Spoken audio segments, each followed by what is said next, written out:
In the year 2030, in Lan City of the Tianchao Nation on Blue Planet, a burly man with a robust build strode into a shabby little eatery. He shouted loudly, "Jiang Han, give me a plate of scrambled eggs with tomatoes, a plate of twice-cooked pork, and 4 bowls of rice. Hurry up, I'm starving." "Got it," someone responded from the kitchen. A few minutes later, a young man wearing an apron emerged carrying 2 plates of dishes. He returned to the kitchen and brought out 4 bowls of rice. The portions of both the dishes and the rice were generous enough to feed 4 people. All of it was placed in front of the burly man. "Uncle Hu, you're back from the wilderness?" Jiang Han put the bowls of rice on the table in front of the man, but didn't he leave. Instead, he sat across from him, striking up a conversation. The burly man grabbed a bowl of rice and devoured 2 big mouthfuls. "How did it go this time?" "Ah, don't even bring it up." Hearing Jiang Han ask, Uncle Hu paused his hurried eating, pulled out a pack of cigarettes from his pocket, lit one, and began speaking slowly. "We had quite a haul at first, but who would be thought we'd run into a steel-bristle wild boar king, a lord-level beast. That thing was insane. The moment it saw us, it charged like mad. Hiding inside a building didn't help either. That wild boar could knock down load-bearing pillars with a single collision. To escape, we had to abandon everything, taking only the supplies stored in our spatial pockets. If we hadn't run into an underground subway tunnel to block the boar, we probably wouldn't have made it back alive this time. Even so, your Uncle Lee lost an arm just to survive. All the spoils went to your Uncle Lee. Later, help me make a pot of old hen soup so I can bring it to Uncle Lee to help him recover." Uncle Hu stood over 1.8 meters tall, muscular all over, and seemed like a rough and straightforward man. He spoke in a hearty manner, but Jiang Han could sense the underlying fear in his words. Hearing this, Jiang Han fell silent. He had never been to the wilderness. In fact, ever since the interdimensional portals had opened, bringing with them invasions of alien beasts, the original creatures of Blue Planet had been forced to evolve. Humanity was nearly driven to extinction. Most of the planet's land and all of its oceans had turned into forbidden zones. Only a few areas remained under human control. Simply put, humanity had once been on the brink of annihilation. Fortunately, the interdimensional portals didn't just bring disaster, their energy waves also revitalized the planet's spiritual energy. Humans began awakening innate abilities and could cultivate these talents. Such people were called martial artists. Through a combination of cold weapons and hot weapons, humanity barely managed to push the battle lines back. The current situation had remained stable for decades. The burly uncle who's sitting across from Jiang Han, a man who could eat 4 bowls of rice in one meal, was one such martial artist. "You're almost 18, aren't you? Shouldn't you be awakening soon?" Uncle Hu stubbed out his cigarette, picked up his bowl, and asked Jiang Han while eating. "I awakened last week," Jiang Han replied with a bitter smile. "So, what kind of talent did you get?" "A sea-level talent, heavy strike." "Heavy strike, huh? Well, that's not bad. Not the worst, at least." Jiang Han knew Uncle Hu was trying to comfort him. Sea-level talents were the lowest tier. While most people awakened sea-level talents, Jiang Han understood what this meant. His potential ceiling was very low. He probably wouldn't get a chance to venture into the wilderness in his lifetime. The martial artists capable of entering the wilderness were typically those with B-level talents, with only a few C levels and support roles. Uncle Hu picked up a piece of meat, put it in his mouth, and savored it with squinted eyes. "Your cooking is still the best. Out in the wilderness, eating dry rations every day for half a month, I'm sick of it.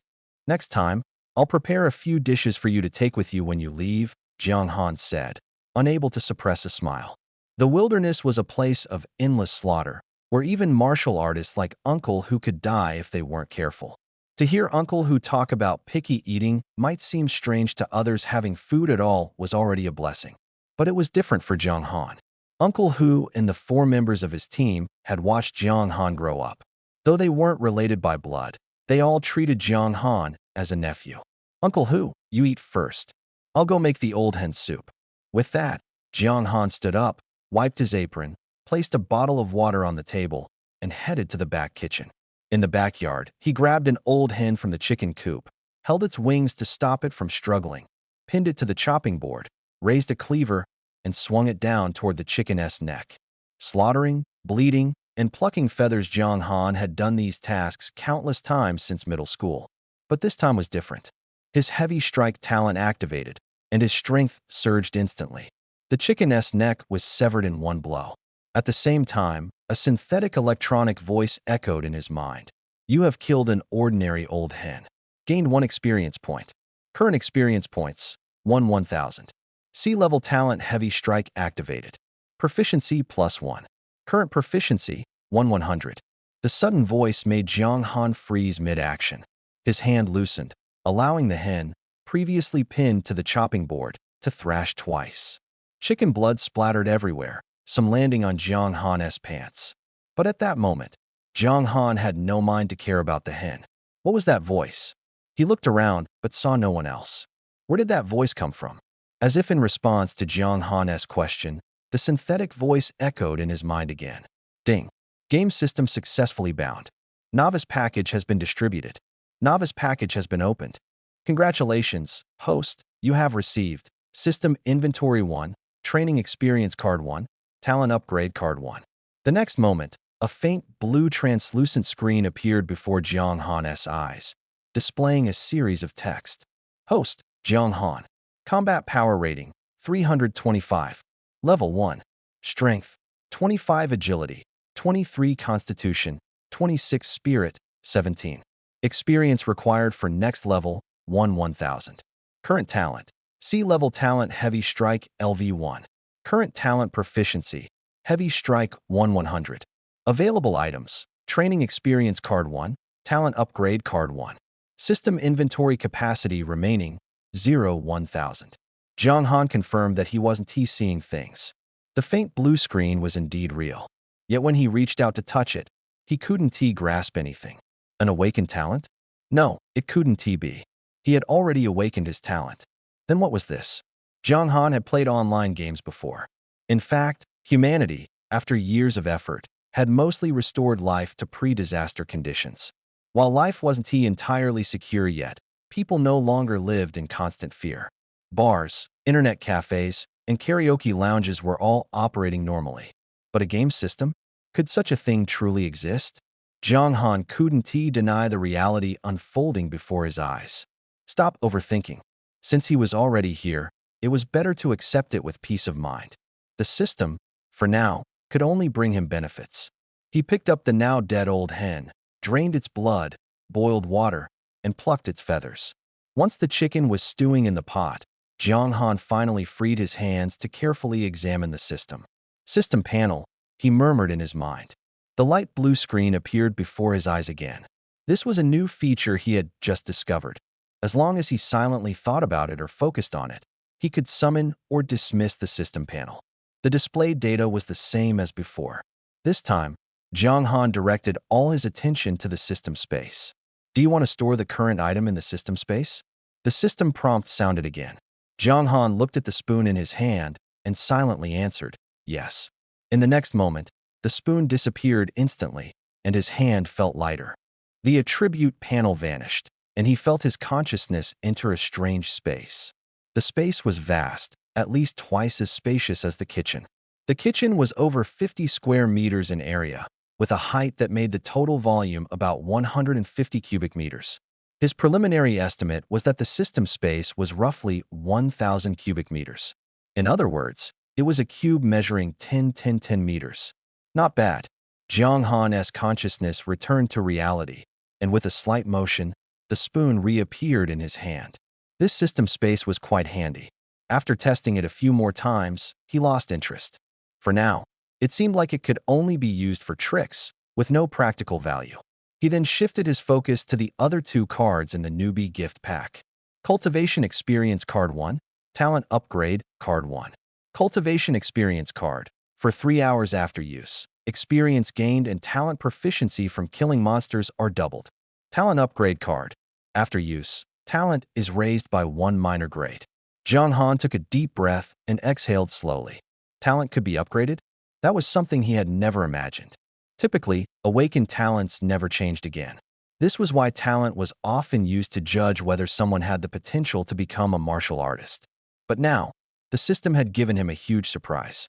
If talents could be upgraded, Did that mean he could become a martial artist? Do you want to use the talent upgrade card? Yes. Talent upgrade card successfully used. C-level talent heavy strike has been upgraded to B-level talent critical strike. Critical strike. Attacks have a 30% chance to trigger a critical hit, dealing damage equal to strength 3. Listening to the system feedback, Jiang Han was momentarily speechless. If he remembered correctly, during the awakening test, the heavy strike effect doubled his strength and had only a 10% trigger probability.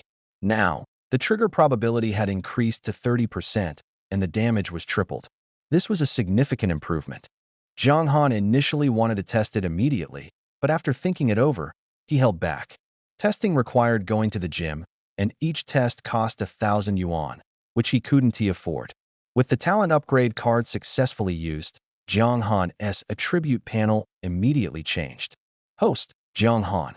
Combat power rating, 516. Level 1. Strength, 25. Agility, 23. Constitution, 26. Spirit, 17. Experience required for next level, 1,000. Current talent, B-level talent critical strike. Current talent proficiency, LV 11500. Available items, cultivation experience card 1. Remaining system space, 1000. The talent upgrade brought a 191-point increase in combat power. This was the real game changer. Jiang Han had trained arduously for 6 years, starting from his first year of middle school, and had barely reached a combat power of 325. And now, with just one talent card, he had gained such a massive boost, raising his combat power to over 500 Wazn just a change in numbers. A combat power of 516 meant he had just crossed the threshold to become a quasi-martial artist. This brought him a step closer to his goal of becoming a true martial artist and venturing into the wilderness to hunt exotic beasts. More importantly, with the status of a quasi-martial artist and AB-level talent, he could receive priority training from his school and begin learning martial techniques. Additionally, he would qualify for a monthly state subsidy of 2,000 yuan. All these changes stemmed from a single reward card given by the system. Jiang Han's heart surged with excitement and hope. He was certain that with this online game-like system, his life would no longer be ordinary. Taking a deep breath, Jiang Han picked up the kitchen knife again. He swung it forcefully onto the cutting board. This time, nothing special happened. The knife merely left a shallow mark on the board.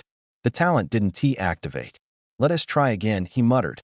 He pulled out the knife and struck again. This time, he distinctly felt a surge of power rush from within his body to his right arm. In the next moment, the knife struck with a dull thud. The cutting board bore only a shallow mark, but the knife had sunk a third of its blade deep into the board. B-level talent critical strike activated.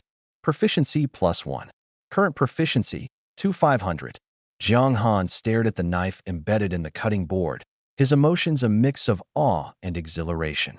If this knife were to strike a beast, it would definitely inflict a serious wound. Although he had never fought an exotic beast directly, he had learned much about them in his cultural studies. While he couldn't be entirely certain, Jiang Han knew that as long as his talent activated, breaking through a beast's defenses wouldn't be an issue. He let out a long breath and pulled the knife free. It was worth noting that despite such forceful strikes, the knife showed no signs of damage or chipping. This one strike gave Jiang Han a clearer understanding of his own strength. A single talent card had boosted his power so much. What kind of surprise would using the cultivation experience card bring? Jiang Han now had an urgent desire to enhance his combat power. After all, the college entrance exams were only 3 months away. In this world, cultural subjects accounted for only a small portion of the exam. The main assessment was combat power. It was a strict requirement. The minimum standard for university admission was an awakened talent and combat power exceeding 300. For top-tier universities in the country, the admission requirement was at least an A-level talent or combat power exceeding 2,000. Admission marked the threshold of becoming a true martial artist. With his current B-level talent and combat power slightly over 500, Jiang Han could at best get into a decent university. But that wasn't nearly enough. With the system's help, he believed he could strive for admission to even better institutions. So, with this talent upgrade card boosting his combat power by nearly 200 points, How much of a breakthrough would the cultivation experience card bring?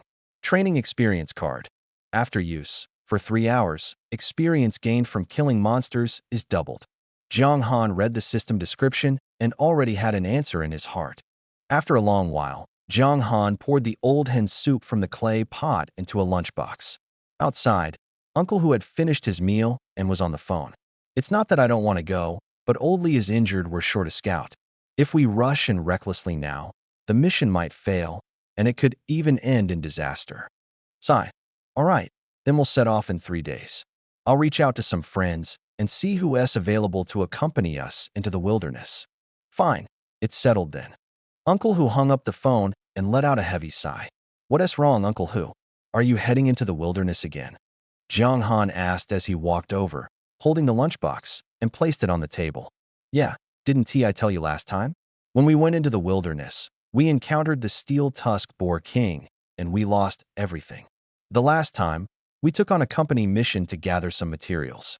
But now the materials are gone, and to avoid breaching the contract, Uncle Long plans to head back in again. Jiang Han fell silent.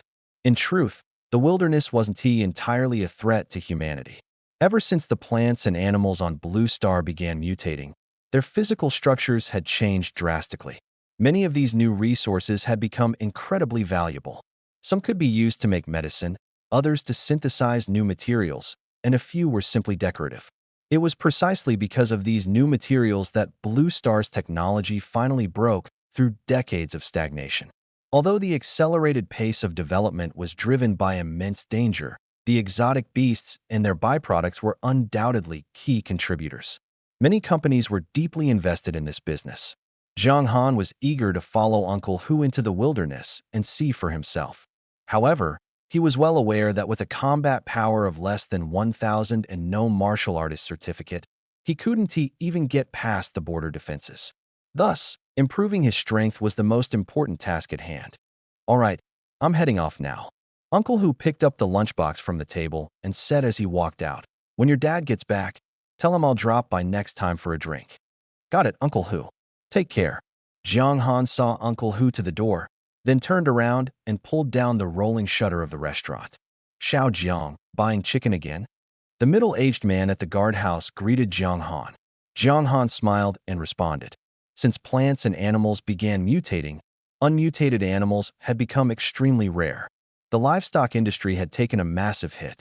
Not only were unmutated animals dwindling in numbers, but even those currently being raised could mutate at any time. The government had stepped in directly, deploying martial artists to guard the farms. If a mutation was detected, the animal was to be eliminated immediately. In Lan City, there were 7 farms, supplying 80% of the city's meat. The remaining 20% came from martial artists venturing into the wilderness to hunt exotic beasts. The farm Jiang Han was heading to specialized in raising chickens. He had frequented it to buy chickens and had grown familiar with the guard uncle. But this time, he wasn't here to buy chickens, he was here to kill them. The system required experience to level up. Since he couldn't enter the wilderness yet, the farm was his best option for gaining experience. At this farm, it was entirely normal to slaughter tens of thousands of chickens in a single day. With the training experience card, leveling up to level 2 wouldn't be a problem. Uncle Li, is the farm still hiring chicken slaughter workers? Jiang Han asked from the window of the guardhouse. Yes, why? Are you looking for a part-time job? The middle-aged man pointed down a path. Just follow this road to Zone B2. Following the directions, Jiang Han made his way down the path. Zone B2 was easy to find. This farm spanned over 1,000 acres and was well organized. As a weekend part-timer, Jiang Han secured a 4-hour shift for 80 yuan. After changing into coarse-work clothes, he entered the slaughter workshop. The job was simple. Stand in position, wait for others to deliver live chickens, grab one, make a cut, and let the rest of the process be handled by others. Although Jiang Han had never worked here before, he knew how to slaughter chickens. Use training experience card. Training experience card successfully activated. Experience gained from killing monsters doubled. Talent mastery rate doubled. Remaining time, 2 hours 59 minutes and 59 seconds. Killed 1 ordinary hen. Experience +2. Current experience, 3 1000. Triggered B rank talent critical strike. Mastery +2. Current mastery for 500. The system's notifications filled Jiang Han with motivation. He called out to the middle-aged man who had just delivered a batch of live chickens and was about to leave. "Uncle, could you bring more?" The man looked at him, puzzled. This job was paid by the hour, not by the number of chickens slaughtered. Most people tried to slack off, but Jiang Han was the opposite. He wanted to work more. Though confused, the man nodded in agreement. Jiang Han's eyes gleamed with anticipation as he stared at the 2 baskets of live chickens. These were pure, tangible experience points. With the double experience card active, he had to earn as much as he could. This was a rare opportunity not to be wasted. Killed 1 ordinary hen. Experience +2. Triggered B rank talent critical strike. Mastery +2. 2 hours later, Jiang Han had lost count of how many chickens he had slaughtered. The repetitive work left his mind wandering. He killed as many as were delivered. Gradually, the people around him started looking at him like he was a freak. This guy doesn't he get tired? Is it really worth working so hard for just a few dozen yuan in part-time wages? Jiang Han didn't care about their thoughts. He only cared about the incessant notifications of experience +2 in his mind and the steadily progressing experience bar. Mastery was improving slightly slower than experience since the trigger rate was only 30%. But after 2 hours, his mastery had already exceeded 400. A few more triggers, and it would be maxed out. As Jiang Han brought down his knife on another chicken, the system notifications in his mind suddenly changed. Killed 1 ordinary hen. Experience +2. Triggered B rank talent critical strike. Mastery +2. Ding. Congratulations, host. Experience has reached 1000. Level automatically increased by 1. Current level, LV2. Congratulations, host, for unlocking the mission system. Congratulations, host, for receiving a reward of 100 free attribute points. Congratulations, host, for triggering a novice mission. Butcher. Butcher. Kill 100 units of any kind. Mission reward. Extra talent slot 1. The string of notifications jolted Jiang Han's previously numb senses into excitement. Open attribute panel. A pale blue light screen appeared before him, with his attributes updated. Host, Jiang Han. Combat power rating, 516. Level, 2. Strength, 25. Agility, 23. Constitution, 26. Spirit, 17. Available free attribute points, 100. Experience points required for the next level up, 2000. Current talent, B-level talent critical strike LV1. Current talent proficiency, critical strike 42500. Available items, none. System space remaining, 1000. Current mission, Butcher. Leveling up had increased his level by 1, but his combat power remained the same. However, he received 100 attribute points and unlocked the mission system. Upon reading the beginner mission details, Jiang Han suddenly realized its significance. It turned out the system could not only enhance talents, but also bestow multiple talents upon him. This was where the true madness lay. Since the awakening of talents, not a single person in decades had ever possessed 2 talents simultaneously. This was why he had been stunned earlier. He knew he must complete this mission. Having an additional talent was even more important than upgrading an existing one. System, allocate these 100 attribute points evenly across the 4 base attributes. Jiang Han began redistributing the points. All 4 attributes surpassed 40 points, with the highest, Constitution, even reaching 51. The sudden doubling of his physical qualities left him feeling a bit unaccustomed, but it wasn't overwhelmingly intense. Thankfully, his persistent training had enabled him to master control over his strength. After triggering critical strike a few times in quick succession, he rapidly adapted to this surge in power. Ding! Congratulations, host. B-level talent critical strike proficiency has reached 500, leveling up to LV2. Critical strike effect upgraded. Attacks now have a 40% chance of landing a critical hit, dealing damage equal to strength 4. Ding!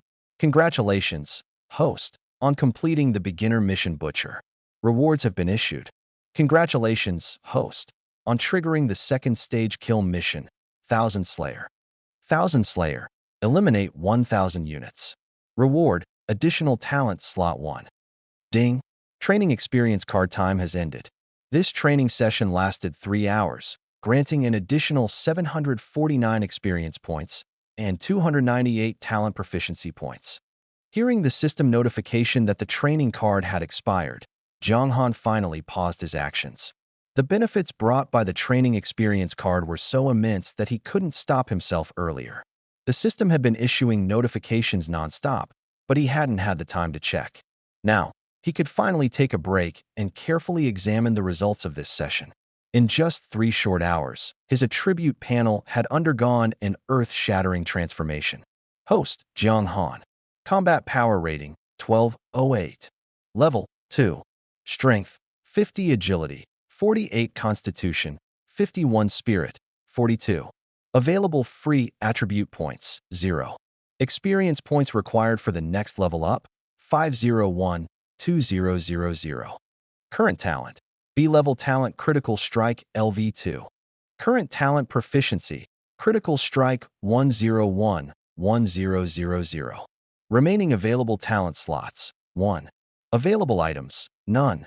System space remaining, 1000. Current mission, Thousand Slayer. His combat power had officially broken through the 1,000-point barrier. Jiang Han wasn't sure how the system calculated combat power, but one thing was certain. He was now just one official certificate away from becoming a true martial artist. Reviewing the combat power records, he quickly understood the reasons behind the surge. Distributing 100 attribute points evenly across the 4 attributes had added 420 combat power. After upgrading his talent, its activation rate increased by 10%, and the strength multiplier rose from 3 to 4, adding another 272 combat power. It's worth mentioning that the talent strength multiplier was based on Jiang Han's double base attributes. Thus, the increase in combat power was even more pronounced. Originally, Jiang Han's strength was at 25, and a critical hit would deal triple damage, 75 points of strength damage. But now, with his strength reaching 50 points and the quadruple multiplier, the damage skyrocketed to 200 points. This was more than just a twofold increase. Such a direct boost in damage caused Jiang Han's combat power to soar by nearly 700 points in just 3 hours. From the system activation until now, it had taken him years to accumulate 325 combat power. Yet the system had effortlessly doubled that figure. Is this what it feels like to have a cheat system? In the past, Jiang Han had envied those prodigies with high-level talents. When they awakened, their combat power could soar over 1,000 points instantly. But now, Jiang Han just wanted to say, the joy of having a system is something you can't even imagine. For him, the most important thing now was to finish the tasks at hand and then purchase an awakening stone. To awaken his second talent, Jiang Han was now extremely excited about what his second talent would be. When the time came, his combat power would see another massive leap. He might even directly surpass 1,500 points. Then, by passing the certification, he could obtain the martial artist qualification and gain access to the wastelands. From a young age, Jiang Han had often heard Uncle Hu and others talk about the wastelands. He had always felt a sense of longing. But as he grew older and heard more and more stories about the bloody and brutal nature of the wastelands, that longing gradually faded. Now, however, Jiang Han, who could grow stronger simply by slaying monsters, felt an undeniable attraction. The wastelands were the perfect place for him. Young man, you've done a great job. Interested in becoming a full-time employee here? A middle-aged man in a suit, wearing a work badge labeled manager, spoke as he handed Jiang Han a 100 Union credit cash note. No, thank you. I have school tomorrow. I'm just working part-time to earn some pocket money, Jiang Han replied with a smile, pulling out 20 credits in change from his pocket to hand back.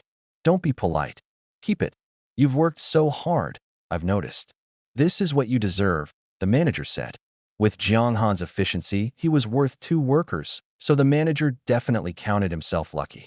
Jiang Han didn't argue further. Though his main purpose here was to gain experience, earning a little extra money was always welcome. He thanked the manager, changed out of his work uniform, and left the slaughterhouse. For hours had passed, and the sun had shifted from directly overhead to a tilted angle in the sky. Jiang Han glanced at his watch and began running toward home. The effect of his attribute growth was immediate. Not only had his strength increased, it was the most noticeable, but all four attributes combined now totaled nearly 200 points. Jiang Han's top running speed had easily surpassed 15 meters per second, which translated to covering 100 meters in just over 6 seconds. Even without running at full speed, he could maintain a steady pace of over 10 meters per second for about half an hour. This was the benefit of doubled attributes. Agility enhanced his speed, and his physique increased his endurance. The 3-kilometer run home took Jiang Han just a little over 5 minutes. Reaching the front of his house, he took a few deep breaths to steady his breathing. The rolling shutter door at the entrance had already been pushed open. "Dad!" He stepped inside and called out.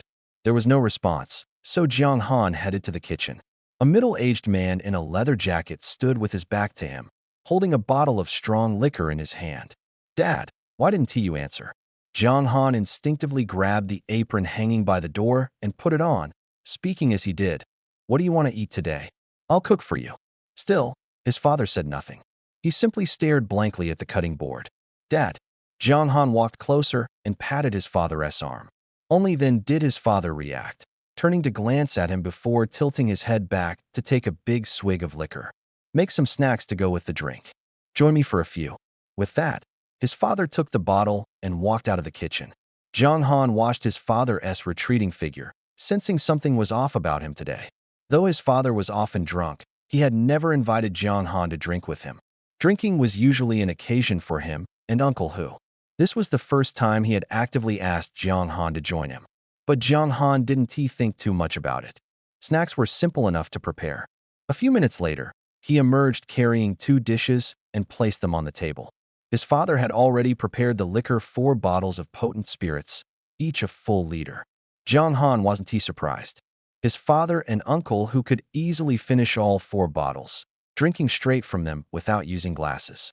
Today, however, was Jiang Han's first time drinking, so his father, in rare form, had prepared a glass and filled it to the brim. "Dad, why did you suddenly want to drink with me today?" Jiang Han asked as he took the glass his father handed him. "In the past, you were too young to drink. Now you're an adult, so you can," replied his father, his face scruffy, looking a bit disheveled and tired. "The mark on the cutting board, did you make that?" his father asked, looking at Jiang Han. "Yeah, when I awakened my ability, I got a C-level talent called Heavy Strike. I couldn't control my strength well, so that happened." Jiang Han didn't tell his father about the system he had acquired or that his talent level had improved. He wanted to wait until he got his martial artist certificate to surprise him. His father simply nodded and said nothing more. He pointed at the glass of liquor on the table, signaling Jiang Han to drink. Jiang Han hesitated for a moment before picking up the glass. The strong, pungent smell of the liquor made him uncomfortable, and his body instinctively resisted. But not wanting to spoil his father's mood, he took a large gulp. The fiery sensation burned from his throat all the way down to his stomach, making him cough uncontrollably. It wasn't a matter of physical endurance. Jiang Han had never even had beer before, let alone such strong liquor. Seeing Jiang Han's reaction, his father burst into hearty laughter. It was rare to see his father laugh, and Jiang Han couldn't help but feel his spirits lift as well. After recovering, he poured himself another glass. This time, he imitated his father's way of drinking, clinking the bottle lightly before sipping slowly. Though the burn remained, at least he didn't make a fool of himself. Still, Jiang Han had overestimated his tolerance. This was the kind of high-proof liquor that could ignite if lit. His father and uncle who were used to it, but Jiang Han was a novice. After just a few glasses, he was feeling dizzy and soon collapsed on the table, falling asleep. Opposite him, his father continued drinking by himself, gazing at his son who had passed out on the table. Tears glistened in his eyes. "Xiaoxin, do you see this? Our son has grown up. He can now sit with me at the table and drink. He has awakened his talent and can take care of himself. I can finally go and do what I've always wanted to do." Jiang Han woke up groggily, his head pounding an after-effect of the cheap, strong liquor from the night before. Thankfully, the discomfort didn't last long. He splashed water on his face and stood by the window for some fresh air, which helped him feel much better. "Dad, what do you want for breakfast?"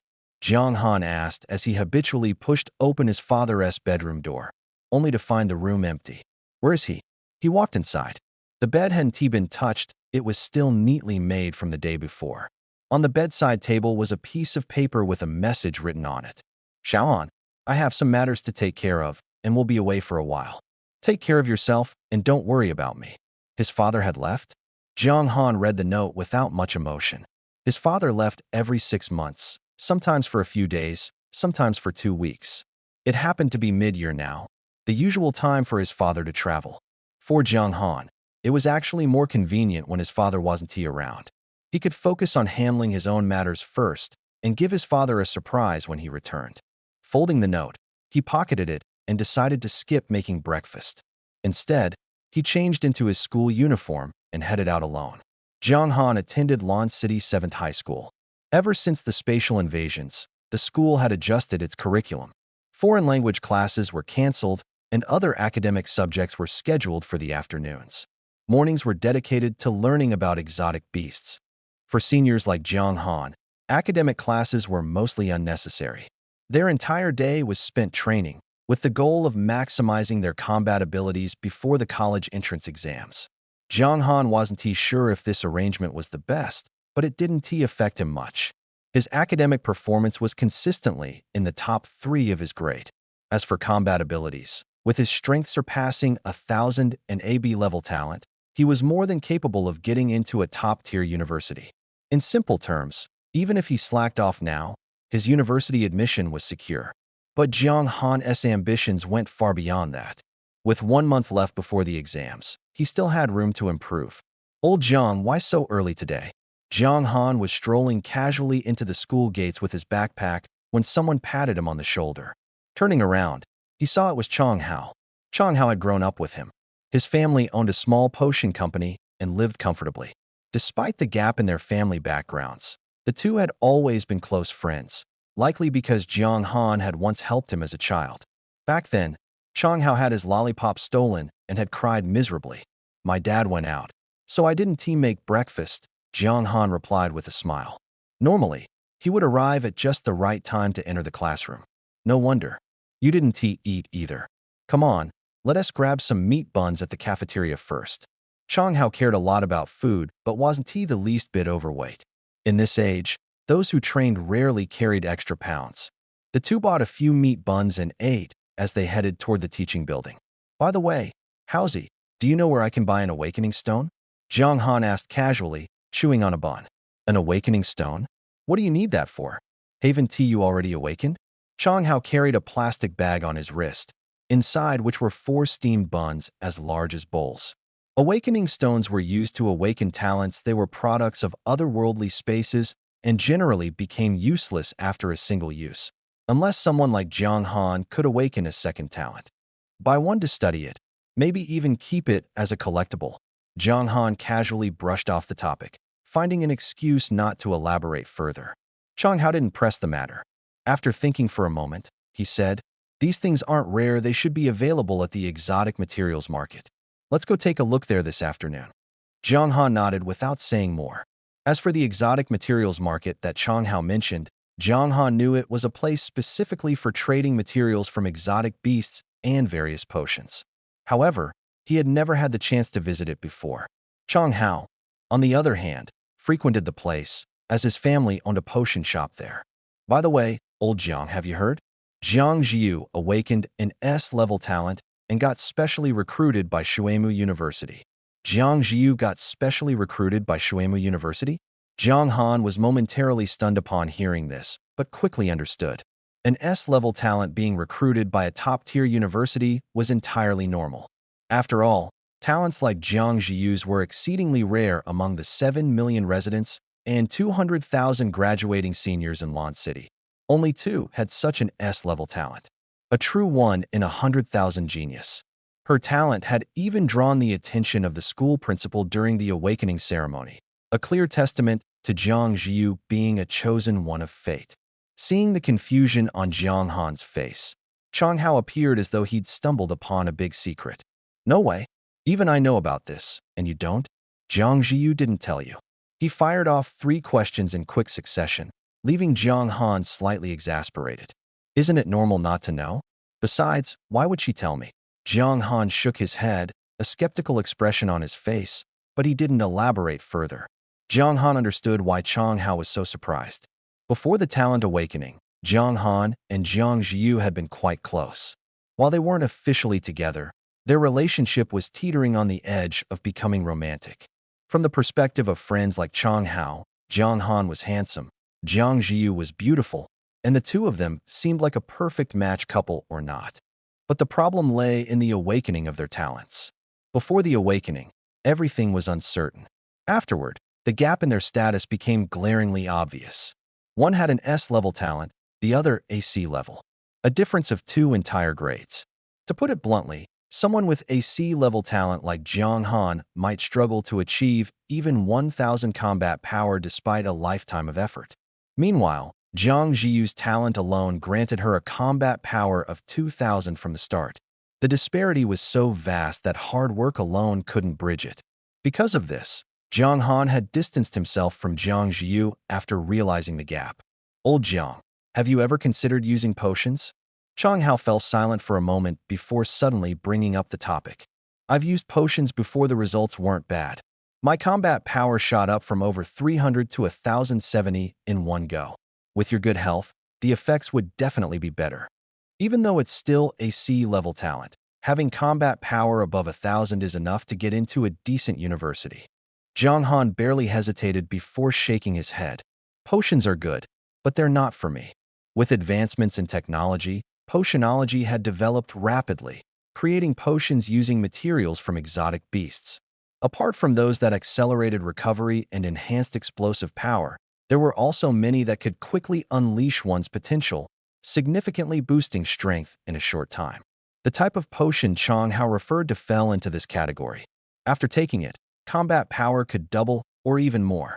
However, the side effect was akin to placing a limit on one's body, making any further improvement incredibly difficult.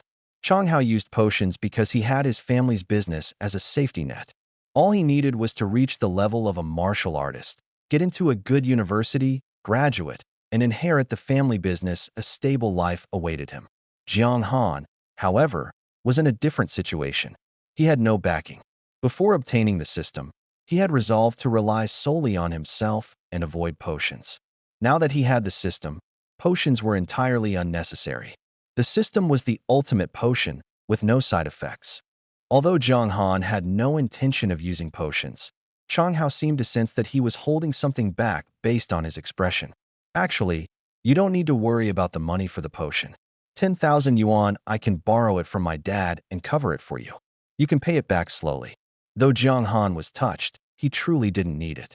He smiled but didn't respond. Chang Hao sighed and dropped the topic. The morning classes were routine. After their talents awakened, their teachers focused on how to master those talents. They also taught a technique for absorbing spiritual energy, instructing students to sit cross-legged and practice. The process was monotonous and dull. However, during this session, Jiang Han noticed something new. Typically, he felt nothing while practicing. But this time, the system informed him that he had gained free attribute points. Although the accumulation was slow, about 1 point every half hour, these points represented genuine improvements in strength. Over 2 hours, Jiang Han gained 4 free attribute points. If he could maintain this practice for an entire day, roughly 12 hours, he could gain 24 attribute points in a single day. This was no small number, and Jiang Han was secretly elated. This discovery reassured him that even without venturing into the wilderness, his strength could steadily grow.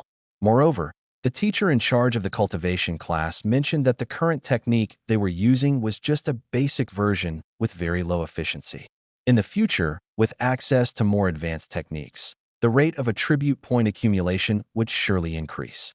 The nearest upgraded technique would be awarded after passing the martial artist certification exam, when the government distributed new techniques. After Chang Hao's talent awakening, he had used potions to raise his combat power to over 1,000 within a week. Yesterday, he passed the martial artist certification exam and obtained the new technique. If not for the confidentiality agreement preventing him from sharing it, Jiang Han would have asked Chang Hao for a copy immediately. For this reason, Jiang Han realized the importance of the martial artist certification exam. Initially, he had planned to take the exam whenever he had free time. But now, he decided to go immediately after school at noon. After all, his father wasn't home, so there was no need to return. Unexpectedly, before the morning classes concluded, an unanticipated visitor interrupted them. Zhang Jiyu, what brings you here? You've been specially recruited by Shuemu University. You don't need to attend classes anymore. The teacher exclaimed, smiling warmly as they looked at the figure standing at the classroom door. Their tone even softened noticeably. Zhang Jiyu's talent was exceptional. As long as nothing went wrong, her future status would be unparalleled. The teacher could only try to make a good impression. Who knew when it might come in handy? Mr. Zhang, I'm here to see Jiang Han. Zhang Jiyu replied with a smile after hearing the teacher's words. Her fair skin contrasted with her white tracksuit and sneakers, her slender figure accentuated by her attire, and her high ponytail swayed slightly. Oh, Jiang Han, someone else here to see you. Stop your cultivation for now. The teacher called to Jiang Han, who was seated cross-legged not far away. As soon as Zhang Jiyu appeared, the classroom burst into noise. Jiang Han stopped his cultivation and turned his attention to the doorway where Zhang Jiyu stood. Without speaking, he rose silently and walked toward the door. Zhang Jiyu waited for Jiang Han to step out of the classroom, then smiled at the teacher and said, "Teacher, please carry on." She then closed the classroom door behind her. "Why are you here?" Jiang Han asked, looking down at Zhang Jiyu, who was half a head shorter than him. "Why can't I be here? I'm a student of this school too," Zhang Jiyu retorted, straightening her neck after sensing the questioning tone in Jiang Han's voice. "I didn't want to come either, but if someone is ignoring me, what choice do I have?" Jiang Han was momentarily at a loss for words, unsure of how to respond. He turned his head to see curious faces pressed against the classroom windows, all staring intently at the two of them in the corridor. "Let's talk somewhere else. This isn't the right place," Jiang Han suggested. Zhang Jiyu realized the situation and said nothing more, following Jiang Han out of the school gates.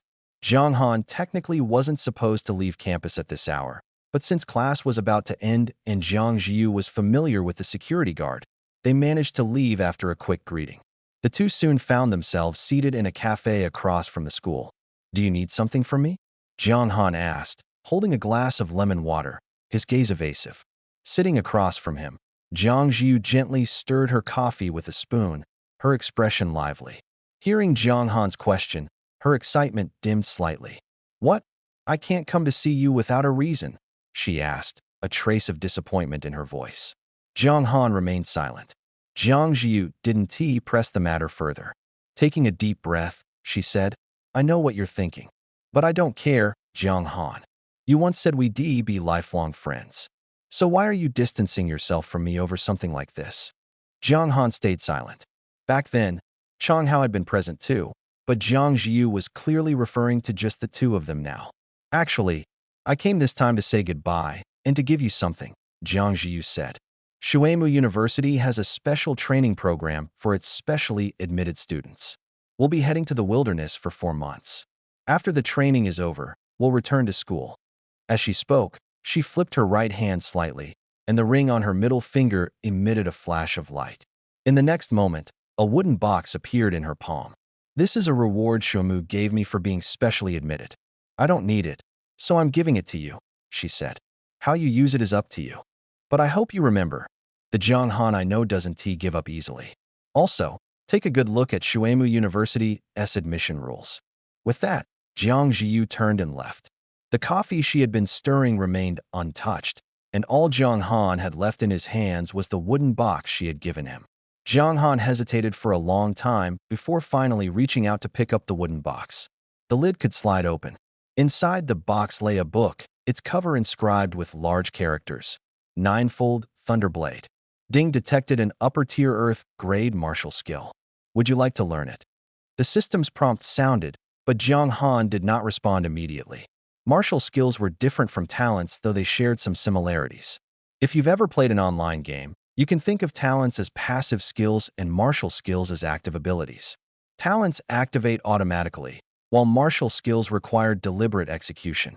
There were several paths a martial artist could take to grow stronger. The first was talent. Once awakened, A talent was fixed, it couldn't be upgraded or replaced, but it could directly enhance one's strength. For instance, when Jiang Jiu awakened her talent, her combat power had instantly increased by over 2,000. The second was cultivation, which involved absorbing spiritual energy to strengthen the body. However, this method was slow and often yielded little visible improvement over months or even years. The third was using potions or equipping weapons. Like Chong Hao, who used potions to boost his strength, skipping the arduous process of cultivation. However, this method offered limited growth potential. High-quality weapons could indeed make a big difference, but they were ultimately external aids. The last path was mastering martial skills like the book in front of him. Martial skills were divided into 4 grades: Heaven, Earth, Profound, and Yellow. Each grade was further subdivided into upper, middle, and lower tiers. This was similar to cultivation techniques. But while cultivation techniques focused on absorbing spiritual energy, martial skills required continuous practice to improve proficiency and comprehension before breaking through.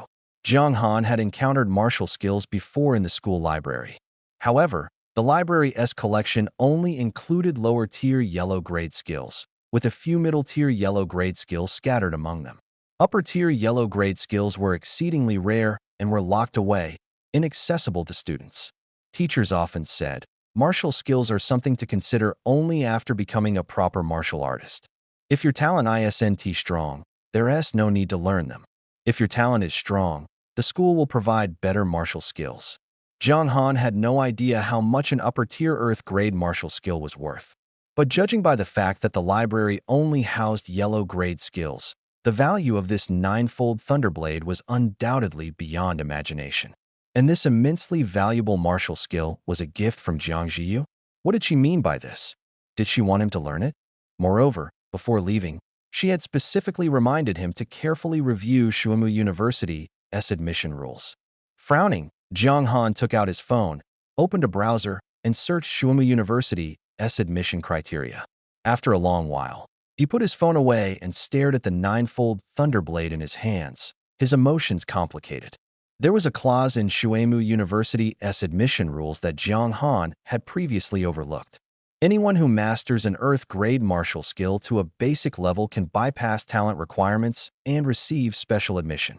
He also noticed another point. Shuimu University's benefits for specially admitted students included. All specially admitted students will be personally guided by martial marquee level instructors. All specially admitted students will receive a welcome package worth 50 million Alliance coins, including real estate, weapons, armor, and cultivation techniques. However, martial skills were not mentioned. In other words, this martial skill had not been part of Shuimu University's rewards for Jiang Jiu. Jiang Han sat silently for over 10 minutes. Only when students began to leave school did he finally make a decision. System: learn the martial skill. Ding, martial skill successfully learned. Upper-tier Earth-grade martial skill 9-fold Thunderblade has been acquired. The host can view it in the personal panel. Ding detected that the martial skill 9-fold Thunderblade is highly compatible with the B-grade talent Critical Strike. The talent's activation rate during skill use has been increased to 70%.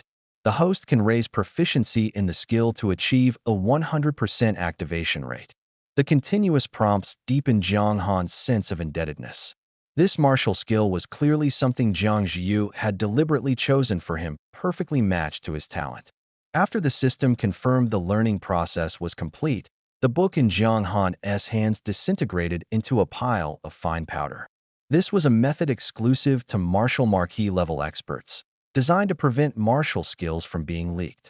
The skills could only be recorded through spiritual imprinting and were limited to one-time learning. Once confirmed, the spiritual imprint would integrate into the body, causing the physical book to disappear. Jiang Han opened his attribute panel and glanced at it. Host: Jiang Han. Combat power rating: 1278. Level 2. Strength: 50, Agility: 50, Constitution: 51, Spirit: 44. Available attribute points: 0. Experience until next level: 501-2000. Current talent: Grade B Critical Strike LV2. Current talent proficiency: Critical Strike 101, 1000. Remaining talent slots: 1. Current martial skill: Earth Grade High Quality Ninefold Thunderblade LV1.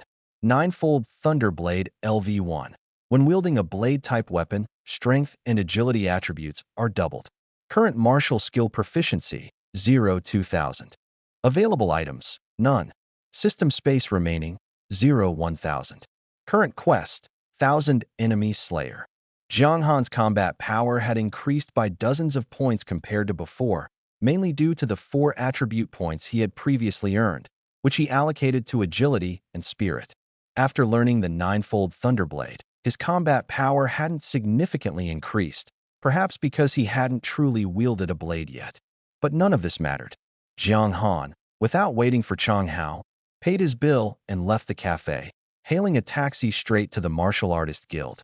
His plan was simple: to first obtain his martial artist certification in the morning and then purchase an awakening stone in the afternoon to awaken his second talent.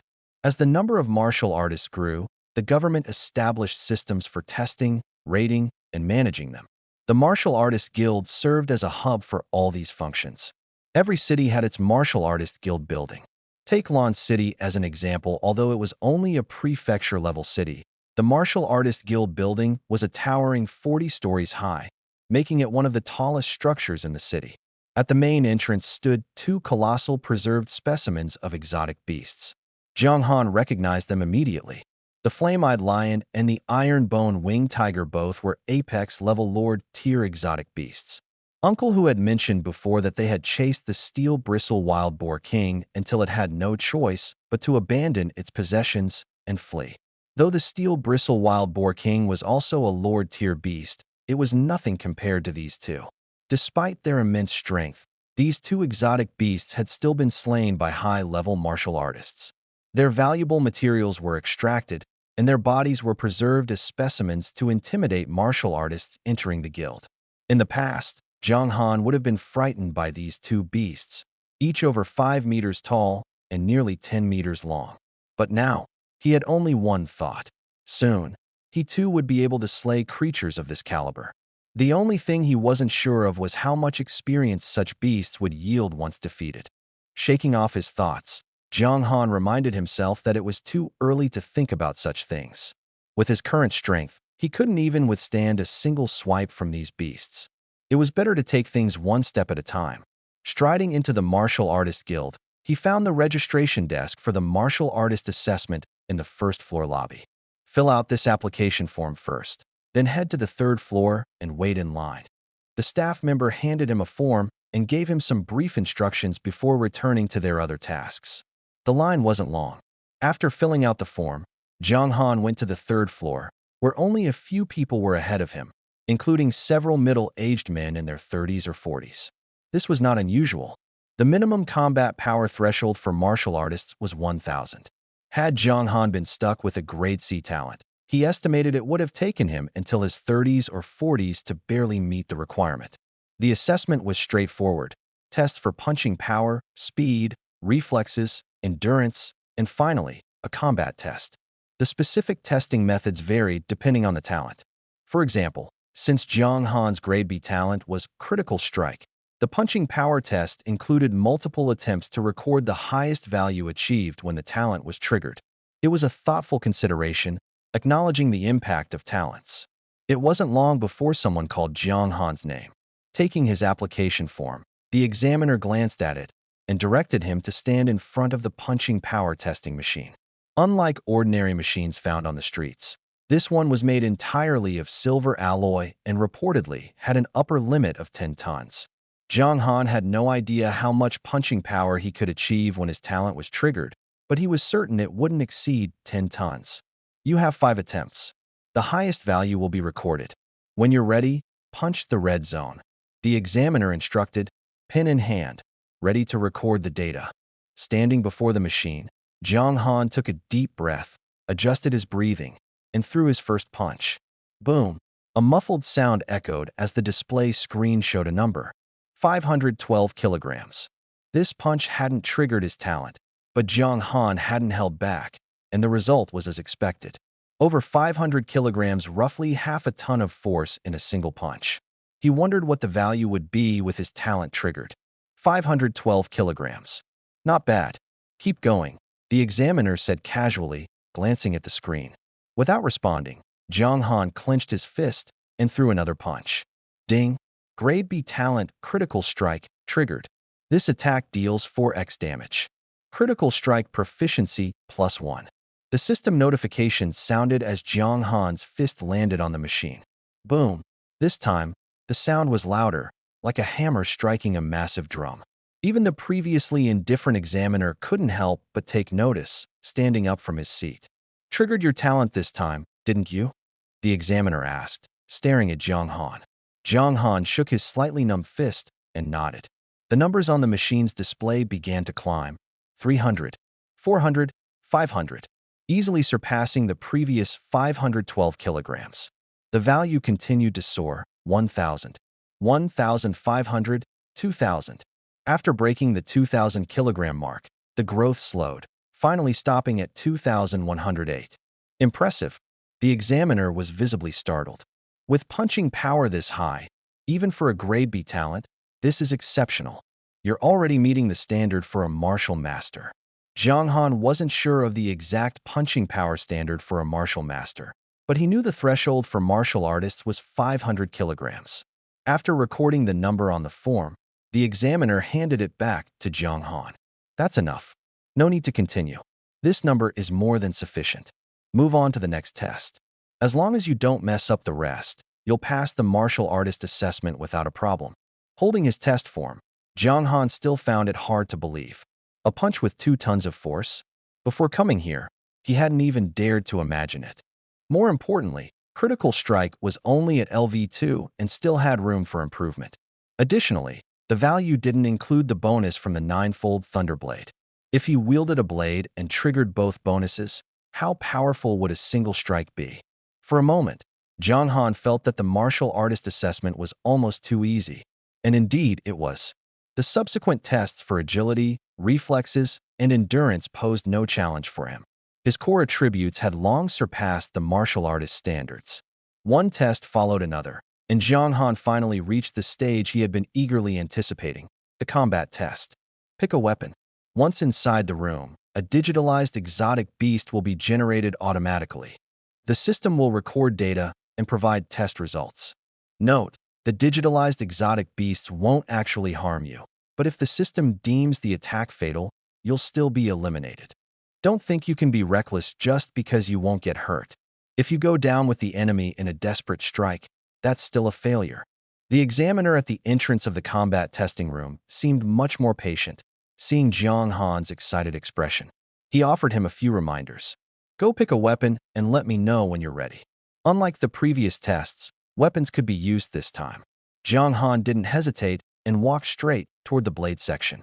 After careful selection, he picked a short blade that felt comfortable in his hands, similar to the kitchen knife he usually used.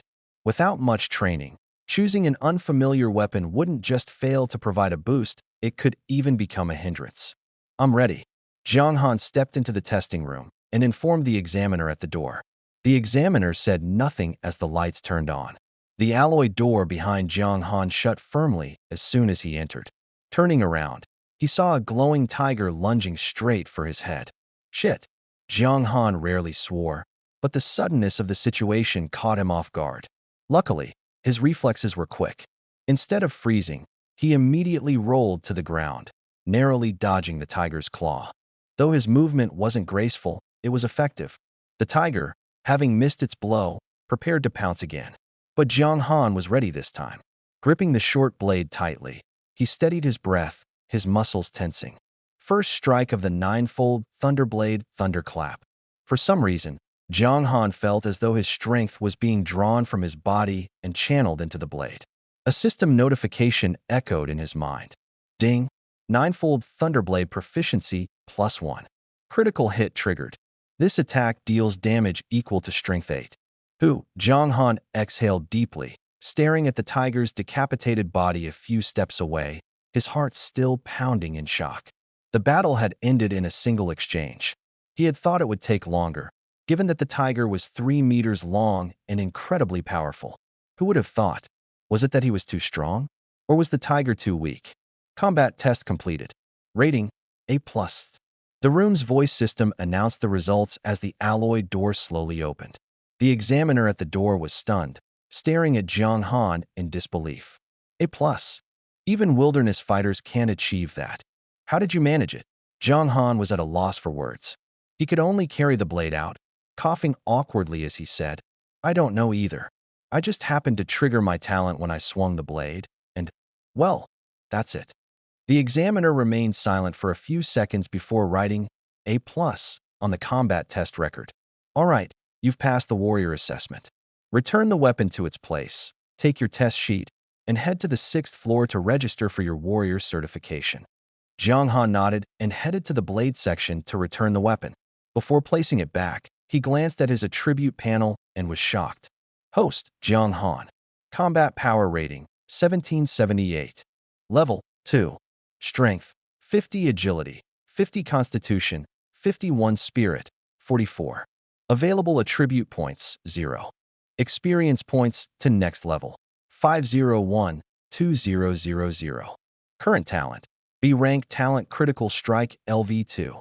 Current talent proficiency, critical strike 103, 1000. Available talent slots, 1. Current martial skill, Earth Grade High Tier 9-fold Thunderblade LV1. 9-fold Thunderblade LV1. Doubles strength and agility when using blade-type weapons. Martial skill proficiency, 9-fold Thunderblade LV1 2000. Available items, none. System space remaining, 1000. Current quest, 1000 beasts slain. Thanks to the boost from the 9-fold Thunderblade, Jiang Han's combat power had skyrocketed by 500 points just by holding a blade, reaching over 1,700. It was absurd, but on second thought, it made sense. Without such a boost, there was no way he could have decapitated that exotic tiger in a single strike. Though the test ended quickly, Jiang Han now had a preliminary understanding of his own strength. As long as he stayed vigilant and focused, ordinary low-level exotic beasts were no longer a threat to him. Knowing this was enough, nothing else mattered. The warrior certification was essentially an identification document, along with an online registration. Using Jiang Han's warrior ID number, one could access some of his information, such as his test results. Notably, when Jiang Han received his certification, the staff also asked for his bank account number. As a warrior, he would receive a monthly subsidy of 20,000 alliance coins, with the first payment arriving that very day. For Jiang Han, this was an unexpected windfall and instant fortune. Although his family owned a small restaurant, the income barely covered the basic living expenses for him and his father. Jiang Han even made his own breakfast, a clear sign of their financial struggles. On the way from the Warrior Guild to school, Jiang Han kept thinking about how to use this money. But after turning the idea over in his mind, he couldn't come up with a suitable plan, so he decided to leave it for now and deal with it when the need arose. After having lunch at a restaurant near the school gate, Jiang Han went back to the classroom alone, sitting cross-legged to cultivate. He only stopped when other classmates began entering the room. The entire afternoon was filled with cultural studies. For Jiang Han, who had consistently ranked in the top 3 of his grade, it was incredibly easy. But he still insisted on attending every class. When school ended in the afternoon, he grabbed Chong Hao and headed out together. They had agreed in the morning to visit the exotic materials market to buy an awakening stone, and Jiang Han didn't want to delay. His curiosity about his second talent was through the roof. What if he awakened an S-rank talent? Even though he knew the odds were slim, the thought was thrilling. The exotic materials market was nothing like what Jiang Han had imagined. It wasn't a bustling street market with vendors shouting their wares. Instead, it was a 30-story building with clearly divided floors, each section dedicated to different types of goods. Chong Hao's family shop was located on the 3rd floor, in the potion section. The awakening stone Jiang Han needed, however, could be purchased on the 1st floor in the basic materials section. Old Jiang, you still haven't told me what Jiang Jiu came to you for at lunch.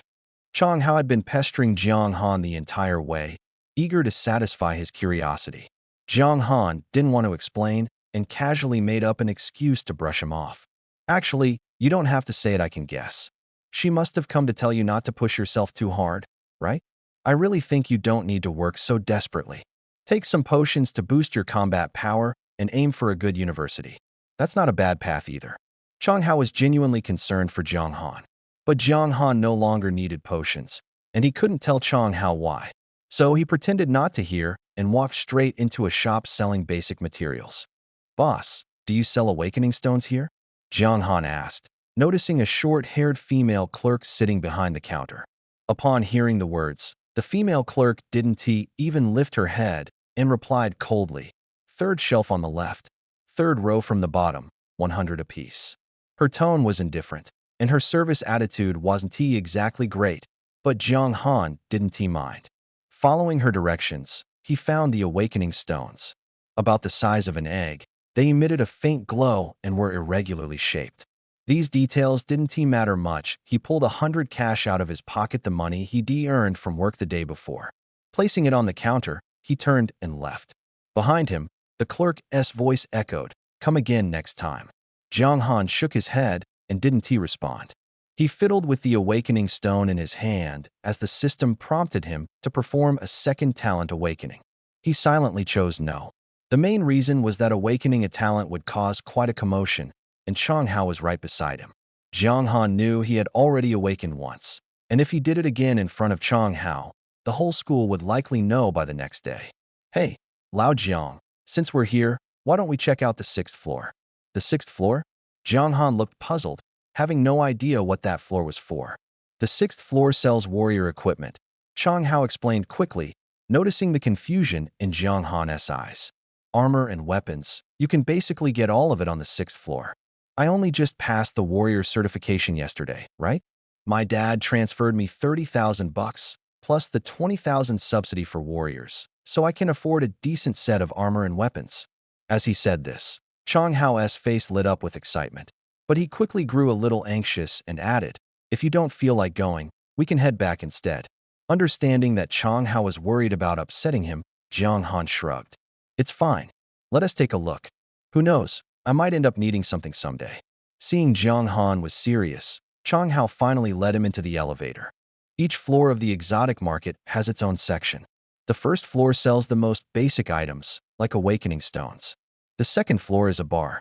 Warriors often head up there to relax for a few days after selling their goods. The third floor sells potions. My family's shop is on that floor. The fourth floor is where tasks are issued. Companies that can't buy beast materials often post bounty missions there, and the prices are usually higher than the market rate. The fifth floor sells armor, while the sixth floor sells weapons. Above that, well, that is not somewhere we can go. They say only warriors at the rank of martial master or higher can access those levels. Chang Hao spoke quietly to Jiang Han, his tone carrying a hint of reverence, especially when he mentioned the term martial master. In Lan City, with a population of several million, the majority of people awaken talents, but most of those were at sea level. To become a warrior, one would have to spend at least 10, even 20 or 30 years.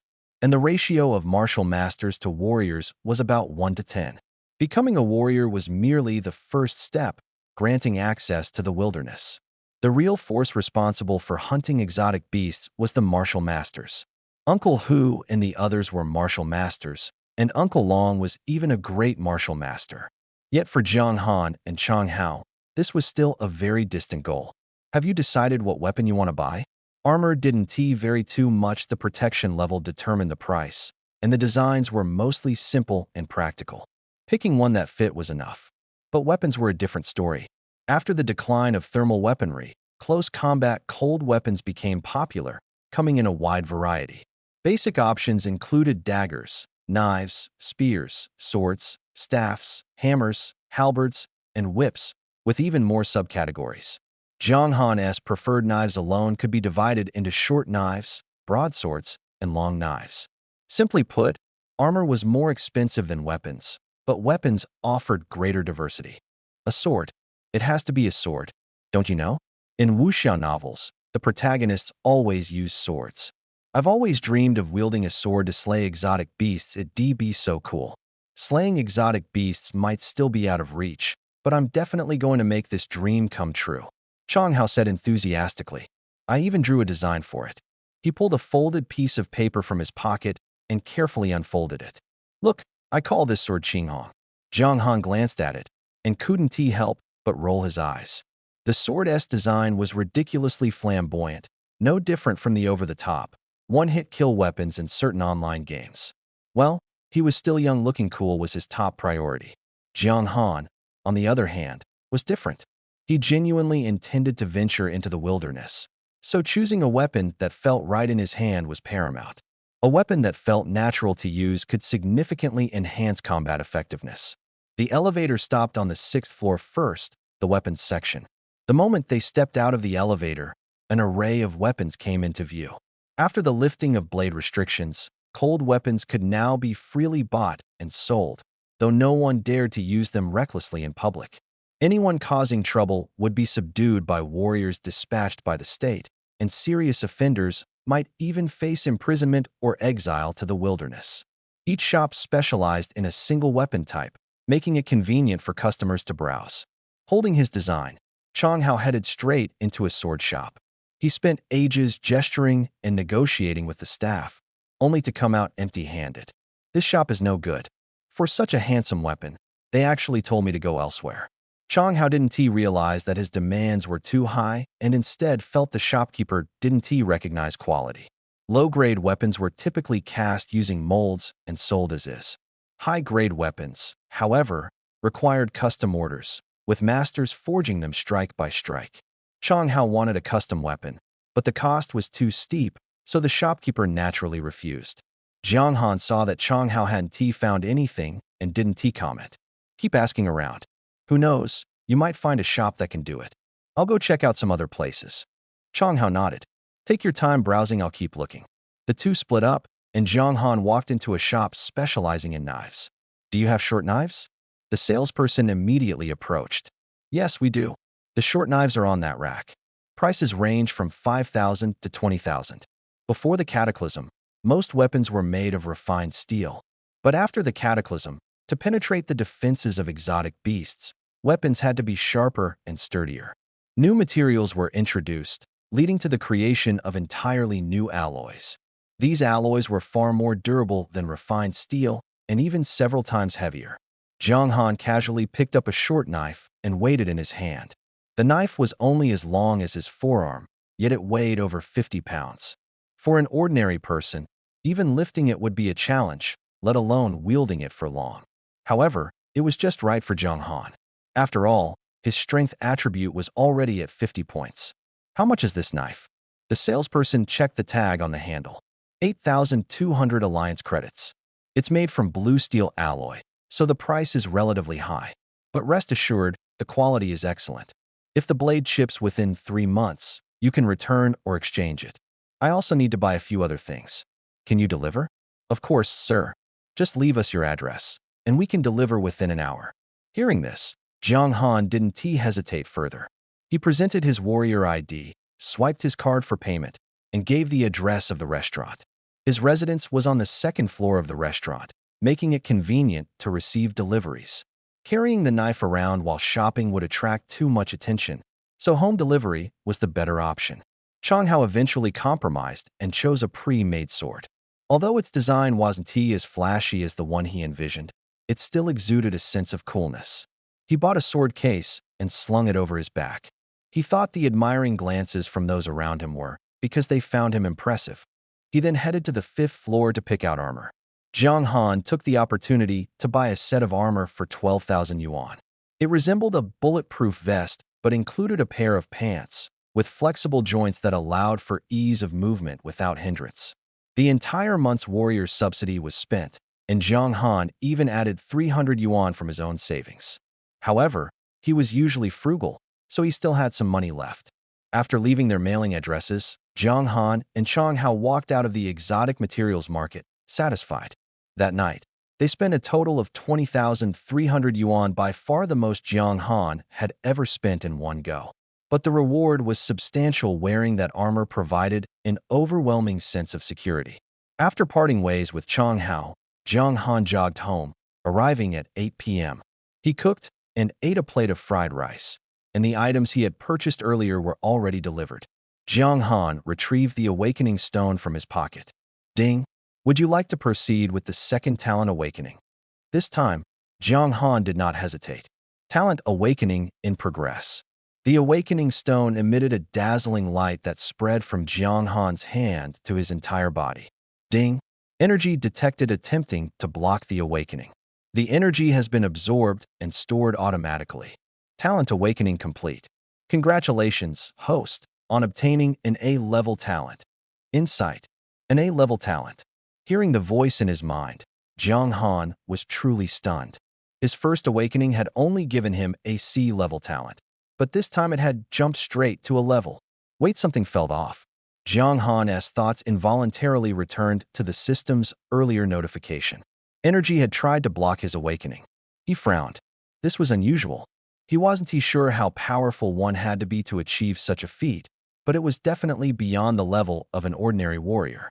At the very least, it would require the abilities of a martial marquis, someone capable of wielding mental power. But the problem was, Jiang Han had never encountered anyone of martial marquis level. The most powerful person he knew was Uncle Long, who was only at the level of a great martial master. Besides, Jiang Han had never offended anyone. Why would someone go to such lengths to stop his awakening? Moreover, wouldn't it be simpler to just kill him? Why the elaborate effort to prevent his awakening? Jiang Han couldn't figure it out. There were no clues to follow. If not for the system's early detection, this awakening might have been blocked again. Thankfully, the system intervened, allowing him to succeed and even absorb the energy that had tried to hinder him. As his consciousness shifted, a pale blue screen appeared before Jiang Han's eyes, displaying his updated personal attribute panel. Host, Jiang Han. Combat power rating, 2607. Level, 2. Strength, 70. Agility, 70. Constitution, 71. Spirit, 74. Available free attribute points, 0. Experience required for next level, 501-2000. Current talents. A level talent Insight LV1, B-level talent Critical Strike LV2. Insight. Automatically activates in combat, allowing identification of an enemy's weakness. Critical Strike. 40% chance to trigger a critical hit during an attack, dealing damage equal to Strength 4. Current talent Proficiency. Insight 0-2000. Critical Strike 103-1000. Remaining talent slots, 0. Current martial skill, Earth Grade Superior Ninefold Thunderblade LV1. Ninefold Thunderblade LV1. When using blade-type weapons, Strength 2, Agility 2. Current martial skill Proficiency, Ninefold Thunderblade LV1 2000. Available items, none. Remaining system space, 0-1000. Current mission, 1000 kills. Stored energy available for burst use, 5752. Can temporarily enhance combat power when used. Jiang Han's total attribute points had increased by 60, with a particularly significant boost of 30 points in spirit, making it his highest attribute. His combat power had soared by over 1,300 points, enabling him to break through the warrior realm and reach the level of a martial master. And that was without holding a blade. If he wielded one, his combat power would be even higher. All of this was thanks to the second talent awakening. However, this A-level talent seemed somewhat underwhelming. It didn't feel particularly advantageous for combat. But Jiang Han didn't mind. With an A-level talent and a combat power of 2,600, he was already qualified to enter a top-tier academy. Excitement bubbled inside him, and he was eager to share the news with someone.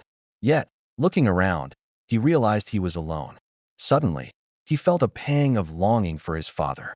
If his father knew about his achievements now, he would surely be proud, wouldn't he? Taking a deep breath, Jiang Han pushed these stray thoughts aside. He opened the 2 delivery boxes. With nothing else to do, he decided to put on his new weapons and armor to see how much his combat power would increase.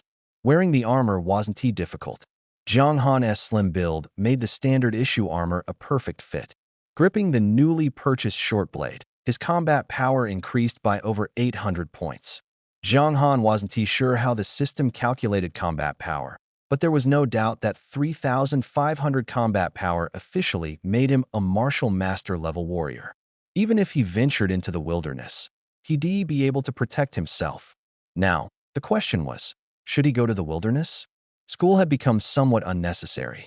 Jiang Han wasn't weak in academics. Even if he skipped the next month of classes, his grades wouldn't suffer. Morning cultivation lessons offered limited improvement. It was a process that required time and patience, and meditating to absorb spiritual energy wasn't enough for rapid growth. After thinking it through, it seemed that entering the wilderness was the best option for him. However, before heading to the wilderness, Jiang Han had two things to take care of: requesting leave and upgrading his warrior certification to martial master certification. Although a warrior certification was sufficient to enter the wilderness, it was only the bare minimum requirement. In reality, most people entering the wilderness operated in teams. In such an environment, someone had to take turns standing watch to prevent nighttime ambushes by exotic beasts. Someone needed to scout ahead, while others evaluated whether the team's combined strength was enough to defeat the beasts ahead. There also had to be primary damage dealers, as different talents resulted in varying levels of combat capability. In other words, everyone had weaknesses, and a team was the best way to compensate for those weaknesses. But first, Jiang Han needed to prove he wouldn't be a burden to the team. If everyone else in a team was a martial master, they certainly wouldn't include a mere warrior. That was the harsh reality. Requesting leave was straightforward. In fact, when Jiang Han presented his warrior certification, his homeroom teacher not only refrained from stopping him, but even took the initiative to apply for additional subsidies on his behalf. 2,000 credits per month calculated over time, it would only last a month. After the college entrance exams, Jiang Han would no longer be a student. After all, even though it wasn't much money, it was still helpful, especially for Jiang Han. To him, 2,000 alliance credits weren't insignificant. The only thing that puzzled his homeroom teacher was how Jiang Han's combat strength had suddenly increased so dramatically. The teacher clearly remembered that when Jiang Han first awakened his talent, it was only at the C grade level. He had even felt sorry for him back then. After all, not every student was as obedient and trouble-free as Jiang Han. Jiang Han explained that he had taken a potion, and the teacher accepted the explanation. In fact, when Jiang Han collected his leave slip and was about to leave, the teacher encouraged him. Even if you've used potions, don't give up on your cultural studies. If your scores are good, you can pursue research in the future. Becoming a scientist might actually suit you better. Jiang Han naturally had no intention of becoming a researcher, but he took his teacher's words seriously. After nodding in agreement, he gave the teacher a deep bow before leaving the office. The martial master assessment was far more challenging than the regular martial warrior test. However, since it was still a low-level assessment, the content involved the same tasks, albeit with stricter standards. Jiang Han's original four-dimensional attributes were already stronger than those of most martial warriors. After his second talent awakening, his attributes had skyrocketed. His punching power surged, with an explosive force reaching 4 tons.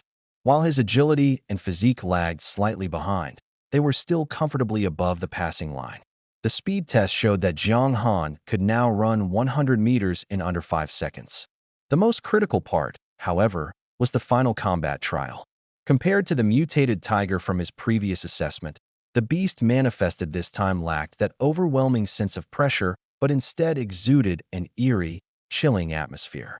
This time, the simulation was a dense forest, and Jiang Han couldn't even catch sight of the beast. Fear stems from the unknown. Jiang Han deeply understood the truth of this statement.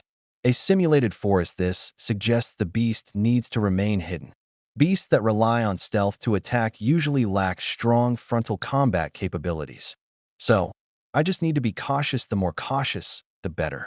Muttering to himself, Jiang Han gripped the knife in his hand tightly, ready to face the challenge. He had a rough guess about the type of beast he was dealing with this time. Something small, adept at hiding, and fond of sneak attacks. These traits, combined with venom and snakes, made the answer quite obvious. Taking a deep breath, Jiang Han silently chanted, "Activate Insight." Talent Insight activated. Talent experience points +1. +1. Insight wasn't an automatic skill. Jiang Han could choose when to activate and deactivate it. Its proficiency was growing at a rate of +1 per second. The only issue was that Jiang Han's mental power was at 74 points. and he could clearly feel his mental energy draining rapidly after activating insight. At most, he could sustain it for a minute, so he had to act quickly. Found you. Jiang Han scanned the dense trees in front of him, finally locking onto the spotted green snake coiled around a branch. Its forked tongue flicked rhythmically, its eyes fixed on Jiang Han. Although its body was green, the mottled patterns on its back allowed it to blend perfectly into its surroundings. A spotted green bamboo viper. Seeing the creature clearly, Jiang Han couldn't help but draw in a sharp breath. This thing was a mutated variant of the pre-cataclysm green bamboo viper. Its venom was far more lethal than the ordinary kind. Jiang Han had read reports stating that even a Grand Martial Master could succumb to its poison within 10 minutes of being bitten. Jiang Han had no intention of testing its venom. Such recklessness was nothing short of courting death. Knowing its location was enough to eliminate fear. Once Insight detected the spotted green viper, 2 red dots automatically appeared on it. Weak points. Everyone knew the phrase, strike the snake at its 7-inch mark. Although Jiang Han didn't understand what the second red dot represented, he trusted his talent implicitly. Gripping his short blade tightly, Jiang Han pushed off the ground with one foot and launched himself upward. The blade swung toward the spotted green viper on the branch. With his current strength, leaping 3 meters was effortless enough to reach the snake. The spotted green viper seemed momentarily puzzled as to how Jiang Han had spotted it. Its movements froze for a brief instant. By the time it reacted and prepared to strike, Jiang Han's short blade had already struck one of the red dots with precision. Crack! The sound of the branch snapping echoed. The spotted green viper, cleaved into 2, died without ever understanding how Jiang Han had been so accurate. Its weak defense stood no chance against Jiang Han's near 4-ton explosive force. Congratulations, you've passed the assessment. This test S rating, A+.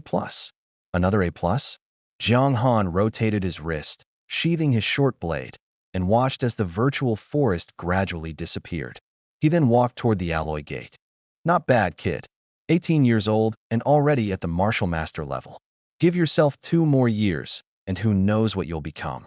The person overseeing the assessment wasn't the same as the one from yesterday. This time, it was a retired martial general who had suffered injuries during a hunt in the wilderness and now oversaw martial master assessments. If you're planning to head to the wilderness, it's best to find a reliable team, the man advised warmly, having noticed Jiang Han's potential. After becoming a martial master, Jiang Han's monthly stipend increased from 20,000 credits to 50,000.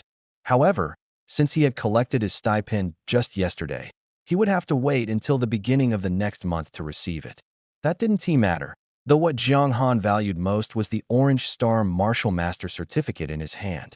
With it, he could join other teams and venture into the wilderness. But before heading out, he needed to join a squad of martial warriors first. Jiang Han's understanding of the wilderness was still limited to what he had read in books, and he knew reality would be vastly different.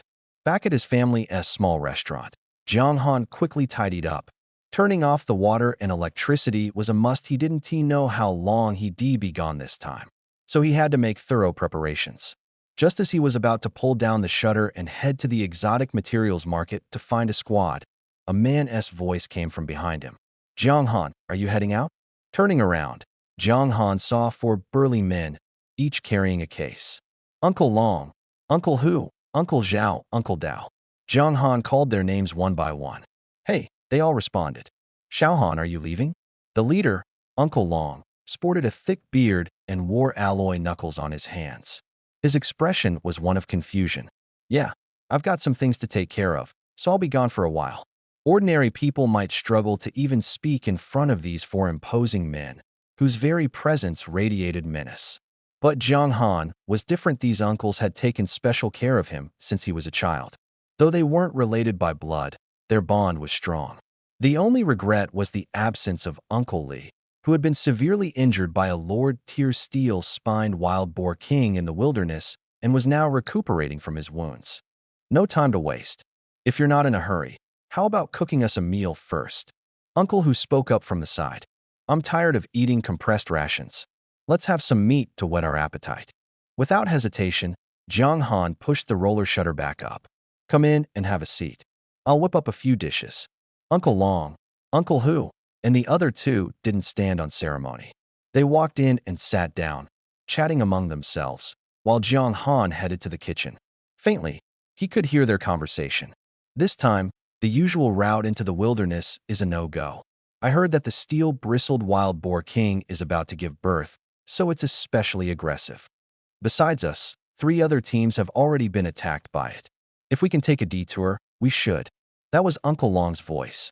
Hearing this, Uncle Hu grew anxious. Brother, the thing we need this time can only be found in the fallen city, number 283. Even if we take a detour, we'll still end up in that city eventually. If we could wait another 2 days for a scout, things wouldn't be this tricky. Sigh. Uncle Zhao let out a long sigh. We can't wait any longer. Huan Corporation is already pushing us to the critical moment, and this is the last piece they need. A single mission with a 4 million reward. The price is exorbitant. If it weren't for our luck in snatching it, this task would have been taken by a martial master level team long ago. Didn't expect it to become such a headache now. We were so close to getting it, but then that steel-bristled wild boar king showed up out of nowhere. The 4 of them deliberated outside, while Jiang Han prepared the food, eavesdropping as he worked. 4 million for a single mission? Adding the materials they could harvest from hunting mutant beasts along the way, the total earnings from this job might reach 5 million. With 5 people in the squad splitting it equally, each would get 1 million. Jiang Han had always known that martial artists made money by hunting mutant beasts, but he hadn't realized just how lucrative it could be. 1 million, he might never earn that much running a restaurant in his entire life. And this was just Uncle Long and his team's income from one mission. But, judging from Uncle Zhao's words, missions like this weren't common. All right, no matter what, we have to set off. The other party has already set a final deadline. If we don't retrieve the item within a week, the mission will be reissued. Let's head out right after the meal. I'll take on the scouting role myself. As the team leader and their strongest member, Uncle Long finally stepped in to make the decision when he noticed his teammates' hesitation. The table fell silent instantly. They all knew this was a must, but the tension was palpable. Jiang Han quickly finished cooking. He prepared a large pot of rice and a few simple homestyle dishes that didn't take much time. Bringing the food out, he noticed the worried expressions on everyone's faces. Setting down the dishes, Jiang Han removed his apron and said, "Actually, if you don't mind, you can take me along. I can handle the scouting work." Jiang Han was confident in his academic knowledge, having studied many mutant beasts. Combined with his grade talent, insight, he was more than capable. He had no idea how shocking his words were to the others. All 4 of them turned to look at him simultaneously. After 2 seconds, Uncle Hu was the first to speak, his emotions running high. "Are you kidding? The wilderness isn't a playground. Even we could lose our lives if we're not careful, and you're not even a martial artist yet. Don't get involved. You're just a C-grade talent. What do you think you're doing? Looking to die? A mutant beast could swallow you whole in one bite." Not just Uncle Hu, the other 3 also frowned at Jiang Han. Though they didn't voice their objections, their attitudes mirrored Uncle Hu's. Jiang Han listened calmly, not upset. He understood that Uncle Hu and the others were only worried about his safety. "Actually, I was planning to go to the exotic materials market to find a team to join." Jiang Han brought over the box near the door and opened it for the 4 of them to see. "Besides, I've already obtained my martial artist certification." He reached into his pocket and pulled out a stamp. The orange star emblem below, it was engraved with his name. The 4 of them were stunned. Uncle Dao, who had remained silent until now, took the stamp, examining it carefully for a long time before nodding. "It's real, issued by the Martial Artist Guild." Returning the stamp to Jiang Han, the group fell into silence. After a while, Uncle Long turned to Uncle Hu. "Didn't you say Jiang Han awakened a C-grade talent? So what's going on now?" Uncle Hu looked bewildered and instead turned to Jiang Han. "Jiang Han, tell me the truth. What's this all about?" Jiang Han smiled. "Actually, I was just joking with Uncle Hu last time. I awakened a B-grade talent. Critical strike, not heavy blow. I just wanted to surprise you all." Jiang Han wore a smile, though his explanation sounded a bit far-fetched. Still, after much deliberation in the kitchen, he felt this was the most reasonable answer he could give. A B-grade talent and achieving martial artist status at 18, while still impressive, was far more believable than a C-grade talent. There's nothing particularly surprising about that, Uncle Hu said, his expression still stern. He was about to continue when Uncle Long stopped him. Enough. Uncle Long turned to Jiang Han. Jiang Han, are you sure you want to come with us into the wilderness? Jiang Han nodded firmly. We can take you, but let me make one thing clear. Once we're inside, you must follow my orders to the letter. If you can't meet this requirement, I absolutely won't allow you to join. Without hesitation, Jiang Han nodded again. Entering the wilderness meant he had to adhere to Uncle Long and the team's guidance. Though Jiang Han was strong, aside from participating in 2 martial artist evaluations, he had never truly fought a mutant beast. In this context, Uncle Long and the others' experience was invaluable to him. Brother, Uncle Hu was anxious when Jiang Han agreed. He was about to object, but was silenced by Uncle Long. Let's eat first. We'll discuss it on the road after the meal. After the meal, Uncle Long opened the equipment box Jiang Han had prepared, pulling out the protective gear Jiang Han had bought earlier. With a quick exertion of strength, the gear, worth 12,000, was torn apart in his hands. Jiang Han was stunned, but upon reflection, it made sense. Uncle Long was a martial artist specializing in offense. His strength was far beyond that of an ordinary person. This protective gear is only suitable for martial artists. It might hold up against ordinary mutant beasts, but it won't stand a chance against stronger beast soldiers or beast generals. It's too late to buy better equipment now. We're my set for the time being. With that, Uncle Long took out a set of protective gear from his own box, comparing it to Jiang Han's frame. Not bad. You're tall, so it fits well. But if I wear this, what about you, Uncle Long? Jiang Han asked as he accepted the gear. Don't worry about me. Ordinary mutant beasts can't hurt me. As for the ones that can, Uncle Long trailed off, leaving the rest unsaid. Although that was the case, Jiang Han understood in his heart. If things were really that simple, then no warriors would need to wear protective gear anymore. They could just pick the weakest enemies to deal with. In reality, the most common situations in the wilderness were unexpected emergencies. For example, the last time Uncle Long and his group encountered that leader-class Steel Bristle Wild Boar King. Jiang Han wanted to say more, but Uncle Long interrupted him. All right, I know what you're worried about. Don't be afraid, just follow my instructions and wear it. You just agreed to listen to me, and now you start being stubborn before we even enter the wilderness? Jiang Han had no choice but to put on the protective gear. I'll buy you a spatial storage ring when we return this time. Is there anything else you need to bring? I can help you pack, Uncle Long added after seeing Jiang Han nod. Jiang Han thought for a moment and pointed toward the kitchen. Bring the cooking pot and some seasonings. I can cook in the wilderness. Hearing this, Uncle Long and the others were a bit dumbfounded, but, upon reflection, found it reasonable. They were all rough men who couldn't cook, and in the wilderness, they would only eat compressed rations. Since Jiang Han could cook, bringing cooking tools wouldn't hurt. Early on, there weren't too many items to carry, so it was convenient. If they needed more space later, they could just throw them away. After confirming that they had packed everything they needed, the group of 5 boarded the high-speed train heading toward the city's edge. The place called the city's edge was, in fact, humanity's frontline defense. Lan City was a satellite city of Hang City, one of the central cities. Its geographical position was close to the defense line, but even by high-speed train, it would take nearly 4 hours to reach. This area was specifically designated as a buffer zone. Even if a beast tide broke through the defense line, there would still be a distance of nearly 1,000 miles to organize manpower for resistance. Of course, such a situation was considered the worst-case scenario. From what Jiang Han had read in books, aside from when exotic beasts first appeared and humanity was utterly powerless, no beast had ever crossed the 1,000-mile buffer zone since the defense line was established. There had been a few instances where beast tides breached the line, but they were stopped by a few top-tier warriors. These warriors were known as Supreme Thrones. As they moved farther from the city, the surrounding scenery became increasingly desolate. However, due to the absence of human activity, the plants had grown more lushly. Actually, low-level exotic beasts occasionally appear around here, but as soon as they show up, warriors clear them out, explained Dao Shu, sitting next to Jiang Han, noticing his curiosity. So don't worry, the real defense line is still far ahead. Dao Wang, are you guys bringing a rookie into the wilderness? Isn't this mission supposed to be tough? Aren't you afraid of accidents with a rookie in tow?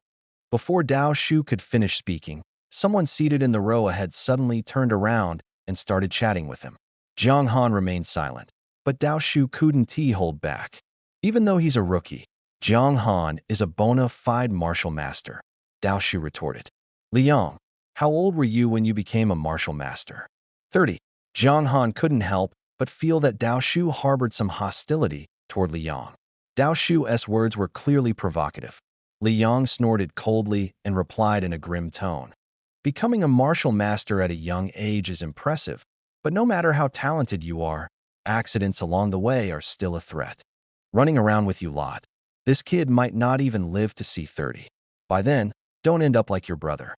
The moment Liang said this, Jiang Han immediately sensed something was off. Sure enough, in the next second, Dao Shu, sitting beside Jiang Han, stood up abruptly, drawing his long blade and slashing fiercely at Liang. Liang seemed prepared. With a flash of his blade, the two weapons collided, producing a sharp metallic clash that echoed through the train car. Everyone turned their heads to watch the commotion. Jiang Han understood it was because Liang had mentioned Dao Shu's younger brother, provoking him. Dao Shu's younger brother was only a few years older than Jiang Han, but 12 years younger than Dao Shu. Years ago, his brother had awakened an A-level talent but lacked strength. Dao Shu had taken him to the wilderness for training, only to return alone. Since then, Dao Shu had become taciturn. What began as a minor verbal spat had now struck a nerve, igniting Dao Shu's fury. Although his first strike was blocked, Dao Shu didn't plan to stop. With a twist of his blade, he aimed for Liang's hand, trying to force him to release his weapon.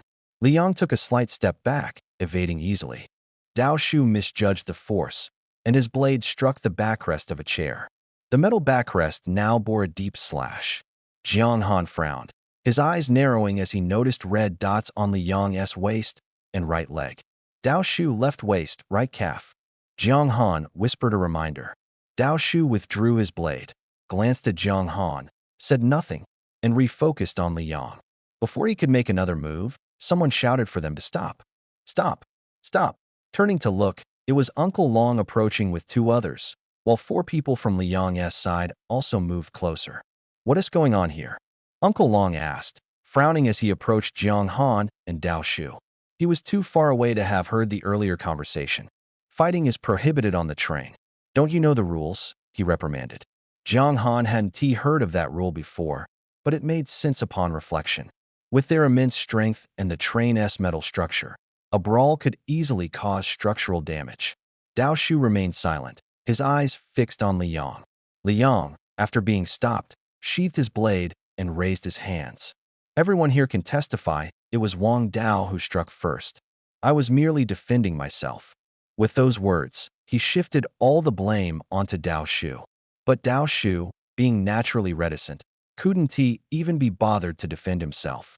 What happened? The noise from the fight had attracted the train's security personnel.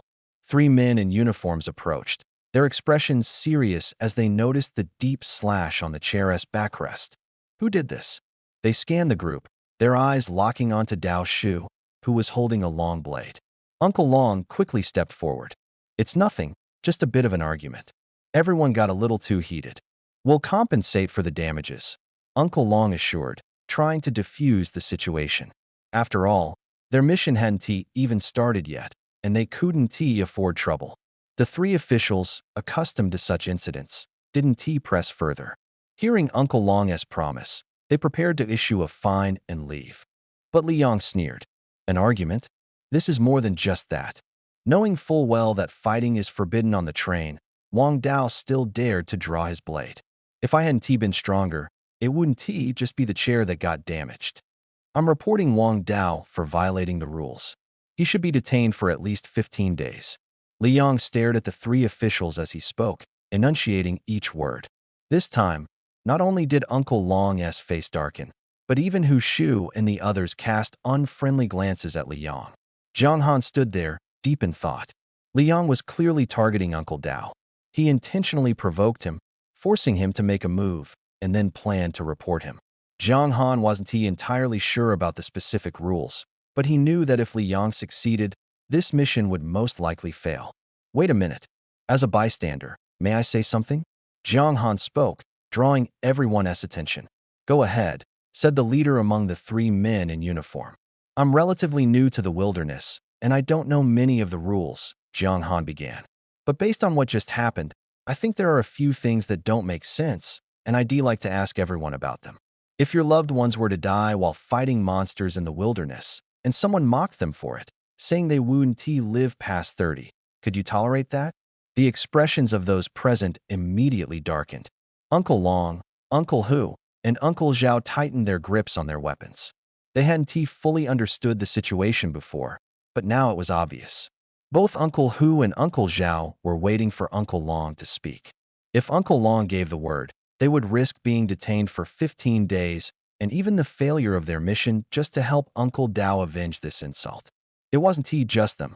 Upon hearing Jiang Han's words, the surrounding martial artists' gazes turned fierce, glaring directly at Li Yang. Even Li Yang's teammates instinctively took a step back, trying to distance themselves from him. However, after some hesitation, they stepped back to his side. Jiang Han noticed this, feeling both surprised and unsurprised. The cover of the freshman textbook on the wilderness and martial artists declared, "All martial artists who die fighting beasts are heroes." This was likely to encourage martial artists to fight bravely. Jiang Han knew this was also how the nation recognized them. The reactions of the surrounding martial artists at this moment further confirmed his thoughts. In comparison, while Uncle Dao's actions on the train were inappropriate, Li Yang's behavior seemed far worse. "Li Yang, what is going on?" At this moment, Li Yang's team captain spoke up, a man about 1.75 meters tall, which appeared short. In fact, with the resurgence of spiritual energy, human physiques had improved, and the average height had increased by nearly 20 centimeters compared to before the catastrophe. A man of 1.75 meters did indeed seem short now. Jiang Han identified him as the captain solely based on his aura. Like Uncle Long, this man was a grand martial artist, exuding a strong sense of threat to Jiang Han. "Boss, I didn't do anything." Li Yang, knowing the severe consequences of inciting public outrage, pointed directly at Jiang Han and said, "This guy is on the same team as Wang Dao. At a time like this, he is obviously going to side with him. Don't you know me well enough by now, boss?" Li Yang added. The captain didn't respond immediately, seemingly pondering how to handle the situation. As Li Yang said, he knew him well. Li Yang was typically sharp-tongued and mean-spirited, with poor relationships with his teammates. If not for his decent strength as a martial artist, he would have been kicked out of the team long ago. If this had happened under normal circumstances, the captain might have turned a blind eye.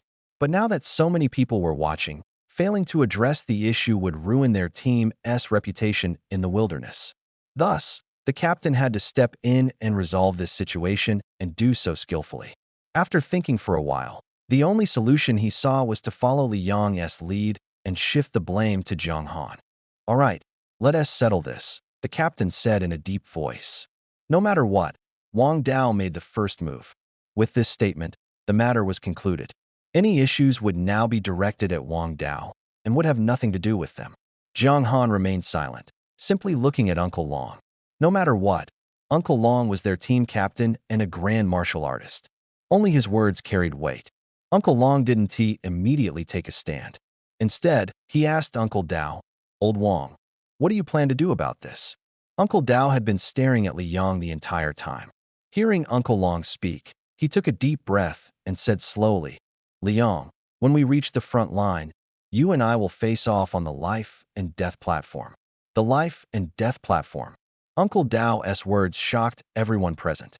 To become a martial artist, or even a martial master, required exceptional talent. Such individuals naturally had strong self-esteem, which was normal. After spending extended periods fighting monsters in the wilderness, it was impossible not to have a temper. Conflicts and fights were common. However, to maintain order, fighting was prohibited in cities or living zones. The life and death platform was established to resolve such disputes, specifically for martial artists to settle their differences. Jiang Han wasn't sure of the specific rules of the life and death platform, but judging by the reactions around him, he could tell it involved a deadly duel. Uncle Zhao seemed to notice Jiang Han's confusion and leaned over to explain in a low voice. On the life and death platform, there are no restrictions, none at all. There's no time limit either. There are only two ways to decide the outcome. One side dies, or one side surrenders. If you lose, you also have to pay a penalty. The amount depends on your strength. For someone like your Uncle Dao, who's at the martial master level, losing would cost 20 million. 20 million. Jiang Han couldn't even describe his shock upon hearing this number. Since becoming a martial artist, his perception of money had been constantly shifting. In the past, he would carefully consider how much the price of a chicken had increased. Now, the numbers he heard were in the millions or even tens of millions. Uncle Dao and the others certainly earned a lot, but the most they could make from a single mission was 2 million. After the team leader took the largest share, the remaining 4 members would split the rest, each getting no more than 2 or 300,000. And they could only complete one mission per month at most. This meant Uncle Dao's annual income was about 3 million. A 20 million wager was essentially betting all his previous earnings.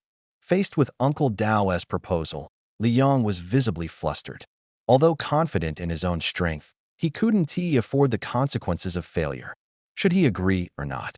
Li Yong glanced at his captain, but it was clear he wouldn't offer any advice. What's wrong? Afraid now? Uncle Dao pressed relentlessly, giving Li Yong no time to think. Afraid? Why would I be afraid? Li Yong retorted. With your skills, I can't imagine how you'd even stand a chance against me. Don't worry. When we get to the life and death platform, I'll give you the chance to surrender, Uncle Dao said. Surrender? Uncle Dao's cold gaze bore into Li Yong, filled with disdain. Everyone understood that he had no intention of backing down. This seemingly farcical incident temporarily came to a pause, but everyone knew the real drama would unfold on the front lines. Li Yong left with his teammates, while Jiang Han and Uncle Dao sat with Uncle Long and the others. You were a bit impulsive, Uncle Long said, looking at the silent Uncle Dao and sighing. Li Yong's strength is clearly superior to yours, especially since both of you use blades. I suspect Li Yong will borrow a blade from Sun Wenbin. It's a pity I use knuckle dusters. I can't help you even if I wanted to. Sun Wenbin was likely the leader of Li Yang's squad. A grand martial artist's strength far surpasses that of a martial artist by several times. They demand higher quality weapons, otherwise, a full force strike could break the weapon first, posing great danger in actual combat. It was just like the armor Jiang Han had purchased earlier, easily torn apart by Uncle Long. More importantly, high-level weapons can be enchanted. If he really managed to borrow a weapon, then in this duel of yours, I'll try to contact someone to see if any friends who use blades happen to be stationed at the defense line. Uncle Long sighed, picked up the phone, and made a call. Uncle Dao remained silent the entire time. Uncle Hu and Uncle Zhao simply patted Uncle Dao on the shoulder. These brothers had fought side by side for years and understood what was on Uncle Dao's mind. There was little conversation along the way. After more than 2 hours, the train finally began to slow down. Through the window, Jiang Han saw a towering iron wall. Nearly 10 meters high and forged from steel, it stood as a testament to human resilience. The books described this iron wall as follows. Over 1,300 kilometers long, constructed using 5.7 billion tons of refined steel, the equivalent of 7 years of the nation's steel production. It cost over $1 trillion yuan and took 8 years to cast in sections. It had withstood more than 1,700 waves of beast assaults. Jiang Han had seen pictures of it online before, but seeing it in person made him realize that photos could never compare to the real thing.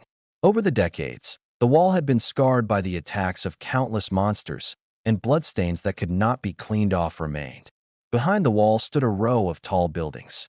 When the train stopped, Jiang Han and his group disembarked. A burly man in armor approached them, a long blade slung over his shoulder. Along, what's the rush? Don't even mention it. On the way here, Li Yong from Sun Wenbin's squad had a conflict with Old Wang, and they scheduled a duel on the life and death platform. So, we're here to borrow your blade. Hearing Uncle Long mention Sun Wenbin, the burly man shook his head helplessly.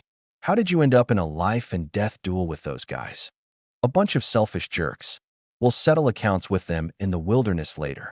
As he spoke, The burly man handed the long blade on his shoulder to Uncle Dao. If it really doesn't work out, just admit defeat. Paying some money is no big deal as long as you're alive. There's always another chance. Settle things with them later, but don't act recklessly. The burly man, who had a good relationship with Uncle Long, tried to persuade Uncle Dao. But by the time things had escalated to the life and death platform, Uncle Dao's stubborn nature meant he was unlikely to concede. Uncle Dao took the long blade, weighed it in his hands, and nodded in thanks. Jiang Han approached Uncle Dao as well. Uncle Dao, earlier on the train, when you clashed with Li Yang, I noticed that his left waist and right calf seemed to have some issues. When you attack, try to aim for his left waist and right calf. It might work. Jiang Han wasn't entirely confident, as the stakes were high, and he couldn't be sure if his insight into Li Yang's weaknesses would prove effective. Uncle Dao didn't say anything, simply patting Jiang Han on the shoulder. The group headed toward a large building. For the first time, Jiang Han saw what was called the life and death platform. It was an arena resembling an octagonal cage, but much larger in scale. Those who had reached the level of martial artist had already crossed a significant threshold of strength. A single stride could cover 10 meters. A smaller arena would only hinder their abilities. After signing contracts, both parties agreed to accept whatever outcome occurred on the life and death platform, whether life or death. Each side also transferred 20 million yuan to an official account. This was to prevent anyone from reneging on their debts, though the consequences of defaulting would be no less severe than paying the 20 million. Once all preparations were complete, Uncle Dao and Li Yang stepped into the life and death platform. Li Yang's combat strength is 4,800, while Old Dao's is only 4,200. The gap in power is quite significant. Uncle Hu remarked, watching the two figures in the arena with a heavy expression. He sighed deeply. Everyone else understood the disparity, but they had done everything they could. Once on the life and death platform, no outsider could intervene. Any interference would result in an immediate forfeit. Not to mention, the man standing idly by was no ordinary figure. Even Uncle Long lacked the strength to intervene in this duel. Ready? Then let us begin. As soon as the words were spoken, Li Yang made the first move. With a stomp of his foot, he surged forward, covering 10 meters in an instant toward Uncle Dao. His speed was astonishing, and at the same time, his long blade came slicing downward from above. Uncle Dao, however, stood motionless, as if he hadn't noticed. It wasn't until Li Yang was about 3 meters away that Uncle Dao finally raised the long blade in his hand. 9 Mystic Blade Technique. Has Old Blade gone mad? Using his ultimate move right from the start, Uncle Tiger was astonished at Uncle Blade's actions. In martial contests, unless the opponents are familiar with each other or there's an overwhelming disparity in strength, the usual approach is to probe first, understand the opponent, and then go all out. But Uncle Blade clearly had no intention of playing by the rules. As Uncle Tiger was still in shock, Li Yang was closing in on Uncle Blade, the 3-meter distance disappearing in the blink of an eye. Li Yang's blade was already descending, but Uncle Blade's blade was faster. You don't understand. Uncle Blade has a B-level talent for extreme speed. The 9 Mystic Blade Technique is a top-tier profound level skill, and Uncle Blade has already mastered the 4th level, which provides an 80% speed boost. He's going all out for a desperate strike. Hearing Uncle Tiger's explanation, Jiang Han instantly understood. No wonder Uncle Blade hadn't made a move earlier. He was waiting for Li Yang to charge in at full force, leaving no room for retreat. 3 meters is a critical distance for martial artists.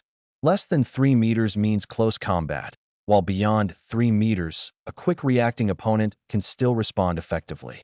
Uncle Blade was positioned right at this limit. He was risking everything to withstand Li Yang's strike. Holding nothing back, he aimed to land his blade squarely on Li Yang's waist. Madman, Li Yang hadn't expected Uncle Blade to truly risk his life. But he could understand being weaker in strength. Uncle Blade had no choice but to resort to unconventional tactics. A desperate strike was 1, a burst of speed was 2, and targeting Li Yang's left waist was 3. Li Yang wanted to retreat, but found it impossible, forcing him to change the direction of his blade. Originally aimed at Uncle Blade's head, he redirected it to sweep sideways to protect his waist. Clang! The sound of blades clashing rang out, sharp and piercing. Li Yang was sent flying backward, landing heavily on the stage and rolling several times before barely managing to get up. He got him. Jiang Han had been watching closely. Despite the rapid movements, his mental focus allowed him to see clearly.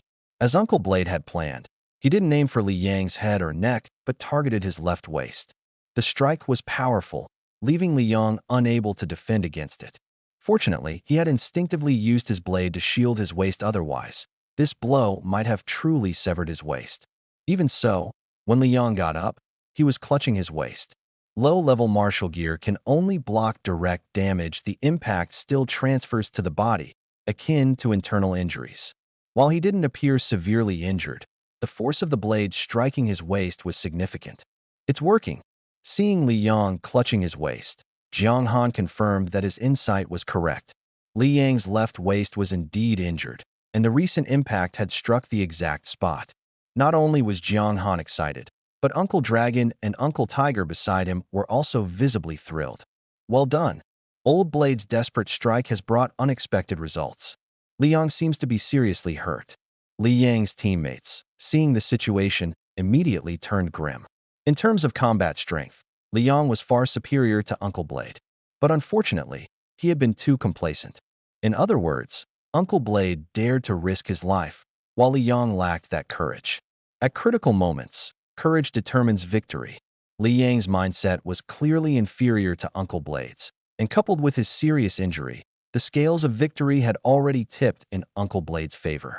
Uncle Blade wouldn't give Li Yang any chance to recover. Seeing Li Yang in this state, a hint of joy flashed in Uncle Blade's eyes as he immediately launched an offensive. Earlier, he relied on the element of surprise. Now, he didn't need it. Li Yang's weakness was fully exposed, and Uncle Blade, with years of experience fighting beasts, knew exactly what to do. Rather than injuring 10 fingers, it's better to sever one. At this moment, all he needed to do was focus his attacks on Li Yang's left waist. Accelerate. 9 Mystic Blade Technique. The long blade scraped across the ground, and a flash of fire streaked across the life and death stage. In the next moment, Uncle Blade was already in front of Li Yang. With multiple speed enhancements, Uncle Blade's attack speed was unmatched. Prepare to die, Li Yang. Bang! Clang! Dozens of slashes followed in quick succession. Uncle Blade's swordsmanship grew sharper and more ferocious with each strike. Li Yang felt a sharp pain in his left waist, rendering him unable to exert force. The key to explosive power lay in the waist muscles. Without strength in his waist, Li Yang's speed was compromised. Facing Uncle Blade's increasingly swift strikes, he could only barely defend himself, retreating step by step while occasionally suffering heavy blows. Die! Uncle Blade roared, delivering a final, heavy slash. Li Yang managed to block it, but the force sent him flying. His sword was knocked out of his hand, and he lay sprawled on the ground, motionless. His armor was in tatters, stained with blood. Huff! Uncle Blade exhaled heavily after his relentless attacks. His energy nearly depleted, but he was still in better shape than Li Yang. Dragging the tip of his blade along the ground, Uncle Blade stepped toward the fallen Li Yang one step at a time. Li Yang's teammates could no longer stay put. They rushed down from the stands, only to be stopped by a man. The match isn't over. Outsiders are not allowed to interfere. Stand back. Jiang Han suddenly felt an immense pressure weigh down on him. It was as though his entire body had become several times heavier all at once. What was happening? Under the oppressive force, Jiang Han's muscles tensed up completely. He glanced at Uncle Hu, Uncle Zhao, and even Uncle Long beside him. All three wore grim expressions as they stared at the black-clad man below the stage. S-class talent, gravity field. Uncle Long's voice was hoarse, as if his throat had been clenched, but it was filled with shock. S-class talent. Jiang Han turned to fix his gaze on the man. He had seen warriors awaken S-class talents before. Jiang Zhiyu had awakened the phoenix blood, but she was still young and inexperienced, her combat strength far from formidable, nothing like the power of the man before him. Jiang Han was certain that this man's strength far exceeded that of a grand martial master, perhaps even surpassing the level of a martial general. If his oppressive force was this strong from a distance, how miserable must it be for those bearing the brunt of it directly? Among Li Yang's team, Apart from Jiang Han, the other four were all sprawled on the ground in disarray. Even their Grand Martial Master Captain, Sun Wenbin, was no exception. While the others lay like dead dogs, Sun Wenbin could still struggle a bit, but he couldn't even stand up. This was Jiang Han's first time witnessing the true power of a high-level warrior. The mere oppressive force was enough to make a Grand Martial Master unable to stand. Was this the terrifying combination of an S-class talent and peak strength? For the first time, a surge of hot-blooded excitement lit up in Jiang Han's heart. He had never reached this level before, but now, on the life and death stage, Uncle Blade staggered forward but remained resolute. Li Yang regained consciousness, managing only to roll over onto his back, staring up at the ceiling and gasping heavily. His injuries were too severe. On the other side, Uncle Blade held his long blade firmly, his gaze icy cold. Li Yang, no one can insult my family. Not before, not ever. Anyone who dares to insult them, I will fight to the death to settle the score. Prepare to die. The last three words were almost a roar from Uncle Blade. He raised his long blade high, aiming directly at Li Yang's unprotected neck. If this blade fell, Li Yang would pay the price.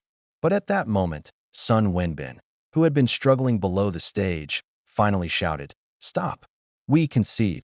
As soon as the words fell, Jiang Han felt the oppressive force dissipate in an instant. He took a deep breath, his muscles aching unbearably. In just a few short seconds, it felt as though he had run dozens of kilometers. His entire body was nearly drained. With the pressure lifted, the sense of relaxation flooding his body was immensely liberating. One side has conceded. The match is over. The man standing still waved his hand, and the tightly closed door immediately opened. "Take your man back." As soon as he finished speaking, Uncle Long on the stands rushed down. In no time, he was supporting Uncle Dao, who was already exhausted. After all, there was a gap in strength between the two sides. Li Yang was seriously injured, and although Uncle Dao won, he also suffered significant injuries. There were several deep knife marks on his armor, with blood seeping out. The doctor arrived, and after a quick examination, everyone finally breathed a sigh of relief. The injuries aren't severe, just a bit of weakness. Give him some nutrient fluids, and after a night's rest, he'll be fine. Thank you, doctor. Uncle Long let out a sigh of relief and quickly expressed his gratitude. Li Yang was carried away by his teammates. However, Sun Wenbin stayed behind. This matter won't end so easily. We'll remember this debt, the Qian squad will. Uncle Long turned to glance at him. Sun Wenbin responded decisively. That's perfect. The two of us shouldn't leave then. Let's have another match. Clearly, he hadn't expected Uncle Long to say that. He hesitated for a moment, but ultimately said nothing more and left with his teammates. All right, let's go back and rest. Old Wang needs a day to recover. Once he's better, we'll set off again. The mission was urgent, but it was precisely at such times that they couldn't rush. Uncle Dao needed enough time to recover, and a thorough check was necessary to ensure there were no after-effects before heading into the wilderness. Otherwise, any mistake could doom the entire team. Fortunately, no one was in a hurry. Since they had already reached the defense line, Jiang Han could take the opportunity to look around and familiarize himself with the environment. He would likely come here often in the future. After the college entrance exams, there were still 3 months of vacation. If there was nothing else to do, he might as well come to the wilderness to train and improve his skills. Everyone took turns keeping watch, and Jiang Han was assigned the last shift. He would come back in the morning. Old Zhao, take Jiang Han around and let him get familiar with the environment. Also, teach him what to watch out for when entering the wilderness. No problem, Uncle Zhao readily agreed. With Uncle Dao's victory, the atmosphere in the team was much more relaxed. Let's eat first. We've been on the road all day and have been through so much. I'm starving. Uncle Hu joked, which was rare for him. Uncle Long didn't join them. He accompanied Uncle Dao to the hospital to take care of him when he woke up. After Jiang Han and the other two finished eating, Uncle Hu even packed a meal to take to the hospital. Jiang Han and Uncle Zhao strolled between a few buildings. This is humanity's first line of defense. It's usually guarded by powerful warriors to ensure the line remains secure and isn't breached by exotic beasts. So this place is very important. We call it the safe zone. When staying in the wilderness for extended periods, people usually choose the nearest safe zone for resupply. The steel defense line stretches over 1,000 kilometers, with 12 safe zones, roughly one every 100 kilometers. The warriors from Lon City mostly resupply at these safe zones. These two buildings are the residential areas, capable of housing 8,000 warriors. That one is the exotic materials trading market. Uncle Zhao pointed to a building not far away. The exotic materials collected in the wilderness, which aren't needed for tasks or can't be transported, are often sold here. The prices are fair, and those who come here to trade are mostly top 500 companies with reliable reputations. However, for extremely rare materials, I recommend selling them in the city or at an auction, where you can earn 10% to 20% more. Weapons and armor can also be purchased here. The rest are the hospital and the military building. Uncle Dao recovered quickly. Actually, he wasn't seriously injured. For someone who frequently ventures into the wastelands, such injuries are commonplace. He was just a bit weak, but after a few bottles of nutrient solution, he quickly recovered. Once the bandaging and checkup were done, he was ready to be discharged. Uncle Long also helped Jiang Han buy a spatial ring, which cost 2 million alliance coins. Jiang Han didn't refuse. After binding it and trying it out, he found the space wasn't large just enough to fit a car, far inferior to the system's rewarded space. However, it was sufficient. With the spatial ring as a cover, he could freely use the system's space. He stored all the pots and pans inside. Beyond the steel defense line lies the wasteland. Since the appearance of spatial anomalies, humanity has been retreating continuously, and all coastal cities have been occupied. The vast wasteland now covers the entirety of East China, Central China, and parts of North China and the Southwest. This wasteland spans over 4 million square kilometers, encompassing what used to be the most prosperous areas before the catastrophe. As Uncle Long introduced the situation in the wasteland to Jiang Han, he emphasized the mission. Our target is Fallen City number 283. Before the catastrophe, it was a county-level city with a permanent population of over 800,000. It's not very large, and cities like this typically don't have lord-level beasts. The highest level you'd encounter would be beast generals. But this time, it's different. A steel bristle wild boar king has suddenly appeared there, so everyone must be extra cautious. We'll avoid the steel bristle wild boar king, complete the mission, retrieve the item, and retreat immediately. No lingering. Understood? Uncle Long looked at Jiang Han with a serious expression. He wasn't worried about the others, as they were all veterans who knew better than to act recklessly outside the mission. But Jiang Han was different. It was his first time in the wasteland, and he might become overconfident due to his martial master level strength and act impulsively. Many young martial artists made rash decisions during their first venture into the wasteland. If they didn't cause major trouble, it was fine, but if they provoked something they shouldn't it wouldn't just cost one person, it could jeopardize the entire team. Don't worry, Uncle Long. I know my limits. Although Jiang Han was eager to gain experience points from exotic beasts, he was well aware of his own capabilities, especially after witnessing the power of high-level martial artists firsthand yesterday. He was absolutely convinced that the expert who attacked him with a gravity field yesterday was no less powerful than the members of Liang's team. After understanding the strength of high-level martial artists and exotic beasts, Jiang Han would never recklessly throw his life away. It's fine. Let him follow me. I can teach him some combat techniques along the way, said Uncle Dao, who had been silent until now. His face was a bit pale, mainly due to excessive blood loss, and it would take a few weeks of rest for him to recover. But the team didn't have the luxury of waiting for him to recuperate. All right, then Jiang Han, you'll follow Uncle Dao. Jiang Han readily agreed. Although his combat strength was on par with Uncle Dao's, when it came to combat experience, Uncle Dao had the upper hand. Combat strength and practical experience were two entirely different things. Uncle Dao had been navigating the wasteland for over a decade, wielding a blade, and his experience was precisely what Jiang Han lacked. The 5-person team each carried a specially designed large backpack. The spatial rings had limited capacity, and each person could only bind one ring, so it was common practice to carry a backpack to store additional items. Once inside the wasteland, they had to rely on walking. The old roads were too dilapidated to use, and exotic beasts roamed along the way. Even if they had a vehicle, it wouldn't get far. Fortunately, after becoming martial masters, their stamina was excellent. With Jiang Han's physical strength, walking 200 kilometers in a day is no problem. On the road, they encountered some low-level exotic beasts. Uncle Long and the others didn't take action, leaving them to Jiang Han for practice. Uncle Dao provided guidance on the side. When dealing with snakes, especially pythons, you need to be careful not to confront them head-on. Try to find a way to maneuver around them. Most importantly, never let an exotic beast attack you from behind. For example, the strike you just made, if you had turned it into a stab targeting its weak point, the damage would have been much higher. Uncle Dao squatted down and pointed at the nearly 2-meter-long flame-headed python in front of him, explaining Jiang Han's shortcomings. This flame-headed python is just a mid-level beast soldier, slightly weaker than you.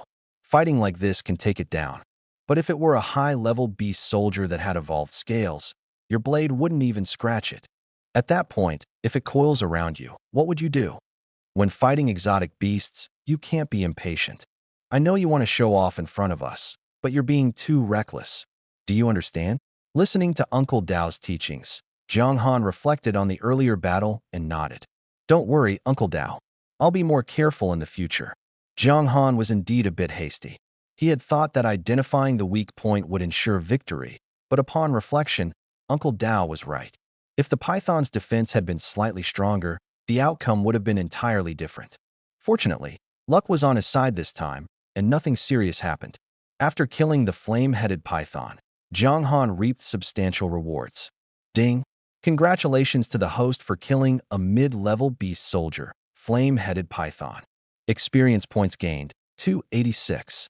A level talent insight proficiency, +1. +1. B-level talent critical strike proficiency, +12. Experience points maxed out, automatic level up. Congratulations to the host for reaching level 3, gaining 100 free attribute points. Unlike killing chickens, killing exotic beasts is more labor-intensive but yields greater rewards. Just by killing this mid-level beast soldier flame-headed python, Jiang Han gained 286 experience points, and his talent proficiency improved rapidly. The efficiency was countless times faster than killing hens. In just 2 hours, they encountered 3 mid-level beast soldiers, 6 low-level beast soldiers, and over 20 ordinary exotic beasts. Jiang Han gained over 4,000 experience points and more than 1,000 talent proficiency points. He leveled up twice and obtained 200 free attribute points. Insight almost leveled up to level 2, but Critical Strike directly leveled up. After allocating those 100 free attribute points, Jiang Han's combat power surged significantly. Host, Jiang Han. Combat power rating, 4827. Level, 4. Strength, 120 agility, 120 constitution, 121 spirit, 124. Available free attribute points, 0. Experience points required for next level up, 89 4000. Current talents, a level talent Insight LV1, B level talent Critical Strike LV3. Insight automatically activates during combat, allowing you to identify the enemy's weak points. Critical Strike, 50% chance to trigger a critical hit during attacks, dealing damage equal to Strength 5. Current talent proficiency, Insight 1893 2000 Critical Strike 103 2000. Remaining talent card slots, 0. Current martial skill, Earth Grade Superior Ninefold Thunderblade LV1. Ninefold Thunderblade LV1. When using blade weapons to attack, strength and agility are each doubled. Current martial skill proficiency, Ninefold Thunderblade LV1 869 2000 inch. Current available items, none. Current system space remaining, 0 1000. Current task, 1000-man slash, stored explosive energy. 5752 using it can greatly enhance combat power for a short time. With a combat power of 4800, he was just one step away from the minimum standard for a Grand Martial Master. Of course, this was merely the lowest threshold to pass the assessment. A combat power exceeding 5,000 was required to participate in the Grand Martial Master exam, but even that didn't guarantee passing. However, for Jiang Han, This was already fantastic news because it proved one fact. In the wilderness, his leveling speed could be significantly accelerated. At this rate, it wouldn't be long before he truly became a grand martial master. With an A-level talent combined with the combat power of a grand martial master, Jiang Han was undoubtedly a genius in the entire Celestial Empire, fully qualified to enter top-tier universities. It's about time. Let's find a shady spot to make a fire and cook. After eating, we'll continue on our way, Uncle Long decided, and naturally, Jiang Han and the others followed. The wilderness, untouched for decades, had seen a noticeable ecological recovery. There were plenty of tall trees, and collecting some dry wood meant Jiang Han didn't even need to bring a lighter. Uncle Hu raised a flame in his palm and tossed it onto the pile of wood, igniting the fire. In their 5-person team, Uncle Long had awakened the A-level talent Tyrannosaurus, which, when triggered, greatly enhanced strength, constitution, and agility. Unlike Jiang Han's critical strike, Uncle Long's talent had a long duration and wasn't limited to a single attack. Uncle Hu had awakened the B-level talent Fire Element, allowing him to conjure flames, such as creating a fireball out of thin air like he just did. This was the most basic application of the Fire Element. Uncle Dao had the B-level talent Super Speed, which Jiang Han had already witnessed before. Uncle Zhao had awakened Danger Sense, which sounded a bit mysterious. It wasn't useful in the city, but in the wilderness, once triggered, it meant big trouble was imminent. The last time they managed to retreat safely was thanks to Uncle Zhao's early warning.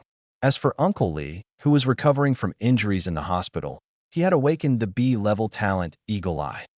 It was somewhat similar to Jiang Han's insight, but Uncle Li could only see farther and couldn't directly pinpoint an enemy's weaknesses like Jiang Han could.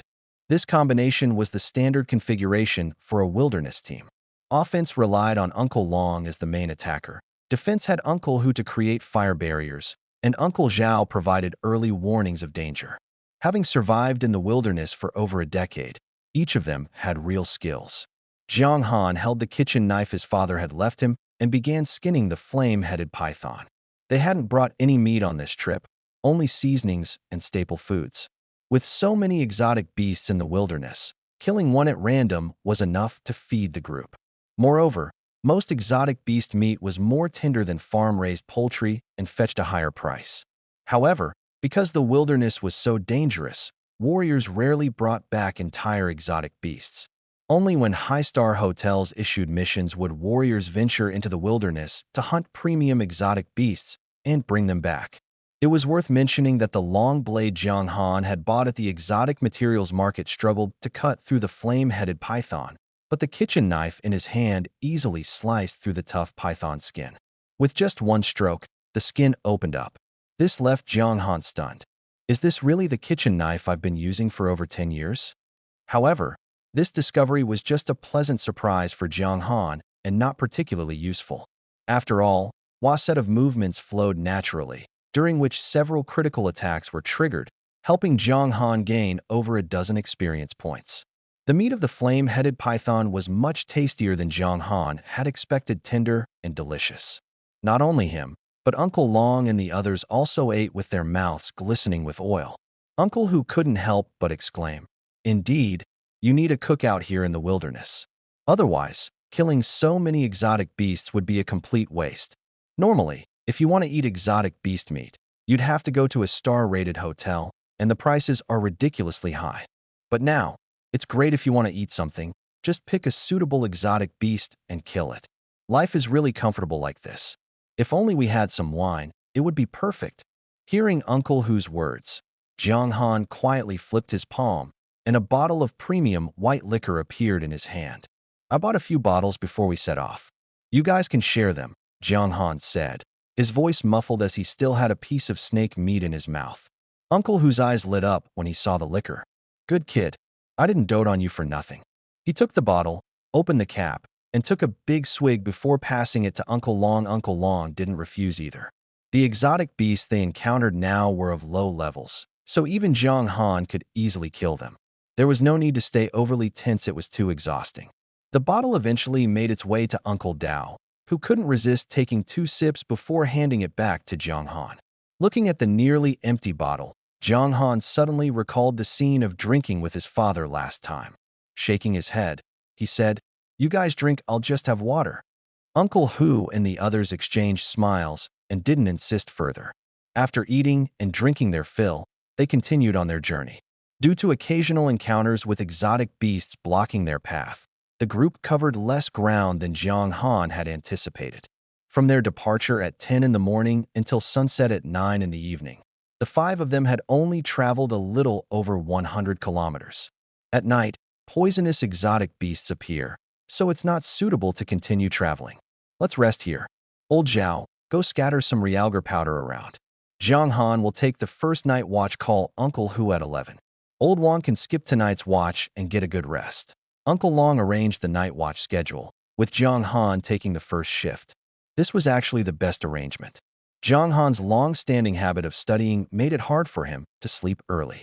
Rather than being woken up in the middle of the night, it was better to take the first watch. He sat cross-legged and entered a cultivation state. Cultivation could also restore energy, though not as directly as sleeping. The night sky turned completely dark, leaving only the stars twinkling. The moon hadn't risen high yet, and the light was dim. But this didn't affect Jiang Han. He occasionally opened his eyes, scanning the surroundings with his insight. Listening to the chirping of cicadas, he continued cultivating. Compared to the intense battles during the day, the wilderness now seemed unusually quiet. But behind the calm lay hidden dangers. A long wolf howl instantly woke Uncle Long and the others from their sleep. That's the howl of a wilderness wolf. Having lived in the wilderness for a long time, Uncle Long and the others were incapable of deep sleep. Though they appeared to be asleep, even the slightest sound around them could wake them immediately. Upon hearing the wolf howl, Jiang Han also exited his cultivation state. He knew what wilderness wolves were. In terms of combat power, wilderness wolves weren't particularly strong. In fact, they were quite weak. The combat power of an ordinary wilderness wolf barely exceeded 1,000, equivalent to that of a regular martial artist. At this level, Jiang Han could easily kill them. But the problem was that wilderness wolves were widely distributed and extremely numerous. Even the smallest wolf pack had over 100 wolves with strong combat power.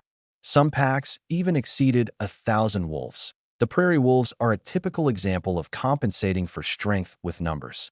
This kind of battle is the last thing a warrior wants to encounter.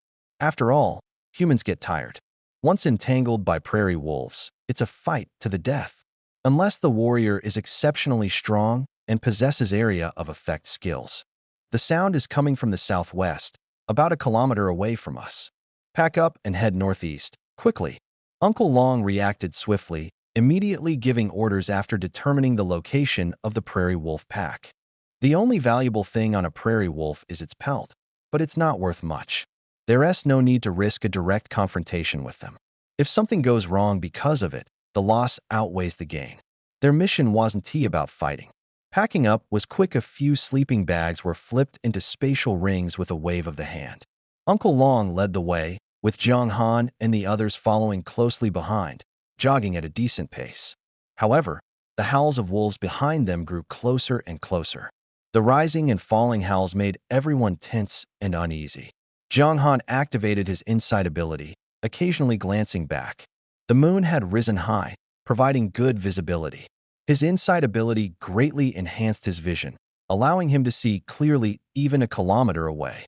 In his line of sight, pairs of ghostly blue eyes stared coldly ahead. Silvery white figures, like fleeting shadows, charged madly toward Jiang Han and his group. A rough glance couldn't determine the exact number, but Jiang Han was certain that the number of prairie wolves in this pack exceeded 1,000. The scale was simply staggering. Even a warrior at the general level could be overwhelmed by sheer numbers. Uncle Long, the prairie wolf pack behind us exceeds 1,000, and I haven't spotted the wolf king yet. Jiang Han loudly reported his observations to Uncle Long and the others. At times like this, only their experience could lead to the most accurate judgment. Over 1,000 prairie wolves. The Wolf King's strength is likely at the Lord level. We can't confront them head-on. Change direction. Uncle Long immediately decided upon receiving the information. Head directly north, to the fallen city of number 186. Most exotic beasts have a strong sense of territoriality. If we rush in, the beasts there will help block the prairie wolves. From a broader perspective, humans and exotic beasts are two opposing factions, but exotic beasts don't coexist peacefully among themselves. Instead, it's more like a primal forest. Without human interference, they form a complete food chain. The weak are eliminated by the strong, maintaining their own order. Jiang Han speculated that the steel-bristled boar King Uncle Long and the others encountered last time had left its original territory and entered the fallen city of number 283 because it was in a weakened state while preparing to give birth. Since there were no stronger beasts there, it could ensure its safety even in its weakened state. The current situation was similar. High-level exotic beasts have strong territorial awareness, and when other beasts intrude, a fight is almost inevitable. Uncle Long's strategy of using one force against another, letting the exotic beasts there block the prairie wolves, earned Jiang Han's admiration. Fortunately, the fallen city of number 186 wasn't too far from Jiang Han and the others, only about 20 kilometers away. At their speed, they could reach it in half an hour of full speed running, still conserving some energy for unexpected situations. The prairie wolf pack behind them drew closer and closer, and the howls became increasingly distinct. But to Jiang Han and the others, the sound seemed to carry a different undertone. Uncle Long, running at the front, suddenly stopped. Wait, something doesn't feel right. Several people exchanged glances. Uncle Long frowned and said, "This pack of wasteland wolves doesn't seem to be hunting. I feel like they're fleeing for their lives." "So you feel the same way, brother?" Uncle Hu said, panting heavily in a low voice. "I thought their sounds were strange earlier, with occasional howls of distress." Jiang Han turned to look back, using his insight ability to clearly observe the situation a kilometer away. This time, he saw everything very clearly. "Uncle Long, there's a martial artist chasing this pack of wasteland wolves." Jiang Han exclaimed in surprise.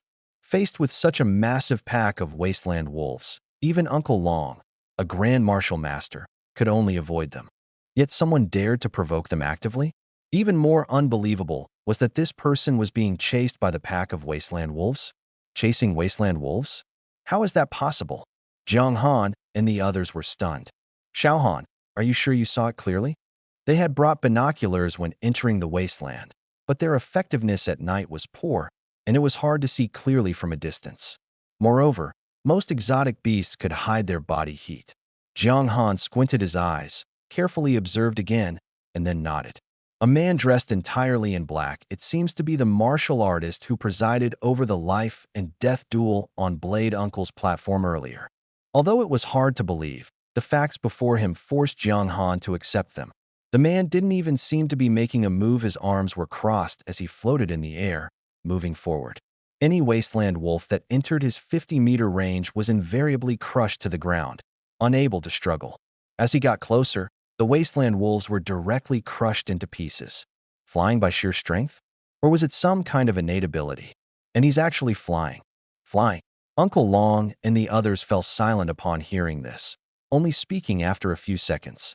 "All right, no need to head to the fallen city anymore, just avoid this pack of wasteland wolves." I never thought we'd encounter a Martial Marquis-level expert on the edge of the defensive line. But what's strange is, why would a Martial Marquis-level expert be chasing wasteland wolves? Martial Marquis-level experts are 1 in a million, the backbone of humanity's defense against exotic beasts. Some exotic beasts capable of destroying cities can only be stopped by Martial Marquis-level experts. At this level, numbers are meaningless unless they're of the same rank. Just like what Jiang Han had just seen, the man in black simply floated in the air, and the wasteland wolves couldn't touch him at all, crushed alive by the gravity field he created. But the only question now was, why would such a high-level expert appear on the edge of the wasteland? Shouldn't he be deep within the wasteland hunting exotic beasts? As Jiang Han's mind filled with questions, a high-pitched wolf howl rang out, distinctly different from the other wasteland wolf sounds. Jiang Han followed the direction of the howl and immediately saw the Wolf King, which was noticeably larger than the other wolves in the pack. Ordinary wasteland wolves are only about 1.5 meters tall and 2 meters long. But this wasteland wolf before him was nearly 3 meters long. Even more astonishing was the pair of silver wings on its back. The silver-winged Wolf King. This was a mutated variant of the wasteland wolf. Exotic beasts are creatures that have undergone mutations due to the energy influence of alien spaces, transforming from ordinary life forms on Blue Star. This mutation altered their genetic structure.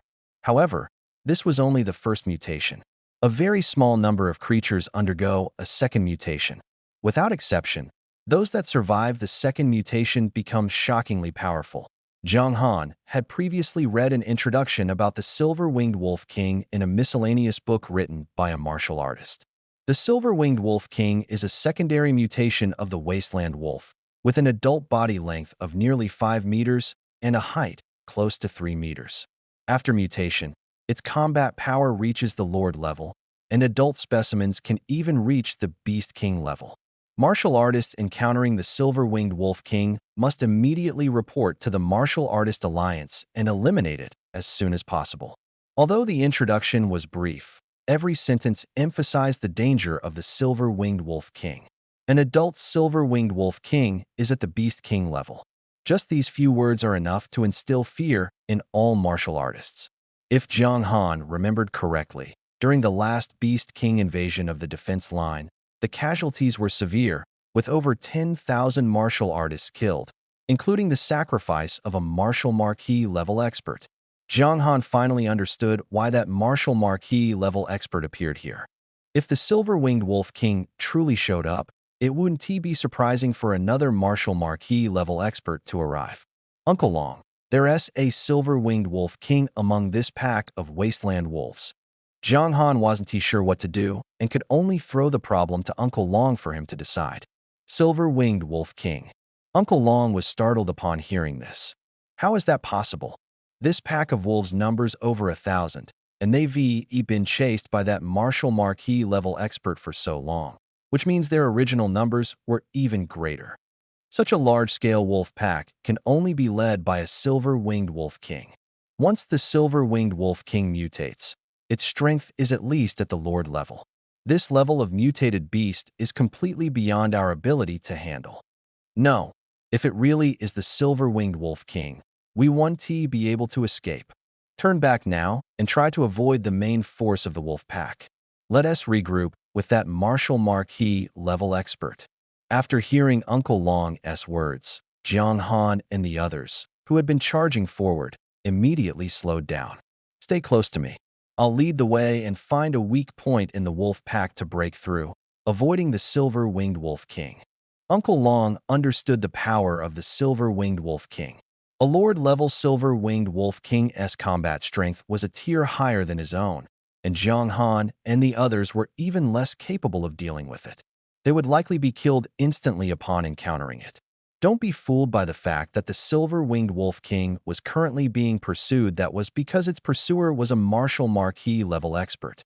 If they continued running forward, they would likely still be caught in the chaos of the wolf pack. Once the wolf pack leader was killed, the wolves would go completely berserk, affecting a wide area. Moreover, wasteland wolves are notorious for holding grudges. Instead of taking such a risk, it was better to turn back and break through. As long as they could get behind the martial marquis level expert, they would be temporarily safe. Uncle Long made his decision within seconds after receiving the critical information.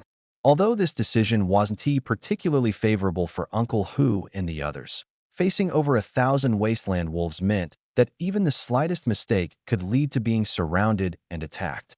Everyone nervously stared at the wolf pack charging toward them. Only Jiang Han had a hint of excitement in his eyes. The wasteland wolves, with a combat power of over 1,000, posed little threat to him. With the support of insight and critical strike, his combat power was already close to that of a great martial master. As long as he struck their weak points, he could basically kill them with one blow. Normally, it was rare to encounter even one wasteland wolf. But now, hundreds or even thousands of wasteland wolves were forced to gather together. For Jiang Han, this was an invaluable opportunity to gain experience. Apart from keeping an eye on the Silver-Winged Wolf King's position, the rest didn't affect him much. Charge. When the wolf pack was less than 100 meters away, Uncle Long finally made his move. He stomped the ground and charged directly into the wolf pack, throwing a punch that sent a charging wasteland wolf flying. Jiang Han and his team moved quickly, closely following Uncle Long in the charge. Jiang Han wielded a short knife, guarding the flank of the group. Relying on his keen perception, any approaching wasteland wolves were instantly slashed away with a single strike. Meanwhile, the system notified him of the experience points he gained. The wasteland wolves, measuring 2 meters in length and weighing up to 300 kilograms, were formidable opponents. However, after leveling up twice, Jiang Han's strength had reached an impressive 120 points. Combined with critical hits and the bonus from the ninefold Thunderblade, Jiang Han's full-force strike could unleash a power of 1,200 points. If not for the concern of breaking his short knife, he could almost split a wasteland wolf in half with one blow. Even so, his performance had already stunned those around him. Xiaohan, what's going on with your combat power? One strike to take down a wasteland wolf. Uncle Hu and the others had been worried that Jiang Han might be frightened facing such a situation for the first time, keeping their eyes on him. But to their surprise, Jiang Han was even calmer than they were. Strangely enough, Uncle Hu even felt that Jiang Han seemed a bit excited. Jiang Han casually swung his knife, severing the neck of a wasteland wolf that was ambushing Uncle Zhao, then kicked away the corpse to help Uncle Zhao out of danger. Without hesitation, he charged toward another wasteland wolf. While the others tried to avoid the wolves as much as possible, Jiang Han seemed to be actively seeking them out for a fight. Jiang Han didn't have any area of effect attack skills, but that didn't matter. When one's strength completely overwhelmed the opponent, targeting their weak points and finishing them off with a single strike was enough. The experience points from the wasteland wolves were quite generous. Although their combat power of over 1,000 wasn't particularly high, they were perfectly suitable as leveling up monsters. Each wasteland wolf Jiang Han killed earned him over 180 experience points, with some fluctuation but never dropping below 180. His talent and weapon skill proficiency were also improving rapidly. He was close to leveling up, and at this pace, he would soon reach the next level. If only he had an experience card, it would be even better. Jiang Han's group of 5 fought while retreating. Uncle Long focused on the front. Jiang Han guarded one side, while Uncle Hu and Uncle Dao protected the other. Uncle Zhao, with lower combat power, was shielded in the middle, which worked out fine. Together, they were like a sharp blade, tearing through the wolf pack and carving a bloody path forward. Behind the wasteland wolf pack, a martial marquis level expert was pursuing them, preventing the wolves from stopping to encircle Jiang Han's group. This allowed them to move freely. At this rate, they would soon break out of the wolf pack and reach temporary safety. However, it was clear that some mutant beasts within the wolf pack didn't want them to leave so easily. Killing so many wasteland wolves had undoubtedly drawn the attention of the Wolf King. Howl, the Silverwing Wolf King, after its second mutation, let out a howl that was distinctly different from the ordinary wasteland wolves, especially when it got closer. Jiang Han turned his head and saw that the Silverwing Wolf King, which had been fleeing in panic earlier, had somehow approached them. Its silver-white wings spread out, stained with blood, which only added to its imposing presence. Xiaohan, watch out. As Jiang Han shouted the warning, the Silverwing Wolf King leaped into the air, its flying speed far surpassing its running speed. Coupled with its overwhelming strength, Jiang Han hadn't even fully registered its movements before the Silverwing Wolf King was already upon them. Clang! The sound of metal clashing rang out, and in the next moment, Uncle Long was sent flying. Uncle Long! Brother! Brother Long! Jiang Han rushed forward to catch Uncle Long midair. He's still breathing, just unconscious. After confirming this, Jiang Han handed Uncle Long over to Uncle Hu. Jiang Han had thought that a Lord-level mutant beast would be formidable, but the current situation was far beyond his expectations. With just one strike, the main attacker, Uncle Long, had been knocked out cold. Although the opponent launched a sneak attack and Uncle Long was unprepared, the fact that Uncle Long was taken down in one blow made even Jiang Han feel a wave of tension. This was big trouble. With Uncle Long unconscious and Uncle Hu needing to care for him, Uncle Dao injured, and Uncle Zhao already weak in combat, the team had lost the ability to directly resist the Silver-Winged Wolf King. What should they do? Xiaohan, split up and break through. Don't fight head-on. As long as we can reach that Marquis of Wu, we'll be safe. At the critical moment, Uncle Hu shouted loudly. Jiang Han heard him clearly and knew this was their only chance. No one could face the silver-winged Wolf King head-on. They could only scatter and flee, trying to save as many people as possible. But splitting up to escape meant someone would inevitably be caught by the silver-winged Wolf King. Uncle Hu, Uncle Dao, and Uncle Zhao had no chance of survival against the silver-winged Wolf King. So, who would sacrifice themselves? Watching the silver-winged Wolf King adjust its posture and raise its wings again, Jiang Han knew he had to decide quickly. He took a deep breath, swung his blade, and severed the waist of a charging wasteland wolf, then threw its leg at the silver-winged Wolf King. Jiang Han's strength was quite high. If this strike hit an ordinary wasteland wolf, it would likely cause serious injury or even instant death. But when it hit the silver-winged Wolf King, it only made it shake its body and glare with anger.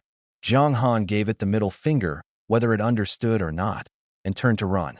His goal was simple: to attract the silver-winged Wolf King's attention and buy time for Uncle Hu and the others to escape.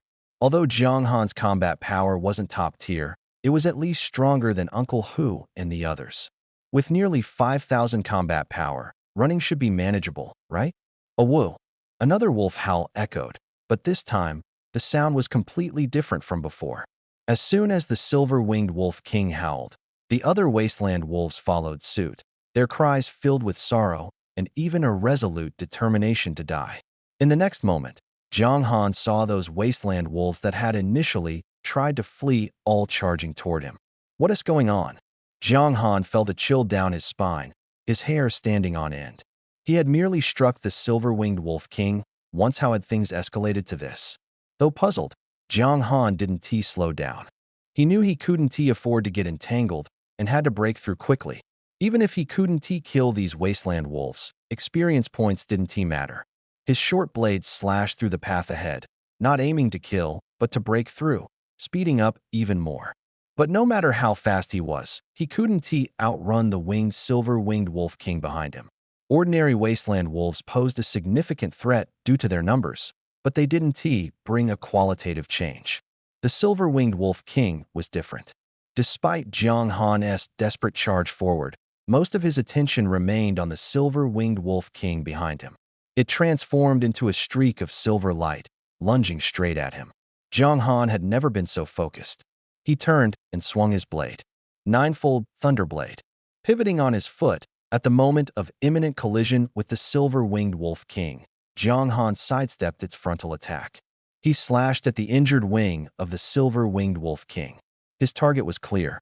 The silver-winged Wolf King's second evolution had greatly enhanced its strength, with the key being the wings on its back. With wings, its speed and attack methods had changed. If he could cripple one of its wings, the situation would be different. Without wings, it would be confined to running on the ground. Though still ferocious, its attack methods would be easier to defend against. That wound was likely left by the Marquis of Wu earlier, and now it was Jiang Han's breakthrough point. But Jiang Han had calculated too optimistically. The silver-winged Wolf King gave him no chance. The gap in strength was simply too vast. The silver-winged Wolf King flapped its wings, shielding its wound, and all of Jiang Han's attacks missed. Worse still, when Jiang Han's blade struck the wings, a piercing metallic clang echoed, and his short blade broke into 3 pieces. This short blade, which had cost him thousands of alliance coins, finally snapped after a day of intense combat. Although Jiang Han had anticipated that the blade was at its limit, the timing of its breakage was truly awkward. Facing a formidable enemy without a weapon, his combat strength plummeted instantly. He couldn't even unleash the Ninefold Thunderblade. What should he do? Jiang Han sidestepped to dodge the silver-winged Wolf King's attack. As the beast turned to pounce again, his brows furrowed. He was only about 400 meters away from the Martial Marquis, a distance he could cover in less than half a minute at full speed. But now, the silver-winged Wolf King was like a raging river blocking his path, making it impossible to get through. The silver-winged Wolf King seemed to understand that it was destined to fight to the death with the Martial Marquis today, so it had no intention of fleeing. Instead, it aimed to hold Jiang Han and his companions back as sacrificial pawns. However, Jiang Han had no desire to engage it head-on. Ding! A level talent insight proficiency maxed out, level up. Current level, LV2. Talent effects have been updated. Please check carefully, host. The talent leveled up? Hearing the system notification, Jiang Han felt a surge of joy, but he quickly calmed down. Insight was a support-type talent, and its upgrade wouldn't significantly boost his combat strength. In fact, not just Insight, even if Critical Strike were upgraded, it wouldn't be of much help against the Silver-Winged Wolf King. The Silver-Winged Wolf King wasn't the kind of beast with overwhelming single-target explosive power. Its main threat lay in its leadership ability after its second awakening. As a Beast King, it could command large numbers of low-level beasts. Even so, the combat strength of a Lord-level beast started at a minimum of 10,000, with some powerful ones exceeding 80 or 90,000. For example, the steel-bristled wild boar king that Uncle Long and the others had encountered earlier typically had a combat strength of 50,000 in adulthood. The silver-winged wolf king's combat strength was slightly lower, but not by much. Jiang Han estimated its strength to be at least 20,000 or more. Otherwise, it wouldn't have been able to knock out Uncle Long, a grand martial master, with a single blow. Under such circumstances, unless Jiang Han could unleash at least 10,000 combat strength in a short time, there was no way he could stop the silver-winged wolf king. But was it even possible to unleash 10,000 combat strength in such a short time? Jiang Han flipped his right hand, and with a flash of light, he discarded the broken hilt of his short blade and replaced it with a cleaver. Time was too tight, and he hadn't had the chance to buy a new weapon. After rummaging through his spatial ring, the cleaver was the only usable option. This blade could trigger the ninefold Thunderblade effect and was sturdy enough. The silver-winged wolf king pounced again, its wings spread wide, moving at an astonishing speed. Jiang Han's eyes could barely catch a blurred shadow. Clearly, the silver-winged wolf king was serious this time. It wanted to finish Jiang Han quickly and then hunt down the others. Jiang Han took a deep breath and braced himself. If he couldn't block the silver-winged wolf king's attack, he would have no way out but death. The silver-winged wolf king was less than 30 meters away from Jiang Han. Once it started moving, it could reach him in the blink of an eye, in less than a second. But just as the silver-winged wolf king closed to within 10 meters of Jiang Han, its speed suddenly slowed dramatically. Jiang Han instinctively swung his blade, only to find that the silver-winged wolf king hadn't actually approached. His strike hit nothing but air, leaving him puzzled. What was going on? The speed of the silver-winged wolf king at full sprint must exceed 50 meters per second, perhaps even faster. Yet now, in Jiang Han's eyes, it seemed absurdly slow. Its speed was roughly 10 meters per second, comparable to Jiang Han's speed back when he was a martial artist. Although still fast, Jiang Han could now clearly see its movements. His exceptional agility allowed him to react with extraordinary swiftness. As the silver-winged wolf king opened its mouth to bite, while simultaneously raising its right claw to strike at Jiang Han's waist, Jiang Han leapt into the air, dodging the attack, while fiercely slashing out with the kitchen knife in his hand. The clash between the two lasted less than a second before the silver-winged wolf king swiftly retreated dozens of meters. However, this time, its fierce gaze was tinged with deep confusion. It couldn't understand why a seemingly weak human could evade its attacks twice in a row. It hadn't gone all out the first time, but what about the second? Having just completed its second evolution and become a lord, the silver-winged wolf king now possessed the ability to think, no longer acting purely on instinct. Yet the current situation clearly exceeded its comprehension. Jiang Han reached out and caught a few strands of silver-white wolf fur drifting down from the air. This creature's defense was truly remarkable. Earlier, he had casually slashed without much force, yet he had only managed to cut off a few strands of fur. If it had been any other exotic beast, it would likely have been gravely injured or even killed. But the silver-winged wolf king had merely lost a few strands of fur, truly incredible. Even with martial master-level combat power, he hadn't been able to break through its defense. Nevertheless, this was already enough. The sudden change had caused the silver-winged wolf king's proud speed to appear significantly slower in Jiang Han's eyes. He could now react and respond, greatly reducing the danger posed by the silver-winged wolf king. This change was the result of Jiang Han's upgraded insight ability. A grade talent, Insight Level 2. Insight automatically activates in combat, allowing the user to perceive the weaknesses of all things. When in a state of heightened mental focus, it also triggers a passive ability, Dynamic Capture. Dynamic Capture perfectly captures the movements of all creatures and objects within a 10-meter radius. This ability was somewhat akin to magic. Considering the earlier situation, it made sense. The silver-winged wolf king hadn't actually slowed down, rather, Jiang Han's dynamic capture ability had become stronger. In other words, he could more quickly detect the silver-winged wolf king's movements and process the information. Thus, to him, it seemed as though the silver-winged wolf king had slowed down. This talent was immensely helpful to Jiang Han, especially when facing opponents like the silver-winged wolf king, who relied on speed to win. Dynamic capture was practically a divine skill. Since that was the case, the silver-winged wolf king wasn't as terrifying as it seemed. Jiang Han slightly raised the kitchen knife in his hand, holding it horizontally in front of him. Just as he was preparing to face the silver-winged wolf king's next wave of attacks, he suddenly saw it turn tail and flee. The next moment, Jiang Han felt a light tap on his shoulder. Turning around, he found that Wu Ho had somehow quietly appeared behind him. "Leave the rest to me. This level of battle isn't something you should be involved in. Help me deal with the remaining wasteland wolves, especially the female ones."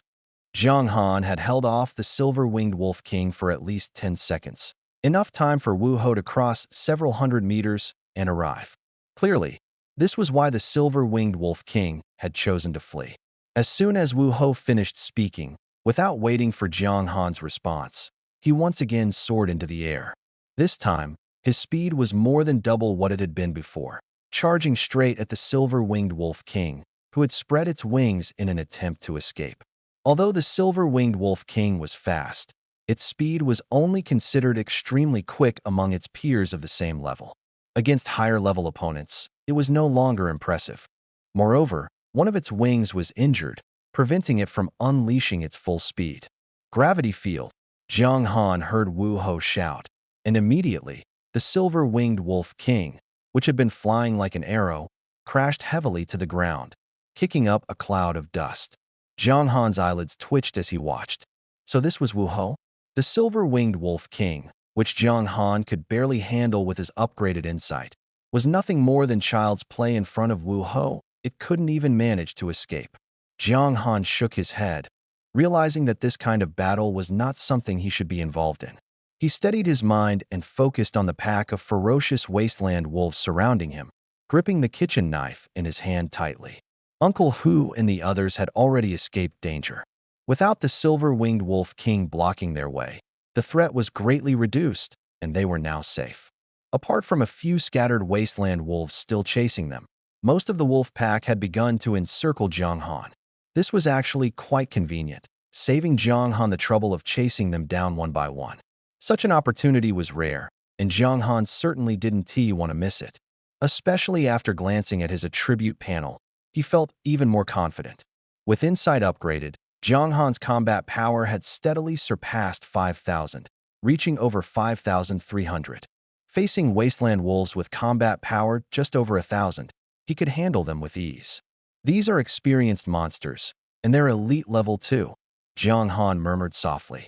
Then, instead of retreating, he advanced, charging toward the nearest wasteland wolf. Standing still while surrounded was definitely not an option. Who knew when he might be ambushed from behind? The safest approach was to fight his way through, ensuring he wouldn't be attacked from behind, as the wasteland wolves simply couldn't keep up with him. This was also practical combat advice Uncle Dao had taught him before. The difference between a one-on-one fight and being surrounded on all sides was immense. The effects of the upgraded insight were indeed remarkable. Not only was it highly effective against the silver-winged wolf king, but it was also proving useful now. The movements of the surrounding monsters slowed down, and in Jiang Han's eyes, they seemed almost stationary. He moved through the wasteland wolves as if taking a leisurely stroll, his kitchen knife striking precisely at the weak points marked by insight. Each successful strike triggered a system notification of gained experience. The sensation of being bathed in a rain of experience was exhilarating. Roughly estimating, although most of the wasteland wolves had been killed by Wu Ho, there were still over 200 left. That was enough for Jiang Han to level up once or twice more. If luck was on his side and he triggered a critical hit or the ninefold Thunderblade, he might even gain another level. The speed of leveling up was astonishing. In the city, Jiang Han could never achieve this. But in the wasteland, as long as he encountered a pack of wasteland wolves, he could slaughter to his hard-S content. Jiang Han was completely immersed, focusing solely on finding the weak points of the charging wasteland wolves, striking with his knife, and then moving on to the next target. He vaguely heard Uncle Hu and the others calling him to come over, but Jiang Han paid no attention. Such a rare opportunity couldn't be wasted. Uncle Hu and the others watched from afar, utterly shocked. Although they were some distance away, they could see that Jiang Han was almost entirely drenched in blood. They couldn't tell whether the blood was his or Tino newcomer can be like him, facing a group of mutant beasts without retreating but advancing instead, completely fearless. Jiang Han's bravery made them feel a bit timid in comparison. Looking at those wasteland wolves, they could only remind Jiang Han to be careful and get out quickly. Old Wang, Old Zhao, do you think Jiang Han's strength doesn't seem like it's at the martial master level? Tiger Uncle lowered his voice as he spoke to Dragon Uncle. Are you suggesting he's already a grand martial master? With only a B-level talent, his combat power shouldn't be increasing this fast. Knife Uncle gripped his weapon tightly, looking at Jiang Han not far away, his face full of confusion. It really doesn't make sense, but the facts are right in front of us. If he's just at the martial master level, how could he face so many wasteland wolves so effortlessly? I couldn't do it. Tiger Uncle had been a martial master for nearly 10 years, with a combat power of 4,700, just one step away from becoming a grand martial master. After some thought, Knife Uncle and Zhao Uncle also came to the same conclusion. I couldn't do it either. I definitely couldn't. The three exchanged glances, already having an answer in their hearts. This kid must be hiding a lot from us. Tiger Uncle smiled as he watched Jiang Han easily hunt the wasteland wolves, clearly pleased. Jiang Han had grown up under their watch, like one of their own children. Seeing him surpass them so quickly brought only joy to their hearts. After all, he's Ching's son. It's normal for him to have good talent. Besides, this kid works much harder than most people. This strength is well-deserved. Zhao Uncle sighed, seemingly recalling something, then shook his head and said, by the way, hasn't Ching always forbidden us from mentioning anything about the wasteland in front of Jiang Han? Why did he let us bring him to the wasteland this time? No idea. Tiger Uncle shook his head. No one can guess Cheng's intentions. Anyway, Jiang Han growing to this level has truly surprised us. As long as we avoid certain areas later, the mission shouldn't be too difficult. With two grand martial masters in the team, as long as we don't encounter a Lord-level mutant beast, there shouldn't be any major issues. Wasteland wolves have a particular trait. They never give up easily when facing an enemy. This is no different from wolves before their mutation. The mutated wasteland wolves inherited this characteristic, which is why most martial artists are unwilling to provoke a pack of wasteland wolves. Once targeted, you must constantly guard against their attacks unless you eliminate them all, or your strength is so overwhelming that the pack wouldn't dare trouble you. Just like the martial marquis earlier, even relying solely on instinctive counterattacks, he made the wasteland wolves realize they had no chance of killing him. Now it was Jiang Han's turn. Facing over 200 wasteland wolves, he charged forward tirelessly, reaping abundant experience points. Just as he had anticipated, the over 200 wasteland wolves were enough for him to level up. Jiang Han advanced to level 5, gaining 100 attribute points. He casually grabbed the corpse of a wasteland wolf, wiped the blood off his cleaver, and then stored it back in the system space. The air was thick with the stench of blood, nauseating to the point of making one sick. Jiang Han was also covered in the blood of wasteland wolves, which couldn't be cleaned off. He could only wait until dawn to find water for a bath. Xiao Han, Tiger Uncle, and the others walked over. Midway through the battle, they had come to help, but their efficiency in killing monsters couldn't match Jiang Han's. Be honest, are you already a grand martial master? Hearing Tiger Uncle's question, Jiang Han silently glanced at his attribute panel, scanned his combat power, and without hiding anything, nodded. After the upgrade, his combat power just broke through the threshold of a grand martial master, and the 100 points of free attributes brought his combat power to 5892.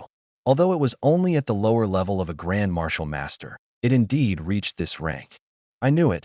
You were hiding something, Uncle Hu said with a smile. Though it seemed like he was blaming him, Jiang Han didn't sense any reproach. However, he still decided to explain. Uncle Hu, Before he could finish, Uncle Hu raised his hand to interrupt him. All right, everyone has their secrets, we understand. Your combat power reaching the Grand Martial Master level is good for the team. It gives us more confidence for this mission. No one will blame you for hiding your strength. Uncle Hu had no intention of probing into Jiang Han's background. Before Jiang Han could say anything, Uncle Hu had already expressed his stance, making Jiang Han feel a bit embarrassed. After all, he wasn't this strong initially. If it weren't for consecutively hunting exotic beasts and leveling up 3 times, his combat power might not even surpass Uncle Hu's. But this was good, it saved him from having to find excuses to explain. How is Uncle Long doing? Jiang Han asked, looking at Uncle Long, who was still lying on Uncle Hu's back. No major issues, just fainted from the shock. He'll wake up after some rest. Jiang Han nodded. The danger was temporarily resolved. Exotic beasts are highly sensitive to the smell of blood, but with such a strong scent, ordinary exotic beasts wouldn't dare approach. Let us rest here. We'll leave at dawn, Uncle Hu said. Just as he finished speaking and was about to sit down, they saw the Martial Marquis, who had chased after the silver-winged Wolf King earlier, flying back. This time, he was carrying the already dead silver-winged Wolf King. Beside the massive wolf, the Martial Marquis appeared somewhat small, but to Jiang Han and the others, the scene felt harmonious. Raptor Squad, greetings to the Martial Marquis. Uncle Hu and the others showed solemn expressions and slightly bowed to the floating Martial Marquis. The disparity in strength between the two sides was too great, making their gesture of respect entirely appropriate. Jiang Han looked at the Martial Marquis and the still warm silver-winged Wolf King, his eyes burning with passion. So this is top-tier combat power? Effortlessly taking down the silver-winged Wolf King that had left them helpless. At this moment, the Martial Marquis spoke. Raptor Squad? Not bad. Facing so many wasteland wolves, you dared to charge forward and even help me hold off the silver-winged Wolf King. Especially this young man. The Martial Marquis looked at Jiang Han. What is your name? Reporting to the Martial Marquis, my name is Jiang Han. Jiang Han slightly bowed. Jiang Han.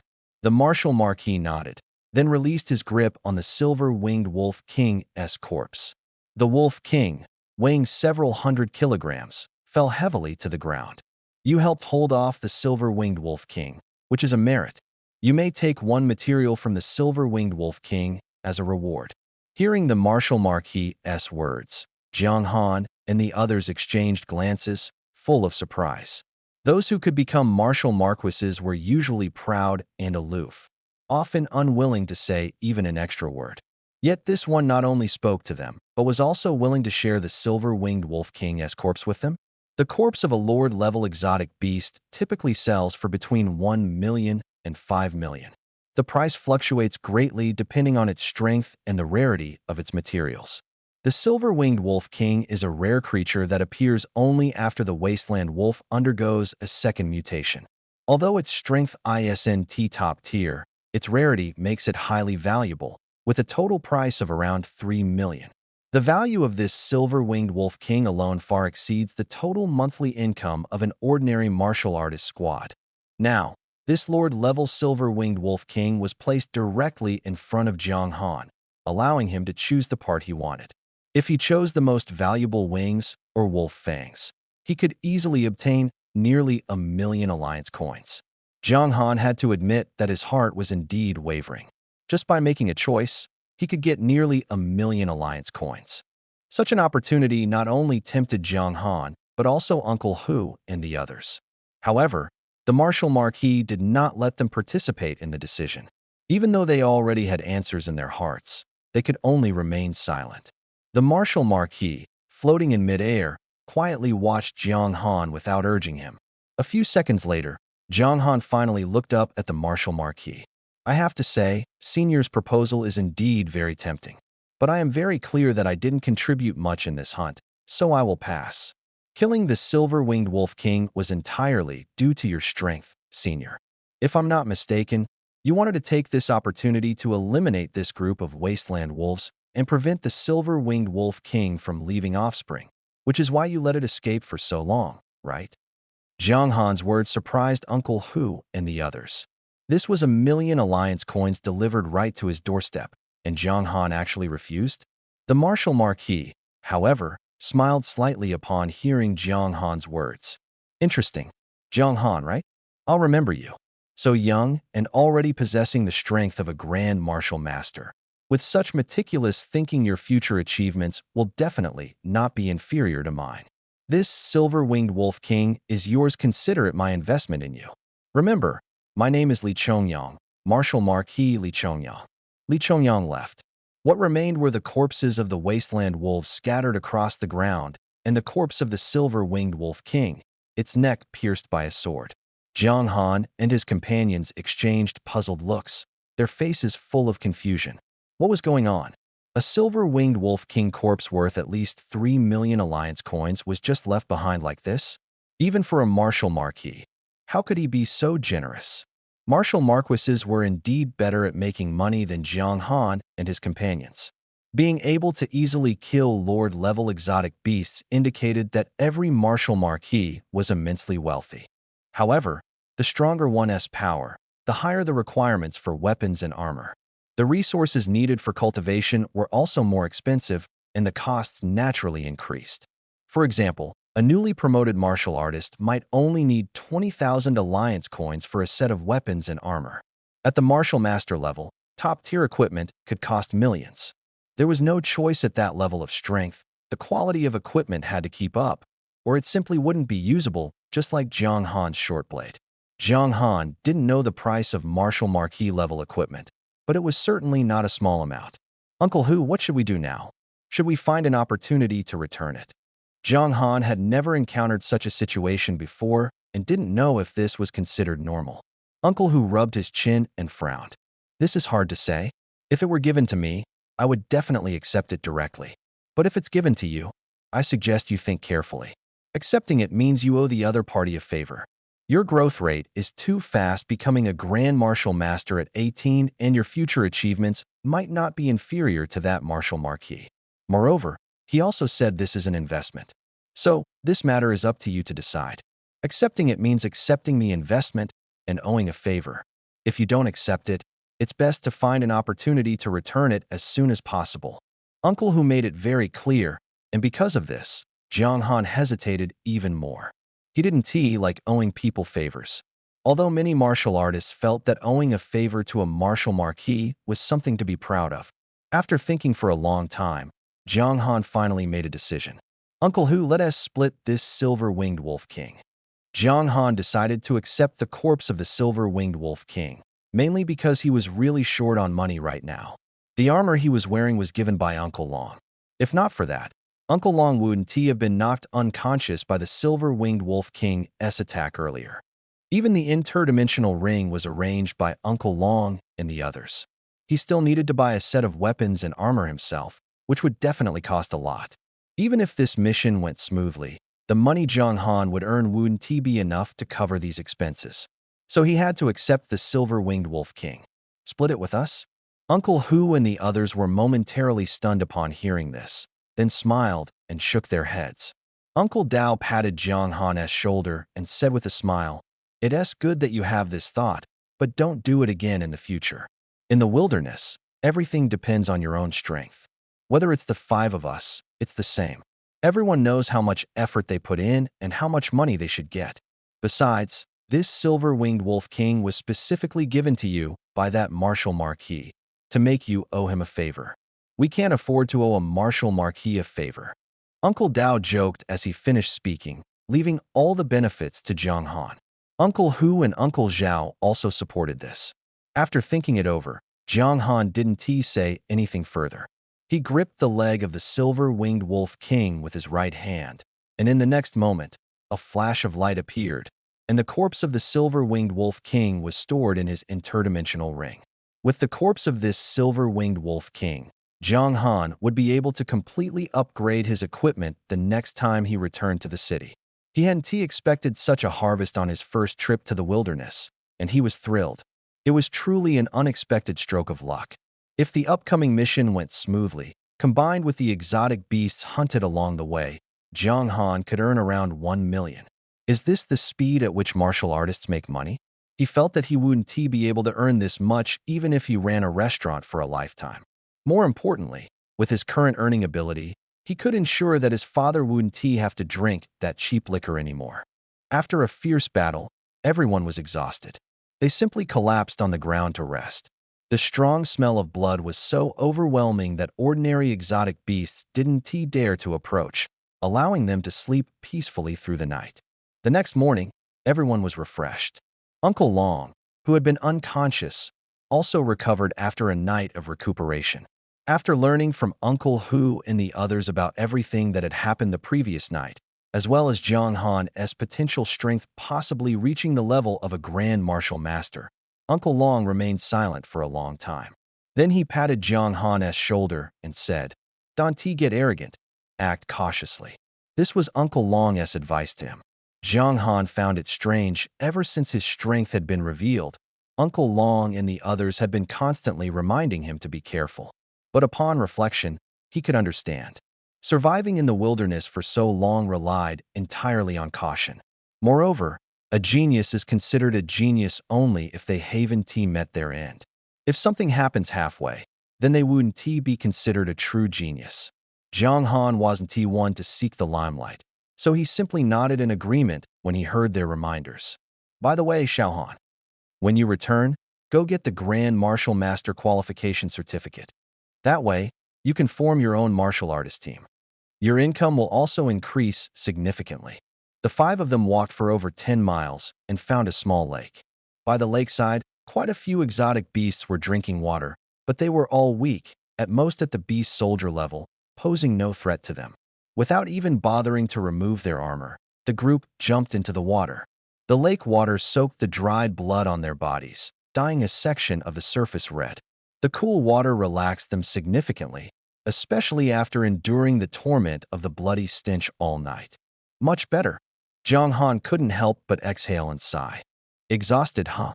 Uncle Long, floating on the water in a spread eagle position, stretched his body and said with a smile, "You've chosen the path of a warrior. There are plenty of tough days ahead.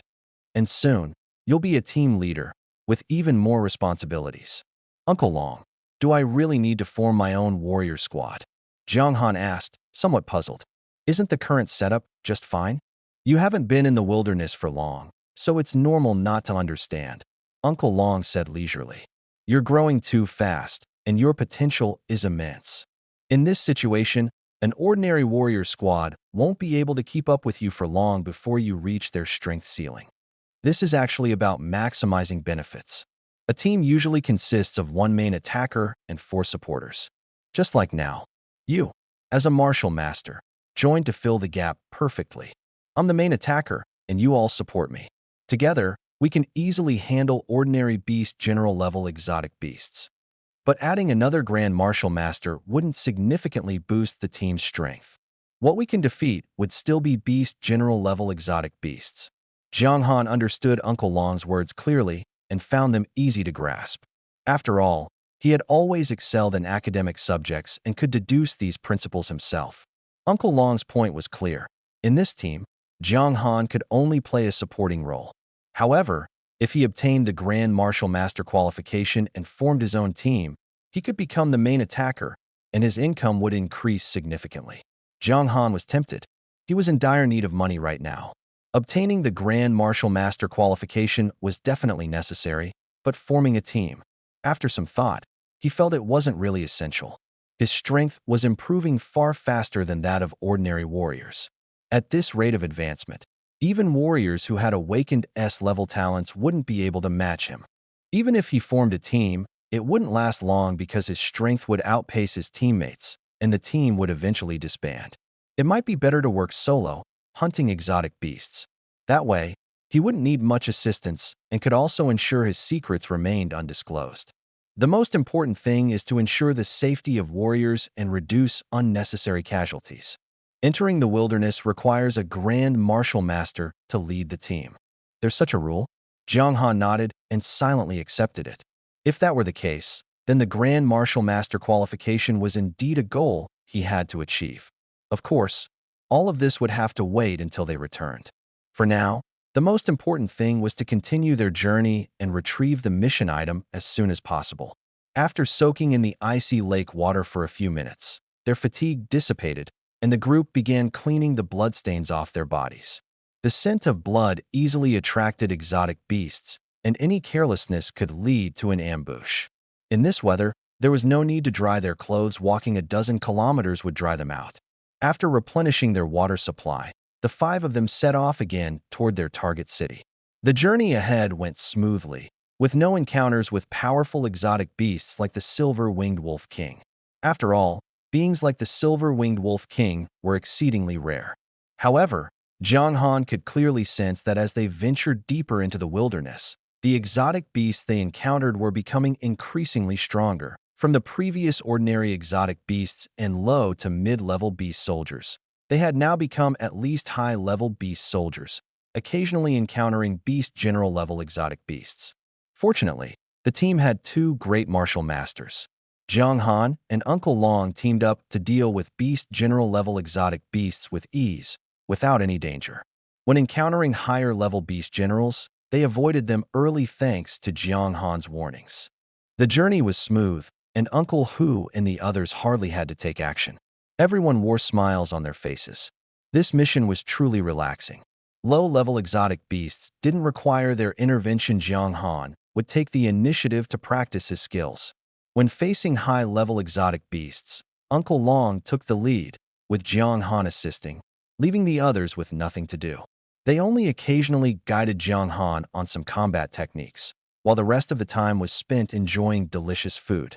Every time they hunted exotic beasts with tender meat, Jiang Han would carve out the best parts for Uncle Hu and the others to feast on. "Why don't you stay, Xiao Han? With you around, life in the wilderness doesn't seem so hard," Uncle Hu said with a smile. "Your cooking skills are amazing.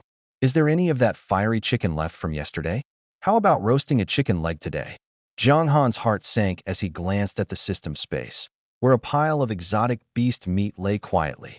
After confirming there were still 2 chicken legs as big as chairs, he exited the system space. There are 2 chicken legs left. He stored all the meat in the system space because he discovered another function of the system space: vacuum preservation.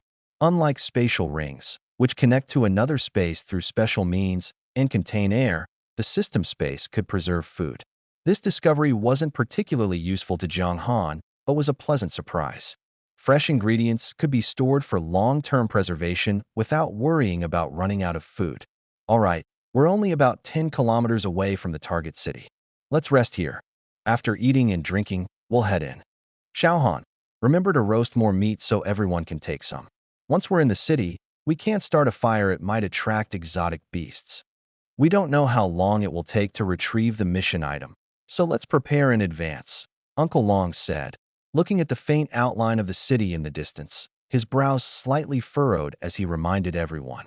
After traveling hundreds of kilometers, they had finally reached the mission city. The group put away their jokes and became serious.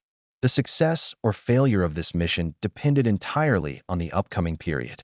But the thought of the steel bristle wild boar king in the city made everyone feel a bit pressured.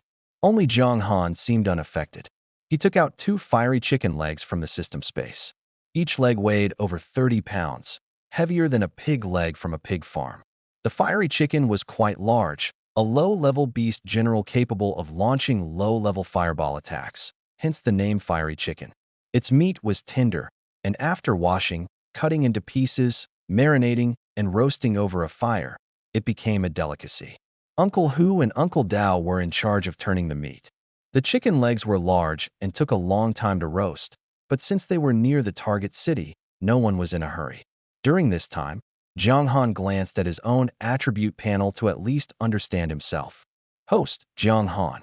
Combat power rating, 5,927, level 5, strength, 156 agility, 145 constitution, 151 spirit, 149 available free attribute points, 0 experience to next level, 789-8000 current talents. A level talent insight LV2B level talent critical strike LV3 insight automatically triggers during combat, allowing the user to see through the weaknesses of all things. Critical strike. Attacks have a 50% chance to critically hit, dealing damage equal to strength 5. Current talent proficiency. Insight 325 3000. Critical strike 1286 2000. Remaining available talent slots 0. Current martial skill. Earth Grade Superior Ninefold Thunderblade LV1. Ninefold Thunderblade LV1. When attacking with blade-type weapons, Strength 2, Agility 2. Current martial skill proficiency. Ninefold Thunderblade LV1 1569 2000. Currently available items, none. Remaining system space, 241 1000. Current mission, 1000 beasts slain. Stored energy for burst use, 5752. Using it can temporarily enhance combat power. In the wilderness, Jiang Han would meditate and cultivate during his free time at night. As a result, he gained a few extra attribute points, which he allocated to strength and constitution. Strength allowed him to unleash greater combat power, while constitution helped him endure longer battles. His combat power had now steadily surpassed 5,000, reaching the early stage of the Grand Martial Master level. In this wilderness, he was already capable of holding his own in a fight. As long as he avoided provoking high-level exotic beasts, he could proceed steadily without major issues. His insight ability had just leveled up, and both Critical Strike and Ninefold Thunderblade were also close to leveling up. At this pace, killing about 100 more exotic beasts would be enough to reach the required proficiency. By then, his combat power would see another significant boost. The only problem was that with each level increase, the experience required doubled. At level 5, leveling up already required 8,000 experience points. In 2 more levels, the required experience would become staggering. Solely relying on hunting exotic beasts, Jiang Han might have to spend most of his time in the wilderness. However, the stored energy made Jiang Han ponder. If he remembered correctly, it was the resistance energy he encountered when awakening insight, which the system had absorbed and stored. He hadn't paid much attention to it before, but now that he thought about it carefully, using it wisely might yield unexpected results. Taking a deep breath, Jiang Han exited the system interface. He noticed that the chicken legs on the grill were almost done, so he sprinkled the pre-prepared seasoning on them. When grilling meat, you shouldn't add seasoning too early. It should be sprinkled when the meat is nearly cooked, or else the seasoning would turn bitter from overcooking. The oil from the chicken legs sizzled, and the aroma became even richer after the seasoning was added. Uncle Hu and the others were already drooling. After a few more minutes of grilling, Jiang Han took out 2 large plates from his spatial ring, removed the chicken legs, and tore off the lean meat. The fragrance and steam wafted through the air, and everyone couldn't resist any longer. Uncle Hu was the first to grab a piece, putting it in his mouth and chewing while saying, "Let me see if it's cooked." With him taking the lead, Uncle Dao and Uncle Zhao followed suit, and even Uncle Long took a piece, his face full of satisfaction.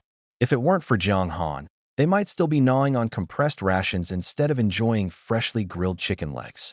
The difference was night and day. After eating their fill and packing up the remaining chicken legs, the group set off again.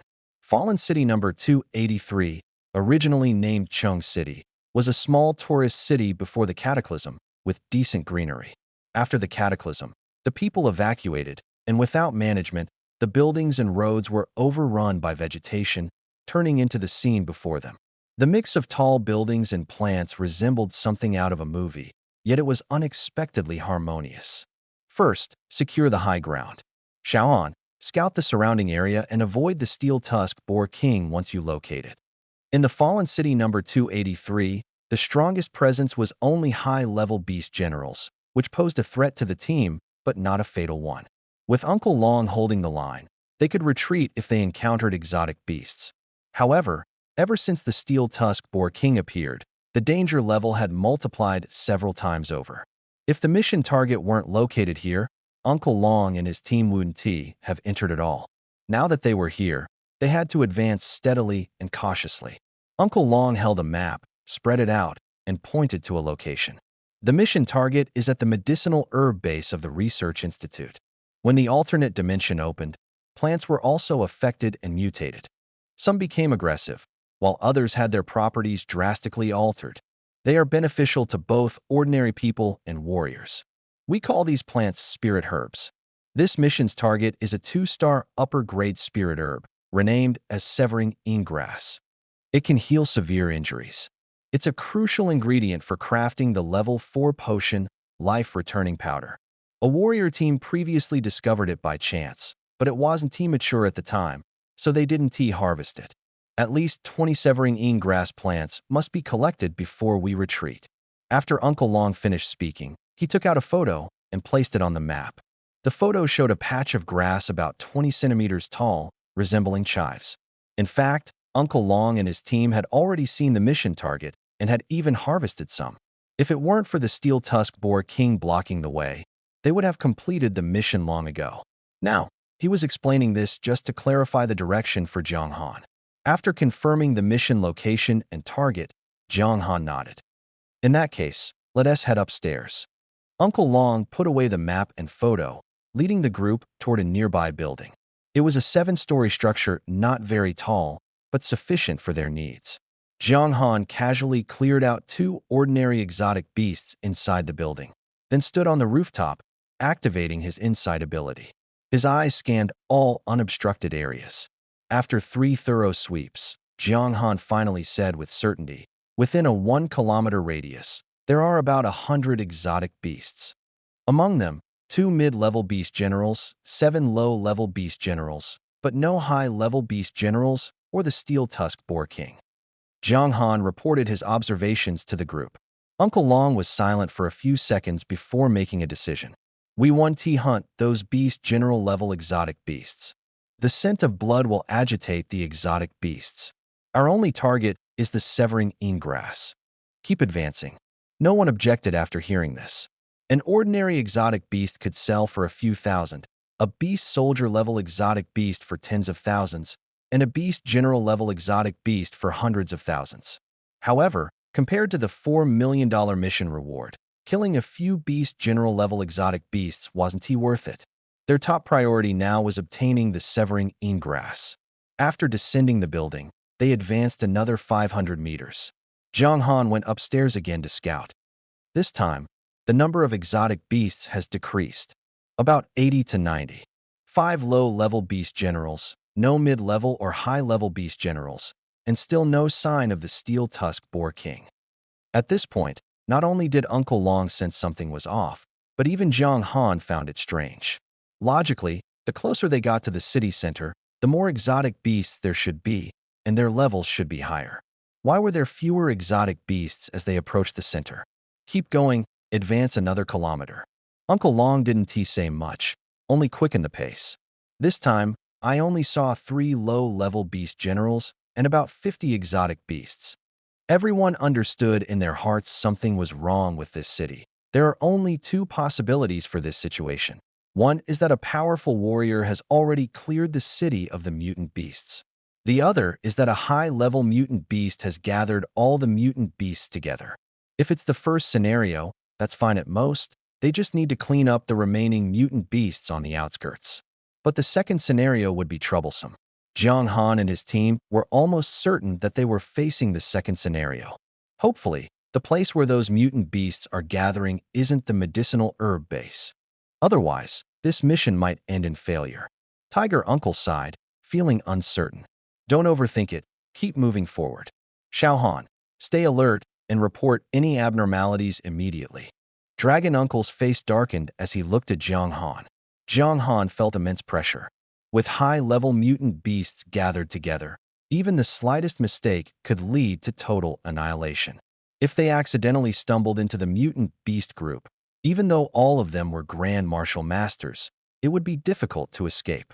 This was because the strength of Beast Commander-level mutant beasts was comparable to that of Grand Martial Masters, with the only difference being who was slightly stronger. Therefore, Jiang Han almost never stopped using his insight ability, ensuring he could detect any movement immediately. His proficiency in insight was rapidly improving. 3 kilometers left to the medicinal herb base. Advance another 300 meters. The closer they got to the medicinal herb base, the more cautious Dragon Uncle became.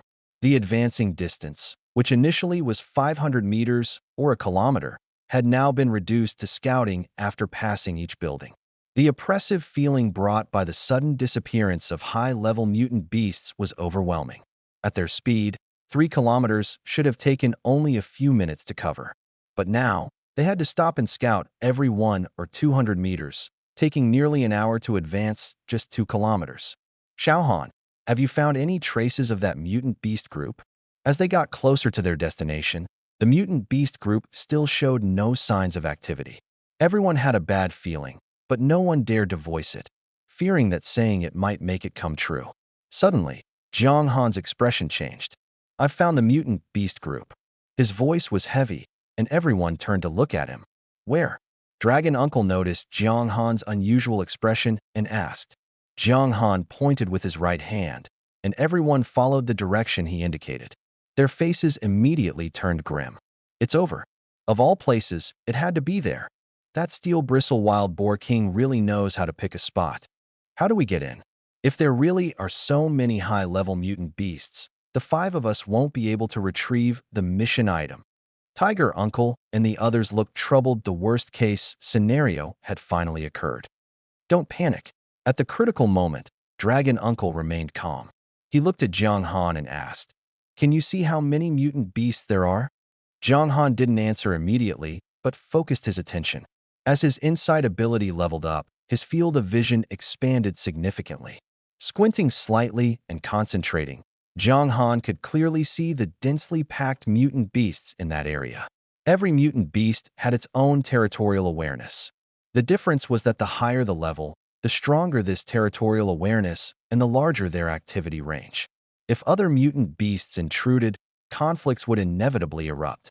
But now, with just a casual glance, Jiang Han spotted over a dozen mid-level Beast Commander level mutant beasts and 3 high-level Beast Commander level ones. Strangely, these mutant beasts showed no signs of conflict. Some were licking their fur, some were lying on the ground with their eyes closed, and others were patrolling back and forth. Among these high-level mutant beasts, even picking one at random would be enough to keep Jiang Han's 5-person team extremely busy. Now, so many high-level exotic beasts are gathered together. More importantly, the actual number of high-level exotic beasts in a city is far greater than this. Jiang Han only saw one area and hasn't fully explored the rest. There are a lot of them. Jiang Han could only describe it this way, unable to provide an exact number. This statement confirmed the fact that all these exotic beasts were gathered here. "Can you see the Steel Bristle Wild Boar King?" Uncle Long asked. Jiang Han shook his head. "No, but these exotic beasts coexist peacefully. I have reason to believe they were all summoned by the Steel Bristle Wild Boar King. It seems the Steel Bristle Wild Boar King must be hiding in the herb base." Jiang Han roughly guessed the reason why the Steel Bristle Wild Boar King chose this location. After giving birth, the Steel Bristle Wild Boar King enters a period of weakness, a side effect of viviparity. Even after mutation, this hasn't changed. The spiritual herbs within the herb base can help it recover quickly and avoid being attacked by enemies during its vulnerable period. It must be said that although Lord-level exotic beasts have fully developed intelligence, they are smart enough to avoid danger. Uncle Long was silent for a moment before finally making up his mind. "You 3 stay here. Xiaohan and I will move forward a bit further.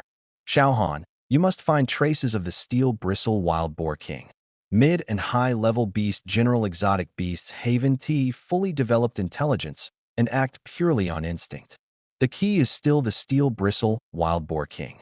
If we can find a way to lure all these exotic beasts out, this mission might not be hopeless." Uncle Long didn't want to give up, and Jiang Han didn't refuse. Opportunities are always reserved for those who are prepared. If there's truly no chance, Uncle Long would certainly retreat decisively. But as long as there's a chance, Jiang Han also wanted to try. This time, Jiang Han and Uncle Long didn't choose to go downstairs. The city center is densely packed with tall buildings, almost connected to each other. Even if there are gaps between them, the corridors are only about 30 meters wide. Jiang Han and Uncle Long, with their strong physiques, can leap 50 meters with a running start. Moving on the rooftops avoids detection by the exotic beasts below and prevents drawing the attention of high-level exotic beasts.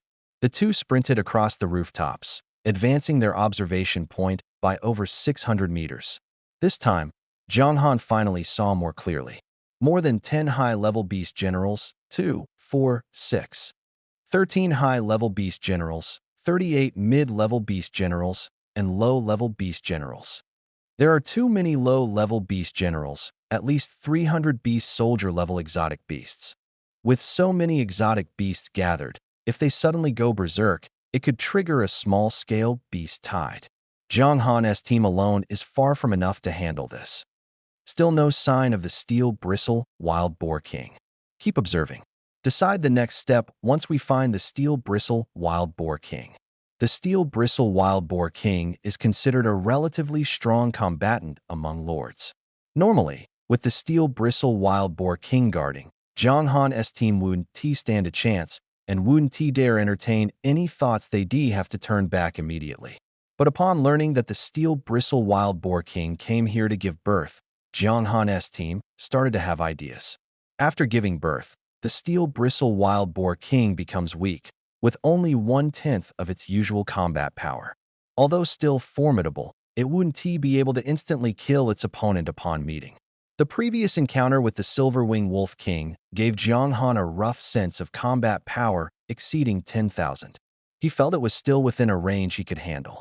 Although he couldn't defeat the opponent, relying on new skills, it might be possible to maneuver for a few minutes. Standing on the rooftop of a tall building, just a few hundred meters away from the medicinal herb base, Jiang Han still couldn't find any trace of the Steel Bristle Wild Boar King.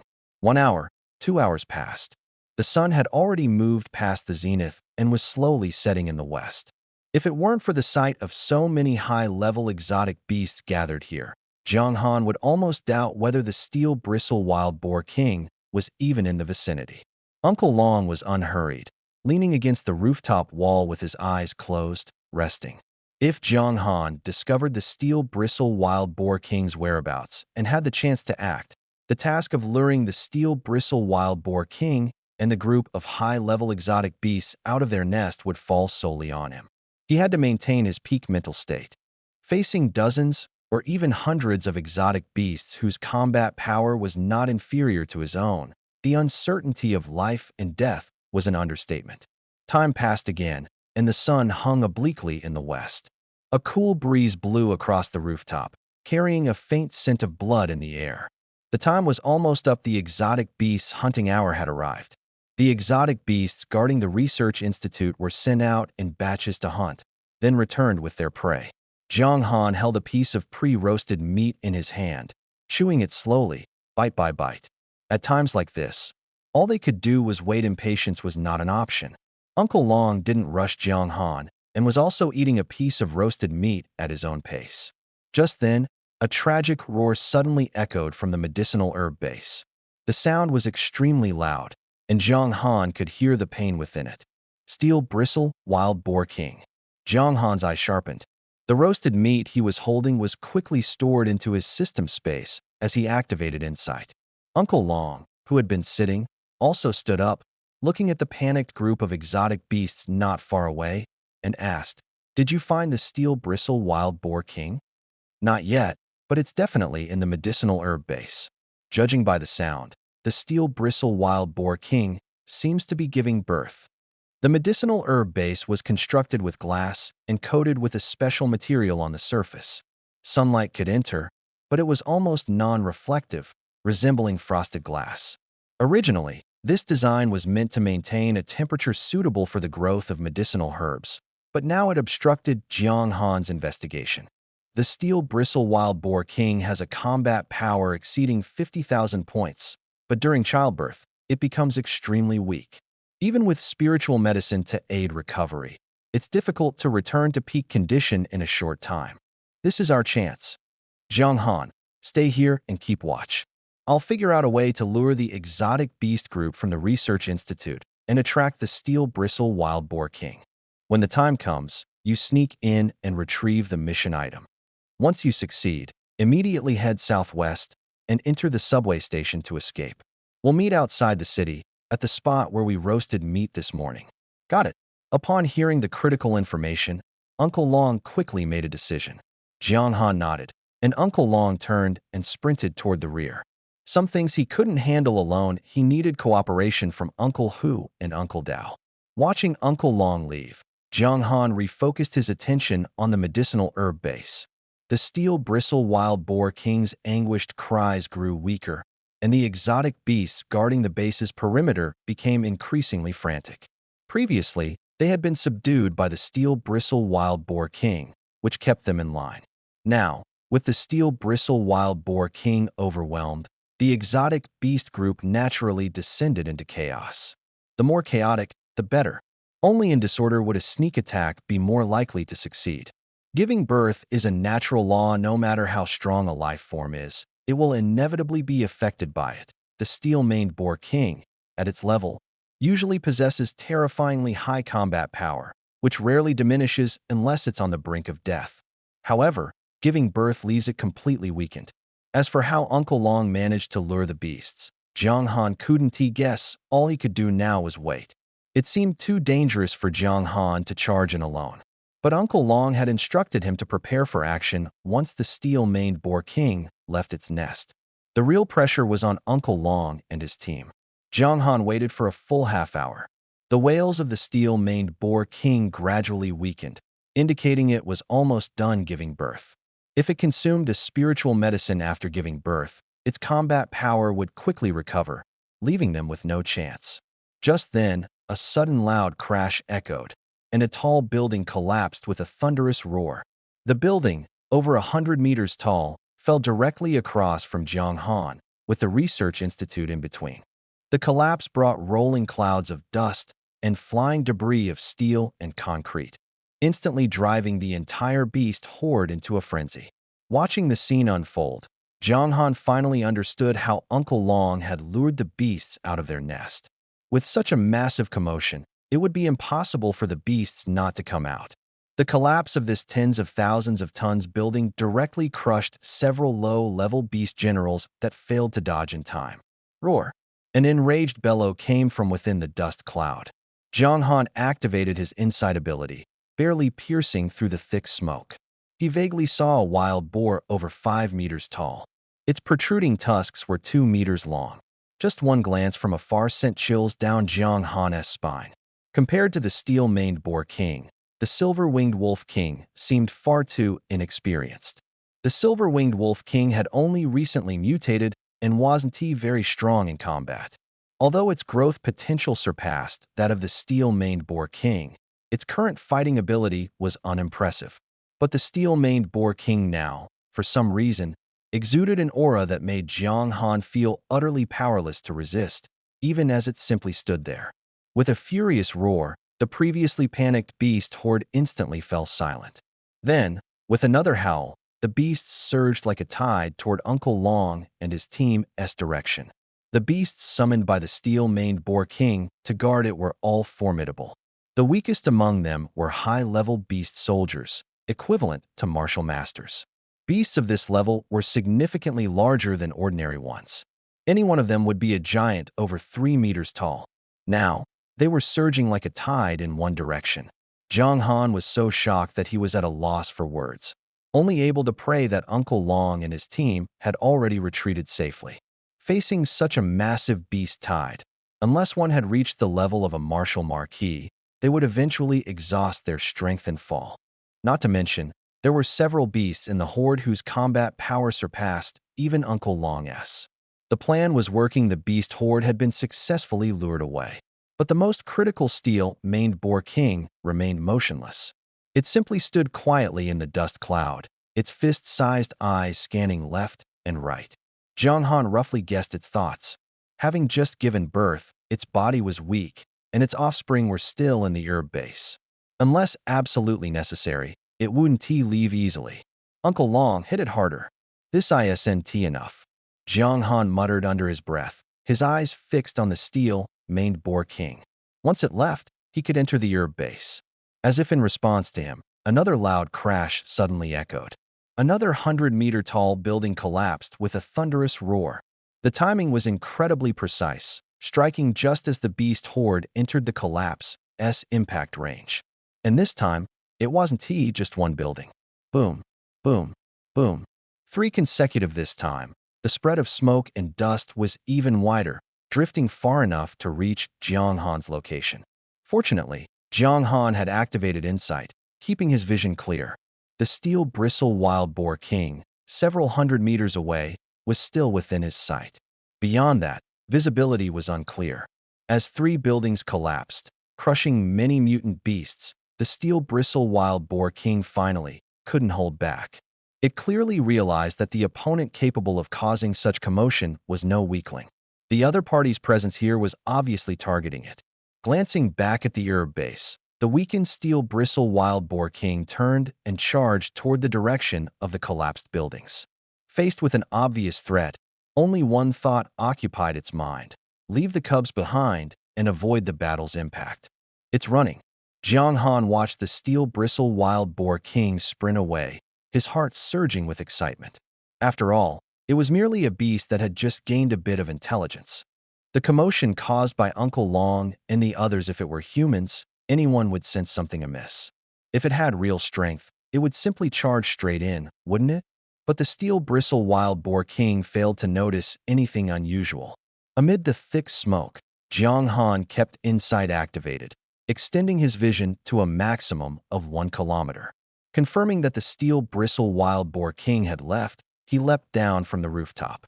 Using his hands to brace against protrusions on the building walls, he reduced the impact of landing. This method of descending was effortless for him if he weren't in a hurry. He could even climb down slowly.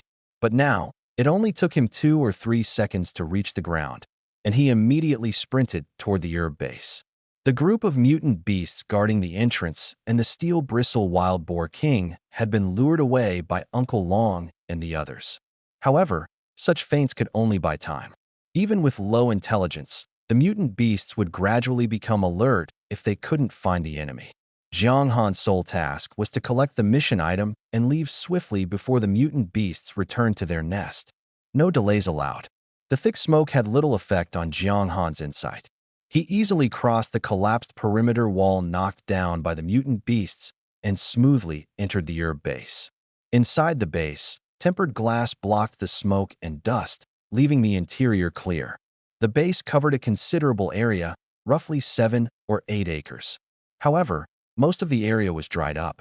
After humans evacuated, the base was left unmanaged: no watering, no fertilizing, and no rain.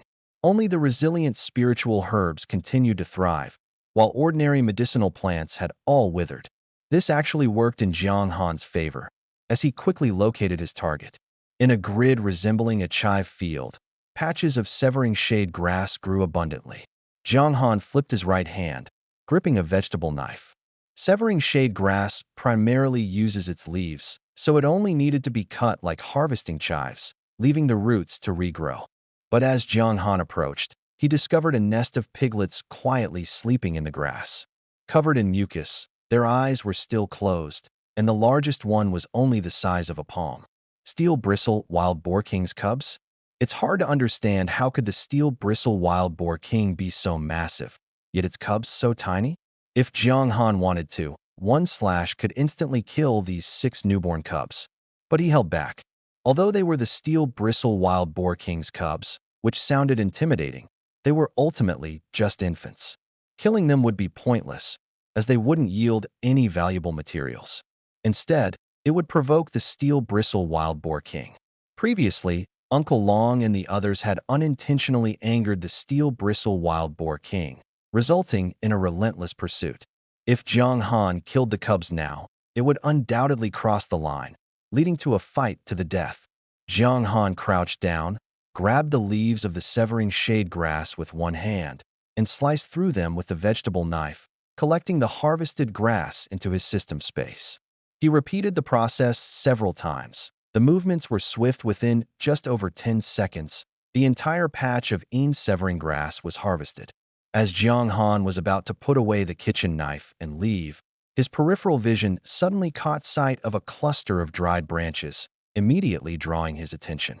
Previously mixed in with the wasteland, Jiang Han hadn't paid much attention, but upon closer inspection, he realized these dried branches were somewhat unusual. They resembled dried bamboo joints, thin and straight, but adorned with black circular patterns of varying sizes. Black pattern bamboo? Another spiritual herb. However, the grade of black pattern bamboo was far higher than Severing grass, reaching the upper middle level of grade 3. Its price was also much higher than Severing grass. If memory served, grade 3 spiritual herbs were priced by the gram. Grade 3 spiritual herbs were extremely rare, typically found only in deep mountains and forests, and seldom seen in cities. Jiang Han hadn't checked the specific price of black pattern bamboo, but a voice in his mind was shouting, "Quickly harvest it. Take it all." Although each stalk of black pattern bamboo was only about 10 centimeters tall, there were quite a few of them. If he could harvest them all, the profit would definitely rival that of killing the silver-winged wolf king. That alone was enough to make Jiang Han's heart race. Recognizing the black pattern bamboo, Jiang Han didn't hesitate. With a twist of the kitchen knife in his hand, he stepped forward. Black pattern bamboo straddled the line between spiritual herbs and spiritual materials. It could be used both medicinally and in refining. As a spiritual herb, it could heal torn muscles and broken bones with remarkable efficacy. Typically, such injuries would take 100 days to recover, but with black pattern bamboo, full recovery could be achieved in just 3 days. As a spiritual material, black pattern bamboo was an indispensable catalyst for forging advanced weapons, enhancing the durability of weapons and armor. Its wide range of uses and demand far exceeded its supply, keeping its price consistently high. Jiang Han hadn't expected to find such a large patch here. A rough count revealed at least 100 stalks. Fortune had arrived. This was the thought that crossed Jiang Han's mind as he pulled out the first stalk of black pattern bamboo. He moved quickly, not even needing the kitchen knife to cut. He simply grabbed the bamboo stalk and uprooted it, storing it in the system space. Unlike Severing grass, black pattern bamboo couldn't be left to regrow from its roots, as the roots themselves were valuable and had to be completely uprooted. Just as Jiang Han was busy harvesting, a deafening roar suddenly echoed from outside the area. Jiang Han's spine chilled upon hearing the roar. The steel bristle wild boar king had returned, and the sound was very close. He quickened his pace, even feeling the vibrations in the ground caused by the steel bristle wild boar king's frantic charge. Faster, faster. Jiang Han knew all too well what it meant to be targeted by the steel bristle wild boar king. Even in its weakened state, its combat power could easily exceed 10,000. After all, it had once been a Lord-level exotic beast with peak combat power surpassing 50,000. While continuously harvesting, Jiang Han kept a vigilant eye on his surroundings. Besides the steel bristle wild boar king, he also heard other chaotic footsteps. There were quite a few of them. After being lured away by Uncle Long and his team for a minute, the steel bristle wild boar king finally sensed something amiss and returned with a group of exotic beasts. 600 meters, 500 meters, Jiang Han bent over, pulling out black pattern bamboo while muttering the distance under his breath. 400 meters, 300 meters, no, I have to leave. He glanced at the small patch of black pattern bamboo that hadn't been harvested yet, gritted his teeth, and turned to leave. Though black pattern bamboo was precious, being discovered by the steel bristle wild boar king and surrounded by exotic beasts would render even the most valuable spiritual herbs useless. He swung his knife downward, shattering tempered glass that couldn't withstand the blow. The sound of breaking glass echoed one after another, one in front and one behind. Jiang Han didn't dare look back, fully aware that the shattering sounds behind him were caused by the steel bristle wild boar king. Roar! A deafening roar erupted behind him as Jiang Han dashed toward the perimeter of the research institute. As long as he could leave this flat terrain, he could use the tall buildings to hide. Fortunately, the nearest high rise was only 400 or 500 meters away, and with his speed, 20 to 30 seconds would suffice. The only problem was that the footsteps of the beast behind him were growing closer and closer. The steel bristle wild boar king had discovered that its spiritual herbs had been harvested. These 2 patches of herbs were crucial for restoring its strength. Now, They were completely gone, not only the Een-severing grass, but also the black patterned bamboo, of which only a small patch remained. Jiang Han was the only person who had entered the entire herb base. Even though the steel bristle wild boar king wasn't highly intelligent, it knew that Jiang Han was responsible for all of this. It was furious. Earlier, it had been thoroughly played, gaining nothing, only to return and find its lair emptied. Although its cubs were still alive, the spiritual herbs needed for recovery were gone, which completely enraged it. A beast is still a beast when angry. It doesn't have time to think about anything else and simply charges forward in pursuit. After continuous system upgrades, Jiang Han's agility attribute had reached 145 points. In battles at the martial master level, his speed was already very fast. But at the great martial master level, his speed was still somewhat lacking, not to mention the steel bristle wild boar king behind him, which was at the lord level. That massive figure was rapidly closing in on Jiang Han's back, like a tank chasing him down. However, the steel bristle wild boar king's strength was clearly far superior to that of a tank. With just over 100 meters left to the high rise, Jiang Han would normally need only 3 or 4 seconds to reach it. But now, in those 3 or 4 seconds, the steel bristle wild boar king would have enough time to catch up to him.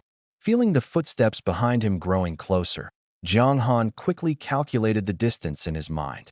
A second later, he couldn't help but glance back. Insight. Ninefold Thunderblade. As the insight skill activated, Jiang Han saw a tusk nearly a meter long stabbing straight toward his back. Clang. The sound of the blade colliding was muffled, accompanied by a strong recoil. Jiang Han felt a numbness in the webbing of his right hand holding the knife, and the cleaver almost slipped from his grasp. He knew he had exerted his full strength.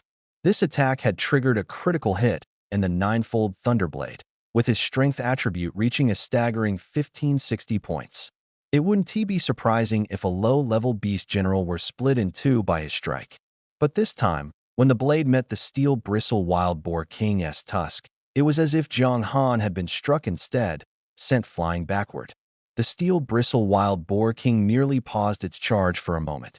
Fortunately, this attack had been blocked, and apart from the numbness in his hand, Jiang Han hadn't suffered any substantial injuries. The gap in strength between the two was still too great. Jiang Han's full-force strike had no effect on the steel bristle wild boar king. Knowing he couldn't fight head-on, Jiang Han used the recoil force to propel himself nearly 100 meters, landing beside the high rise. Then, with a powerful push off the ground, he charged directly toward the rooftop. Using the slightly protruding edges of the windowsills, he leapt onto the rooftop in just a few steps. He had no intention of engaging the steel bristle wild boar king in direct combat. Jiang Han's goal was simple. He had already obtained the Een-severing grass and the black patterned bamboo. Although he hadn't managed to store all the black patterned bamboo in the system space, taking most of it was already enough. Jiang Han wasn't the greedy type.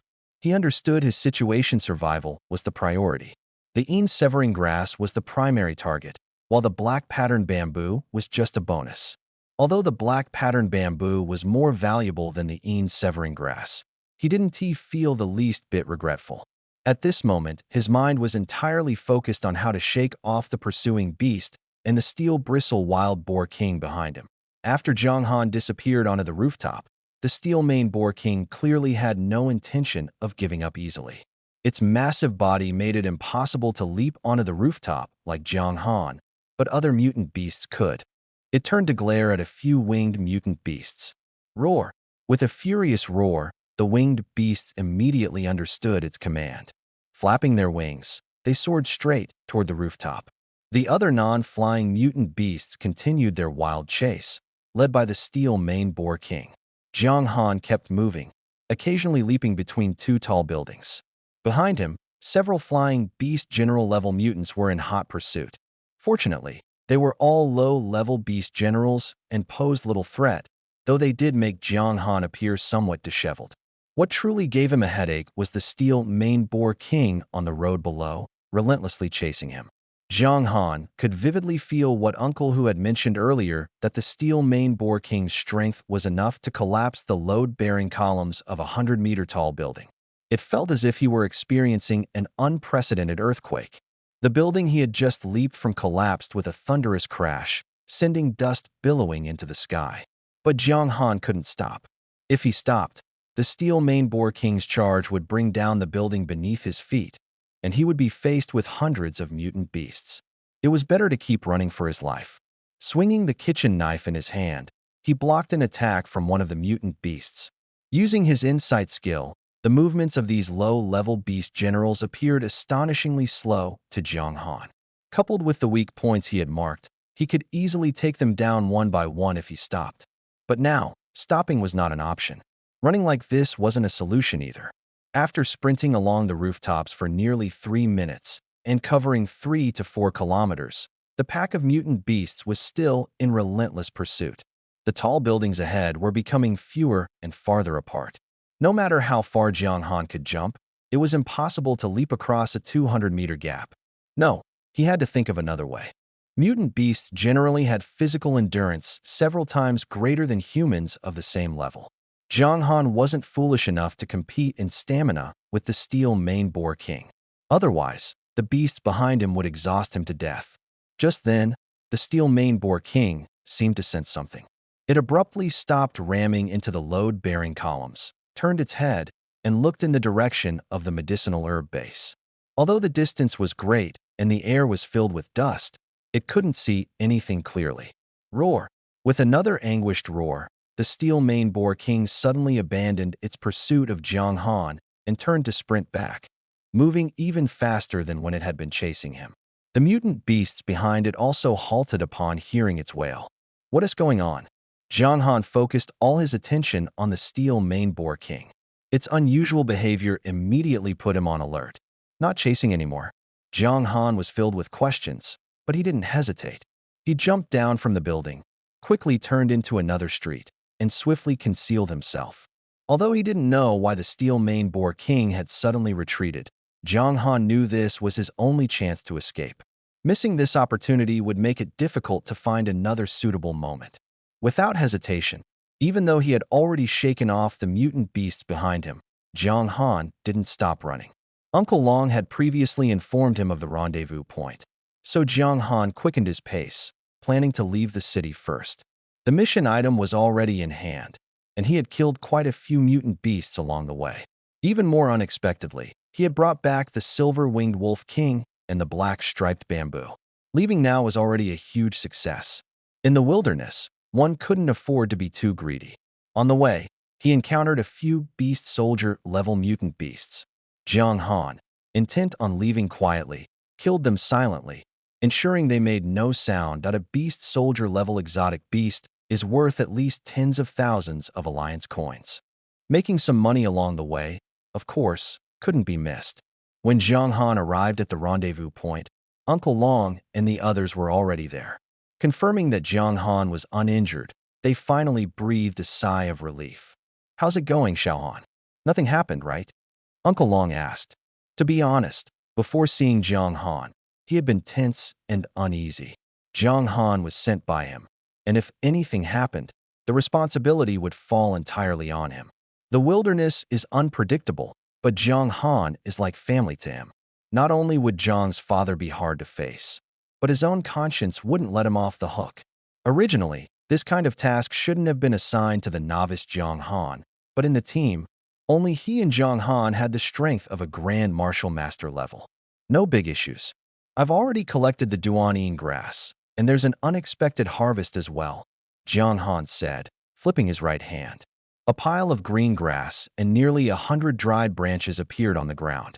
Uncle Long and the others were initially delighted because Jiang Han had brought back the Duanyin grass. But when they saw the pile of dried branches, everyone was stunned. Black patterned bamboo. Uncle Hu recognized the dried branches, his voice rising several degrees. The others were equally shocked and puzzled. "Xiao Han, how did you get this black patterned bamboo?" Uncle Long asked seriously. "They were growing together with the Duanyin grass, so I casually collected quite a bit," Jiang Han replied. "Unfortunately, I couldn't gather the rest because I was chased away by the steel bristle wild boar king." It was indeed a pity. Although he hadn't counted carefully, there were probably about 30 black patterned bamboo stalks left. which was quite a lot. Listening to Jiang Han's casual tone, Uncle Long and the others felt a mix of emotions. If I remember correctly, the recent auction price for black pattern bamboo was 3,200 alliance coins per gram, Uncle Long said slowly. This statement made Jiang Han's eyes widen. Jiang Han hadn't weighed the black pattern bamboo, nor had he had the chance to. But a single stalk of black pattern bamboo was roughly 20 grams. The quality wasn't high, and it felt very light. The black pattern bamboo on the ground totaled over 80 stalks, approximately 1,600 grams. According to Uncle Long, at 3,200 per gram, the black pattern bamboo Jiang Han brought back was worth over 50 million alliance coins. Even Jiang Han himself felt his heartbeat accelerate. No wonder Uncle Long and the others had that expression. Anyone, upon seeing spiritual medicine worth 50 million, would be tempted, perhaps even fight over it on the spot. A martial master couldn't earn that much money in a lifetime who wouldn't want it. However, looking at Uncle Long and the others, although they were surprised and envious, their eyes showed no other emotions, let alone greed. Hide the black pattern bamboo first. This stuff is too tempting, Uncle Long reminded, taking a deep breath. Remember, in the future, when you encounter high-value items, you must learn to hide them well.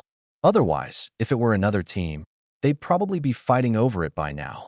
Uncle Long could tell that Jiang Han was still unfamiliar with the rules of the wilderness and trusted them too much, so he had to give him a reminder. Got it, Jiang Han replied, seemingly sensing something amiss as well. He placed his right hand on the black pattern bamboo and immediately stored them all in the system space. Once the black pattern bamboo disappeared, Uncle Long and the others finally breathed a sigh of relief. The feeling of suppressing their own desires was truly uncomfortable. It was better not to see it, so their hearts could be at ease. What I mentioned earlier was the auction price. In such settings, people often deliberately inflate or manipulate the price, so the price gets pushed up a bit. But even so, the normal market price for black pattern bamboo fluctuates around 3,000 alliance coins. The main reason is that this kind of thing is in high demand, can't be artificially cultivated, has a long growth cycle, and takes 20 years per round. So, there isn't much of it on the market, and the price has always been high. Xiaohan, the black striped bamboo you have in your hands, if sold gradually, could be worth around 50 million. At this point, Uncle Long's tone carried a hint of helplessness. Jiang Han used to be the poorest among them. But now, Uncle Long suddenly realized that Jiang Han seemed to be the richest. The exotic beasts Jiang Han hunted along the way were worth about 300,000 to 400,000, and the corpse of the silver-winged wolf king was worth over 3 million alliance coins.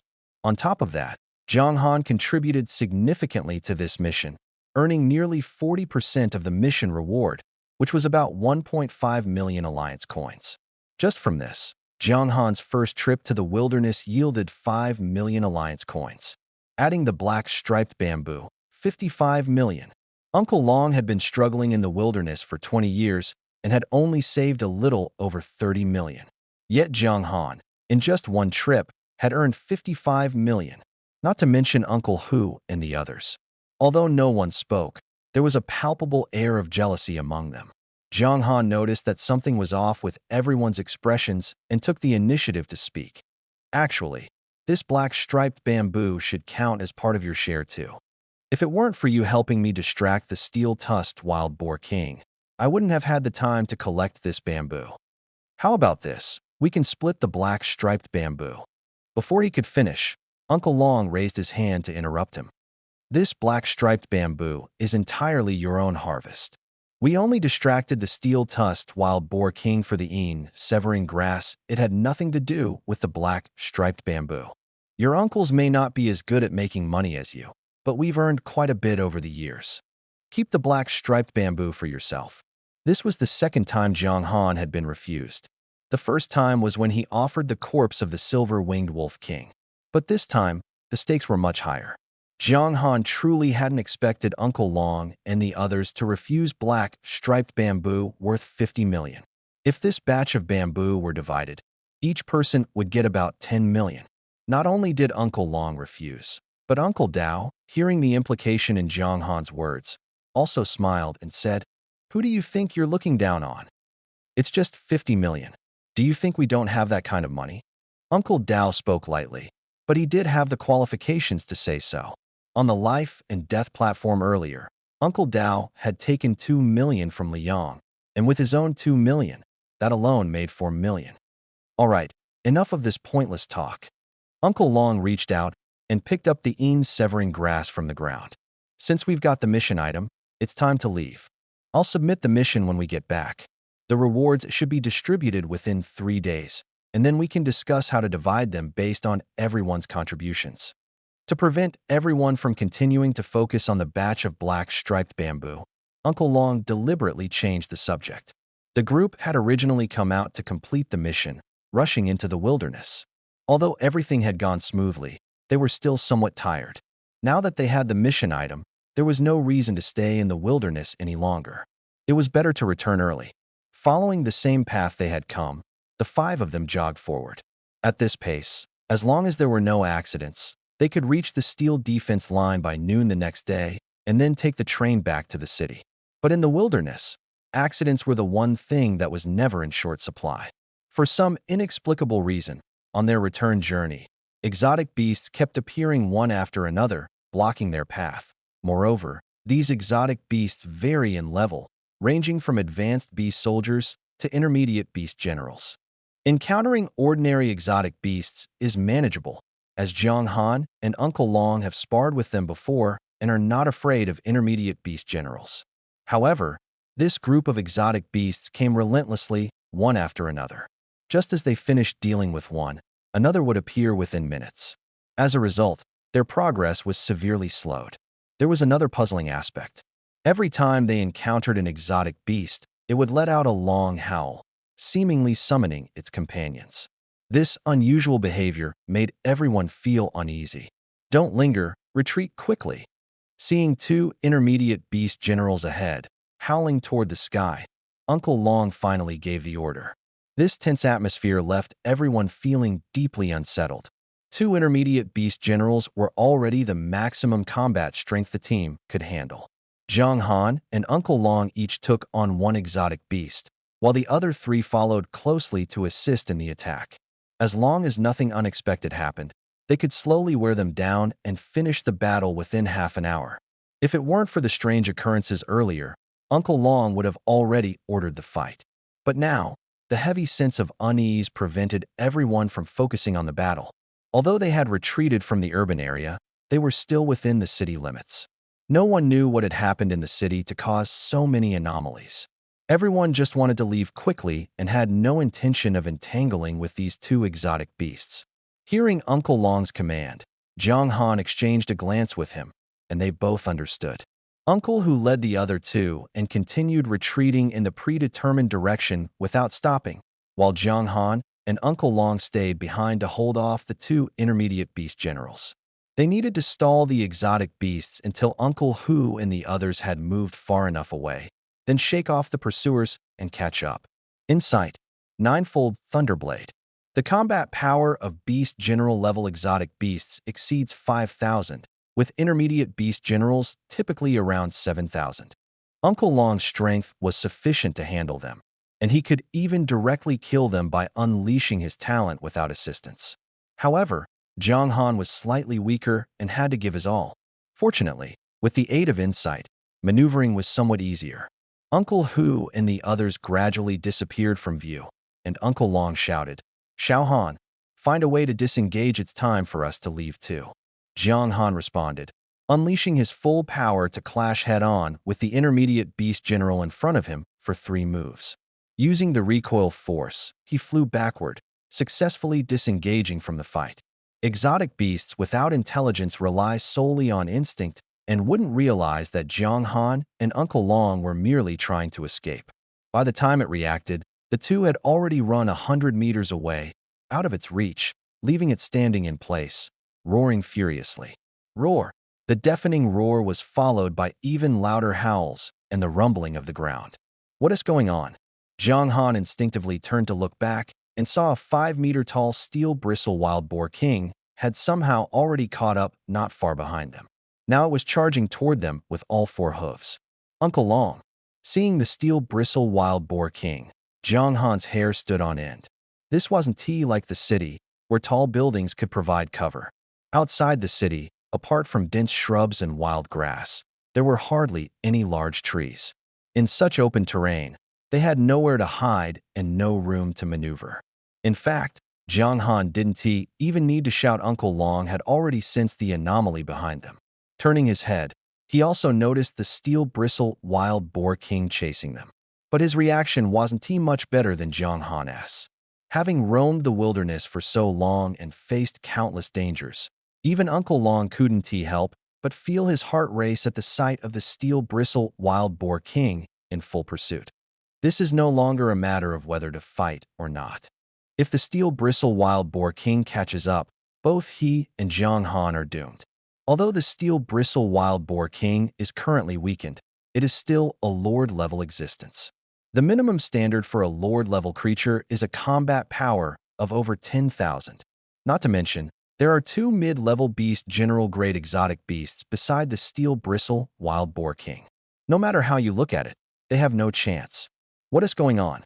Why has the steel-bristle wild boar king gone berserk? Jiang Han noticed the steel-bristle wild boar king's blood-red eyes. Wait. A scene suddenly flashed through his mind. The steel-bristle wild boar king had been chasing him furiously before abruptly turning around and running away. Jiang Han had a nagging feeling that something had just happened to the berserk steel-bristle wild boar king to make it act this way. He didn't look back to see what had occurred, nor did he have time to think about it now. The berserk steel-bristle wild boar king didn't care about any of that. It only wanted to kill Jiang Han and his group. Xiao Han, if this continues, neither of us will make it. I'll hold off the steel-bristle wild boar king. You run in that direction. After I'm gone, you'll lead the team. Uncle Hu and the others will help you. Uncle Long shouted as if delivering his last words, casually removing the spatial ring from his finger and tossing it to Jiang Han. Before Jiang Han could react, Uncle Long suddenly stopped in his tracks and turned around. He let out a furious roar, unleashing his innate talent. Jiang Han suddenly felt as though the shadow of a rampaging dragon had appeared around Uncle Long, exuding an overwhelming aura. But even with such momentum, Uncle Long was still at a disadvantage against the charging steel-bristle wild boar king. Jiang Han also stopped in his tracks. He looked down at the spatial ring in his hand, then at Uncle Long, who stood with his back to him. Something inside him suddenly ignited, and an inexplicable rage surged within him. Uncle Long had willingly blocked the steel-bristle wild boar king to buy Jiang Han time to escape. But everyone knew that Uncle Long's combat power was only a little over 7,000, and even with his talent unleashed, it wouldn't exceed 8,000. Facing the steel-bristle wild boar king, whose combat power was at least 10,000, along with two mid-level beast generals with over 7,000 combat power each, there was no chance of survival. Anyone else would have fled long ago. Even if they were eventually caught by the steel-bristle wild boar king, they would never willingly sacrifice themselves like Uncle Long. Yet Uncle Long did exactly that. After tossing the spatial ring to Jiang Han, he had completely let go of his burdens. It was precisely because Jiang Han understood this that he stopped running. He couldn't leave Uncle Long behind to face this alone. Just as Uncle Long was willing to sacrifice himself to give Jiang Han a chance to escape, Jiang Han couldn't abandon him. The steel-bristle wild boar king was incredibly fast. Before it entered within 10 meters of Jiang Han, all he could see was a blurred figure streaking by as it charged forward, making it impossible to discern its features clearly. Uncle Long, who was charging toward the steel-bristle wild boar king, raised his right hand high, gripping a gleaming alloy knuckle duster that shimmered coldly. Bang! A muffled sound rang out.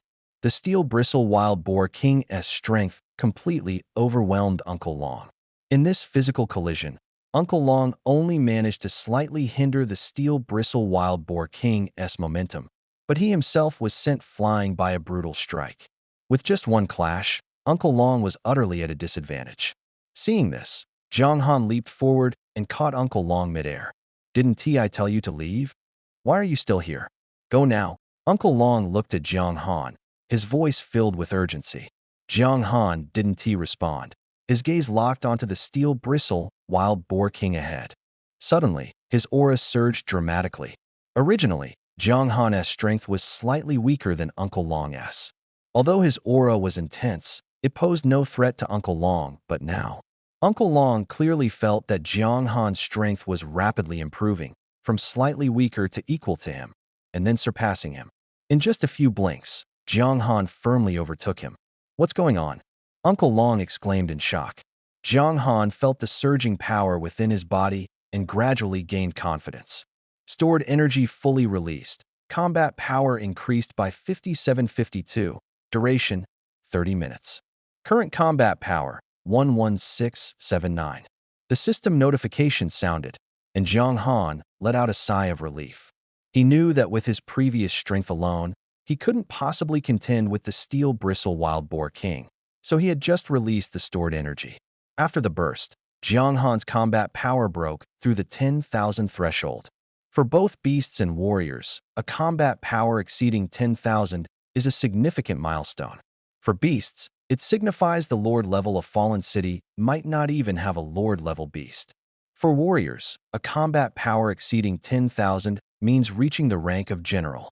Among 1,000 soldiers, there is only one general, indicating how rare warriors of this level are. Such warriors typically operate in the deeper wilderness. With the Steel Bristle Wild Boar King's combat power, it originally dominated everything here. But now, with Jiang Han's explosive combat power, facing the Steel Bristle Wild Boar King was no longer an impossible battle. The Steel Bristle Wild Boar King seemed to sense Jiang Han's transformation. Its originally blood-red eyes regained some clarity and no longer charged forward recklessly. Instead, it turned to look at the two intermediate beast generals behind it. Roar! With a low growl, the two intermediate beast generals exchanged glances, appearing somewhat hesitant. But when the Steel Bristle Wild Boar King glanced at them again, they dared not hesitate further and charged directly at Jiang Han. Although their intelligence had not fully awakened, they at least had some ability to think. Jiang Han's sudden surge in strength left the Steel Bristle Wild Boar King puzzled, so it sent the two intermediate beast generals to test him.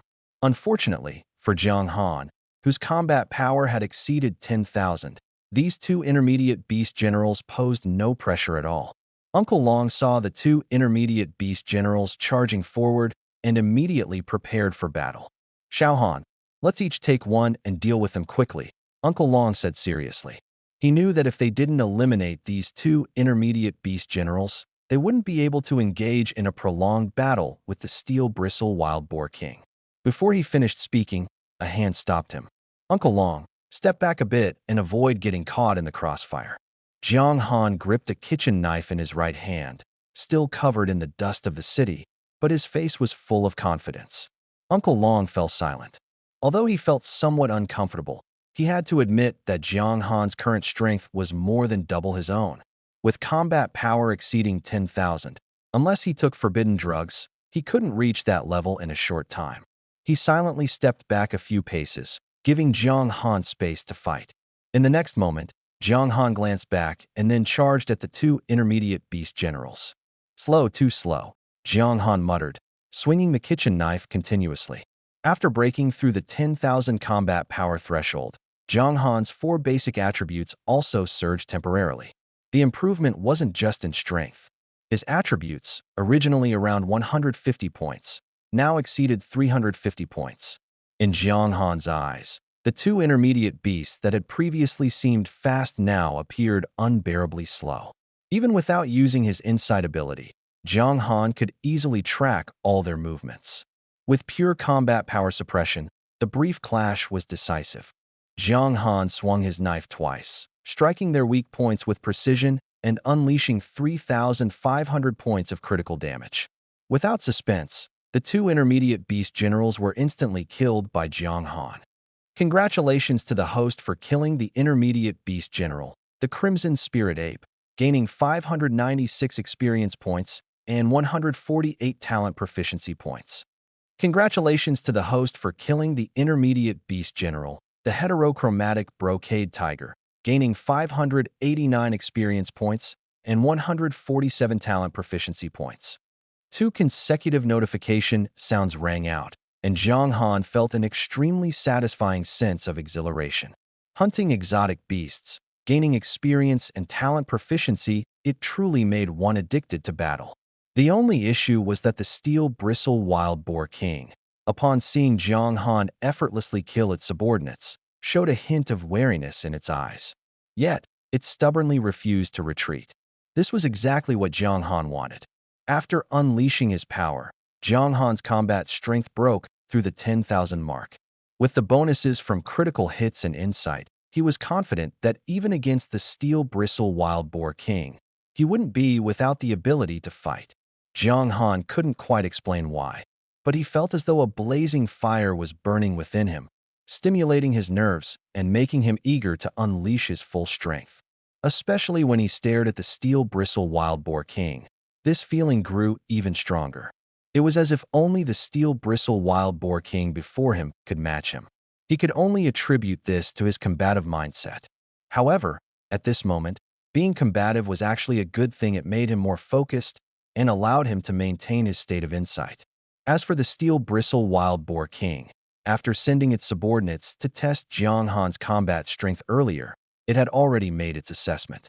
The person before it now possessed combat strength on par with its own level. In such a situation, recklessness was not an option. The steel bristle wild boar king pawed at the ground with its hooves, its gaze fixed on Jiang Han, as if searching for a weakness. Jiang Han remained calm and composed, stepping closer to it one step at a time. The kitchen knife in his hand was still dripping with the blood of exotic beasts. Clad in battle armor, he faced the setting sun, his shadow stretched long behind him. Holding the kitchen knife, he confronted the towering steel bristle wild boar king, which stood 5 meters tall and had a massive physique.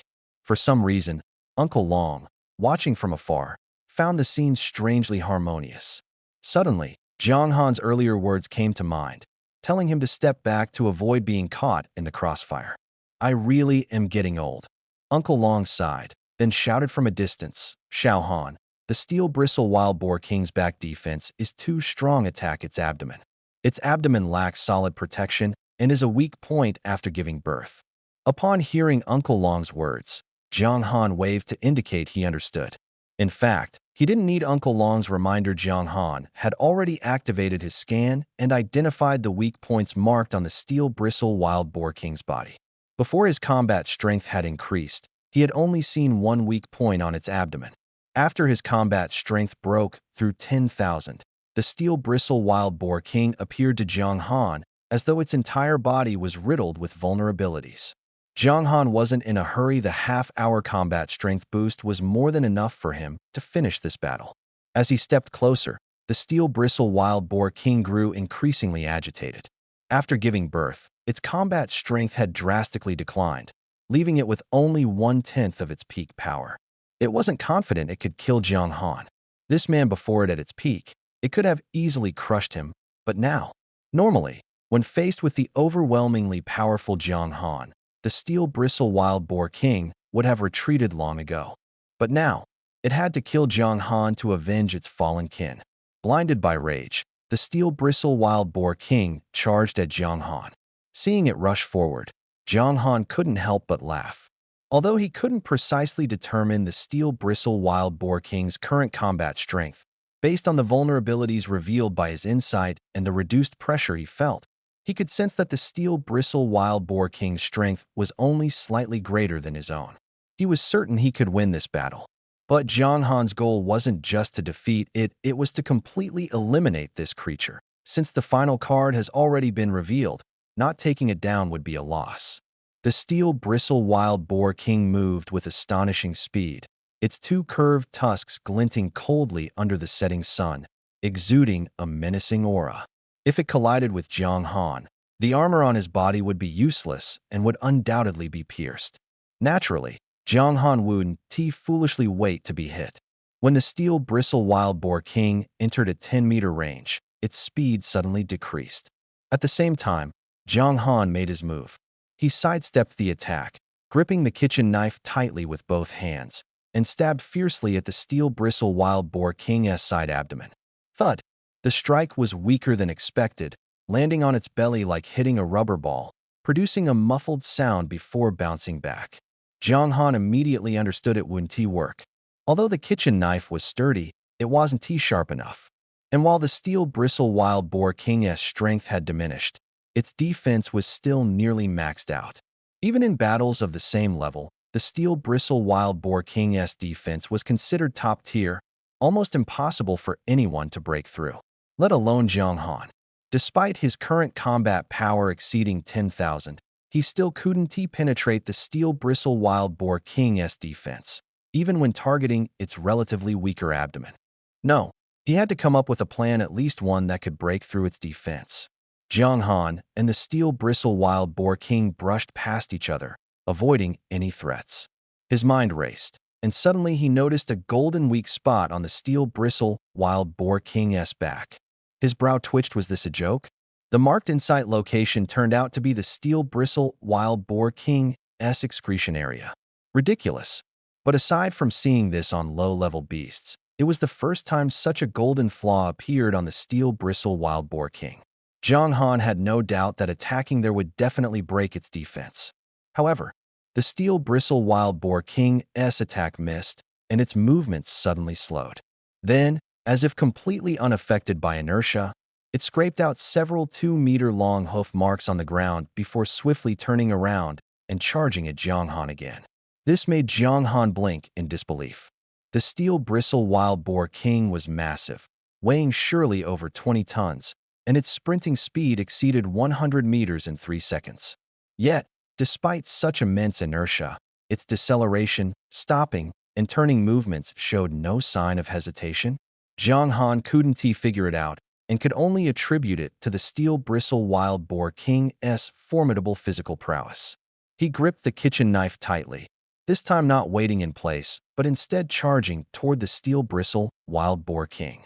Although he couldn't directly break through its skin, injuries didn't always have to involve bleeding. While the steel bristle Wild Boar King could block the kitchen knife, the force of the blade still landed solidly on its body. Jiang Han now resembled a low-level character fighting a high-level boss unable to break its defense. He could only forcefully chip away at its health bit by bit. But even forced damage, when accumulated, could cause internal injuries. The key was whether Jiang Han could exhaust the steel bristle Wild Boar King within the limited time frame. And that time frame was the 30 minutes during which energy bursts could be sustained at maximum. Fortunately, with the insight ability, the steel bristle Wild Boar King's singular attack method didn't pose much of a threat to Jiang Han. In this kind of cross-level battle, the upgraded insight ability's dynamic tracking was practically cheating. The steel bristle Wild Boar King charged, Jiang Han dodged, and struck with a knife, repeating this 7 or 8 times. The steel bristle Wild Boar King finally sensed something was wrong.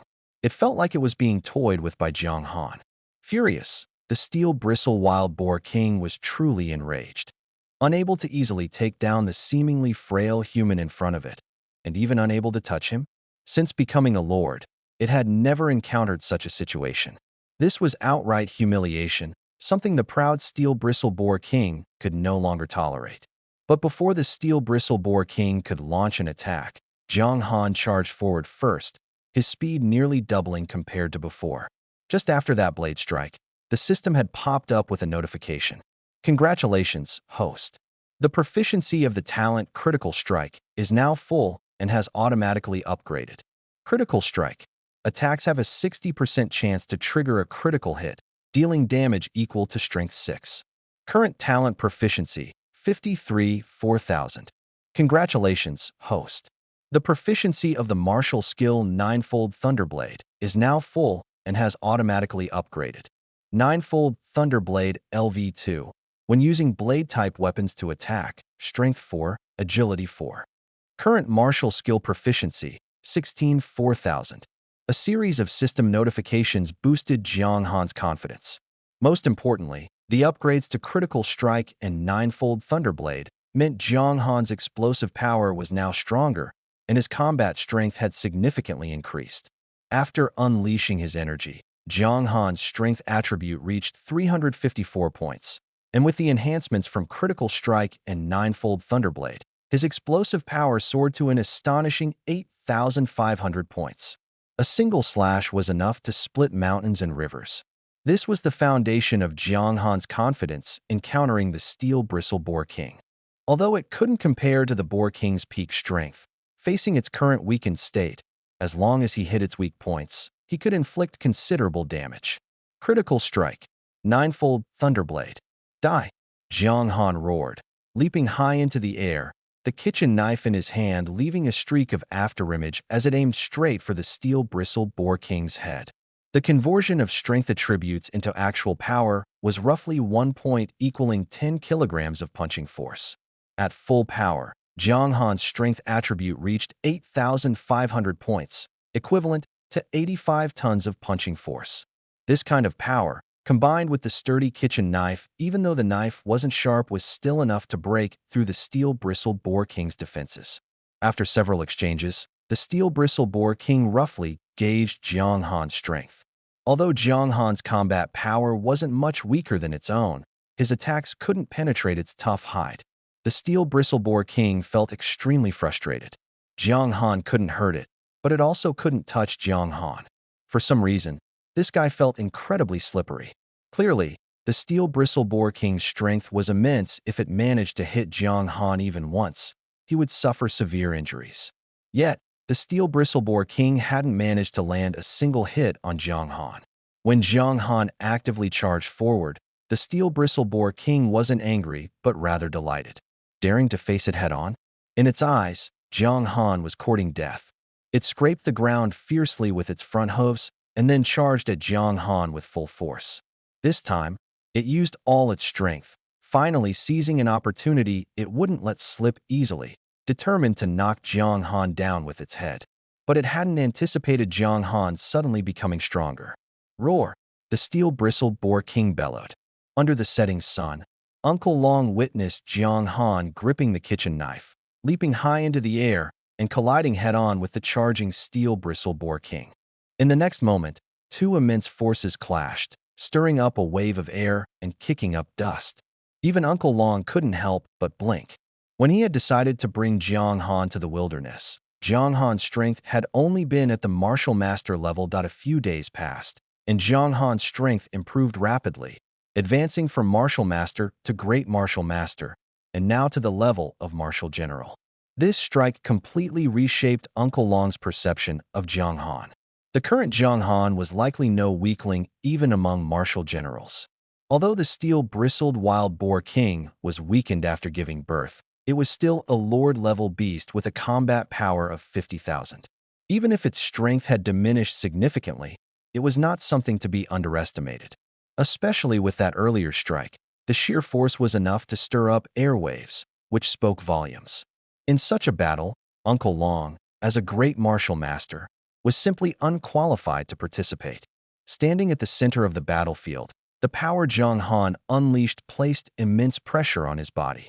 If not for his skyrocketing combat power simultaneously enhancing his physical attributes, he wouldn't have been able to withstand that strike. Even so, the intense recoil and the force of the steel-bristled wild Boar King's collision transmitted through the cleaver left Jiang Han's arms numb, as if he had been electrocuted.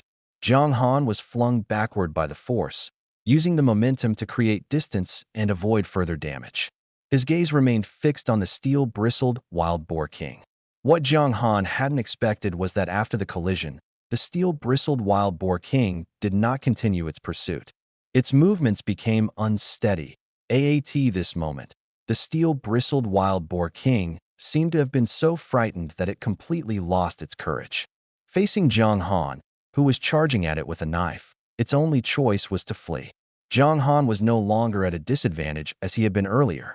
He closely pursued the steel-bristled wild Boar King, moving so fast that even Uncle Long, a grand martial master, could barely catch a glimpse of his figure.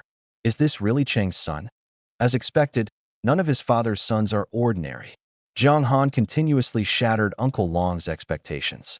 At first, it was surprising, but when Uncle Long thought of Jiang Han's father, everything suddenly made sense. Watching Jiang Han chase the steel-bristled wild Boar King farther and farther away, Uncle Long couldn't help but shout loudly, "Xiao Han, stop chasing it. Let's leave quickly." Jiang Han neither turned back nor responded to Uncle Long because he had no time to reply. He unleashed 4 times his speed, easily catching up to the steel-bristled wild boar king. However, the boar, realizing its impending doom, struggled desperately. Its speed increased slightly, and it even attempted to counterattack Jiang Han. Just as a cornered rabbit will bite, the steel-bristled wild boar king fought back fiercely. Despite Jiang Han's caution and the protection of his auxiliary equipment, he still sustained a minor injury. The boar's tusk struck his waist. Fortunately, the cleaver blocked the attack, and the armor provided by Uncle Long helped disperse the force. Jiang Han only felt his waist go a bit weak and faintly ache, but it was nothing serious. However, this minor injury ignited Jiang Han's fury. He unleashed a critical strike and the ninefold Thunderblade, 2 ultimate techniques simultaneously, each slash targeting the softer areas of the steel-bristled wild boar king's waist and abdomen. Even its hard head couldn't withstand Jiang Han's attacks, let alone these weak spots. With every slash, Jiang Han followed up with another cut, making the wounds larger and larger. The steel-bristled wild boar king howled in pain, unable to find an opportunity to counterattack, as Jiang Han was fully focused and on high alert. The thick, fishy-smelling blood flowed continuously, and the steel-bristled wild boar king grew weaker and weaker.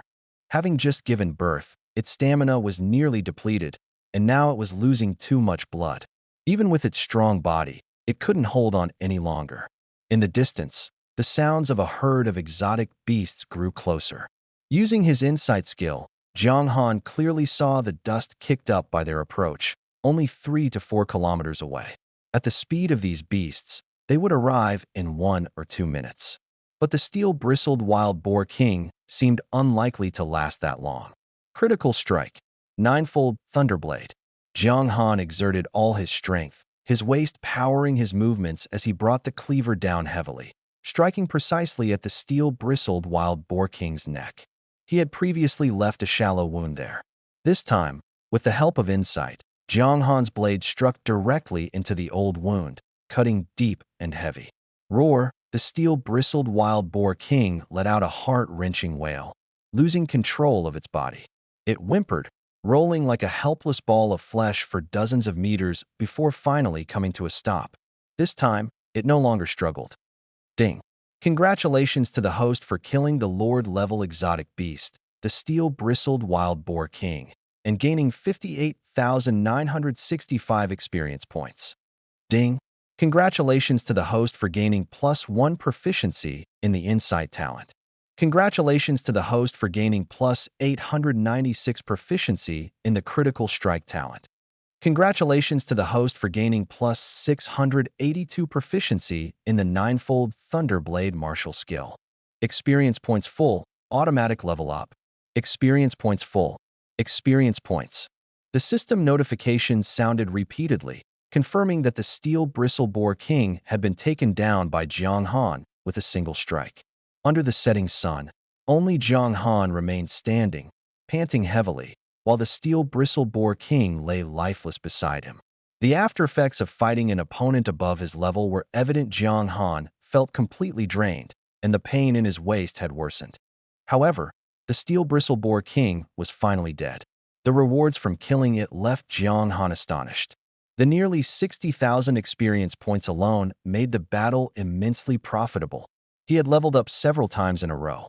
Taking a deep breath, Jiang Han stepped forward and, in the next second, was beside the steel bristle boar king.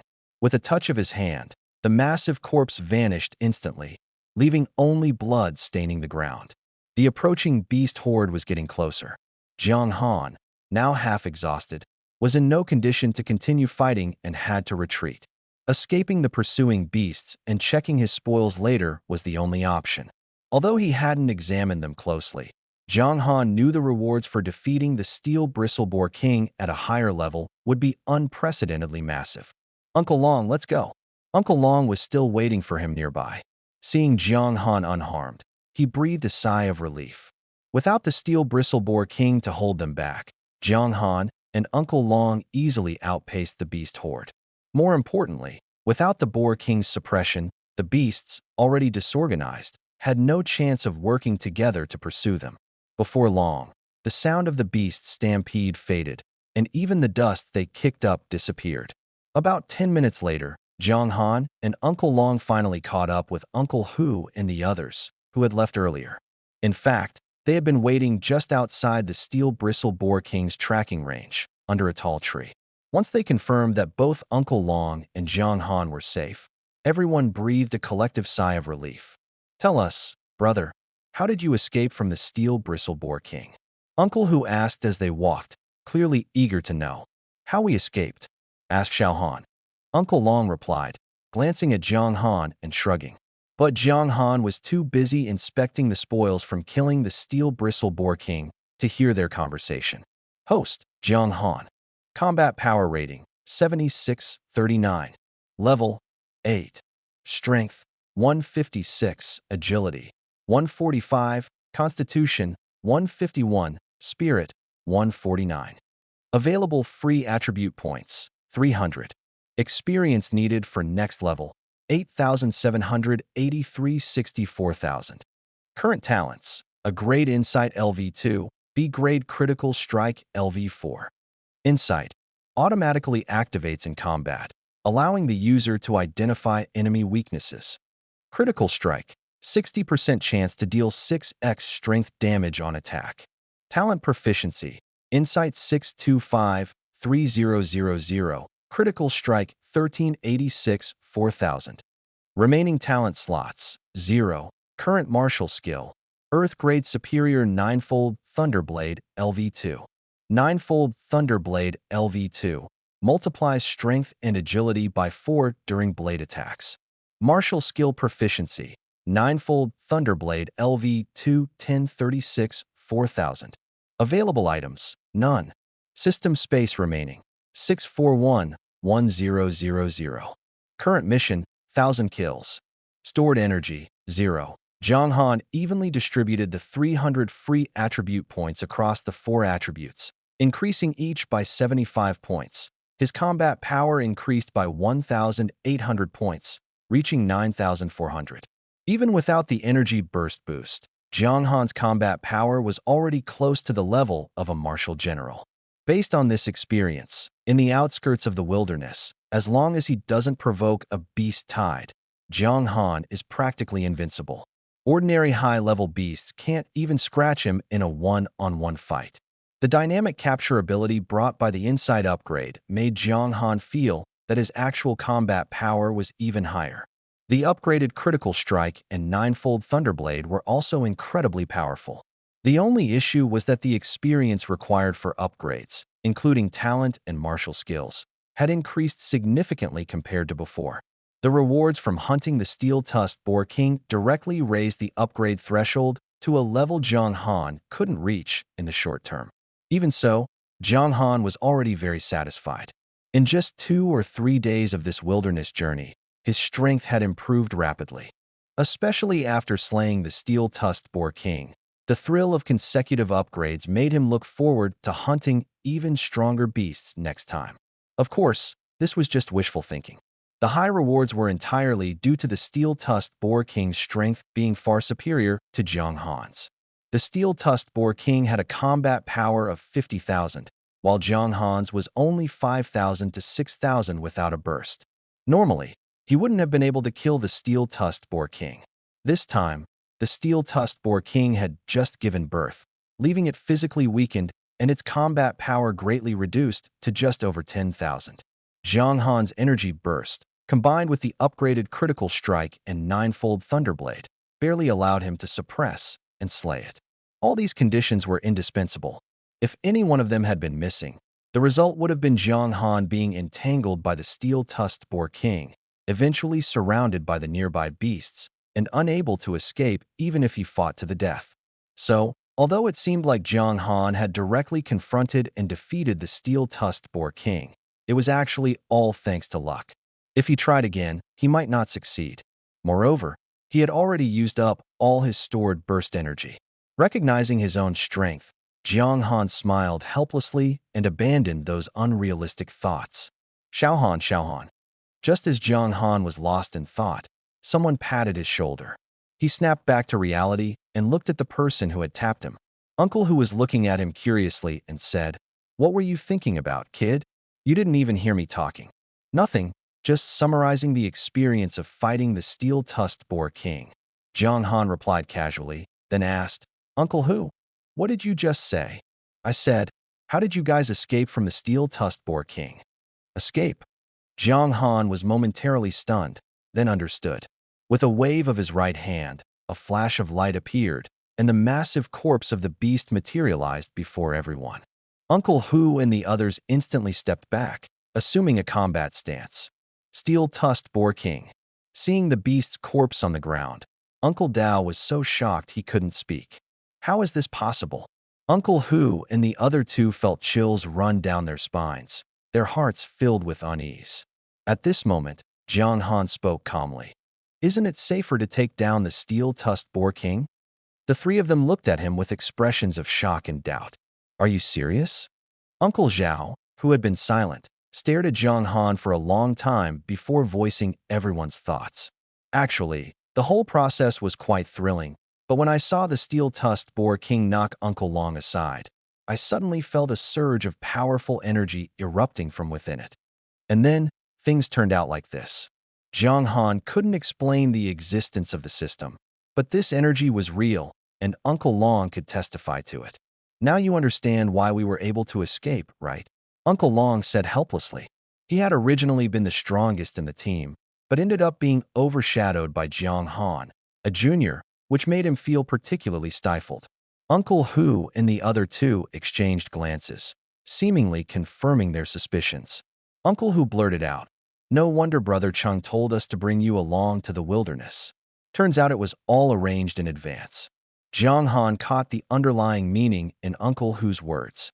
Wait, his trip to the wilderness was actually arranged by his father? What exactly had his father planned? Jiang Han had always been meticulous in his thinking, but listening to Uncle Hu's words, he still couldn't figure it out. Uncle Hu, are you saying my dad told you to bring me to the wilderness? What do you mean by that? Jiang Han asked, his face full of confusion. Uncle Hu was about to speak when Uncle Long shot him a glare. It's nothing. Just that your dad asked us to take care of you before he left, Uncle Long interrupted, changing the subject. Jiang Han felt a bit suspicious, but could tell Uncle Long didn't want to elaborate. Pressing further would be useless, so he let it go.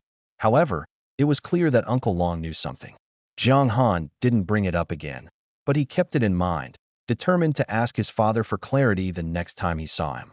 Xiao Han, first put away the corpse of the steel bristle wild boar king. The smell of blood will attract other mutant beasts. Jiang Han nodded and waved his hand, storing the steel bristle wild boar king's corpse in the system space. With this, 2 Lord-level mutant beasts, a group of low-level mutant beasts, plus the black patterned bamboo and mission rewards just this trip to the wilderness alone, your earnings are nearing 60 million.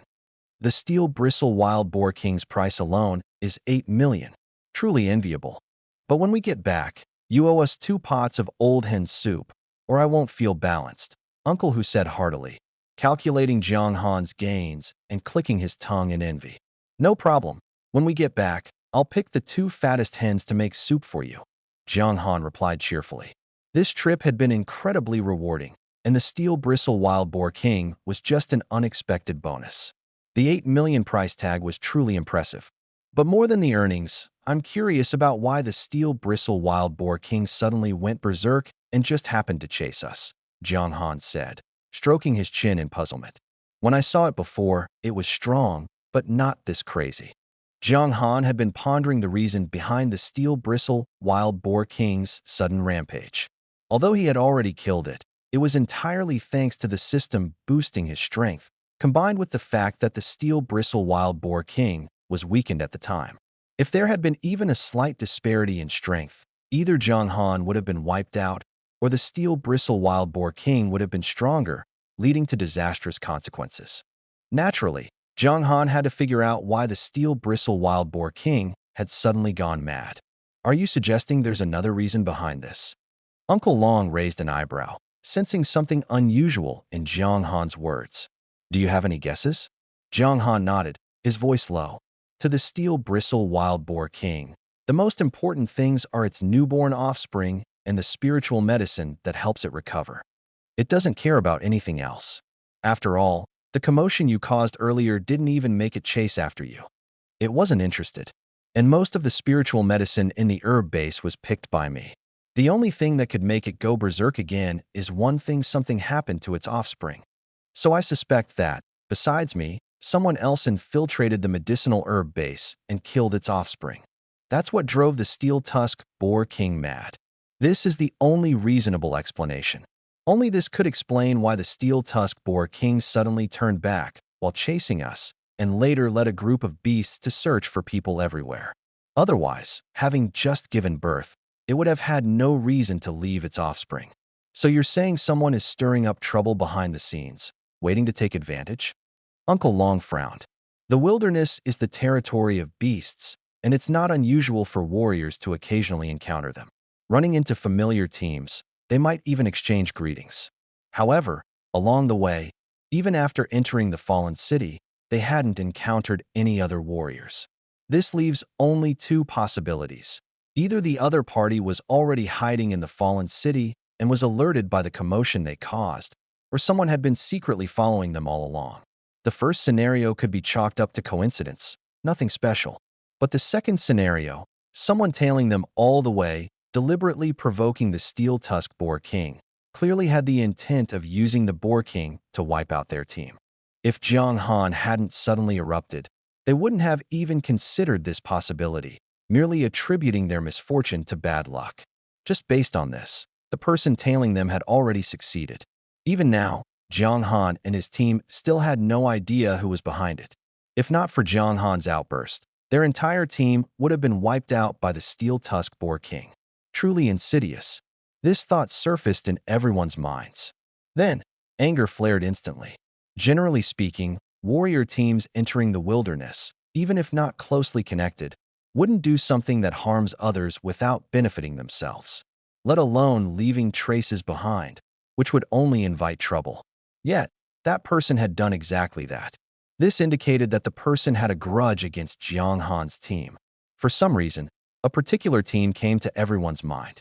Uncle Dao took a deep breath and said, "When we get back, I must ask Li Yang for clarification." Only Uncle Long remained calm. It might not necessarily be Li Yang and his team. It could be other warriors who, upon seeing the black striped bamboo in the medicinal herb base, couldn't resist the temptation. When we get back, keep an eye out to see if anyone besides Xiao Han is selling a large quantity of black striped bamboo. Actually, Jiang Han had already thought of this without Uncle Long's reminder. The biggest gain from entering the medicinal herb base was the black striped bamboo, followed by the steel-tusk boar king's offspring. Black striped bamboo was already rare in trade. Jiang Han hadn't counted, but there were roughly 30 stalks left in the base. This was a significant quantity. Such a large batch of black striped bamboo, suddenly flooding the market, wouldn't go unnoticed. So, all they had to do was inquire about who had recently sold a large quantity of black striped bamboo. Jiang Han's words cast a shadow over everyone's hearts. But fortunately, they were now on their way back. The closer they got to the defensive line, the lower the level of the beasts. With Jiang Han's help, the group found things much easier. The only issue was that, ever since learning someone wanted to harm them, even the meals Jiang Han cooked didn't taste as good as before. Only Jiang Han seemed completely unbothered. He killed beasts when it was time to kill beasts, ate when it was time to eat, and occasionally smiled as he watched his experience bar steadily rise. The reason was simple: his strength was improving rapidly. The person pulling strings behind the scenes only dared to use the steel-tusk boar king to deal with them, which meant their strength wasn't much higher than Uncle Long's team. Otherwise, they would have come to cause trouble themselves long ago. Why resort to using others to do your dirty work? Jiang Han had never taken such underhanded schemers seriously, as they would eventually be exposed. His connections were still lacking, so the investigation into the black vein bamboo had to be entrusted to Uncle Long and his team. No matter how anxious he was, it wouldn't help. After a journey of stops and starts, by the afternoon of the second day, Jiang Han and his group finally returned to the steel defense line. The place was just as it had been when they first arrived, both quiet and bustling. On the inner side of the high wall, the crowd made it noisy outside the wall. Bloodstains marked the ground, sparse trees stood solemnly, and the atmosphere was tense. Following Uncle Long and the others, Jiang Han took out the corpses of low-level exotic beasts from his system space, leaving only the black vein bamboo, the silver-winged wolf king, and the steel-bristled wild boar king. These fetched a total of 1.02 million alliance coins. Since most of the beasts had been killed by Jiang Han, he received 500,000 alliance coins for himself. Jiang Han was quite satisfied with this figure. From having nothing to now having 500,000 in his account, the difference was significant. Of course, the real profit would come later when they returned to the city to handle the high-value items. Uncle Long had initially planned to take Jiang Han to the capital to sell these valuable spoils, as the capital had more wealthy buyers and higher prices for exotic beast materials, allowing for greater earnings. However, after the recent incident, Uncle Long and his team clearly had no mood for such plans. But that didn't matter. Jiang Han wasn't planning to sell the black vein bamboo for now, to avoid drawing too much attention. As for the materials from the two Lord-level exotic beasts, their prices were stable, so going to the capital wouldn't make much difference. Clang. The key turned in the rolling shutter door's lock, and with a push, the door rolled up on its own, emitting a piercing sound. Yet to Jiang Han, the sound carried a familiar warmth. After being away for several days, he suddenly felt a strong sense of longing for home. A thin layer of dust had settled on the dining table. Jiang Han hadn't cleaned in the past few days, and the city of Lan had been swept by dust storms. Even with the door closed, fine sand had still managed to sneak in through the gaps. Stretching lazily, Jiang Han felt an overwhelming sense of comfort in being home. Out on the wasteland, while Jiang Han didn't always keep his nerves taut, moments of relaxation were rare. Now, back in the city, knowing there was no danger around, he finally let his guard down completely. Fatigue washed over him. On the wasteland, Jiang Han had hardly ever slept soundly, relying on meditation to get by. Now, in a familiar environment, all he wanted was a good sleep, leaving everything else for later. Skipping dinner, he slept straight from evening until noon the next day, with the sun high in the sky. When he woke, it was hunger that roused him. Martial artists exert a lot of energy. The higher their level, the more energy they consume with each move, and replenishing that energy could only be done through eating. With Jiang Han's current appetite, he ate several times more than an average person. The vegetables he had bought before leaving the wasteland had already spoiled, but fortunately, his system space still contained some fresh exotic beast meat. He cooked a pot of rice, enough to fill 7 or 8 bowls, and stir-fried 3 dishes of lean meat and vegetables. This meal left him thoroughly satisfied. Yet, after eating, he inexplicably felt a bit lonely. Uncle Long and the others had spent their first moments back with their families. As for Jiang Han, his father wasn't around, leaving him by himself. For some reason, Jiang Han suddenly felt like having a drink. He went out to a high-end liquor store and bought a few bottles, carefully placing them on the counter. He wasn't fond of drinking. The only time he had ever drunk was with his father. Buying the liquor was just to keep it for his father. Now that he had earned a decent amount of money, he naturally wanted his father to enjoy some good wine. With nothing else to do, Jiang Han cleaned the small restaurant thoroughly. Inside and out, a person had lunch alone, then had dinner alone. Finally, Jiang Han couldn't stay any longer. The longer he stayed in the small restaurant, the more uneasy he felt. He simply changed into casual clothes and went out. There were still 2 Lord-level exotic beast corpses in the system space that hadn't been sold, and his weapons and armor needed upgrading. Otherwise, the next time he went to the wilderness, being unprepared would be embarrassing. The kitchen knife his father gave him was sturdy and practical, but it didn't quite match the identity of a martial artist. A top-tier martial artist holding a kitchen knife, it just didn't look right. Moreover, while the kitchen knife was handy, it was too short for dealing with exotic beasts. When facing large exotic beasts, their thick layers of fat were even thicker than the knife itself, making it difficult to inflict significant damage even if the blade penetrated. So Jiang Han needed to buy a high-grade weapon that was both durable and sharp. But first, he had to sell the 2 Lord-level exotic beast corpses. Otherwise, with only 50,000 alliance coins in his account, he couldn't afford high-grade weapons and armor. This time, Jiang Han didn't go with Chang Hao. He had already taken leave from school to go to the wilderness and hadn't been back for a long time. With his martial artist certification, he only needed to take the college entrance exam and didn't have to stay in school. He had visited the exotic materials market once before with Chong Hao and had a general understanding of it. However, at that time, his strength was weak, just barely meeting the martial artist threshold. To buy high-grade items, he needed to go above the 6th floor. Fortunately, Jiang Han had his martial master certification, which qualified him to access the higher floors. Unlike the lower floors, accessing the higher floors required entering a martial artist ID number into the elevator. The martial artist certification contained a string of numbers, similar to an ID card, indicating the region, time, and unique identifier. Becoming a martial artist meant surpassing most people, and this system was implemented for easier management. After Jiang Han entered his ID number, a female voice sounded in the elevator. "Welcome, Martial Master Jiang Han." The voice came from the speaker, and the elevator went straight to the 7th floor. Since he had nothing else to do, Jiang Han decided to browse the exotic materials market thoroughly, starting from the 7th floor. As soon as he stepped out of the elevator, a short-haired woman in professional attire approached him. Her high heels clicked crisply against the floor. "Hello, Mr. Jiang. I am your shopping guide, employee number 2589, she said. "I am responsible for introducing product attributes and prices." The shopping guide was quite attractive, with her uniform and short hair giving her a clean and efficient appearance. "Before selecting items, I'd like to ask if you accept exotic beast materials?" Jiang Han inquired. Although the system space contained items worth tens of millions of alliance coins, his bank card only had the 50,000 he earned from selling low-grade beast materials earlier. The mission rewards hadn't been settled yet, and Uncle Long hadn't sent him any money. 50,000 wasn't a small amount, but it was far from enough to buy warlord-grade weapons and armor in one go. It felt like carrying a mountain of gold, but not having any cash on hand. "We do, sir.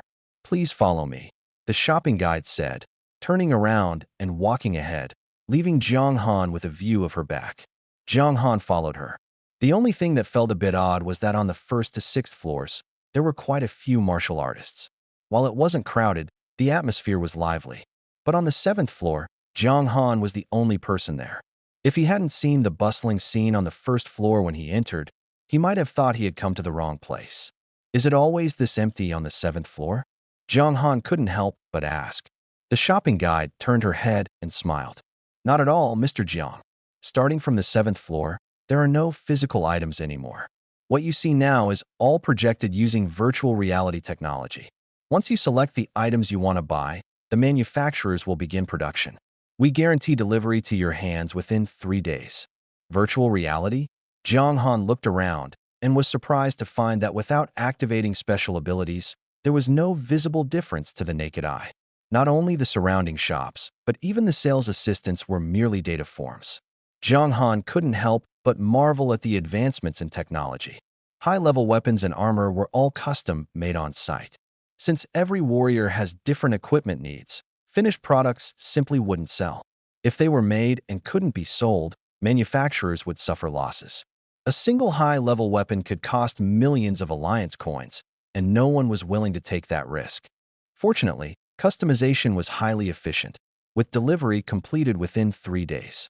Moreover, except for a very few exceptionally gifted warriors, it would take ordinary people years to improve their combat power by just 1 level.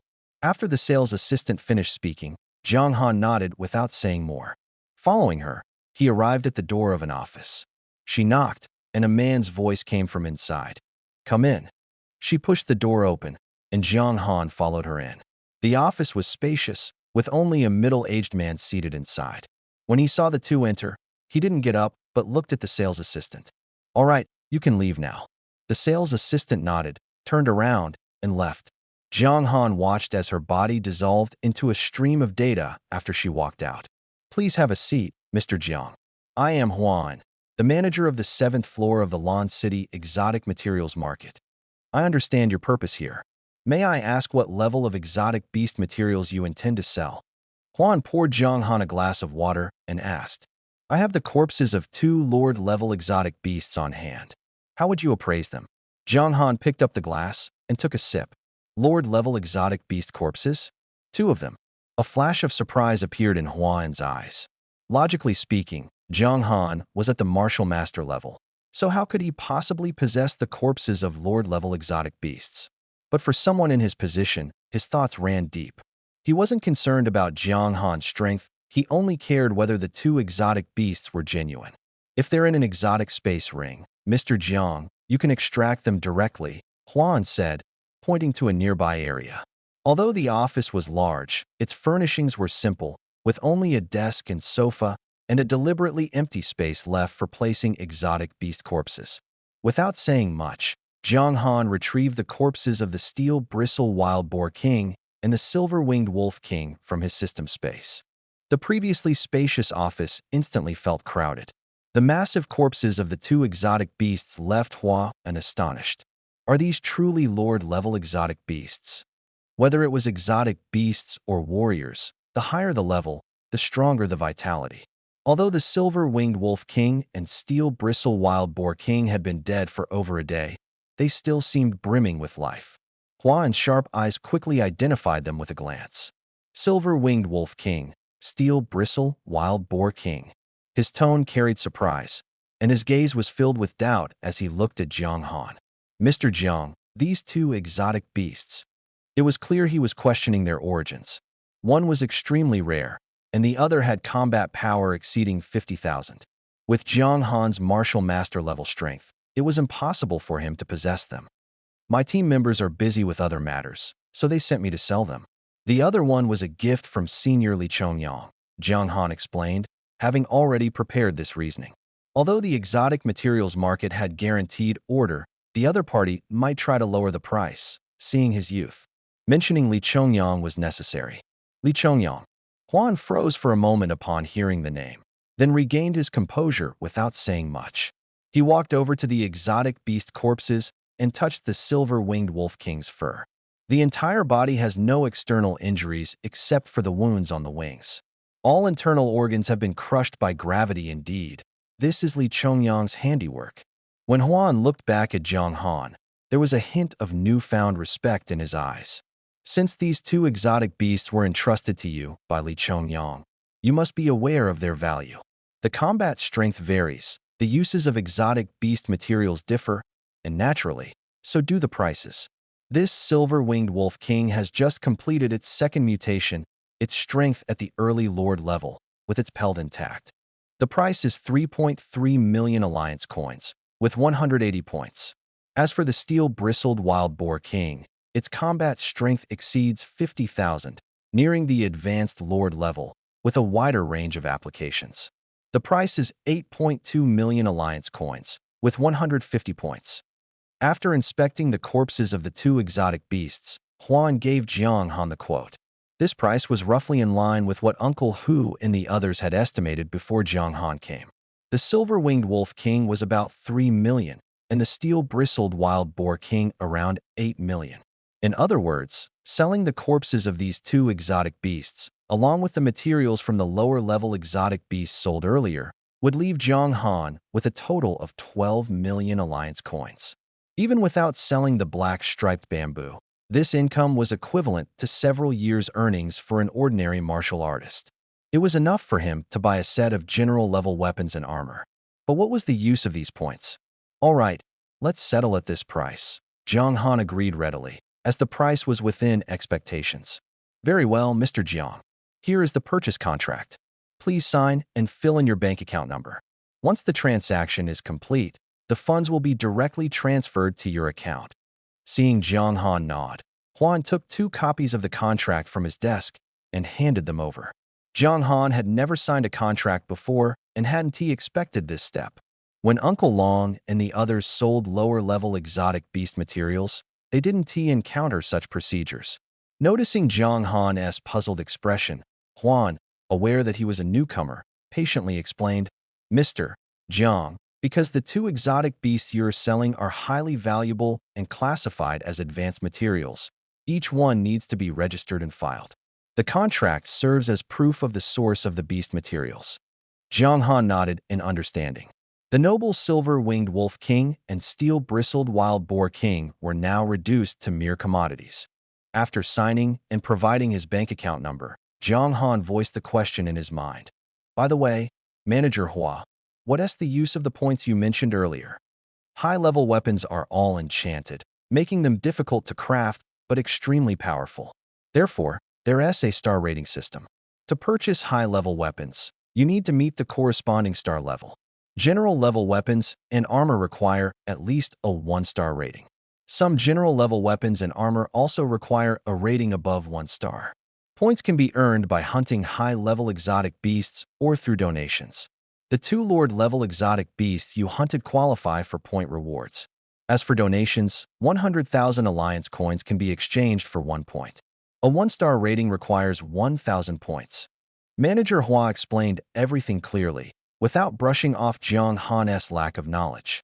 In fact, these rules were common knowledge, but Jiang Han had never encountered them before. Huan's patient explanation was also an effort to build a good relationship with Jiang Han. At 18 years old, Jiang Han already possessed martial artist-level strength and showed great potential. He was undoubtedly a genius with a promising future. Building a good relationship with someone like him could only be beneficial. Jiang Han understood after listening. This star rating was akin to a contribution system to buy high-level equipment. One had to make contributions first. The Silver-Winged Wolf King was priced lower than the Steel-Bristled Wild Boar King, but its points were higher, indicating its greater growth potential. He nodded in acceptance. Manager Hua moved swiftly. After receiving the contract, she waved her hand, and the 2 exotic beast corpses in the office were taken away.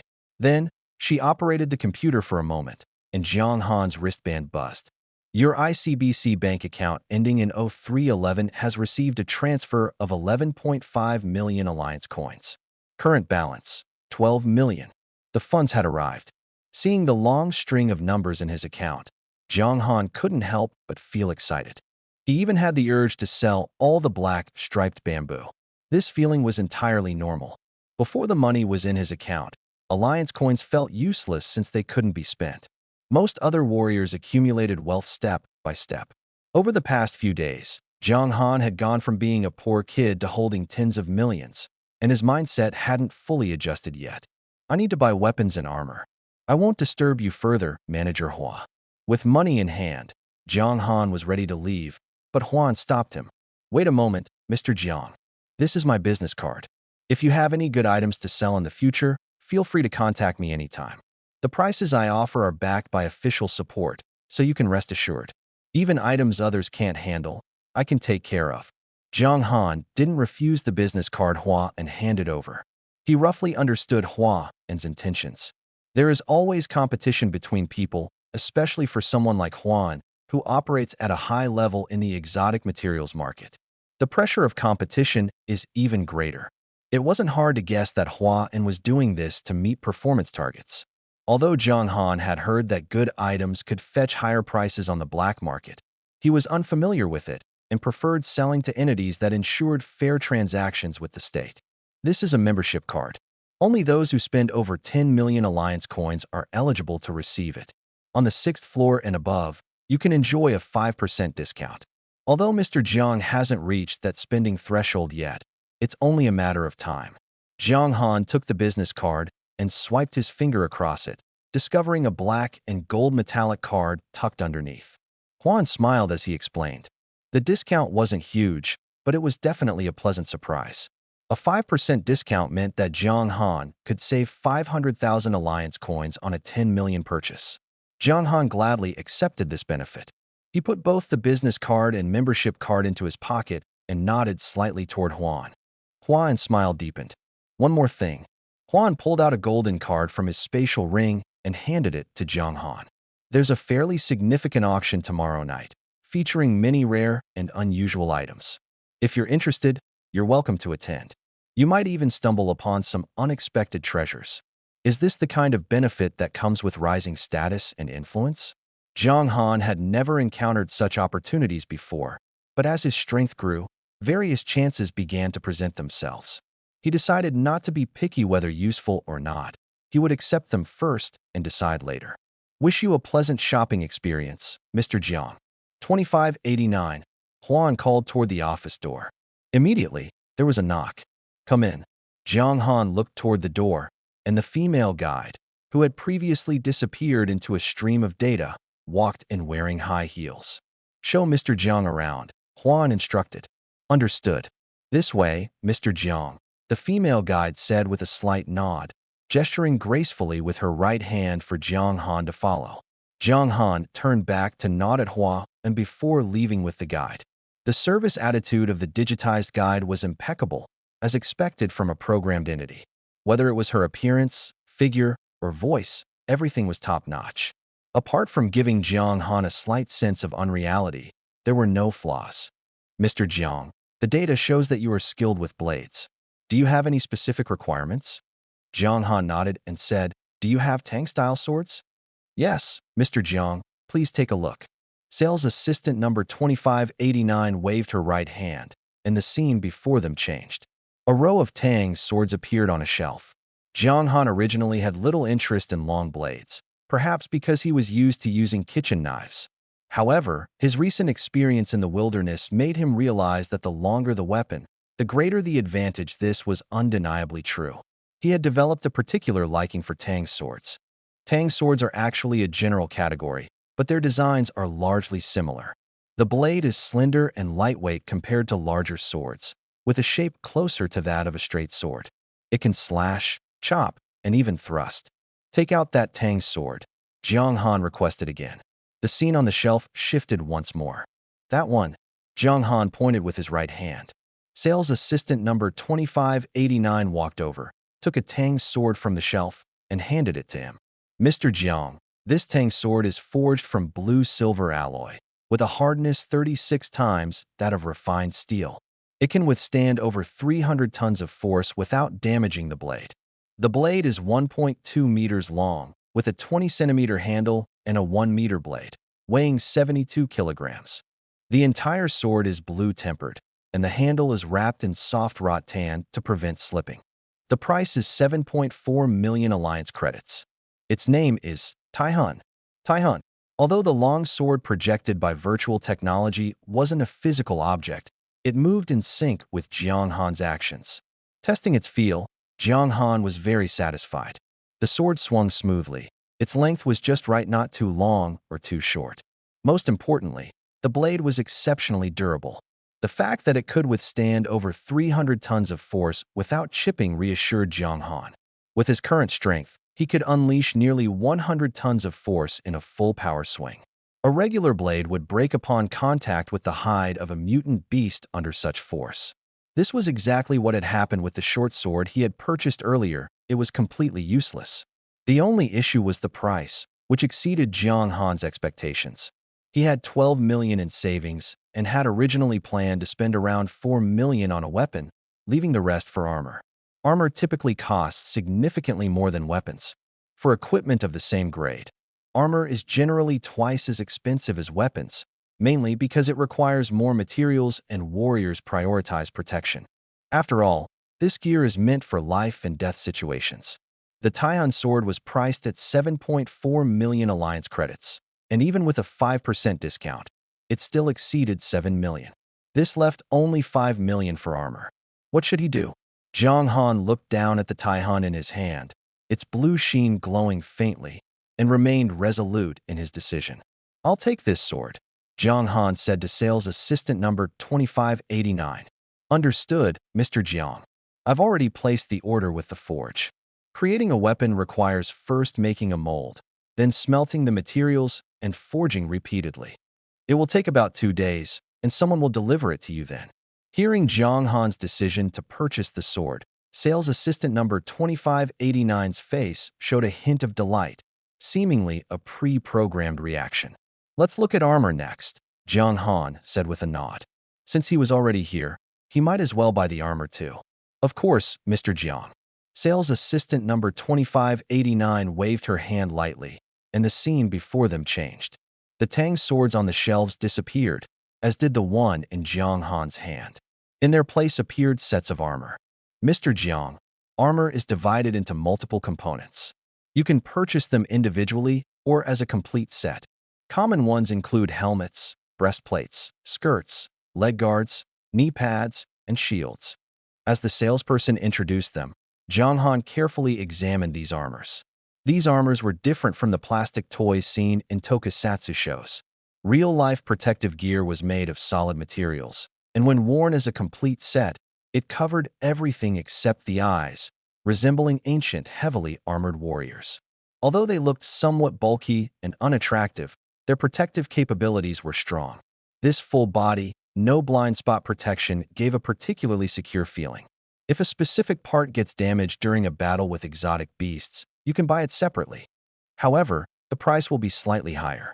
After the introduction, Jiang Han pointed to a set of armor that looked particularly heavy not far away and asked, "How about this one?" The salesperson glanced over. This set of armor has a protection level of 3 and can withstand most attacks from Beast General level exotic beasts.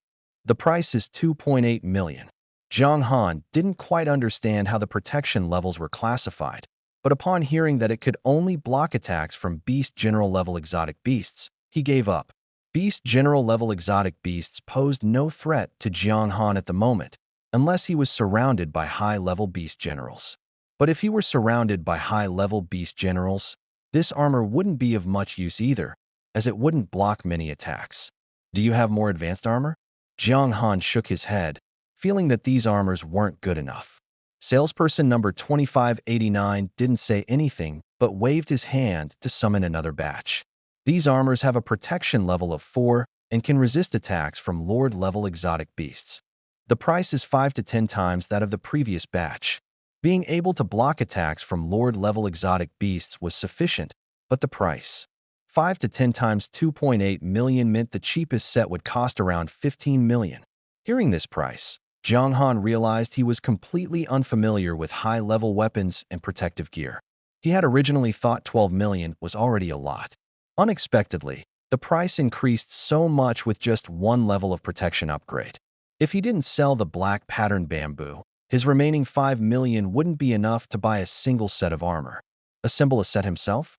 The idea popped into Jiang Han's mind, but was quickly dismissed. Armor was designed as a complete set, with repeated adjustments during manufacturing to ensure it didn't hinder movement while providing strong protection. Assembled protective gear would inevitably clash and fit poorly. Instead of assembling, it would be better to buy a few key protective pieces individually, such as a breastplate and leg guards. Jiang Han shook his head and ultimately decided not to sell the black pattern bamboo.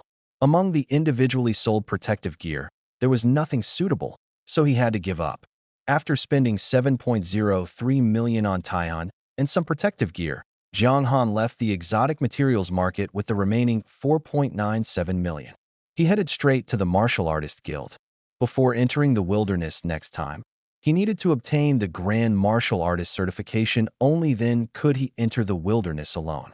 As Uncle Long had said, Jiang Han's strength was significantly higher than the other members of his team, but not to the point of overwhelming them.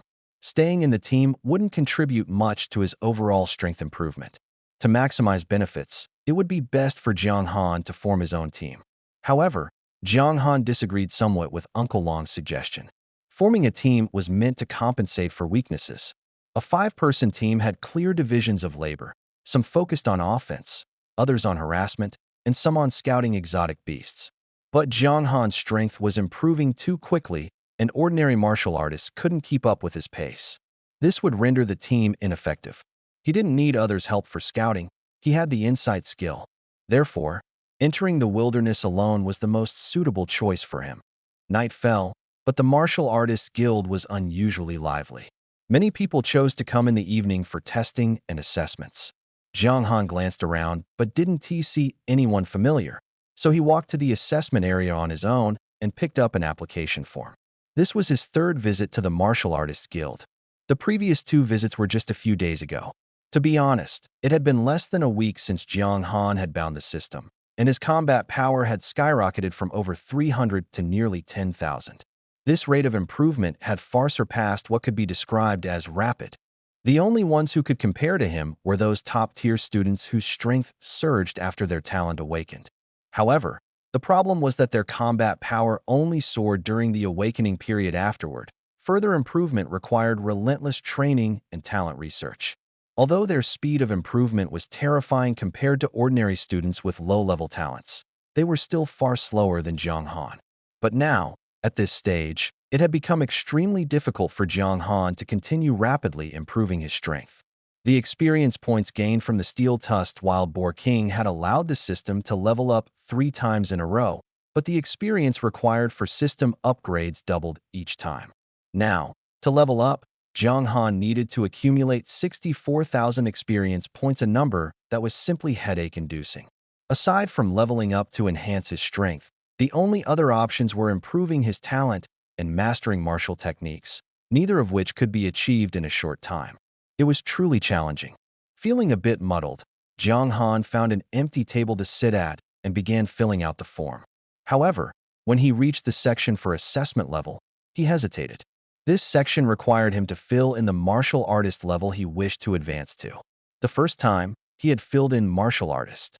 The second time, he had filled in martial master. But this time, he had already reached the combat power level of a grand martial master.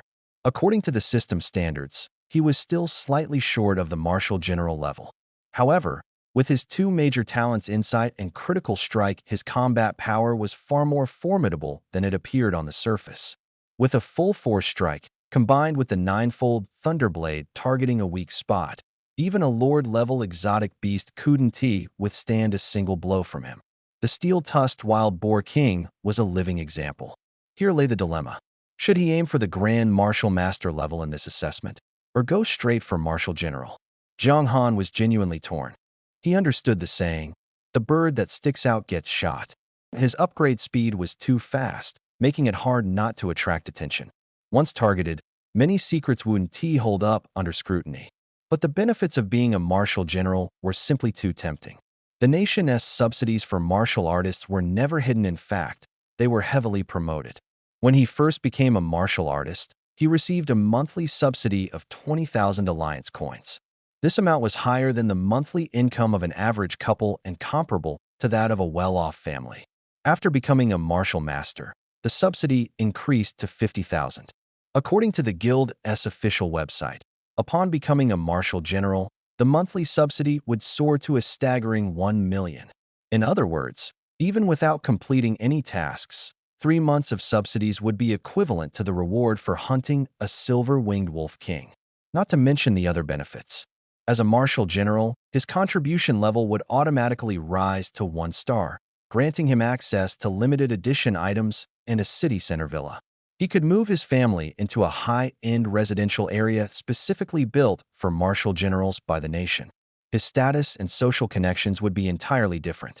After pondering for a long time, Jiang Han finally wrote Martial General on the application form. Some things couldn't be avoided, especially given his rapid upgrade speed. The next time he came, he would likely be able to aim for Grand Martial General. At that point, leaping directly from Martial Master to Grand Martial General would be even more shocking. Being noticed was only a matter of time, so he might as well start enjoying the benefits of being a Martial General sooner. For now, the most important thing was figuring out how to pass the Martial General level assessment. After filling out the application form, Jiang Han handed it in. The staff member saw the words Martial General and couldn't help but look up at him. She carefully double-checked his talent. Grade C talent. Heavy strike? Is this a mistake? Young man, you must have filled this out wrong. You should write martial artist here, not martial general. A woman in her 30s handed him a new form. Take it back and fill it out again. Don't make a mistake this time. Jiang Han didn't take it and smiled, saying, "No mistake, it's the martial general assessment." The middle-aged woman glanced at him again, but said nothing more. She probably thought he was just a young man who didn't know his limits or wanted to use the assessment to test his strength. The Martial Artist Guild offered strength tests for a fee of 1,000 alliance coins per session. The assessment, however, was free but only available once a year. Unless you passed, you had to wait until the next year to try again. It wasn't surprising she thought that way. After all, Jiang Han only had a grade C talent, and passing the Martial General assessment was practically impossible. To put it bluntly, someone with grade C talent could forget about ever achieving Martial General level strength in their lifetime. Jiang Han had no choice. Talent tests were set in stone. No one could change their talent, let alone suddenly improve it. Holding the stamped application form, Jiang Han headed straight upstairs. The martial general assessment was on a higher floor. When he got there, Jiang Han realized something was off. The martial general assessment was completely different from those for martial artists or martial masters. There were no basic tests for strength or agility. The martial general assessment had only two parts, a written test and a combat assessment. Jiang Han could understand the combat assessment, but the written test left him baffled. One question presented an image and asked him to write down his feelings about it. The image was simple, a giant beast over 100 meters tall standing in a city, its height comparable to a skyscraper. Jiang Han's answer was straightforward. Top-tier mutant beast, extremely dangerous, countless casualties among ordinary people and low-level martial artists. It took him half an hour to complete the test. The questions were all over the place, completely different from anything he'd encountered before. If it weren't for the fact that the test was issued by the Martial Artist Guild, Jiang Han wouldn't have even bothered to look at it. After submitting the test, only the combat assessment remained. The metal doors slowly closed, and the lights came on. This time, the combat arena was exceptionally large, over 100 meters in length and width, and more than 15 meters high. It was equivalent to clearing out the space of 5 floors for the combat test. It was over the top. Seeing the arena, Jiang Han took a deep breath and gripped his Tang sword tightly. He knew very well why the Martial Artist Guild needed such a large space. About 30 meters away, the figure of a mutant beast gradually took shape. Roar! A ferocious lion's roar echoed throughout the arena, making Jiang Han's ears buzz.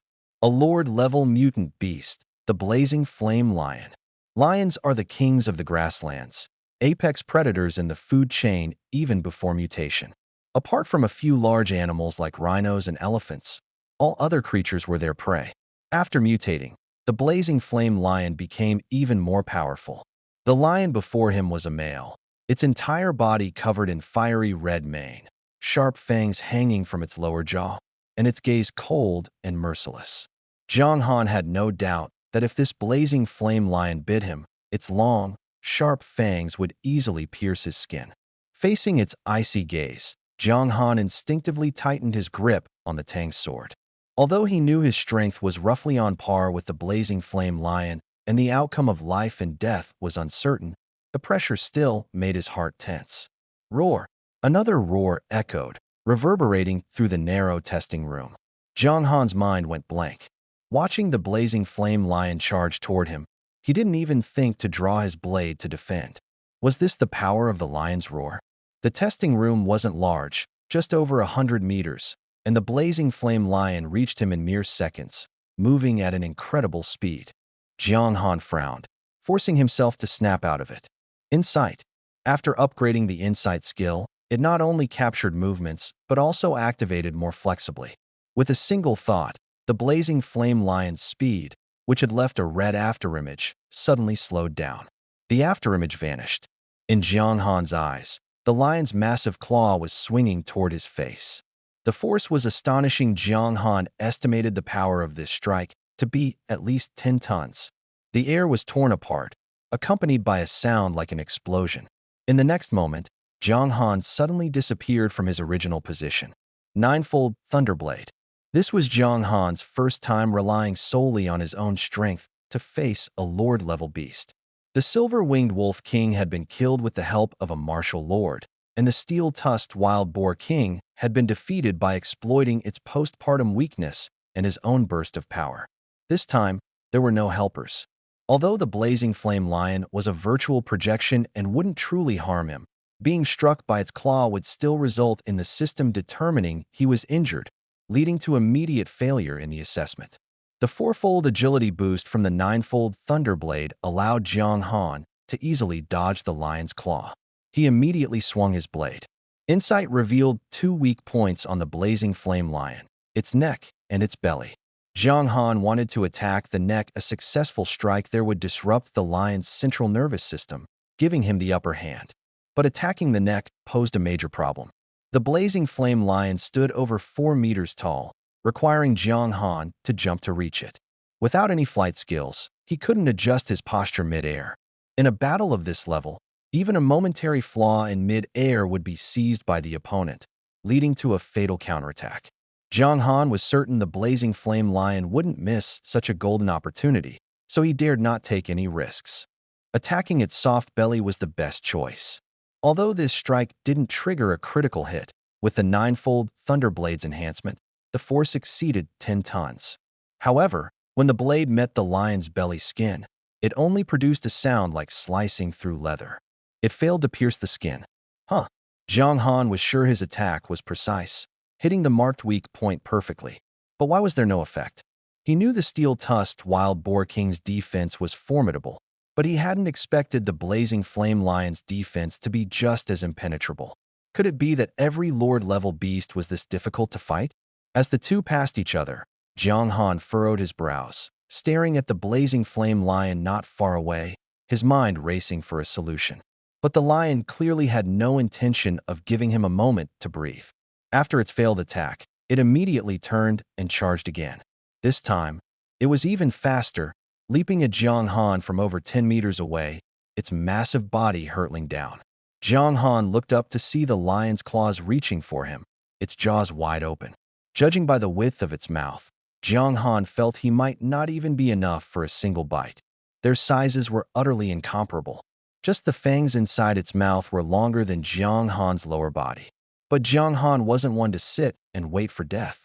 Seeing the lion pounce to bite him, his eyelids suddenly twitched, and a flash of inspiration struck his mind. He stomped his leg forcefully, propelling himself straight toward the blazing flame lion. If its defense couldn't be broken from the outside, then he'd enter its body. The Tang sword in his hand was slightly raised, held horizontally in front of him, as he curled his entire body into a compact position. The blazing flame lion, without the aid of insight, charged forward at full speed. Before it could react, a sharp pain erupted in its throat. Fatal strike. Ninefold Thunderblade. Jiang Han roared as excruciating pain radiated from within the blazing flame lion. Roar! The blazing flame lion let out two furious howls, struggling desperately, but ultimately, it couldn't stop Jiang Han. In just a single breath, it dissolved into specks of light, disappearing within the combat testing room. Amid the glowing light, Jiang Han's figure slowly emerged, gripping the Tang sword in his hand. He took a deep breath and exhaled slowly. His guess had been correct. The blazing flame lion's skin was incredibly tough. If he had continued to fight it head-on, the result would have been a prolonged battle of attrition. Either he would have been worn down to death, or it would have been. But such a fight would waste too much time, and the outcome would be hard to predict. A single misstep, and the blazing flame lion could seize the opportunity to counterattack. His earlier move was purely a spur-of-the-moment decision when he saw it open its mouth wide. The exotic beasts in the combat testing room were all system-generated projections. The key to the assessment was whether the warrior could inflict sufficient damage on the illusionary beast. The system would collect damage data and then provide an evaluation. Diving into the blazing flame lion's body caused no actual harm to Jiang Han. On the contrary, once inside, he used insight to mark over a dozen golden weak points. Faced with such a situation, Jiang Han only needed to strike with all his might. No matter where he struck, tens of tons of force hitting soft internal organs would be fatal. No matter how strong the blazing flame lion's vitality was, it couldn't survive. The result proved Jiang Han's gamble was right. Congratulations on passing the assessment. This test's rating, A+. Defeating the virtual exotic beast didn't grant experience points, but it did yield several hundred points of talent and skill proficiency. Though it wasn't much, it was at least some consolation. After the system determined that Jiang Han had passed the assessment, the previously sealed alloy doors reopened. The lights in the assessment room all turned on. An A+ assessment?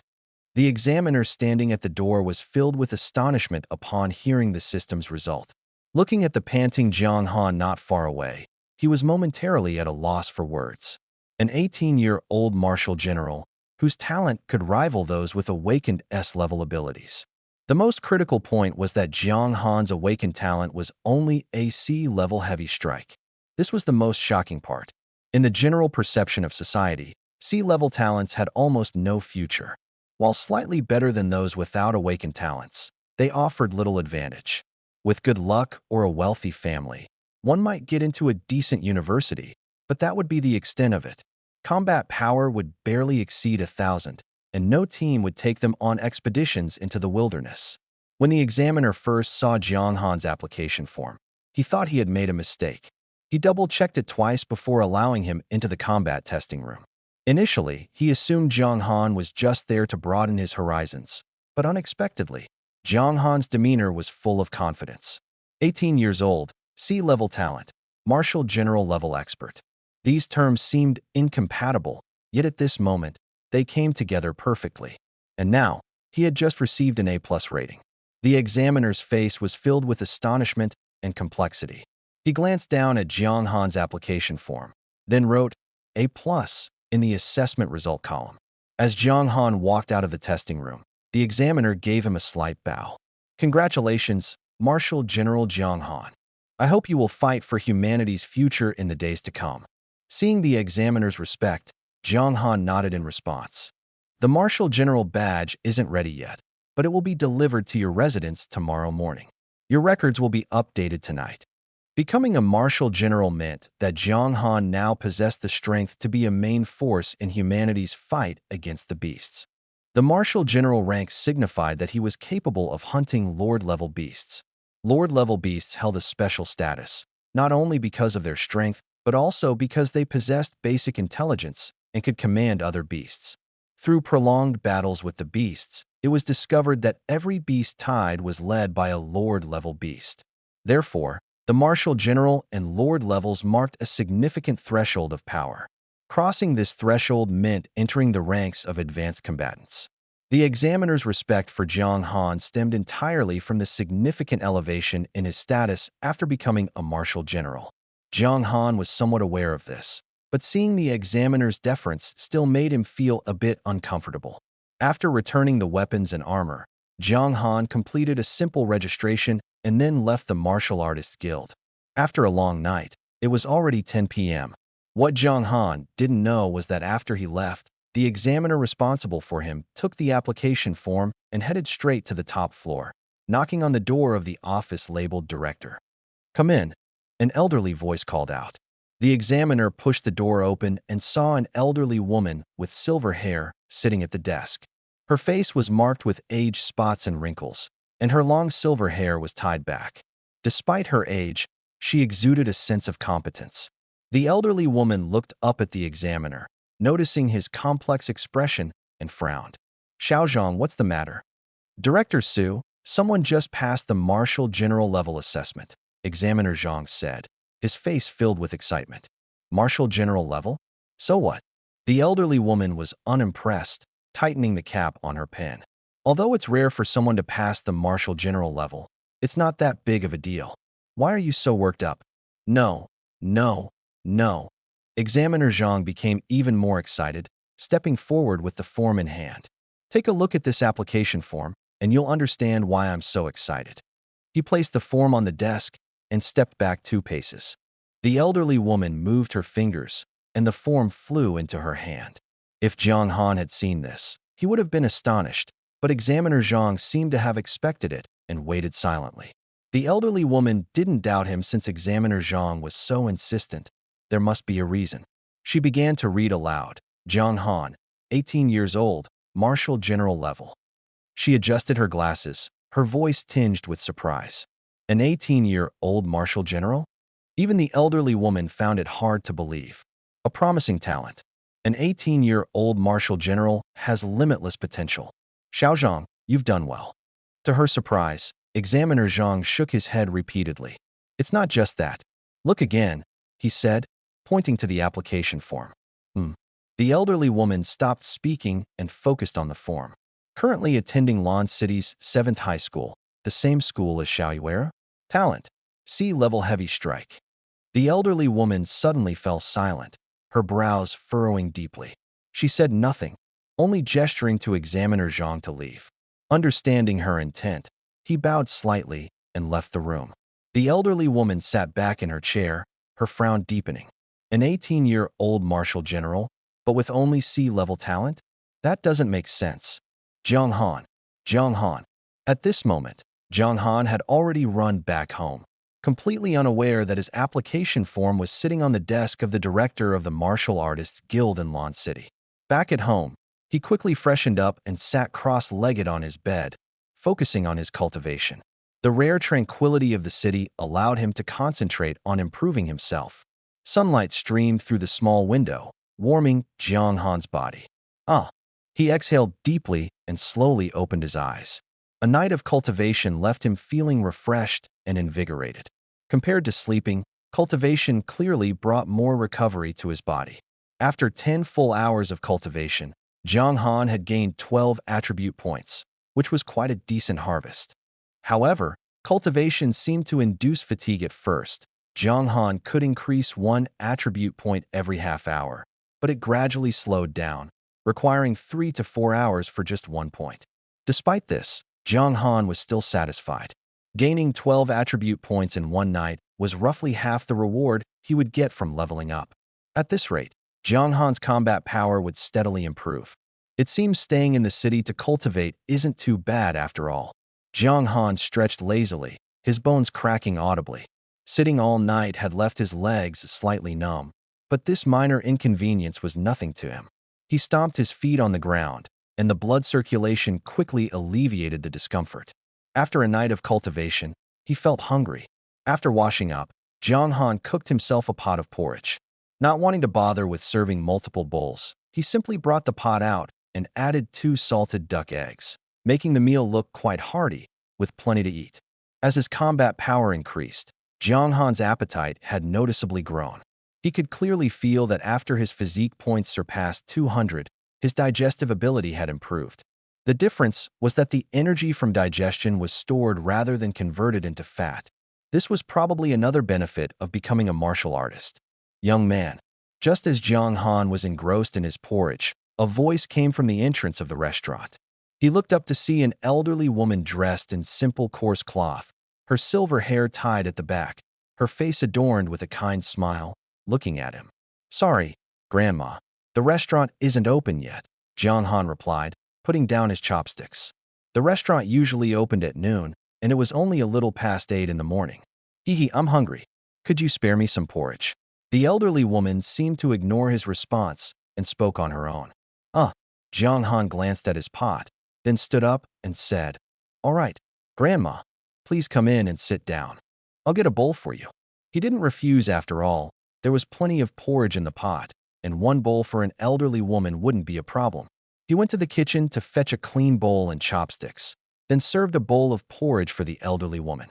When cooking the porridge, he had deliberately added some finely sliced tenderloin from a wild boar with a grayish back, making the porridge more flavorful. The elderly woman took the bowl and thanked him without hesitation. She took a sip, her eyes slightly closing. The tenderloin of a gray-backed wild boar, paired with porridge, tastes wonderful. It's been a long time since I've had this. Jiang Han was a bit surprised. "Grandma, how do you know this is the tenderloin of a gray-backed wild boar?" The meat of the gray-backed wild boar was more tender and fragrant than regular pork, and it was also more nutritious. Although it was just an ordinary exotic beast, Jiang Han had deliberately saved its tenderloin after killing it and stored it in his system space. The key question was, how could this elderly woman recognize it? My husband used to be a martial artist, and his cooking skills were top-notch. When he went hunting, he often brought back exotic beast meat. Thinking about it, ever since he passed away, I haven't had such delicious porridge in 7 or 8 years. Jiang Han listened and felt full of guilt. "Sorry, Grandma, I didn't realize." The elderly woman shook her head with a smile. "It's okay. He was old, and there was nothing we could do when he passed. Don't worry about it." Jiang Han nodded and pushed the plate of salted duck eggs forward. "Grandma, try eating it with salted duck eggs. It tastes even better." All right." The elderly woman didn't refuse. The two of them chatted while drinking porridge. In truth, most of the conversation was led by the elderly woman, who occasionally asked Jiang Han about his life. Jiang Han answered honestly. When the topic turned to why he wasn't attending school recently, Jiang Han explained that he had taken leave. "Speaking of which, my little granddaughter also goes to 7th middle school, but she's not very diligent and her grades aren't good," the elderly woman said, putting down her chopsticks. Jiang Han served her a large bowl, thinking there might be leftovers. But the elderly woman had quite an appetite and finished it all. It's been so long since I've had such fragrant porridge. Xiao Jiang, thank you for this bowl of porridge. The elderly woman smiled gently, looking at Jiang Han with soft eyes. It's nothing, Grandma Su. I'll probably be around for the next few days. If you want porridge, you can come find me every morning. Although they had only spent about 10 minutes together, Jiang Han felt a strong sense of closeness to the elderly woman. He couldn't quite explain why, but she felt like his own grandmother. Perhaps it was because he had never met his own grandmother or maternal grandmother, and the elderly woman in front of him fit the image he had in his mind of a grandmother. Then I'll trouble you, Xiao Han, to prepare a bowl of porridge for me as well. Jiang Han escorted Grandma Su out and happened to run into Uncle Long and Uncle Hu walking over. Uncle Long, Uncle Hu. Jiang Han greeted them, but noticed that their gazes were fixed on the elderly woman beside him. Su. Uncle Long was about to say something when he saw the elderly woman slightly raise her right hand, cutting him off before he could finish. Grandma Su, I'll leave you here. My team leader and the others have arrived. Hee hee. All right, I'll be on my way then. Grandma Su responded to Jiang Han with a smile, glanced at Uncle Long and Uncle Hu, and then slowly left. Beads of sweat appeared on Uncle Long and Uncle Hu's foreheads. They exchanged a glance and tacitly kept silent, watching the elderly woman leave. Uncle Long, Uncle Hu, why are you here? After the elderly woman left, Jiang Han turned back to the two men. Is there any progress on the black pattern bamboo? Uncle Long shook his head, but instead asked Jiang Han. Xiao Han, what was that elderly woman here for? What for? Nothing special. She just had a bowl of porridge and left. Jiang Han looked at the two sweating men in confusion. Is it really that hot? You're both sweating. Although the weather was warm, given Uncle Long and Uncle Hu's physical condition, the sun shouldn't have caused them to sweat so much. Clearly, their sweating wasn't due to the weather. Judging by Jiang Han's expression, it was evident he truly didn't know the identity of the elderly woman just now. Uncle Long wiped the sweat from his forehead and exchanged a glance with Uncle Hu. The two tacitly chose not to mention the elderly woman's identity and instead shifted the topic. There has been progress on the black pattern bamboo, Uncle Long said in a steady voice, causing Jiang Han's heart to tighten. Let's talk inside. Jiang Han led them into the restaurant and served each of them a bowl of porridge. Uncle Hu didn't hold back and started drinking from the bowl. Uncle Long's face was serious, and he didn't touch his chopsticks. Uncle Long, what's going on? Jiang Han asked. I went back and asked around to see if there was any news about black vein bamboo being sold recently, asking friends to keep an eye out. Just now, a friend called me. Uncle Long said, his brows furrowed. He continued. He said there will be an auction at the exotic materials market tonight, featuring a batch of high-grade items, including black vein bamboo. An auction? Hearing these words, Jiang Han suddenly felt a sense of familiarity and quickly remembered that Manager Hua had given him an invitation to an auction yesterday when he visited the exotic materials market. Yes, that auction. The auction list was originally finalized, but some items were added last night, including black vein bamboo. Everything is too coincidental. Normally, black vein bamboo is rare to see even once a month, but after the incident in the wilderness, it suddenly appears at an auction. There's a high chance that the person selling the black vein bamboo is the one causing trouble in the wilderness. Without Uncle Long needing to explain further, Jiang Han connected the dots and understood that there was definitely a story behind this. Initially uninterested in the auction, Jiang Han decided to check it out after hearing the news. In that case, we'll go to the auction. Jiang Han thought for a few seconds and immediately made up his mind. Going to the auction isn't that simple. The key is having an invitation. If there were more time, I could ask someone to get one. But now, time is too tight. The auction starts at 8 p.m. tonight. Uncle Long frowned and sighed. Being secretly plotted against without catching the culprit, and finally having a lead but being unable to enter due to the lack of an invitation, this feeling was truly frustrating. An invitation? Jiang Han smiled, flipping his right hand, and a golden card appeared in his hand from his system space. I have one. Uncle Long looked at him in surprise, and Uncle Hu put down his bowl. Yesterday, I sold the corpses of the silver-winged wolf king and the steel-bristled wild boar king. Manager Hua on the 7th floor of the exotic materials market gave me an invitation, Jiang Han explained, and Uncle Long immediately understood. You sold 2 Lord-level exotic beast corpses and earned over 10 million. If I were him, I'd want you to spend more too. That solves the problem. With the invitation, we can go to the auction tonight.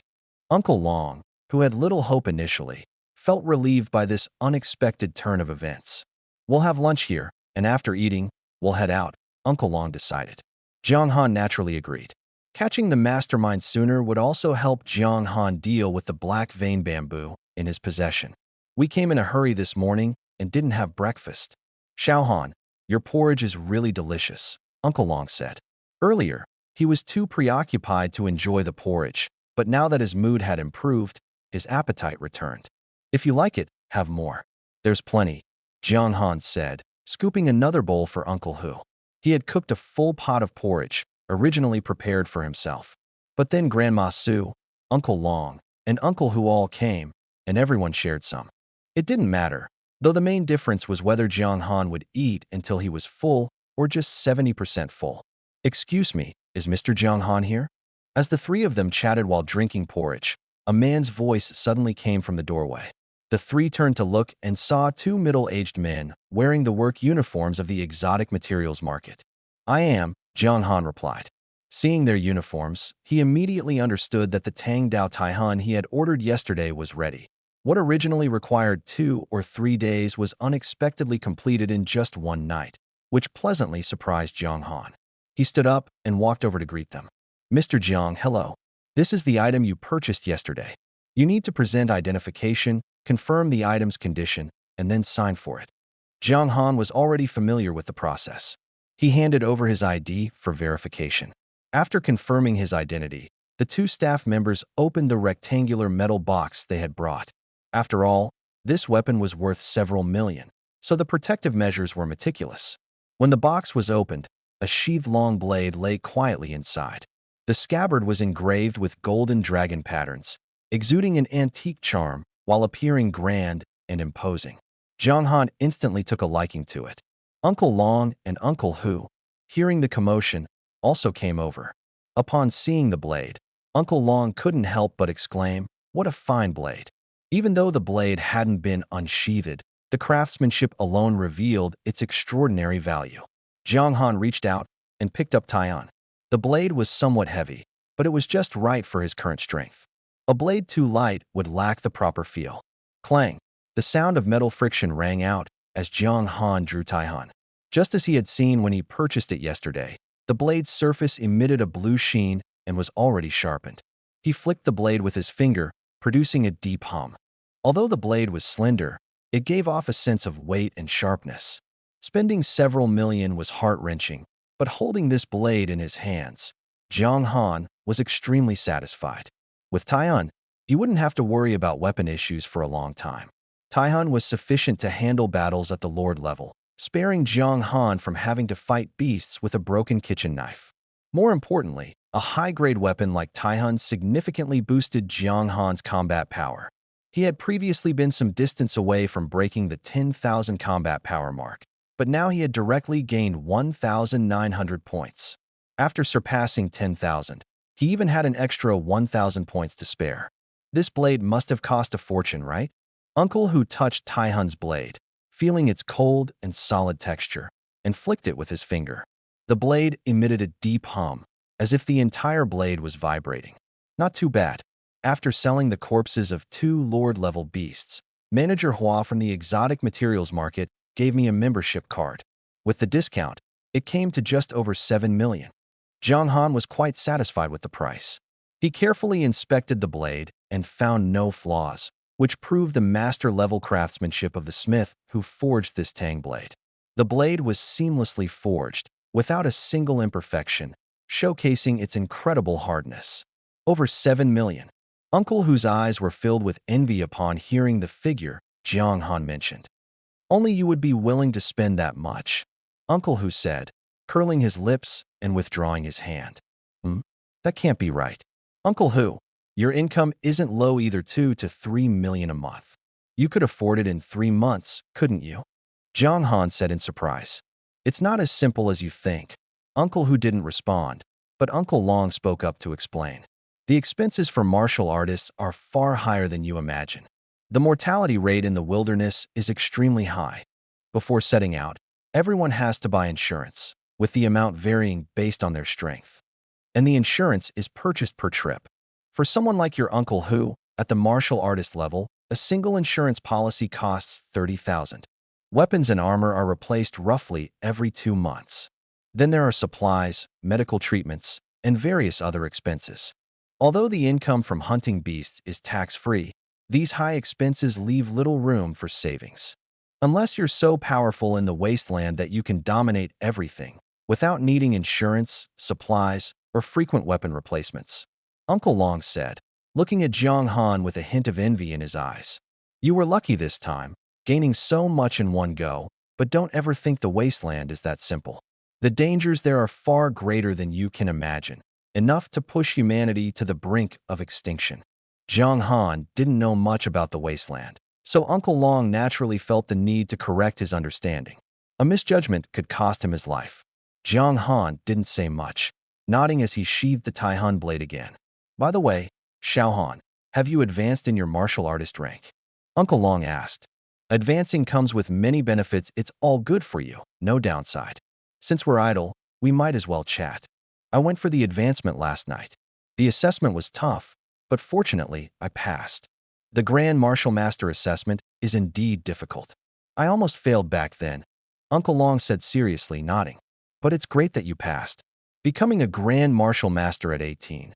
Xiao Han, your future is boundless. Jiang Han could hear the implication in Uncle Long's words and realized he had misunderstood. Just as he was about to explain, a voice suddenly came from the doorway. Is Mr. Jiang Han here? Jiang Han and his 2 uncles turned toward the door. The visitor wasn't wearing the work uniform of the exotic materials market, but a dark green uniform. Upon seeing the visitor, the expressions of Jiang Han and the 2 uncles immediately turned serious. I am, Jiang Han said, stepping forward to stand at the door. The man gave Jiang Han a standard military salute, his right hand touching his temple. Mr. Jiang Han, hello. On behalf of the Martial Artists Guild, I am here to present you with your Martial Artist badge. You are the 35,895th Martial General of the Celestial Empire. I hope you will stay true to your original aspirations and continue to strive for the future of humanity. The nation and its people will not forget your contributions. The middle-aged man's face was full of solemnity and respect. The previously relaxed conversation between Jiang Han and his 2 uncles was now replaced by a heavy atmosphere. Jiang Han returned the salute with a standard military gesture. Rest assured, I will do my utmost to hunt down the alien beasts. Jiang Han knew he wasn't good at saying stirring words, but whatever he said, he would make sure to follow through. Whether for others or for himself, he would hunt as many alien beasts as possible. Uncle Long and Uncle Hu, standing nearby, stared blankly at Jiang Han and the uniformed middle-aged man, their expressions complex but silent. After hearing Jiang Han's words, the middle-aged man took out a small box. Inside is your Martial General certification and the key to a villa gifted by the state. The villa is located in the southern part of Lan City, at number 658. I have other matters to attend to, so I won't disturb you further. I wish you great progress in your cultivation. The middle-aged man came and went quickly, but the impact he left was more shocking than the $7 million blade Jiang Han had purchased earlier, especially for Uncle Long and Uncle Hu, who found it hard to process the news for a long time. After a prolonged silence, Uncle Long finally spoke in a low voice. Martial General? I was going to tell you, but I didn't get the chance. Jiang Han shrugged. When I applied for the assessment yesterday, I just wanted to see how difficult the Martial General level test was. I thought I'd give it a shot, and I didn't expect to pass. Jiang Han spoke lightly, but to Uncle Long and Uncle Hu, it was anything but light. Xiao Han, Uncle Long said, his expression complicated. The practical test for the Martial General level costs 10,000 per attempt. Do you know how much I've spent in the testing room over the years? Uncle Long said helplessly. I've already spent 760,000. Every time I return from the wasteland, I go for a test. But every time, I get crushed, without exception. even though my current abilities are already very close to the level of a martial general. I've worked so hard for so long and still haven't become a martial general, yet you've only been a martial artist for such a short time. Jiang Han could clearly sense the envy in Uncle Long's eyes as he spoke. This time, he was truly envious. Not only Uncle Long, but Uncle Hu as well. Xiao Han, if I remember correctly, you've been a martial artist for less than a week. Uncle Hu looked surprised. Could it be that you have an S-level talent? Actually, your combat power has been steadily increasing since your awakening, right? Yes, that's it. After awakening, there's always an adaptation period. It must be like that. Uncle Hu muttered to himself. Jiang Han knew they had misunderstood and was about to explain when Uncle Long waved his hand to interrupt him. Don't say anything. No matter what the case is, let's just assume you've awakened an S-level talent. No need to explain further. Also, Xiao Han, you need to learn to keep a low profile. Rapid improvement in strength is a good thing, but if others find out you're progressing too quickly, it might not necessarily be a good thing. You understand what I mean, right? Jiang Han remained silent. He had to admit that Uncle Long was right. All right, we're leaving now. If we stay any longer, who knows what surprises you'll bring us. Remember to make a portion for me and Uncle Hu when you cook this afternoon. With that, Uncle Long pulled Uncle Hu away, afraid that staying longer would lead to more shocks from Jiang Han. The auction was held on the 12th floor of the Exotic Materials Market building. The venue was much larger than Jiang Han had imagined. To protect the privacy of the participants, the auction hall was divided into small compartments. Thin veils hung outside, making it impossible for outsiders to see inside. A projector was installed on the walls of each compartment. When Jiang Han and the others arrived, most of the attendees were already present. He handed his invitation to the nearby attendant. Hello, Mr. Jiang Han. I am employee number 5471, here to assist you. Please follow me. This time, the attendant was different. She had long, wavy hair and appeared noticeably more attractive than the one from yesterday in the projection. Her golden waves paired with a tight leather skirt made Jiang Han, who had never been in a relationship, feel too shy to look directly at her. Seeing Jiang Han's awkwardness, Uncle Long and Uncle Hu rarely felt they had an edge over him. Xiao Han, do you like her? Uncle Hu asked with a smile, raising his eyebrows at Jiang Han. She's quite pretty. Jiang Han didn't know what to say and could only respond like this. I'm asking if you like her, not if she's pretty. Uncle Hu teased with a mischievous grin. Let me tell you a secret that all veteran martial artists know. On the 10th floor of the Exotic Materials Market, there's something called a virtual headband, priced at 300,000 Alliance coins each. When you wear it and activate it, it connects to your brainwaves and directly generates images in your mind. Input the other person's employee number, spend 10,000 Alliance coins, and you can meet them. Although it can't replace reality, it feels more real than dreaming. Uncle Hu explained seriously to Jiang Han, while the attendant seemed completely oblivious, walking ahead without turning back. Another strange thing I've learned. Jiang Han didn't reject such matters, but wasn't particularly enthusiastic about them either. He understood that martial artists, after fighting in the wasteland for long periods, needed quick ways to relax their tense minds. It's also understandable that the authorities, in order to maintain social stability, can only tacitly allow such behaviors. After all, if the mind remains constantly tense without relaxation, problems can easily arise. So when Uncle Hu mentioned these things, Jiang Han simply stayed silent, pretending not to hear. However, Uncle Long couldn't take it anymore and patted Uncle Hu on the shoulder. All right. Stop teaching Xiao Han all this nonsense. Xiao Han, actually, this virtual headband is mainly used to help martial artists learn martial techniques. Advanced martial artists can create their own techniques and earn income by selling them. But just learning techniques from books is too slow and doesn't allow for quick mastery. With the virtual headband, martial artists can view virtual images in their dreams and learn the combat skills of high-level martial artists. As for what your Uncle Hu mentioned, just pretend you didn't hear it. So that is how it is. After hearing Uncle Long's explanation, Jiang Han understood the true purpose of the virtual headband. Indeed, as Uncle Long said, learning martial techniques is far more complex than awakening talents. Without a system to directly guide him, Jiang Han might still be struggling to make progress relying solely on books.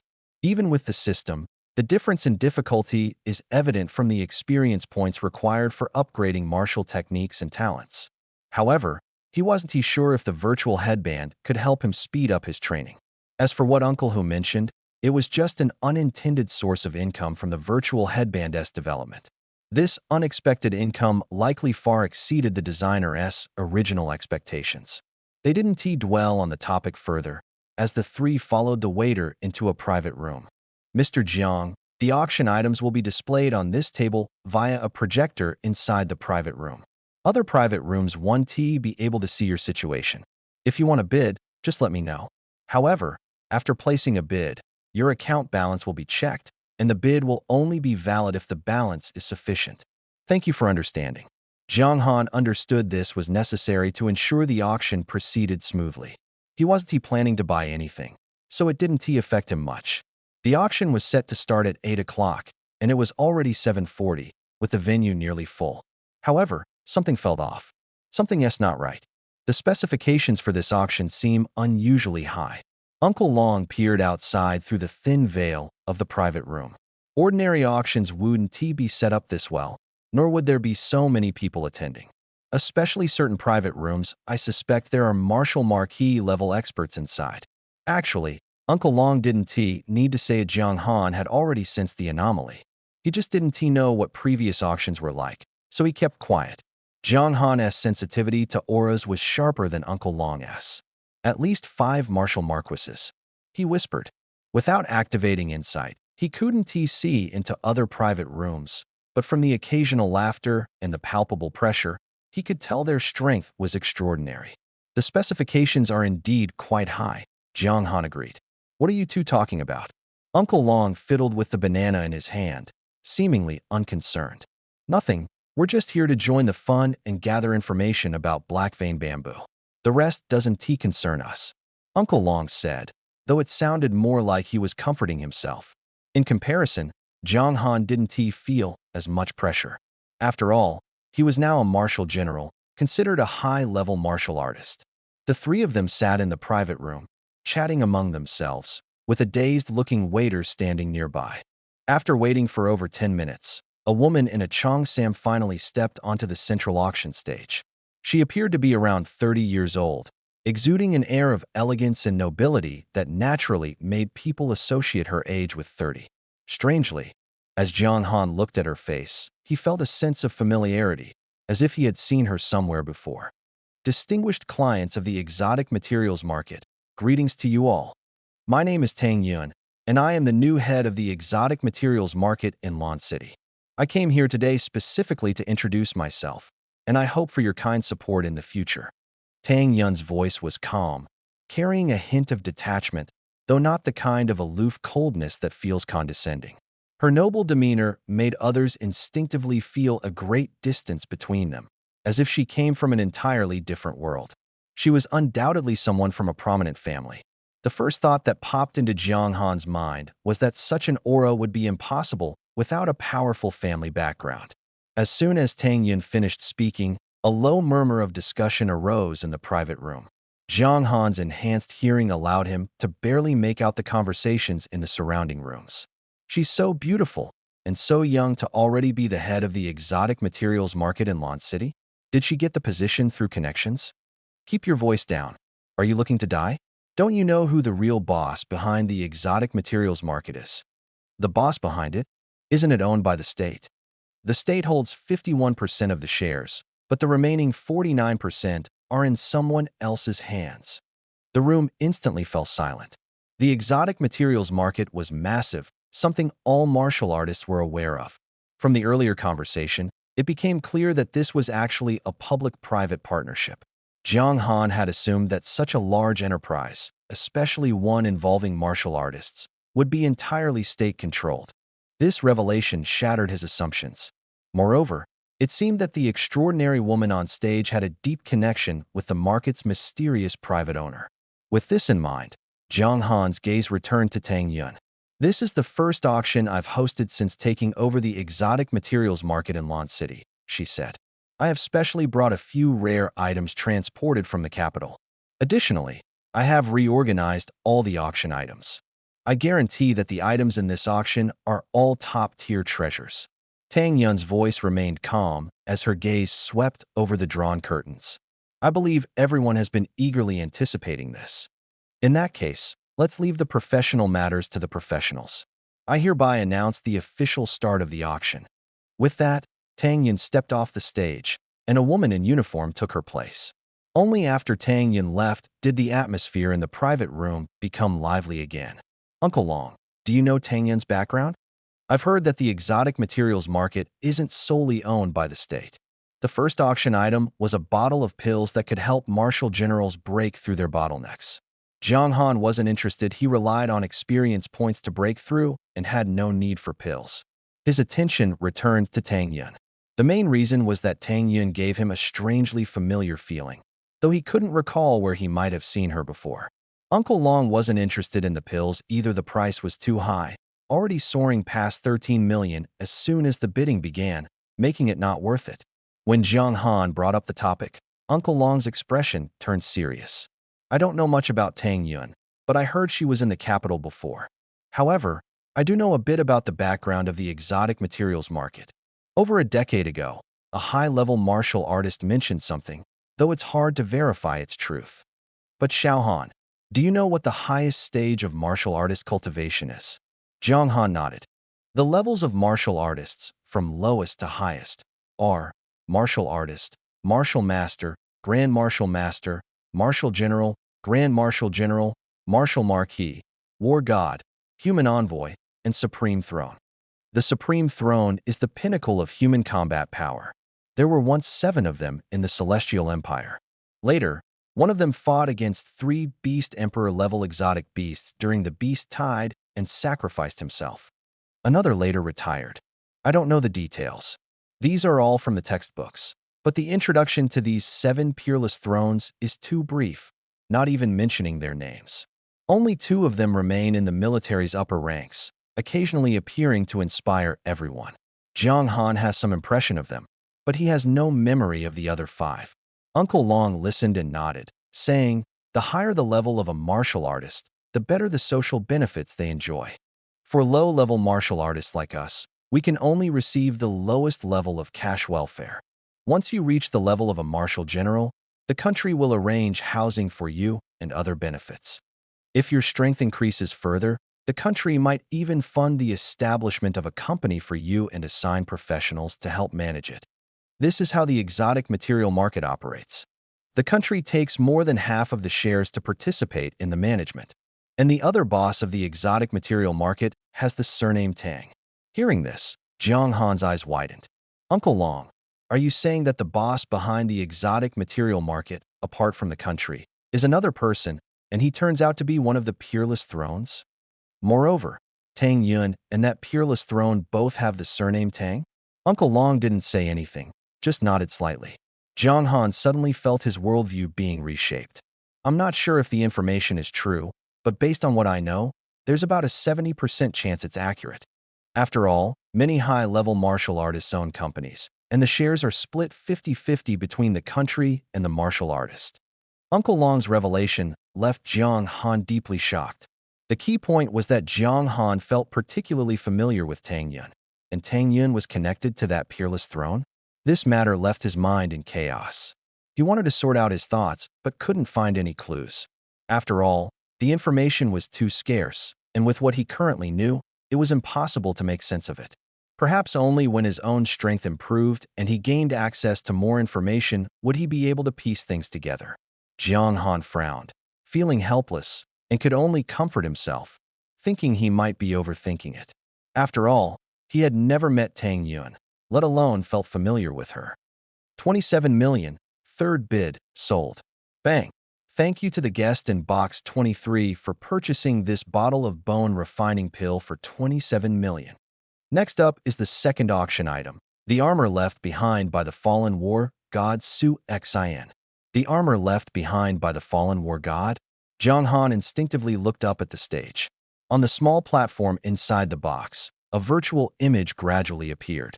Later, Jiang Han discovered that this so-called armor was actually a mass of black liquid. But what concerned him more was its previous owner, the war god Su Xian. Could even a war god level expert fall? Jiang Han didn't know what words to use to describe his feelings. Even from his perspective, war god level martial artists were still an unattainable existence. After the level of martial marquis comes the war god. Although Jiang Han had never seen the strength of a war god, he had witnessed the combat power of a martial marquis. It wasn't exactly shocking, but he estimated that even if he became a martial general, he would still be completely powerless against a martial marquis, let alone a war god, who was a level higher than a martial marquis. Originally, he thought that as long as he didn't seek trouble, he could roam freely in the wilderness. But this news hit him like a heavy hammer. If even a war god could fall, what gave him the right to act recklessly in the wilderness? This news not only shocked Jiang Han, but also silenced everyone else in the private room. The previously lively auction hall instantly became solemn. Everyone was stunned by the fall of a war god, especially the high-level martial artists, who were at a loss for words.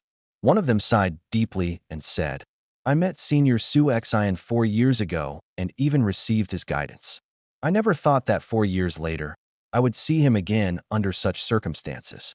Yes, I also received guidance from Senior Su Xian. Sigh, those damn beasts. Senior Su Xian was such a good person."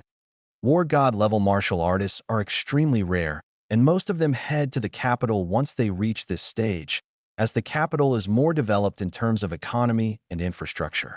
In a satellite city like Lan City, the highest level is usually a marquis. Referring to Su Xian as a senior is indeed appropriate. We are also deeply saddened by the fall of war god Su Xian. But after his passing, his family was unable to sustain the company and had to sell this set of armor. For this auction, aside from necessary taxes, we will not take any commission. We also ask everyone to help Senior Su Xian's family. The auctioneer bowed slightly, expressing the stance of the exotic materials market, which earned widespread approval. All right, back to the auction item itself. As Senior Su Xian's personal armor, this set of equipment has a defense level of 6. The original price was 1.29 billion. However, due to the final battle where Senior Su Xian faced attacks exceeding the armor's defense level, the internal spirit array was destroyed, reducing the defense level by 1. Even so, it can still withstand attacks from low-tier overlord-level beasts. This armor can also transform its defensive shape at will. You can turn it into a shield or wear it as a protective vest. This is a unique feature of high-quality armor. The starting bid is 17 million. Welcome to place your bids. After the auctioneer briefly introduced the attributes of the armor, he immediately announced the starting price. Those marquis-level martial artists who had just been praising Senior Su Xian's virtues all fell silent. 17 million expensive? For ordinary low-level martial artists, it is indeed a bit pricey. But for marquis-level powerhouses, this amount of money is nothing. A single trip to the wilderness would earn them far more than this. However, the starting bid is usually not the final price. A starting bid of 17 million often results in a final price of less than half that amount. If the armor's price were to reach 30 or 40 million, then they would have to seriously consider it. After all, while making money in the wilderness is easy, it is a life-threatening endeavor. Moreover, daily expenses are not insignificant. The most critical issue is that the defense level of this armor is somewhat low.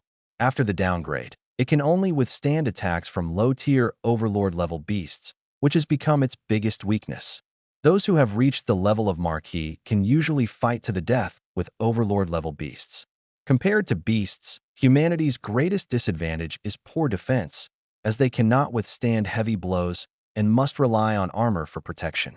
In battles of the same level, martial artists typically equip armor that is one level higher than their own to ensure safety. In this context, the armor left behind by Su Xian seems somewhat impractical. To say it's useless, it can block attacks from low-tier overlord-level beasts. To say it's useful, it can only block attacks from low-tier overlord-level beasts. Buying it seems pointless, but not buying it feels like a pity. This type of armor is actually most suitable for warriors at the level of generals or great generals. However, generals and great generals don't earn money as quickly as marquises, which puts them in an awkward position. So, after the auctioneer announced the starting price, Only a few people placed bids, and the price was just slightly above 17 million. After several rounds of bidding, the price barely broke 20 million alliance coins. Xiaohan, I think this armor suits you quite well, said Uncle Long, who was staring at the projection of the liquid nearby. Jiang Han nodded. It does suit me, but the price. Jiang Han had previously sold the corpses of 2 Lord-level exotic beasts, leaving him with 12 million alliance coins on his card. After buying Taihan, he only had 5 million left. 5 million might sound like a lot, but it wasn't even enough to qualify for bidding. Of course, if he sold the black striped bamboo, he could directly get 50 million alliance coins, but now wasn't the right time to sell it. No problem. I, Uncle Long, have saved up a little over the years. If you need it, I can lend you 30 million, or even 35 million, Uncle Long said, noticing the longing in Jiang Han's eyes and knowing he urgently needed high-level armor. He proactively offered to lend him money. Uncle Hu, who usually didn't pay much attention to auction items, also spoke up. I've got some savings too. Not as much as Uncle Long, but I can scrape together 1 million. Hearing this, Jiang Han smiled helplessly. Aren't you afraid I won't pay you back if I borrow the money? If Uncle Long and Uncle Hu could lend him 45 million, plus his own 5 million, it would just make 50 million. If they really put it all together, he'd qualify. Not afraid. We know your character, you're not that kind of person, Uncle Hu said vaguely, biting into an apple. Even if you ran off, someone would help you pay it back. Someone would help me pay? What do you mean? Jiang Han looked at Uncle Hu, puzzled. He always felt that Uncle Long and Uncle Hu were hiding something. He'd had this feeling before in the wilderness, but hadn't asked much. Now, hearing Uncle Hu say this, Jiang Han felt even more uneasy. He stared at Uncle Hu, who seemed to realize he'd said too much and lowered his head to look at the projected armor. Uncle Hu, what exactly did you mean by that? Jiang Han asked again. At this moment, Uncle Long glared at his younger brother and interrupted Jiang Han. Xiaohan, it's not that we don't want to tell you, but we can't. You'll know the truth sooner or later, but not now. You just need to know that we won't harm you. Uncle Long's expression was sincere. Jiang Han remained silent. His feelings were complicated, but he knew there was no point in asking further now. Being shrouded in a big secret was an uncomfortable feeling. Jiang Han, Uncle Long, and Uncle Hu all fell silent. The other presence in the room was just a stream of data projection, devoid of emotion. While the three were deep in thought, the auction price outside continued to climb. The armor left behind by Su Xin, although downgraded due to exceeding its endurance limit, was still a level 5 armor. Even at the lowest tier of level 5, it had its value. Not to mention, this set of equipment could change its form, functioning both as close-fitting wear and as a shield. Although this feature sounded like an additional bonus, the price was driven up wave after wave by generals and great generals, rising from 17 million to 35 million. The price nearly doubled. Uncle Long, were you serious about lending me money earlier? Jiang Han turned to look at Uncle Long and asked. Of course it's true. Why would I lie to you? Uncle Long said as he pulled out a bank card from a different dimension. Tempted? I'll transfer the money to you right now. This set of armor suits me perfectly. I already have a weapon but lack armor. If I can buy this set, it will fill the gap in my equipment, Jiang Han said, openly expressing his fondness for the armor. Level 5 armor was sufficient for him to use until the Great General stage, and it could even surpass the Marquis level. Plus, it could be worn close to the body.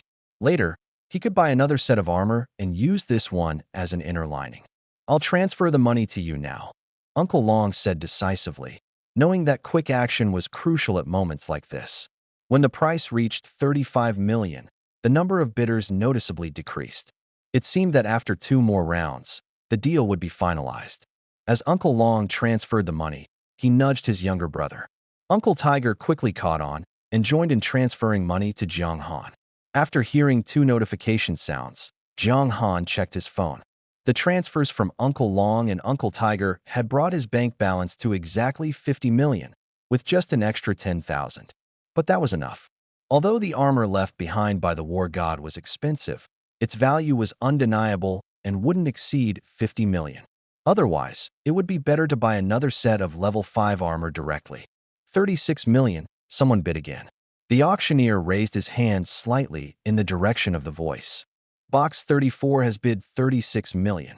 Is there a higher offer? 40 million. Jiang Han's voice rang out, raising the price by 4 million in one go. Since he had decided to acquire this armor, there was no need to hesitate.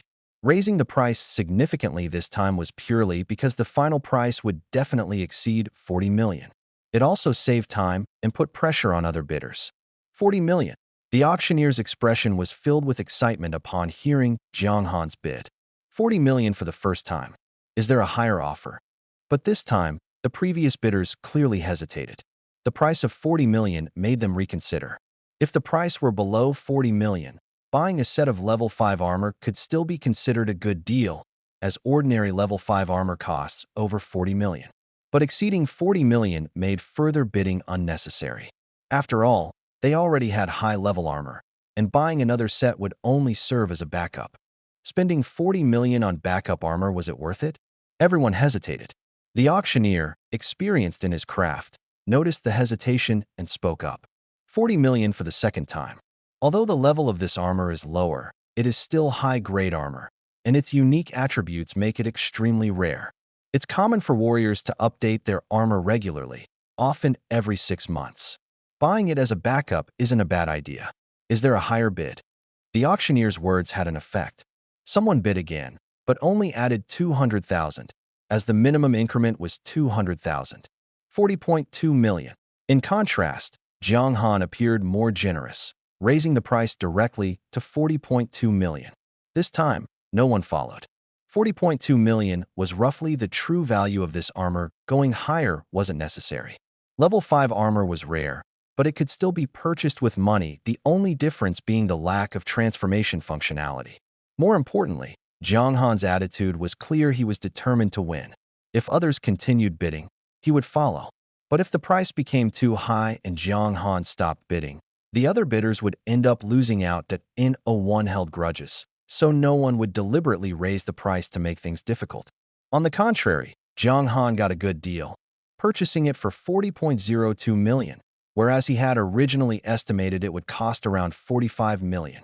40.02 million for the third time sold. Congratulations to this guest for acquiring this set of armor for 40.02 million. It will be delivered to your private box shortly. Now, let's move on to the next auction item. After securing the armor, Jiang Han let out a sigh of relief. Finally, there were no obvious weaknesses. Both his weapons and armor were sufficient for him to use for a while. Even if he ventured into the wilderness alone, as long as he didn't act recklessly, he could ensure his safety.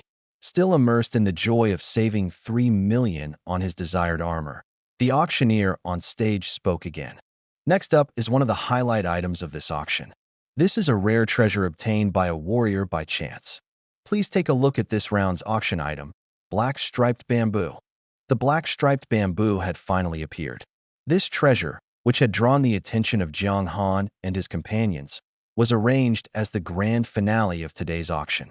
Although its price would likely be much lower than expected, its extreme rarity made it unsurprising that it was chosen as the highlight. Jiang Han didn't care about the price. The only thing that concerned him was through the projection displayed. Jiang Han was certain that these 30-plus pieces of black striped bamboo were from the same batch as the ones he had previously harvested. Black striped bamboo grows very slowly, and to confirm whether they grew together, one only needed to look at their length and thickness. Based on appearance alone, Jiang Han and his companions were already completely sure. Is someone really pulling strings behind the scenes? Uncle Long muttered with a frown. Previously, they hadn't been entirely certain, but now, seeing this batch of black striped bamboo, everything made sense. As it turned out, just as Jiang Han had suspected, someone had sneaked into the herb base after they left. Not only did they harvest the remaining black striped bamboo, but they also killed the young of the steel bristle wild boar king, attempting to shift the blame onto them. What that person hadn't anticipated was that Jiang Han, when facing the steel bristle wild boar king, unleashed his combat power, not only breaking through his limits, but also counter-killing the wild boar king. After confirming this, Jiang Han and the other two exchanged glances, and everything else became easier to understand. However, another problem arose. since it was certain that someone was causing trouble. Who exactly was behind it? Based on the clues they currently had, there was no way to deduce the culprit. This was yet another headache-inducing matter. Uncle who was always straightforward, hated situations that required too much thinking. After racking his brain for a while without any leads, he angrily said, "If I find out who's behind this, I'll tear them apart with my bare hands." Jiang Han and Uncle Long both glanced at Uncle Hu.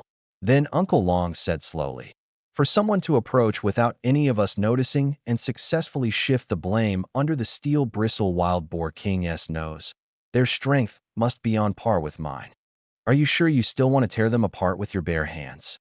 Uh, Uncle Hu froze for a moment, then nonchalantly said, "No problem. You two hold them down for me, and I'll tear them apart just fine." Uncle Hu was still Uncle Hu, as carefree as ever. With his words, the atmosphere in the private box lightened considerably. The matter would still need to be resolved by someone. Since the other party dared to act, they were bound to leave clues, and sooner or later, they would be found. Due to its rarity, black-striped bamboo had always been in short supply on the market. However, the grade wasn't as high as imagined, so the price didn't reach astronomical levels. Of course, this is relative. Calculated per gram, black vein bamboo is shockingly expensive for ordinary families. But for top-tier martial generals or even martial marquises, this price is nothing. 17 million, 19 million, 20 million. The bidding voices came wave after wave, and the price continued to rise. Black vein bamboo rarely appears at auctions. When it does, it's usually in the capital city or directly purchased privately by Fortune 500 companies. Ordinary martial artists without connections almost never have the chance to encounter black vein bamboo. Faced with the continuously climbing price, Jiang Han silently calculated in his heart. At this rate, the final transaction price was estimated to be no less than 25 million, and there were only a little over 30 stocks here. At this price, a single stalk of black vein bamboo would be close to 800,000 per thousand per gram. If that's really the case, the nearly 100 stalks of black vein bamboo in Jiang Han's possession could sell for 80 million. This price seemed a bit inflated, already exceeding Uncle Long and the others' expectations for black vein bamboo's value. Uncle Long clearly noticed this too. He turned to Jiang Han and said, "Xiao Han, do you think it's still possible for me to change my mind now?" Jiang Han smiled and nodded. Forget it," Uncle Long said, shaking his head after seeing Jiang Han agree. "Since I've made the decision, I won't go back on it.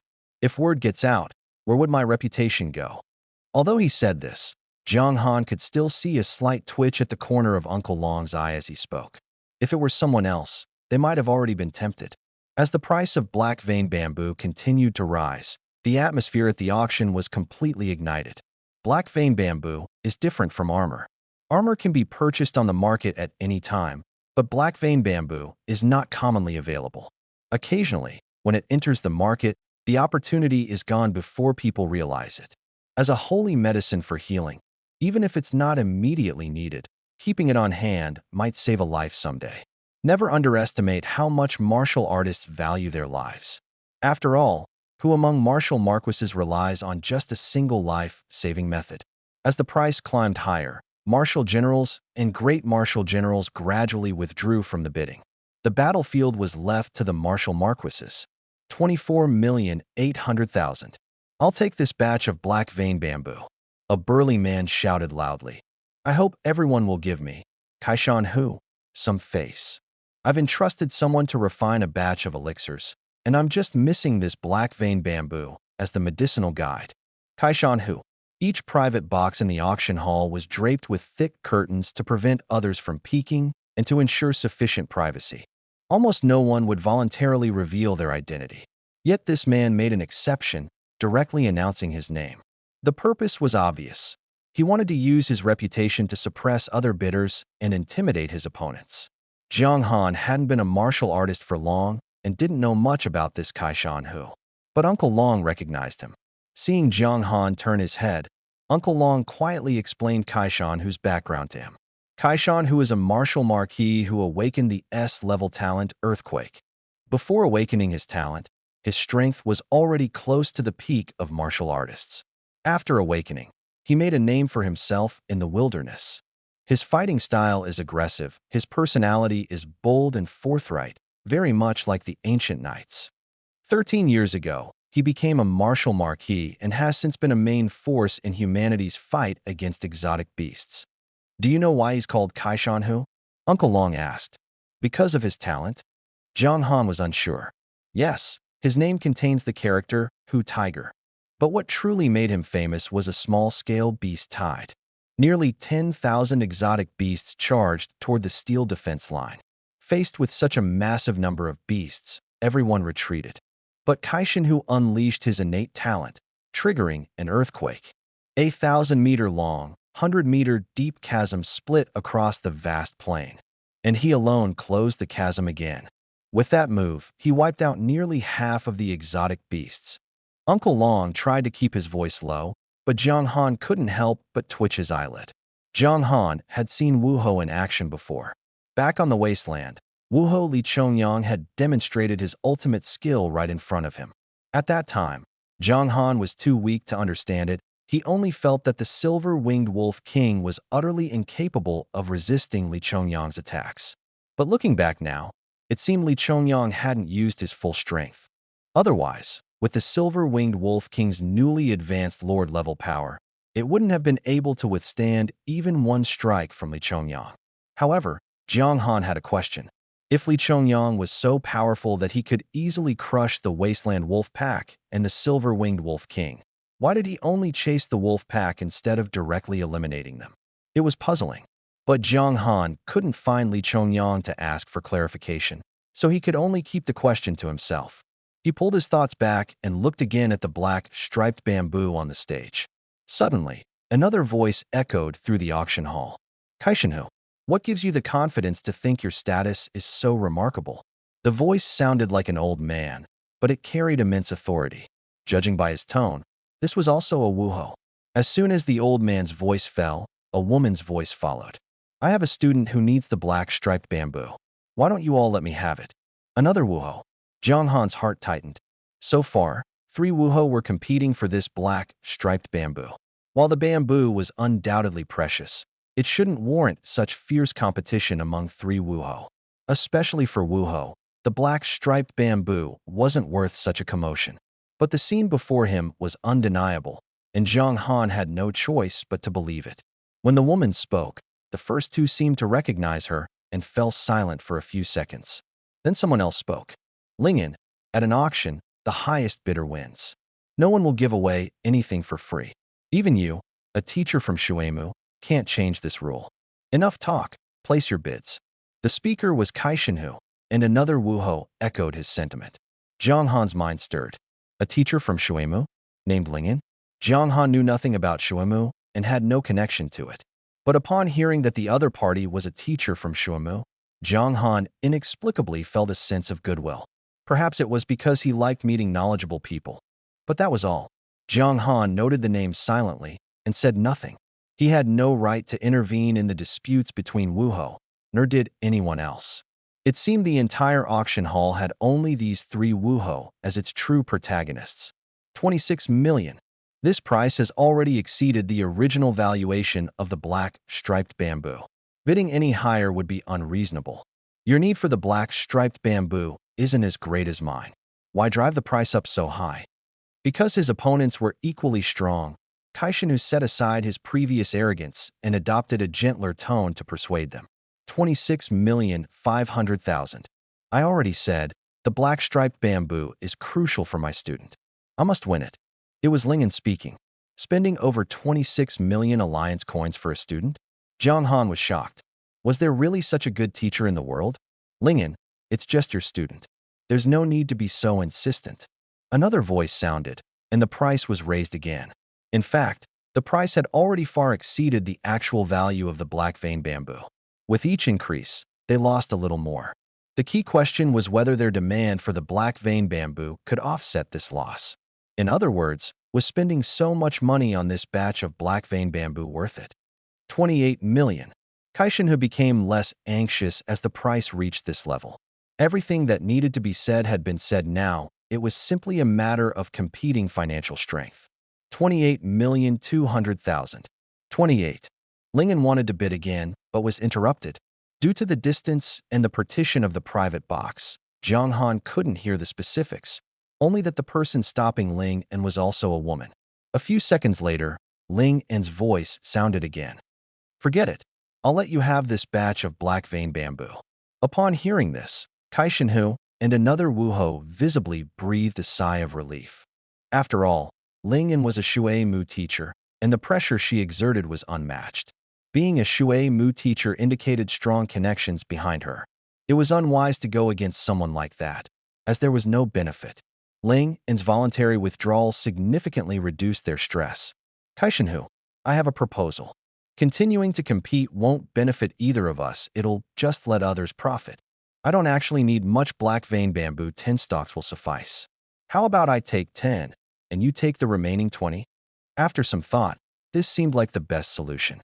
Otherwise, continuing the competition would only harm their relationship and let others take advantage. For Wuho, spending over 20 million wasn't a big deal, but the price had already far exceeded the value of the black vein bamboo, making it unwise. All right, after the auction ends, I'll sell you 10 stalks. Kai Shenhu's voice remained loud and clear, signaling the end of the drama. The next few auction items held little appeal for Jiang Han. Either he couldn't afford them, or they were useless to him, so he turned his attention to the quiet server beside him. Can I meet your boss? The server, dressed in a leather skirt and sporting wavy hair, turned to look at Jiang Han after hearing his request. She didn't speak immediately, as if communicating with someone else. A few seconds later, she replied, I'm sorry, Mr. Jiang, but our boss doesn't meet guests. Doesn't meet guests? Jiang Han was momentarily stunned, but quickly understood. I want to sell something. It's quite valuable and requires your boss to personally appraise the price. Apologies, Mr. Jiang, but our boss has made it clear no guests. The server maintained her professional smile, but Jiang Han's brows furrowed. He had initially thought that Tang Yun, who had just been on stage, must know the buyers of the black vein bamboo. He hoped to use the opportunity of selling a large quantity of black vein bamboo to approach them and try his luck in gathering information. However, the other party refused to meet him, completely blocking this avenue.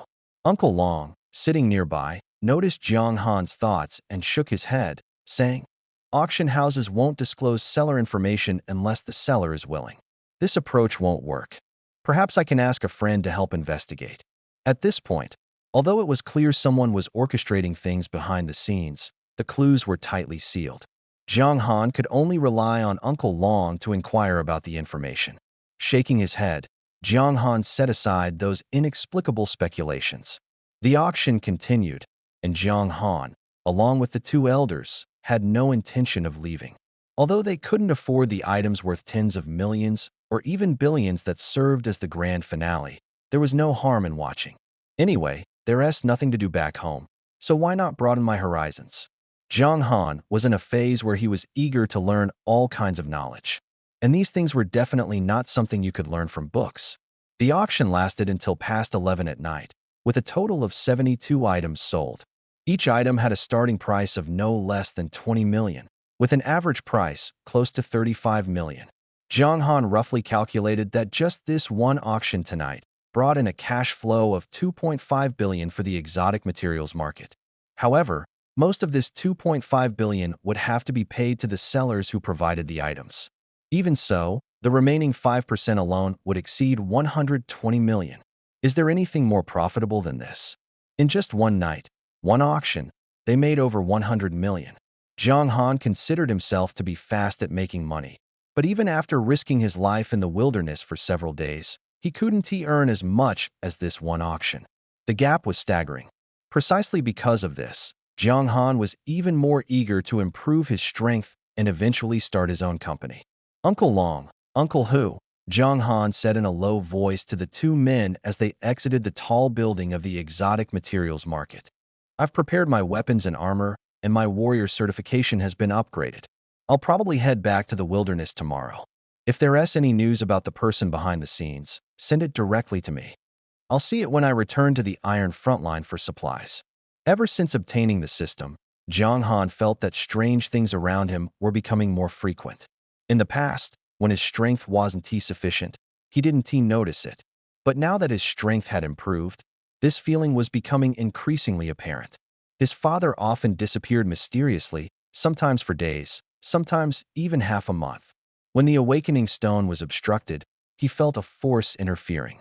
Although Uncle Long and Uncle Who didn't explicitly say it, it was clear that someone was secretly watching him. Marquis Li Chongyang's enthusiasm toward him felt unnatural. When he was previously hunting the wilderness wolf pack, it seemed like Li Chongyang had been waiting for him specifically and even gifted him a silver-winged wolf king. Then there was the person in the wilderness who had been pulling dirty tricks behind the scenes. And Tang Yun, who gave him a sense of familiarity he couldn't explain. This series of anomalies made Jiang Han feel that something big was about to happen. The atmosphere was as tense as the calm before a storm. But strangely, all the clues had come to a dead end. He couldn't find any answers, which left him deeply troubled. After thinking about it for a long time without any leads, he decided to head straight into the wilderness to hunt exotic beasts and improve himself. Once his strength was sufficient, he would naturally uncover the secrets behind everything. So soon, Uncle Long and Uncle Who were both surprised when they heard Jiang Han's words. "You just got back yesterday. What's the rush? Take a couple more days to rest. We know you're talented, but if you stay tense for too long, anyone would break down. Besides, your team isn't even assembled yet." Jiang Han's words left Uncle Long and Uncle Who full of astonishment. Generally, no warrior was as relentless as Jiang Han. "No need to rest. There's nothing much to do in the city, so I might as well head to the wilderness. As for forming a team, it's unnecessary. Temporary teams lack cohesion and would only hold me back. Besides, most people can't keep up with my pace." Everyone knew he was telling the truth. With Jiang Han's current strength, unless someone was at the level of a Grand Martial Master, no one could keep up with him. Uncle Long and Uncle Who didn't try to persuade him further. They simply patted Jiang Han on the shoulder. "After all, we're getting old. We don't have the drive you young people do. Since you've made up your mind, we won't stop you. Tonight, let us go to the restaurant. You can help cook a few dishes, and I'll call Uncle Dao and the others over to have a drink with you." Jiang Han could feel that when he had previously fought alongside Uncle Long and the others in the wilderness, they treated him as a junior. Although his strength gradually surpassed theirs, their attitude was more about care and protection. This time, when Jiang Han said he wanted to go to the wilderness alone, their relationship suddenly felt more like that of true comrades. During the farewell drinking session, he recalled the awkwardness of drinking with his father in the past, but didn't refuse. With one phone call, Uncle Long summoned Uncle Dao and the others. Jiang Han cooked a few dishes to go with the drinks. However, when Uncle Dao heard that Jiang Han planned to enter the wilderness alone, his attitude was the same as Uncle Long's at first. "No way, it's too dangerous to go into the wilderness alone." "I don't agree." Uncle Dao and the others had roamed the wilderness for years and still couldn't guarantee their safety. Jiang Han had only been to the wilderness once. No matter how strong he was, it wouldn't help. Too many talented and powerful experts had perished in the wilderness. Even war gods could fall. How could Jiang Han be an exception? Faced with Uncle Dao's firm opposition, Jiang Han exchanged glances with Uncle Long, who pretended not to hear and left Jiang Han to persuade him himself. "Don't worry, Uncle Dao. I'm going to the wilderness just to gain real combat experience. I'm strong enough now. As long as I don't venture deep into the wilderness, there won't be any danger to my life. Even if I encounter a Lord-level beast, if I can't beat it, I can still run. It's absolutely safe." Uncle Dao still disagreed, but his tone softened. After being plied with drinks by Jiang Han and Uncle Long, he was too drunk to speak clearly when he woke up and naturally couldn't stop Jiang Han. Jiang Han, who usually didn't drink, wasn't forced to drink much by Uncle Long and the others. After drinking a little, he meditated and cultivated all night, and the alcohol had long worn off. When he stepped outside, he saw Uncle Long and the others sleeping soundly at the table. Not wanting to disturb them, he tidied up the kitchen, packed pots, pans, seasonings, and knives into his system space, and then left. At dawn, Jiang Han was already on the train heading to the steel front line. Jiang Han was still filled with curiosity about the wilderness. The last time he went with Uncle Long and the others, they had a mission with a clear goal and spent days rushing along the road. Although they encountered two high-level battles, Jiang Han felt he didn't gain enough experience. This time, he planned to stay in the wilderness until his strength increased significantly before returning. After getting off at the steel front line, Jiang Han went to the exotic materials market to replenish his water and healing medicines. His system space was still mostly empty. Although he left some room for storing exotic beast ingredients, he could still pack plenty of supplies. Notably, Jiang Han bought another awakening stone. After awakening his talent last time, the task requirement for another awakening had changed to slay 1,000 exotic beasts. Originally, he could have completed this task by slaughtering old hens. But yesterday, when he was cooking for Uncle Long and the others, he killed an old hen and found that it no longer contributed to his task progress. It didn't even provide experience or talent proficiency anymore. This was understandable. With Jiang Han's current strength and level, old hens were far beneath him. Only by hunting exotic beasts in the wilderness could he gain experience and proficiency. Fortunately, during his last trip to the wilderness, he had killed many wilderness wolves and other scattered exotic beasts, completing a quarter of the 1,000-beast task. At this rate, he would finish it soon. Because of this, Jiang Han specifically prepared an awakening stone to carry with him. The alloy gate slowly opened, emitting a deep and aged sound.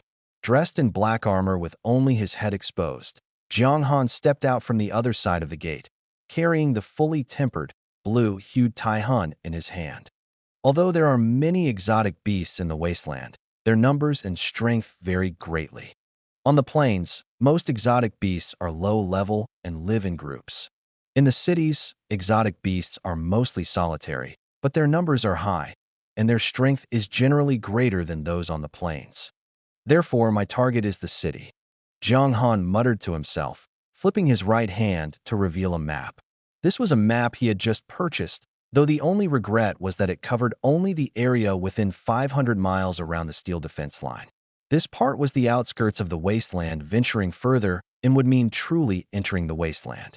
However, this was already sufficient. The map was marked with numerous red dots, each accompanied by explanatory text. The fallen cities were numbered and assigned danger levels. The mission city they had visited earlier, numbered 283, had a danger level of grade 3A, indicating the presence of high-level beast commander exotic beasts. For the outskirts of the wasteland, this was already considered a relatively high danger level for a fallen city. Ordinary warrior teams generally wouldn't enter unless necessary. With high-level beast commanders watching, they couldn't hunt exotic beasts in peace if targeted. Casualties were likely. But for Jiang Han, high-level beast commanders were just practice targets for gaining experience perfectly suited for him. His goal was those fallen cities marked with a danger level of grade 3A. The closest one to me is the 157th fallen city, so I'll head to 157 first. Jiang Han took out a pen, marked the 157th city, and drew a line connecting it to the next city. He was planning his route. Once finished, he put away the map and pen, gripping Taihan tightly in his hand once more. In the next moment, Jiang Han stepped forward and dashed rapidly toward his target. After multiple advancements, Jiang Han's combat power had surpassed 10,000, with all 4 attributes exceeding 230 points. With attributes at 230 points, his speed easily broke the 2-second mark for 100 meters. A kilometer took only 20 seconds. More importantly, this speed was achieved without the boost from the 9-fold Thunderblade. However, the speed boost from the 9-fold Thunderblade was more suitable for short bursts rather than long-distance travel. Even so, when running at full speed, Jiang Han's pace approached 180 kilometers per hour, faster than an ordinary car. At this speed, he could reach the 157th fallen city by midday and begin his first round of hunting. Under the blazing sun, the wasteland approached the peak of summer, with temperatures rising higher and higher. But for Jiang Han now, this was no issue. The only problem was that nearly an hour of sprinting took a toll on his stamina. So he alternated between running and resting, occasionally encountering a few beast soldier-level exotic beasts along the way, which Jiang Han dispatched without hesitation using Taihan. Although the experience and talent proficiency gained were minimal, He understood the principle of accumulating small gains over time. After collecting several pieces of beast materials and meat worth thousands of alliance coins, he casually stored them in the system space. Along the way, he alternated between walking and resting, occasionally drinking water and eating dry rations. After a full 2 hours, Jiang Han finally arrived at the 157th Fallen City. As described in the data, the 157th city was a resource-based city focused on mining before the catastrophe. Its population was small, mostly workers and their families, with few buildings exceeding 30 stories. This population and industrial layout resulted in scattered residential areas, with a residential zone appearing every few blocks. Although the city seemed large in area, it wasn't truly prosperous. But it didn't matter. No matter how prosperous a city was, it would inevitably fall into ruin after a catastrophe. This city, dominated by low-rise buildings, actually worked to Jiang Han's advantage. After mutation, the beast generally grew to enormous sizes. As long as Jiang Han entered the main urban area and found a tall building, he could easily spot traces of the beasts. After upgrading his insight skill, his vision expanded from 1 kilometer to 3 kilometers. In the city, this 3-kilometer range was enough for Jiang Han to clear out all beast general level creatures. Eat first before going in. Jiang Han held a water bottle in one hand and a chicken leg in the other. Suddenly, a roar echoed, and Jiang Han turned to see a small tiger, less than a meter tall, staring at him with bared fangs, as if threatening him to leave. But in Jiang Han's eyes, this little tiger wasn't scary at all. It was rather cute. Covered in white fur, this tiger would have been considered large before the catastrophe, but now, mutated beasts over a meter tall were everywhere. Judging by its size, Jiang Han estimated this little creature's combat power to be less than 1,000. For creatures with combat power below 1,000, Jiang Han had no intention of making a move. Even if he killed it, it wouldn't yield much experience or skill proficiency at most. It would slightly progress his 1,000 kills mission. Go away, don't bother me.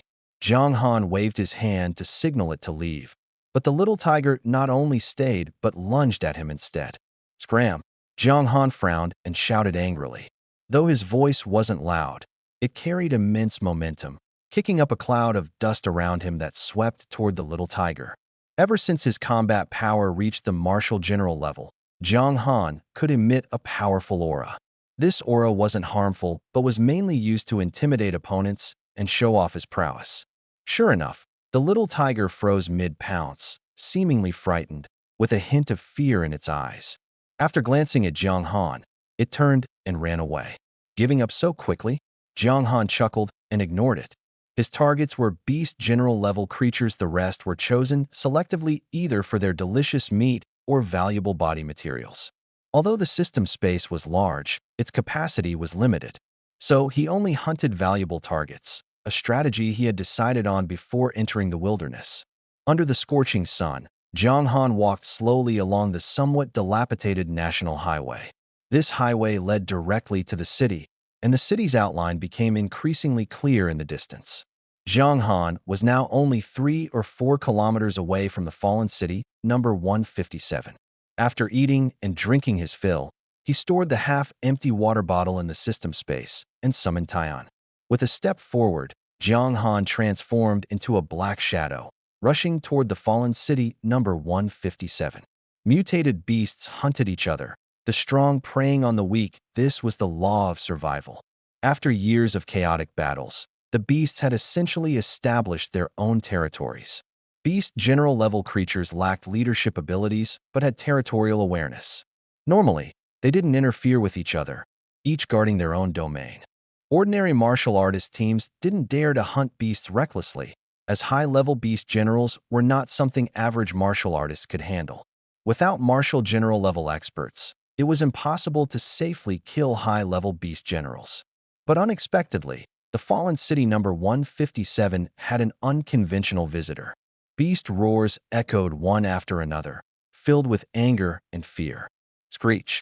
Jiang Han pulled Taihun out of the body of a massive beast, its blade stained with streaks of pale green blood.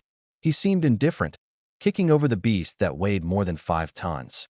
The experience from beast generals isn't bad. Though it can't compare to higher level ones, it's better than nothing. Could it be level suppression? Jiang Han muttered to himself, skillfully wielding the Taihan blade to sever the unicorn and four beast claws from the exotic beast's head. What a pity, the unicorn is half damaged.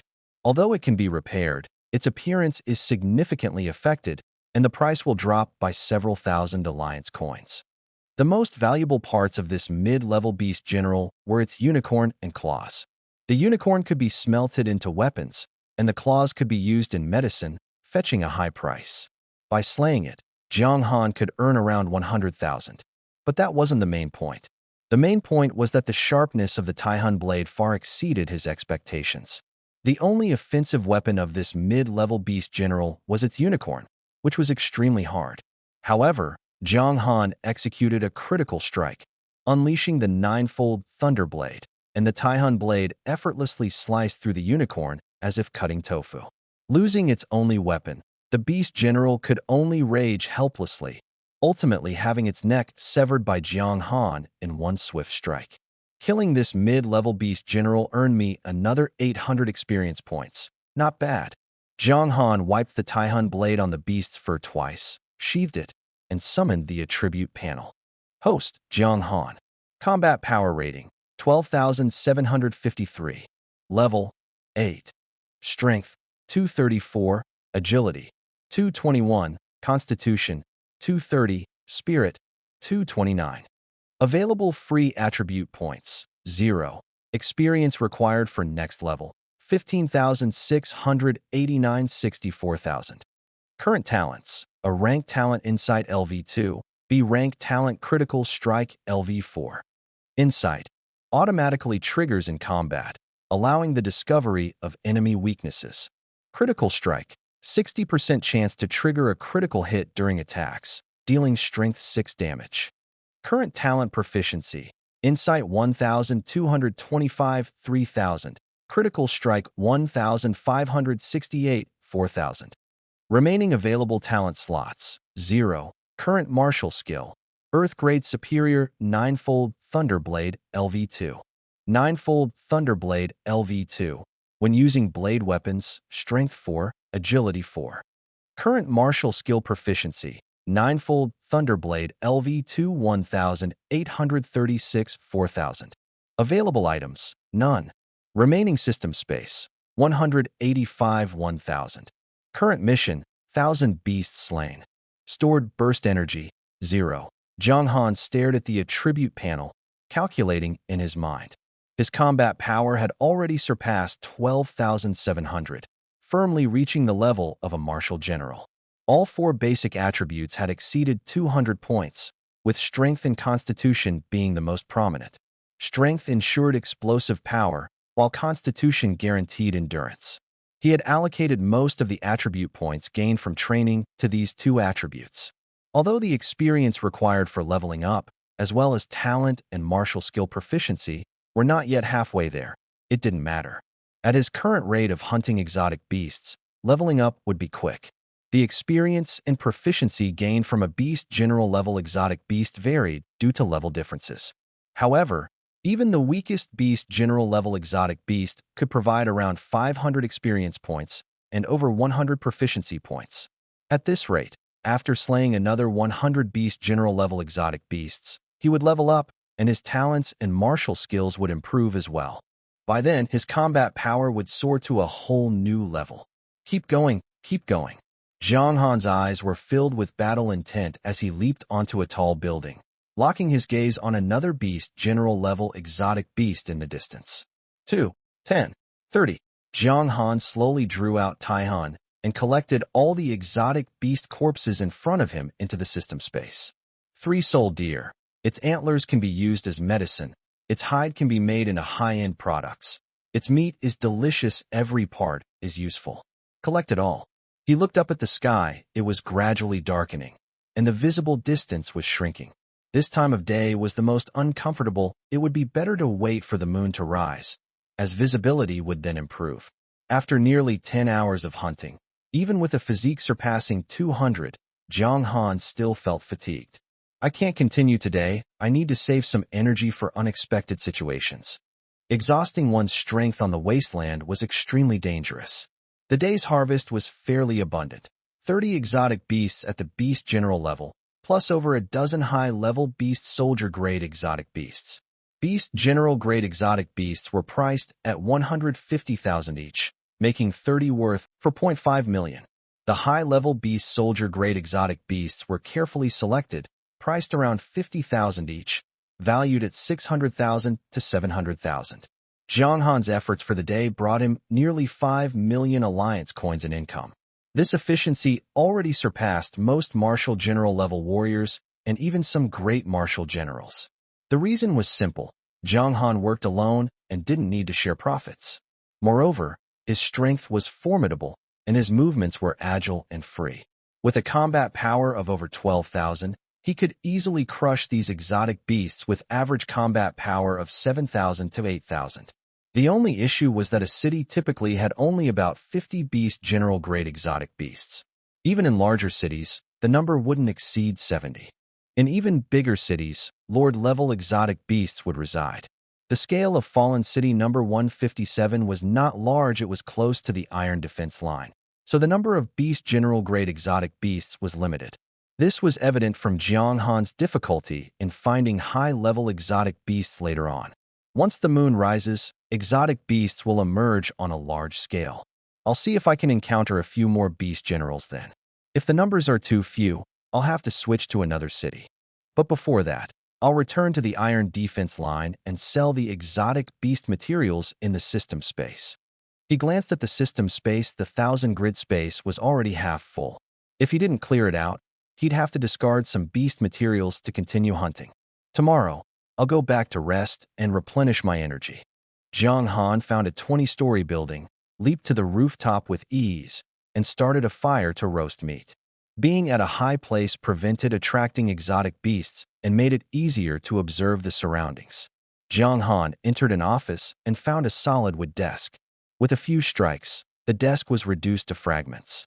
He then took some cooking oil from the system space, poured it over the wood, and lit it with a lighter. Before long, a deer leg was placed over the fire. The blood inside the deer leg slowly seeped out under the high heat, dripping onto the fire with a sizzling sound. The deer leg was large, so Zhang Han carefully made a few more cuts to ensure the heat penetrated evenly. At this rate, as long as he traversed 3 cities, he could meet the upgrade conditions to level up both Critical Strike and Ninefold Thunderblade. While slowly rotating the deer leg on the rack, Zhang Han's thoughts drifted. How is Zhang Jiu doing now? She mentioned earlier that she'd follow her teacher to the wasteland. She should have arrived by now. But I'm not sure if I'll have the chance to run into her. He muttered softly, then shook his head. Shuemu University is in the capital. To enter the wasteland, she'd have to take the high-speed train from the capital to the Iron Defense Line. The supply point in the capital is different from that in Lon City. The steel defense line stretches for thousands of miles, with more than a dozen supply points, each requiring warriors to guard. To balance the defense, each city is assigned its own dedicated supply point. Just like how Zhang Han entered the wilderness twice, taking a car from Lon City, both times leading to the same supply point. Forget it. Thinking about this is useless. Better to focus on improving myself. With my current strength, getting into Shuemu University through the college entrance exam isn't difficult. Shuemu University is one of the top institutions in the country, but for Zhang Han, the admission threshold isn't high. Due to the limitations of human development, talent awakening must wait until the body can withstand the power of the awakening stone, which can only happen after reaching adulthood. Therefore, concentrating on awakening a month before the college entrance exam is most suitable. For warriors, how much can one improve in a month? Except for someone like Zhang Han, who is at a cheat level, most students who have just awakened only manage to get through the initial improvement phase after talent awakening within a month. Taking the college entrance exam at this time reveals a student's true potential. Ordinary students, even after passing this phase, can only barely reach the warrior threshold. With such strength, Shuemu wouldn't consider special admissions. But Zhang Han's combat power exceeds 10,000, and just with this alone, he can easily get into Shuemu. He was well aware of this as he held a small knife, slicing a piece from the golden brown roasted deer leg and putting it into his mouth. This three-soul deer meat is really delicious, no wonder it sells for 300 alliance coins per pound. Jiang Han took the deer leg off the rack, sliced the cooked meat into a large plate, and put the uncooked portion back on the grill.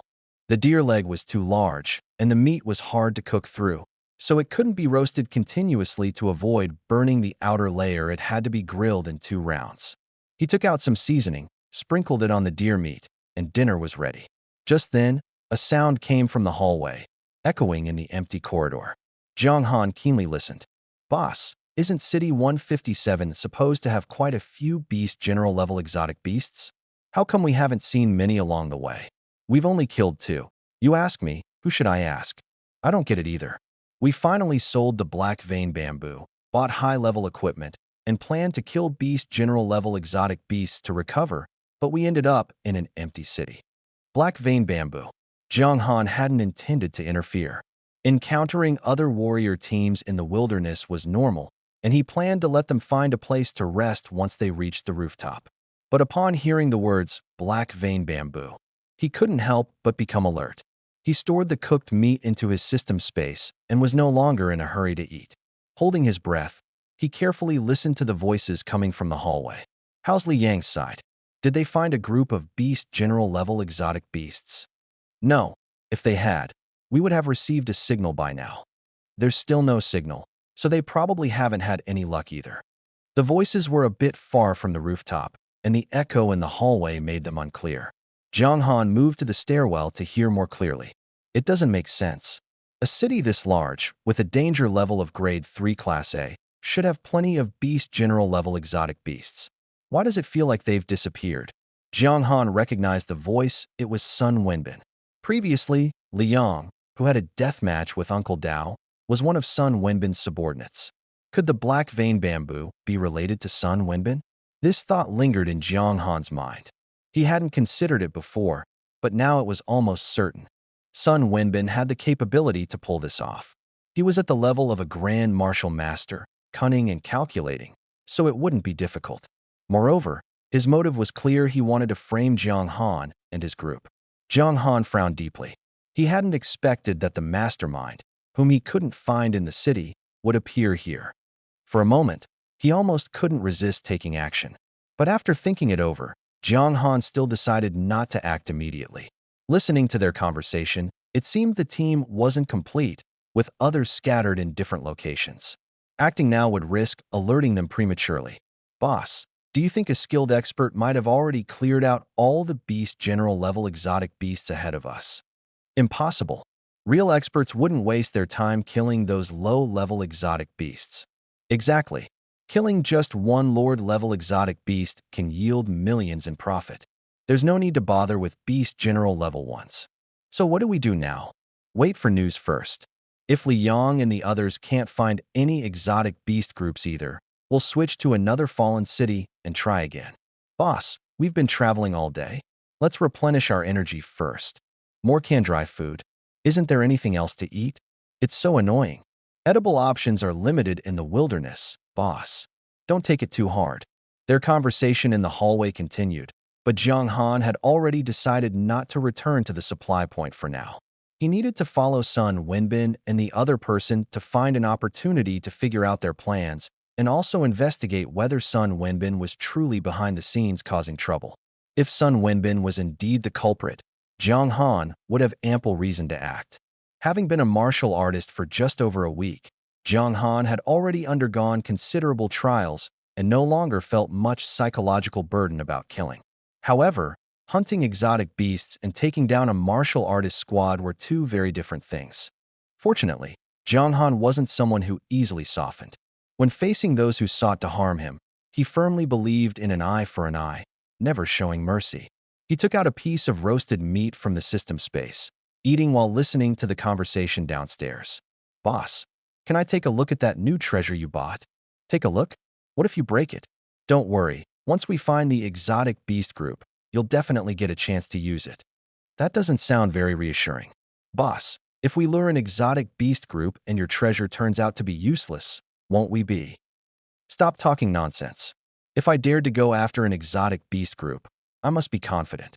Otherwise, Why do you think I spent 70 million on this laser cannon? All right, boss. Now that you've said that, I feel reassured. Laser cannon? Hearing this, Jiang Han's heart tightened. He had read about laser weapons in a military magazine. After the global catastrophe, human weapon technology advanced rapidly to resist exotic beasts. Nuclear weapons were banned due to the radiation causing exotic beast mutations, shifting the focus of weapon development to high-precision individual weapons. From the early days of gunpowder-based weapons to today's breakthroughs in destructive power, laser weapons stood out as one of the most dazzling technologies. There were handheld laser guns, portable laser cannons, and ultra-large laser turrets. Handheld laser guns were small in size and had limited destructive power, only effective against ordinary beast soldier-level exotic beasts. If they didn't hit a vital spot, strong exotic beasts could still endure and continue fighting. Nevertheless, the military still equipped laser guns in large quantities. In comparison, gunpowder-based firearms, except for a few armor-piercing sniper rifles, were completely outclassed. Jiang Han had never seen a portable laser cannon, but he had seen ultra-large laser turrets. Thousands of laser turrets were stationed along the steel defense line, with one turret every kilometer, all aimed toward the wilderness. If I remember correctly, that magazine mentioned that the super-sized laser turret is one of the pinnacle inventions in human weaponry history. After energy concentration, it can deliver a fatal blow to Beast King-level creatures. Beast King-level creatures are roughly on par with War God-level warriors. This is the foundation of humanity's ability to live peacefully in urban areas. Only a steel defense line equipped with thousands of laser turrets can provide sufficient security. This weapon was never meant to appear in the wilderness. Although laser turrets are powerful, their internal components are intricate, prone to damage, and expensive. Therefore, they are placed on steel defense lines for defense purposes, not for offensive land acquisition. But now, news has come from Sun Wenbin that he has purchased a laser turret. If it truly is a laser turret, Jiang Han will have to rethink his strategy. With his current strength, even wearing advanced armor, he cannot guarantee he can withstand a single shot from the laser turret. Just as Jiang Han was lost in thought, a signal flare suddenly rose into the sky not far away. "Boss, there's news." The two people downstairs immediately perked up upon seeing the signal flare. "Let's go, hurry over," Sun Wenbin said excitedly. The next moment, Jiang Han heard the sound of shattering glass. Two figures dashed out from the rooftop, heading toward the direction of the signal flare. Without hesitation, he followed them, sweeping away the still burning fire pit with a single stroke. The flames gradually extinguished, and his figure disappeared from the rooftop. If there were no laser turret, Jiang Han could act at any time. With combat power exceeding 10,000, he could completely crush Sun Wenbin's squad. Even if their lineup consisted of a Grand Martial Master leading 4 Martial Masters, they wouldn't stand a chance. It would be just like when Jiang Han and his team faced the Silver-Winged Wolf King back in the day. At that time, Uncle Long, a Grand Martial Master, was knocked unconscious by a single strike from the Silver-Winged Wolf King. With Jiang Han's current strength, although his speed might be slightly slower than the Silver-Winged Wolf King, his power is undoubtedly not weaker, perhaps even stronger, especially with the support of Taihan. Under such circumstances, Sun Wenbin's squad would be utterly incapable of resisting a single round of Jiang Han's attacks. However, if the opponent has a laser turret, the situation changes entirely. Jiang Han has no idea what level of laser turret Sun Wenbin possesses. Ordinary laser guns are mostly level 1 or level 2, capable of delivering fatal damage to regular creatures and beast soldier level creatures. But laser turrets start at level 3, and advanced laser turrets deal extremely terrifying damage. Jiang Han isn't sure if his armor can withstand a single shot. Even if he wants to defeat the opponent, he must ensure his own safety. The moon had not yet risen, and moonlight had not yet illuminated the earth. In the darkness of the night, two figures were sprinting ahead. Relying on the night vision ability granted by Insight, Jiang Han easily locked onto their positions. Each step he took was cushioned, producing almost no sound. Jiang Han's speed was not fast, he even deliberately slowed down to maintain a certain distance. Upon becoming a Martial Master or Grand Martial Master, one's 5 senses are enhanced. If he followed too closely, he could easily be detected. He continued to follow them slowly, almost traversing the entire city, before Sun Wenbin and his companion began to slow down. The signal flare went off just ahead. "We're almost there." Jiang Han heard Sun Wenbin's words and slowed his pace even further. He increased the distance between himself and the two ahead. The closer he got, the more cautious he became. After running for another 2 minutes, Sun Wenbin and his companion stopped, and Jiang Han halted as well, maintaining a distance of 500 meters. 3 people rushed toward them. "Boss." It was Liang. At a distance of 500 meters, Jiang Han could still clearly see everyone's faces. Seeing the 3 people approaching, he frowned slightly. He walked closer slowly. Although he could see their faces, he couldn't hear their conversation. He didn't know how to read lips, so he had to find a way to get closer. Fortunately, the 3 were not paying attention to their surroundings. This area, though not in the city center, had quite a few single-story houses. However, these houses were old and dilapidated, with leaking roofs and crumbling walls, giving the place a desolate appearance. A mining area? Jiang Han scanned the surroundings and came to a conclusion. Previously, he had only dealt with high-level exotic beasts in the city and had never been to a mining area. But that didn't mean there were no high-level exotic beasts in mining areas. He just felt there was no need to go into mines to hunt them. Another reason was that fighting exotic beasts in mines could easily cause collapses if the mine structure was unstable. No matter how strong Jiang Han was, he wouldn't be able to resist a collapsing mine, unless he had the strength of a marquee-level warrior or awakened an earth element talent. "Have you found the beast general-level exotic beast group?" Sun Wenbin asked Liang. Although Liang had been discharged from the hospital, he had been seriously injured before and still had bandages wrapped around his head. Perhaps he had ventured into the wilderness again to earn compensation money for Uncle Dao. As Jiang Han got closer, he could barely hear their conversation. "No, the beast general-level exotic beasts in Fallen City number 157 seem to have been completely cleared out. There are a few scattered ones, but they're not worth using a laser cannon on," replied another person to Sun Wenbin. Hearing this, Sun Wenbin frowned, his tone tinged with dissatisfaction. "If there's no exotic beast group, why did you call us here?" Although we didn't find an exotic beast group, this discovery might be even more important than an exotic beast group. I sensed a Shijin mine. Shijin mine. Shijin mine. Sun Wenbin and the other person were momentarily stunned upon hearing this. Then their faces lit up with joy. "Is it really a Shijin mine?" "Yes, I've confirmed it. It's indeed a Shijin vein. However, it hasn't been formed for long. Only 2 or 3 years, so no one has discovered it.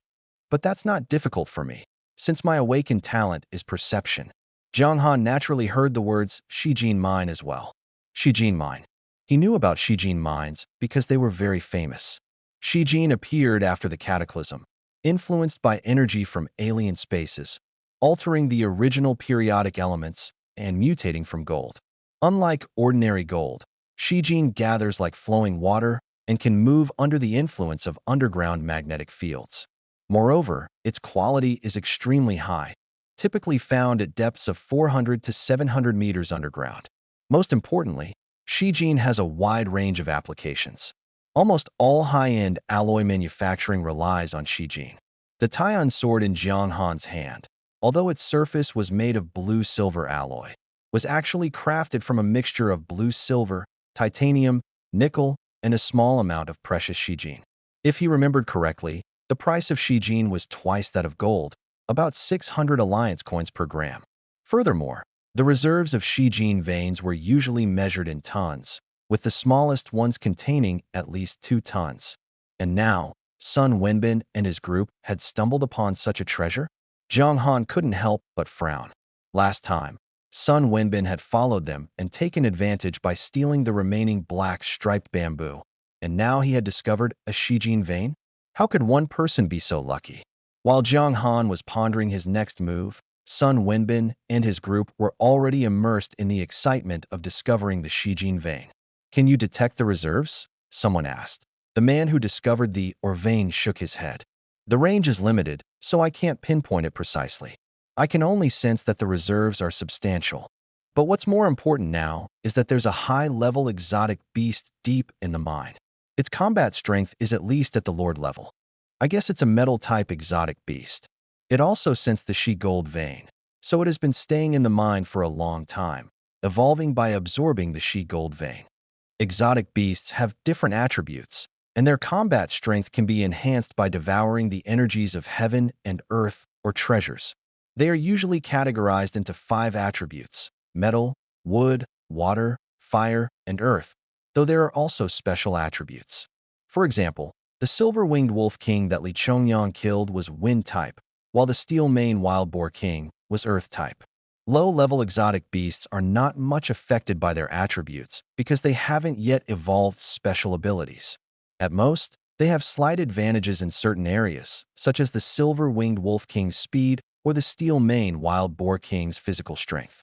The Lord level is the watershed for exotic beasts. At this level, they can command lower-level exotic beasts and possess intelligence. However, the true dividing line for combat strength is the Overlord level. Only by acquiring innate divine abilities can an exotic beast become a true overlord. Therefore, when everyone heard that there was a metal-type Lord-level exotic beast in the mine, they weren't too surprised. With a good or vein to support it, it's normal for an exotic beast to evolve to the Lord level. As long as it's not a high-level Lord, there shouldn't be any major problems. "Boss, are we going to fight or not?" Liang asked excitedly. The She Gold vein meant hundreds of millions in wealth flowing into their team's pockets. Even if Sun Wenbin took the largest share, the remaining 4 would still get a significant amount. Faced with such enormous temptation, no one could stay calm. "Do you even need to ask? Of course, we're going to fight. But we need a plan. A Lord-level exotic beast is too strong. With our current strength, we can't even hurt it. Fortunately, I bought a laser cannon at the auction in advance. First, we need to find a way to lure the exotic beast out and assess its strength. If it's not too strong, we'll take it out with one shot. Anyone who becomes a warrior is bound to be greedy. Faced with immense profits, no one would give up easily." Sun Wenbin's words hit the mark, and the 4 others' eyes gleamed with excitement. "Liang, come with me to set up the laser cannon. The rest of you, go a bit deeper into the mine and throw shock grenades. Throw as many as you can." The mine was several hundred meters deep. Without taking the risk of going in, there was no way to lure out the Lord-level exotic beast. Hearing Sun Wenbin's decision, the group didn't hesitate. Taking risks was a must.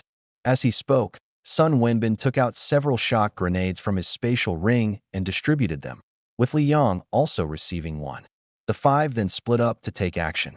Sun Wenbin and Liang headed toward the dormitory building, the only high point in the mining area. The other 3 moved toward the mine. At this moment, Jiang Han was positioned between the dormitory building and the mine, forming a triangular stance. This was the safest position if things went south. He could retreat easily. If Sun Wenbin's plan succeeded, Jiang Han could also reap the benefits without lifting a finger. Jiang Han was only 600 or 700 meters from the dormitory building. With the explosive power of his 9-fold Thunderblade, he could reach Sun Wenbin in 10 seconds. This time frame was critical. The laser cannon required a certain amount of time to recharge after each shot, at least 10 seconds. These 10 seconds were Jiang Han's opportunity. All set. 2 or 3 minutes later, Sun Wenbin had set up the laser cannon on the dormitory rooftop and shouted to the 3 standing at the mine entrance. Under the faint moonlight, Jiang Han saw the 3 make a hand gesture towards Sun Wenbin before entering the mine. That on the rooftop of the dormitory, Sun Wenbin and Liang nervously stared at the entrance of the mine.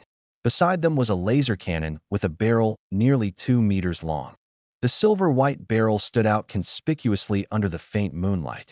Jiang Han was unfamiliar with laser cannons and had no idea what level this one was.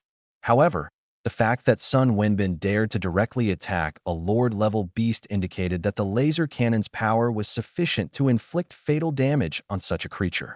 For Jiang Han, even with level 5 armor, he still felt uneasy about its destructive force. As Jiang Han was momentarily distracted, a sudden roar echoed from the mine. The sound spread through the narrow tunnel, far louder than anyone had anticipated. Accompanying the roar, the ground began to tremble, with the epicenter at the mine entrance. Jiang Han clearly saw dust and chunks of earth falling from the cement and red brick reinforced entrance. This commotion made Jiang Han's heart tighten. If he had been uncertain before, he was now sure the Lord-level beast inside the mine was at least a mid-level lord. Its strength was comparable to the steel bristle boar king in peak condition, with a combat power of at least 50,000. It was absolutely unbeatable. This thought flashed through Jiang Han's mind, and he immediately considered turning to leave. Provoking a beast of this level could very likely trigger a large-scale beast tide, which would spell doom for all the martial artist squads in the fallen city of number 157. However, Jiang Han quickly suppressed the idea of leaving. He had already cleared out many beast general-level creatures in the fallen city of number 157, which posed little threat. As long as he avoided direct confrontation with this mid-level lord, no one could stop him from leaving with his strength. Moreover, Sun Wenbin and the others were still holding the front line. If Jiang Han thought this way, the pressure on Sun Wenbin and the others was even greater. Li Yang's face was pale, possibly because his previous injuries hadn't healed, and his voice trembled slightly. "Boss, can we really kill that beast?" Sun Wenbin wasn't in great shape either. Against a mid-level lord, the difference between a martial master and a grand martial master was negligible. It was basically a matter of one swipe. But fortunately, Sun Wenbin's mental fortitude was stronger than Li Yang's. He knew panic was not an option now. He took a deep breath, gripped the laser cannon's handle tightly, and aimed the barrel at the mine entrance. "It's not a question of whether we can kill it, we must kill it." Hearing Sun Wenbin's words, Li Yang also realized the gravity of the situation. He held a battery the size of a basketball. "After I fire this shot, you replace the energy block." Li Yang said nothing, but cold sweat was already dripping from his forehead. Just as they were speaking, another beast roar rang out. The next moment, 3 figures stumbled out of the mine, followed closely by a white tiger with a strange pupil on its forehead. The white tiger wasn't large, much smaller than other lord-level beasts. But the pressure it exuded was no less intense, even more nerve-wracking. When Jiang Han saw the white tiger with the strange pupil on its forehead, his entire body instinctively tensed up. This was the natural reaction of a martial artist facing a formidable enemy. Just a distant glance was enough to make Jiang Han's whole body tighten, which showed how much pressure this metal element beast exerted on him. If Jiang Han felt this way, Sun Wenbin and the others were even less able to bear it. Sure enough, when Jiang Han turned to look at Sun Wenbin and Li Yang on the rooftop, Li Yang was already drenched in cold sweat, standing there frozen and staring at the white tiger, seemingly lost in thought. Although Sun Wenbin was also nervous, he at least didn't lose his composure. He adjusted the attack direction of the laser cannon with precision. As for the 3 people who had entered the mine to lure the white tiger, they were now desperately running forward. There was no other choice. The white tiger's speed far exceeded theirs. If the white tiger caught up, its sharp claws could easily split them in two with a single strike. They had no doubt about the strength of a mid-level lord. Precisely because of this, they were running faster than they ever had before. At moments like this, survival wasn't about outrunning the white tiger, but about outrunning your teammates. "Fire the cannon," the 3 shouted loudly as they ran. However, in the next moment, one of them was caught by the white tiger. Bang! A muffled sound echoed as the person was struck by the white tiger's claw, sent flying diagonally forward, tumbling several times before landing motionless on the ground. Even though he was covered in dust, Jiang Han could still see the blood flowing from his mouth and nostrils. The armor he wore had shattered and scattered across the ground under the force of the white tiger's claw. Dead. A martial artist with low-grade armor stood no chance of surviving a powerful strike from a mid-level lord. Jiang Han speculated that the blow had directly crushed his internal organs, making it impossible to save him even with healing elixirs. Damn it! The remaining 2 heard the commotion and instinctively turned their heads. Seeing their companion struck down, they were terrified to the core.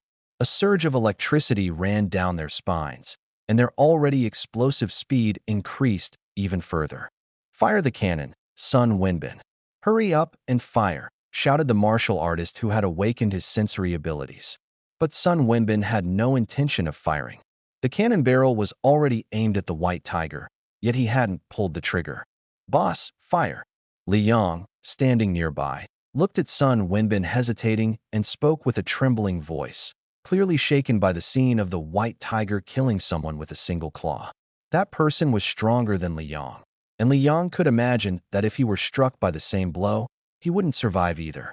To avoid the same fate, he could only hope that Sun Wenbin's shot would take down the white tiger in the distance. But Sun Wenbin still didn't move, not even saying a word. How fast was a mid-level lord? So fast that Jiang Han couldn't even see it clearly up close, just a blur of white, its exact form completely indistinct. At such speed, the two martial artists hadn't even run 100 meters before the white tiger caught up. The white tiger struck again with its claw, killing another person. As Sun Wenbin continued to delay, Jiang Han frowned deeply, sensing that something was off. Could it be that he was afraid the attack wouldn't work? Impossible. Although this white tiger was a mid-level lord-level beast with top-tier offensive capabilities, its defense wasn't particularly strong. The laser cannon's speed upon firing was extremely fast, and as long as it hit, breaking through its defense wouldn't be difficult. Could he be waiting to get closer before firing? If that were the case, the three people luring the white tiger would truly become bait. Whether the white tiger could be caught was uncertain, but the bait would definitely be consumed. No. Jiang Han's mind flashed with this thought, and his heart suddenly sank. Perhaps Sun Wenbin actually wanted the white tiger to consume the bait? As this idea emerged, Jiang Han felt even more uneasy. Otherwise, there was no way to explain Sun Wenbin's behavior. Sure enough, just as Jiang Han thought of this, Sun Wenbin, standing on the dormitory rooftop, suddenly let go of the laser cannon and pulled out a long blade. Li Yang didn't react immediately, nervously staring at the white tiger not far away. But the sharp pain in his waist made his eyes widen. He looked down and saw a long knife embedded in the bandaged area around his waist, with half the blade buried in his body. Blood gushed out continuously. Ugh! A muffled sound escaped from Li Yang's throat, his eyes filled with confusion. He couldn't understand why the captain, who had fought alongside him for more than a decade, would deliberately stab him at this moment. He reached out, trying to grab the knife lodged in his waist, but Sun Wenbin twisted the handle, causing the blade to rotate. Li Yang's gaze gradually became unfocused, and his body went limp as he collapsed. A wound in the waist is generally not fatal, but this was different. Sun Wenbin's twist of the knife shredded Li Yang's internal organs, causing massive internal bleeding and leaving no chance of survival. However, due to his warrior's physique, Li Yang didn't die immediately but completely lost the ability to resist. He stared blankly at Sun Wenbin. Li Yang, don't blame me. Sun Wenbin's voice reached Jiang Han's ears. People will do anything for money. The Shijin mine is worth billions of alliance credits. Why should I share it with the four of you? Only then did Jiang Han understand what Uncle Long and the others meant when they said, never trust anyone in the wilderness. He suddenly felt a bit fortunate. It was Uncle Long and his group who had brought him into the wilderness. Even when faced with the immensely valuable black vein bamboo, they hadn't been tempted. If it had been someone like Sun Wenbin who brought him into the wilderness, his fate wouldn't have been much better than Li Yang's. So this is human nature? Jiang Han felt as though his worldview had been completely overturned by Sun Wenbin. Moonlight had already spread across the land. On the rooftop of the dormitory building, Sun Wenbin once again steadied the laser cannon. Beside him lay Li Yang, lifeless, his eyes still open in death. Blood pooled around him, and in his hand, he still clutched the long knife he hadn't been able to use. Just a few days ago, on the life and death stage, Sun Wenbin had saved Li Yang's life, sparing him from dying at the hands of Uncle Dao. Yet now, Sun Wenbin's knife had pierced Li Yang. In this world, when faced with profit, anyone could change their face. When Li Yang was useful to Sun Wenbin, he was willing to help him. Now that Li Yang had become a burden, Sun Wenbin naturally saw no reason to keep him alive. Jiang Han couldn't help but tighten his grip on the Taihan in his hand, taking a deep breath and exhaling slowly. Now was not the time to act. The white tiger's hunt continued, but the man with the awakened perception talent already looked ashen. He had witnessed Sun Wenbin's attack on Li Yang with his own eyes. No one who had survived in the wilderness for this long was a fool. Fools had long since perished. When he saw Sun Wenbin make his move, he was terrified, but he quickly grasped the key point. The Shijin mine was too valuable. at least 2 tons of Shijin ore, worth over 10 billion. Even if Sun Wenbin handed over the location of the Shijin mine to the state, he wouldn't have to do anything and could still receive 1% of the profits. That 1% alone amounted to 1 billion. With Sun Wenbin's current strength, even if he risked his life in the wilderness for a lifetime, he wouldn't earn that much money. Since he could never make 1 billion in his lifetime, why not be ruthless and eliminate everyone who knew about the mine? That way, the Shijin mine would belong to him alone. He could enjoy the 10 billion in profits all by himself and retire immediately after getting the money. It was precisely because he understood this that the man, who had barely escaped from the mine with his life after being chased by the White Tiger, was now utterly hopeless. Behind him, the White Tiger was in relentless pursuit, while ahead, on the tall building, Sun Wenbin had aimed the laser cannon directly at him that he knew he wouldn't survive. Sun Wenbin, you're such a scoundrel, he cursed loudly. But it was useless, and the fear in his heart didn't diminish in the slightest. He regretted telling Sun Wenbin about the Shijin gold vein. At the time, he just wanted to share the risk. A martial artist alone couldn't possibly guard the Shijin gold vein. But who would have thought that Sun Wenbin would stab him in the back?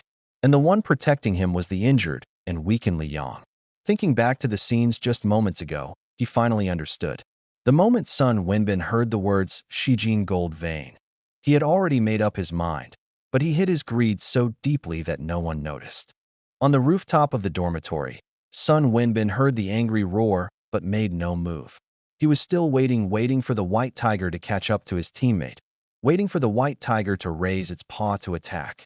Any creature pauses briefly when attacking. For example, when a warrior swings a blade with full force, they can't immediately change their stance. Sun Wenbin was counting on this moment. 2 seconds later, the White Tiger's afterimage caught up to the man desperately running, let out a furious roar, and raised its massive paw to slam down hard on the man's back. Like a heavy hammer, it struck with immense force. Before the sound even reached him, Jiang Han saw the man knocked to the ground by the White Tiger's paw, raising a cloud of dust. In the next instant, a red laser shot out. Sun Wenbin could barely make out his opponent's silhouette earlier. But now, clang! The sharp sound of metal clashing echoed, followed by the anguished scream of a man. The long blade in Sun Wenbin's hand snapped in two. Jiang Han showed no mercy, immediately swinging another strike. Both of Sun Wenbin's arms were severed in one swift motion and fell heavily to the ground nearby. Blood gushed profusely from the wounds. Under the pale moonlight, Jiang Han gripped his Taihun blade with one hand, standing merely 2 steps away from where Sun Wenbin collapsed, screaming in torment. Having lost both arms, Sun Wenbin was completely incapable of continuing the fight. Battles between experts were always swift and unpredictable, fleeting in nature. From the moment Sun Wenbin struck down Li Yang, fired upon the White Tiger, to Jiang Han's counterattack, the entire sequence lasted less than a minute. The only difference was that, a minute ago, Sun Wenbin had been confident of his victory, believing fame and fortune were within his grasp. He thought merely monopolizing the Shijin mine vein would guarantee him a life of wealth and comfort. However, things did not go according to his plan. Jiang Han's appearance shattered his illusions, smashing all his dreams to pieces. Ah! Sun Wenbin's screams echoed unceasingly. With both arms severed, he lacked even the strength to clutch his wounds, leaving him helplessly watching his blood pour out uncontrollably. Who are you? Sun Wenbin slumped on the ground, his gaze fixated on Jiang Han's back. Before him stood a warrior clad entirely in black armor, wielding a blue longsword. Sun Wenbin couldn't recall ever provoking such a formidable figure. Low-level martial artists rarely challenged those stronger than themselves. In the wasteland, holding a grudge often meant meeting one's end. Sun Wenbin had always been cautious and meticulous, repaying grudges but ensuring he first put his enemies in peril. Even his betrayal of his teammates earlier had been carefully planned and executed only when the time was ripe. It was this very caution that had kept him alive this long. But now, hearing Sun Wenbin's terrified voice, Jiang Han turned to face him. The black armor gradually receded, revealing Jiang Han's face. Sun Wenbin, do you remember me? Jiang Han's expression was devoid of emotion, his gaze icy cold. Sun Wenbin's recent actions had deepened Jiang Han's understanding of the wasteland.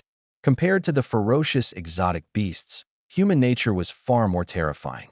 Sun Wenbin had been willing to set up Jiang Han for his teammates and to betray his own friends for profit. This was something Jiang Han had never anticipated. It's you. The events of the life or death arena battle were still fresh in his memory, and Sun Wenbin naturally recognized Jiang Han. But seeing Jiang Han's face, several questions suddenly flooded his mind. Weren't you all supposed to be dead?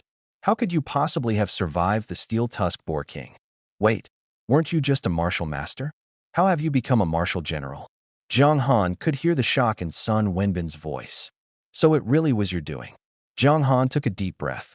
Although he had long suspected Sun Wenbin was behind the schemes, hearing it from the man's own mouth still felt different. Sun Wenbin understood what Jiang Han meant and was acutely aware of his dire predicament. Just as he was about to speak, a faint blue light streaked through the air.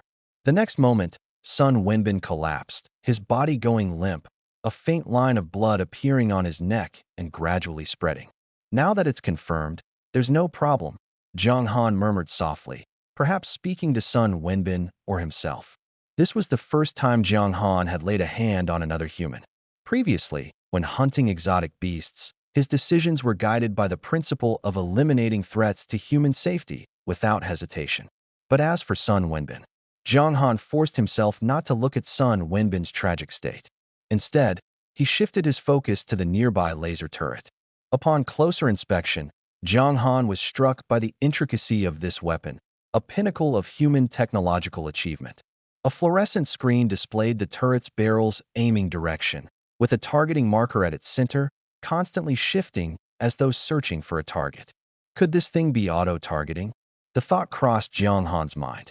Placing his right hand on the laser turret, he watched as a flash of light engulfed it, storing the turret into his system space. This was a treasure. Jiang Han had witnessed its power firsthand, capable of obliterating a mid-tier Lord-level exotic beast effortlessly. Its strength was undeniable. In terms of raw attack power, the laser turret now ranked as Jiang Han's most formidable weapon. The only drawback was its slow reload speed after each shot. The energy block needed replacement. Jiang Han realized he'd need to locate the turret's user manual and study it thoroughly upon returning, at least to learn its proper operation. Despite its shortcomings, the turret's overwhelming firepower made its flaws negligible. In future battles, Jiang Han could employ the turret for long-range precision strikes before engaging in close combat. This was a significant gain. Taking a deep breath, Jiang Han turned his attention to the severed arms of Sun Wenbin. With the battle concluded, it was time to clean up the battlefield. Warriors often stored their spoils in spatial rings. Sun Wenbin's spatial ring was on his right hand. After a warrior's death, their spatial ring became unbound, allowing anyone to claim it by connecting their consciousness to it. However, there was a caveat. Warriors lacking sufficient strength and mental fortitude could not bind multiple spatial rings simultaneously without risking mental collapse. Sun Wenbin's ring revealed little of value: 2 corpses of beast general-level exotic beasts, emergency medicines, 2 bank cards, and a few red brick-like energy blocks. The bank cards might contain funds, but Jiang Han had acted too swiftly to extract any passwords. Too hasty, Jiang Han muttered, transferring the items into his system space. Using the same method, he emptied Li Yang's spatial ring and those of 3 others, along with the corpse of a mid-tier Lord-level exotic beast. After ensuring nothing valuable remained on Sun Wenbin or Li Yang, Jiang Han prepared to leave. But as he turned, he froze, his brow furrowing tightly. He immediately activated his insight ability. Under the moonlight, only 3 corpses and the deep crater left by the laser turret were visible. However, the corpse of the mid-tier Lord-level exotic beast had vanished. A chill ran down Jiang Han's spine. He quickly darted to the side, summoning the Taihun blade with a flash of light. The blade pointed to where he had just been standing. It turned out that Jiang Han had no idea how the white tiger had survived, but one thing was certain: it had now marked him as its mortal enemy. Although Jiang Han hadn't fired the laser cannon, the Lord-level exotic beast's rudimentary intelligence couldn't distinguish the truth. It could direct low-level exotic beasts, but much of its behavior was instinct-driven. Once it identified Jiang Han as its nemesis, it would relentlessly pursue him. The white tiger lowered its head, clamping Sun Wenbin's corpse in its jaws. With a toss, it swallowed him whole. Jiang Han found the scene utterly horrifying. Due to half of its face being obliterated, the tiger's mouth couldn't fully close. Blood dripped from its long fangs, staining its pristine white fur crimson. Jiang Han took a deep breath, suppressing the urge to vomit. Such a spectacle would be unbearable for most people. Thankfully, he wasn't ordinary. Though nauseated, he held it together. There was a more pressing issue at hand. The white tiger had undoubtedly been weakened by the laser cannon, but the key question was, how much combat strength did it still retain? Mid-tier Lord-level exotic beasts typically had power ranging from 40 to 70,000. Based on its earlier performance, Jiang Han estimated that the white tiger's strength was comparable to, if not greater than, the steel-tusked boar king. This meant its peak combat strength exceeded 50,000. Fortunately, its injuries were evident. Using his insight ability, Jiang Han identified a massive golden weak spot in the wound on the white tiger's head. This indicated the vulnerable area. Regardless of how much strength it had left, there was only one way to find out. Knowing the white tiger was devouring corpses to regain energy, Jiang Han dared not delay. He gripped the Taihun blade tightly and charged directly at the beast. Ninefold Thunderblade. Critical strike. Liquid armor once again enveloped Jiang Han's entire body, wrapping even his head securely, leaving only his eyes exposed. The armor was snug yet breathable, providing no discomfort. Jiang Han held nothing back. This white tiger exerted far more pressure on him than the steel-tusked boar king had. One did not hunt a tiger without giving it their all. With the explosive combination of the ninefold Thunderblade and critical strike, Jiang Han's strength surged past 5,000 points. Over 50 tons of force concentrated on the Taihun blade's edge, generating a shockwave as it cut through the air with an ear-splitting roar. This strike could sever the hardest of substances. The white tiger, still gnawing on Sun Wenbin's corpse, noticed Jiang Han's incoming attack and revealed confusion in its eyes. It couldn't comprehend how an ordinary human could unleash such immense power. But confusion aside, its counterattack was anything but hesitant. Raising a massive paw, the tiger swiped fiercely at the descending Taihun blade. Bang! Buzz! A violent tremor coursed through the Taihun blade. Jiang Han felt a numbing jolt in his wrist as soon as the blade connected with the tiger's paw, nearly losing his grip. Ugh! Jiang Han grunted, choosing not to resist the force. Instead, he let himself fall backward, appearing as though the white tiger's swipe had sent him flying. The retreat was swift and clumsy, his posture utterly disheveled. But none of that mattered. What mattered was that, in the brief exchange, Jiang Han had gleaned a critical truth from the overwhelming power transmitted through the Taihun blade. This white tiger's strength was far beyond his ability to contend with. Its power was at least double his full force output. Even while gravely injured, the beast could unleash over 100 tons of force. Jiang Han had severely underestimated its capabilities. The strength of this white tiger is probably far beyond that of a mid-level lord, and it's highly likely to have reached the level of a high-level lord. Run. This thought suddenly flashed through Jiang Han's mind. The reason was simple. The combat power of a high-level lord was simply too terrifying. At least 70,000 or more in combat power. While Jiang Han only had a little over 10,000, he was no match at all. Even if the white tiger was injured, its combat power was still at least 20,000, making it impossible to fight. Thinking of this, Jiang Han acted decisively. His feet landed firmly on the ground. His body twisted at an incredible angle, and he sprinted madly in the direction away from the white tiger. Where was the demeanor of a mighty warrior now? For Jiang Han at this moment, survival was the most important thing. Knowing he couldn't win, escaping was the right choice. As for the Creek gold mine vein, it could be set aside for now. Even if this white tiger continued to absorb the power of the Creek gold mine vein, it wouldn't be able to absorb much in a short time. Returning to the city and spreading the news about the mine vein would ensure that the nation would at least send a Marshal Marquis-level powerhouse to handle it. A mere high-level Lord White Tiger wouldn't escape its doom. Not to mention that it was heavily injured now even at its peak. it wouldn't be a match for a Marshall Marquis-level powerhouse. Roar. The white tiger behind him let out an angry roar when it saw Jiang Han fleeing cleanly and chased after him furiously. Is it crazy? Even Jiang Han was startled by the roar and quickened his pace. Beasts all had a sense of territoriality as long as enough distance was put between them. The white tiger usually wouldn't chase too far. Moreover, the white tiger was also injured now and needed to return to the mine cave to absorb the creek gold mine vein to recover. It couldn't possibly keep chasing indefinitely. The ninefold Thunderblade allowed Jiang Han to forcibly erupt, not only enhancing his strength, but also boosting his agility. With a fourfold agility bonus, his agility temporarily surged to 880 points, which was definitely not slow. Although the white tiger was fast, it couldn't catch up to Jiang Han in a short time. Thus, under the moonlight, two figures sprinted wildly, kicking up dust, but eventually disappeared from sight. To ensure maximum speed, Jiang Han didn't even bother dodging the dilapidated buildings. He simply charged through them with his blade. With his current physical strength, these decades-old crumbling red brick houses were no different from tofu. The mining area was vast, spanning 20 to 30 kilometers. But at Jiang Han's speed, he could cover the distance in just over 10 minutes.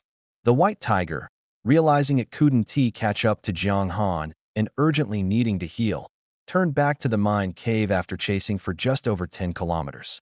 Huff on the rooftop of a 6-story building in the urban area of Fallen City number 157. Jiang Han was breathing heavily, like a bellows, his throat dry and tight. This was the aftermath of prolonged exertion, oxygen deprivation in his body, requiring constant deep breaths to alleviate. Earlier, to escape the white tiger, Jiang Han had pushed himself to the limit with the ninefold Thunderblade's agility boost. Now, both his physical strength and mental energy were severely depleted. He took out 4 bottles of water from the system space, unscrewed the caps, and sipped slowly. After intense exercise, drinking large gulps of water could easily cause vomiting. That white tiger is truly insane. Its strength is overwhelming. There's no way to fight it. But fortunately, I managed to escape. These injuries, they're pretty serious. After drinking all 4 bottles of water, the feeling of dehydration eased significantly, and his throat wasn't as dry.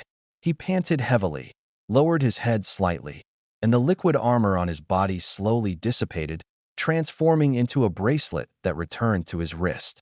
Lifting his shirt, Jiang Han saw his waist covered in purple and blue bruises, all left by the white tiger. The agile burst of the ninefold Thunderblade allowed Jiang Han to avoid being easily caught, but the white tiger was always a step faster. Occasionally, when it caught up, a claw would swipe at him. Even though Jiang Han used his blade to block and his armor helped absorb some of the force, he still suffered considerable damage. Jiang Han knew the human body had limited protection capabilities and required armor, but the defensive strength was simply too weak. Compared to the white tiger, his ability to withstand blows was far inferior. The white tiger could lose half its skull and still be full of vigor, while Jiang Han, after taking a few swipes, even with repeated force absorption, felt intense pain in his waist. Especially after his body relaxed, the pain became even more pronounced. Still, it was enough. Ultimately, it came down to a lack of strength. Jiang Han muttered softly to himself as he retrieved a pre-prepared potion from his system space. This spray was specifically for treating bruises. He applied it to his wounds, and the cool sensation made him exhale in relief, significantly reducing the burning pain in the injured areas. This bottle of bruise spray, worth 8,000 alliance coins, was indeed effective. After treating his wounds, Jiang Han took out the roasted meat he had prepared earlier and began to devour it. The prolonged burst of energy had drained his stamina, and he needed to replenish it. This white tiger is no weakling. At its peak, its combat power is at least 70,000. Even heavily injured, it still has over 20,000 combat power. Now, I have only 2 choices in front of me. Either return to the city, hand over the information about the Shijin mine vein to the authorities, let them send someone to deal with the white tiger, and take 10% of the profits they offer. Or work hard to improve my strength and take down the white tiger myself. But based on its strength, I need at least 20,000 combat power to have a chance of winning. The first option is risk-free, earning 10% while doing nothing. The second option involves taking on the risk myself, but the benefit is that after personally dealing with the white tiger, I could claim 20 or even 30% of the mine's profits. Risk and reward are always proportional. After all, the state would have to pay a price to send high-level warriors to clear the mine area. Of course, there was also a third option. Wait until my strength reaches a certain level, start a company, and develop the mine myself. That way, the profits could reach 50%. But this path was almost impossible. To expand a company into the wilderness zone, my strength would need to be at least at the marquee level, otherwise, I'd have to stick to doing business in the city zone. Right now, I'm just a general. Crossing 2 levels to become a marquee in a short time is practically impossible. The higher the level, the stronger the power, and the harder it becomes to improve further. This matter needs careful planning. The wealth behind the Shijin mine vein is no small sum. Every additional percentage point means hundreds of millions in income. I must find a way to maximize the profits. But I can't drag this out for too long. If Sun Wenbin and his group could discover the mine vein, others surely can too. I can't let someone else beat me to it and end up with nothing, not even 10%. Jiang Han thought for a long time and set a time limit for himself. 1 week. A week would be enough for me to significantly improve my strength. And in such a short time, the white tiger wouldn't be able to fully recover from its injuries, even while absorbing energy from the mine vein. But before that, I need to return to the steel front line and sell the items in my system space. Otherwise, there won't be enough space to store the beast materials from the next hunt in the fallen city. Thinking of this, Jiang Han was unwilling to rest any longer. After a quick cleanup, he donned his armor and sprinted toward the steel defense line. As for the remaining beast general-level exotic beasts in the fallen city, number 157, Jiang Han had lost interest in hunting them. Leaving some high-level exotic beasts as deterrents could prevent too many warriors from flooding in. He now regretted killing too many beast general-level exotic beasts earlier. But this was not the time for regret. The sooner he went, the sooner he could return. Jiang Han needed to seize this week to improve his strength. Nighttime long-distance raids were troublesome because many exotic beasts came out to forage at night, some of which were highly venomous creatures. Fortunately, Jiang Han kept his armor on the entire way, protecting himself from sneak attacks by exotic beasts. Along the way, he stopped occasionally, hunting quite a few beast soldier-level exotic beasts, barely filling 80% of his system space. The harvest was substantial. Before dawn, he reached the steel defense line. However, the exotic materials market didn't open until 8 a.m., so Jiang Han had to find a room to rest. From yesterday morning until now, he had gone nearly 24 hours without sleep, during which he was also chased and injured by a white tiger. His mental state was poor, and he didn't even have the energy to meditate and cultivate. He slept until after 10 a.m., ordered breakfast, and only then went to the building housing the exclusive exotic materials market. Without high-value beast materials, there was no need to seek other channels, and the exotic materials market was just right for selling beast materials in bulk. The prices were fair as well. A total of 36 beast general-level exotic beasts and 28 beast soldier-level exotic beasts. Among them, 7 high-level beast generals, 12 mid-level, and 17 low-level. All the beast soldiers are high-level, so the prices aren't cheap. This one is 220,000, this one 160,000, this one. On the first floor of the exotic materials market, an area was specifically designated for counting beast materials. An elderly man in work clothes and rubber gloves walked ahead, inspecting the integrity of each exotic beast's materials and then quoting the price. Jiang Han and a middle-aged man in a suit followed behind. The elderly man was clearly a former powerhouse of the wilderness, highly knowledgeable about various exotic beasts and their prices. Those exotic beasts, weighing thousands of kilograms, were like chairs in his hands, effortlessly flipped over. Before leaving the wilderness, he was at least a high-level martial general. Jiang Han silently judged as he watched the old man's movements. Mr. Jiang, the count is complete. Here is the price list for the materials. Please review it. It took nearly half an hour to count all the exotic beast materials Jiang Han had brought. The middle-aged man in the suit handed Jiang Han a piece of paper which detailed the name, level, material integrity, and price of each exotic beast. Jiang Han glanced over it briefly, confirmed its accuracy, and signed at the bottom of the form. All right, Mr. Jiang, the total value of these materials is 8.37 million. The funds will be transferred to your account shortly. Jiang Han nodded, emptied the contents of his system space and interdimensional ring, and prepared to set out again into the wilderness. He had already purchased enough water and medicine to last a week in the wilderness, so there was no need for additional supplies. As for food, who would carry food into the wilderness? Leaving the exotic materials market and passing through the alloy gates of the steel defense line, the bank transfer notification arrived immediately. Jiang Han's account balance increased by 8.37 million. The road ahead was still long, and this money wasn't even enough to pay off what he owed Uncle Long and the others. But fortunately, this was just one day's income for Jiang Han. He took out the route map he had planned earlier. This time, he couldn't just head straight into the depths like before. You can only choose fallen cities near the steel defense line. This is because Jiang Han needs to frequently return to the steel defense line to clear out loot, and he cannot stray too far from fallen city number 157.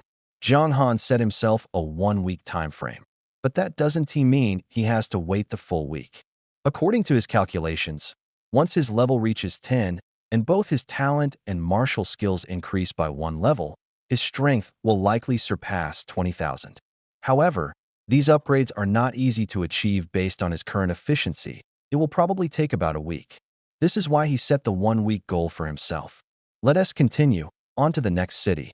Jiang Han locked onto a city on the map, determined the route, and then stored the map back into the system space.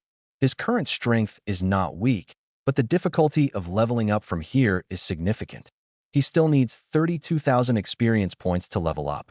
Assuming each beast general level mutant beast provides 500 experience points, he would need to kill 60 more beast general level mutant beasts.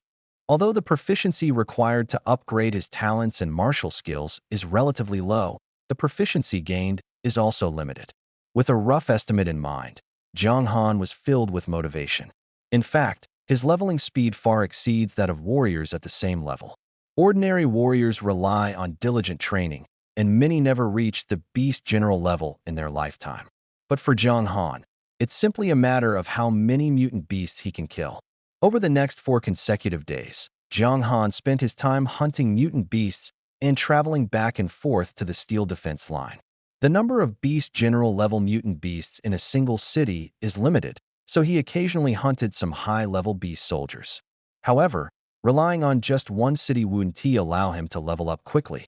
Fortunately, he gained quite a bit, and despite wasting time traveling back and forth, his leveling speed remained fast. On the 4th evening, the sky was not yet completely dark.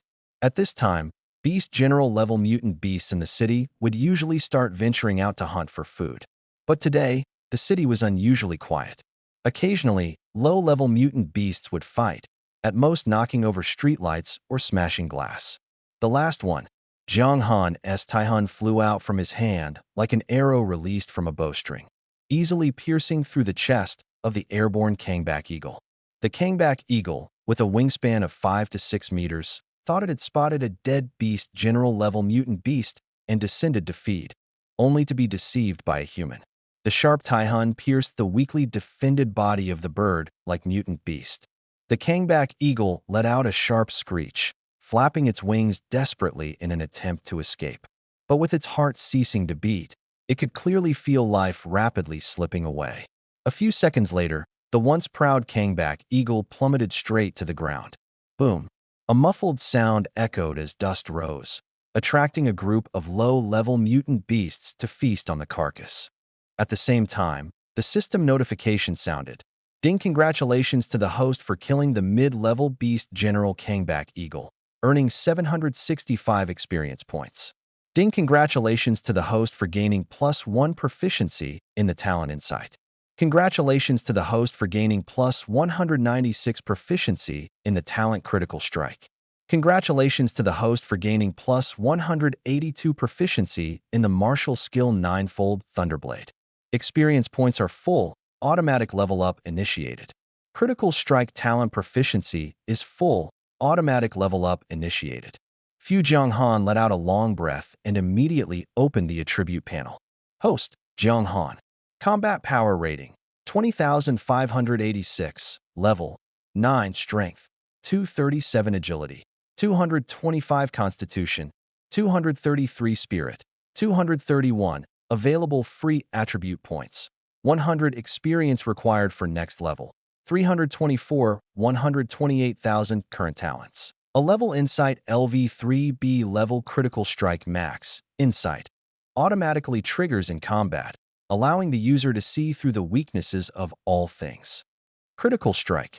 Attacks have a 70% chance to trigger a critical hit, dealing damage equal to strength 7. Current talent proficiency. Insight 254, 6000 critical strike max. Remaining talent slots. 0. Current martial skill. Earth Grade Superior Ninefold Thunderblade LV3. Ninefold Thunderblade LV3. When attacking with blade-type weapons, Strength 6 and Agility 6 bonuses apply. Martial Skill Proficiency. Ninefold Thunderblade LV3 836 8000. Currently available items. None. System space remaining. 785 1000. Current mission. 1,000 kills. Stored explosive energy. 0. Jianghan glanced at the attribute panel and evenly distributed the 100 attribute points gained from leveling up across the 4 attributes. Strength, Agility, Constitution, and Spirit each increased by 25 points, pushing all 4 stats past 250 points. His combat power instantly rose by 1,700 points, reaching 22,000 points. Having just defeated the Blueback Eagle, his experience points and critical strike proficiency had both reached their maximum. Insight and Ninefold Thunderblade already had high proficiency levels, so their upgrade speed was faster, and they had leveled up last night. Up to this point, Jianghan's strength had improved significantly. The 100 attribute points gained from this level up were noteworthy. Although Insight did not gain new skills after leveling up, its dynamic capture range expanded from 10 meters to 50 meters, a qualitative leap. Previously, the 10-meter range was too small when facing high-level beasts. Many of their bodies exceeded 10 meters. By the time they fully entered the dynamic capture range, their attacks were often already imminent. Now, with the range increased to 50 meters, Jianghan could detect threats earlier and respond in advance. At this moment, with the upgraded dynamic capture, Jianghan was nearly invincible in close combat against opponents of the same level.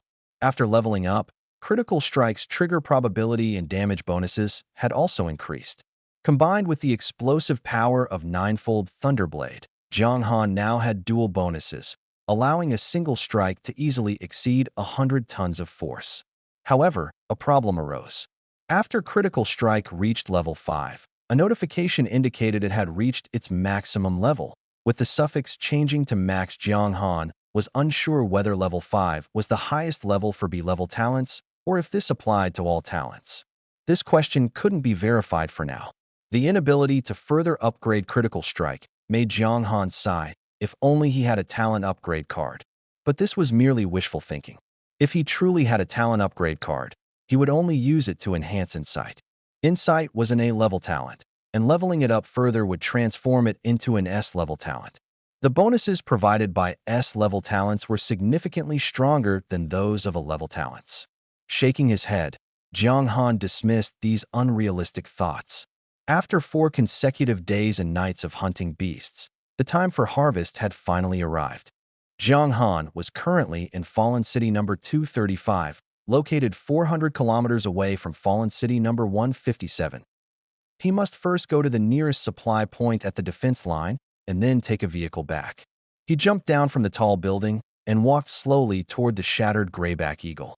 The low-level beasts that treated the grayback eagle as food bared their fangs, trying to scare him away as he approached. Jianghan let out a cold snort, releasing his aura. With a combat power exceeding 20,000, he completely overwhelmed these low-level beasts. Feeling Jianghan's immense pressure, the beasts realized their lives would be forfeit if they didn't leave. They tucked their tails and whimpered as they ran away, but they didn't go far. stopping 100 meters away to stare at Jiang Han. He paid them no mind. Jiang Han pulled out the Taihun blade embedded in the grayback eagle's chest, sheathed it, and plucked 4 golden feathers from the eagle, storing them in his system space. The most valuable part of the grayback eagle was these 4 golden feathers, the rest held little worth. After collecting his spoils, Jiang Han turned and left.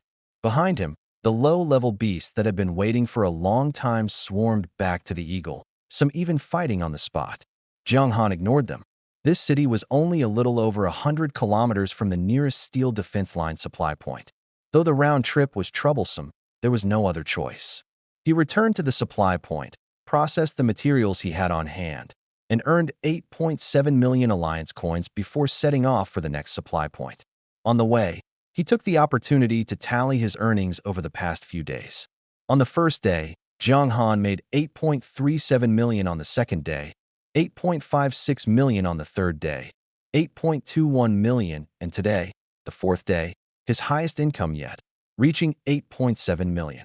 This meant that Jiang Han's total earnings over the 4 days had reached 33.84 million. Adding the 8 million he had left from before, Jiang Han's account balance now stood at 41.8 million. Not bad. If he continued at this pace, Jiang Han would soon be able to pay back the money he owed Uncle Long and the others. With a combat power of over 20,000, even though he owed 45 million, he wasn't worried at all. This was his confidence. Of course, there was an even more important reason. If he could secure the Shijin mine vein, the 45 million debt would be insignificant. A few hours passed quickly. Fallen City number 157, mining area. Jiang Han was still standing on the top floor of the same dormitory building as before.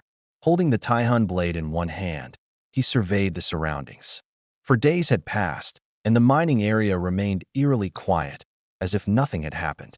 Sun Wenbin and Li Yang's corpses had long disappeared, likely eaten by beasts, and the bloodstains on the ground had been mostly covered by wind and sand.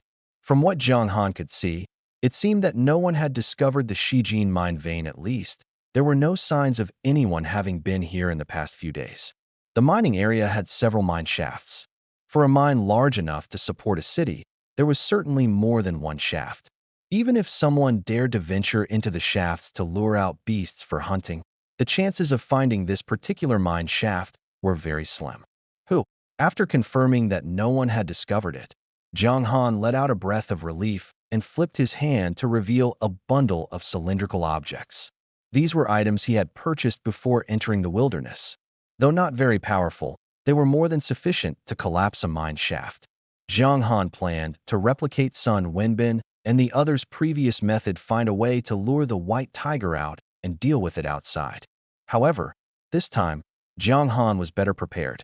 The items in his hand were the key. He jumped off the dormitory building, carrying Insight as he walked to the entrance of the mine. About 10 meters inside the entrance, he used the soul digger to create a small pit and stuffed the cylindrical tube into it. Then he retreated and buried 6 more in the area around the mine entrance. After completing these preparations, Jiang Han returned to the rooftop of the dormitory building and brought out the laser turret from his system space. Over the past few days, he had been studying the laser turret's manual. For ordinary people, this was something they might never encounter in their lifetime. But for a martial artist of Jiang Han's level, it wasn't a secret. Besides, he had only purchased the manual. During his breaks, he would take it out and study it. Jiang Han, with his exceptional talent, found it easy to master the operation of the laser turret. He shook the turret, reloaded the energy block, and pressed the button once everything was ready. Boom! Smoke and dust instantly rose, and the ground trembled. Normally, the ground wouldn't shake this much, but this time, the explosives were buried inside the mine. The force of the explosion was absorbed entirely by the ground, making the tremor even stronger.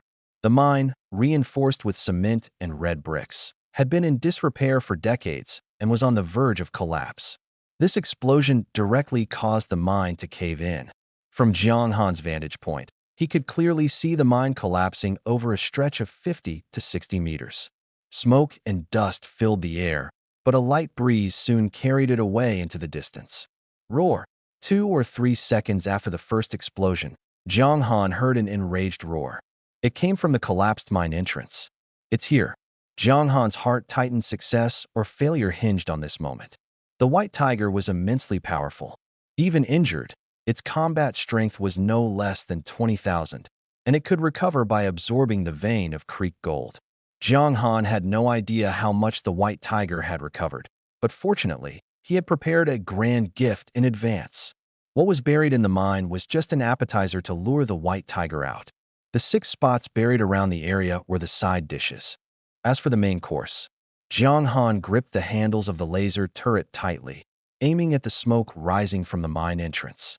Over the past few days, he hadn't just learned how to operate the laser turret, he had also figured out its level. A level 5 laser turret was the white tiger let out a furious roar, overpowering the echoes of the explosion. However, Jiang Han could tell that there was a trace of exhaustion in that roar. Clearly, the earlier explosion had taken a toll on this immensely powerful white tiger. But it wasn't enough. Jiang Han fixed his gaze on the white tiger several hundred meters away. Its once smooth, white fur was now scorched black by the flames, making it look utterly disheveled. He pressed the button again. Buzz. Boom. The laser cannon trembled slightly, as if briefly charging, for only about 0.1 seconds. In the next moment, a red laser shot out.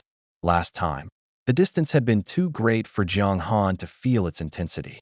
But this time, experiencing it up close, he clearly sensed the air temperature around him spike sharply the instant the laser cannon fired. The previously cool breeze instantly turned scorching. There was no need to guess. The temperature in that moment must have reached at least 60 degrees. For someone with Jiang Han's physique, such heat was nothing. But the white tiger wouldn't be able to withstand it. If the laser cannon hit the white tiger, the instantaneous high temperature could exceed 3,000 degrees. Even steel would melt in an instant. Jiang Han stared at the white tiger, seeing that it didn't move, and felt a surge of joy. It worked, he muttered under his breath. But in the next second, the white tiger moved. Its entire body seemed stiff, as if it hadn't noticed the laser. Why, even the mighty white tiger would not dare to use this move lightly unless faced with a life-threatening situation. If this is indeed the case, after using this strike, the white tiger would either become weakened or be unable to perform the move again in a short period.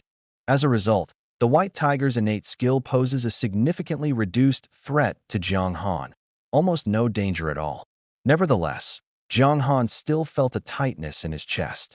He was extremely grateful that he had made thorough preparations before coming here.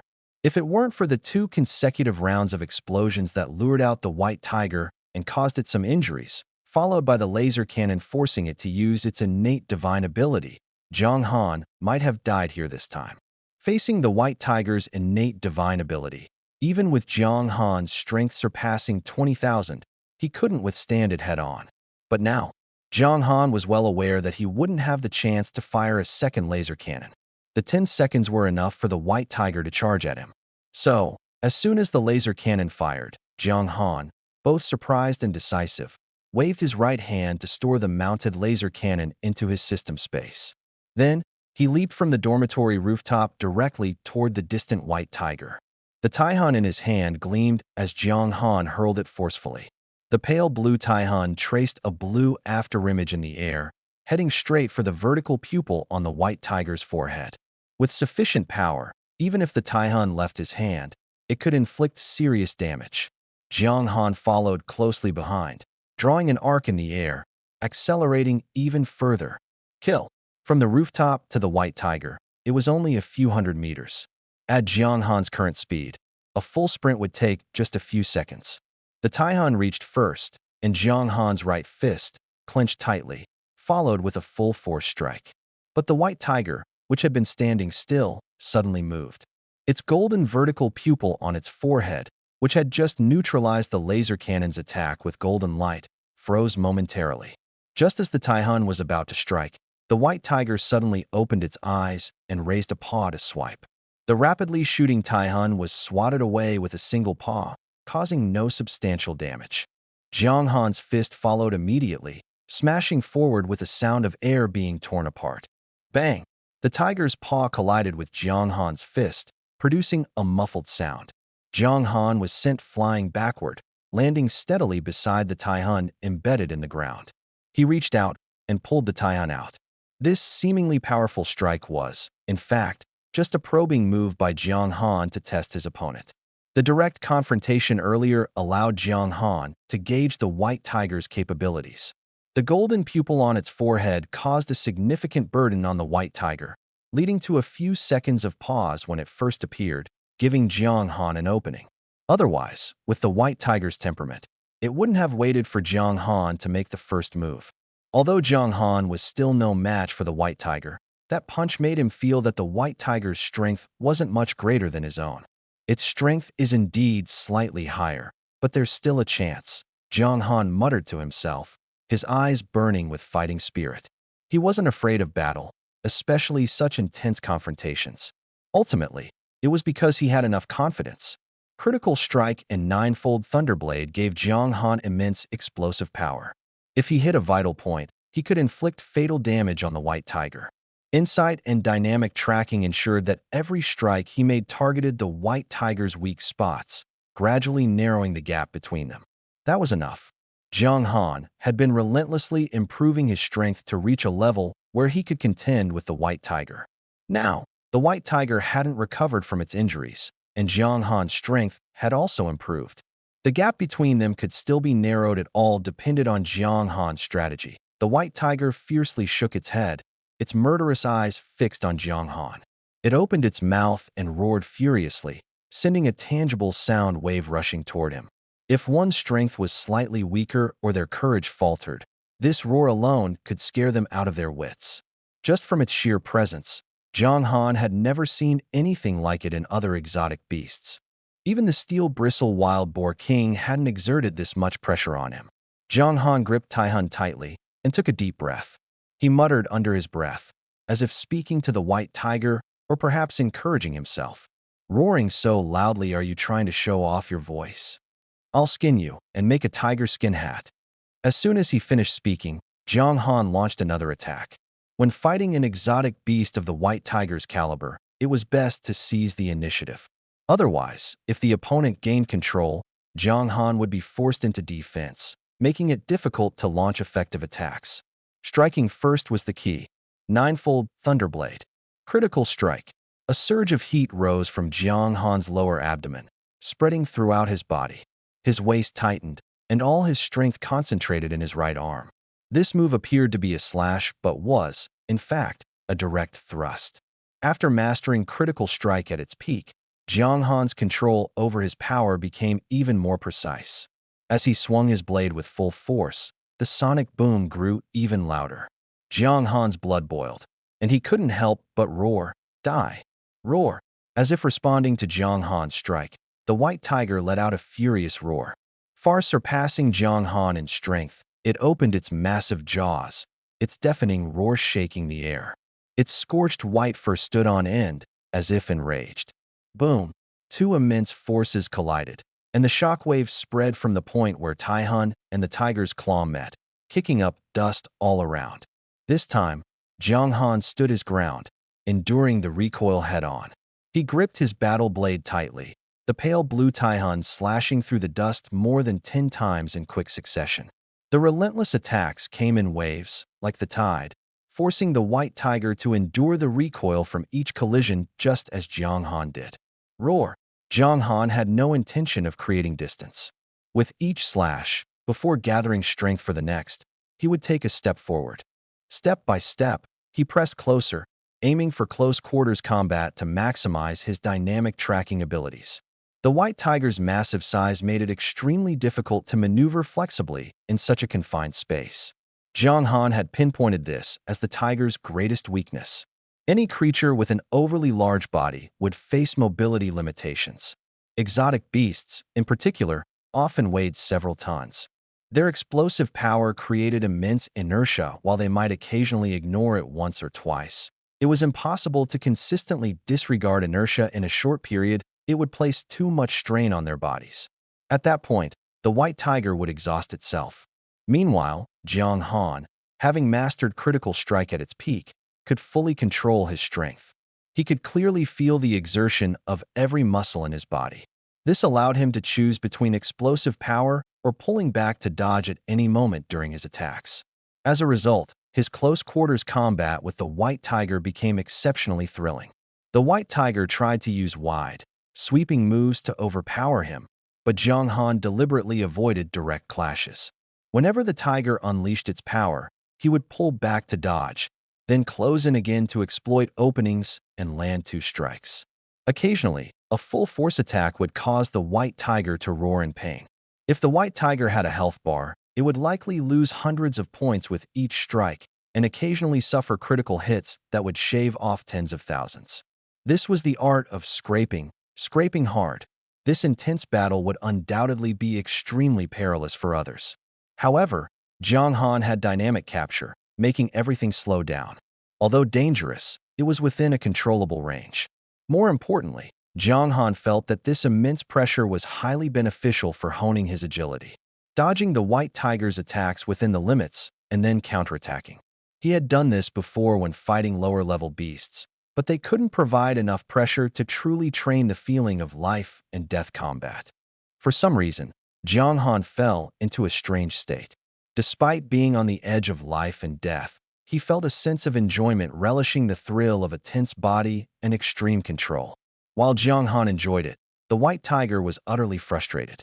Jiang Han, like a slippery eel, evaded all of the White Tiger's attacks and even managed to counter with a bite. If the White Tiger could speak, it would probably roar in anger. "You're breaking all the rules." But it couldn't speak. The White Tiger grew desperate, missing over 10 consecutive attacks, its fury surging to its head. It realized it couldn't defeat Jiang Han this way, so it decided to go all out, lunging forward with all its might. The balance between the two was shattered by the White Tiger's desperate move. Jiang Han's strange state was also broken. He frowned, realizing the White Tiger had no retreat and was prepared to fight to the death. Raising the Taihan in his hand, he directly met the White Tiger's claw. When a high-level beast fights desperately, it is truly terrifying.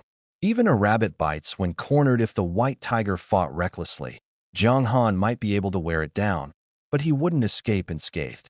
No, he had to find a way to stop it. Jiang Han swung the Taihan, using the power of a critical strike combined with the ninefold Thunderblade to neutralize the White Tiger's claw attack. Then, forcibly countering the recoil, he quickly stepped forward, positioning himself beneath the White Tiger. The most dangerous place is often the safest. Since the White Tiger was fighting desperately, Jiang Han decided to move to a spot it couldn't reach. His reasoning was simple. The White Tiger's massive size meant that if he stayed under its body or on its back, there would inevitably be blind spots it couldn't attack. After all, the length of its claws was limited, much like how one can't reach their back while bathing. Grabbing the scorched tiger fur, Jiang Han applied slight force, turning it into black powder. Fortunately, the White Tiger's fur was long enough for Jiang Han to grip it tightly. With a strong pull from his left hand, he flipped himself onto the White Tiger's back. Raising the Taihan high, he plunged it fiercely into the White Tiger's spine. Twisting the blade, it lodged between the vertebrae. Roar! The intense pain caused the White Tiger's massive body to convulse violently. It raised its claws, trying to swat Jiang Han off, but Jiang Han held onto the deeply embedded Taihan with one hand and gripped the tiger's fur tightly with the other, making it impossible to shake him off easily. Blood gushed from the wound caused by the Taihan, flowing profusely. The stench of blood was so strong that Jiang Han felt nauseous, but he forced himself to endure without weakening. The White Tiger was in excruciating pain but couldn't shake Jiang Han off, so it simply lay down and began rolling on the ground. Its massive body stirred up clouds of dust. Jiang Han was crushed underneath, his entire body aching from the pressure, but he gritted his teeth and finally released his left hand from the tiger's fur. A flash of light appeared in his hand, and a kitchen knife materialized in his left hand. The Taihan was stuck in the White Tiger's body and couldn't be pulled out, but Jiang Han hadn't completely lost his ability to counterattack. Although the kitchen knife in his left hand wasn't sharp, it was sturdy enough to deal more damage than his fists. Die. Critical strike. Ninefold Thunderblade. The knife couldn't pierce the White Tiger's thick hide, but a blunt blade cutting flesh still caused the White Tiger considerable pain. Roar! The white tiger, who originally intended to kill Jiang Han, had now lost the will to continue fighting.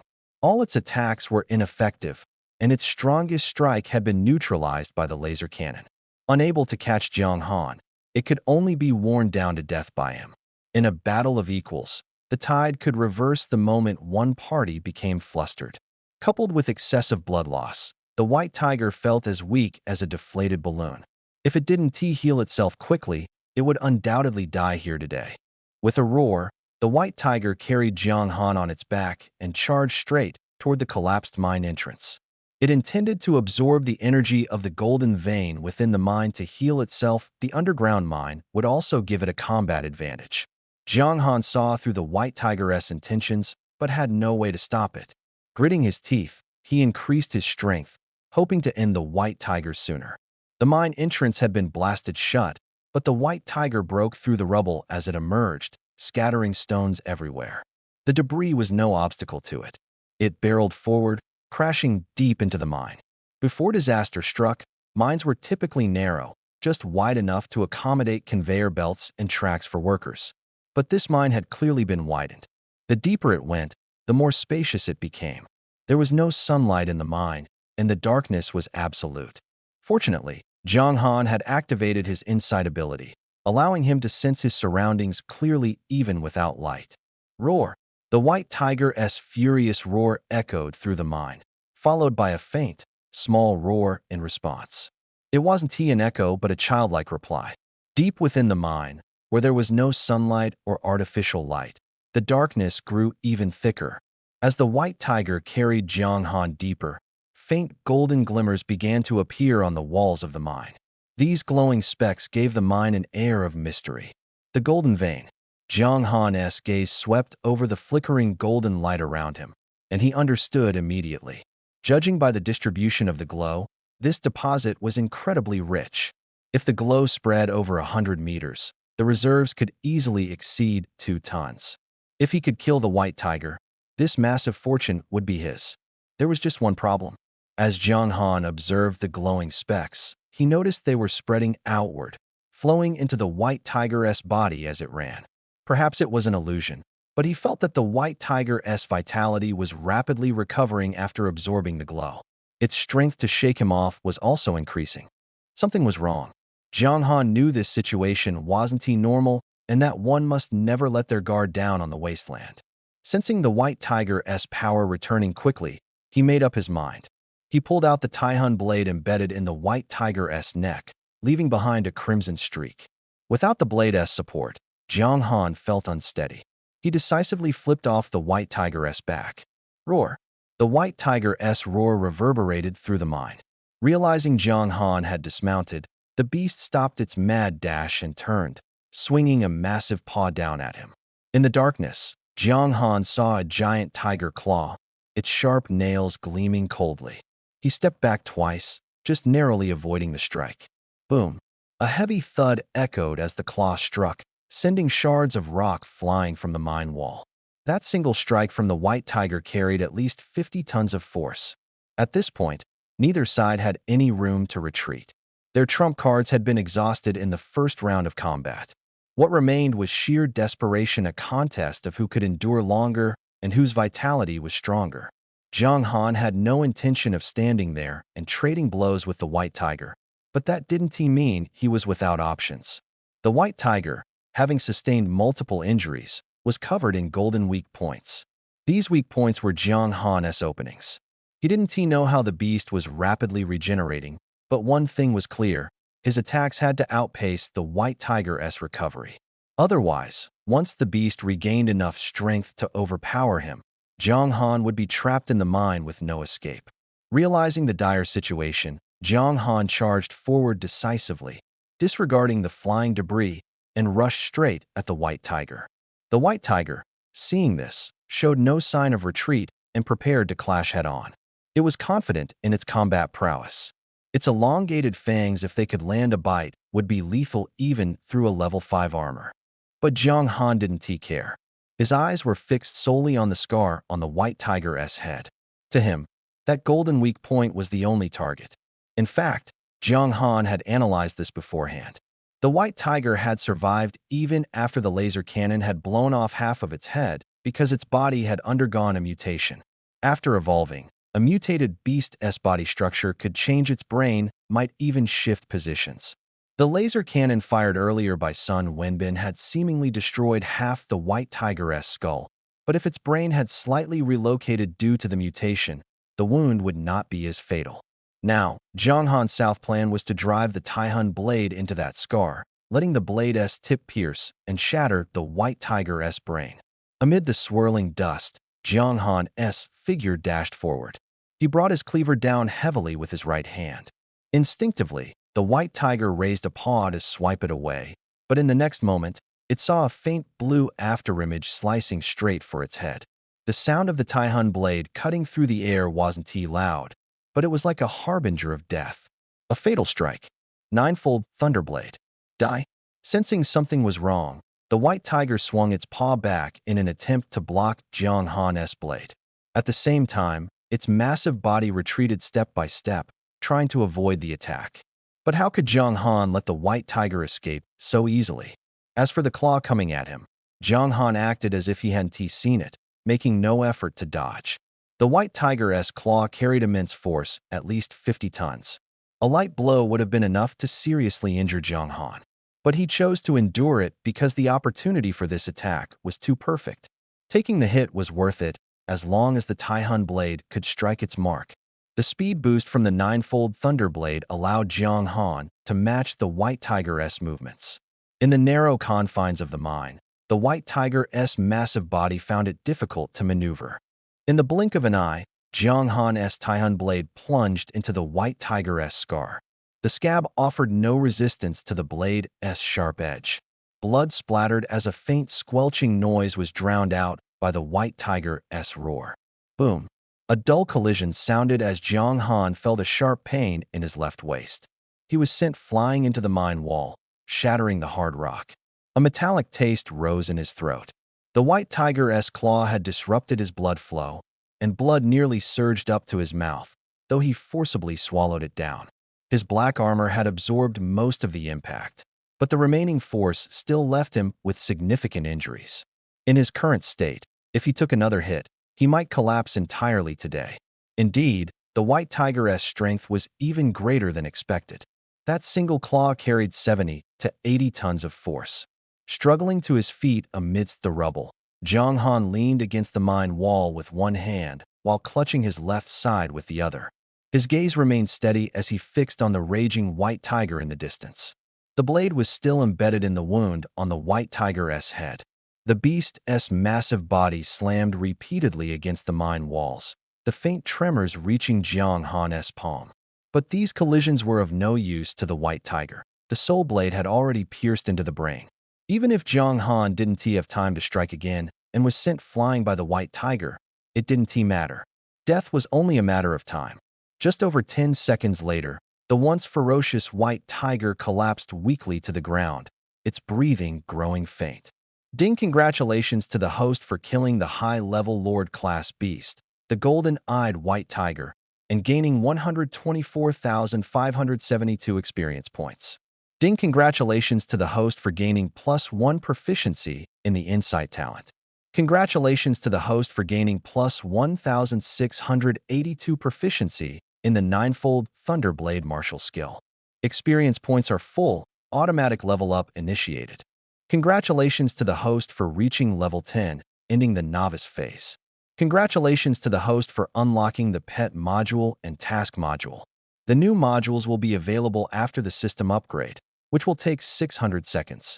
During the system upgrade, experience points cannot be gained. A series of notification sounds left Zhang Han slightly dazed.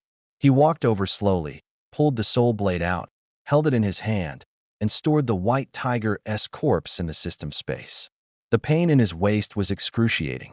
Supporting himself against the wall of the mine, he slowly sat down. The system upgrade required 10 minutes. Since the white tiger was dead, no one in the mine could harm him for the time being. The Creek gold vein was right here, so there was no rush. Zhang Han retrieved a pile of medicine bottles from the system space, selected 2 healing potions, and stored the rest back.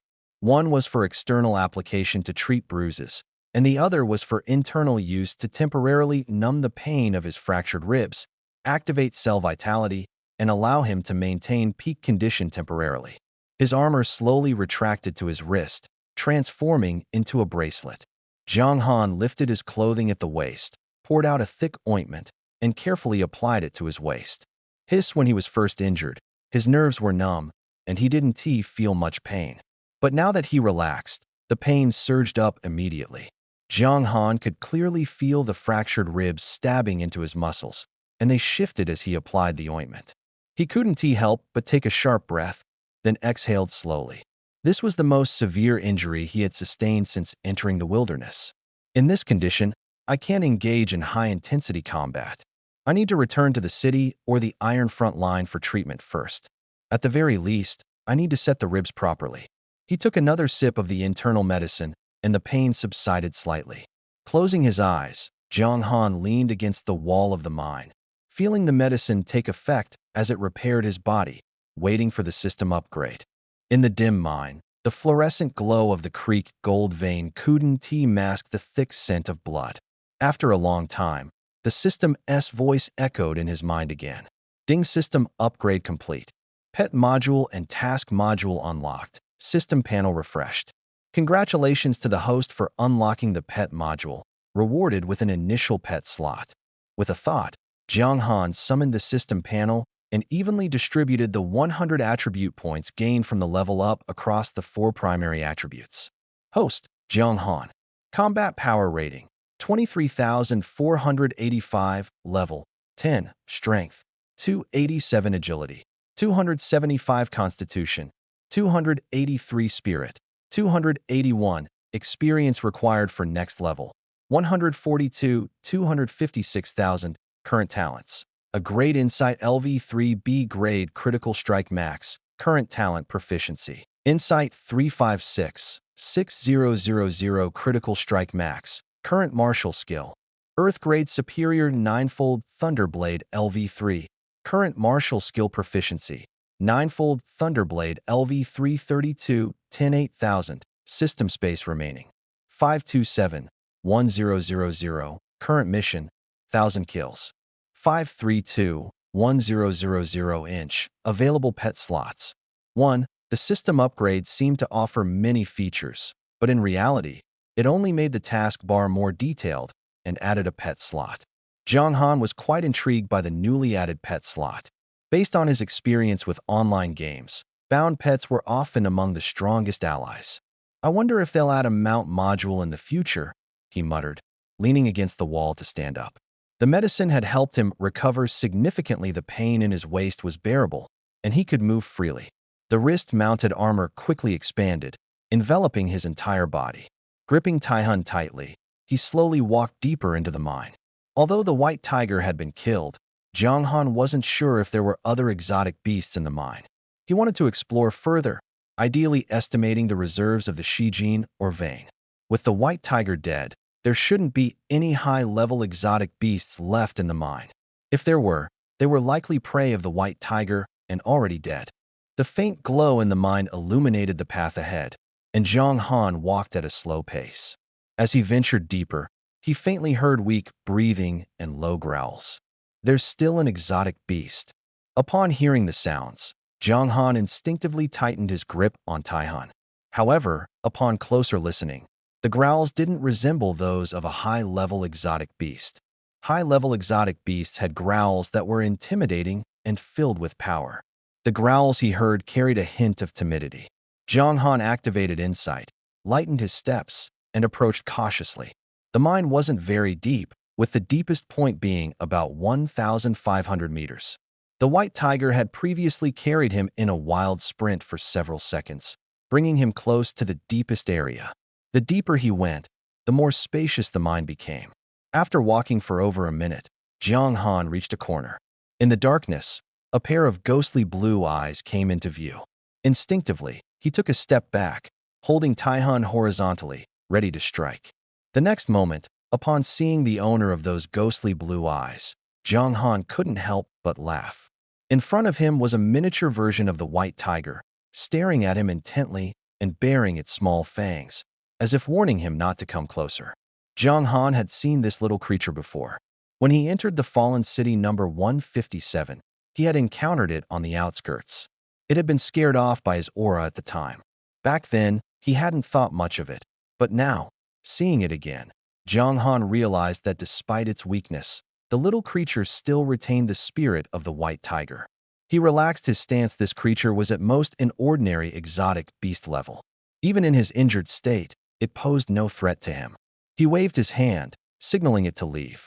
Jiang Han inserted Taihan into the mine wall and chipped off a piece of ore.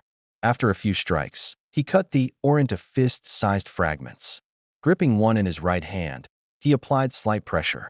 The ore was hard, but not unbreakable. With his current strength, Jiang Han could barely crush it. From the crushed fragments, a few tiny droplets of liquid emerged, gathering into a single golden bead. Using his fingers, he sifted through the fragments, leaving only the drop of Shijin. The gold content in this vein is really high. A basketball-sized or can be refined into a drop of Creek gold. Based on this ratio, the total gold reserves in the vein are estimated to exceed 4 tons. We're rich. Jiang Han's eyes sparkled with excitement. Just then, he saw the little white tiger leisurely walking toward him. Its eyes were fixed on the Creek gold in his hand, full of longing. Want it? Jiang Han's heart stirred as he looked at the little white tiger's eager expression. The little creature seemed to understand human speech upon hearing Jiang Han's voice. Its gaze grew even more expectant, and it even nodded slightly. Without much thought, Jiang Han tossed the Creek gold in his hand to it. The little white tiger, only about a meter in size, leapt lightly and caught the Creek gold in its mouth. Its eyes narrowed slightly, looking very satisfied. It even smacked its lips, clearly wanting more, and gazed at Jiang Han with anticipation.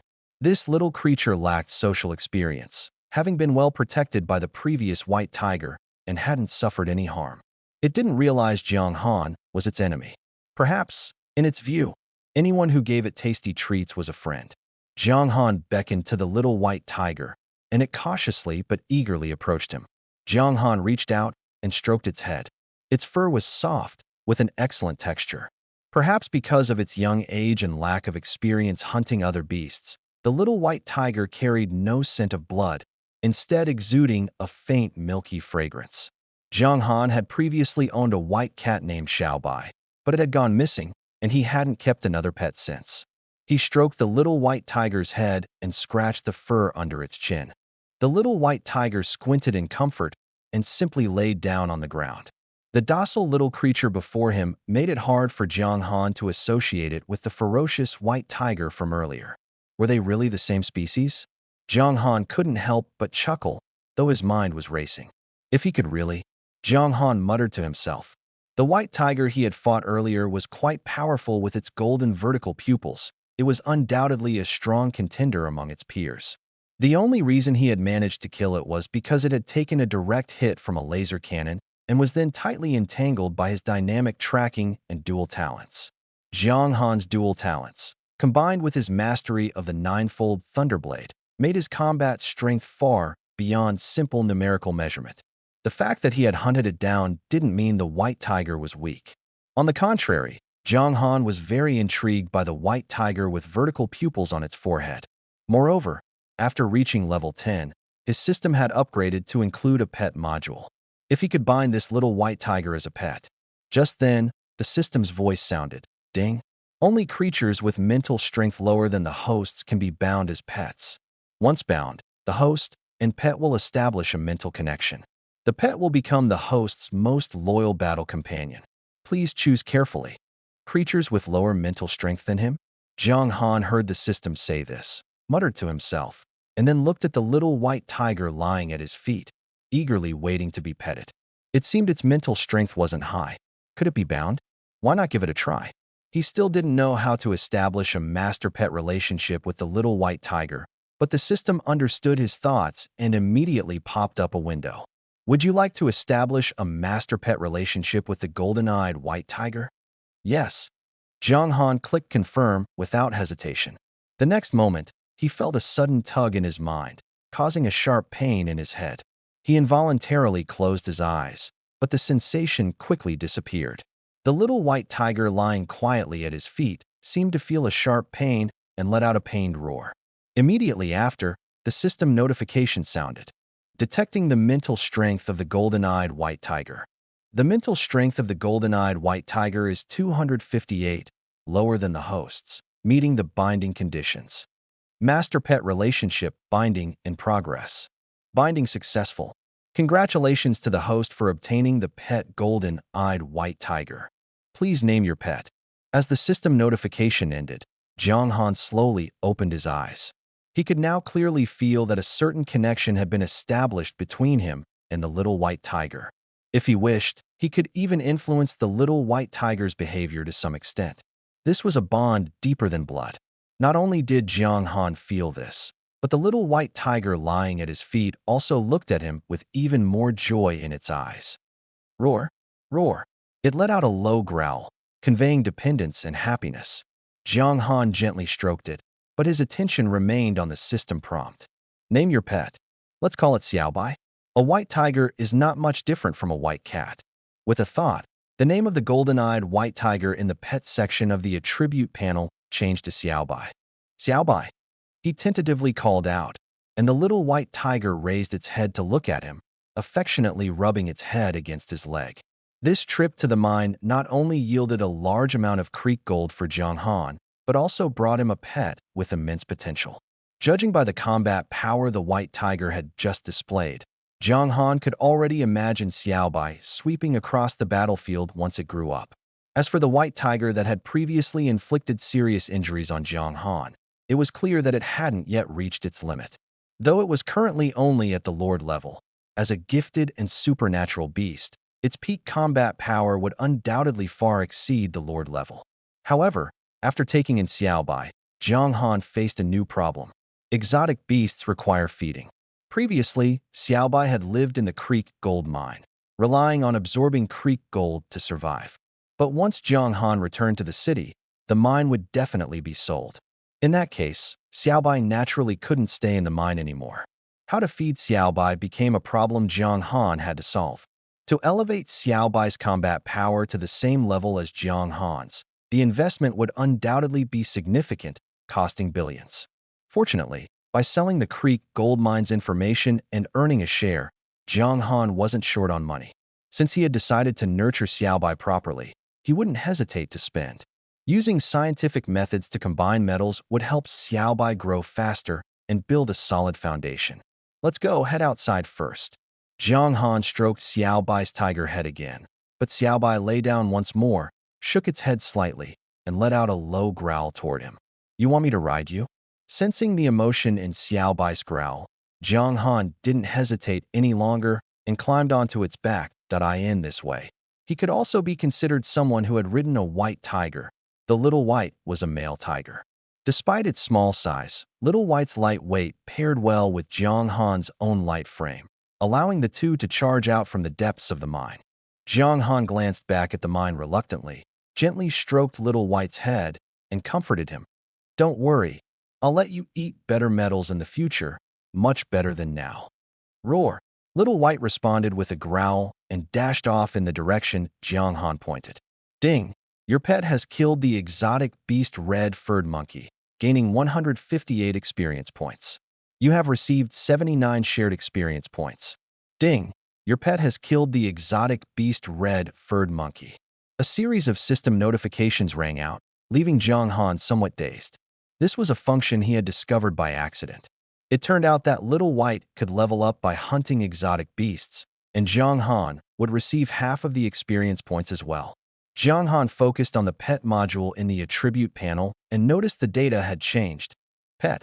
Little White species. Golden-eyed white tiger level. 1632, 1000 combat power. 1253 innate ability. Metal Fusion Eye inactive Metal Fusion Eye. When activated, the eye on the forehead emits high-temperature rays to soften metal's growth potential. The brief introduction made Jiang Han feel as though he had opened the door to a new world. If Little White could level up by hunting exotic beasts, Jiang Han could save a lot of money on buying metals. This ability seemed to have been unlocked after Jiang Han bound Little White as his pet. Jiang Han wasn't entirely sure how growth potential was calculated, but based on human talent standards, an A-level potential indicated an extremely high growth capacity. This level of potential could at least grow to the rank of Martial Marquis, or even Dominator level.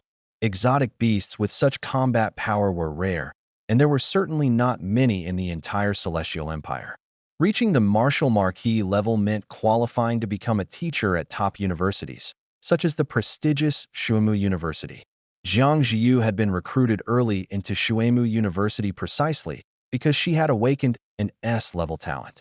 As long as nothing unexpected happened, Little White had a great chance of growing into a Martial Marquis level powerhouse.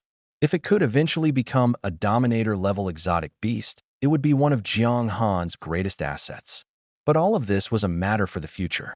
Looking ahead, Jiang Han saw Little White struggling somewhat against the ordinary exotic beast red-furred monkey. He could only shake his head helplessly. For now, Little White still had a long way to go before reaching that level of strength. Fortunately, Little White had Jiang Han's support. Feeding it metals and letting it hunt exotic beasts made leveling up relatively straightforward. Bang! A loud noise echoed from nearby. Jiang Han saw a massive red-furred monkey, standing over 2 meters tall, swinging its fist to strike Little White fiercely.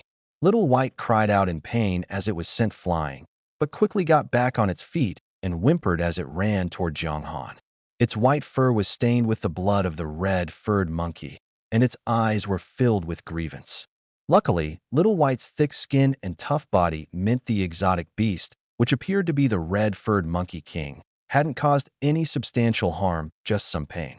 Judging by its size, the red-furred monkey king was likely a mid-level beast soldier exotic beast. Though its combat power was strong, it wasn't much higher than Little White's.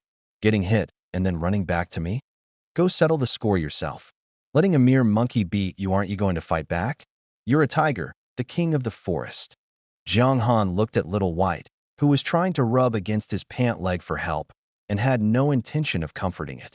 He gently pushed it away and scolded it. Although Xiao Bai felt aggrieved, upon hearing Jiang Han's words, it stopped clinging to him, turned its head, and let out a roar at the red-furred monkey king not far away before charging forward. Monkeys are social animals, and this trait remained even after their mutation. There were over a dozen ordinary red-furred monkeys, including males, females, and a few young ones, along with a red-furred monkey king. In this situation, if the monkey king didn't intervene, Xiaobai might have had a chance to slowly wear down the group. However, if the monkey king joined the fight, Xiaobai, with a combat power of just over 1,000 points, would struggle to hold its ground against the onslaught. Jiang Han, of course, wouldn't stand by and watch Xiaobai get overwhelmed by a group of monkeys. He slowly drew the Taihun blade in his hand, and then suddenly hurled it with force. The blade, with its tempered blue sheen, flew faster than Xiaobai and embedded itself directly into the Monkey King's right shoulder. The blade sank in more than halfway, drawing a stream of blood. With Jiang Han's current strength, if he had thrown the blade with full force, he could have easily killed the Monkey King. However, he held back and didn't aim for a vital spot. He only intended to disable one of the Monkey King's arms, significantly reducing its threat to Xiaobai. The other red-furred monkeys could at most hurt Xiaobai, but wouldn't be able to endanger its life. Jiang Han's actions had a dual purpose: to let Xiaobai hunt mutated beasts on its own, gaining experience and leveling up, and to temper Xiaobai, awakening its wild instincts. Xiaobai had been overly sheltered before, lacking the ferocity of a creature raised in the wilderness. Since Jiang Han planned to enter the city, he couldn't take Xiaobai with him. Otherwise, they wouldn't even get close to the steel defense line before being killed. Without protection, Xiaobai had to learn to survive in the wild. Otherwise, no matter how great its potential, if it ended up as another beast's dinner, it would be a joke. Jiang Han planned to stay in the wilderness for another 2 days, training Xiaobai and helping it level up. He wanted to ensure it had at least some ability to protect itself before he could feel at ease. Xiaobai seemed to sense Jiang Han's support. It turned its head and growled at him before charging at the Monkey King again. With its jaws wide open, it lunged straight for the Monkey King's injured right arm. Although Xiaobai's combat experience was pitifully low and its techniques clumsy, Its combat instincts were sharp. The Monkey King's injured right arm was the safest target to tear off first. The Monkey King, having just been injured by Jiang Han, was pounced on by Xiaobai before it could even counterattack. Xiaobai bit off its right arm. Tossing the severed arm aside, Xiaobai gave the Monkey King no chance to retaliate. It then leapt away and turned to attack the other ordinary red-furred monkeys. Jiang Han stood nearby, watching quietly, with no intention of intervening. Although Xiaobai had been raised in a sheltered environment, its fangs hadn't been dulled. After all, it was a mutated beast from the wilderness. Judging by its combat instincts alone, Xiaobai was well suited for life in the wild. Watching Xiaobai dart and strike among the group of monkeys, Jiang Han was quite satisfied. Just standing there, he could learn a thing or two. What more could he ask for? Xiaobai was like an unfeeling monster-slaying machine, allowing Jiang Han to reap rich rewards without lifting a finger. This only reinforced his belief that taking Xiaobai as a pet had been the right decision. He casually pulled out a piece of roasted meat and began chewing as he watched the scene unfold. 2 days passed, and Xiaobai's growth was visibly apparent. Forget everything else, just leveling up from level 1 to level 6 in such a short time was something even Jiang Han couldn't achieve. It could only be said that Xiaobai's stamina was astonishing, as if it never got tired. Or perhaps, as a tiger, it was naturally inclined to hunt. The relentless hunting paid off, and Xiaobai's combat power had already surpassed 6,000, reaching the level of a junior beast general, enough to provide a certain degree of self-preservation in the wilderness. At the very least, if it couldn't win, it could still run away or hide.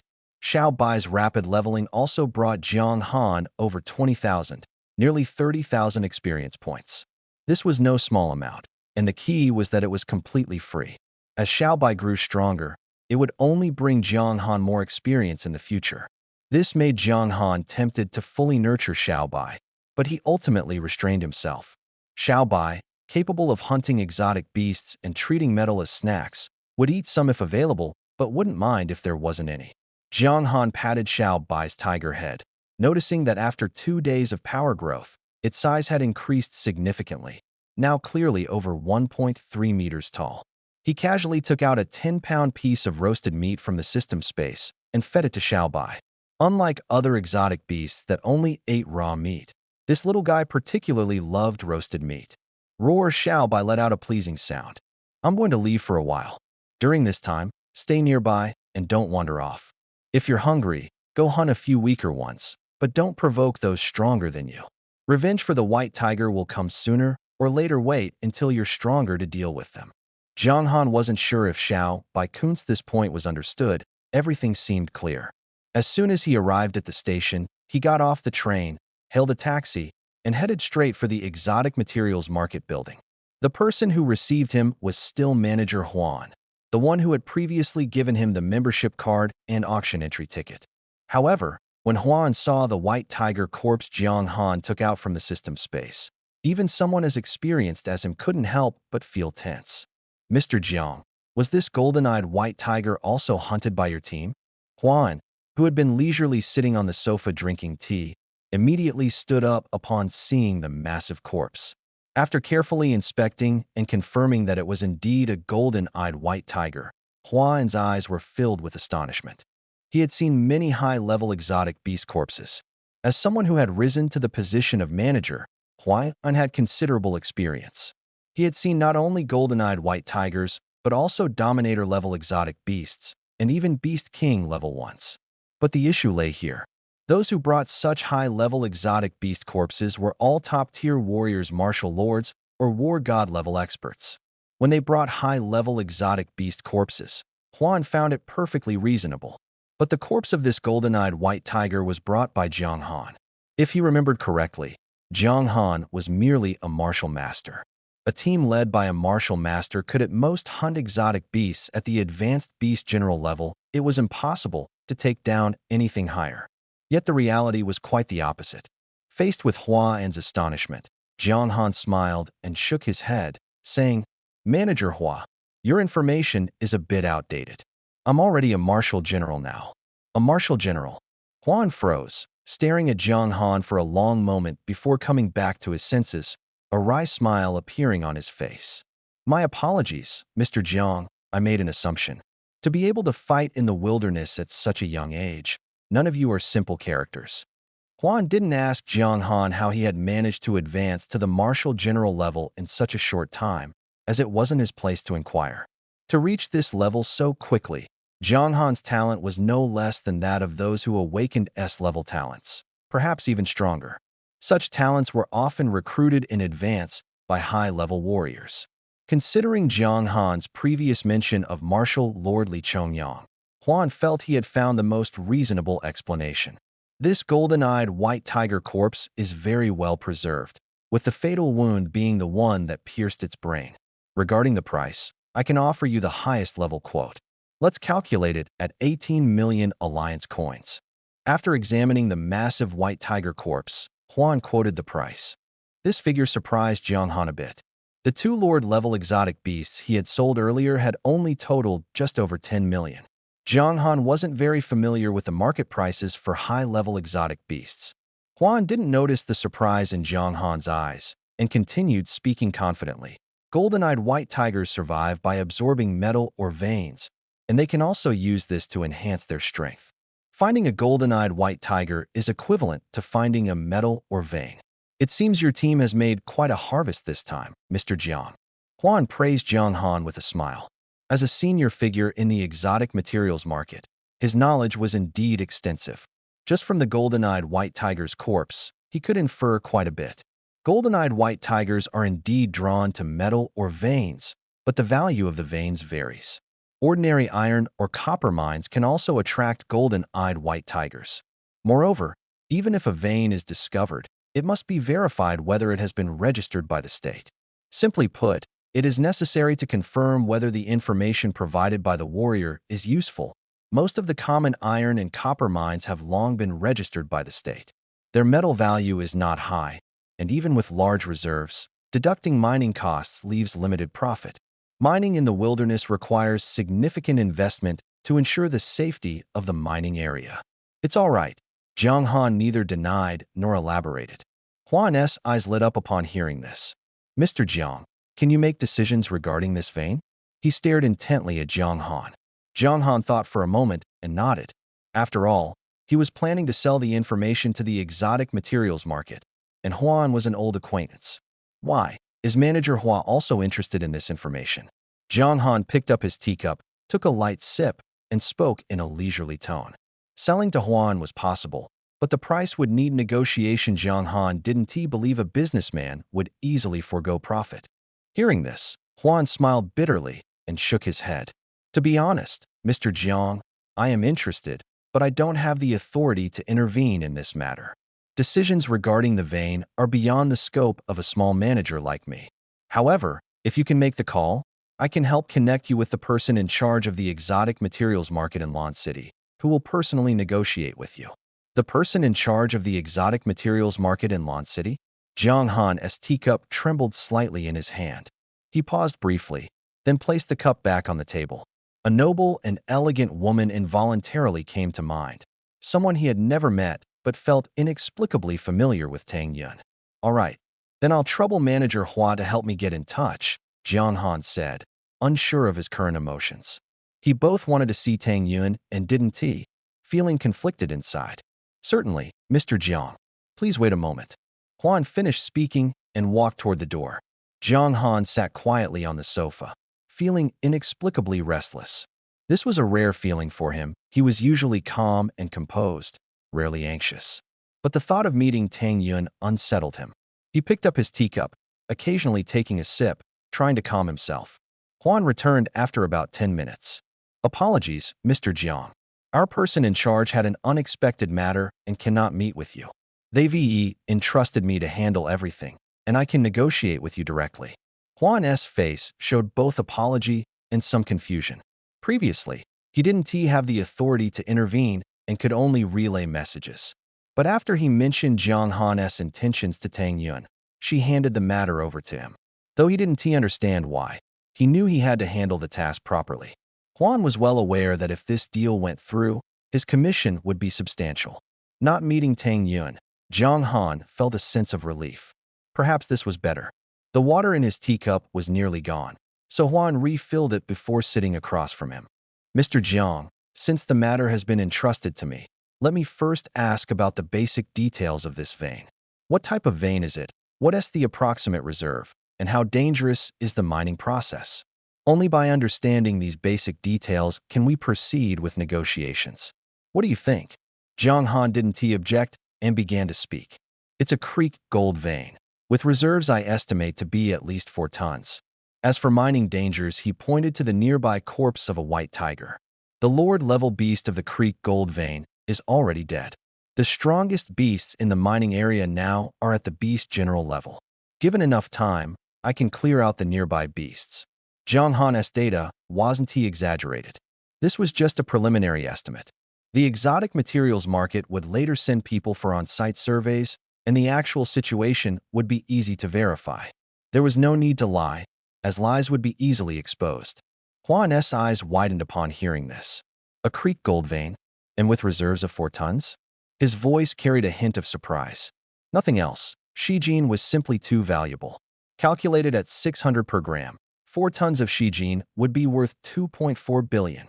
Even taking out just 1/10 would exceed 200 million. How many martial artists could earn that much in a lifetime? Huan sat in the exotic materials market, where the beast materials he handled usually only managed to sell for barely 2 billion a year. Yet Jiang Han went out once and brought back a performance worth 2.4 billion.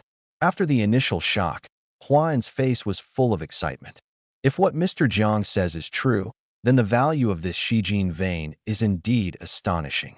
However, I wonder how Mr. Jiang views the division of this vein. Huan gently rubbed the ring on his ring finger with his right thumb, feeling a bit nervous inside. 50%, Jiang Han said decisively. Huan immediately laughed. Mr. Jiang, you must be joking. You might not be very familiar with market trends. The risks of mining such veins are extremely high, and martial artists only provide information about the vein's location. Therefore, the usual division in the market is only around 10%.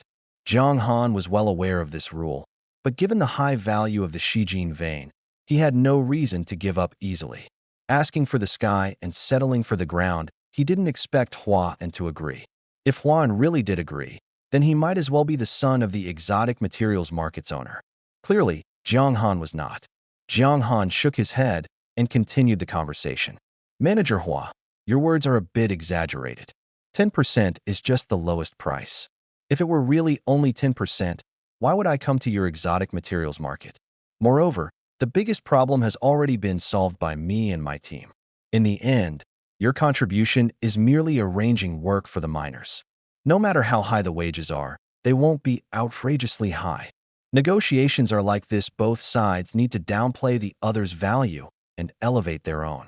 Although Jiang Han didn't have much experience in business negotiations, he still managed to say these words skillfully.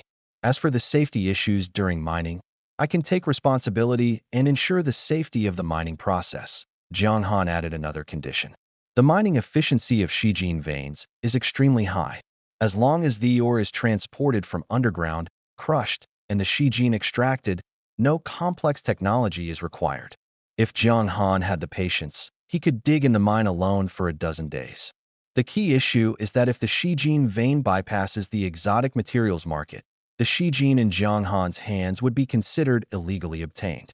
Martial artists can hunt exotic beasts and collect spiritual herbs, but they cannot mine resources privately. Mr. Jiang, commercial transactions aren't calculated this way. Even if everything you said is true, I still can't offer such a high division. I'll be straightforward: 20% is the maximum, and that's already my bottom line, Huan said, shaking his head helplessly. 20% sounded pretty good. Based on a reserve of 4 tons, the Shijin vein's value was 2.4 billion, and 20% would be 480 million alliance currency. With this money, Jiang Han could live comfortably for the rest of his life, even if he did nothing else. Jiang Han was about to agree, but sensed something was off. Why was Huan so quick to offer 20%? Even if that was the price in his mind, he shouldn't have been so direct. An extra 240 million in division? In transactions worth billions, every additional percentage point represents a difference of tens of millions of alliance currency. equivalent to the value of a lord-level exotic beast. Something was amiss. Jiang Han forcibly suppressed the impulse to agree. No, that's not acceptable. I've done so much, and giving me 20% is still too little. Jiang Han shook his head. Huan remained calm and composed, instead asking leisurely. Then, Mr. Jiang, what percentage do you think is appropriate? It felt like Huan was trying to lead him on.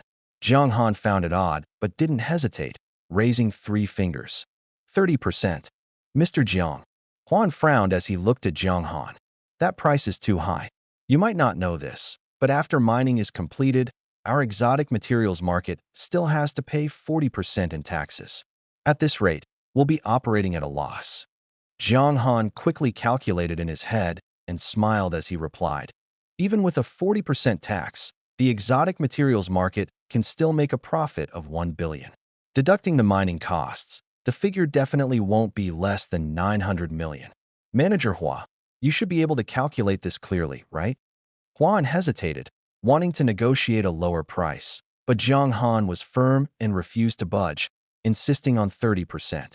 The two sides were deadlocked for nearly 10 minutes before Hua and finally relented. All right, 30% it is. Mr. Jiang, you really don't let go of any opportunity for profit, do you? Huan agreed. A trace of joy flashed in Jiang Han's eyes as he reached out to shake Huan's hand. Making money is all about mutual satisfaction only, then can cooperation last long, Jiang Han said with a smile. Huan didn't say much, only nodding with a bitter smile, which made Jiang Han even more certain that he had gained the upper hand. Mr. Jiang, let's sign the contract first. After signing, there are still many preparations to be made. Even if we're mining in the wilderness, we need to file reports and organize a professional mining team. Fortunately, the difficulty of mining the Creek Gold vein isn't high, so we won't need oversized equipment. Otherwise, even transporting the equipment into the wilderness would be a problem. With all the terms laid out and Huan's bottom line exposed, Jiang Han had no more reservations. He nodded in understanding and decisively signed the contract with Hua, and the Creek Gold vein is located in the collapsed city number 157. It used to be a mining area, but was later abandoned. As soon as Jiang Han finished speaking, Huan took out a piece of black metal and pressed a button. A projection appeared on the metal block, displaying an image. Locate the collapsed city number 157. A semi-transparent bird's-eye view of the city appeared before them. Mr. Jiang, you'll need to mark the exact location of the Creek Gold vein. We'll send people to conduct tests and confirm the vein's reserves. Jiang Han didn't hesitate, using both hands to swipe across the virtual screen, zooming in repeatedly before pinpointing a spot on the map. The Creek Gold vein is right here.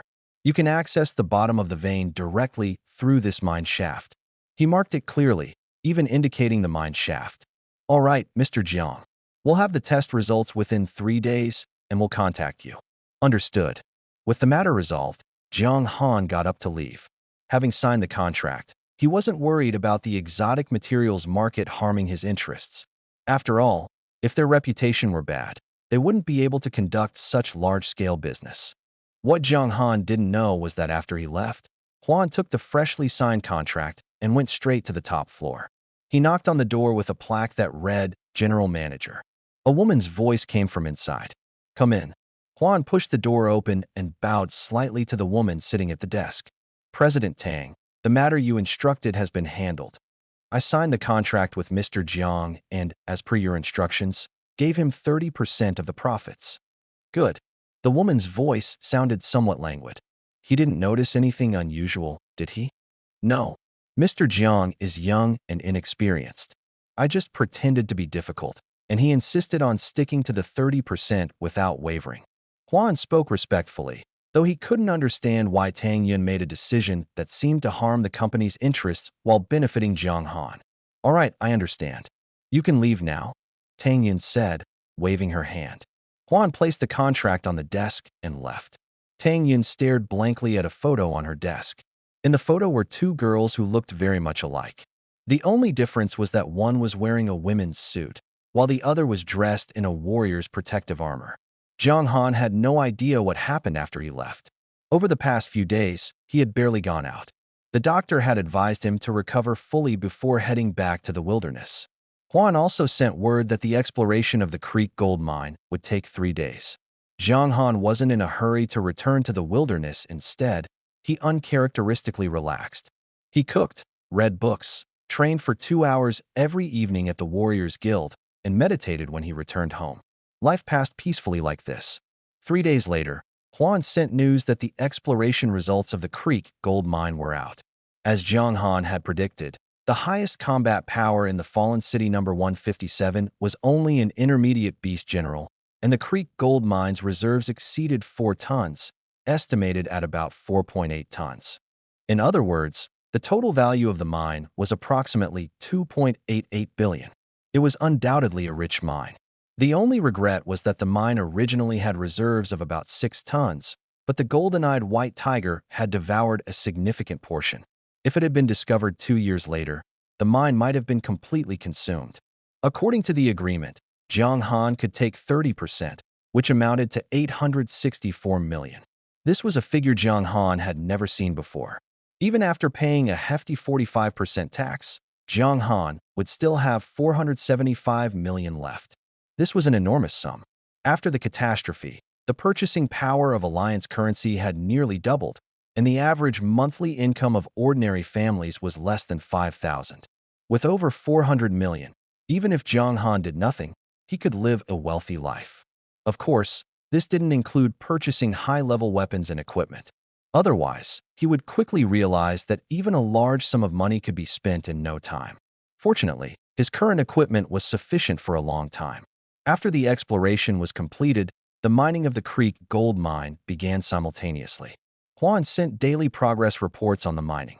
They had assembled a 40-person mining team and a squad of warriors, all at the level of Grand Marshal Masters, to guard the site and ensure smooth operations. As agreed, once the mining was on track, Jiang Han left the city and entered the Fallen City number 157. With Jiang Han stationed there, the low-level beasts in the area didn't dare approach the edges of the mining zone. As the mining progressed smoothly, Jiang Han's account received daily shares transferred by Huan, averaging about 57 million per day.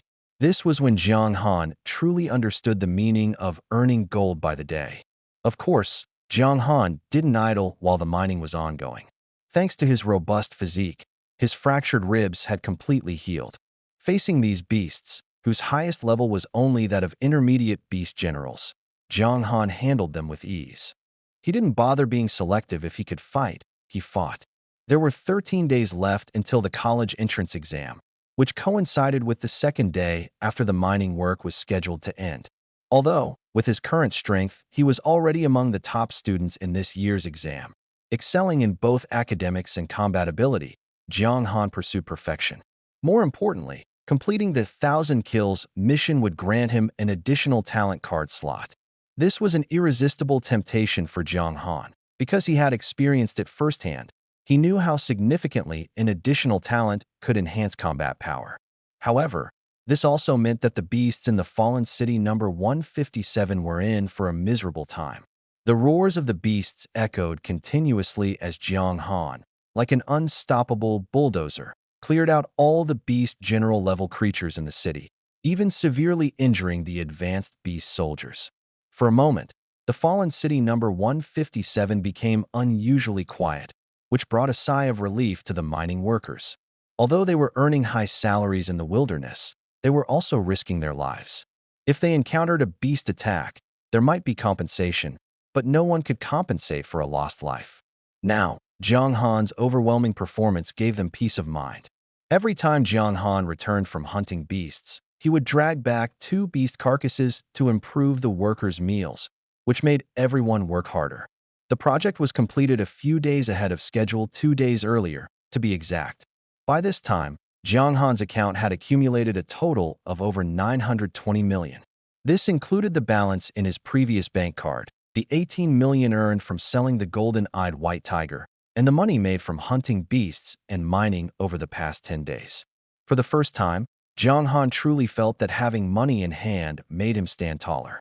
However, more important than the 920 million was the fact that his mission, 1,000 kills, was completed on the day the project ended. Ding!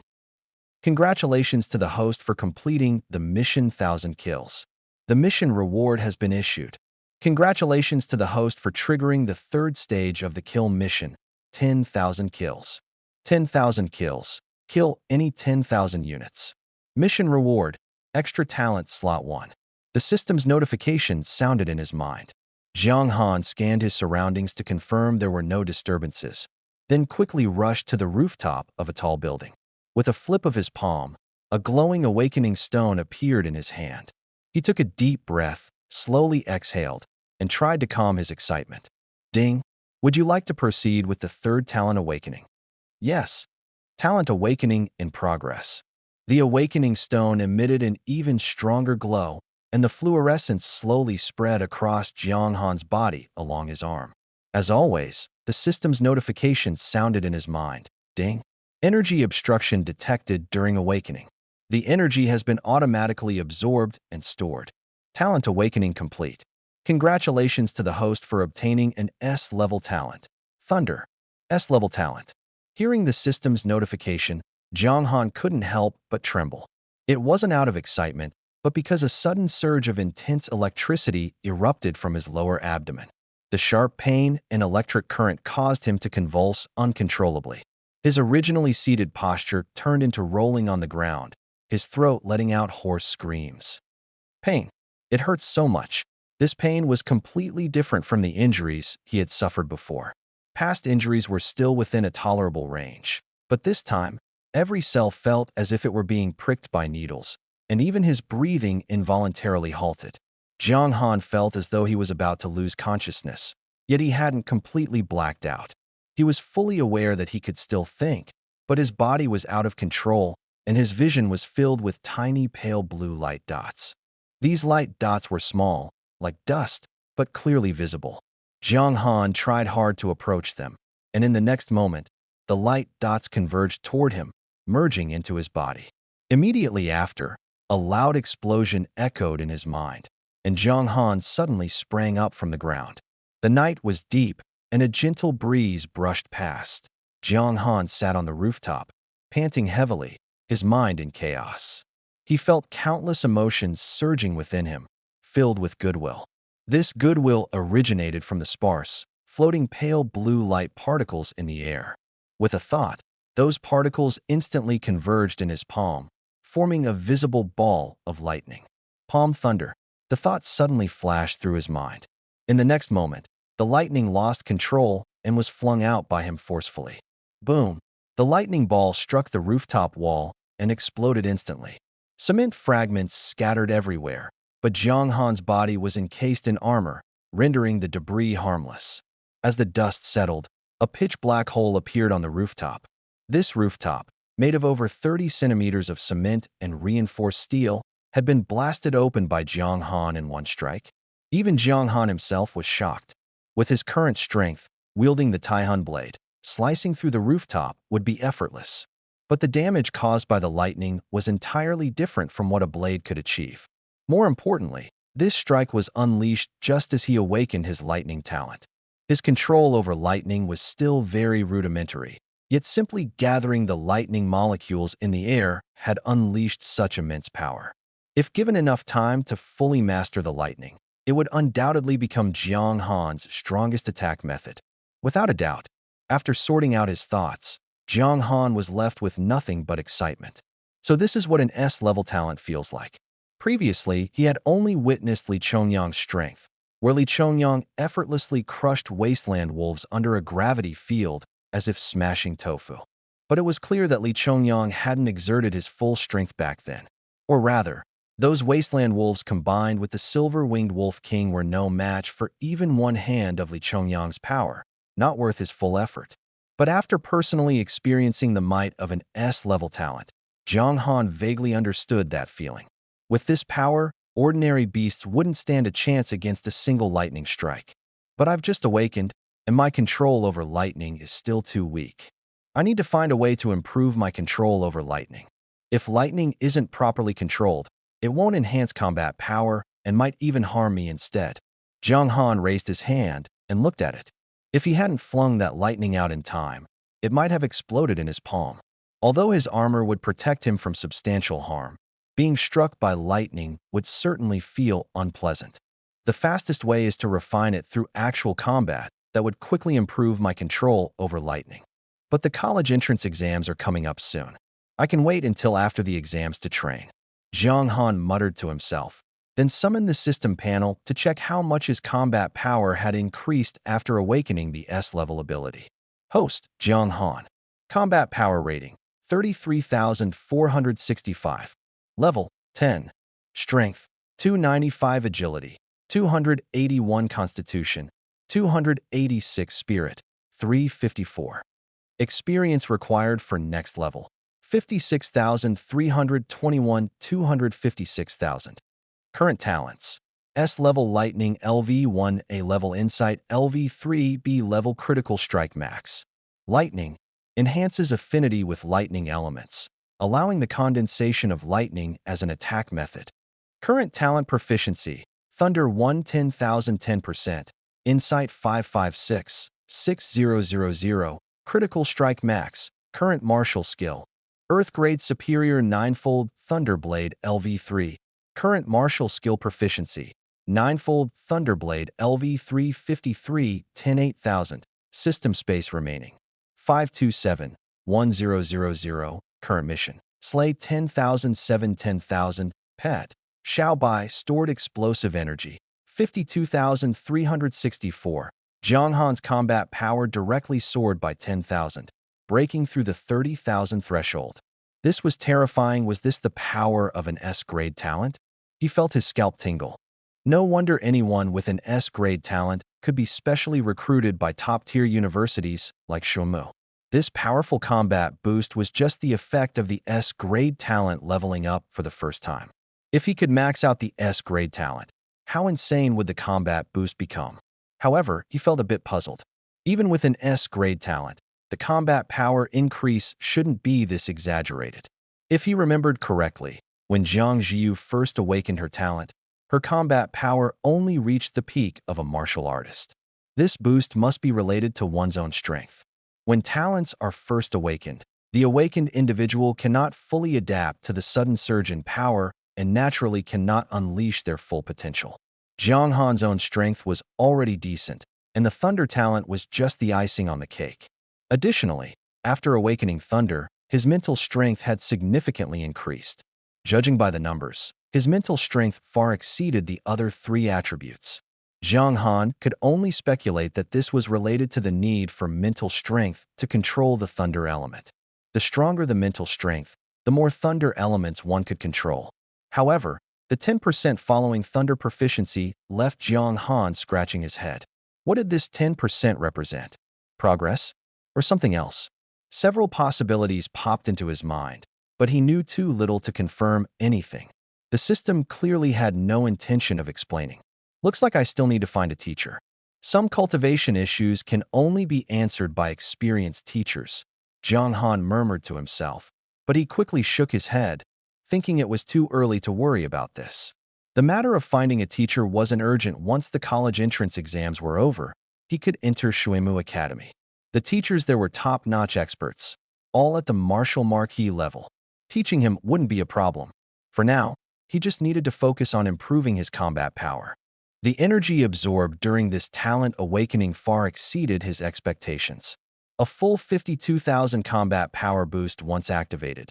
Jiang Han's combat power could instantly soar to 85,000, reaching the great martial general level. If he encountered the peak state of the golden-eyed white tiger now, Jiang Han wouldn't even need to use the laser cannon. He could rely on his explosive combat power to withstand it head-on. Jiang Han and the workers retreated to the steel defense line together. Along the way, he also took on the task of ensuring the team's safety. The beasts they encountered were all low-level ones, which didn't require him to act. They were dealt with by another team. Previously, to complete the 1,000 Slain mission, he had cleared the entire mining area and its surrounding beasts, ensuring the safety of this team of miners. This time, they encountered almost no trouble and easily earned their mission rewards, naturally feeling deeply grateful to Jiang Han. On the return journey, they should help out a bit, otherwise it would be too unfair. Jiang Han didn't care what they thought, though. He leisurely walked behind the team with his hands clasped behind his back, slowly following along while casually playing with a thunderball in his hand. This was a training method he came up with on his own.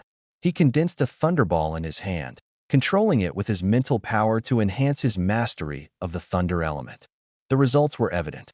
Jiang Han now had far greater control over the thunder element compared to when he had just awakened. The thunder gathered calmly in his palm, and even when occasional currents dispersed, they remained within controllable limits. Progress was always a good thing. Before the college entrance exam, as long as he could keep the thunder under control and prevent it from going out of hand, it would be a success.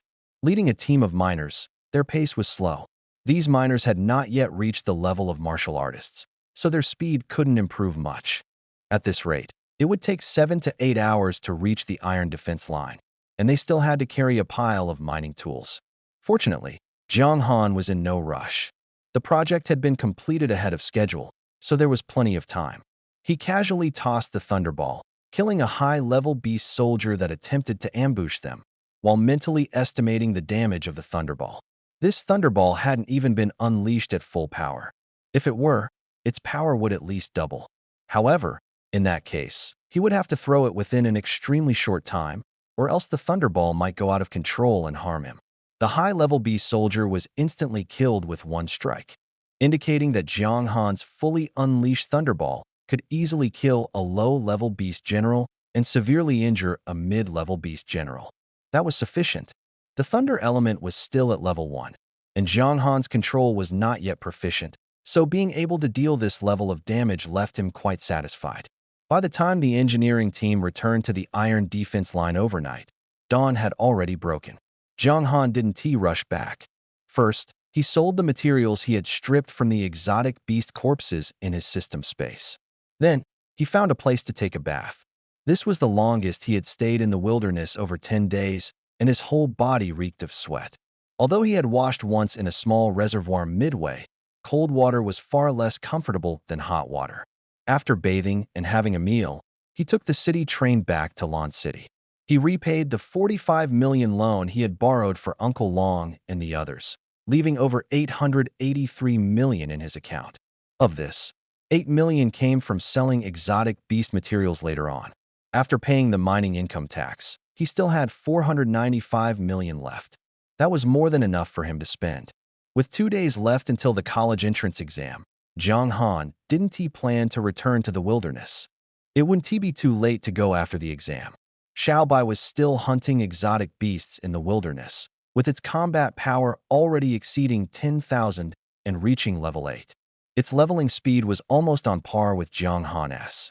More importantly, the stronger Xiaobai became, the more exotic beasts it could hunt, and the more experience it synchronized to Jiang Han daily. With such a stable source of experience, Jiang Han felt he should treat Xiaobai better. After all, ever since binding with Xiaobai, Jiang Han had essentially let it roam freely after the first 2 days.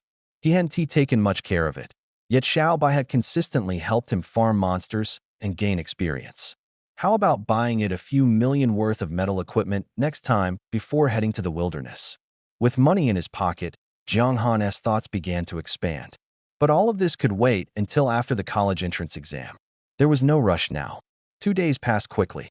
Jiang Han stayed holed up on the second floor of a restaurant, focusing on studying how to better control thunder. Finally, the college entrance exam arrived. As per tradition, the exam began with cultural subjects, followed by combat tests, spanning a total of 5 days.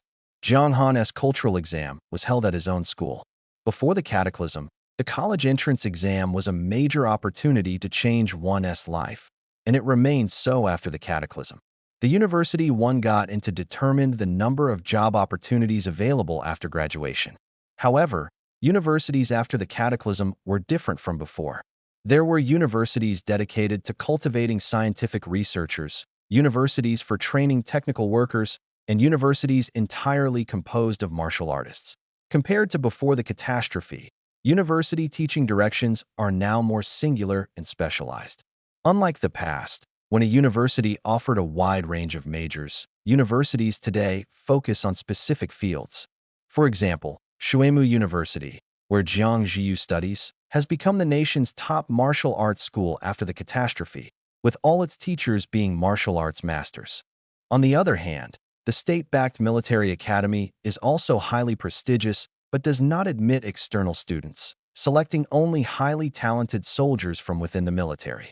As a result, ordinary people can only choose Shuimu.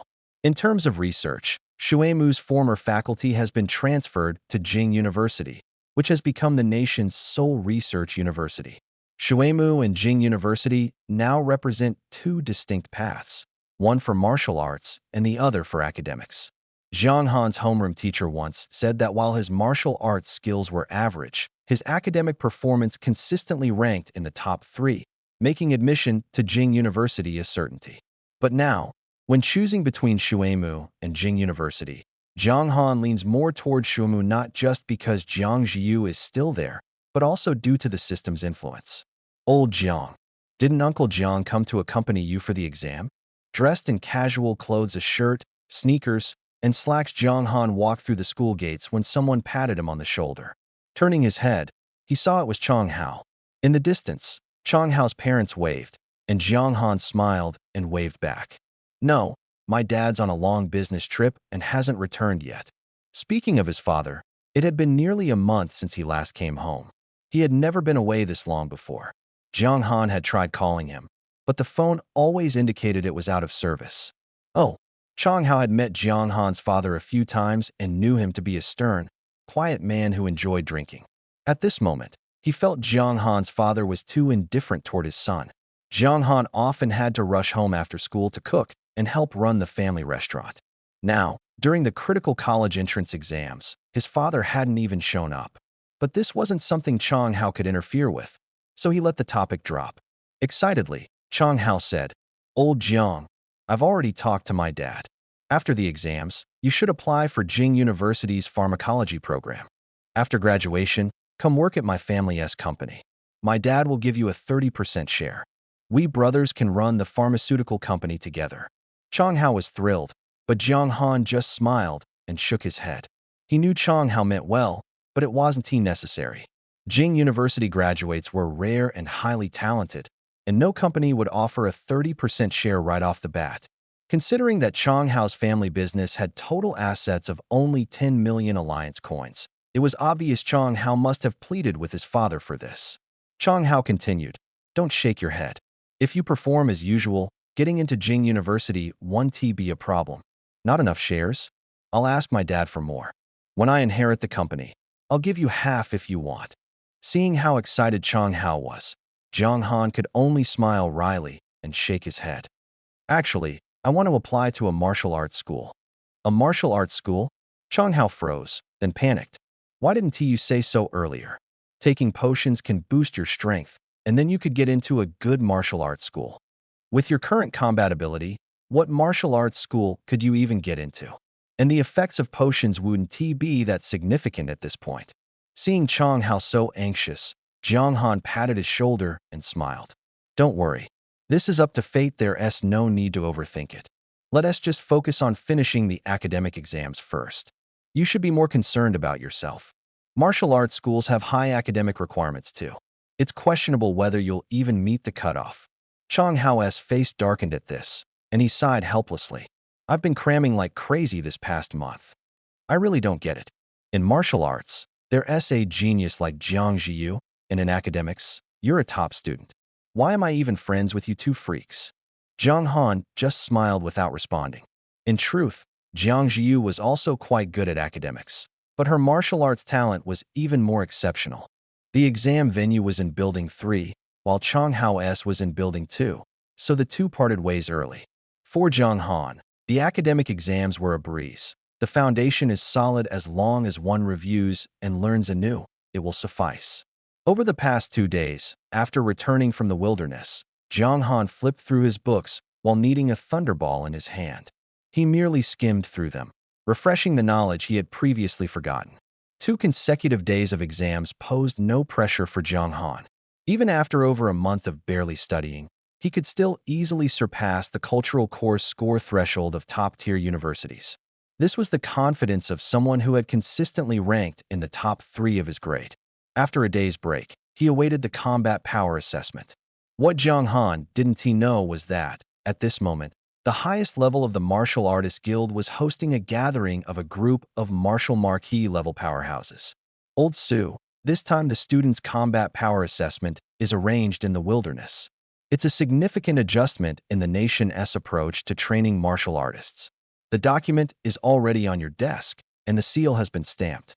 Please don't make things difficult for me, all right? A man dressed in black armor and wearing a mask looked helplessly at the elderly woman a few steps away. The elderly woman didn't even glance at the document on the desk. She stared coldly at the masked man and said, "Martial artist reform is your business, it has nothing to do with me. But one thing is clear to me, they are still just children. Nearly 70% of them can't even reach a combat power of 1,000. You're sending them to the wilderness, doesn't that amount to sending them to their deaths?" The elderly woman's attitude was resolute. Many children don't even want to become martial artists. Why are you forcing them into the wilderness? You're different. You're talented, all with S-level aptitude, starting from a high point. But what about them? Most of them only have C-level aptitude, with combat power in the hundreds and no experience facing exotic beasts. Sending them into the wilderness? Even if it must be done in the future, it will have to wait until after I'm gone. Otherwise, I will never agree. The elderly woman's words left the 5 people across from her speechless. The conference room fell into silence. After a long pause, the masked man finally continued. "Old Su, I understand your concerns, but please also understand our difficulties. After years of reproduction, the number of exotic beasts has increased significantly compared to before. A month ago, the nation dispatched a peerless throne to venture deep into the wilderness, from land to sea, and discovered that the number of sea-dwelling exotic beasts has multiplied several times compared to 18 years ago. You experienced the apocalyptic beast tide 18 years ago. During that battle, the Celestial Empire lost 2 peerless thrones, including Elder Jiang, as well as 16 human envoys, over 100 war gods and martial marquises, and countless martial generals and martial masters. We paid a devastating price to barely repel the sea-dwelling exotic beasts. You know very well what our biggest problem was during that beast tide. There were too few martial artists who could fight on the battlefield.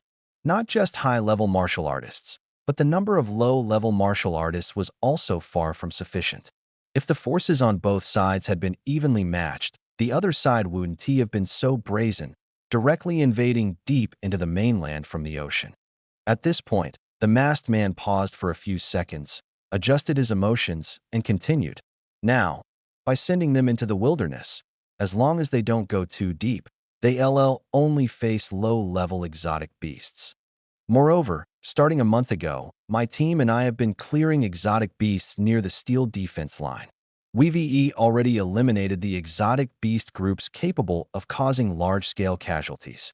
Now, letting them enter the wilderness, the exotic beasts they'll face are still within a controllable range. Even in the event of an emergency, my team and I will handle it in advance. But if we avoid the fight now, when the beast horde erupts again, triggering another doomsday beast tide." The masked man didn't continue, but his gaze was fixed on the elderly woman. The elderly woman remained silent, caught in a dilemma. "Old Su, we will protect them. As high-level warriors who enjoy abundant resources, this is our responsibility. But when a real crisis comes, the entire nation will have to take up arms. Who will be there to protect them then? Letting them face a dead end from the start, or allowing them to gradually adapt to fighting beasts under our protection, surely you can see the difference. By shielding them now, you're actually harming their future." The words were heavy, and the elderly woman immediately glared at him. "You brat, I took care of you when you were young, and now that you're stronger than me, you're lecturing me?" The masked man lowered his head, but it didn't mean he was backing down. Thud, he suddenly knelt down, facing the elderly woman, and kowtowed 3 times. "Old Su, I have always remembered your kindness to me. But this matter is imperative. You can stop me, but you can't stop the determination of the nation. The decision to hold the combat assessment in the wilderness is final, and other cities are doing the same. The 1,000-mile defense line has become the examination ground. Unless someone can eliminate all the deep-sea beasts, the overall situation cannot be changed. But I promise, my team and I will do our utmost to minimize the losses. After speaking, the masked man stood up and walked toward the door, followed by 4 others. In the vast conference room, only the elderly woman remained seated, her brows slightly furrowed. She said nothing more, only letting out a long sigh. Outside the conference room, the masked man led the 4 people behind him into the elevator and began issuing orders. There are 21 high schools in Lawn City. Each of you will take charge of 4, and I'll handle 5. Summon all the principals of these schools to the Warrior Guild. The matter of moving the examination site to the wilderness requires the full cooperation of all the principals. At this point, one of the men behind him couldn't help but speak up. Captain, it's too difficult for us to complete this in one day. Just arranging intercity trains to transport the students to the steel defense line will take a lot of effort. Not to mention ensuring the students' safety during the assessment, logistical support, and data collection, all of these require a large number of personnel. And old Sue. His voice trailed off as the masked man turned to glance at him. Don't worry about old Sue.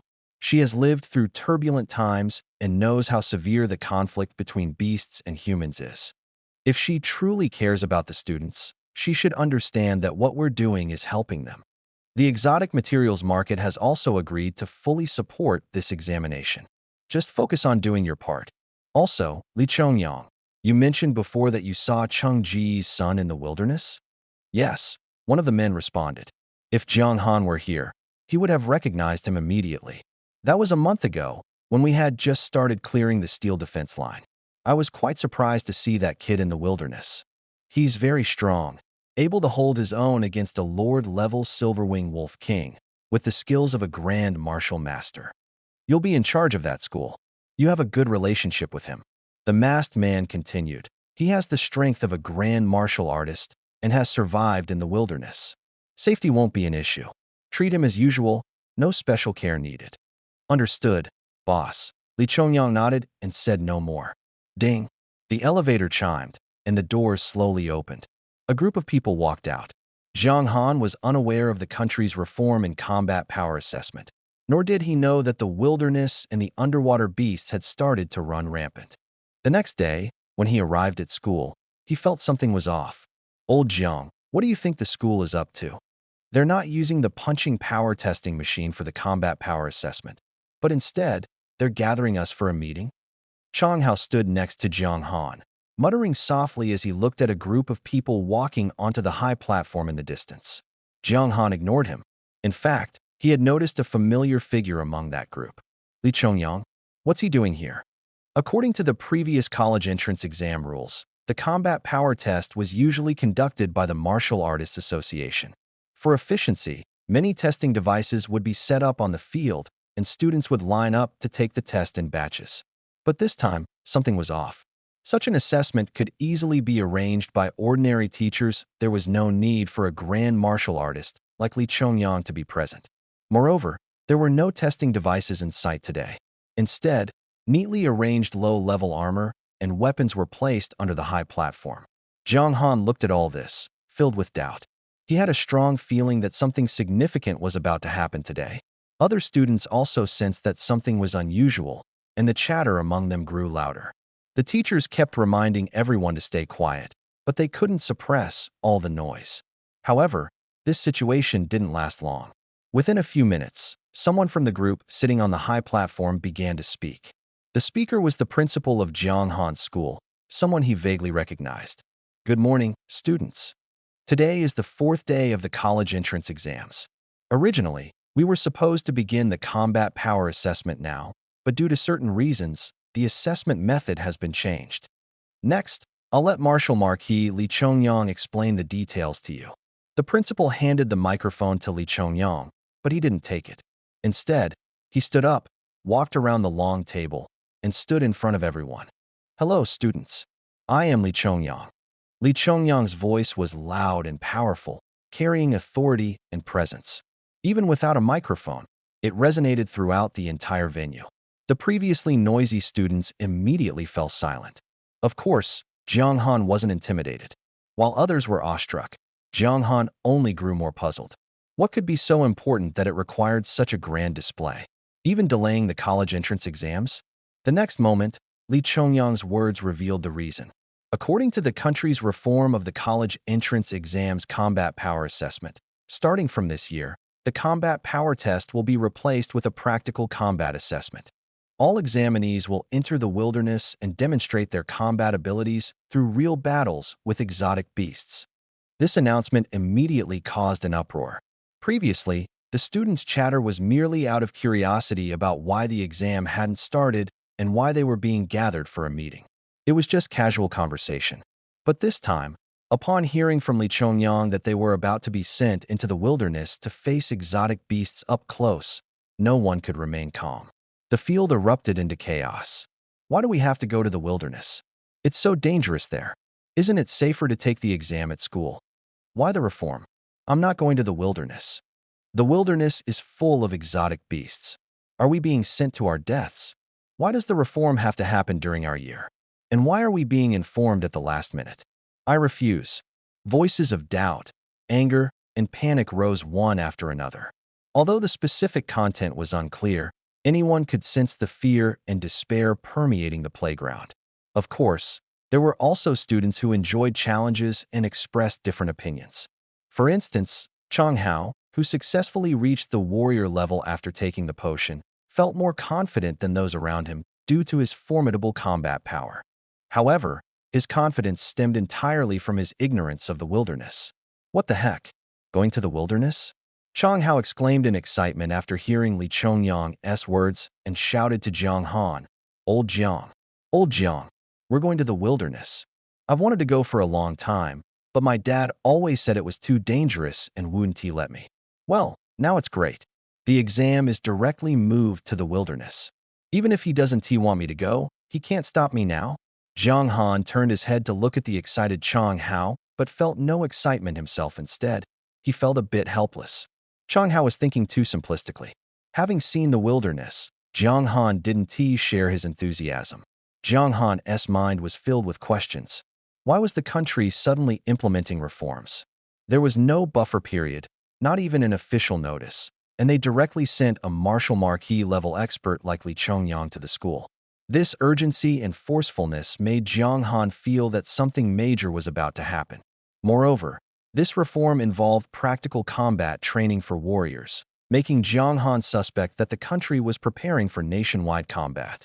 After the disaster, although martial arts courses were added and many martial arts schools were rebuilt, in reality, many students who entered martial arts schools and graduated smoothly had never encountered exotic beasts.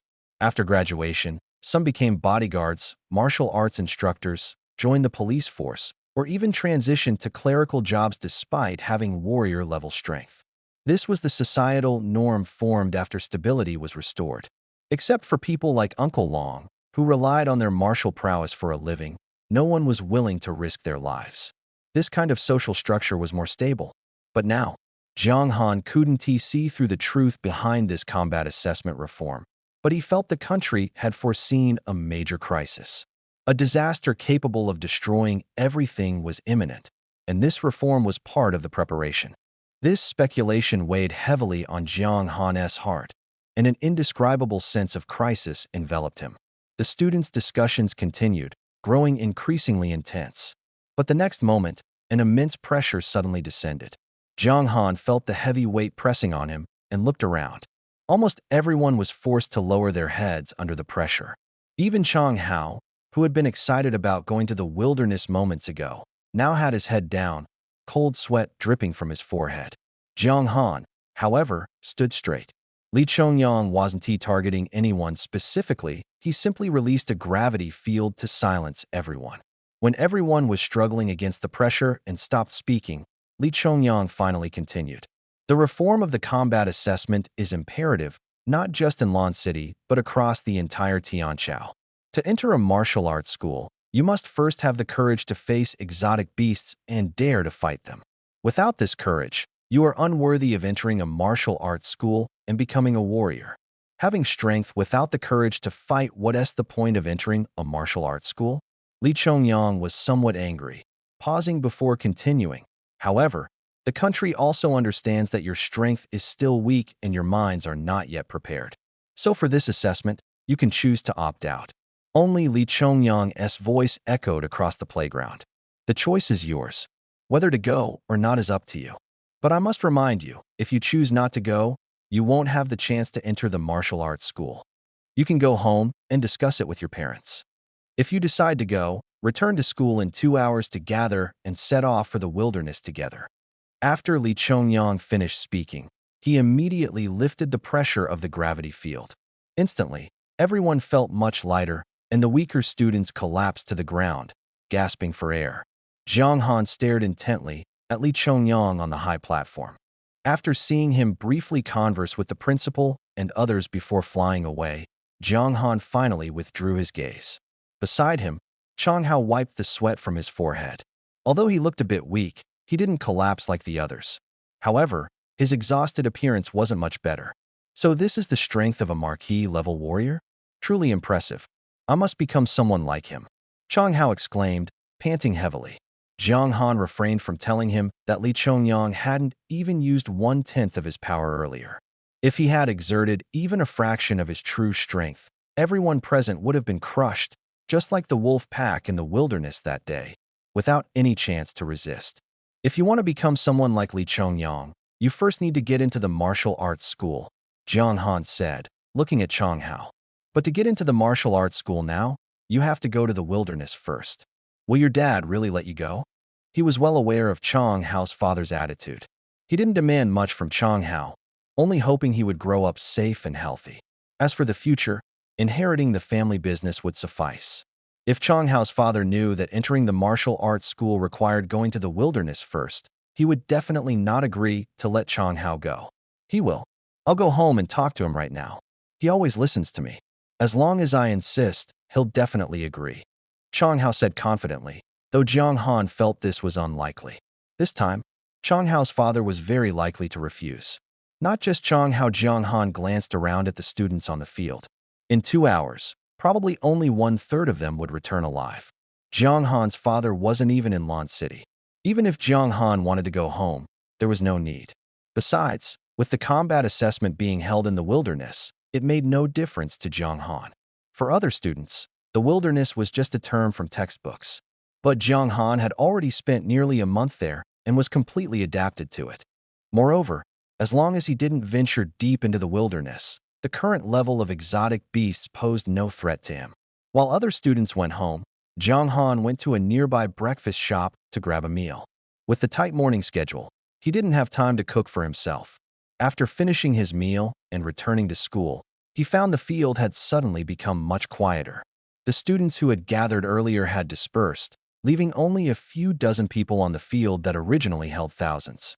On the high platform, the teachers were making phone calls, seemingly arranging transportation to take the students to the inner-city train station. Jiang Han found a shady spot under a large tree and waited for time to pass. As time went on, the number of people on the field gradually increased, from a few dozen to over 100, then to 200 or 300. Jiang Han glanced briefly but didn't pay much attention.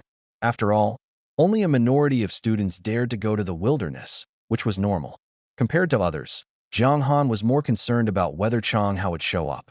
He could guess the specific process of the country's revised combat assessment. Faced with students whose combat power was far inferior to that of exotic beasts, the only solution was to form teams. Several people would work together to fight exotic beasts, using the beasts they hunted as the basis for their scores. Based on the differences in strength, each team would likely consist of about 5 people. This was the standard configuration for a normal warrior squad. The lowest level of exotic beasts has a combat power of around 1,000, while students generally only have 300 to 400 combat power. It takes a team of 5 to barely manage, and the team must include at least one person with a combat power exceeding 800. As long as Chang Hao comes, Jiang Han can team up with him. With Jiang Han's current strength, ensuring Chang Hao's safety is not a problem. Under favorable conditions, Jiang Han could even help Chang Hao get into a more advanced martial arts school. Of course, all of this depends on whether Chang Hao can come. Jiang Han has no control over the choices of Chang Hao and his father, nor does he have the right to interfere. In fact, After witnessing the chaos of the wilderness, Jiang Han does not support Chang Hao becoming a martial artist in the wilderness. 2 hours is not a long time. Gradually, classmates arrived and began to gather. Students with good relationships chatted together, mostly from the same class. Jiang Han sat quietly under a tree, waiting. As he had anticipated, out of the original group of several thousand graduating students, only about 1,000 had shown up. Many were absent, including Chang Hao. Probably stopped by Uncle Chang, Jiang Han muttered softly. Seeing the homeroom teacher organizing the students from his class, he stood up, patted the dirt off his pants, and walked toward the group. Line up and board the bus one by one, the teacher instructed. After confirming the head count, the homeroom teacher led Jiang Han and the others to the bus. Jiang Han's class had 53 students. Excluding Jiang Jiu, who had been specially recruited by Shuemu University and didn't need to take the college entrance exam. There were 52 left, but only 14 had shown up. 2 classes shared one bus, leaving many empty seats. The homeroom teacher didn't say much. Fear is human nature, and fear of the wilderness is even more understandable. He neither criticized those who didn't come nor overly praised those who did. He simply reminded everyone repeatedly to be cautious, emphasizing that even if they failed the exam, they must come back alive. The bus was silent. Finally, the bus started, and the long convoy drove out of the school gates. Suddenly, Jiang Han faintly heard someone shouting loudly from the back of the bus. Screech. The bus braked sharply, causing everyone to lurch forward involuntarily. The driver cursed under his breath as the bus door opened, and a boy with an excited smile on his face jumped on board. Chang Hao. Jiang Han looked at him in surprise, then smiled and waved him over. Chang Hao saw Jiang Han and walked to the back row with a grin. Why are you here? Did your dad let you out? Jiang Han asked in a low voice. Of course not. I went home and told them about this, but my dad disagreed and even had my mom lock me up, Chang Hao said, rolling his eyes. Then how did you get out? My dad's been busy these past few days buying healing potions for the exotic materials market and went back to the company. I took the chance to climb out the window and sneak away. This was typical of Chang Hao. His personality was similar to Jiang Han's once he set his mind on something. He wouldn't easily give up. It was precisely because of this that they became good friends. Actually, you shouldn't have come. The wilderness concealed too many unknown dangers. Not only Jiang Han, but even Li Chongyang couldn't guarantee that everyone would return safely from this combat assessment. You sound just like my dad, telling me not to go. Thinking about it, my dad does have a point. I don't have much talent in martial arts. In the future, I'll definitely just take over the family potion company step by step. Whether I'm strong or not doesn't really matter. Jiang Han frowned slightly upon hearing this. Then why did you still come? Chang Hao curled his lips. Can I not come? You don't listen to advice, what can I do? With your level of combat ability, you'd probably be eaten by a beast after taking just 2 steps in the wilderness. I'm here to protect you, you know? I don't care if I go to a martial arts school or not, but if you want to be with Jiang Jiu, you definitely need to get into one. Don't worry, your bro will help you get into a good martial arts school. Jiang Han muttered to himself, do I need your protection? But he couldn't help but smile. All right, then you can protect me in the wilderness. The bus ride to the train station took over an hour, and the train journey would take more than 4 hours to reach the Iron Defense Line. Along the way, the scenery outside the window intrigued everyone in the carriage. Sitting beside him, Chang Hao was brimming with excitement. Where in the city can you see such dense forests? Jiang Han, however, remained calm. Compared to the wilderness, the forest was nothing. He closed his eyes slightly, conserving his energy as he waited for the train to arrive. Just as the train was about to reach the station, the broadcast in the carriage came on, and Li Chongyang's voice was heard. Hello, everyone, I am Li Chongyang. I am responsible for ensuring this train safely reaches the Iron Defense Line. First of all, I sincerely admire the courage of all of you who have chosen to enter the wilderness. You are the backbone of the nation. Next, I want to remind everyone of the potential dangers in the wilderness. Entering the wilderness greatly increases the risks, and no one knows what you might encounter. Even I cannot guarantee safe passage through the wilderness. Li Chongyang's voice was serious, clearly concerned that everyone might not take these warnings seriously. The previously noisy carriage instantly fell silent. Everyone understood that the wilderness was truly dangerous, and Li Chongyang's warnings could very well save their lives. Jiang Han deeply agreed. When entering the wilderness, the most important thing is to stay vigilant. Be cautious when fighting beasts, and never let your guard down while resting at night. The beasts that appear during the day are powerful, but those that come out at night, though weaker, are even more dangerous. While you're sleeping, venomous snakes or scorpions might silently attack you. Hearing this, everyone held their breath, and many girls couldn't help but shiver. Compared to the massive beasts, venomous snakes and scorpions were even more terrifying to them. So, never let your guard down about your surroundings. Avoid places that feel dangerous, and if you encounter a beast stronger than you, your first priority is to run for your life. Staying alive is the only way to have a future and to achieve what you want, like passing the assessment. While the combat assessment was important, survival was even more critical. This wasn't a life or death duel. Unless it was a desperate situation, both the nation and Li Chongyang only hoped that everyone would be mentally prepared while ensuring their safety. So, to sum up Li Chongyang's words, do your best to stay alive. After a brief pause, Li Chongyang continued, before entering the wilderness, each of you will be given a military backpack containing a signal flare. If you encounter danger, fire the flare into the sky, and someone will come to your rescue as soon as possible. However, once you fire the signal flare, your combat assessment will be considered over. The signal flare was essential. Even a Marshal Marquis level expert couldn't keep an eye on such a vast number of examinees at once. Alright, that's all for the warnings. Before reaching the steel defense line, I need to explain the assessment rules clearly. The combat assessment is actually very simple. Placing the assessment site in the wilderness makes it even more straightforward. The entire assessment lasts for 1 week. Teams can have up to 5 members, and you can form teams freely. Teams can cooperate with each other to hunt exotic beasts.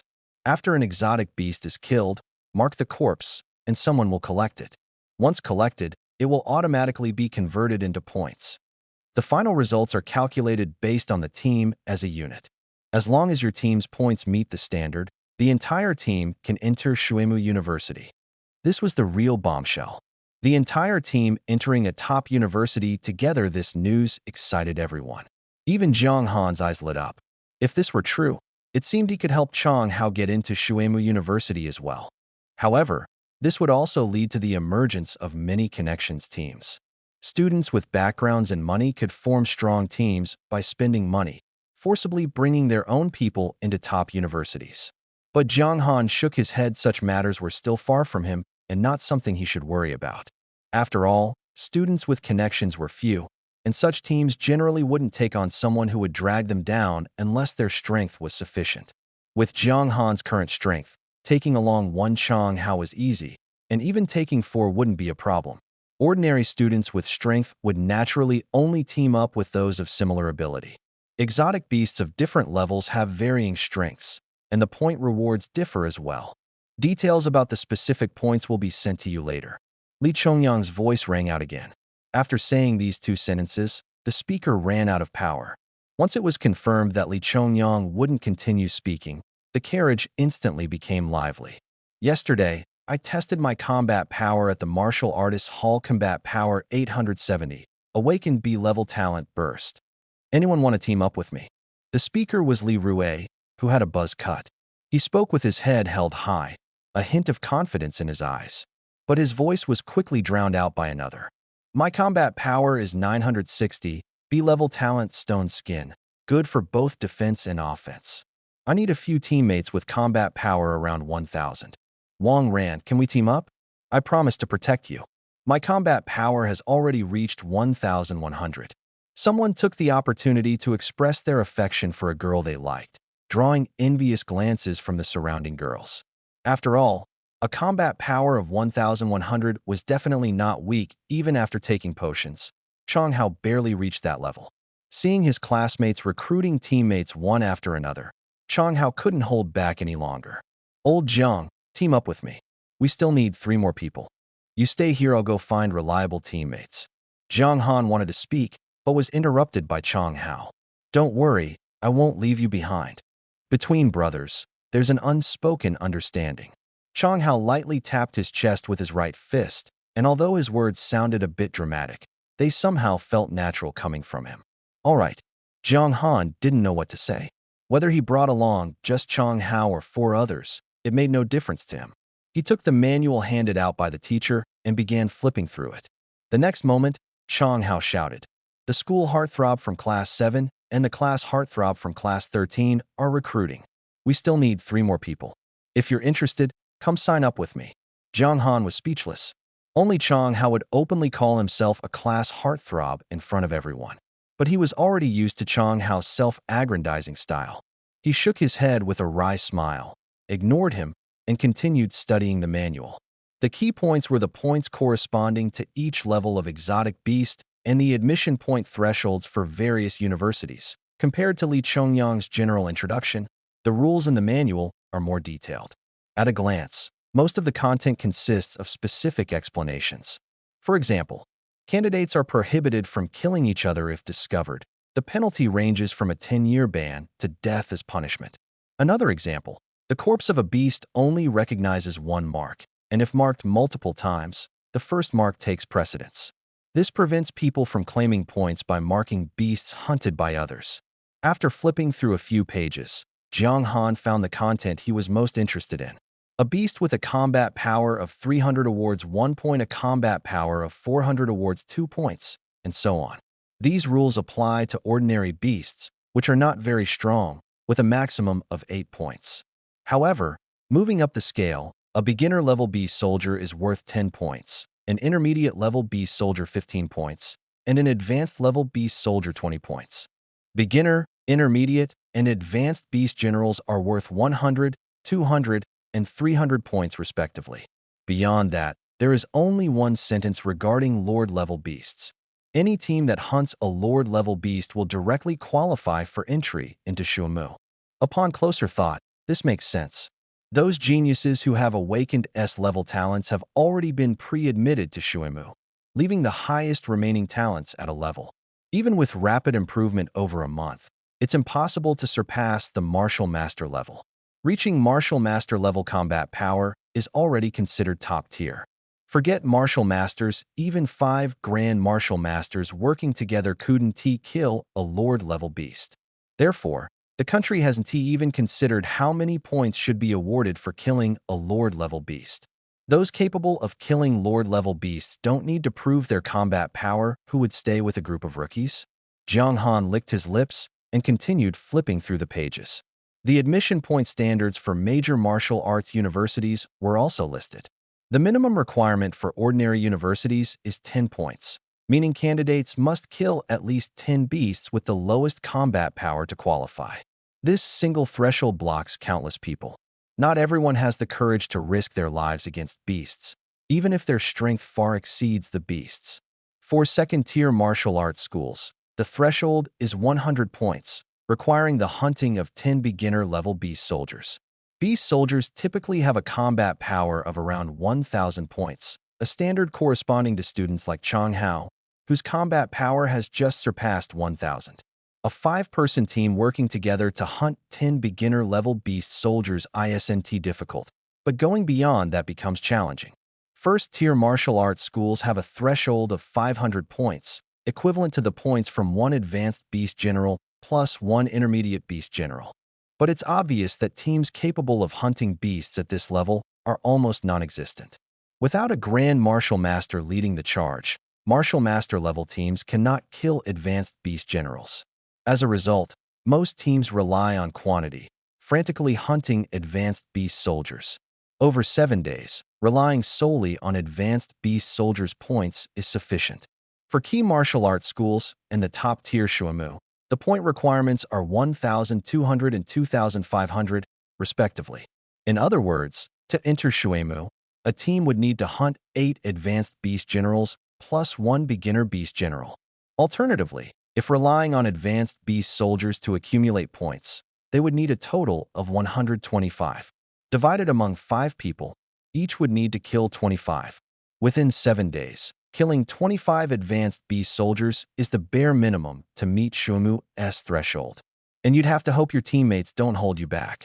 If Jiang Han hadn't T-bound the system and significantly improved his strength, he would have been able to kill only 2 or 3 ordinary beasts in 7 days, ultimately qualifying only for ordinary universities. Jiang Han couldn't help but marvel at Shuemu's strict admission standards. The point requirements alone are more than double those of other universities, clearly reflecting Shuemu's high standards. However, this also aligns with Shuemu's unique status. After all, entering Shuemu means that most of your classmates have S-level talents. Without strict standards, how could one keep up with those geniuses? Closing the manual, Jiang Han slightly closed his eyes, silently planning in his mind. 7 days is plenty of time if he goes all out. He could reach Shuemu's points requirement within a few hours. Jiang Han had cleared several cities of beast-level mutant creatures and was confident in his ability to crush weaker opponents. But he didn't plan to end the assessment so quickly. Chang Hao had finally made it to the wilderness, and that was under the protection of a Wuhou-level expert. If Jiang Han didn't give him a proper trial, how could he justify the effort Chang Hao had put into sneaking out through the window? Among his peers, Jiang Han only cared about Jiang Ziyu and Chang Hao.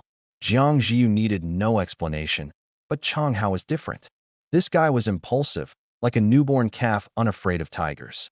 While this drive was commendable, it could cost him his life in the wilderness. Jiang Han had to make him understand the harshness of the wilderness, lest he recklessly throw his life away in the future. He planned to let Chang Hao train for 6 days and then step in on the 7th day to push the points to Shuemu's standard. As Jiang Han was thinking, he opened his eyes and saw Chang Hao's big face leaning in close. "What are you doing?" Jiang Han instinctively leaned back. "You were sitting there with your eyes closed, muttering 6 days, 1 day. What do you think I'm doing?" Chang Hao rolled his eyes at him, straightened up, and cleared his throat. "I found teammates." Jiang Han looked behind Chang Hao. 2 girls with delicate features and a muscular boy in a tight short-sleeved shirt stood there. Su Feng, Wang Ran, and Zhao Gang, all classmates with decent abilities. Su Feng and Wang Ran had combat power around 800, while Zhao Gang and Chang Hao were roughly at 1,100. Including Jiang Han, the 5-person team was complete. Setting Jiang Han aside, this team's combat strength was above average. With some effort, they could get into a second-tier martial arts school. However, Zhao Gang's gaze toward Jiang Han carried a mix of helplessness and faint wariness. Jiang Han understood, but didn't say much. Zhao Gang had just been flattering Wang Ran, claiming he could protect her, only for Wang Ran to be recruited into the team by Chang Hao. Zhao Gang was likely here because of Wang Ran. And since Wang Ran had a favorable impression of Jiang Han, it was natural for Zhao Gang to be wary of him. This whole situation was caused by Chang Hao. Jiang Han couldn't help but glance at Chang Hao, who was smiling and even raised his eyebrows at him. Although the team was hastily assembled and not well known, they would be spending the next 7 days in the wilderness, which would directly impact their college entrance exam results. Jiang Han didn't care much, but Chang Hao and the others valued this team greatly. "Since the team is formed, I think we need to choose a captain," Chang Hao said, frowning as the 5 of them sat together. "With a captain, the team will have cohesion.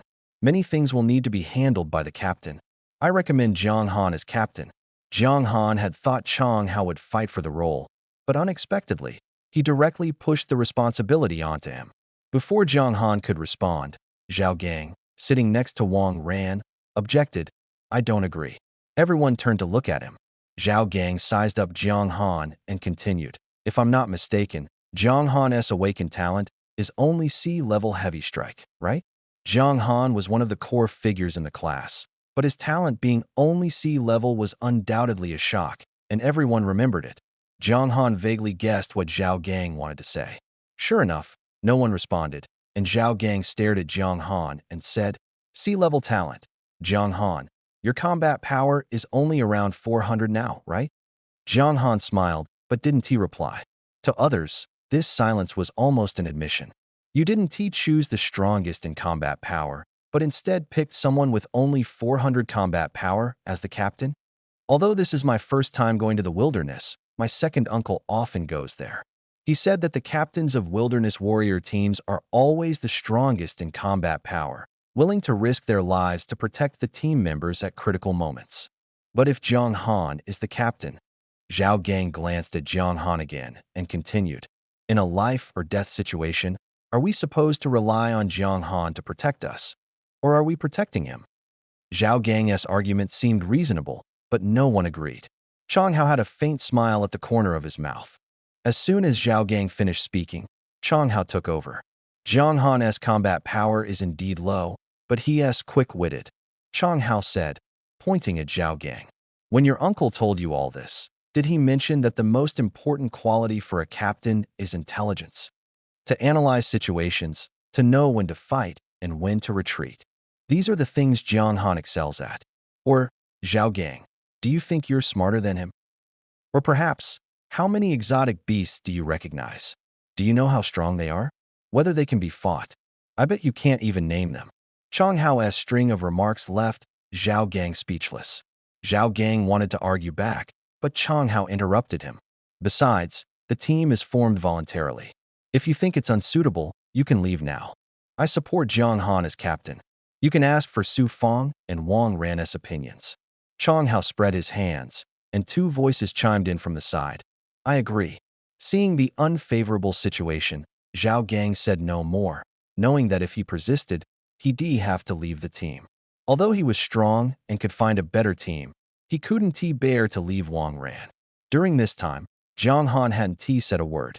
They were all classmates, and there was no malice. Zhao Gang's targeting of him was only because of Wang Ran. Jiang Han didn't take the teenage rivalry to heart. When Zhao Gang stopped speaking, Jiang Han finally opened his mouth. The captain is just a title, it doesn't matter who takes the role. If there's a problem, we'll discuss it together. Let me first talk about my plan. Chang Hao's awakened talent is great strength, and he has advanced weapons and armor. You'll be the main attacker. Chang Hao nodded. Zhao Gang's awakened talent is hardening, so you'll be the second main attacker. Su Fang, Wang Ran, and I will act as support, adapting flexibly. How does that sound? This time, no one objected, not even Zhao Gang. Jiang Han's allocation was very reasonable. I've checked the manual. Exotic beasts have different combat powers and scores. With our team's combat power, we can only handle low-level beast soldiers at most. Our target is ordinary exotic beasts. Even with low-level beast soldiers, try not to provoke them. Getting injured would be troublesome. Ordinary exotic beasts give fewer points, but it's safer. Combining his understanding of the wilderness, Jiang Han analyzed several points in detail, and everyone nodded. Even Zhao Gang, who had been dissatisfied, fell silent. This was exactly what Jiang Han wanted. As long as they listened, even if he didn't personally take action, he could ensure their safety. As for anything else, Jiang Han wasn't interested. The high-speed train continued to speed along as Jiang Han and the others discussed. By the time their conversation wrapped up, the train had just arrived at the station. The teacher led everyone to an open area to gather. The students on this train were not just from Jiang Han's school. In fact, all the students from the 21 high schools in Lan City who planned to enter the wilderness were gathered here, numbering well over 25,000. This was even with 2/3 of the students choosing to forego the opportunity. Besides the students, there were about 1,000 stern-faced martial artists. These individuals were originally hunters of exotic beasts in the wilderness. As Jiang Han observed these fierce-looking martial artists, he understood their purpose. They had likely been temporarily summoned by Li Chongyang and others to serve as security for this week-long combat assessment, ensuring the students' safety. Among these martial artists, the weakest were martial masters, and there were even a few great martial generals. Once everyone was in position, Jiang Han noticed several dark figures approaching from a distance, becoming clearer as they drew nearer.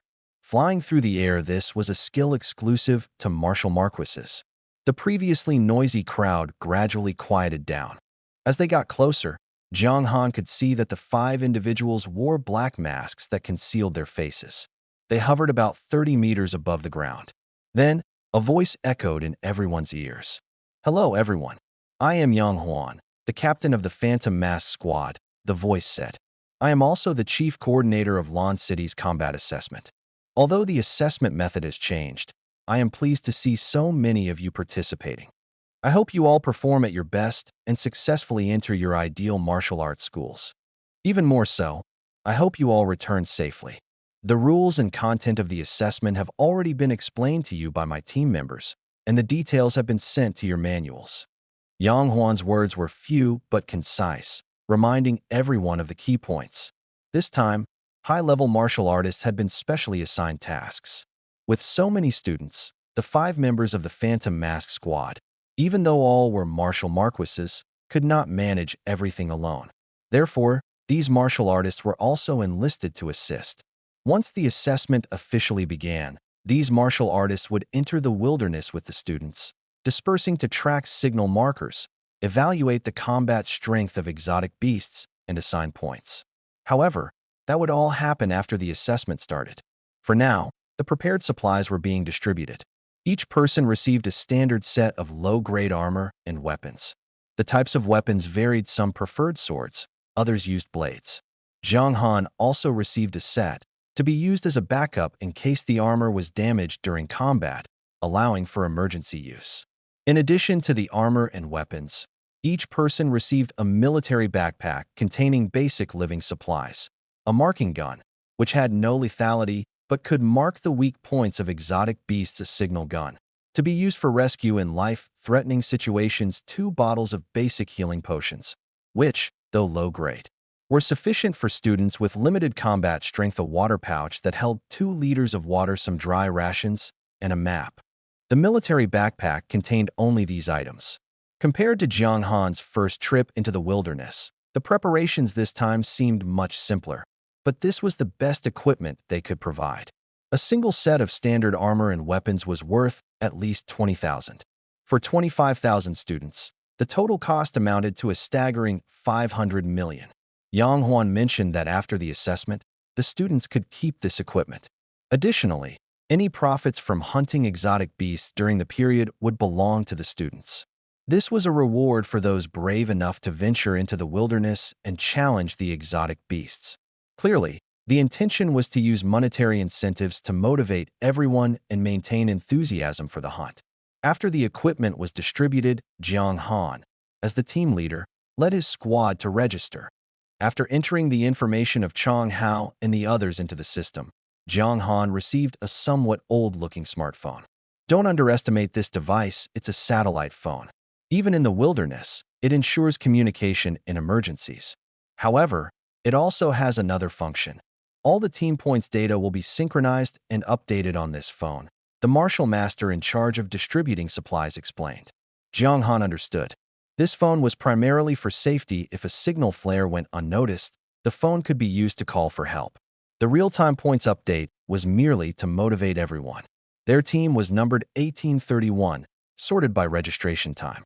With 5 people per team, there were at least 5,000 teams. Once all the teams were registered, the Phantom Squad returned and announced the start of the assessment. The students, who had long been eager to enter the wilderness, surged toward its depths like a tide as soon as Yang Huan made the announcement, afraid of being left behind. However, Zhang Han stopped the excited Chang Hao and the others, who were ready to rush out. Run quickly, old Jiang. Everyone else is already so far ahead. Chang Hao, seeing Zhang Han's calm demeanor, couldn't help but shout. Given the physical fitness of these students, 1 or 2 minutes was enough for them to cover a kilometer or 2. Chang Hao, being impatient, naturally couldn't stand the feeling of being left behind. What's the rush? Do you even know where you're going? Zhang Han waved his hand, calling everyone back. The wilderness has a complex terrain and countless exotic beasts. Even if you spend a month killing them, you'd never finish. There's no need to hurry. Our priority now is to find a suitable route. We need to avoid high-level exotic beasts and densely populated areas of beasts as much as possible. Otherwise, rushing in blindly could lead to the annihilation of the entire team. Hearing Zhang Han's words, Chang Hao and the others no longer argued, realizing that Zhang Han was smarter than them and that they should listen to him. Only Zhao Gang crossed his arms and said proudly, "My second uncle always said that a warrior should be fearless and charge forward." Zhang Han and the others glanced at him, and Zhao Gang, realizing his comment was out of place, said no more. "I just looked at the map and planned a route. Our goal is to hunt ordinary exotic beasts, taking into account their habits and distribution. This route is the most suitable for us. Jiang Han traced a winding line on the map with his right index finger. The route avoided cities, ending in a forest 300 kilometers away from the steel defense line. The forest had an advantage. The strength of exotic beasts there varied greatly. They were either very strong or very weak. Compared to the exotic beasts in the cities, the danger was much lower, with the main threats being various poisonous creatures. However, for Jiang Han, poisonous creatures posed no threat. Those that relied on camouflage and ambushes had nowhere to hide under his insight. Moreover, the forest had a higher number of exotic beasts, making it ideal for Jiang Han and his team. As long as Chang Hao and the others didn't wander off, Jiang Han could ensure their safety. After hearing Jiang Han explain the advantages of the route, Chang Hao and the others had no further doubts. At times like this, trusting someone smarter than oneself was the right choice. Even the previously proud Zhao Gang remained silent, clearly agreeing with Jiang Han. Then we'll take this route. As discussed earlier, Chang Hao and Zhao Gang will take the lead, maintaining a combat formation and preparing for any unexpected situations.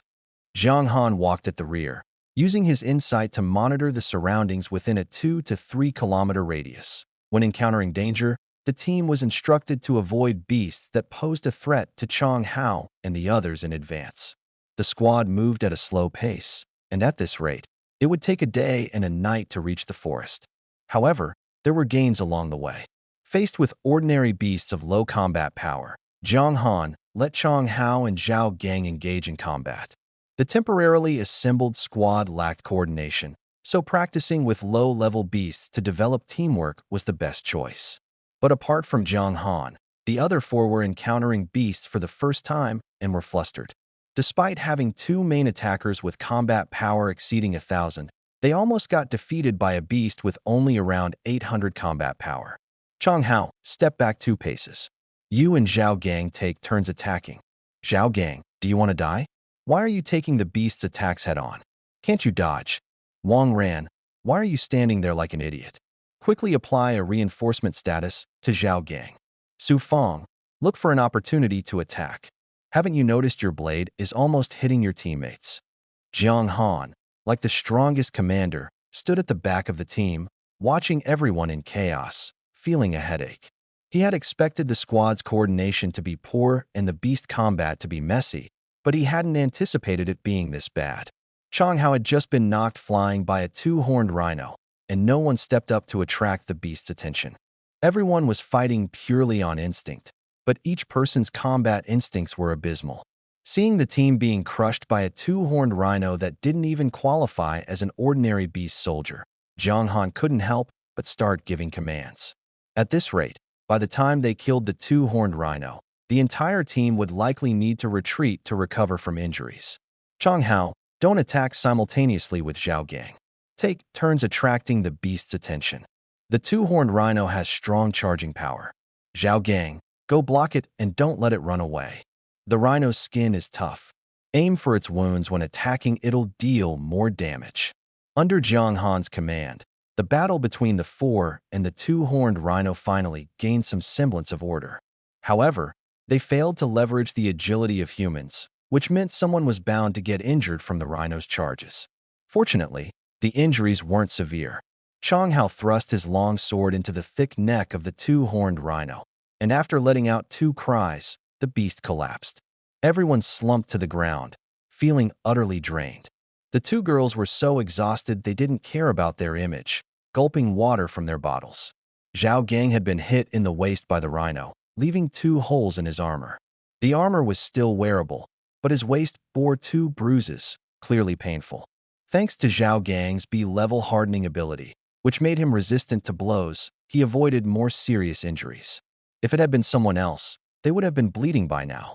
Are you okay? Jiang Han walked over and asked. Zhao Gang didn't respond, only gently rubbing the bruises on his waist. Jiang Han knew what he was thinking, so he shot a glance at Wang Ran. Wang Ran noticed the bruises on Zhao Gang's waist, pursed her lips, and said, Zhao Gang, are you really okay? I'm fine, ha. Zhao Gang, who had been ignoring Jiang Han, couldn't help but smile when he heard Wang Ran's concern. My second uncle said that to become a warrior, you can't fear injuries or even death. This little injury is nothing. If another two-horned rhino comes, I can take it down too. Trying to show off in front of the person he liked. Zhao Gang said this while standing up and throwing two punches into the air. But as he twisted his waist, the pain made him involuntarily suck in a breath. Stop forcing yourself. Sit down and rest for half an hour before we continue on our way. During this time, let's review the battle we just had. Jiang Han glanced around, and the group tacitly sat down together. He pulled a marking gun out of his backpack and marked the ear of the two-horned rhino. The combat power of the two-horned rhino is about 800. The four of us who just fought, each of us has at least 800 combat power. Logically, any one of us should have been able to take it down alone. But you didn't. The four of you went at it together and almost lost. The problem lies in coordination. Without good coordination, everyone fights on their own, and instead, you get restricted, unable to fully utilize your strength. Chang Hao only cared about charging forward. Zhao Gang had no sense of dodging. Wang Ran couldn't flexibly adjust who to apply the aura to, and Su Feng almost slashed Chang Hao. Did you know that? Although Jiang Han's combat experience wasn't particularly extensive, it was enough to teach these rookies a lesson. Chang Hao and the others were also aware of their mistakes during the battle. After Jiang Han's scolding, they all lowered their heads in guilt, feeling a bit ashamed. Do you know why a team needs 5 people? Do you know why there are main attackers and secondary attackers? Chang Hao, you awaken great strength, so it's fine for you to be the main attacker, but being the main attacker doesn't mean you should always charge forward. Humans are far inferior to beasts in stamina. After an all-out burst, you'll experience temporary weakness, and during that time, the beast's counterattack could injure you. At that moment, you need to learn to step back and let your teammates take over to prevent the beast's counterattack. Zhao Gang, it's fine that you can take hits, but how many hits can you take? The greatest advantage of humans is flexibility, but you just stood there and let the two-horned rhino ram into you. You deserve to get hit. Jiang Han frowned, criticizing them mercilessly, not even sparing Chang Hao. Wang Ran, your talent can only be applied to one person at a time, but you can use it consecutively. So during battle, you need to know who's the main attacker, and the aura should follow the main attacker. The aura is fixed, but people are dynamic. You need to adapt flexibly. Su Feng, improperly before you swing next time. Don't hit your teammates.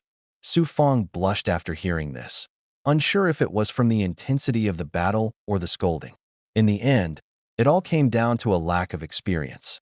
Mature warriors know what to do and when to do it. They can rely on team synergy and coordination to defeat beasts stronger than themselves. But for Chang Hao and the others, this was their first real battle against a beast. The fact that they didn't completely fail was already considered lucky.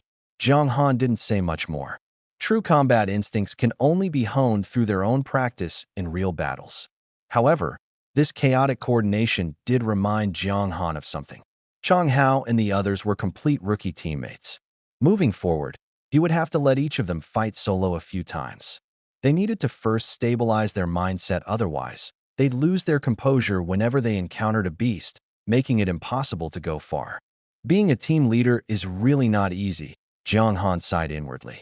After briefly tending to their wounds, the 5 of them set off again. The two-horned rhino they had killed would naturally be dealt with by someone else. For Chang Hao and the others, who had never traveled long distances before, the 300-kilometer journey was pure torture. Especially since every few kilometers, a beast would suddenly appear. Except for Jiang Han, the others were on the verge of a mental breakdown. After all, you never knew when a beast might attack, so they had to stay on high alert while traveling. Naturally, this slowed their pace, and they only managed to cover 100 kilometers in an entire day.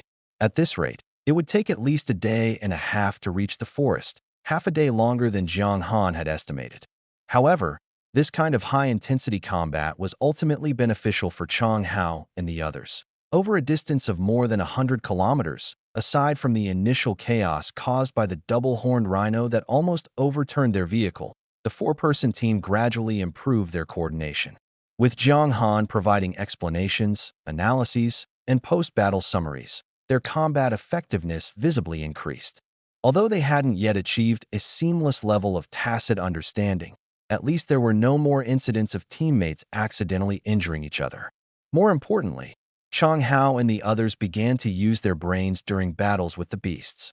They no longer charged blindly, but fought with a plan. This was the invaluable experience gained from real combat. No matter how many times Jiang Han explained it, it was far more effective for Chang Hao to personally kill a few beasts. As night slowly fell, Jiang Han finally ordered them to rest in place. Phew, so exhausting. So this is what the wilderness feels like, Chang Hao said, collapsing onto the ground as soon as he heard the command to rest. He took 2 deep breaths and sighed. The other 3 were equally worn out.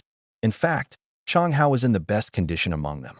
Wang Ran and Su Fong, the 2 girls, naturally had less stamina than the boys and had been pushing themselves through sheer willpower to avoid holding the team back. As for Zhao Gang, he had taken the brunt of the beast's attacks in the earlier battles. Though he wasn't incapacitated, his body was covered in bruises, and his condition was poor. Eat some dry rations first, then meditate and rest in place. The energy in the wilderness is richer, so meditating after physical exhaustion will yield better results, Jiang Han said, pulling a piece of dry rations from his backpack and taking out his satellite phone. He didn't bother using the roasted meat from the system space, as it wasn't necessary. Old Jiang, what are you looking at? Chang Hao leaned over to see the phone screen glowing in Jiang Han's hand. Checking the points, they're updated in real time, Jiang Han replied indistinctly, chewing on his dry rations. The other 3 also gathered around. Team number 1831, points, 76, current rank, 2584. The results were average. Jiang Han estimated that with over 25,000 participants, there were likely at least 5,000 teams, so their ranking wasn't great. But it was understandable. Under Jiang Han's leadership, they hadn't encountered any beast soldiers level creatures yet. The strongest they had faced was the double-horned rhino, so their points were naturally low. Moreover, most of their time had been spent traveling, and they were now far ahead of other teams, having left the radiation range of the steel defense line. Damn, the top 3 teams already have over 500 points? Chang Hao exclaimed. Jiang Han glanced at the screen. It was true. The top 3 teams had all surpassed 500 points, with the first-place team even reaching over 550 points in just half a day. At this rate, even if they didn't hunt beasts desperately at night, their points would easily exceed 3,500 after 7 days, 1,000 points higher than the admission threshold for Shuemu University. Feng Lei, Lin Ran, Zhao Shougua, Lian, Li Quan. Chang Hao read out a team roster and continued. I know Lian and Li Quan. The 2 brothers both awakened level talents, and their combat power should exceed 3,000. Even they couldn't take first place? They're only ranked 3rd? Then how strong are the first and second teams? A combat power of over 3,000 was considered standard for a martial artist.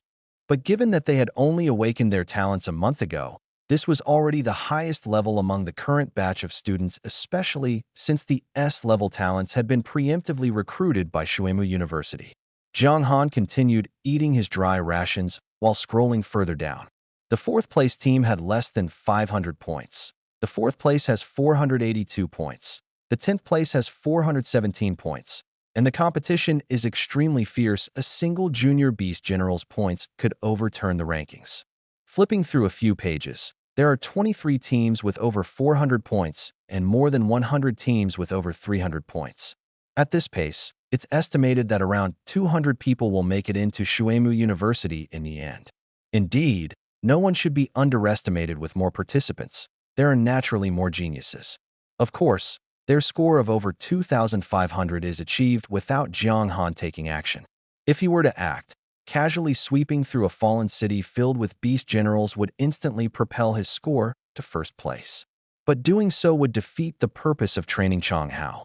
As long as they securely pass Shuemu's admission threshold on the last day, that's enough. There's no need to show off now. This is Jiang Han's thought process, but others don't think the same way.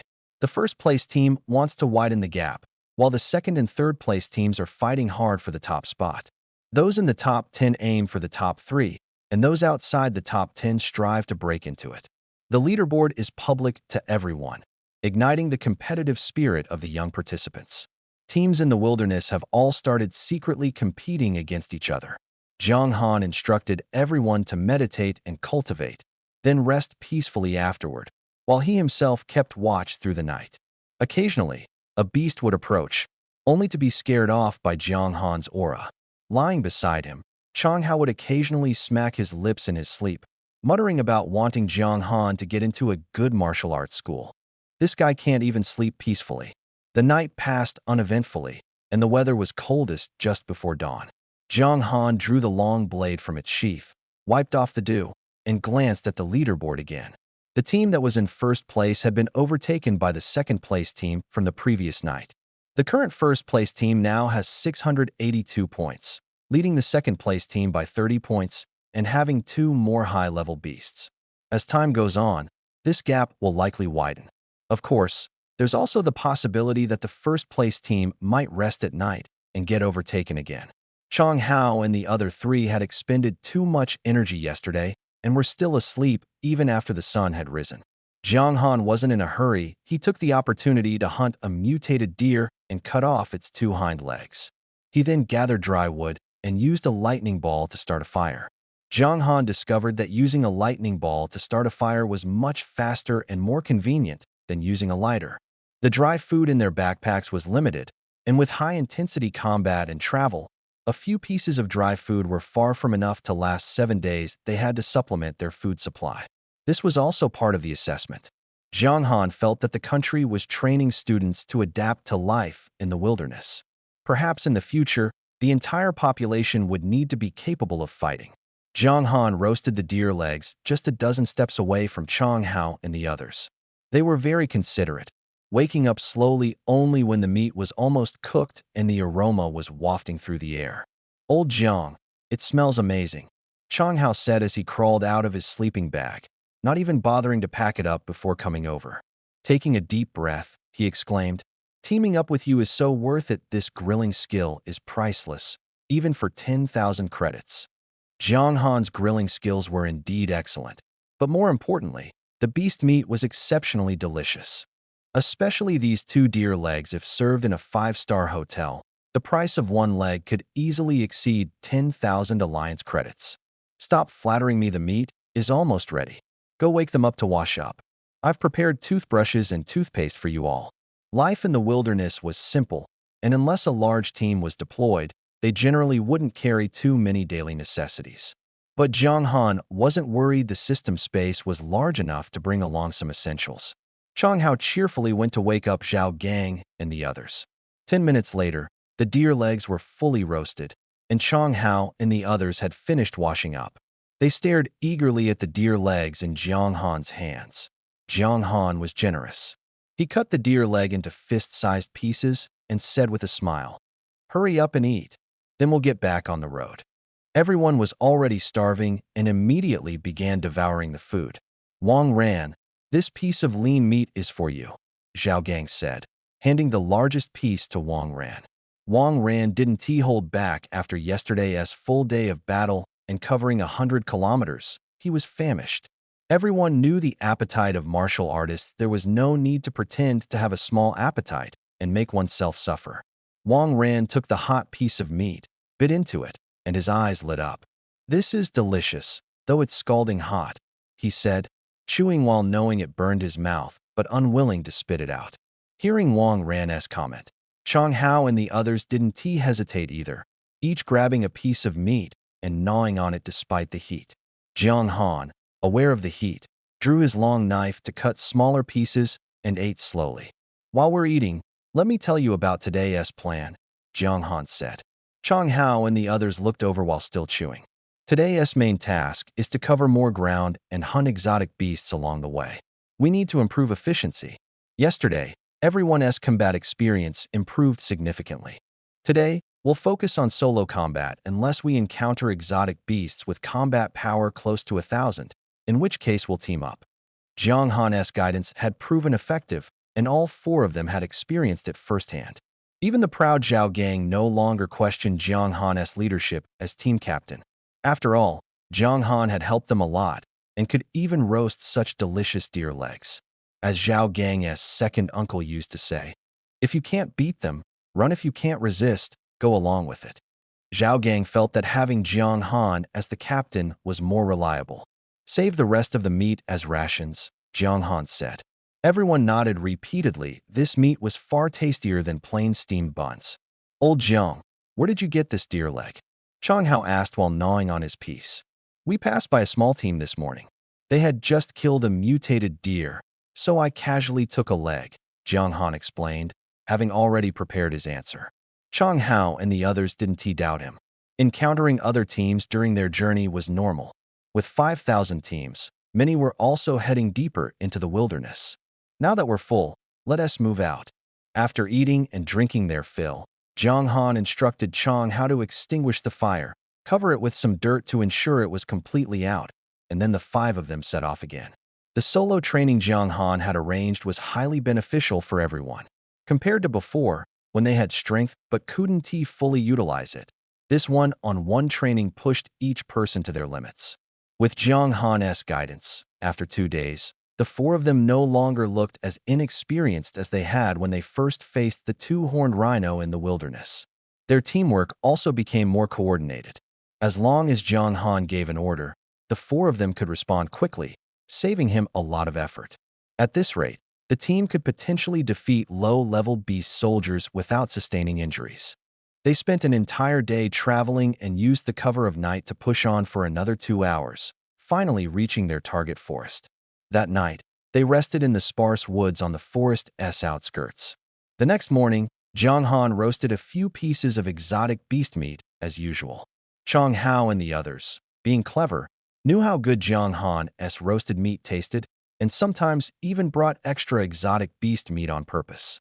The steamed buns in their backpacks had long been given away to other teams. Seeing the gratitude on the faces of those teams, Chang Hao and the others secretly felt lucky they had made the right choice by following Jiang Han. Just look at others, who were moved to tears over a few steamed buns. Jiang Han, however, didn't think much of it.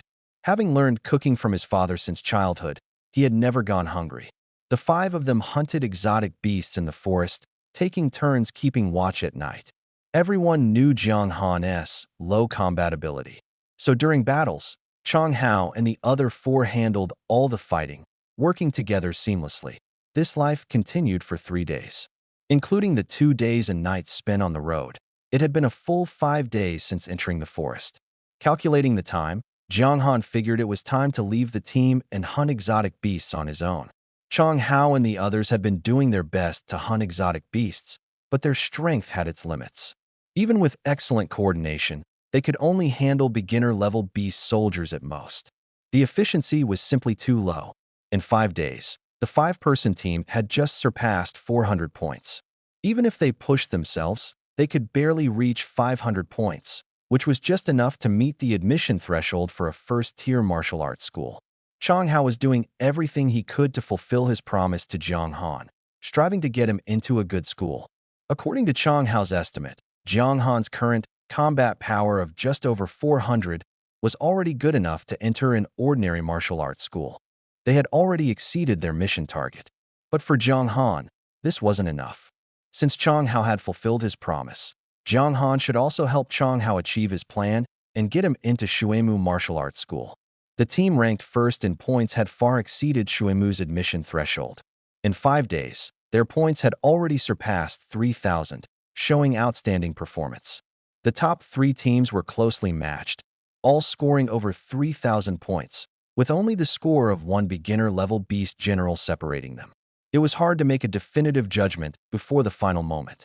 Beyond the top 3, the gap was significant. The 4th-ranked team had just surpassed 2,800 points, while the 10th barely reached 2,500. However, this was still sufficient.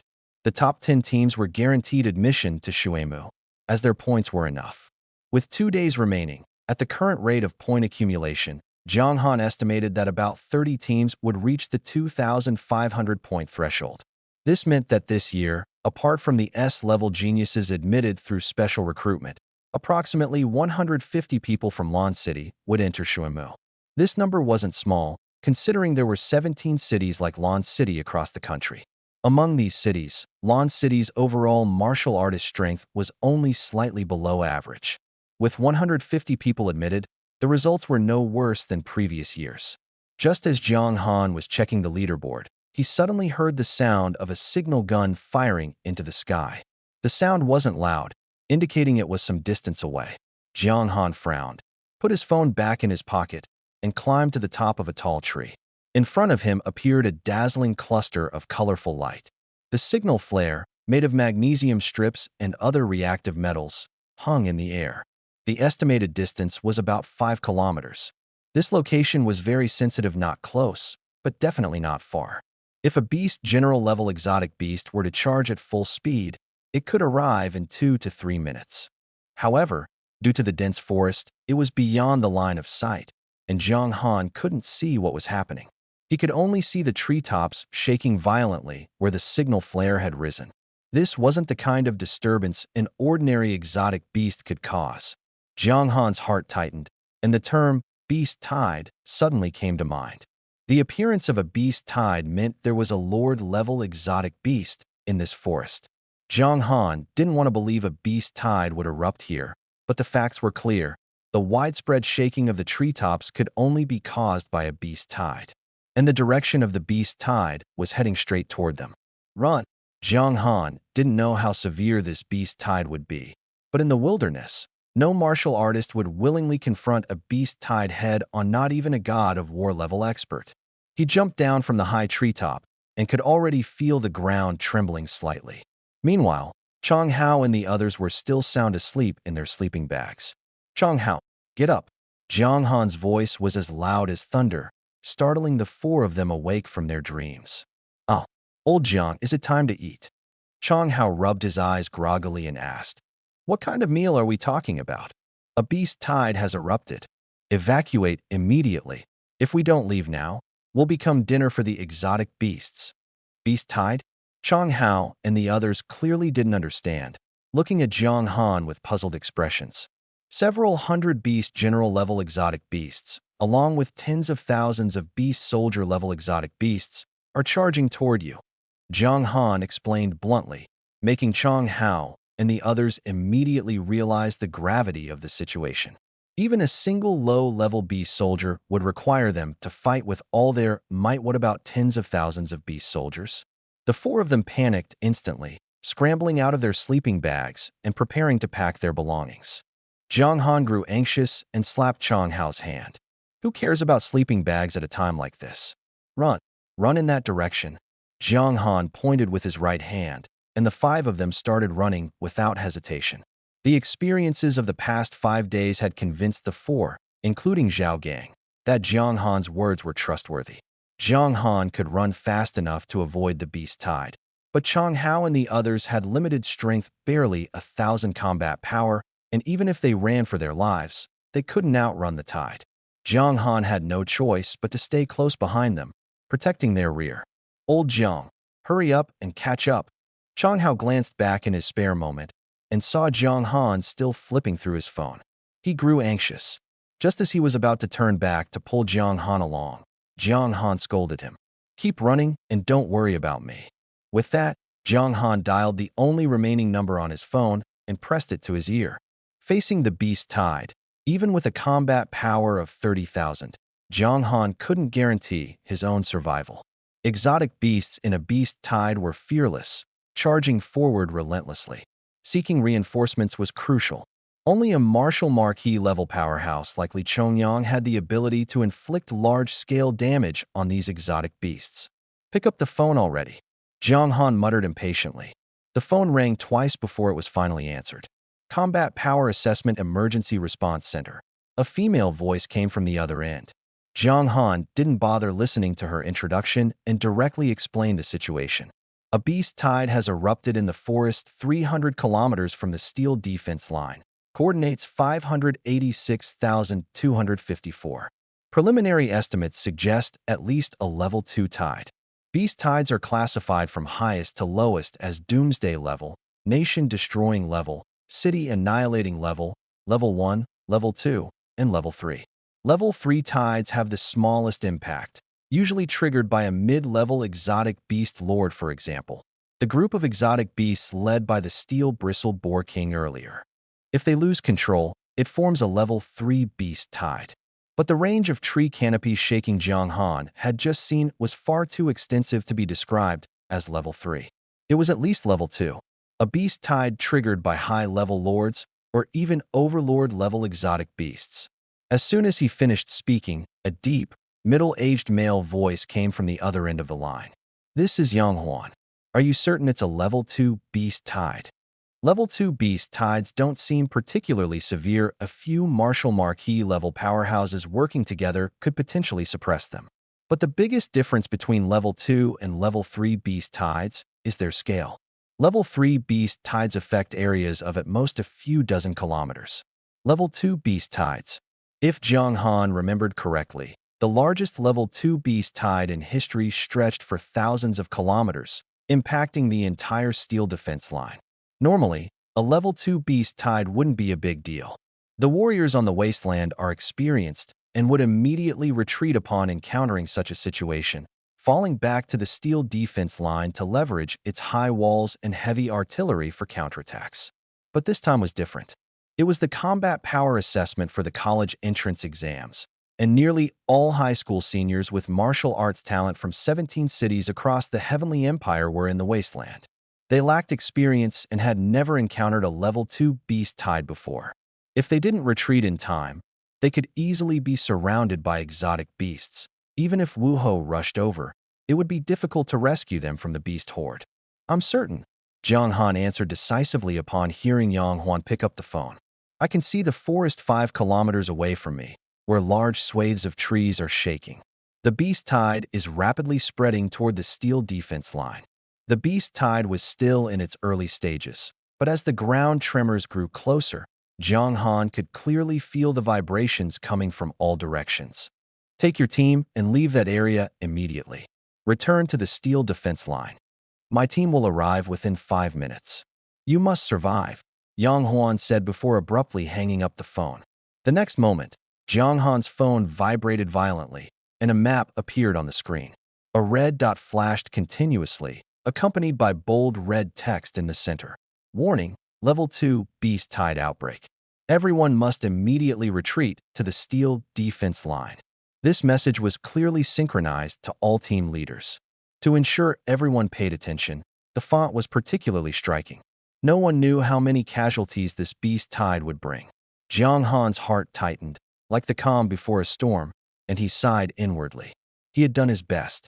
He had reported the beast tide situation at the earliest opportunity, but the situation ahead could only rely on Yang Huan and Li Chongyang now. Jiang Han did not believe he had the ability to stop such a large-scale level 2 beast tide. At this moment, the only thing he could do was protect Chong Hao and the others. But the beast tide behind them was surging forward relentlessly, giving them no chance to escape. The sound of the tremors grew closer and closer. Jiang Han turned to look back and, through the gaps in the trees, saw massive alien beasts charging through the forest. Roars echoed continuously, like the cries of death itself. Apart from Jiang Han, the faces of the other four had changed. Su Fan and Wang Ran, the two girls, were pale and trembling slightly. Zhao Gang noticed Wang Ran's poor condition. He was also nervous, but forced himself to say, "Don't be afraid. I'll protect you." Wang Ran said nothing, only quickening her pace. She knew that the issue was no longer about whether she could be protected. Even if Zhao Gang wanted to protect her against such a massive beast horde, Zhao Gang wouldn't be able to help. Running faster than the alien beasts was the key. Just as Zhao Gang was about to speak, Jiang Han interrupted him. "Stop talking, it'll disrupt your breathing rhythm. Run toward the steel defense line and watch your step, don't trip over tree roots." Jiang Han followed closely behind Chong Hao and the others, maintaining a distance of 2 or 3 steps. He occasionally glanced back, estimating the distance of the beast tide in his mind. 400 meters, 300 meters. No, if this continued, they would be caught before they escaped the forest. But for now, the only option was to run desperately. Survive for 5 minutes until Yang Huan's team arrived. Only Wuho-level experts could hold back the beast tide. At this moment, Jiang Han spotted several figures through the trees. 5 teenagers wearing special protective gear, clearly different from the others, but about the same age. Another team participating in the combat assessment? Jiang Han frowned, faintly guessing why the beast tide was charging toward this area. The beast tide wouldn't spare any place with prey. Unless these individuals were eliminated, the beast horde wouldn't stop. Although the beast tide was led by high-level alien beasts, the specific actions of each beast were beyond the control of the high-level ones. The 5 individuals behind them were slightly slower than the beast horde, but noticeably faster than Chang Hao and his group. Their combat strength was not weak. Jiang Han calculated silently the combat power of these 5 was at least around 3,000, likely one of the top 10 teams in terms of points. Jiang Han and his team of 5 led the way, but the 5 people behind them later overtook them. At the moment of overtaking, a member of the other squad exchanged a glance with his teammate, drew a long blade, and slashed at Chang Hao and Zhao Gang, who were running at the front. Damn it! The timing chosen by the opponent was perfect. As he approached Chang Hao, a swing of the blade could easily strike him. Jiang Han was still more than 10 steps away from Chang Hao, and no matter how fast he reacted, it was impossible to reach him in time to block the attack. He instinctively cursed. Chang Hao also reacted at the moment the blade fell, but the disparity in strength was evident. Before he could fully respond, the opponent's blade had already struck him. Ugh! Chang Hao let out a muffled groan as he was sent flying. Crashing into Wang Ran behind him. Fortunately, the opponent had used the back of the blade, causing no substantial harm. However, this incident significantly slowed Jiang Han and his team down. With Chang Hao and Wang Ran falling to the ground, their already insufficient speed to catch up with the beast tide was delayed by a few seconds, making their chances of survival even slimmer. Unless Jiang Han and the remaining 3 decisively abandoned Chang Hao and Wang Ran, leaving them to hold back the beast tide. The opponent's intention was clear. Using the back of the blade was meant to preserve combat strength and force Chang Hao to delay the beast tide. Otherwise, Chang Hao would have already been dead. Should they abandon Chang Hao and Wang Ran? This question was now in front of Jiang Han and the other 3, requiring them to make a decision in an instant. But there seemed to be only one answer. Zhao Gang was the first to act. He cursed, stopped in his tracks, and reached out to pull up the fallen and frowning Wang Ran. Jiang Han also took several quick steps to reach Chang Hao's side. As for Su Fan, hesitation flashed in her eyes, but she ultimately couldn't make up her mind. Although she was teammates with Jiang Han and the others, at the critical moment of life and death, 3 years of classmates' camaraderie and 5 days of brief interaction were far from enough to make her stay and face death. So, she merely glanced back at Jiang Han, then continued to run desperately without hesitation, not even saying a word of "take care." Everyone knew in their hearts that Jiang Han and his team were already at their limit. Jiang Han had no time to deal with such trivial matters. Settling scores could wait until they escaped. The most important thing now was to get everyone out of the forest and hold on until Li Chongyang and his team arrived. "Are you okay?" Jiang Han reached out to pull up the fallen Chang Hao. Chang Hao had been struck in the chest by the blade. Although it was the back of the blade, the force was heavy enough to tear a hole in his bulletproof vest. Now he was coughing violently, unable to speak coherently. "I cough. I'm fine. Don't talk. Get on my back. I'll carry you," Jiang Han said, grabbing Chang Hao's arm, intending to carry him. The next second, Jiang Han felt a hand pressing against his waist. Chang Hao forced himself to stay down, coughing as he spoke intermittently. "Old Jiang, I cough. Can't move anymore. You need to go. If you take me, none of us will make it. I'll cover the rear for you. If there's a chance, avenge me." Chang Hao understood his condition. That strike had disrupted his vital energy and blood, making even breathing difficult, let alone running. He was no longer capable of escaping. Rather than dragging Jiang Han down to die together, he chose to face the enemy alone. After saying this, he pushed Jiang Han away, gripped his long sword tightly, and without hesitation, charged into the pursuing beast horde. On the other side, Wang Ran and Zhao Gang were also in bad shape. Wang Ran, who had been knocked down by the flying Chang Hao, had twisted her ankle.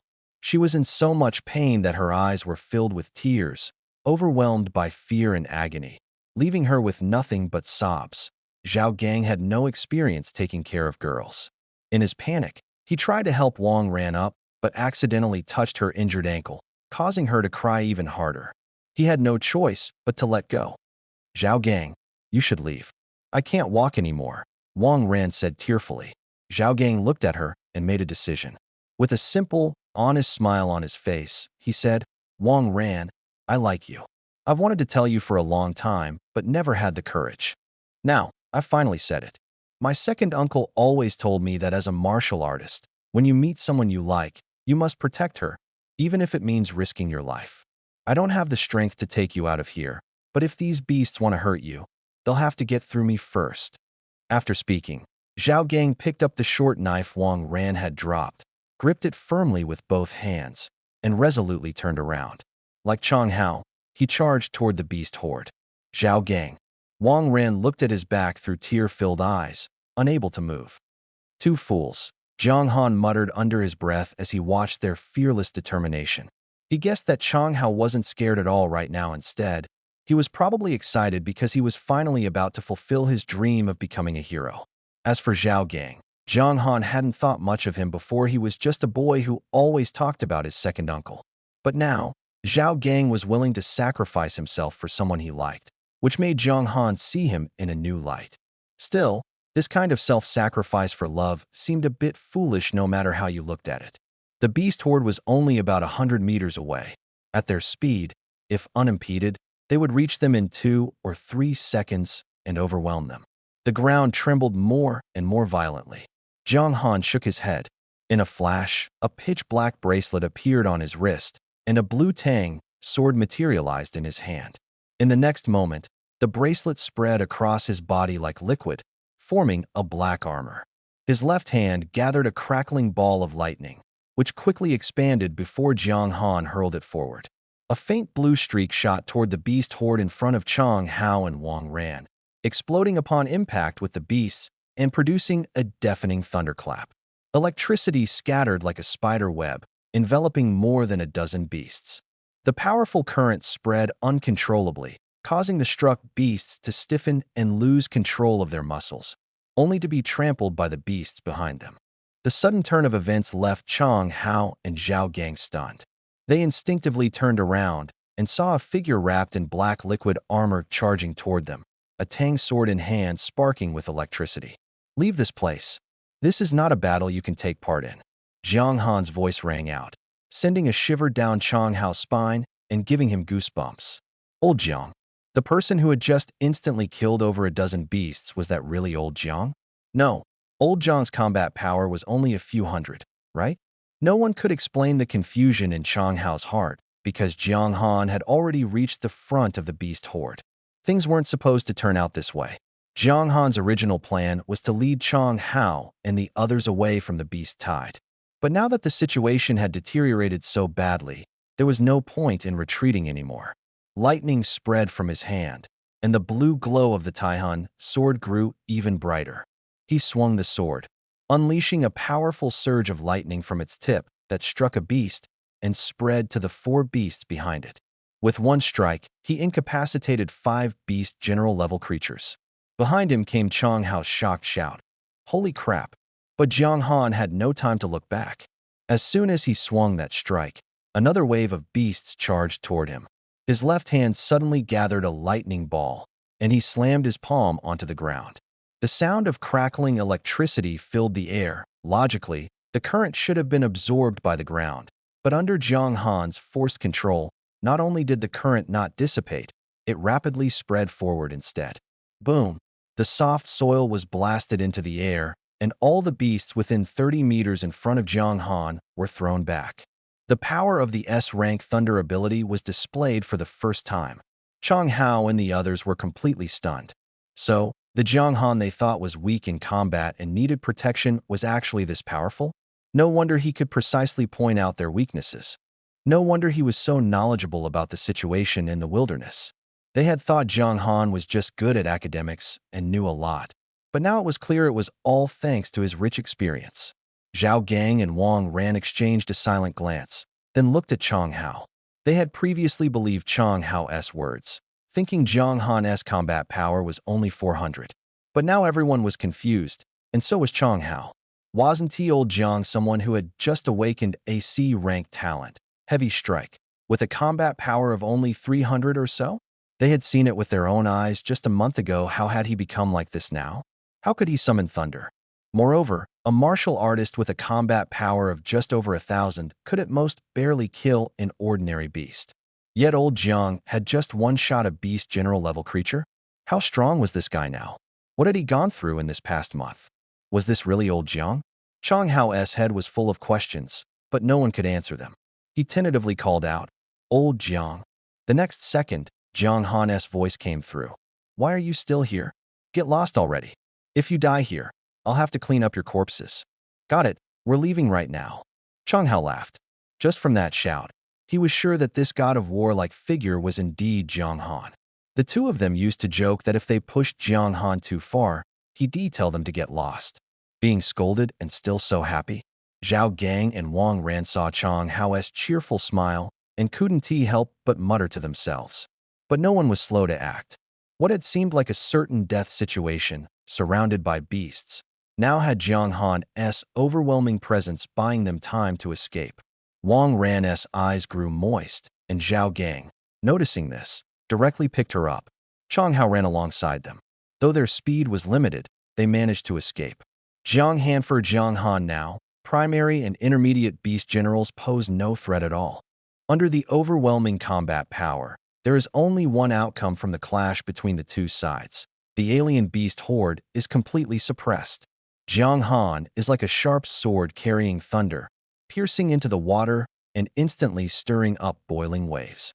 After awakening the thunder talent, Jiang Han's area attack ability has greatly improved. After several days of continuous training, his control over thunder has become more proficient. Now, as long as any alien beast approaches within 3 meters of him, it will be struck by a bolt of thunder.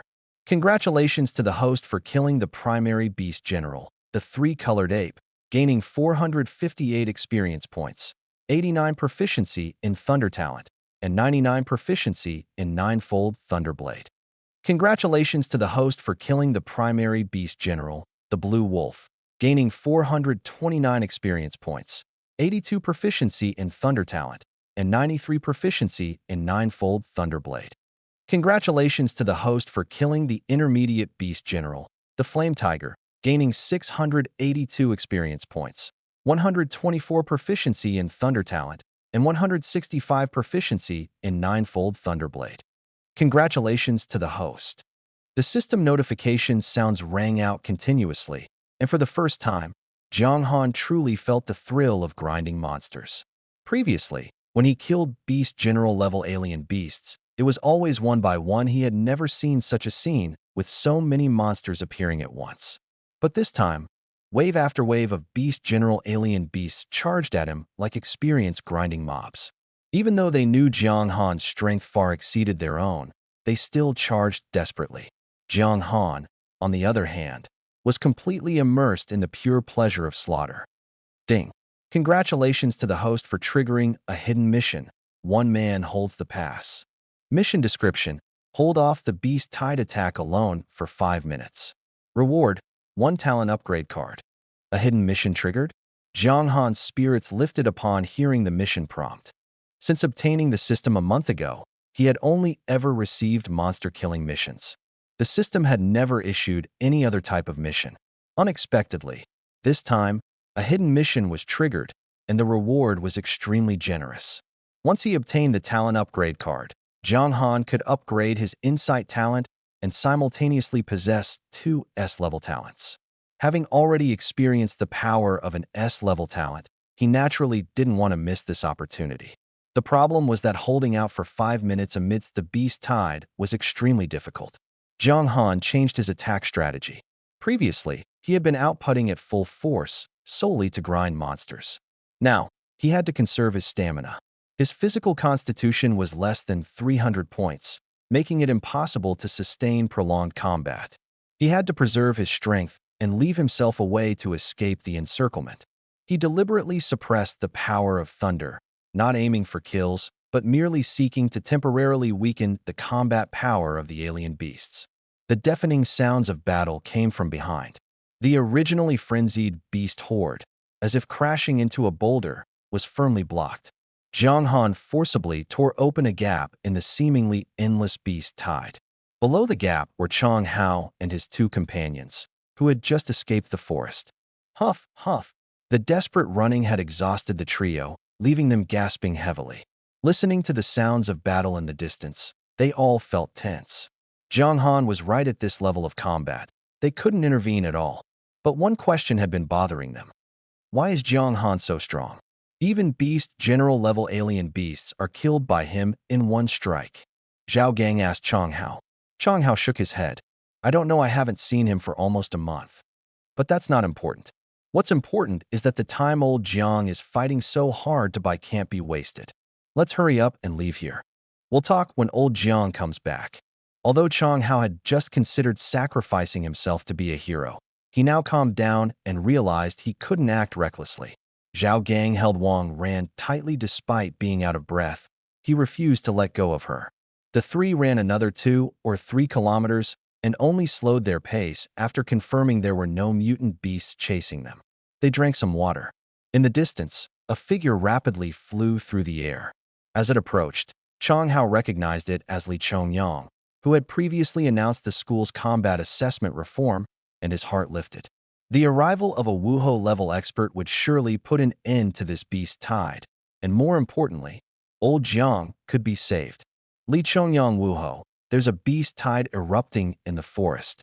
My teammate is still in there. Chang Hao shouted loudly, pointing toward the forest. Li Chongyang frowned and slowed his pace. Leave quickly and return to the iron defense line. Don't linger here. I'll do my best to rescue your teammate. Deep in the beast tide, unless one had flying abilities or extremely strong combat power, it was highly likely they had already fallen prey to the mutant beasts. Most of those in the wilderness were students, with the highest combat power barely exceeding 3,000. Under such circumstances, the likelihood of them being torn apart by mutant beasts was very high. Damn mutant beasts! Li Chongyang cursed under his breath. Without waiting for a response from the three, his figure flashed and shot straight toward the forest, moving so fast that it caused a sonic boom. Old Jiang, hang in there. Support is on the way.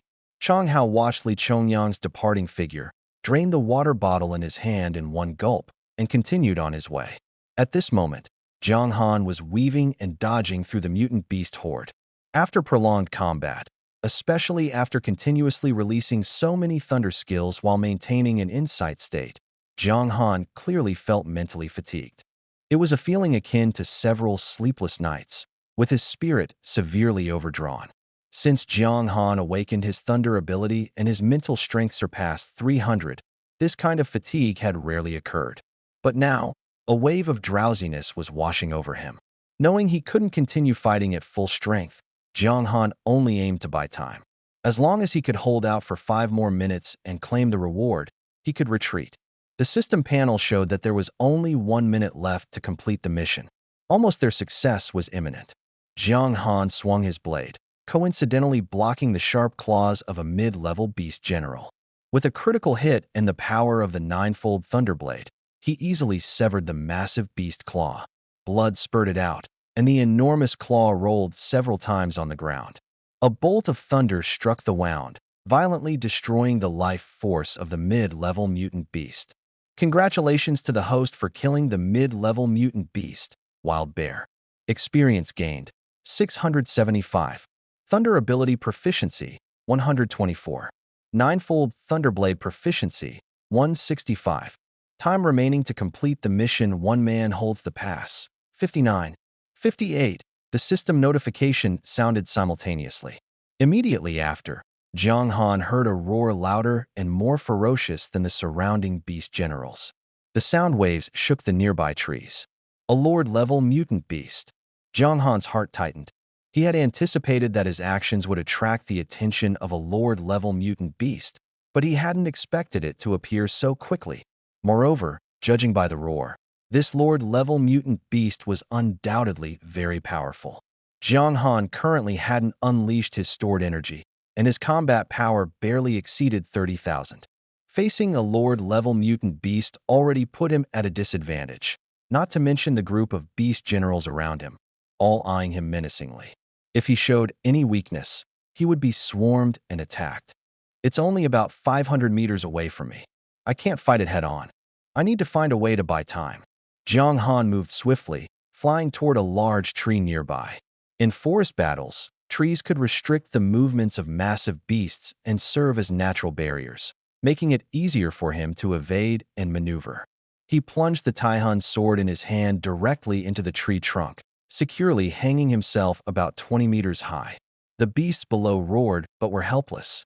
A single tree embraced by a person was unshakable even for a beast of the beast general level. However, there were always opponents capable of dealing with him. From a distance, a bear as massive as a small mountain charged forward with a roar. It stood over 10 meters tall and was more than 15 meters long. The towering trees in its path were all smashed apart with a single swipe of its paw, offering no resistance. Seeing this, Jiang Han felt a headache coming on. A mid-level Lord-class beast, the mountain-moving Bear King. Known for its immense strength and robust physique, it was powerful enough to move mountains. With these traits, ordinary mid-level Lord-class beasts were no match for it. At this moment, it locked its gaze on Jiang Han and charged at him aggressively. Jiang Han gathered a lightning ball in his hand, which instantly grew larger, and hurled it at the mountain-moving Bear King. The lightning ball moved at incredible speed, but the Bear King didn't dodge, colliding with it head-on. Roar! The lightning ball, capable of instantly killing a mid-level beast general, exploded on the Bear King's head, but it only slightly slowed its charge. The Bear King shook its massive head, let out an angry roar, and continued rushing toward Jiang Han. This thing is way too tough. Jiang Han's eyelid twitched. He stepped hard on the tree trunk and leaped toward another tree, simultaneously pulling out the Taihan's sword deeply embedded in the trunk. Boom! A loud crash followed as the once sturdy tree was shattered by the mountain-moving Bear King. Wood chips flew in all directions, leaving only a small portion of the treetop intact, which was then swatted away by the Bear King's paw. This strength is no weaker than that white tiger I encountered before. Jiang Han roughly estimated in his mind that the mountain-moving Bear King's combat power was at least 50,000. It was entirely out of his league. Although he had fought high-level Lord-class beasts before, those were either weakened or severely injured, significantly reducing their combat strength. Now, this mountain-moving Bear King was in peak condition, and Jiang Han didn't have the time to set up a laser turret. Unless he unleashed the energy accumulated during his Thunder Awakening, his only option was to run, with no chance to counterattack. Considering the Bear King could shatter a tree embraced by a person, even with his level 5 armor, Jiang Han didn't dare take a direct hit. The countdown in his mind continued. 50, 49. For the first time, Jiang Han felt a minute pass so slowly. Yet he didn't dare leave, as the system's mission explicitly required him to hold off the beast tide alone. If he left, the beast tide wouldn't stop here. If it really comes to it, I'll have to unleash the energy. But using the energy like this is such a waste. Is it worth it? Jiang Han hesitated internally, but his movements didn't stop. He kept maneuvering, leading the beasts on the ground and the mountain-moving Bear King in circles. The Bear King's speed was far greater than Jiang Han's. Several times, he narrowly avoided being struck by its massive paws. In just a matter of seconds, the trees within a few hundred meters were all reduced to splinters, leaving only stumps behind. The battlefield was a complete mess. Jiang Han had nowhere left to retreat. Seeing the mountain-moving Bear King charging at him again, he made up his mind. System, unleash the stored energy. Energy unleashing in progress. Enhancing host's four-dimensional attributes. Jiang Han sighed inwardly. In the next moment, his entire body began to twist irregularly. It was as if he had turned into a fluid, expanding and hardening simultaneously. He could clearly feel his physical fitness rapidly improving, and his previously weak mental strength was replenished, becoming stronger. In the past, he could only control a few thousand lightning particles to form a thunderball, but now he could command tens of thousands, even hundreds of thousands.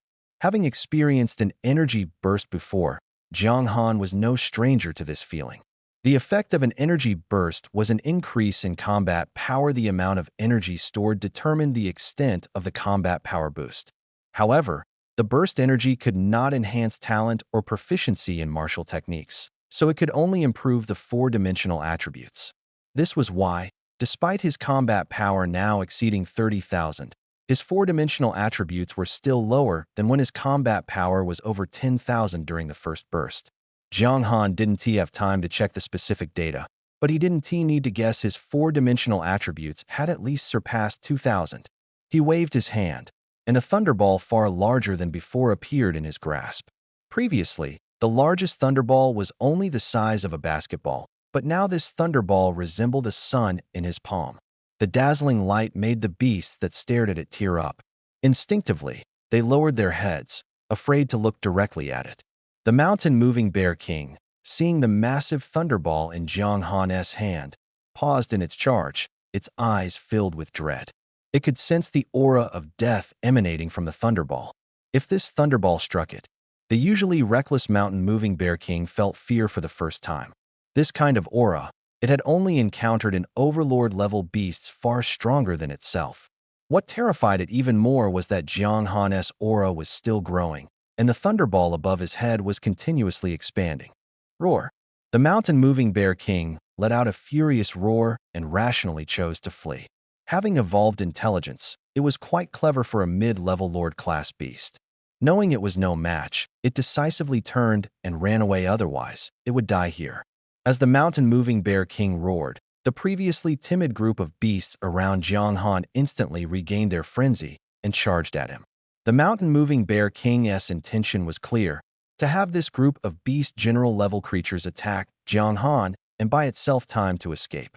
Jiang Han looked at the approaching beast horde and the retreating mountain-moving Bear King, his brows slightly furrowed. Then, he forcefully hurled the massive, radiant thunderball in his hand toward the ground. The moment the thunderball touched the ground, it exploded. Lightning scattered, dust flew. The intense light engulfed all the beasts within 100 meters. Then, a deafening explosion erupted. Boom! All the beasts touched by the lightning were destroyed by the currents. It was a one-hit kill. Beast general-level creatures stood no chance. The lightning continued to spread, and a pit 2 to 3 meters deep appeared beneath Jiang Han's feet. Surrounding the pit were ravines left by the lightning.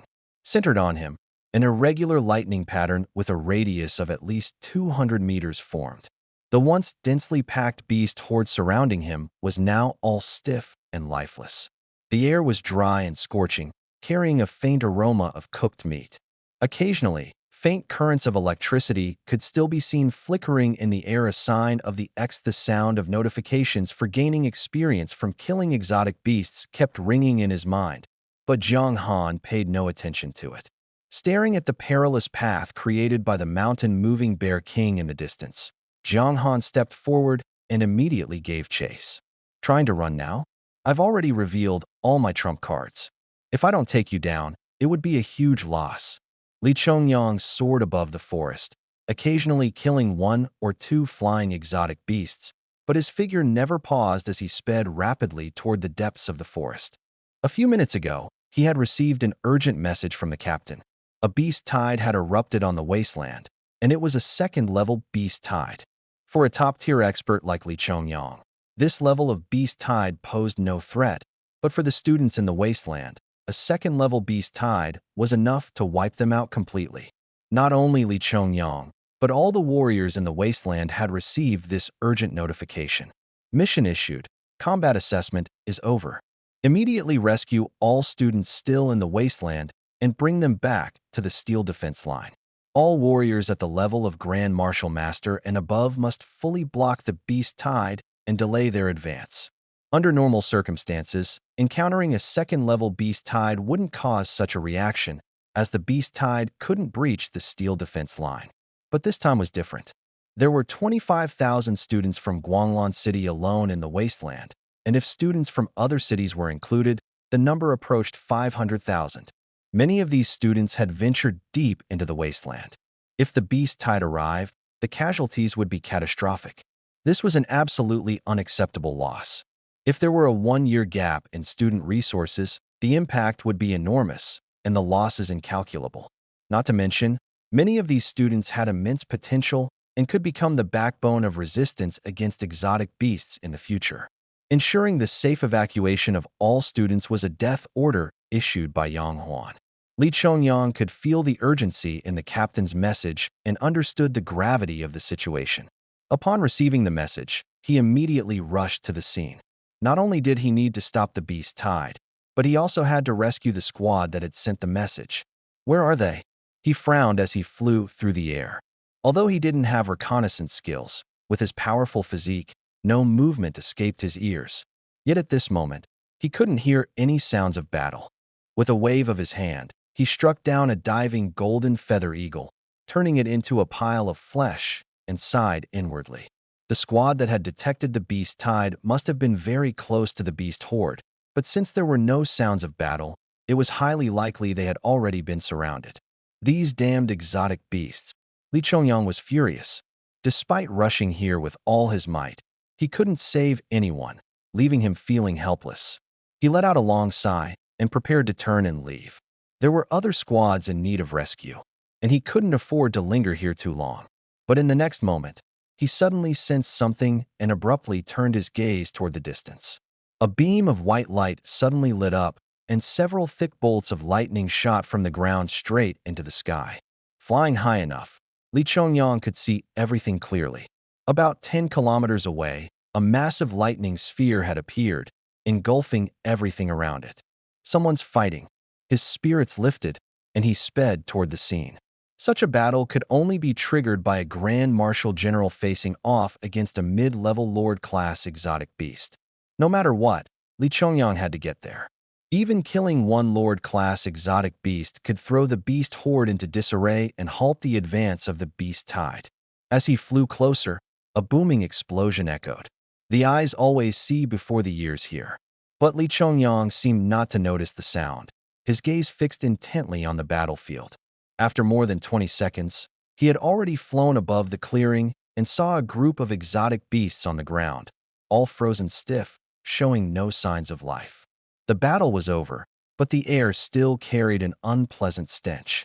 A large herd of beasts was frantically charging in one direction. Following their path, he noticed a small trail forcibly created by their stampede. At the end of the trail, a heart-stopping flash of lightning erupted once again. Within the lightning, the free-floating electric particles were drawn by Jiang Han, but this time they didn't form into a lightning ball. Instead, they surged madly toward the mountain-moving bear king dozens of steps away, continuously converging into bolts of thunder. Boom, boom, boom. 3 thunderbolts, as thick as a bowl's rim, directly bombarded the struggling, fleeing mountain-moving bear king, tearing its flesh and causing blood to gush out. Even with the Bear King's formidable physique and high defense, it couldn't withstand Jiang Han's relentless assault. It appeared dispirited, with faint electric currents flickering around its wounds. Its roar was no longer intimidating. Instead, it sounded weak, almost like a plea for mercy. Jiang Han moved his left hand slightly, gathering another lightning ball. Run, weren't you so good at running? A smile played on Jiang Han's face. With his energy fully unleashed, he had completely taken control of the situation, reversing the dynamic between him and the mountain-moving Bear King. The Bear King, which had previously chased Jiang Han into hiding, now looked at him with dread, even fear. It knew clearly that if Jiang Han struck again, it would lose its life. The previous attacks had already cut off all its escape routes. The surrounding exotic beasts continued to charge at Jiang Han, but every one of them was struck by a bolt of lightning before they could get close. Ding, congratulations to the host for completing the mission, holding the line alone. Reward, talent upgrade card. The mission was complete? Jiang Han was momentarily stunned as he heard the system prompt, then suddenly hurled the lightning ball in his hand. The lightning ball struck the mountain-moving Bear King and exploded with a deafening roar, even affecting 2 nearby, high-level beast generals. The Bear King didn't even have time for a final wail before it was engulfed by the lightning ball, its life extinguished completely. Ding, congratulations to the host for killing the mid-tier Lord Mountain-Moving Bear King. Experience gained, 48,923. Thunder Talent Proficiency, 965. Ding, congratulations to the host for killing the high-level beast General Heavy Armored Lizard. Experience gained, 1,203. Thunder Talent Proficiency, 216. Ding, a series of system notifications rang out, and the experience bar, which had been far from leveling up, suddenly surged forward by a large chunk. As for the lower-level exotic beasts, they scattered and fled after the mountain-moving Bear King's death. After all, they had been fighting so desperately because they were led by a Lord-level beast. Now that the Lord was dead, the massive beast horde lost its leader and naturally dispersed in all directions. Fu Jianghan let out a long breath, when suddenly he heard a man's voice from above. Jianghan. Jianghan looked up and saw Li Chongyang hovering in the air. Li Chongyang, Martial Marquis. After killing the mountain-moving Bear King, Jianghan removed his headgear, locking eyes with Li Chongyang. Li Chongyang slowly descended, his eyes filled with astonishment. All of this was your doing? Li Chongyang glanced around, taking in the sight of the dead exotic beasts scattered everywhere and the massive mountain-moving Bear King that resembled a small mountain. All of this indicated that unless Jiang Han was a Grand Marshal General, it would have been impossible to cause such destruction, let alone kill a mountain-moving Bear King with a combat power of at least 50,000. Li Chongyang chased along the path, witnessing one exotic beast after another falling. Each strike was lethal. The power of thunder was incredibly strong, directly destroying the internal organs of the beasts, yet leaving no visible wounds on the surface. Such an effect could only be achieved when there was a significant level gap. But this alone wasn't enough to shock Li Chongyang, as he himself could easily achieve the same. What truly astonished him was that just a month ago, when he last saw Jiang Han, he was merely a junior martial artist. At that time, he struggled to maneuver against the silver-winged Wolf King using his agility. Back then, his combat power was less than 10,000. Yet, a month later, Jiang Han could single-handedly kill the mid-level lord, the mountain-moving Bear King. This beast, nearly invincible among its peers, was no easy opponent to defeat. Jiang Han did not deny it. With Li Chongyang's experience, even if Jiang Han tried to deny it, it wouldn't affect his judgment. Cornered by the mountain-moving Bear King, I had no choice but to take a short-term strength-enhancing potion. I just seized the opportunity to take it down. Jiang Han offered an explanation, and Li Chongyang nodded in understanding. The news about the beast tide outbreak earlier, was that you who reported it? Yes, Jiang Han confirmed again. No wonder. Ordinary student teams wouldn't even know what a beast tide is. But if it were you, Li Chongyang shifted the topic. Since there's nothing else, I should be going. This time, the scope of the Level 2 beast tide has been determined. It covers a 600-mile steel defense line, affecting nearly 200,000 examinees. The area where Lan City is located is the center of the beast tide. The combat assessment officials have already issued a summons, calling for all martial artists above the Great Martial Master level in the wilderness to fully assist the students affected by the beast tide. Your combat power is not low, you should join the rescue efforts. Let us deal with the beast tide first, then talk about other matters. Jiang Han frowned upon hearing this. He knew the beast tide covered a wide area, but 600 miles was too vast, and many people might not have time to evacuate and could end up trapped. Rescuing them was necessary, but he had no idea where they were or how to save them. Before Jiang Han could speak, Li Chongyang tossed over a wristband. This is a holographic wristband. It can display a wilderness map within a 50-kilometer radius. It will mark the locations of students' phones. Although the range isn't precise, when the distance is close, combat fluctuations will be displayed. I'm going to hunt the Lord-level exotic beasts in the beast tide, so I won't need it for now. You take it first. Lord-level exotic beasts are the key to the beast tide. They possess intelligence and can command other exotic beasts to launch organized attacks. The higher their level, the greater their wisdom. According to textbooks, 18 years ago, a catastrophic beast tide broke out, initiated by 6 Beast Emperor-level exotic beasts working together. The entire war lasted a full year.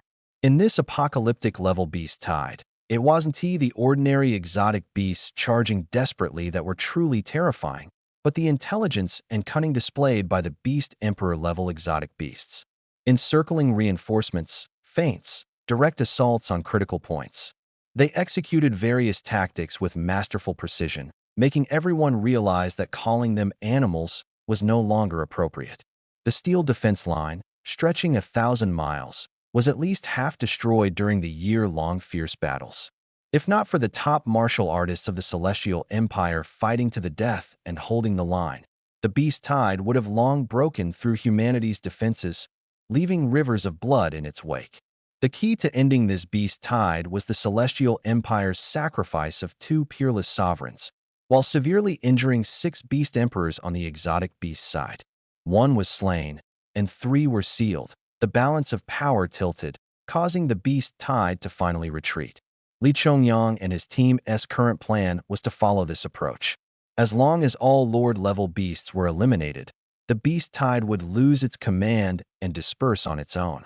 Li Chongyang didn't say much after giving instructions.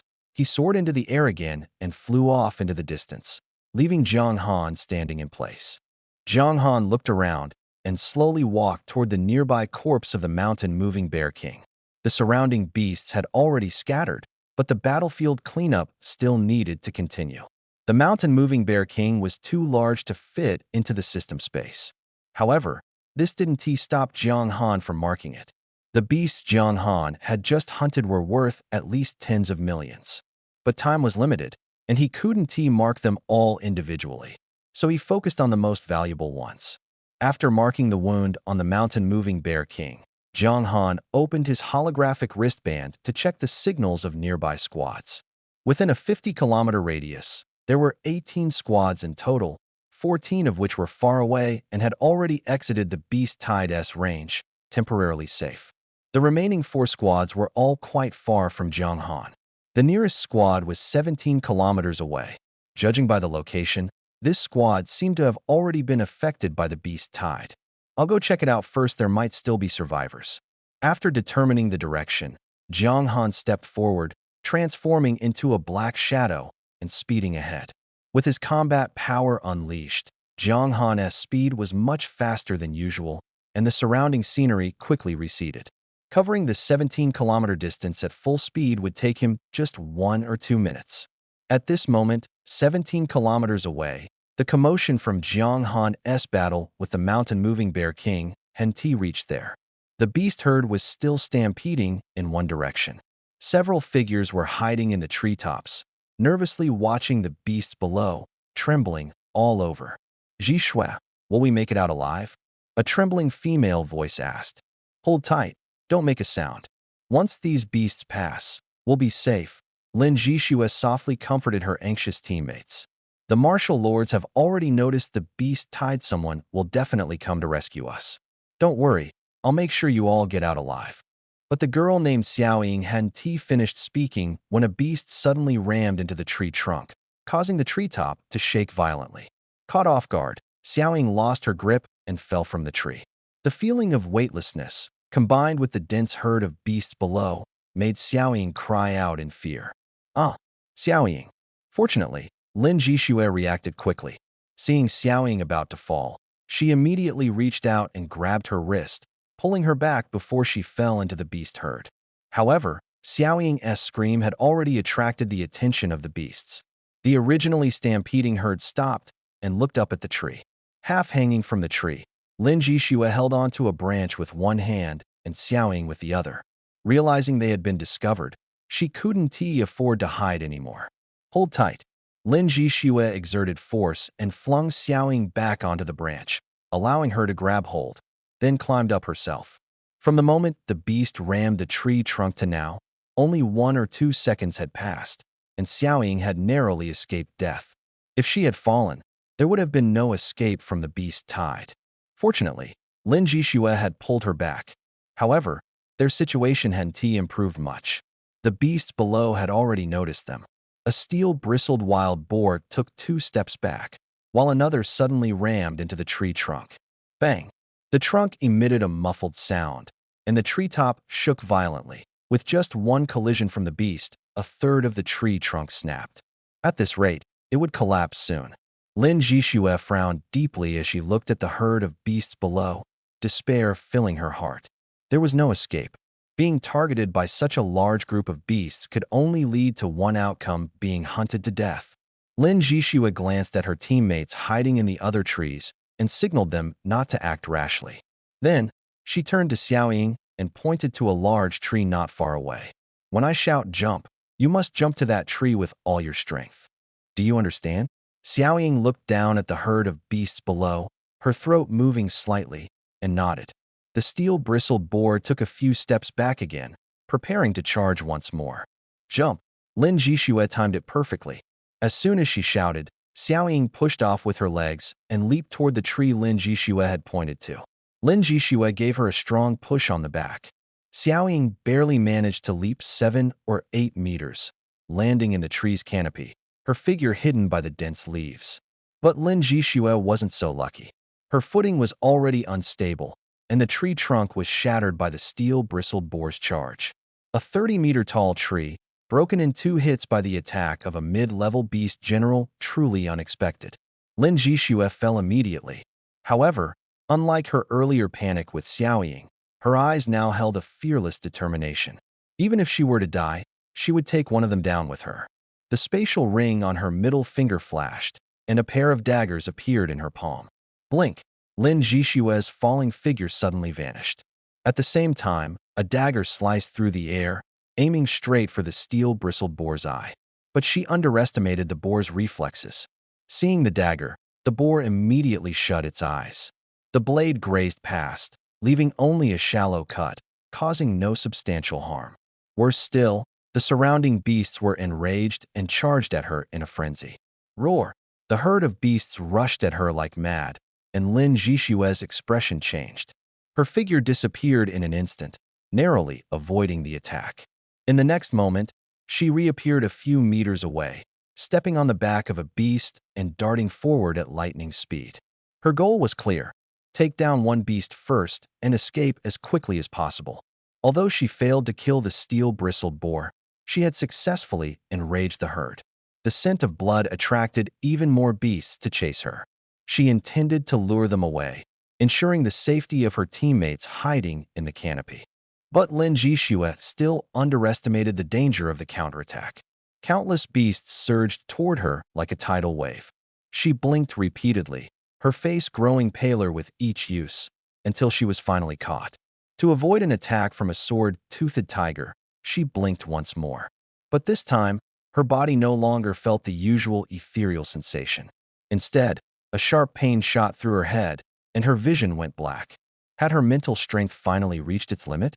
Lin Jishue tried to struggle, but her overexertion left her consciousness slipping away. Jishue. From the tree, Xiaoying and the others watched as Lin Jishue was overtaken by the beasts, unable to blink away again. Their faces turned pale with anxiety. Especially Xiaoying. Lin Jishue wouldn't have fought so desperately if not for her. It was because of her that Lin Jishue had been forced to lure the beasts away. Now, with Lin Jishue's mental strength completely drained, she had no way to escape the sword-toothed tiger's claws. As her teammates, they were fully aware of Lin Jishue's condition, but they were powerless. They couldn't fend off the beasts, nor could they shield her from the tiger's attack. All they could do was watch helplessly as the sword-toothed tiger's claws came crashing down. Grief welled up in their hearts, but in the next moment, a bolt of lightning roared from the distance, cracking through the air like a whip and striking the sword-toothed tiger. Just as the saber tiger was about to strike Lin Jishue, a bolt of lightning hit it. Crack! Amid the crisp sound, the massive body of the saber tiger convulsed, and its powerful claw was interrupted by the lightning. All the beasts froze, instinctively looking into the distance.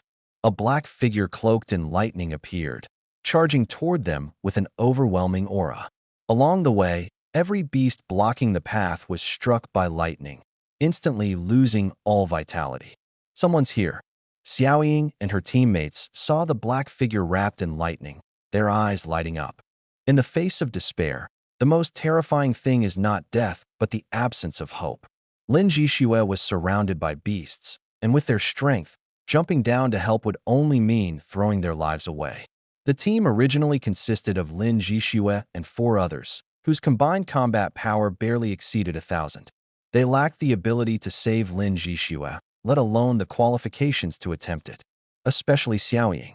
She had been saved by Lin Jixue before, and now, seeing Lin Jixue about to be struck down by the saber tiger, her heart was filled with despair and pain. But the black figure before her gave them hope for survival.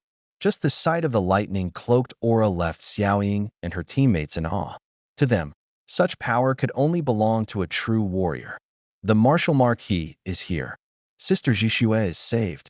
Xiaoying clenched her fists tightly in the treetop, but dared not make a sound. The other three were the same, excited yet cautious. Jiang Han's appearance had undoubtedly made them all so thrilled they were on the verge of losing control. In an instant, Jiang Han unleashed his full power. With the ninefold Thunderblade enhancing him, his speed was so fast it seemed like teleportation, too quick for anyone present, human or beast, to see his figure. Darkness filled their vision, followed by a sharp pain in their necks. The thunder-infused Taihun blade had already extinguished their lives. The next moment, Lin Jixue, who had been sent flying through the air, was already in Jiang Han's arms. Jiang Han's left hand held Lin Jixue's waist, pressing her against him to prevent her from being thrown off, while his right hand gripped the Taihun blade tightly. There was no time to check if Lin Jixue was still alive. The priority was to drive away the beasts. The Taihun blade was raised high, and in an instant, a powerful bolt of lightning descended from the sky, striking the tip of the blade. The entire blade emitted a blue-white electric glow and was thrust fiercely into the ground. The immense lightning power contained within exploded instantly. Amid the swirling dust, several powerful bolts of lightning shot out, annihilating all life within 50 meters of Jiang Han in an instant. The vitality of the beasts dissipated in a flash, and the trees were blasted into fragments. The air carried a faint woody fragrance, but more prominent were the choking dust and the intense scent of blood. Is this the power of a martial marquis? Xiaoying and the others, perched in the treetops, witnessed Jiang Han effortlessly obliterate over 20 beasts like a god, covering their mouths in shock, unable to speak. Why is this person so much stronger than Sister Jixue? In Xiaoying's mind, Sister Jixue was already the strongest person they had ever seen. Although they had encountered people like Li Chongyang before, those individuals hadn't taken action, and they didn't understand what true warrior speed looked like. The beasts they couldn't kill, Sister Jixue could, which made them admire her greatly. But now, compared to Jiang Han's recent strike, Lin Jixue's strength seemed insignificant. Too powerful. Xiaoying wasn't the only one stunned. The others felt the same. Only by witnessing Jiang Han's large-scale annihilation of beast general-level creatures could they truly understand their current emotions. Standing at the center of the lightning, Jiang Han remained unaffected by his own imposing aura. This attack was something only achievable when his strength was fully unleashed. After the eruption ends, launching such a powerful attack again would be nearly impossible. But this was already enough. The energy burst would last for half an hour, sufficient for him to save many teammates. The terrifying might of Jiang Han's attack had effects beyond simply killing over 20 beast general-level mutant beasts. There should be no Lord-level mutant beasts here, or rather, the one commanding this area, the mountain-moving Bear King, had already been taken down by Jiang Han. The surviving mutant beasts around, seeing Jiang Han's ferocity, hesitated briefly before fleeing in panic, having no time to attack him. Animals have an instinct for survival, and Wudenti foolishly throw themselves to their deaths. Watching the beast horde scatter, the four people hiding in the treetops jumped down simultaneously and ran toward Jiang Han. Ji Shuejia. The twin pigtailed Xiaoying rushed forward and took Lin Jixue, who was still lying on Jiang Han's back. After gently removing her, Jiang Han casually stored the Taihun into his system space. The mutant beasts have been temporarily driven away and Wudenti counterattack in the short term, but there's no absolute guarantee. You should leave quickly and head toward the steel defense line. As for her, Jiang Han glanced at the unconscious Lin Jixue and continued. Her mental strength is overdrawn, and she also sustained some injuries while fighting the mutant beasts, which is why she fainted. As he spoke, Jiang Han took out a bottle of pale red potion. Give her this, it will prevent mental damage. She'll recover once she wakes up. This potion was something Jiang Han had bought in the city earlier. Prolonged use of the Thunder Sphere consumed a lot of mental energy. The potion could accelerate mental recovery and also had a calming effect. He hadn't expected to use it here. The potion was worth nearly 100,000 alliance coins, but for Jiang Han, whose net worth was in the billions, it was nothing. Xiao Ying carefully took the potion, opened the cap, pinched Lin Jishua's mouth, and fed it to her. Thank you, Senior, for saving our lives. May I know your name, so we can properly thank you when we return? The other three approached as well, and upon hearing that Lin Jishua was fine, their expressions relaxed. Witnessing Jiang Han's terrifying attack firsthand, they had absolute trust in him. Seeing Jiang Han use the potion to treat Lin Jishua, a girl in advanced armor spoke up. Senior saved our lives. Without you, all 5 of us would have died here. This potion is very expensive. How can we let you pay for it? Could we have your contact information? An advanced martial artist was worth befriending. But Jiang Han shook his head upon hearing this. From beneath his black armor came a voice. It's just a bottle of potion. Don't bother repaying me. Leave quickly, I have other matters to attend to. Without waiting for the 4 to respond, Jiang Han checked the location of the next team on his holographic wristband, and with a flash, his figure disappeared from sight. From his arrival to departure, it took less than 2 minutes. Yet he left a deep impression on the 4. Lin Jishua let out a faint hum after drinking the potion and slowly woke up. Half an hour of slaughter passed in the blink of an eye. As the energy burst ended, the sensation of power enveloping his body also dissipated. Jiang Han couldn't help but feel a sense of emptiness. People are like that, they enjoy the feeling of being filled with power. The place he was in was right at the center of the beast tide. Out of 7 teams, only 5 remained, which was enough to show how many people had died in this beast tide. Just a few days ago, they had stood together on the same open ground, but now, some had fallen forever. This harsh reality ignited a fire of anger in Jiang Han's heart. So he fought his way through, killing until he became numb, unable to remember how many beasts he had slain, only aware of the system's notification sounds ringing incessantly. After the energy burst ended, he finally had time to check his gains. He was shocked to find that he had unknowingly leveled up twice, reaching level 12. With his experience bar already a quarter full, he distributed the 200 attribute points evenly across the 4 dimensions, adding 50 points to each. Not only had his level increased, but all other stats had also made a significant leap forward. However, Jiang Han's focus wasn't on these improvements. After completing the One Man Holds the Pass mission earlier, he had received a talent upgrade card that he hadn't used yet. True combat power enhancement depended on what surprises the talent upgrade card would bring. Initially, he planned to upgrade Insight, but after some thought, he realized he shouldn't settle for just that. The talent upgrade card wasn't limited to upgrading only low-level talents. During his first upgrade, he had easily elevated the C-level Heavy Strike to the B-level Critical Strike. What if the talent upgrade card's limit wasn't just improving low-grade talents? The thought startled Jiang Han, but upon further reflection, it didn't seem impossible. At the very least, it was worth a try. Would you like to use the talent upgrade card? Jiang Han focused his thoughts, and the system immediately responded. Yes. Please select the talent to upgrade. A level talent. Insight, B-level talent. Critical Strike.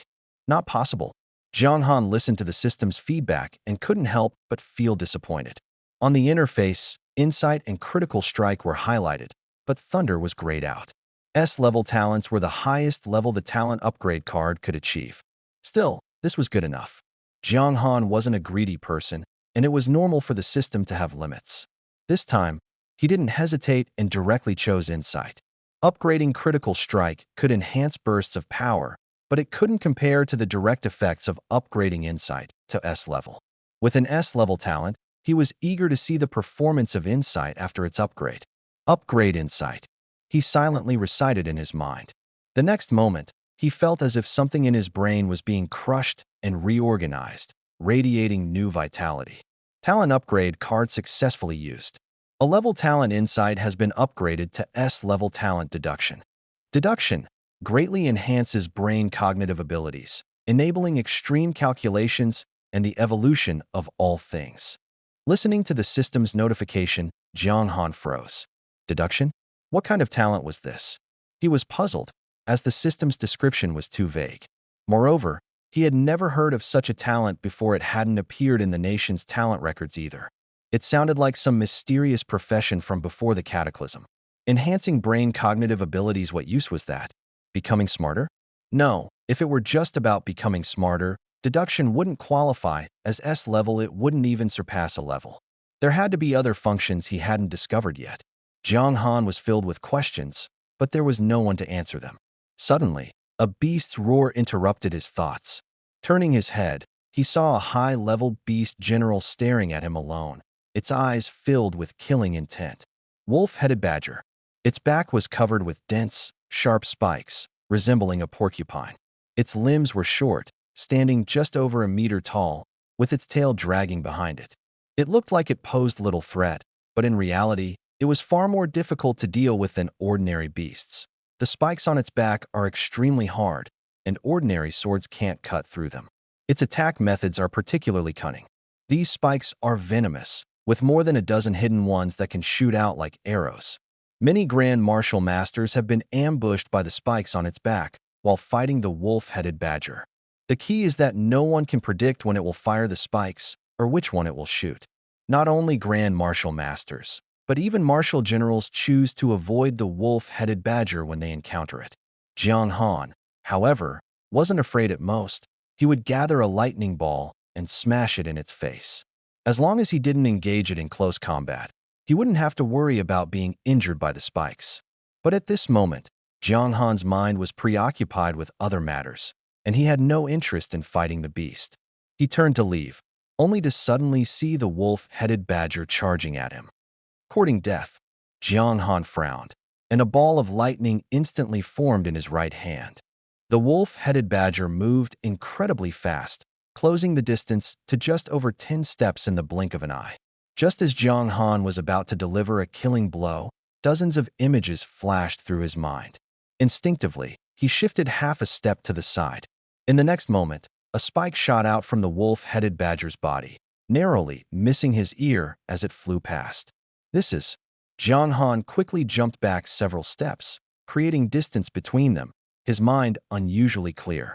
Is this the ability of deduction?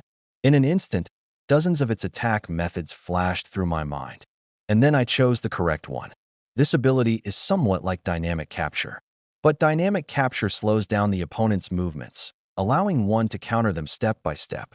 What he just experienced, however, was advanced prediction. He calculated the wolf-headed badger's most likely attack method, simulated the scenario in his mind, and evaded the attack in advance. Based on the information he currently had, Jiang Han's brain worked rapidly, quickly identifying the key points. He also realized the truly terrifying aspect of this deduction talent. On the surface, it seemed like simple prediction, but in reality, Jiang Han's control over the entire battle had reached an extreme level. This predictive ability didn't even require deliberate effort, it was entirely instinctive.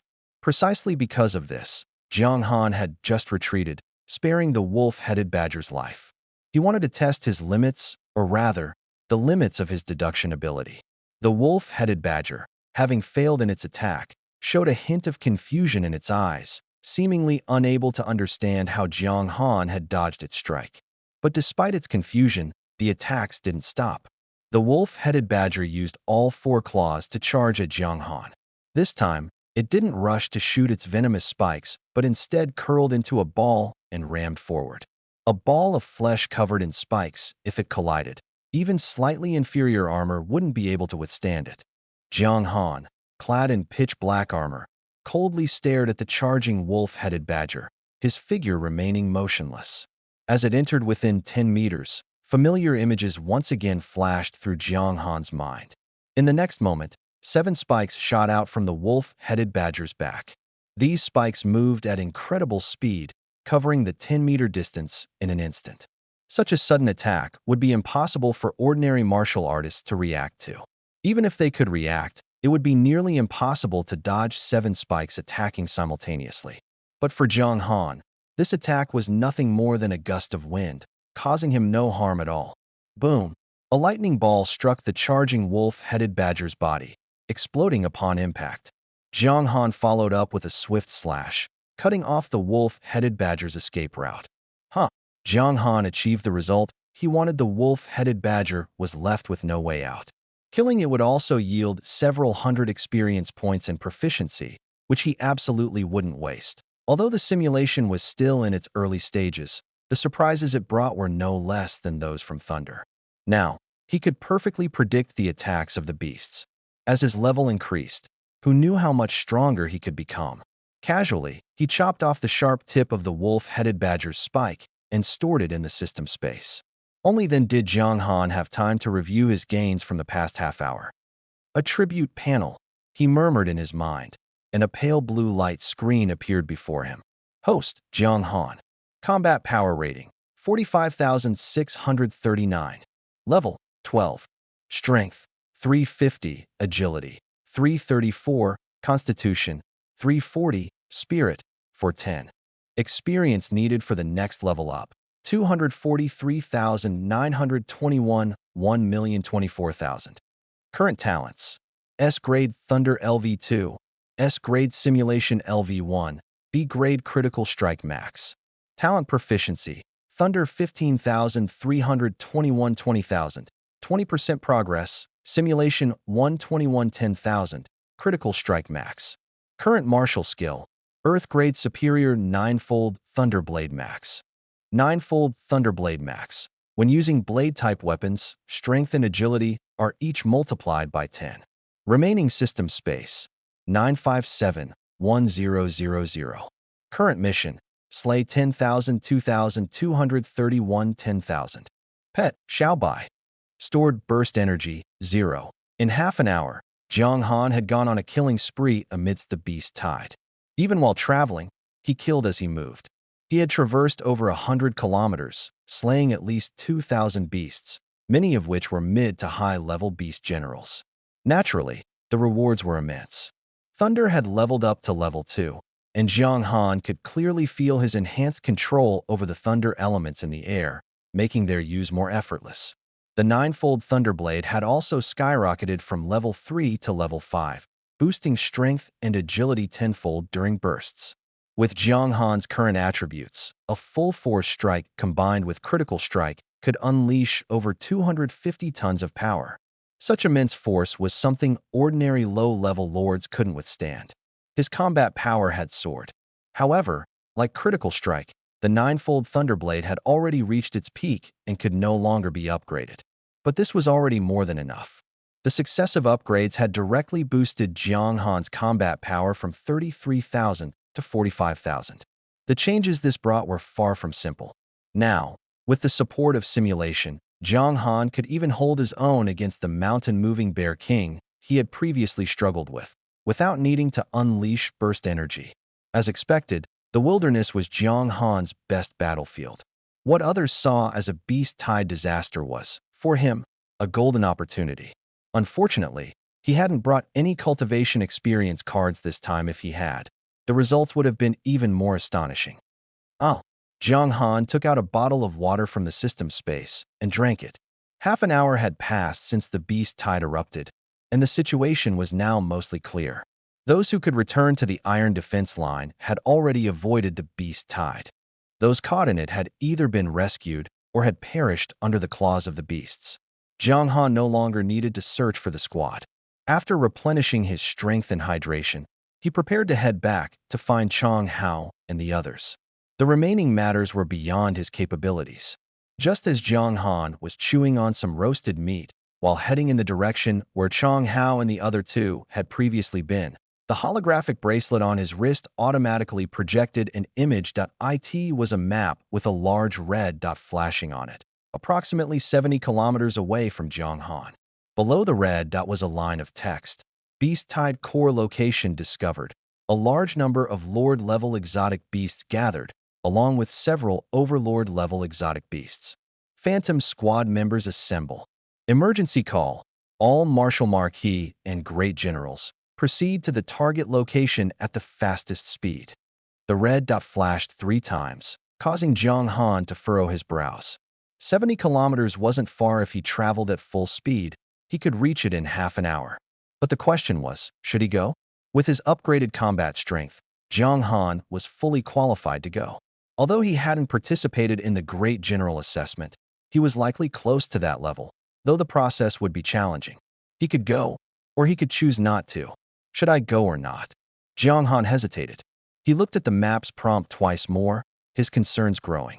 A large number of Lord-level exotic beasts, along with several Overlord-level ones.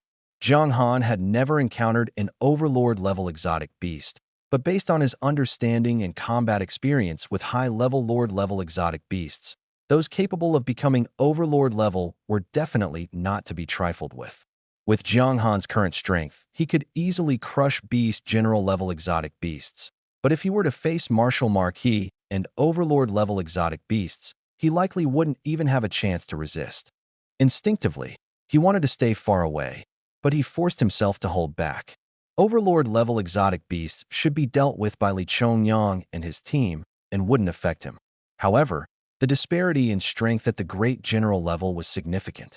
Ordinary Great General level warriors were deep in the wilderness because their prey were Lord-level exotic beasts.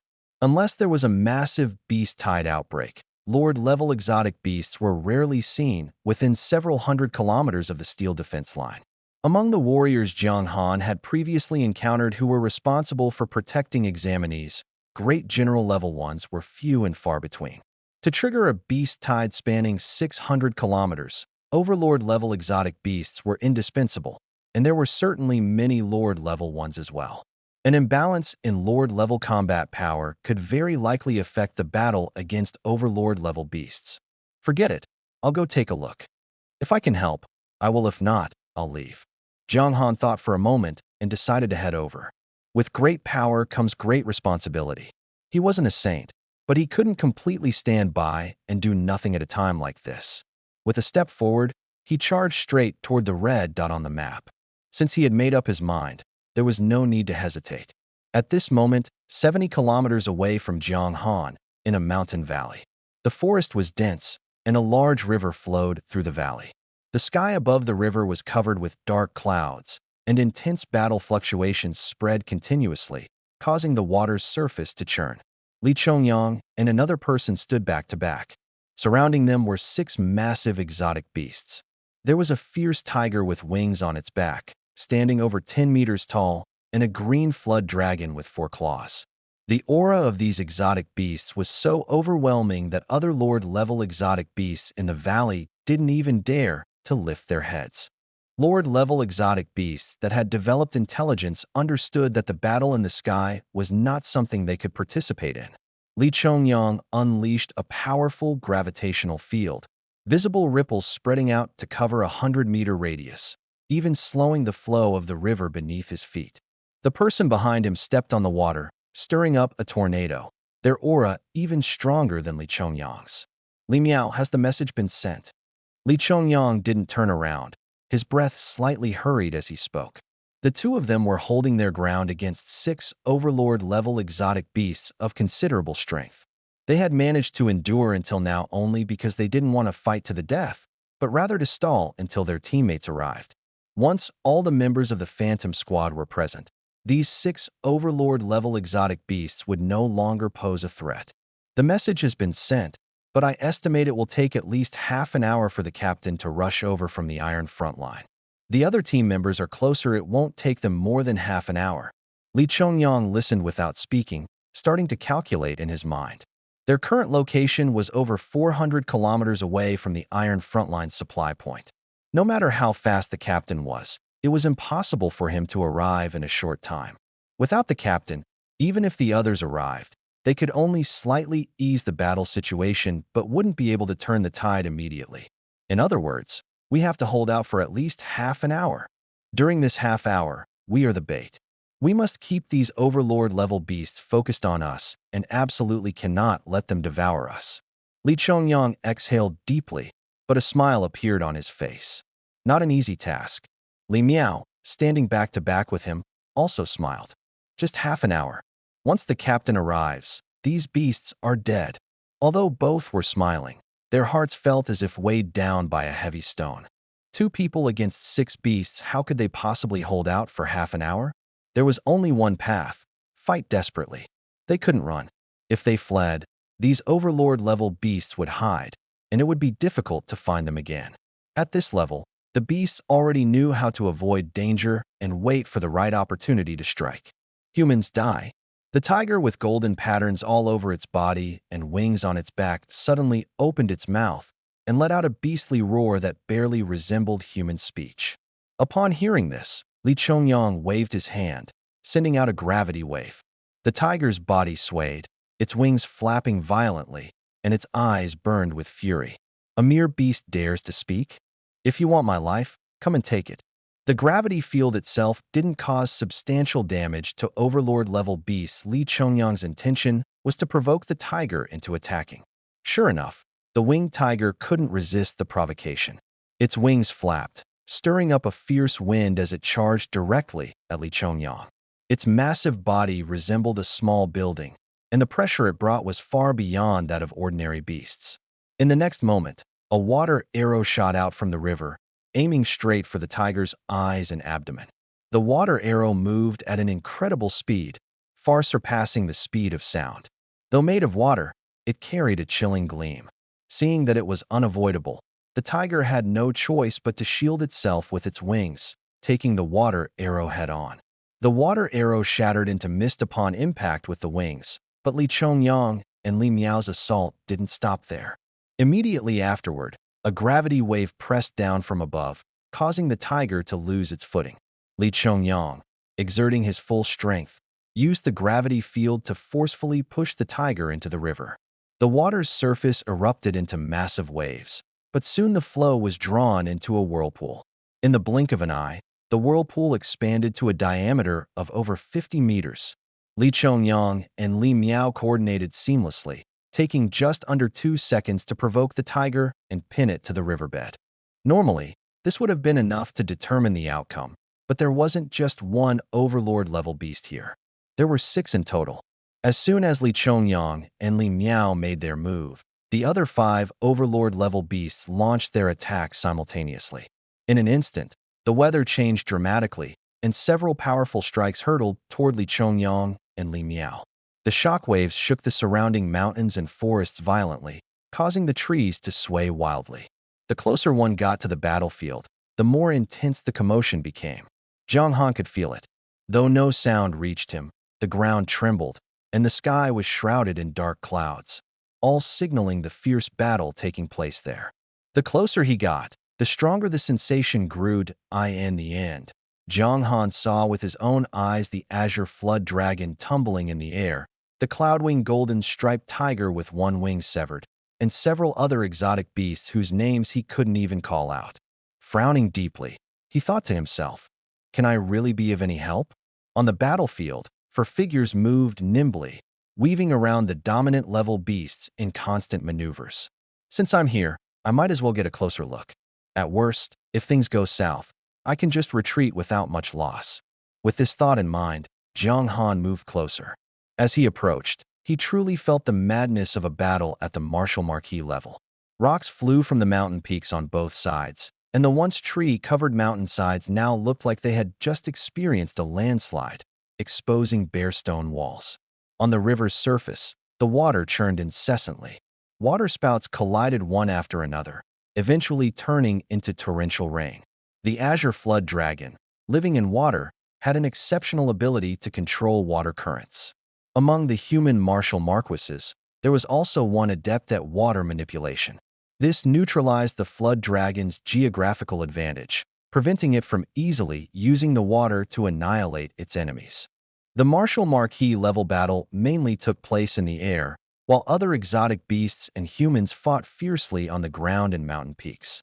Zhang Han finally understood how terrifying the earlier reports of a massive gathering of Lord-level exotic beasts truly were.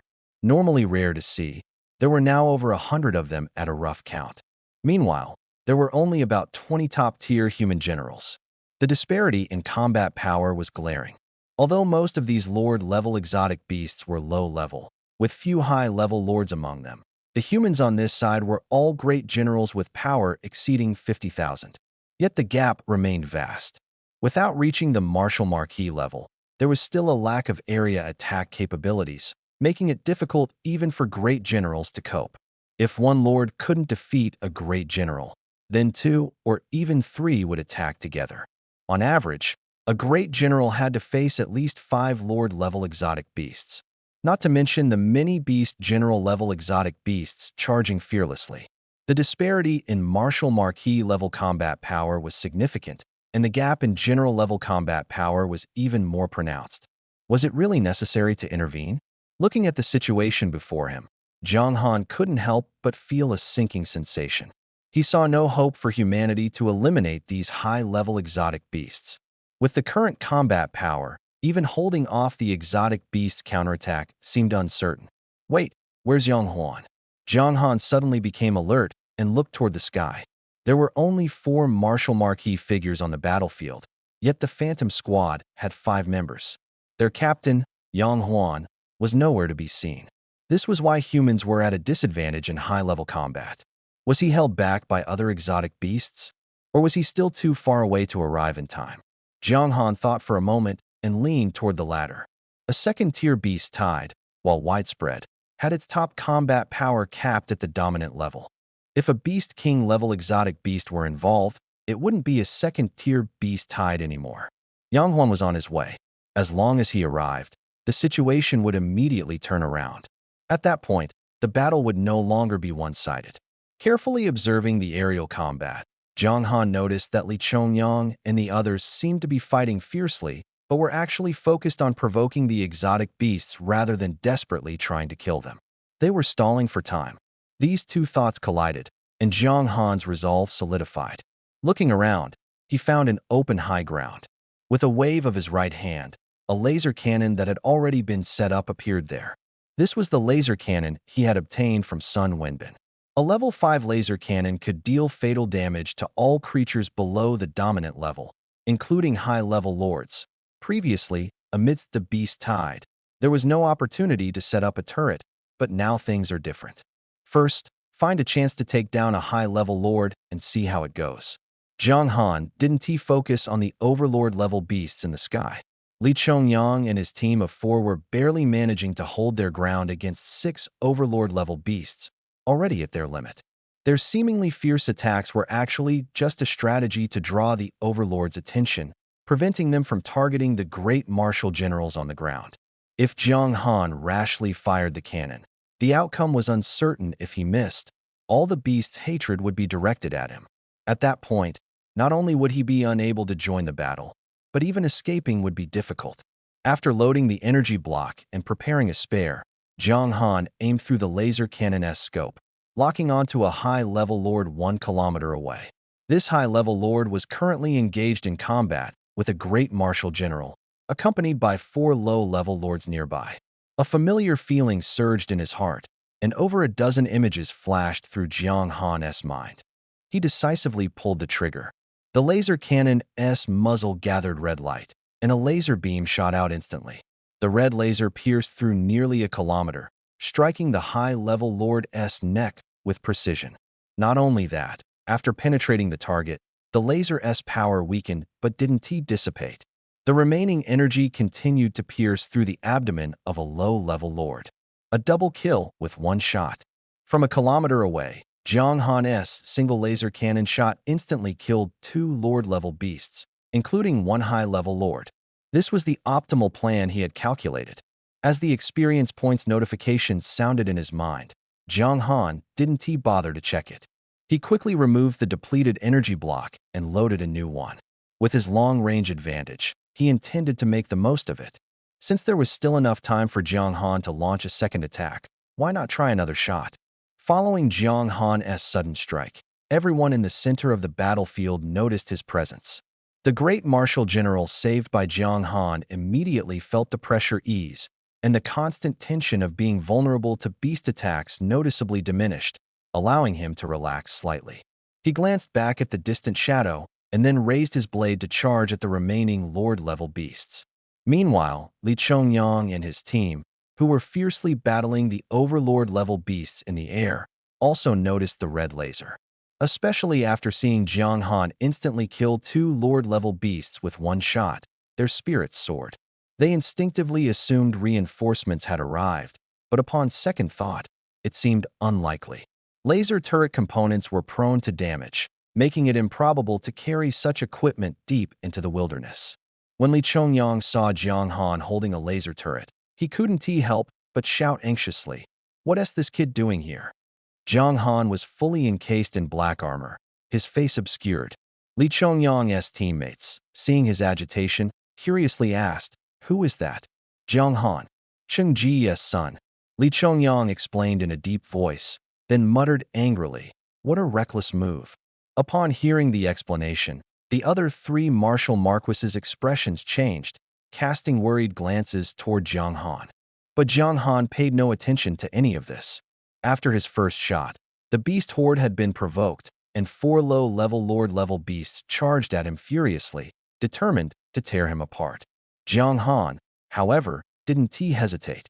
A few seconds later, he fired a second shot, targeting another high-level lord-level beast. This time, all the beasts were on high alert.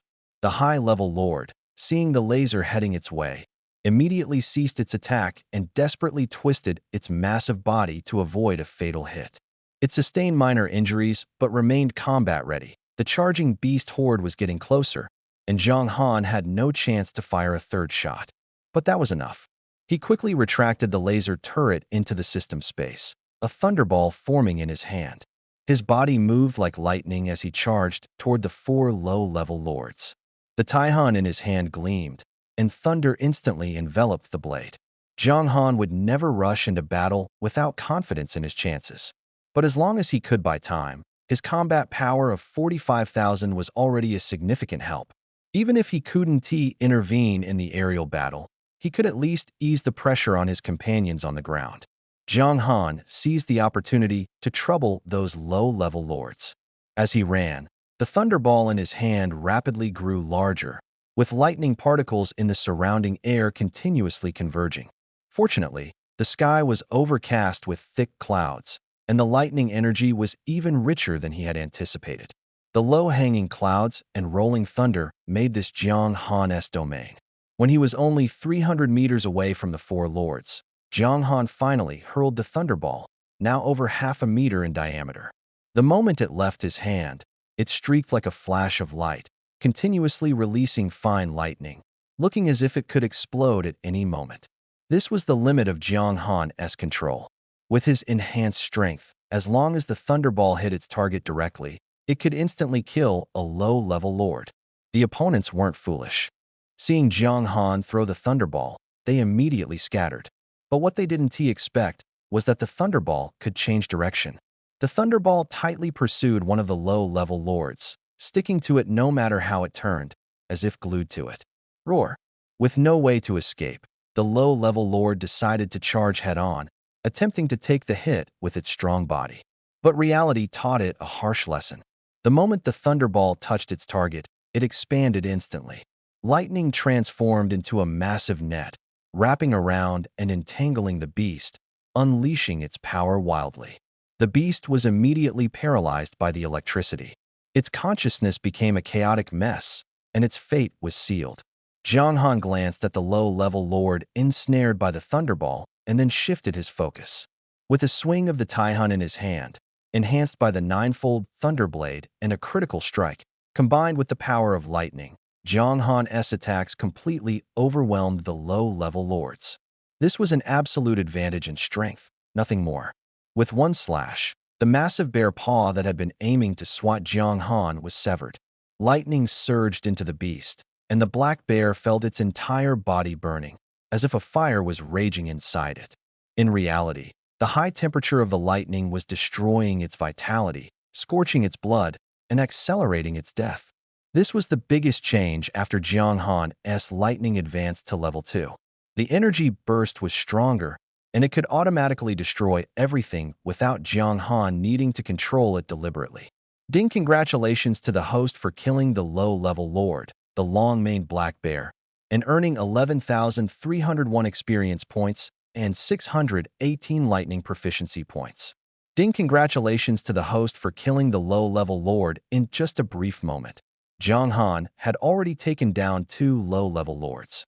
What had been a 4-on-1 situation was now a 1-on-2. Li Chongyang had been keeping an eye on Jiang Han's side. Seeing him effortlessly take out two low-level lords, he finally felt a bit relieved.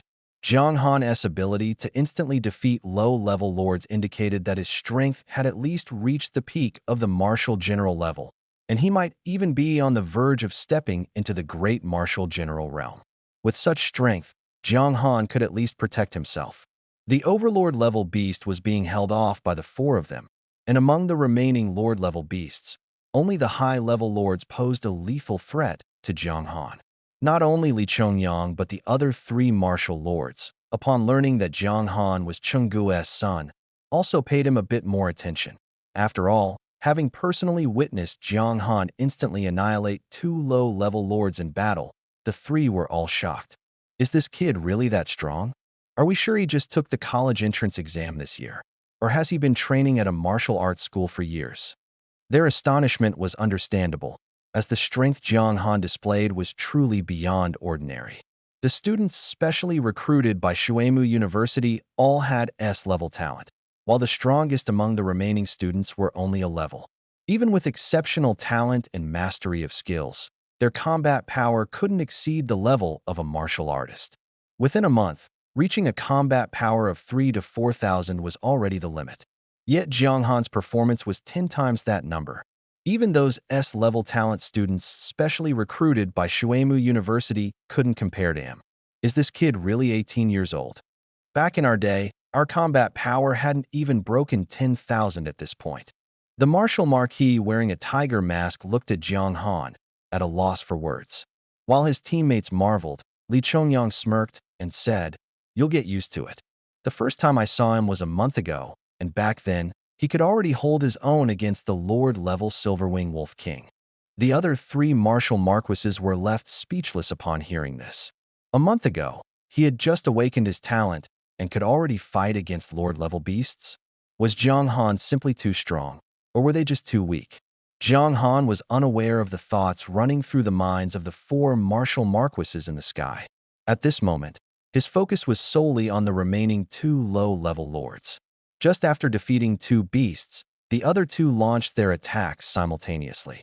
One charged directly at Jiang Han's head, while the other targeted his lower body. For a moment, Jiang Han seemed to be caught in a life-and-death crisis. But this scene had already been rehearsed 37 times in his mind before he swung his blade. Jiang Han lunged forward, stepping on the long-maned black bear. He performed a backward somersault in midair, evading the attacks of the two beasts. At the same time, lightning gathered in his left hand, transforming into a long whip. After reaching level 2, lightning could be shaped into weapons. Though somewhat ethereal, its power was undeniable. With the whip in his left hand and the blade in his right, Taihun automatically slashed, its blade piercing into the beast's body. Lightning exploded along the blade, creating a mist of blood. Stabilizing his stance, Jiang Han swung the lightning whip with his left hand, wrapping it around the neck of the mutated ape-like beast. Snap! The sound of lightning explosions echoed continuously as Jiang Han pulled hard. The whip, imbued with immense force, dragged the ape-like beast closer. Taking advantage of its unsteady footing, he thrust his blade into its heart. From the start of the battle until now, only 3 to 4 seconds had passed. All 4 low-level lords had fallen. Such efficient hunting was something ordinary great martial generals couldn't achieve with such ease. And indeed, that was the case. The 2 laser cannons Jiang Han had fired earlier had not only attracted the attention of the 4 martial marquises in the sky, but also caught the eyes of numerous great martial generals on the ground. Seeing Jiang Han swiftly take down 4 low-level beasts, everyone was astonished. Who is this guy? Why have we never seen him before? He's so strong, he must be a great martial general transferred from another city, right? Everyone had different thoughts, but one thing was clear. The stronger Jiang Han performed in the face of such a disparity in combat power, the more advantageous it was for them. No one would think having a stronger ally was a bad thing except for the beasts. Humans die. In the sky, the cloud-winged golden-striped tiger, now left with only one wing and not involved in the battle, had been observing from the sidelines after being injured. Naturally, it had noticed Jiang Han's extraordinary abilities, Seeing that Jiang Han had no opponents on his side, it roared in human speech and lunged at Jiang Han, aiming for a fatal blow. The thing Li Chongyang and the others feared most had finally happened. A Dominator-level beast had set its sights on Jiang Han with murderous intent. Li Miao, Li Chongyang shouted loudly. Without needing his reminder, the other three had already been keeping an eye on Jiang Han's side. As the cloud-winged golden-striped tiger pounced fiercely toward Jiang Han, Li Miao let out a cold snort, and ripples of water churned in his palm. In the next moment, a massive waterspout shot up between Jiang Han and the cloud-winged golden-striped tiger, striking directly at the beast. However, the cloud-winged golden-striped tiger was, after all, a Dominator-level beast. Even though it was severely injured, its strength remained formidable. Faced with a waterspout powerful enough to annihilate a Lord-level beast, a golden light flashed in the cloud-winged golden-striped tiger's eyes. In the next instant, two blade-like sharp edges shot out from the base of its wings, slamming fiercely into the waterspout. In an instant, it was as if a torrential downpour had begun in the sky. Li Miao's first strike failed, and just as he was about to gather another waterspout, he suddenly sensed that the 5 Dominator-level beasts had already begun their counterattack. Dominator-level beasts were not only powerful, but also possessed basic cognitive abilities. Seeing how much Li Chongyang and the others cared about Jiang Han, it was clear that Jiang Han was extremely important to them. If they could kill Jiang Han, perhaps they could break the stalemate that had lasted for half an hour. Thus, they absolutely could not allow Li Chongyang and the others to stop the cloud-winged golden-striped tiger. The Azure Flood Dragon swung its thick tail forcefully, instantly dispersing the waterspout Li Miao had just formed. At the same time, Li Chongyang and the other two were surrounded by the remaining 4 Dominator-level beasts. At this point, both sides had revealed their trump cards. One side was desperately trying to stop the cloud-winged golden-striped tiger to save Jiang Han, while the other was determined to devour Jiang Han. Jiang Han raised his hand to catch a falling droplet of water, his gaze cold as he stared at the cloud-winged golden-striped tiger hurtling toward him from the sky. The attack had yet to land, but the oppressive aura locked onto him by the cloud-winged golden-striped tiger was already making it hard for him to breathe. This was pure pressure from its overwhelming presence. Jiang Han's mind was racing, constantly analyzing the attack patterns of the cloud-winged golden-striped tiger and his own chances of evasion. But the conclusion he reached was, there was no way to dodge. This was the first time Jiang Han had been forced into a desperate situation. And this desperation was solely because the cloud-winged golden-striped tiger had resolved to kill.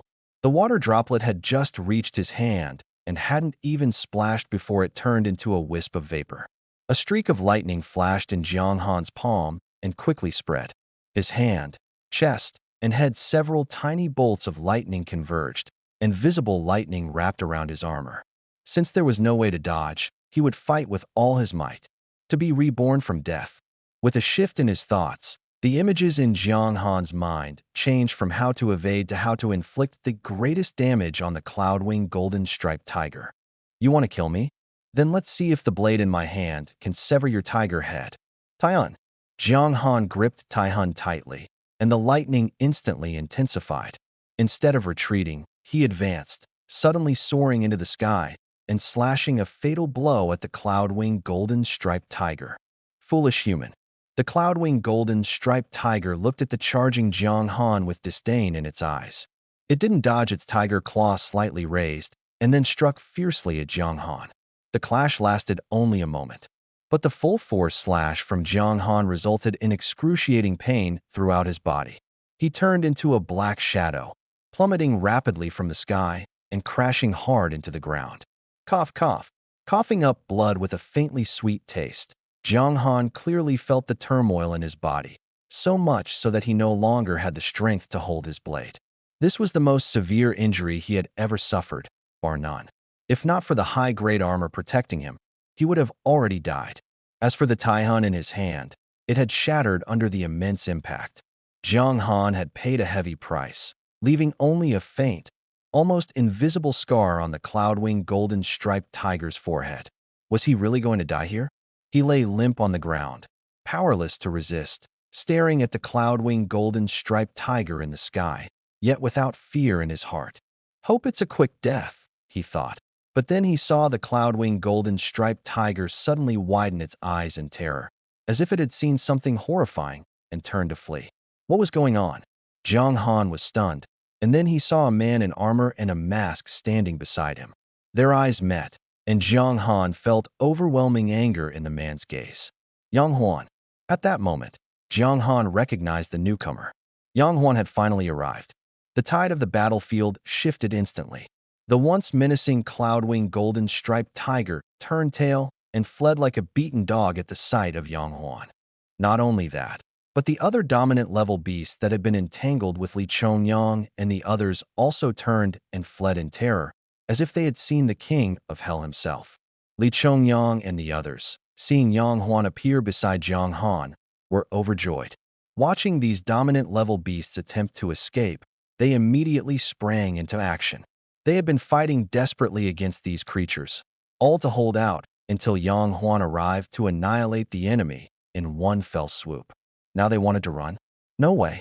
Gravity field, Li Chongyang shouted. A clear ripple rapidly spread from Li Chongyang's side, instantly covering a radius of 1 kilometer. Immediately, a massive pressure descended from above, causing the movements of the 6 dominant level beasts to falter. Water element out of control. Li Miao followed with a shout. The river beneath his feet suddenly surged into the air, the entire river seemingly supported by an invisible bridge suspended in midair. The river, like a dragon raising its head, split in the middle and roared as it charged toward the 6 dominant level beasts. Armor break. Weaken. 2 more sounds rang out. The 4 Marquises of War launched full force attacks, attempting to restrain the 6 overlord level beasts. In fact, they succeeded. These 6 beasts, originally so fast that their movements were a blur, now moved as slowly as turtles. Escaping their control was nearly impossible. However, overlord-level beasts were not so easily trapped. They simultaneously emitted dazzling light. The cloud-winged golden-striped tiger unleashed 2 shockwaves, heading straight for Li Chongyang. The azure flood dragon swung its tail, and a shadow resembling its own size appeared, carrying hundreds of tons of water as it fiercely collided with the water dragon created by Li Miao. At this moment, both sides were giving it their all. The beasts understood that if they couldn't break free from the restrictions imposed by the group, they would be picked off one by Yang Huan. The pressure emanating from Yang Huan far exceeded the strength of Li Chongyang and the others. Without a doubt, Yang Huan had the power to crush them. The restrictions imposed by Li Chongyang and the others were broken one by one, and the 6 overlord-level beasts regained their freedom of movement. However, this only delayed them by about a second. But that was enough. The 4 turned their gazes toward Jiang Han, only to find that Yang Huan's figure had already disappeared. Yang Huan had made his move. Suddenly, a sound appeared beside the cloud-winged golden-striped tiger, and a long spear, seemingly made of wood, thrust forward fiercely. At the tip of the spear, a vortex formed. This was not an ordinary martial technique or innate ability, but a phenomenon caused by immense power. With an unstoppable momentum, the spear pierced the neck of the cloud-winged golden-striped tiger. Jiang Han's full force slash had only left a shallow wound, but in Yang Huan's hands, the cloud-winged golden-striped tiger's neck was as fragile as tofu. With a single thrust, its neck was severed. The massive cloud-winged golden-striped tiger lost control and collapsed with a thunderous crash. Its wings, which could once stir up fierce winds, now hung limply. With one strike, the overlord-level beast, the cloud-winged golden-striped tiger, fell. Fu Jianghan was utterly shocked as he witnessed Yang Huan effortlessly slay the cloud-winged golden-striped tiger.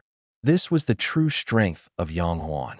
When they first met, Yang Huan had seemed like an ordinary person, exuding no aura at all. If not for his ability to walk on air, Jiang Han wouldn't have paid him much attention. But now his combat power had surpassed that of a Marquis of War. After slaying his enemy with one strike, Yang Huan's figure flickered and appeared atop the azure flood dragon's head. Die! The long spear thrust out once more. The spear tip pierced through the top of the azure flood dragon's head and then twisted violently. Roar! The azure flood dragon, unlike the cloud-winged golden-striped tiger, was not so fragile. Even after its head was pierced, it struggled desperately. But Yang Huan gave it no chance. He pulled out the spear and directly reached into the wound with his hand, yanking forcefully. A pale blue tendon was ripped out. It was a dragon tendon.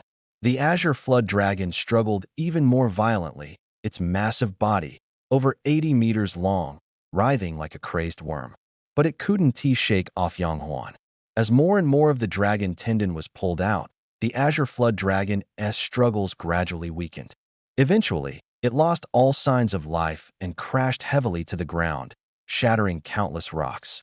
Watching Yang Huan slaughter the overlord-level beasts as if they were livestock, dispatching 2 of them in mere seconds, Jiang Han was completely stunned. To be revered as the captain by 4 marquises of war, Yang Huan's strength had far exceeded Jiang Han's understanding. With Yang Huan here, this beast tide would soon be quelled. Jiang Han could no longer hold on. Earlier, a claw strike from the cloud-winged golden-striped tiger had left him severely injured. Not only was his blood and energy in turmoil, but all his ribs were broken, injuries that would take months to heal. Even worse, a surge of the cloud-winged golden-striped tiger's energy was still rampaging inside his body, wreaking havoc. The actual situation was even worse than he himself realized. If not for sheer willpower, Jiang Han would have already passed out the moment he collided with the cloud-winged golden-striped tiger.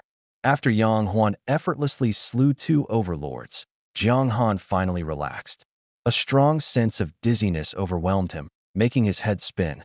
Forcing himself to stay conscious, he retrieved 2 bottles of healing potions from the system space and drank them, then took out a few pieces of black striped bamboo. Despite their bitter and tough texture, he chewed them resolutely. As the spiritual medicine entered his body, its potent effects immediately began repairing Jiang Han's chaotic state. The residual energy seemed to clash with the medicinal effects of the black striped bamboo, the 2 forces colliding fiercely within Jiang Han's body. Boom! Jiang Han's vision went black, and he fell into unconsciousness. The battle in the sky raged on, with Yang Huan pursuing the remaining 4 overlord-level beasts. Meanwhile, Li Chongyang and the others descended from the air to join the battlefield. With Yang Huan taking over the fight against the overlord-level beasts, Li Chongyang and his team were freed up. It was like a competition where the power dynamics were instantly reversed. For the Marquis-level warriors, the advantage over the Lord-level beasts was overwhelming. The great generals, who had been struggling to hold their ground, now sounded the horn of counterattack. A complete rout ensued. Everyone, clear this area. Not a single Lord-level beast is to escape. Yang Huan descended from the sky, his voice as cold as ice. Behind him lay the massive corpses of 6 Lord-level beasts, their bodies as large as small mountains. These Lord-level beasts had triggered a beast tide during the college entrance exams, threatening the safety of tens of millions of examinees. Not a single one of them was innocent. They all had to die. Hearing the killing intent in their captain's voice, Li Chongyang and the others quickened their pace. Yang Huan didn't personally hunt the remaining Lord-level beasts. Li Chongyang and his team were more than capable. After giving his orders, Yang Huan's figure flickered and appeared beside Jiang Han. Looking at the unconscious Jiang Han, his brows furrowed tightly beneath his mask. He reached out to check Jiang Han's pulse, sending a surge of Jiang Han must undergo surgery now, at least to stitch up the damaged internal organs and clear out the blood clots. Otherwise, no matter how effective the medication is, it won't be absorbed and will be useless. The pill Yang Huan had just given him was meant to stabilize his injuries and slow the bleeding, but its effects went beyond that. The location was 400 kilometers from the depths of the wasteland, and even at Yang Huan's speed, it would take half an hour. Fortunately, Jiang Han's physique was tough enough to endure. A fleeting shadow streaked across the sky. Half an hour later, at the supply point of the steel defense line, the returning students heard the sound of an explosion in the air. They looked up to see a figure rushing straight toward the medical building. The waiting doctors took the unconscious Jiang Han from Yang Huan's hands and immediately sent him into the operating room. The light above the operating room door turned on. Yang Huan stared at the light, sighed, opened his wristband, and dialed a number. A few seconds later, The call connected, and a woman's face appeared on the wristband screen. Aren't you supposed to be in the assessment? How do you have time to call me? The woman on the screen was wearing a cheongsam, her makeup impeccably done. Xiaoyan and Yang Huan hesitated as he looked at the woman on the screen. The woman raised an eyebrow and scrutinized Yang Huan, noticing he was in a hospital. What are you doing in a hospital? What happened? Her voice grew agitated, as if she had guessed something. Don't panic, Yang Huan quickly said. Let me explain first.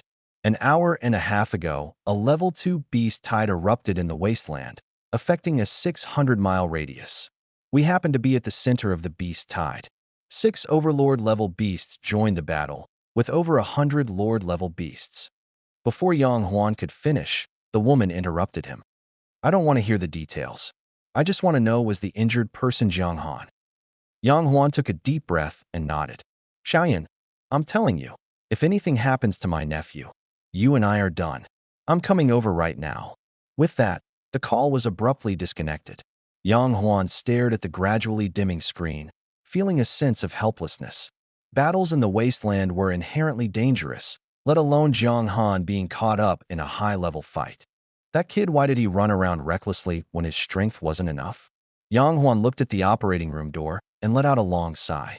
The surgery lasted a full 4 hours, and he waited outside the entire time. During this period, Li Chongyang came over to report on the situation. 90% of the Lord-level beasts had been eliminated, and the beast tide was beginning to collapse on its own. However, the remaining scattered beasts in the wasteland couldn't be cleared out in a short time. Yang Huan nodded to indicate he understood and instructed them to continue rescuing the students still trapped in the wasteland. For hours later, the light above the operating room finally went out. Jiang Han was moved from the operating table to a hospital bed and wheeled out. Yang Huan quickly stepped forward. How is he? The lead surgeon removed his mask and said, Rest assured, General Yang.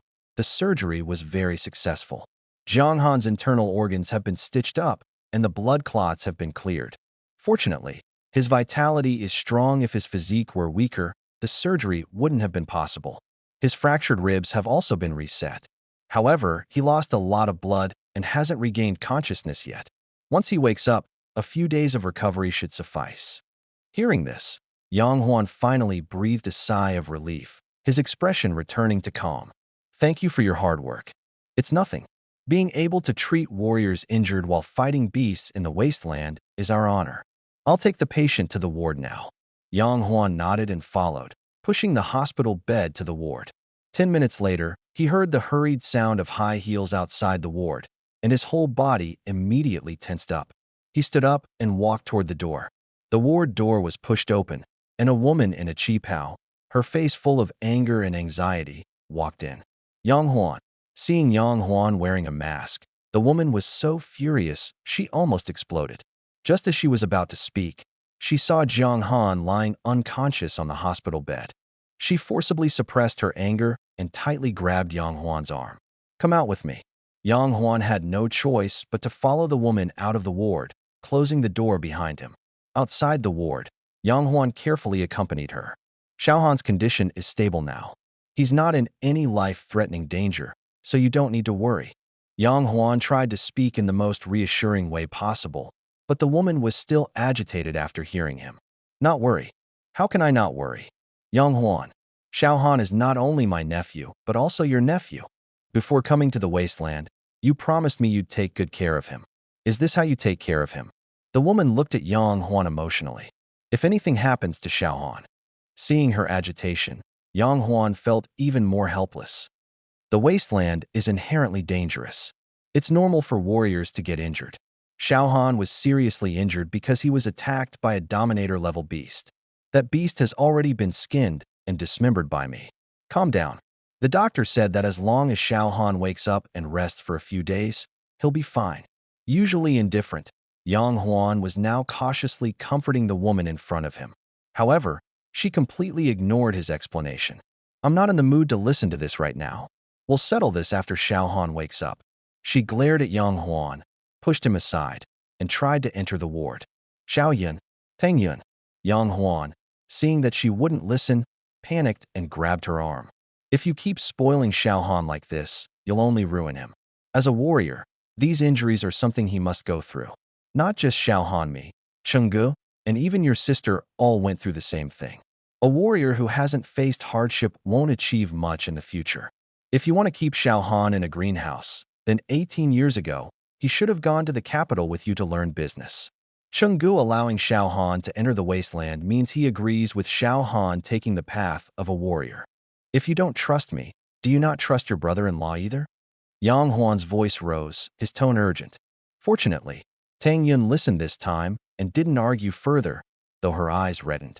She silently walked to the ward door and looked through the glass at Jiang Han, who was wearing a hospital gown and had a pale face. Why? Why do all of you insist on letting Xiao Han go to the wasteland? He's only 18. He clearly has no martial arts talent. Why is he even allowed into the wasteland? No martial arts talent? Looking at Tang Yun's back, Yang Huan remained calm and said nothing more. In truth, he himself didn't fully understand what was going on. Logically, Jiang Han should be an ordinary person, completely unqualified to enter the wasteland. Yet somehow, not only did he enter, but he also displayed martial arts talent far beyond that of ordinary people. I want to stay here with Xiao Han. If you have other things to do, go ahead. I'm fine now. Tang Yun suddenly turned to look at Yang Huan. At this moment, she had regained her usual calm and indifferent demeanor, but the sorrow in her eyes was something Yang Huan could see through at a glance. Sigh. Yang Huan let out a breath, said no more, and turned to leave. He indeed had many matters to handle. The beast tide had caused too much damage. Although most of the high-level beasts had been hunted down, and the remaining ones would soon disperse, he still had to give an explanation to the families of the students and warriors who had perished on the wasteland.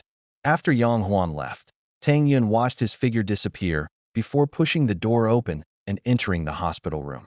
She sat by the bedside and gently touched Jiang Han's pale face. After a long silence, Tang Yun seemed to have made a decision. The bracelet on her wrist lit up with a holographic screen. A middle-aged man in a suit appeared on the screen. Transfer the top-tier armor set from the capital's inventory. Not enough. Transfer everything, any equipment that can save lives. Meanwhile, at the central square of the steel defense line, Chong Hao and two others, after a life-and-death journey, finally made it back. They had been running non-stop for 6 hours, only pausing briefly to drink some water, not daring to rest. The three of them were terrified. The feeling of being chased by the beast tide was forever etched in their minds. Fortunately, it seemed that Jiang Han had held back the beast tide, as no beasts had pursued them, and they made it back safely. In the first 5 days, the examinees had conducted a thorough sweep of the low-level beasts, eliminating most of the threats. Now safe, the three collapsed onto the ground. The nearly 300-kilometer journey had almost drained them completely. How's old Jiang? Do you think he made it out of the beast tide? Chong Hao half lay on the ground, muttering softly. Don't worry, Jiang Han is strong enough. He'll make it out, Zhao Gang reassured. They had all witnessed Jiang Han's strength firsthand and were naturally confident. Hearing this, Chong Hao said no more. At that moment, an untimely voice of mockery broke the silence. Oh, so you guys actually made it back alive? The three turned their heads to see a group of people walking toward them, each holding a plate of food, their words dripping with sarcasm. We thought you were all dead. Who knew you'd be so lucky? The moment Chong Hao saw them, his anger flared. It's you, you bastard. Why did you try to harm me? Despite his exhaustion, Chong Hao suddenly found the strength to leap up and charge at the man. Zhao Gang and Wang Ran also recognized the group and knew exactly who they were. The man mocking Chong Hao was the same person who, at the onset of the beast tide, had tried to harm Chong Hao in order to save himself. Unable to hold back, Zhao Gang joined Chong Hao in attacking the man. But what greeted them was a punch and a kick from the man, sending both of them flying. The difference in strength was obvious. They stood no chance. The sudden conflict drew the attention of many nearby. The man, however, remained indifferent, slowly walking toward the fallen Chong Hao and Zhao Gang. He stepped on Chong Hao's face. Kid, do you know how serious the crime is for fighting within the steel defense line? Daring to lay a hand on me? Do you even qualify? Oh, by the way, what happened to that other kid who was with you? Dead. His face was full of mockery, his disdain for Chong Hao undisguised. Having just escaped death, he was looking for someone to vent his frustration on. Jiang Han was too strong, but Chang Hao and Zhao Gang were perfect targets. He deliberately provoked Chang Hao, making him strike first so he could claim self-defense. Fighting here in the defense line is still better than you killing others out on the wasteland, Chang Hao said firmly, even with his face pressed underfoot. When Jiang Han comes back, we will definitely settle the score with you. Chang Hao's voice was loud, and many people around heard it, including Yang Huan, who happened to be passing by to handle follow-up matters. Jiang Han. Upon hearing this name, Yang Huan turned his head and saw the scene of Chang Hao being stepped on. He frowned slightly and quickly walked over. Martial artists are not allowed to fight here. Yang Huan's voice rang out, and the next second, the person stepping on Chang Hao's face was swept aside by a burst of energy. The sudden change made everyone look at Yang Huan. Seeing him wearing a mask, the person immediately became respectful, stepped forward, and bowed, saying, "General Yang, I wasn't the one who started this. It was these two who made the first move. My teammates can testify." His companions quickly chimed in. Yang Huan's appearance instantly changed the situation. Previously, they had easily suppressed Chang Hao and his companion with their strength. But now, even martial artists at the marquee level had to behave properly in front of Yang Huan, let alone these rookies with only 3,000 combat power. "What is your name?" Yang Huan ignored his teammates and asked directly. "General Yang, my name is Qian Feng, from First High School. My father is Qian Anghua." Qian Anghua. Upon hearing this name, Yang Huan couldn't help but take another look at Qian Feng, but said nothing more. Seeing Yang Huan's attitude, Qian Feng was secretly pleased. As expected, it was normal for Yang Huan to know his father. After all, Qian Anghua was also a marquee-level martial artist, whose strength and status were not much inferior to people like Li Chongyang. Although he wasn't much stronger than Yang Huan, the gap wasn't significant. This was the confidence behind his actions against Chang Hao and his companion on the steel defense line. With a marquee-level father backing him, even if he caused trouble, it could be resolved.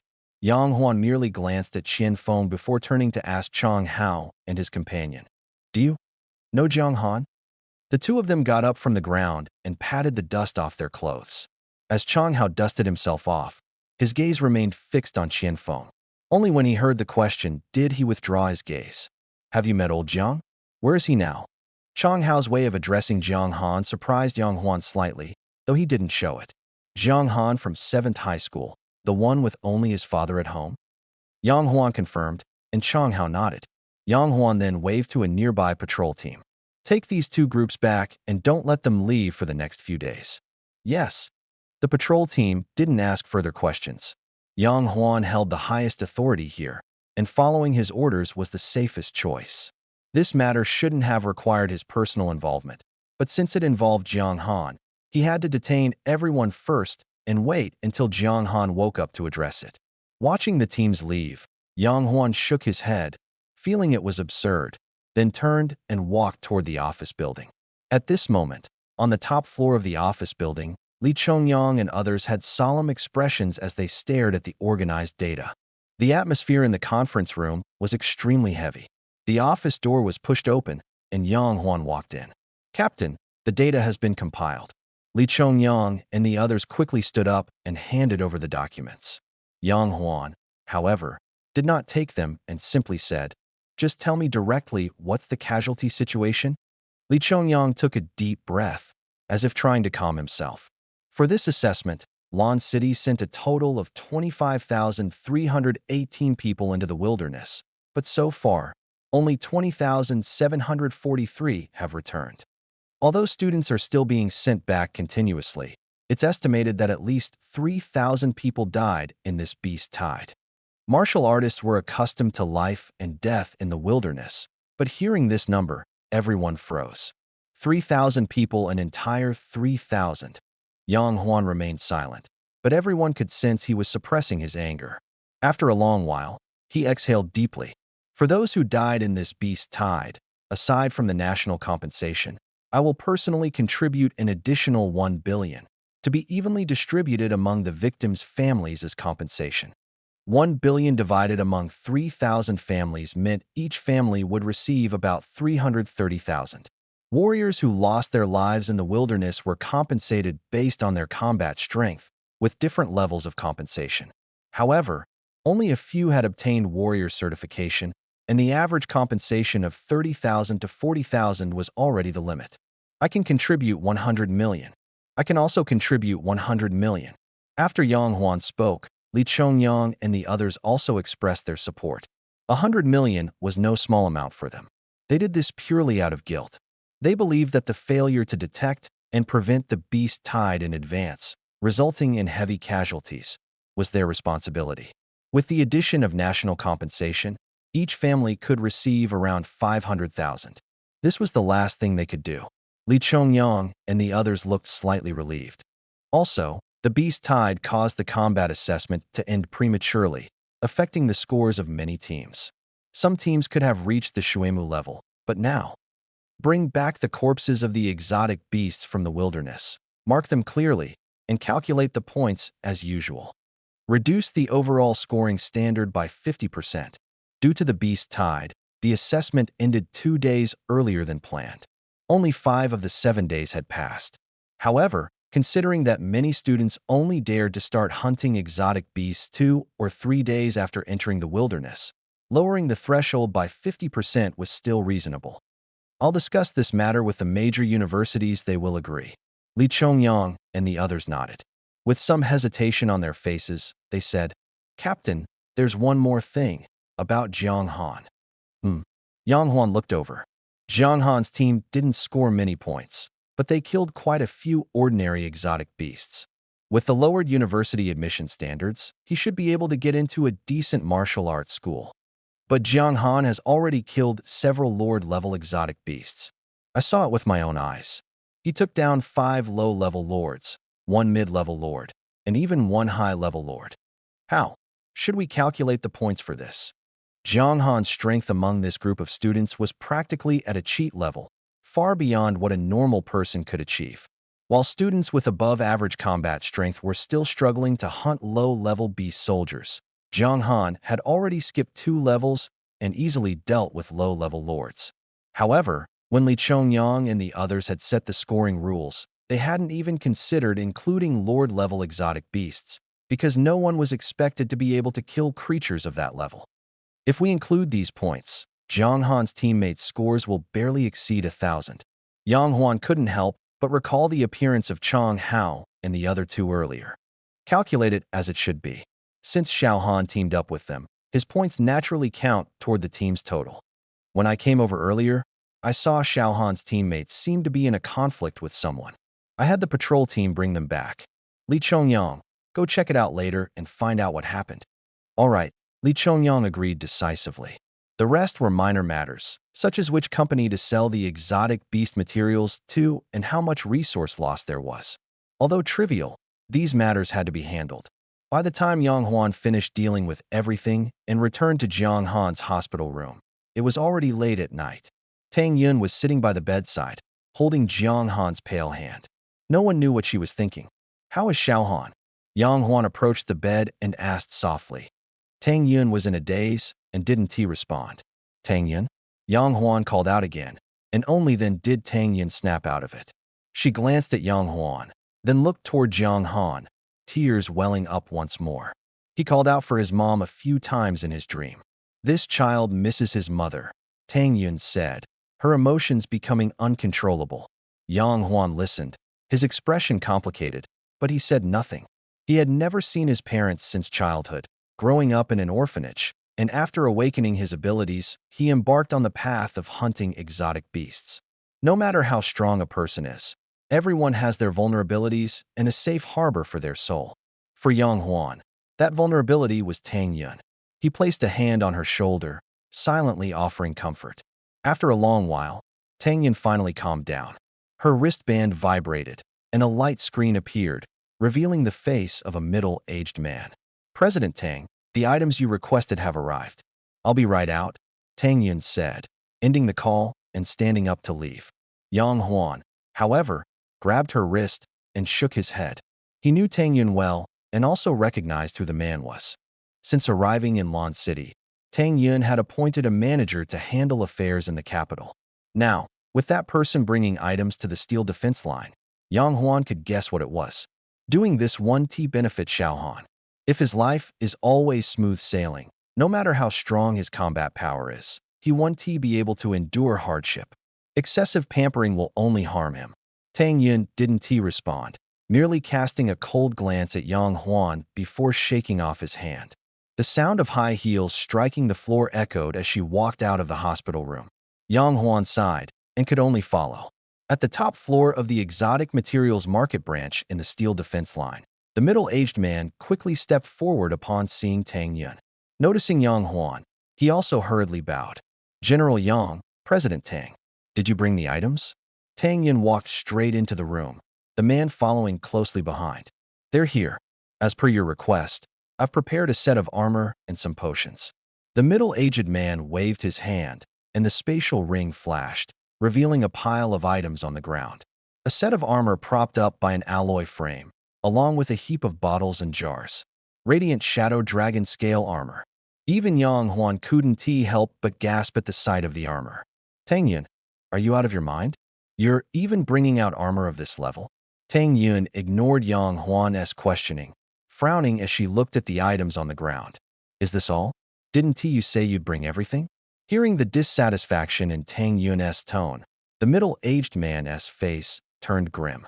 President Tang, you know that top-tier equipment like this is scarce, even in the capital. Only a small reserve is kept. There's not much stock because high-level warriors have their own channels. Moreover, time was tight. I've already brought the best items from the capital's warehouse. Tang Yun waved her hand dismissively. I don't want to hear excuses. Go back, gather more, and send another batch over. That's all. You can leave now. The middle-aged man sighed. President Tang, I'll take my leave then. After he left, Yang Huan couldn't hold back any longer. Tang Yun, don't you think you're losing your rationality a bit? I know you care about Xiaohan, but this isn't the way to do it.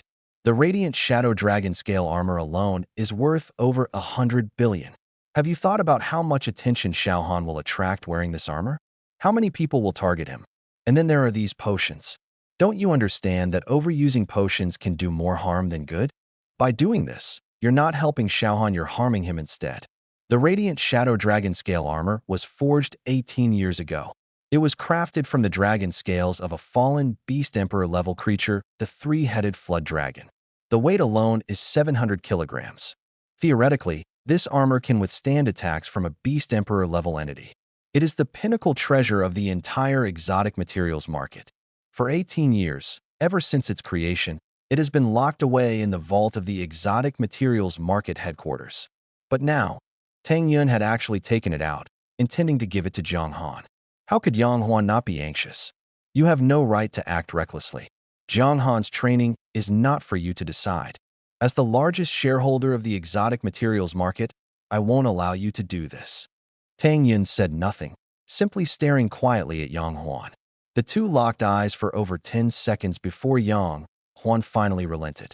His tone softened. In any case, I don't agree. You can give Xiaohan something to protect his life, but you can't give him equipment beyond his capabilities. The Radiant Shadow Dragon Scale Armor is too much for Xiaohan, it would only become a burden.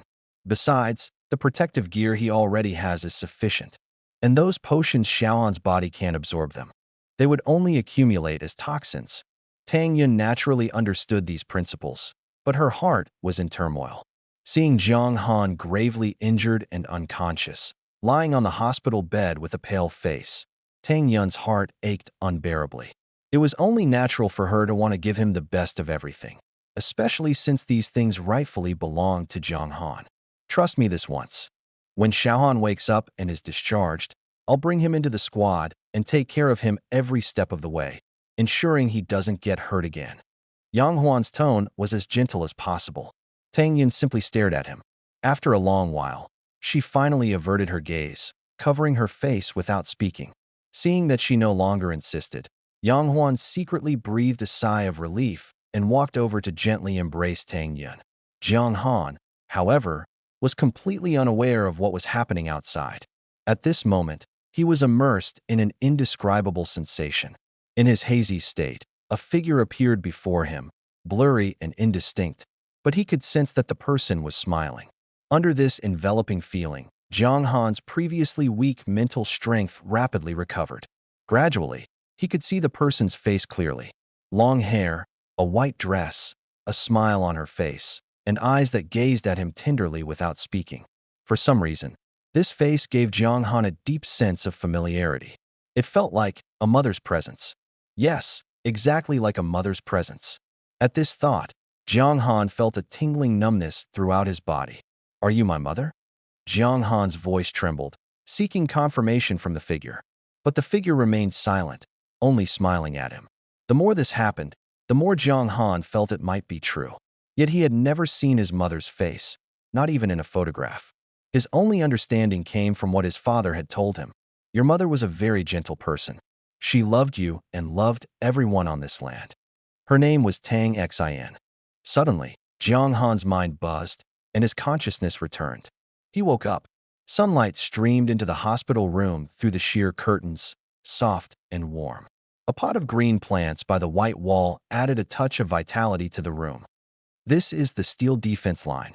Jiang Han looked around, feeling much more at ease. But as he recalled the dream he just had, his mood grew heavier. At that moment, the door to the hospital room opened. Yang Huan, wearing a mask, walked in and saw Jiang Han awake. He paused for a moment, but quickly regained his composure. You're awake? How are you feeling? Yang Huan's voice remained calm as he carried a basket of fruit. Jiang Han saw him and tried to sit up, but his whole body ached, and Yang Huan stopped him. Don't move, just lie down. How long have I been unconscious? Jiang Han asked uncertainly. He was severely injured and must have been unconscious for a long time. 3 days. It's been 3 days since that battle. But fortunately, you're awake now. The doctor said that as long as you're awake, there is no major issue. Just rest well, and your body will recover quickly. As he spoke, Yang Huan peeled a banana and handed it to Jiang Han. Jiang Han felt a bit nervous. Without hesitation, Yang Huan shoved the banana into his hand. Eat something first. This is perfect timing. I have a few things to tell you. Jiang Han had no choice but to take it, though he didn't eat because of the pain in his chest. The beast tide is over, and the casualty statistics are out. A total of 2,732 students sacrificed their lives. Jiang Han fell silent upon hearing this. Faced with the beast tide, the students had little resistance, but losing so many lives was an unbearably heavy price. In this beast tide, you saved many people. I've already applied for a reward for you. A cash bonus of 10 million and a 4-star membership at the exotic materials market. From now on, you'll enjoy a 30% discount when buying items there. Although the bonus isn't much, it's reasonable. As Yang Huan spoke, Jiang Han didn't interrupt and just listened quietly. The rewards for the Lord-level exotic beasts you hunted have already been credited to your account. The points as well. You and your teammates have all earned the qualification to enter Shuemu. Entering Shuemu wasn't an issue for Jiang Han. With just the mid-level Lord Mountain-bearing Bear King, he was already qualified, not to mention the other low-level lords. Although Jiang Han hadn't marked those exotic beasts, he had taken them down when Li Chongyang and the others weren't paying attention. There's one more thing you need to seriously consider. Yang Huan looked at Jiang Han with a serious expression. Jiang Han nodded. Go ahead. In the previous battle, you demonstrated great potential and an exceptionally stable mindset. So, I intend to recruit you into my squad. Are you willing? Join the Phantom Squad. Jiang Han had never considered this path before. After all, the weakest member of the Phantom Squad was at the Martial Marquis level. Even with Jiang Han's rapid improvement, he hadn't expected Yang Huan to personally recruit him. Not to mention, the Phantom Squad already had 5 members and was full. Under normal circumstances, Jiang Han wouldn't have had the chance to become teammates with someone like Li Chongyang, a Martial Marquis level powerhouse. But now, all of this was happening for real. Yang Huan not only came in person, but also highly recognized Jiang Han. Agree or not? Is there even a question? I'm willing. Since parting ways with Uncle Long and the others, Jiang Han hadn't joined or formed another squad, mainly due to 2 concerns. First, his strength was improving too quickly, and ordinary warriors couldn't keep up with him. Second, joining a squad wouldn't benefit him much. Jiang Han was fully capable on his own and didn't need teammates' help. But now, the situation was different. The Phantom Squad was entirely composed of Martial Marquis level members, and their combat power was unquestionable. With Jiang Han's current strength and rate of improvement, it would take at least another year to reach the Martial Marquis level. During this year, he would be the weakest member of the squad. Not to mention that Li Chongyang and the others are seasoned martial lords, their strength far surpassing those who have just entered the martial lord stage. Moreover, interacting with them and learning from their experience has been greatly beneficial to Jiang Han. Hearing Jiang Han's resolute response, Yang Huan smiled. You've made a wise decision. Now, let me tell you one last thing. Your teammates have returned. Chang Hao and Qian Feng had a conflict, but since his strength is inferior to Qian Feng's, he ended up being trampled underfoot. When I passed by, I temporarily detained both teams. After investigating, it was found that Qian Feng had swung a blade at Chang Hao when the beast tide first broke out. You should remember that, right? But now, Qian Feng's father has come to demand his son's release. Jiang Han's face immediately darkened, but Yang Huan continued unhurriedly. By the way, let me remind you, Qian Feng's father is a martial lord. Martial lord? Hearing these two words, Jiang Han understood why Yang Huan said he had made the right decision. Indeed, with Jiang Han's personality, if he knew Chang Hao had been trampled underfoot, he wouldn't be able to hold back. However, despite Jiang Han's strength far surpassing his peers, and even many veteran warriors who have fought in the wilderness for years, he is still just a martial general. Facing a martial lord, no matter what, he would inevitably be suppressed. Only a martial lord, or someone whose strength surpasses that of a martial lord, can contend with one. And Yang Huan is precisely such a powerhouse capable of challenging a martial lord. I want to challenge Qian Feng to a duel on the life and death platform. Jiang Han looked at Yang Huan, his gaze firm. Even if it means offending a martial lord, you still want to go to the life and death platform. Yang Huan did not try to dissuade him, but instead asked rhetorically. Yes, so I need the captain to help me withstand the pressure. Jiang Han's request was based on his complete trust that Yang Huan would help him deal with that martial lord. Since his insight ability upgraded to deduction, Jiang Han's analytical skills have improved significantly. First, Yang Huan took the initiative to approach him, indicating that he values Jiang Han highly. Second, after Jiang Han agreed to join the Phantom Squad, Yang Huan said he had made the right decision, implying that his actions now are justified. Third, when Yang Huan mentioned Qian Feng's father being a martial lord, he showed no hesitation, demonstrating his strength far surpasses that of a martial lord. These 3 points alone made Yang Huan's stance very clear. Seeing Jiang Han's seriousness, Yang Huan remained silent for 2 or 3 seconds before standing up. Can you get out of bed? Yes. Jiang Han nodded. Although his body still hurt, he could endure it. Then let's go. I'll take you to see Qian Feng. Yang Huan stood up, and Jiang Han placed the banana he was holding onto the cabinet beside him before flipping out of bed, not even bothering to change his clothes. Yang Huan walked ahead, while Jiang Han followed behind in his hospital gown, drawing curious glances from many people. The beast-tide outbreak had already passed 3 days ago, but since the subsequent statistical work was not yet complete, the leaderboard had not been finalized, and only a few people had left the steel defense line. Most of those who stayed were either observing to get the latest updates or planning to re-enter the wilderness. From the medical building to where Qian Feng was located, the distance was not far. On the way, Jiang Han tested communicating with the lightning particles and found no interference. His mental strength had fully recovered, but his body was still severely injured and not yet healed. Entering the building and walking to the door of an office, Jiang Han could already hear the commotion inside. The idiots at the iron defense line. I'm fighting desperately on the front lines, and they actually arrested my son? Release him immediately. I really don't understand what these useless people do all day. Feng, don't be afraid. I want to see who dares to detain my son. The voice inside the room was loud, coming through the wooden door just enough for Jiang Han and Yang Huan to hear. It was obvious that the Martial Marquis inside had noticed their arrival and was deliberately letting them hear it. Jiang Han wasn't surprised that someone of the Martial Marquis level could have such keen perception. He glanced at Yang Huan and saw him pause briefly before pushing open the office door. As the door opened, the voice inside abruptly stopped. Jiang Han followed Yang Huan into the room. Inside stood a scruffy middle-aged man, while Qian Feng was half lying on the sofa, looking every bit like a spoiled rich kid. Both of their gazes were fixed on Yang Huan, who was walking in front. The middle-aged man, who had been quite agitated earlier, suddenly quieted down as if a bucket of cold water had been poured over him. I ordered the detention. Do you have a problem with that? Yang Huan said as he walked toward the man. He didn't exude an overwhelming aura, but his face alone exerted immense pressure.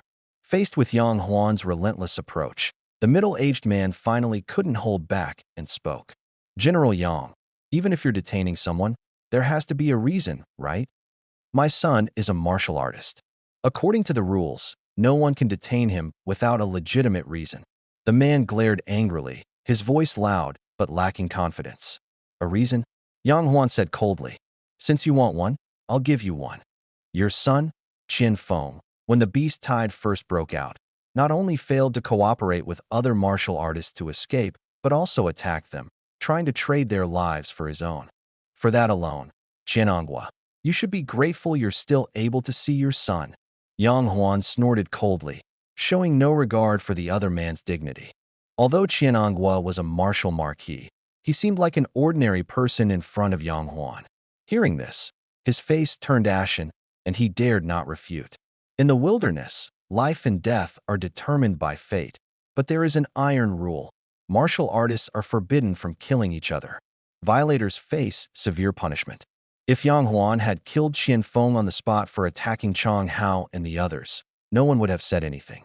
However, such matters are usually governed by unwritten rules. In the wilderness, there are plenty of people who seek to kill for profit. As long as the aftermath is handled cleanly and no evidence is left behind, there's no issue. This was similar to Sun Wenbin's actions against Li Yang. Qian Feng's attack on Chang Hao was driven by this mindset. In fact, if not for the unexpected variable of Jiang Han, the Iron Defense Line's casualty list would likely have included Jiang Han, Chang Hao, Zhao Gang, and Wang Ran. But things hadn't been handled properly, mistakes were made, and someone came knocking. There was no one else to blame. General Yang, the severity of such actions varies, and besides, those people are still alive and well. They claim my son attacked them, but I say my son didn't. Unless they can provide evidence, you can't convict my son today. For the sake of his son's safety, Qiananghua's tone was resolute, even at the risk of offending Yang Huan. Yang Huan listened, his brows furrowing slightly beneath his mask. I was originally planning to spare your son. But since you put it that way, let's see if I can convict your son. The atmosphere between the two grew tense, and it was clear the situation was on the verge of erupting.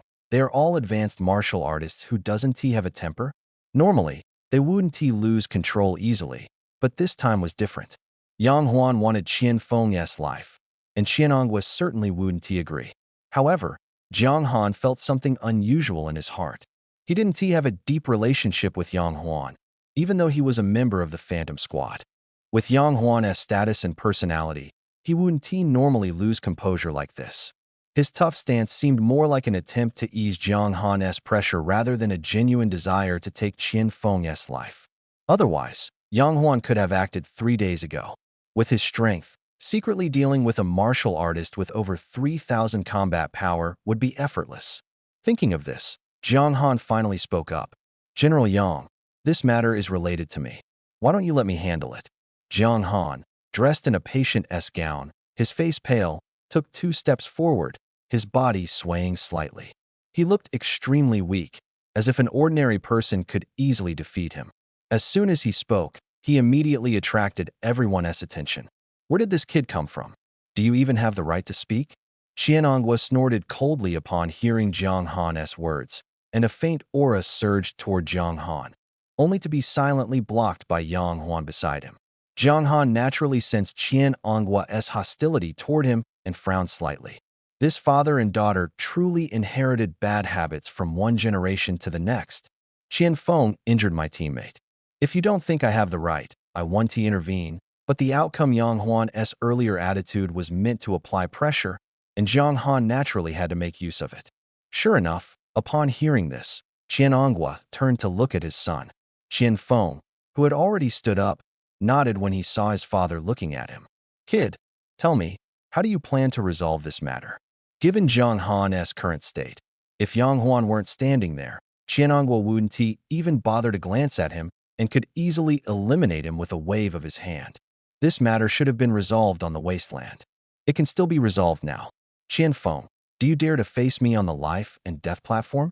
Jiang Han stared firmly at Qianfeng, who was a few steps away, his gaze unwavering. Though his face was pale and weak, his tone was resolute. Life and death platform. Upon hearing these three words, both Qianfeng and Qianongwa froze. The words carried heavy weight. Stepping onto the life and death platform meant that the conflict between the two parties was irreconcilable. Either one side would die, or they would lose everything to save their lives.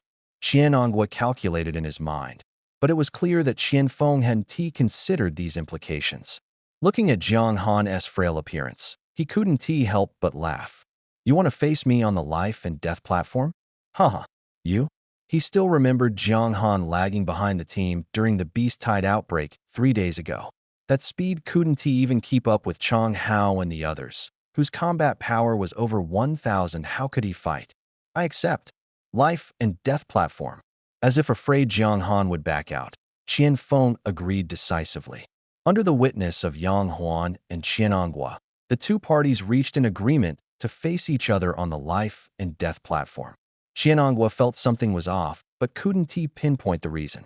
Especially looking at Jiang Han's youthful appearance, he felt even more dismissive of him. His son's talent was top-notch among his peers. Apart from those who had awakened S-level talents, Qianfeng was nearly invincible. Jiang Han's participation in the combat power assessment indicated he wasn't an S-level talent, and his combat power was at most comparable to Qianfeng's. But honestly, even if Jiang Han were an S-level talent, in his current state, how much strength could he possibly exert? Thus, the life and death platform seemed like the simplest solution for them. Otherwise, if Yang Huan went crazy, Qianongwa would really be useless. No, he had to take this opportunity to win Yang Huan over. He couldn't let him turn hostile. General Yang, since the two young people have already made their decision, there's nothing more for us to say. I assume General Yang wouldn't be so heartless as to refuse to let my son go, right? Qianongwa tried to pressure Yang Huan, putting him in a high position. But Yang Huan, seeing Jiang Han achieve his goal, remained expressionless. He looked at Qianongwa and said coldly, "This matter is settled, but in the future, whether it's your son causing trouble in the wilderness or you, Qianongwa, doing something like this, I will cut you down all the same. If you're not convinced, you can have your captain come find me." Qianongwa threatened Yang Huan, but Yang Huan completely ignored him and instead turned the threat back on Qianongwa himself. His words left Qianongwa speechless, unable to find a way to refute him. Deep down, Qianongwa knew that Yang Huan had earned his place as the leader of one of the top 10 squads in the Celestial Empire, not through words, but through strength. He truly dared to kill a marquis, and he had indeed killed one before. Once the matter was settled, there was nothing more to say. Yang Huan turned and left, with Jiang Han naturally following. After the conference room door closed, Jiang Han finally spoke. "Uncle Yang, thank you." Yang Huan paused, turned back, and looked at him. "Uncle Yang." There was an indescribable tone in Yang Huan's voice. "Your seniority is higher than mine, so calling you uncle shouldn't be wrong, right?" Jiang Han noticed the odd tone in Yang Huan's words and asked in confusion. "It's nothing, you can call me whatever you like." Yang Huan smiled faintly. "All right, your friends are in that room. Go see them. Once the competition starts, I'll have Li Chongyang assist you. As for joining the team, I'll leave the rest to Li Chongyang." Jiang Han glanced in the direction Yang Huan pointed, confirmed the door, and nodded. It was already enough that Yang Huan had brought him here after all. He couldn't rely on him for everything. After meeting Chong Hao and the others, he would need to start preparing for the life and death stage. In another office, Chong Hao was lying on the sofa, while Zhao Gang and Wang Ran were glued to each other. Since returning from the wilderness, the two had confirmed their relationship as boyfriend and girlfriend. Zhao Gang's desperate efforts to protect Wang Ran had clearly moved her. Jiang Han had saved them with his strength, while Zhao Gang had shielded her with his life. It was tough on Chong Hao, though. The three of them were stuck in this room. worrying about Jiang Han while also having to endure the nauseating sweetness of the couple. Sigh, I wonder where old Jiang is now. Why hasn't he come back yet? Chang Hao stared at the ceiling and sighed. With Jiang Han's strength, there's no way anything could happen to him. He must be busy with something else, Zhao Gang replied, rolling his eyes. I mean, can you stop sighing all the time? Worrying is useless, we still have to wait here, don't we? Yang Huan hadn't told them about Jiang Han's injury and coma, and even if he had, it wouldn't have helped. Meanwhile, Chang Hao and Zhao Gang's relationship had improved significantly after fighting side by side in life and death situations. After all, they were comrades who had faced death together. You two can stick together, but I can't sigh? Chang Hao retorted. Just as he was about to say more, the wooden door was pushed open. He turned his head toward the door and immediately sat up straight. Old Jiang, you're finally back. Wait, what's with that hospital gown? Were you injured? Chang Hao couldn't sit still as soon as he saw Jiang Han. Zhao Gang and Wang Ran also quickly came over. Here's what happened. After saving you, I went on to rescue others. Later, I was attacked by a Dominator-level beast and was severely injured, falling unconscious. I just woke up not long ago. Jiang Han's face showed helplessness as he raised his hand to stop Chang Hao from trying to lift his shirt to check the wound. He had already examined it himself, a knife wound on his chest that hadn't healed yet and looked quite frightening. Don't move recklessly. Even if I'm injured, beating you up is still a piece of cake. Jiang Han glared at Chang Hao, who immediately became obedient. Good to hear you're okay. Good to hear you're okay, Zhao Gang said, feeling a wave of relief. But honestly, Jiang Han, your strength is incredible. You even managed to attract a Dominator-level beast to attack you. We struggle just to deal with soldier-level beasts. Between soldier-level and Dominator-level beasts, there are two intermediate levels, General and Lord, with a huge gap in strength. If it weren't for you, we'd have died in the wilderness. My second uncle always says people should know gratitude. Zhao Gang owes you 2 lives. If you ever need anything, just say the word, even if it costs my life. 2 lives? Jiang Han looked at Zhao Gang, wondering where the 2 lives came from. Seeing Jiang Han's expression, Zhao Gang chuckled sheepishly and tightly held Wang Ran's hand, their fingers interlocked. Jiang Han immediately understood. Old Jiang, do you now know what I've been through these past few days? Chang Hao looked at the two holding hands, speechless. Jiang Han laughed. Not bad. Zhao Gang being willing to risk his life to protect Wang Ran is enough. When you're willing to risk your life for someone, you're not far from finding a partner. Chang Hao said nothing more, while Zhao Gang and Wang Ran seemed a bit shy, especially Wang Ran. Before entering the wilderness, she had feelings for Jiang Han, but after returning, she ended up with Zhao Gang. Seeing Jiang Han now inevitably made her feel awkward, though Jiang Han didn't mind. By the way, I have some good news for you, consider it a double blessing. Chang Hao and the other two looked at Jiang Han. After you left, I killed several Lord-level beasts. According to the rules, we now all qualify to enter Shuimu. Qualification to enter Shuimu? Jiang Han's news was like a thunderclap, leaving Chang Hao and the others ecstatic. Shuimu? Shuimu. Chang Hao was beside himself with excitement. Old Jiang, you're amazing. Chang Hao reached out to hug Jiang Han, but Jiang Han's sharp gaze stopped him in his tracks. His hand froze mid-air, and after a few seconds, he withdrew it, not daring to try again. Zhao Gang and Wang Ran reacted similarly, overwhelmed with excitement. With their original strength, entering Shuimu would have been impossible. But now, thanks to Jiang Han, not only had they survived the wilderness, but they also had the chance to enter Shuimu, a gap in fortune that was unimaginable. Jiang Han, brother Jiang, I was wrong before. I doubted you, and I apologize. I owe you 3 lives. Jiang Han couldn't help but laugh. All right, what would I do with your lives? Keep them for yourself. I have one more thing to tell you. The person who attacked Haozi in the wilderness, I've found him. And I've already arranged to duel him on the life and death stage. I've avenged this grudge for you. Both Jiang Han and Chang Hao were the type who usually avoided trouble but would never let provocation slide.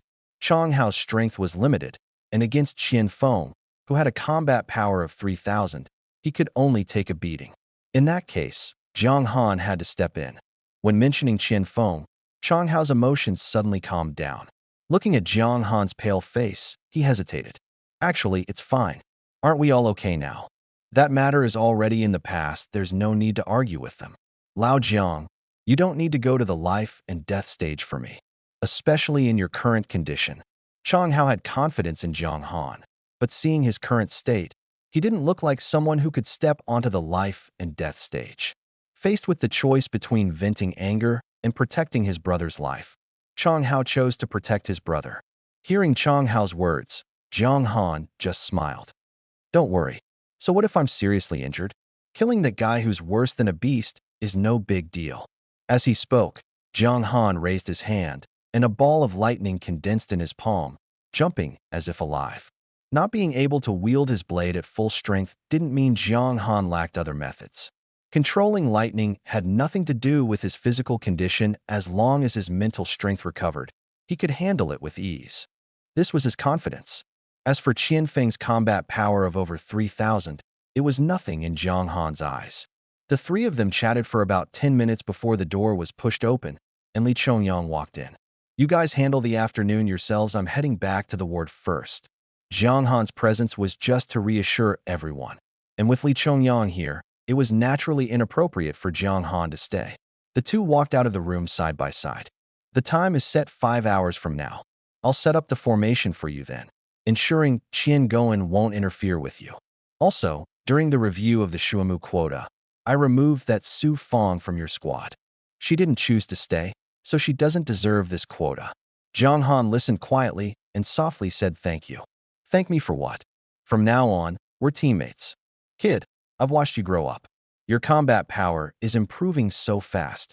A month ago, you were just a martial artist. Li Chongyang shook his head in amazement and then said, after you come down from the life and death stage, I'll take you back to the city to recover and shop. The captain has approved a shopping budget of 100 million for you, enough to buy quite a lot of things. Is this the benefit of joining a top-tier team? A casual 100 million? Jiang Han silently accepted it, knowing it was Yang Huan's care for him.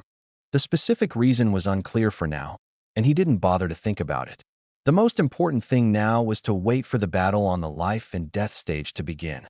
After 3 days of silence following the beast tide, the steel defense line had become lively again.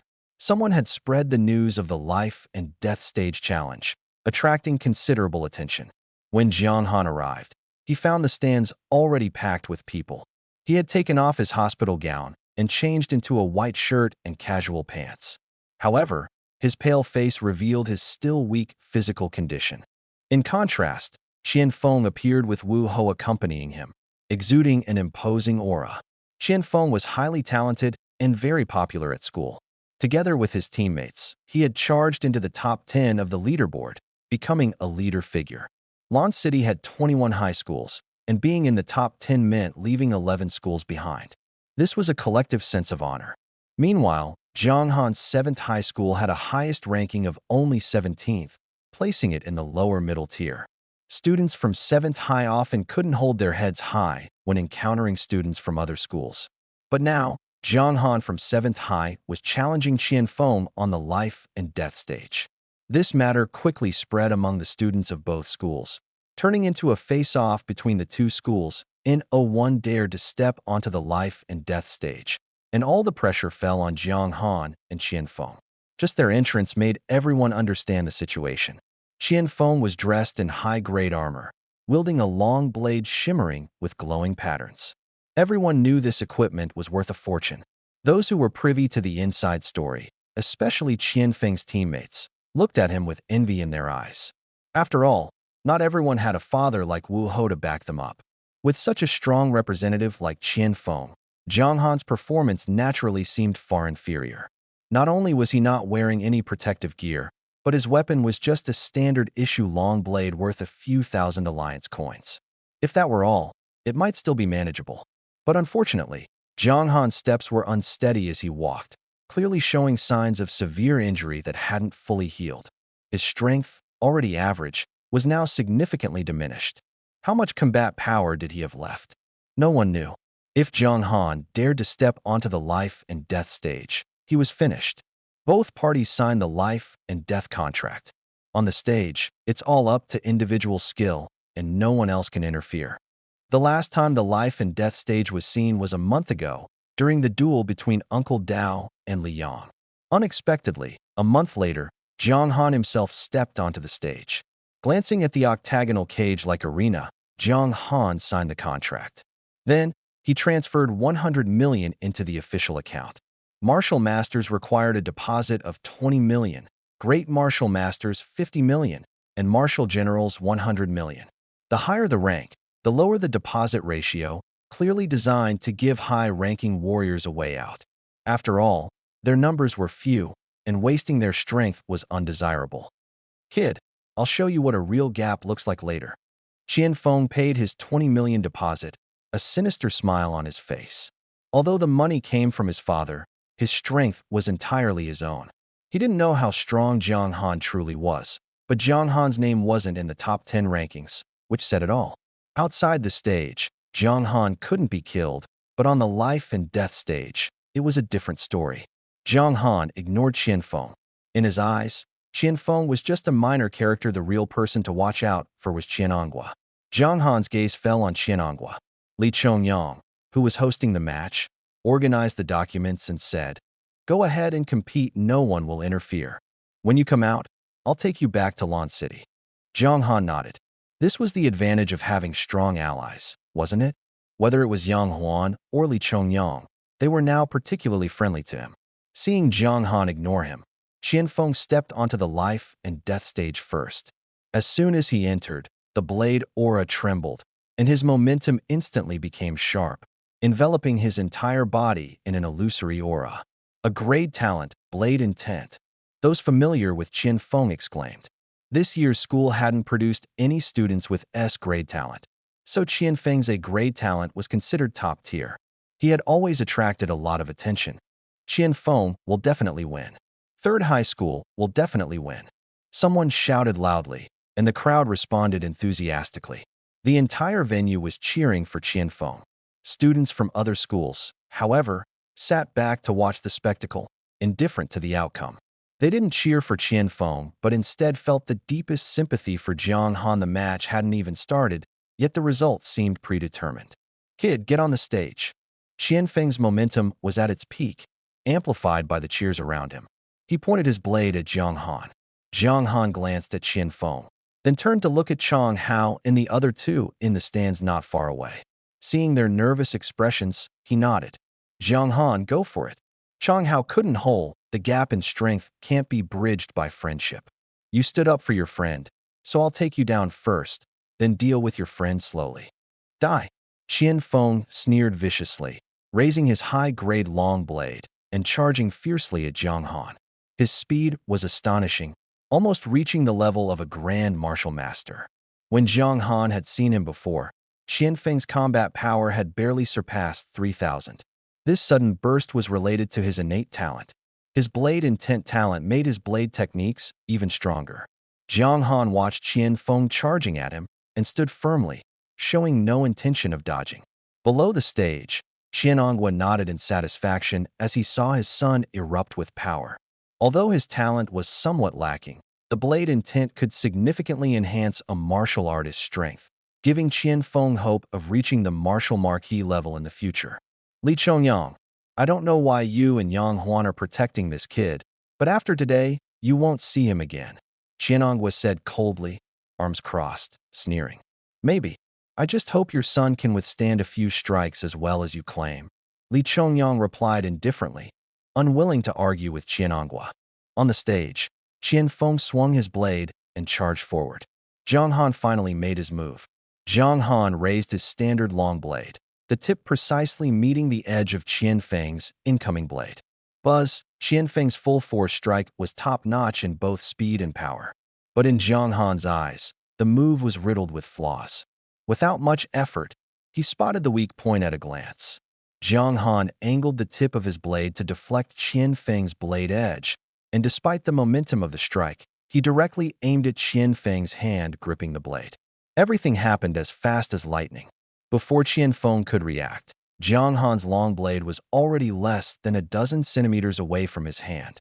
Instinctively, Qian Feng released his grip and withdrew his arm. Although he avoided Jiang Han's strike, Jiang Han easily disarmed him, sending his long blade flying. In the stands, Qian Feng's supporters were still cheering him on, but on the stage, Qian Feng was already clearly at a disadvantage in his first exchange with Jiang Han. The previous scene, in particular, had forced Qian Feng to retreat several steps. He looked at Jiang Han, his eyes filled with confusion and unease. He couldn't understand why things had turned out this way. Could it just be luck? The thought flashed through his mind, and Qian Feng clung to it tightly. It must be luck. This kid is weak and seriously injured. There's no other explanation besides luck. Despite thinking this, Qian Feng's gaze toward Jiang Han still carried a hint of wariness. He was now weaponless, while Jiang Han still held his long blade, making him dangerous. The spectators, who had been cheering for Qian Feng, fell silent after seeing him forced back by Jiang Han's strike. In contrast, Chang Hao and his two companions were shouting excitedly as they saw Jiang Han easily disarm Qian Feng. Go, Jiang! Jiang Han ignored the commotion in the arena, glanced down at the long blade in his hand, and then threw it away. The standard long blade was crudely made, mediocre in sharpness and durability. Since it couldn't penetrate Qian Feng's armor, there was no point in keeping it. Moreover, Jiang Han was not suited for close combat at the moment. Seeing Jiang Han voluntarily discard his long blade, a trace of joy appeared in Qian Feng's eyes. The only thing about Jiang Han that had intimidated him was that blade, and now the weapon had been discarded. Wasn't this essentially crippling himself? Qian Feng knew his chance had come. He wanted to quickly regain control of the situation and reignite the audience's cheers. Kid, you're asking for death. With a furious roar, Qian Feng lunged at Jiang Han, his right fist clenched, aiming straight for Jiang Han's face. But what greeted him was a tiny lightning sphere. The sphere was so small it was almost invisible, but it undeniably existed. Ordinary martial artists and students couldn't detect it at all, but the two martial lords on the sidelines immediately noticed. The moment Jiang Han formed the lightning sphere, Qian Anghua's expression changed drastically. Feng dodge quickly, Qian Anghua shouted anxiously. Hearing his father's cry, Qian Feng didn't stop his charge. The distance between the two was only 5 or 6 meters, leaving no time to evade during the sprint. Qian Feng's strength wasn't sufficient to overcome inertia. In the next moment, Jiang Han pushed the lightning sphere forward with a palm strike. When the sphere touched Qian Feng, it seemed to be blocked by something and instantly disappeared. However, Qian Feng was violently flung backward. His body convulsed in midair before crashing heavily into the life and death platform's guardrail with a dull thud, then collapsing to the ground. His throat emitted only painful groans, unable even to struggle. Jiang Han, how dare you kill my son? I'll make you pay with your life. Qian Anghua, a martial lord-level expert, couldn't miss any movement on the life and death platform. Especially Jiang Han's covert accumulation of the lightning sphere, its energy fluctuations were crystal clear to him. Now he finally understood why Li Chongyang and Yang Huan valued Jiang Han so highly. The ability to summon lightning left no doubt. Jiang Han had awakened an S-rank ability. The key was how precise Jiang Han's control over lightning was. But the moment the lightning gathered, Qian Feng's defeat was already sealed. Jiang Han's strength far exceeded their previous expectations. It was even possible that his injuries were feigned. To Qian Anghua, none of this mattered now. His only concern was his son. The previously composed man was now panicking, wanting to rush onto the life and death platform. But the black-clad Li Chongyang blocked his way. The life and death duel isn't over. No one is allowed to interfere. Violators will be executed. Li Chongyang stood with arms crossed, his gaze cold and imposing as he slowly floated into the air. Although Qian Anghua had the ability to stop Jiang Han, he would first have to get past Li Chongyang. Li Chongyang, are you really going to stop me? Looking at the floating Li Chongyang, Qian Anghua was furious. But Li Chongyang remained silent, his stance making his position clear. Despite his anger, Qian Anghua held back. The situation hadn't yet reached a life or death crisis. If Qian Feng could retrieve his longsword, he might still have a chance to fight Jiang Han. At that point, he could have Qian Feng admit defeat. According to the rules, once one side concedes, the other cannot continue attacking. The spectators didn't understand why Qian Feng had been sent flying, nor why the two martial lords were at odds. They only saw their postures, as if something major had occurred. At this moment, Jiang Han was already stepping toward Qian Feng. Qian Feng felt as if his entire body was being torn apart by electric currents, the pain making it nearly impossible to stand. Seeing Jiang Han approaching step by step, the arrogance in his eyes had long vanished, replaced only by fear. He opened his mouth to say something, but couldn't utter a single word. Jiang Han spoke coldly. As a martial artist, you harmed your comrades in the face of a beast tide. Such behavior is utterly unforgivable. With that, he raised his hand slightly. Below the platform, Qianongwa sensed something was wrong and was about to shout for surrender, but Jiang Han moved faster. A crisp snap of his fingers echoed. At the same time, the residual lightning particles in Qian Feng's body rapidly gathered at his neck. The moment Jiang Han snapped his fingers, the lightning exploded with a deafening roar. The equipment and weapons Qianongwa had prepared for Qian Feng were of extremely high quality, far surpassing the level of an ordinary martial artist. Qian Feng, with his grade A talent blade intent, should not have been a match for an ordinary martial artist. But the one he encountered was Jiang Han. A faint streak of lightning flashed across Qian Feng's neck and then disappeared. Blood mist gushed out from the gaps in his armor, and Qian Feng's body stiffened completely, losing all response. With just one strike, Jiang Han defeated the well-equipped martial artist Qian Feng. Although part of the lightning's power was absorbed by the armor, the remaining force was still lethal. Jiang Han, Qianongwa roared furiously from below the life and death platform. Immediately, he directed his energy through the steel net of the platform, aiming straight at Jiang Han's neck. Just as Jiang Han had severed Qian Feng's neck, Qianongwa sought to kill him instantly to avenge his son.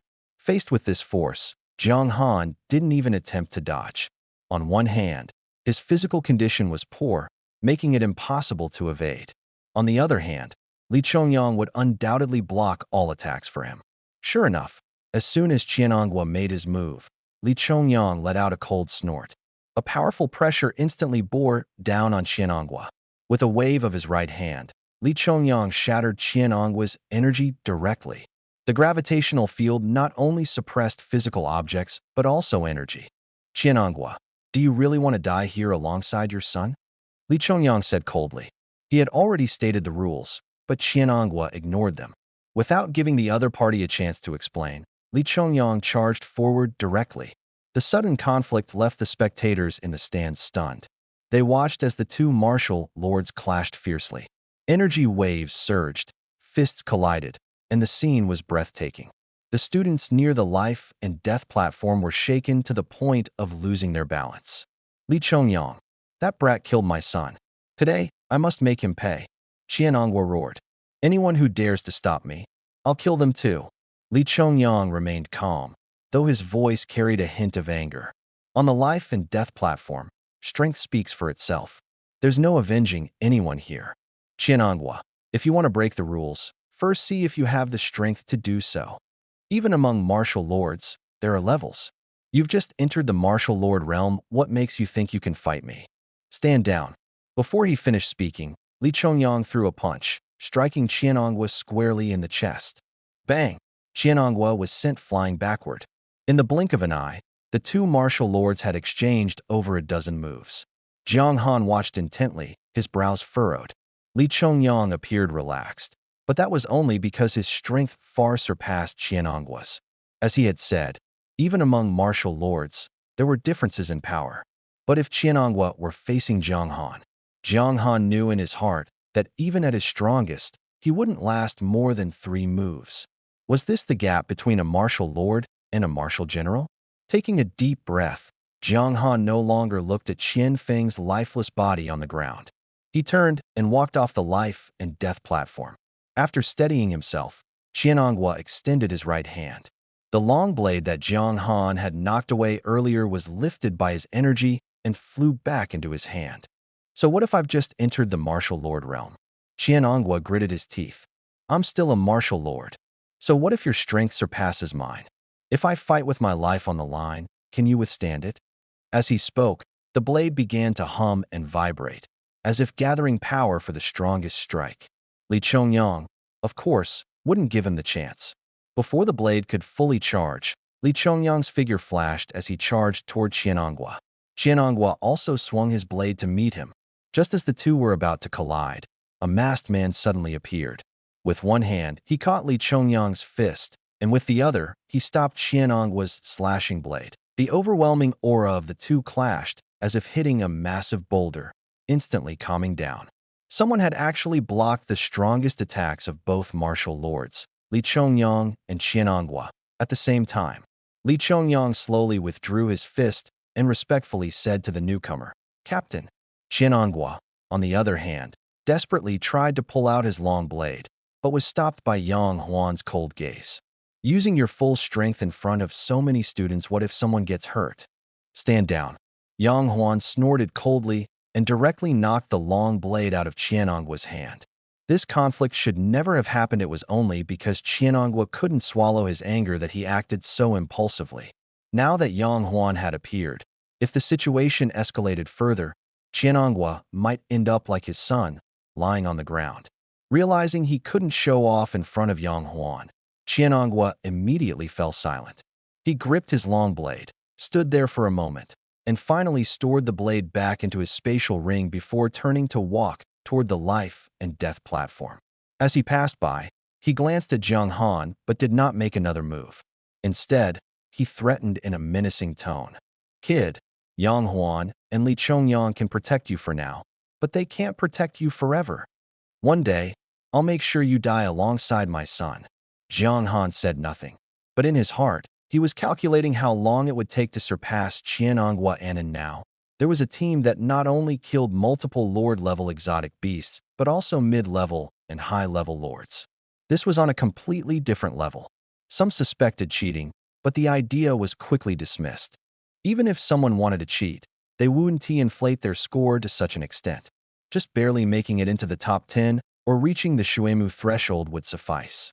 In the wilderness, everyone acted separately, and no one knew how many exotic beasts others had hunted.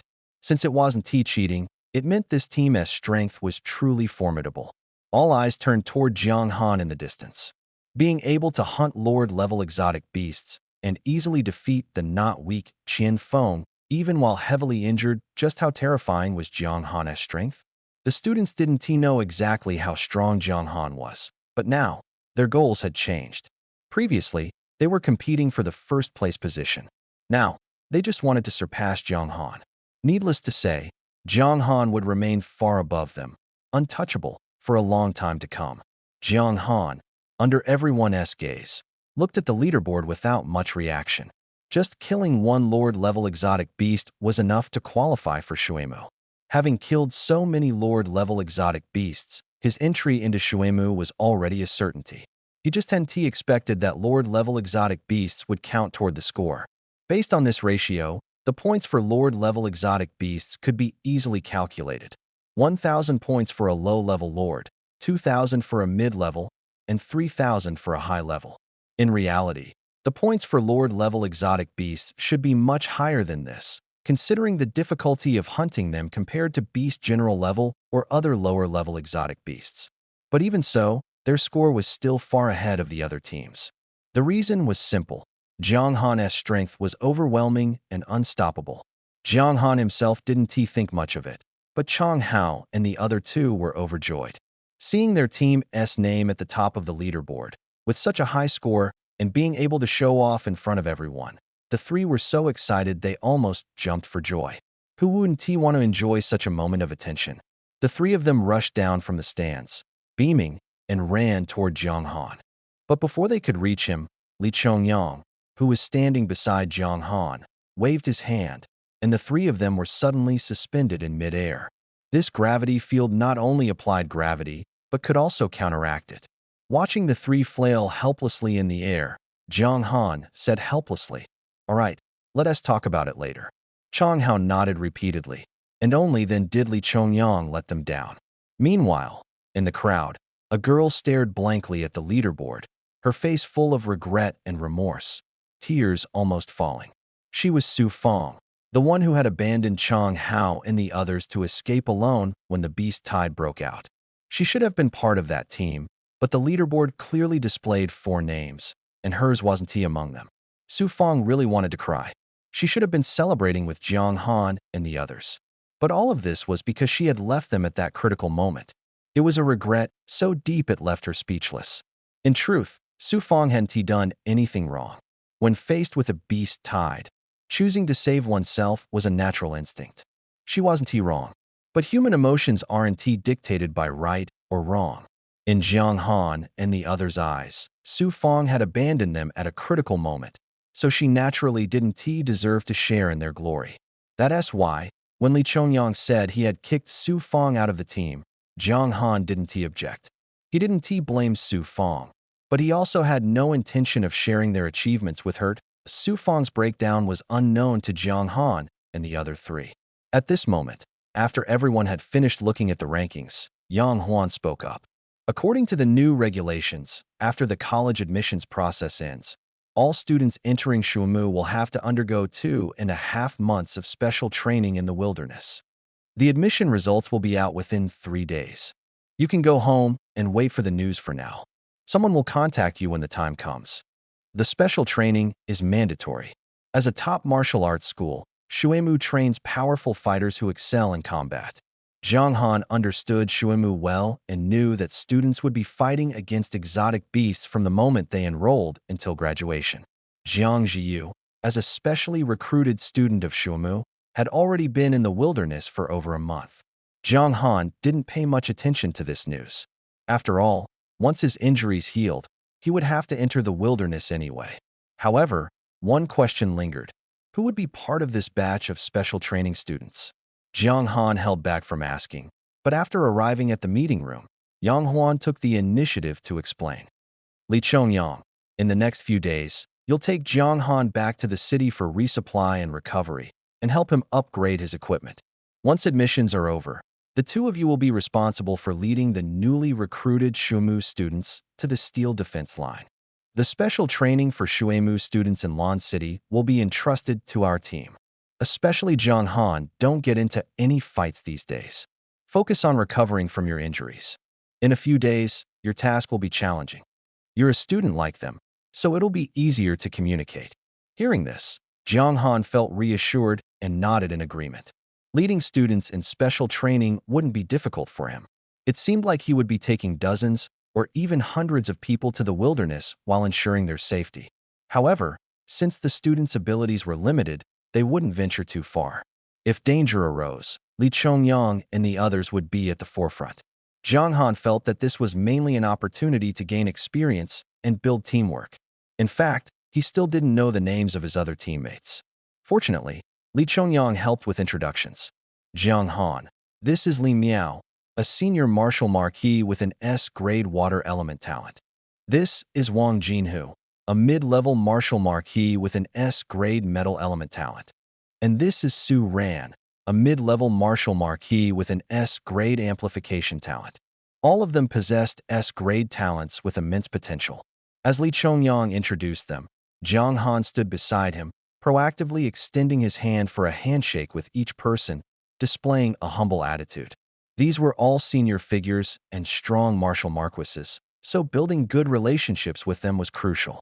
The 3 were also very friendly toward Jiang Han, without any arrogance typical of top experts. If you don't mind, just call us Uncle, Li Miao said with a smile after shaking hands. We're about the same age as your father's generation. This martial marquis, much like his talent, exuded a sense of warmth and steadiness in his words and actions. He wore a light blue shirt that made him look anything but old-fashioned. Asking Jiang Han to call him uncle wasn't taking advantage of him, it was simply a reflection of their age difference.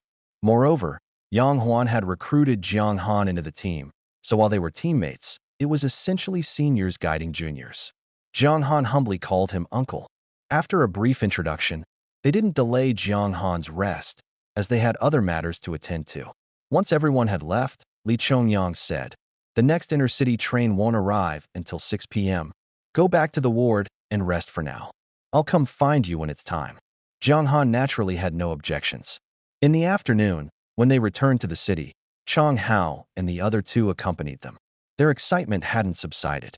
Along the way, they kept pestering Jiang Han, asking about what had happened after they left that afternoon. For instance, they encountered Su Fong, who tearfully begged them to let her rejoin, or how they created a chat group with a team that might enter Shuamu.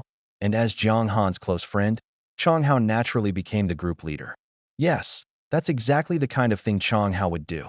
Although his combat power barely reached 1,000, he dared to organize martial artists with over 3,000 combat power. This turned out to be convenient, as Chang Hao's unintentional actions made it easier for Jiang Han and Li Chongyang to contact everyone later. Chang Hao's personality was particularly suited for such tasks. With Chang Hao joking along the way, the journey wasn't so dull. However, as the train approached Lan City and the signal was restored, Chang Hao received a phone call, and his expression immediately changed. It was likely his father calling. Jiang Han glanced at Chang Hao's face and roughly guessed the situation. The beast tide had ended 3 days ago. News of the widespread casualties caused by the beast tide had probably already reached the city. Since civilian signals couldn't be transmitted from the steel defense line, many parents still didn't know the specifics. Over the past 3 days, Chang Hao's father must have been extremely anxious. After getting off the train, Chang Hao said a quick word to Jiang Han and hurriedly left. Jiang Han, accompanied by Li Chongyang, went to the hospital for a follow-up examination. The results showed that Jiang Han now only needed rest as long as he refrained from exerting himself before fully recovering. There would be no lasting effects. After agreeing to go to the exotic materials market together tomorrow, Li Chongyang also left. Jiang Han hailed a taxi and went home. It was still the same slightly run-down small restaurant.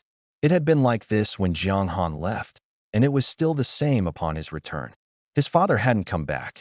As for the villa he was rewarded with as a martial general, Jiang Han didn't go there. It didn't feel like home and couldn't provide the sense of belonging. The small restaurant, though old, was filled with memories.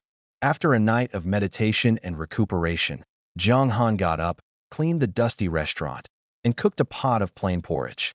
As he brought it out, he saw an elderly woman standing at the door. It was Grandma Su, who had visited before. Although it had been less than a month since their last meeting, she looked as if she had aged 10 years. Previously, though old, she had been in good spirits. Now, however, Grandma Su seemed somewhat weary. "Xiao-Han, this old lady is here again," she said. Seeing Jiang Han holding the pot of porridge, Grandma Su forced a smile, but it was a strained one. "Please come in. You haven't had breakfast yet, have you?" "I'll get some bowls and chopsticks," Jiang Han said, placing the pot of porridge on the table and heading back to the kitchen to fetch 2 sets of bowls and chopsticks. "Are you injured?" Grandma Su asked, noticing Jiang Han's pale complexion. "Yes," Jiang Han nodded, placing a bowl of porridge in front of her. "There was an incident in the wilderness a few days ago, and I got hurt.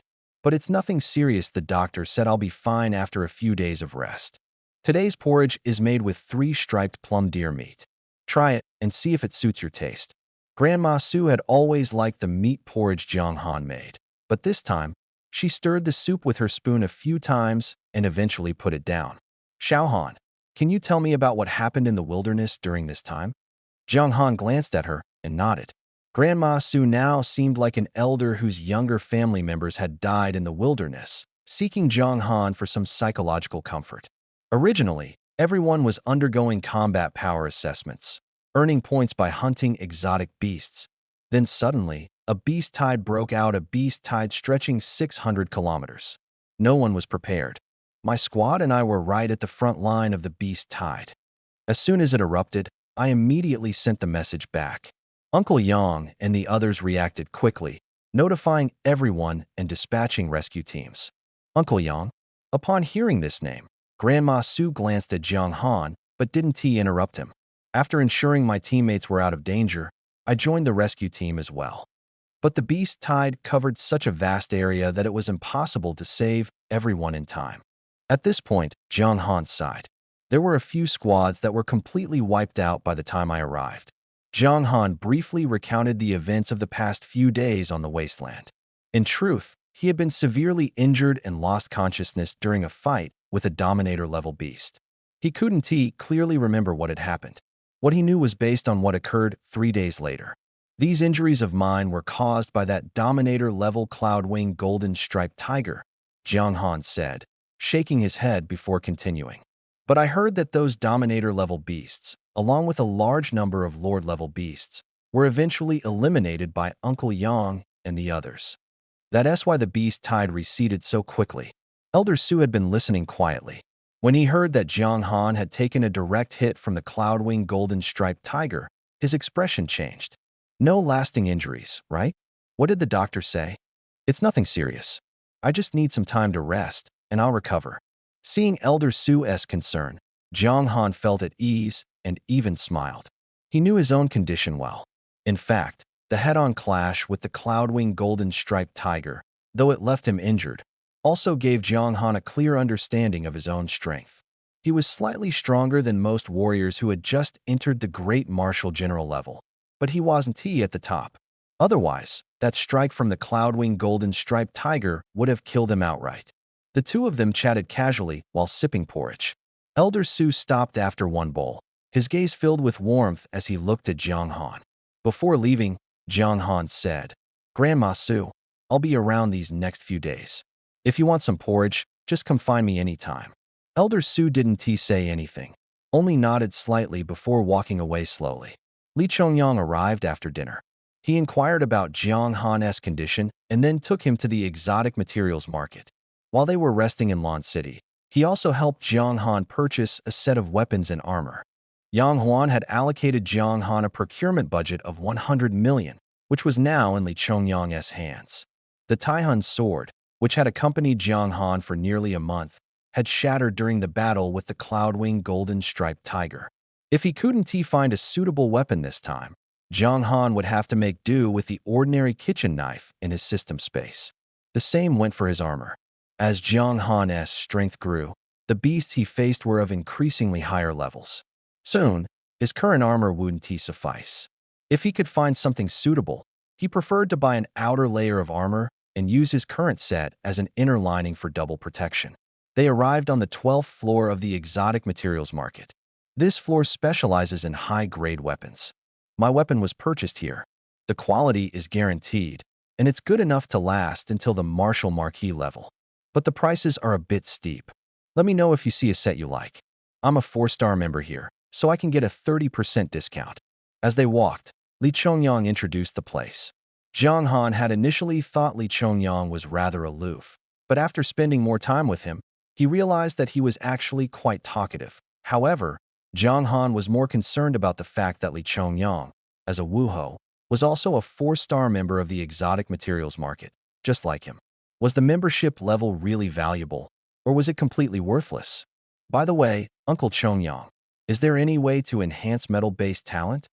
Xiaobai had been auto-farming alone in the wilderness for almost a month.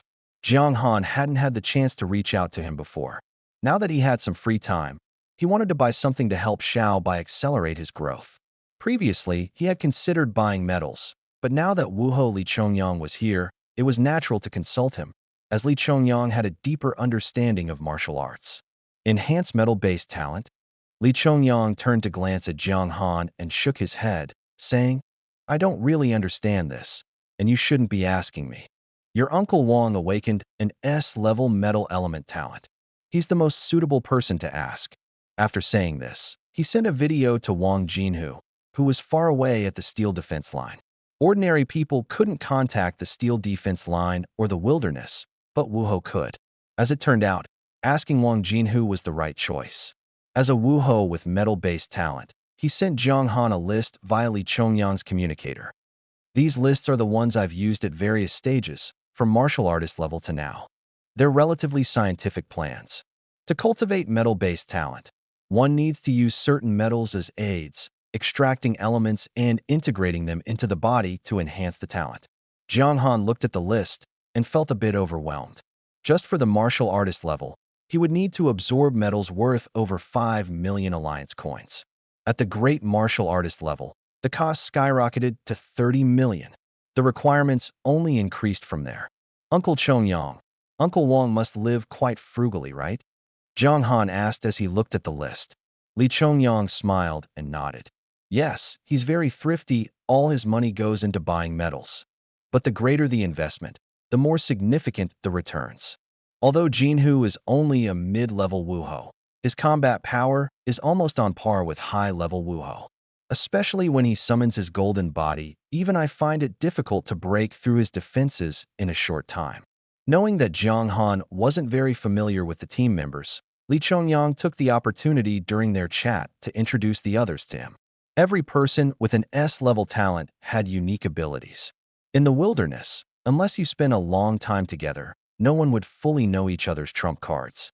Li Chongyang's willingness to share this information with Jiang Han showed that he had already acknowledged him.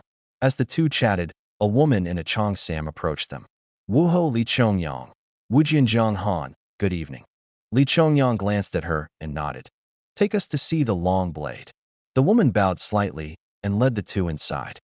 This is the personalized weapon customization library. You can choose the weapon's material and enchantment type. With a wave of her right hand, a virtual projection appeared before them, with the options material, enchantment, and design clearly displayed. Li Chongyang turned to Jiang Han. What kind of design do you want? Jiang Han was silent for 2 seconds before looking at the guide. Can you check my previous purchase records? Use the design of my previous blade, but make the material more durable. The Taion blade felt very comfortable to use, and since he had found a weapon that suited him, there was no need to switch to a new one. No problem, Mr. Jiang. The main material for the weapon will be made of tungsten vanadium alloy, along with this catalyst. As Li Chongyang spoke, he flipped his right hand, and his spatial ring emitted a glow. A tiger tooth over a meter long appeared in his hand. It seems that these are not the most important 4 tiger fangs. Such long fangs must have belonged to a tiger about 30 meters long. Noticing Jiang Han's astonishment, Li Chongyang smiled and said, "These are the fangs of a cloud-winged golden-striped tiger. After the captain killed that overlord-level beast, he specifically asked me to keep 1 fang for you to forge a weapon. The tiger fang itself isn't highly valuable, but since it comes from the mouth of an overlord-level beast, it can only be obtained by hunting such a creature, making it extremely rare. Moreover, this material is excellent as a catalyst for weapons. That's why Yang Huan specifically instructed this." This was an unexpected surprise for Jiang Han. With this, the new weapon would not only be sturdier, but also allow energy to flow more smoothly into the blade. When the Taion blade was forged earlier, energy adhesion wasn't considered, so Jiang Han found it stiff to use, and the thunder energy only adhered to the surface without penetrating deeply. Jiang Han didn't say much, just slightly bowed to express his gratitude. He had to admit, the Phantom Squad treated him exceptionally well. Is this the privilege of having an S-level talent? Li Chongyang was evidently more familiar with crafting high-quality weapons than Jiang Han. After a few operations, he quickly finalized the plan. The weapon will be ready in 3 days. Based on the materials, this blade is worth 48.72 million. The blade is expected to weigh about 270 pounds, with a length of 1.1 meters and a handle of 20 centimeters. Under extreme conditions, it can withstand a force of 1,700 tons. The female sales assistant confirmed and provided precise data. A carrying capacity of 1,700 tons is sufficient. The combat strength of a marquee-level warrior is roughly at this level, Li Chongyang said. Jiang Han nodded. At full power, he could exert a force of 250 tons, far from reaching the blade's limit, so it was more than enough. However, such a powerful blade didn't come cheap. Nearly 50 million, 7 or 8 times the cost of the Taihan blade. But the money was well spent. Li Chongyang straightforwardly swiped his card to pay, using half of the 100 million credit limit allocated to Jiang Han. Pick out a set of high-grade armor as well. When the time comes, wear 2 sets of armor for protection, 1 as an inner layer and 1 as an outer layer. Even if you encounter another Cloudwing golden-striped tiger, you won't be as severely injured. Jiang Han's current strength was insufficient, and he struggled against overlord-level beasts or even high-level lords. In such situations, ensuring his survival was the top priority. 1 set of armor wasn't enough, so they bought 2. He also picked out a set of level 5, completely black armor. Although it didn't look heavy, It was engraved with faint golden patterns that made it less energy-consuming for the wearer to release energy. Jiang Han was very satisfied with it. Apart from being slightly inconvenient to wear, it had no flaws. At the same time, Jiang Han used the list previously given by Wang Jinhu to spend the remaining money entirely on metals. The entire 100 million was spent to the last penny. Li Chongyang couldn't help but roll his eyes. In his words, Jiang Han didn't leave him a single cent. Of course, Li Chongyang didn't mind the remaining few million to him. That amount was like pocket change earned from a high-level lord. Unless the amount reached 1 billion, it wouldn't truly catch his attention. He was just joking with Jiang Han to build a closer relationship. Jiang Han didn't take it seriously. With everything purchased, all that was left was to wait for the delivery in 3 days. During these 3 days, Jiang Han stayed in the small restaurant, opening for business and serving mainly exotic beast meat. The exotic beast meat, worth thousands of alliance coins, was sold for only a few dozen. It seemed like he had lost quite a bit, but Jiang Han felt as if he had returned to the past. Back then, after class, he always had to rush home, cooking while attending to customers. At the cashier's counter sat his drunken father, asleep. Though busy, there was a sense of grounded happiness. Every night, he would calculate how much he had earned, and even if it was just a few dozen yuan, it was enough to make him happy. Even though most of the money was taken by his father to buy alcohol, at least his father was there, and Jiang Han wouldn't feel lonely when he returned home. Now, he had made a lot of money, and the balance in his bank account was enough for him and his father to live comfortably for a lifetime. But that feeling could never be found again. That's why Jiang Han started running a business that lost money just to recapture that long-lost warmth. He was afraid of loneliness. During these 3 days, Old Su came to chat with him every morning, drank a bowl of porridge, and then left. Jiang Han's injuries had improved significantly, though not fully recovered. He no longer looked pale. 3 days later, Jiang Han received the goods delivered from the exotic materials market, and Li Chongyang came to find him again. The admission list for Shuimu is out. A total of 129 people from Lan City passed. The captain wants us to gather everyone and lead them to the steel front. Jiang Han had no objections. This matter had been decided long ago. The only problem was that he couldn't get in touch with Chong Hao. Ever since returning from the steel front, Chong Hao had gone home and seemed to have disappeared. Jiang Han had tried calling him, but the calls never went through. It was likely that Chong Hao had been locked up by his father. Although Jiang Han felt disappointed, he didn't say much. From Chong Hao's father's perspective, his actions weren't wrong. Even though Chong Hao couldn't be reached, the matter had to proceed. After obtaining the list and contact information of the students admitted to Shuimu, Jiang Han sent out a group notification. The next morning, they were to gather at the train station and head to the steel front together. The night passed uneventfully. The next morning, when Jiang Han and Li Chongyang arrived, most of the students were already there. The remaining few arrived one after another after waiting a few minutes, except for Chong Hao, who didn't show up. Forget it, let us not wait.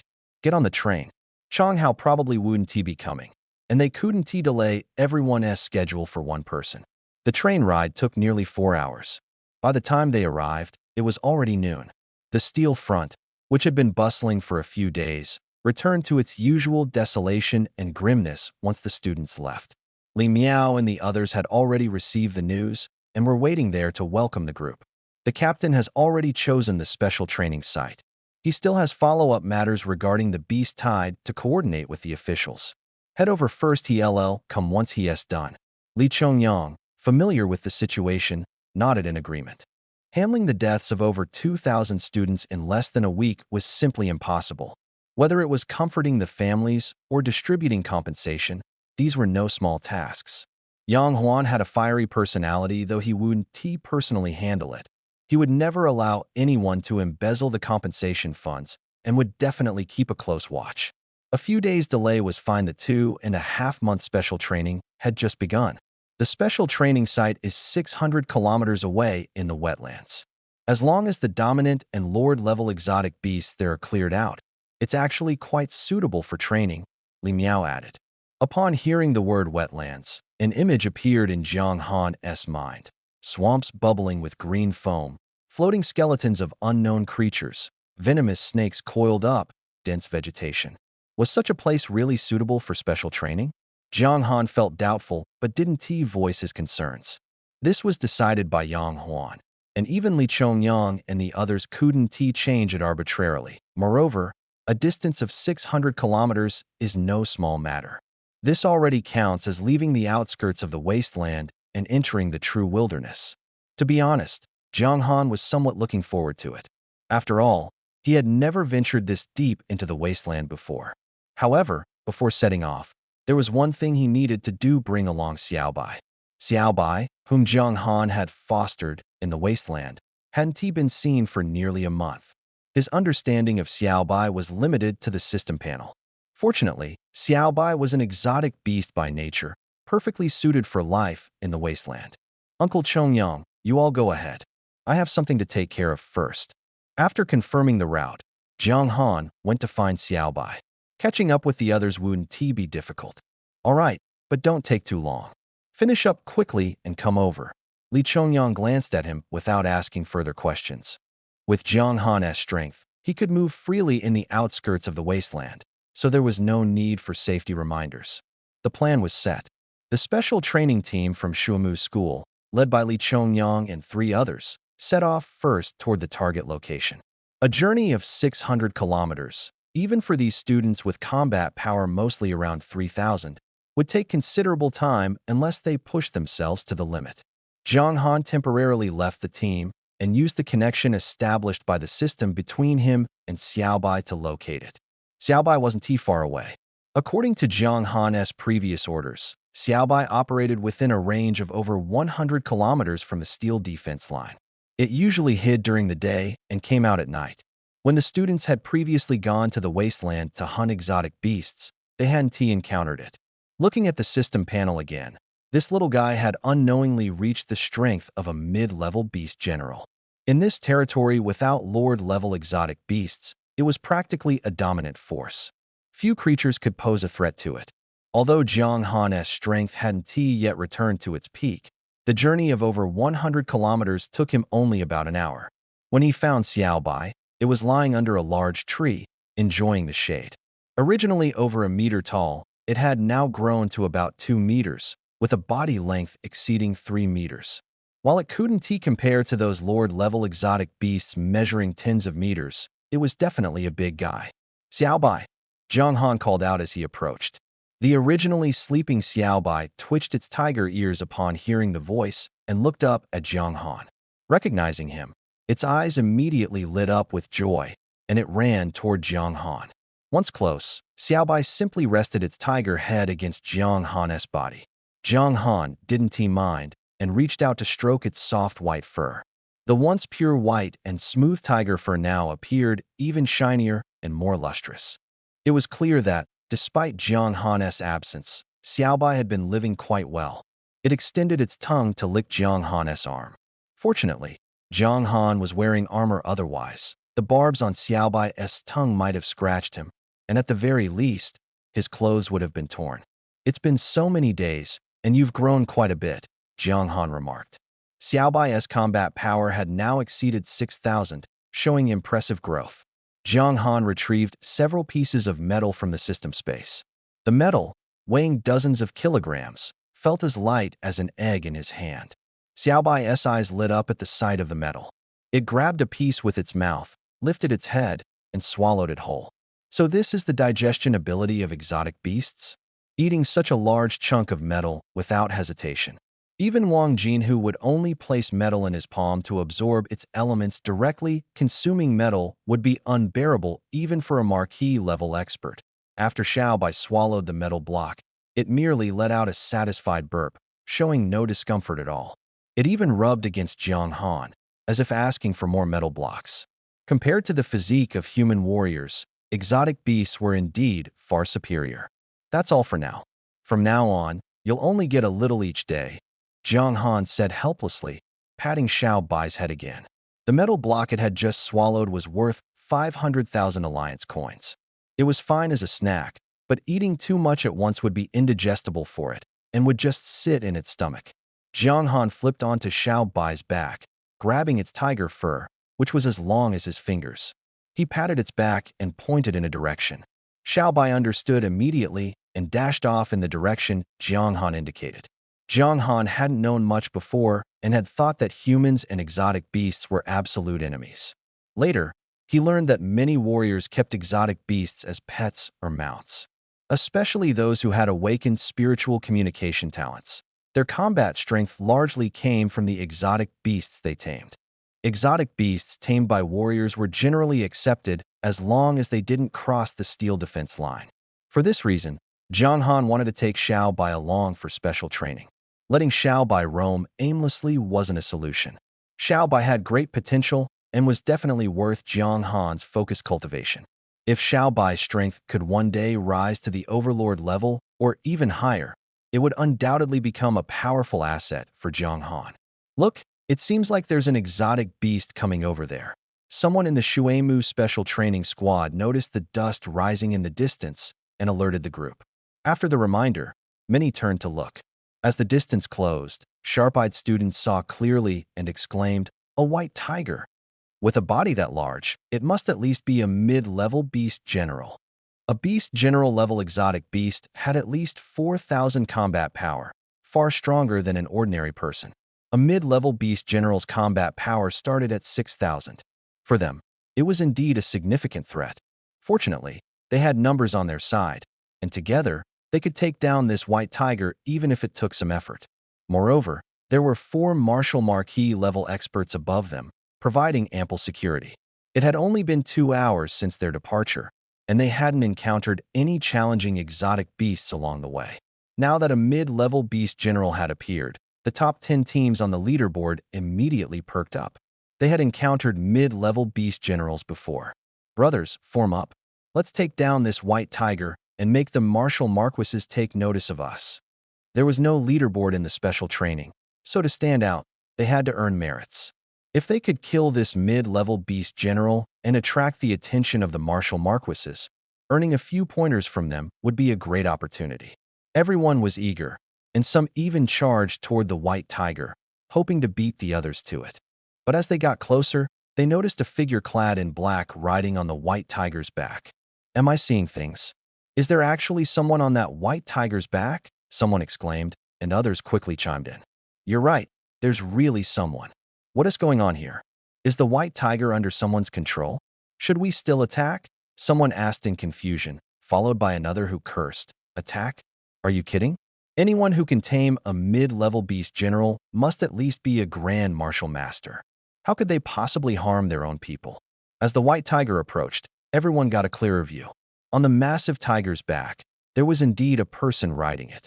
The figure was entirely clad in black armor, exuding an intense sense of oppression. A group of girls in the team stared at the dark figure on the white tiger's back, their eyes sparkling. Ji Shuejia. It's him. The one who saved us, a girl exclaimed excitedly. The other 4 people beside her also recognized him clearly.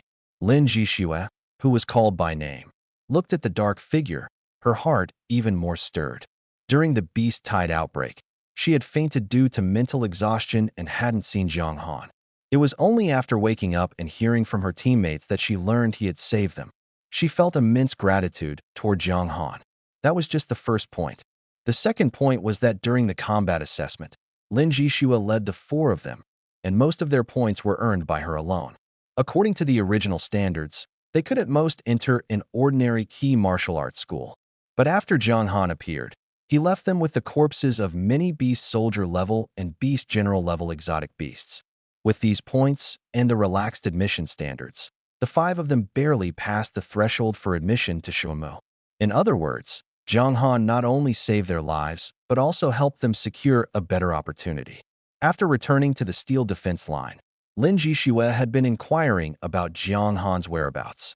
However, Jiang Han always acted alone and had never summoned his armor during the combat assessment, so no one knew his true identity. After searching for several days without results, Lin Jishue almost gave up. She hadn't expected to encounter him under such circumstances. Xiaoying, are you sure it's the senior who saved us that day? Lin Jishue took a deep breath and looked at the excited Xiaoying beside her. Xiaoying nodded. It's him, I wouldn't mistake him. Lin Jishue's gaze shifted again to Jiang Han in the distance. At this moment, Jiang Han was being stared at by the crowd and naturally didn't notice Lin Jishue's gaze.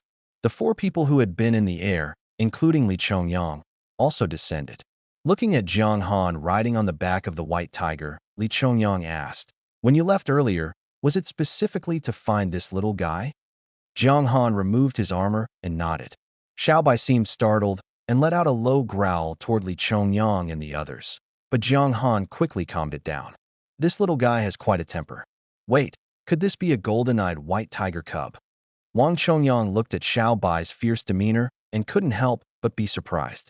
Jiang Han didn't deny it and nodded, saying, "While hunting exotic beasts in an abandoned city earlier, I encountered a Lord-level golden-eyed white tiger. After killing it, I discovered it had a cub. So I adopted it. I've been keeping it in the wilderness, and this little guy is fairly obedient and won't harm people," Jiang Han added. Li Chongyang and the others naturally weren't worried about a mid-level beast general suddenly attacking, nor would they oppose Jiang Han bringing Xiao Bai along. He spoke, "The golden-eyed white tiger has great growth potential. If carefully nurtured, it might break through to the overlord-level exotic beast in the future and evolve into a beast king level. However, raising an overlord-level golden-eyed white tiger consumes a lot of resources. A beast king level exotic beast." Li Chongyang shook his head. "The metal you bought earlier was probably prepared for this little guy, right?" Jiang Han nodded. "That's right. If it can be raised successfully, it will be a powerful force. All right, let's head back to the team. There's still some distance to the target location." Although Jiang Han was a member of the Phantom Squad, his strength wasn't enough to qualify as a martial marquis, so he couldn't fly alongside Li Chongyang and the others. They flew in the air, mainly to keep watch for potential dangers in the surroundings. Moreover, Jiang Han was now also a student at Shuimu, and he had to participate in special training. However, his training would undoubtedly be much stricter than that of others. While other students might only need to deal with beast general level exotic beasts, Jiang Han's target was likely Lord-level exotic beasts. Jiang Han had no objections to this. He found Zhao Gang and Wang Ran and simply walked alongside them. However, in the latter half of the group, a cluster of girls stared at Jiang Han's back with various complex expressions on their faces, their thoughts unknown. The group continued moving forward, but the atmosphere was no longer as lively as before. A group of over 100 people should have been noisy, yet now everyone was silent, their gazes unconsciously drawn to Jiang Han and Zhao Gang at the front. Many people had seen Jiang Han before. His duel with Qian Feng on the life and death platform had already garnered a lot of attention.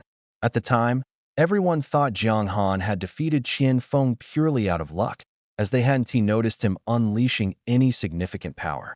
But now, seeing the little white creature by Jiang Han's side, behaving like a loyal follower, they realized Jiang Han was far more formidable than he appeared. For a mid-tier beast general to be so subservient to him, it was clear Jiang Han's strength far surpassed that of others. In truth, Little White was simply hoping to get more metal chunks from Jiang Han. Feeling a bit helpless, Jiang Han retrieved a piece of metal from his system space and tossed it to Little White. Upon seeing the metal, Little White jumped up in delight, swallowed it in one gulp, and began crunching it like it was a snack. The sight left the people behind them utterly stunned. Is this guy really a mid-tier beast general? I feel like I couldn't even handle what it just swallowed in one bite. Everyone was shocked, as Little White's act of eating metal so casually completely defied their understanding. Was there really a creature that treated metal as food and could crunch it like beans? Even Zhao Gang and Wang Ran, walking beside Jiang Han, couldn't help but feel a tinge of fear when they saw Little White. "Brother Han, this Zhao Gang stammered, unable to form a complete sentence as he pointed at Little White. Noticing Zhao Gang's finger, Little White let out a low growl, scaring Zhao Gang into quickly retracting his hand. "It's fine. It won't hurt anyone," Jiang Han said, patting Little White's head to reassure them. "It can understand human speech. As long as you don't threaten it, there's nothing to worry about." Only then did Zhao Gang relax slightly, though he still didn't dare make eye contact with Little White. Wang Ran was the same, though she couldn't help but want to touch Little White's sleek, shiny fur. After nearly 10 hours of traveling, the sky began to darken. Li Chongyang and the others, who had been flying overhead, finally landed and ordered everyone to rest. They had covered over 400 kilometers. Although the journey was long, it was still manageable for the group. They decided to rest on the spot and wait for dawn to continue their journey. Jiang Han took out some pre-grilled meat from his system space, shared it with Zhao Gang and Wang Ran, and then walked over to Li Chongyang and the others. I brought some grilled meat. Make do with this for now, he said, pulling out another plate of grilled meat and a box of bottled water. Li Chongyang and the others didn't refuse. After each of them took a piece of grilled meat, Li Miao said, "At this pace, we should reach the destination by noon tomorrow. Then the special training can begin. According to the captain's plan, the four of us will first clear out the dominant level mutant beasts in the area and then guard different directions. As for the Lord level mutant beasts, those will be left to Jiang Han to handle." "No problem, right?" Li Miao looked at Jiang Han. "No problem," Jiang Han replied. He had already guessed that his special training would have to start first. His strength far exceeded that of the others, and only mid-tier Lord-level mutant beasts could pose a challenge to him. So the training arrangement made perfect sense. When the captain returns, he will personally train you. But you need to be mentally prepared. The captain's training is very strict. Wang Jinhu added. We all went through it. The four exchanged glances, their eyes showing a hint of fear. Jiang Han felt a bit puzzled. Uncle Yang personally training? He could understand after all. As the captain, it was necessary to demand stronger abilities from the team members. But for the four martial marquises to be so afraid, what kind of training could make them this nervous? Jiang Han was about to ask, but he only saw Li Chongyang and the others smiling silently. You'll find out when the time comes. Everyone's training is different, so we don't know how the captain will train you. Although the training is tough, your strength will indeed improve significantly. Don't worry, it will definitely benefit you. The four martial marquises seemed to have reached a tacit agreement beforehand. No matter how Jiang Han asked, they refused to say more. Left with no choice, Jiang Han could only return to rest. Sitting cross-legged on the ground, he meditated and cultivated, while the little white creature beside him yawned and quietly nestled against him. The deeper into the wilderness he went, the denser the energy from the alien space became. This was likely related to the location of the alien space. Before the catastrophe, the alien space descended into the depths of the ocean, evading detection by the entire world, which led to the world-destroying beast tide. After the catastrophe broke out, humans retreated inland, partly because the farther they were from the alien space portals, the weaker the energy and the strength of the alien beasts correspondingly diminished. Near the steel defense line, except for special circumstances, even Lord-level alien beasts rarely appeared, precisely for this reason. The Silverwing Wolf King was the result of a second mutation, while the Steel Bristle Wild Boar King was due to reproduction. The dense energy from the alien space also greatly accelerated Jiang Han's cultivation speed. Staying in the wilderness, even without hunting alien beasts, his strength would not improve slowly. Just as Jiang Han was focused on cultivating, a figure approached him hesitantly, wanting to speak but afraid to disturb him. Is something the matter? Jiang Han sensed the person approaching and immediately woke from his cultivation, opening his eyes to look at them. The person paused slightly upon hearing his voice, and their eyes met. It's you? Jiang Han saw Lin Jixue, dressed in female armor under the moonlight, and stood up. Hello. Lin Jixue looked at Jiang Han's youthful face, and the words she had prepared suddenly stuck in her throat. She didn't know how to address him. Call him senior? They were clearly the same age, both recent high school graduates. Call him classmate. But Jiang Han's strength far surpassed hers, and he had saved her and her team of 5. Hello, is there something you need? Jiang Han looked at her hesitant expression and had to ask again. Their conversation attracted the attention of several people nearby, who turned to look. Could you come with me for a moment? Under the gaze of the crowd, Lin Jixue grew even more nervous and could only speak softly.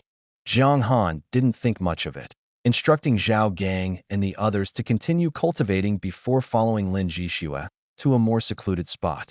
Jiang Han, senior, actually I called you over to thank you. Thank me. Jiang Han looked at the blush on Lin Jixue's face. Under the moonlight, Lin Jixue appeared especially beautiful. Her long hair was tied up, the tips slightly curling under the moonlight. At this moment, her cheeks were tinged with a faint blush. Jiang Han studied her for a moment before recalling the reason for her gratitude. You're the girl I saved during the beast tide, right? Jiang Han didn't react immediately because he had been in such a rush to save someone at the time that he hadn't paid much attention to the details. After rescuing the person, he left without even waiting for Lin Jixue to wake up. Although Lin Jixue was very beautiful, likely a school beauty level figure, he and lingered. It was you. Senior Jiang Han saved my life back then. I've always wanted to thank you, but I never found the chance, Lin Jixue said. My teammates recognized you earlier, but I didn't dare to come over as she spoke. Lin Jixue's hands unconsciously fidgeted, as if trying to grab onto something. Jiang Han could tell she was a bit shy, or perhaps socially anxious. Don't call me senior. I'm not really a senior. Just call me Jiang Han, he said helplessly, seeing how nervous she was. And there's no need to thank me for this. I was just completing a mission to save someone. If it had been someone else, I would save them too. But your skills are indeed impressive, Jiang Han added. He had seen Lin Jixue in combat before.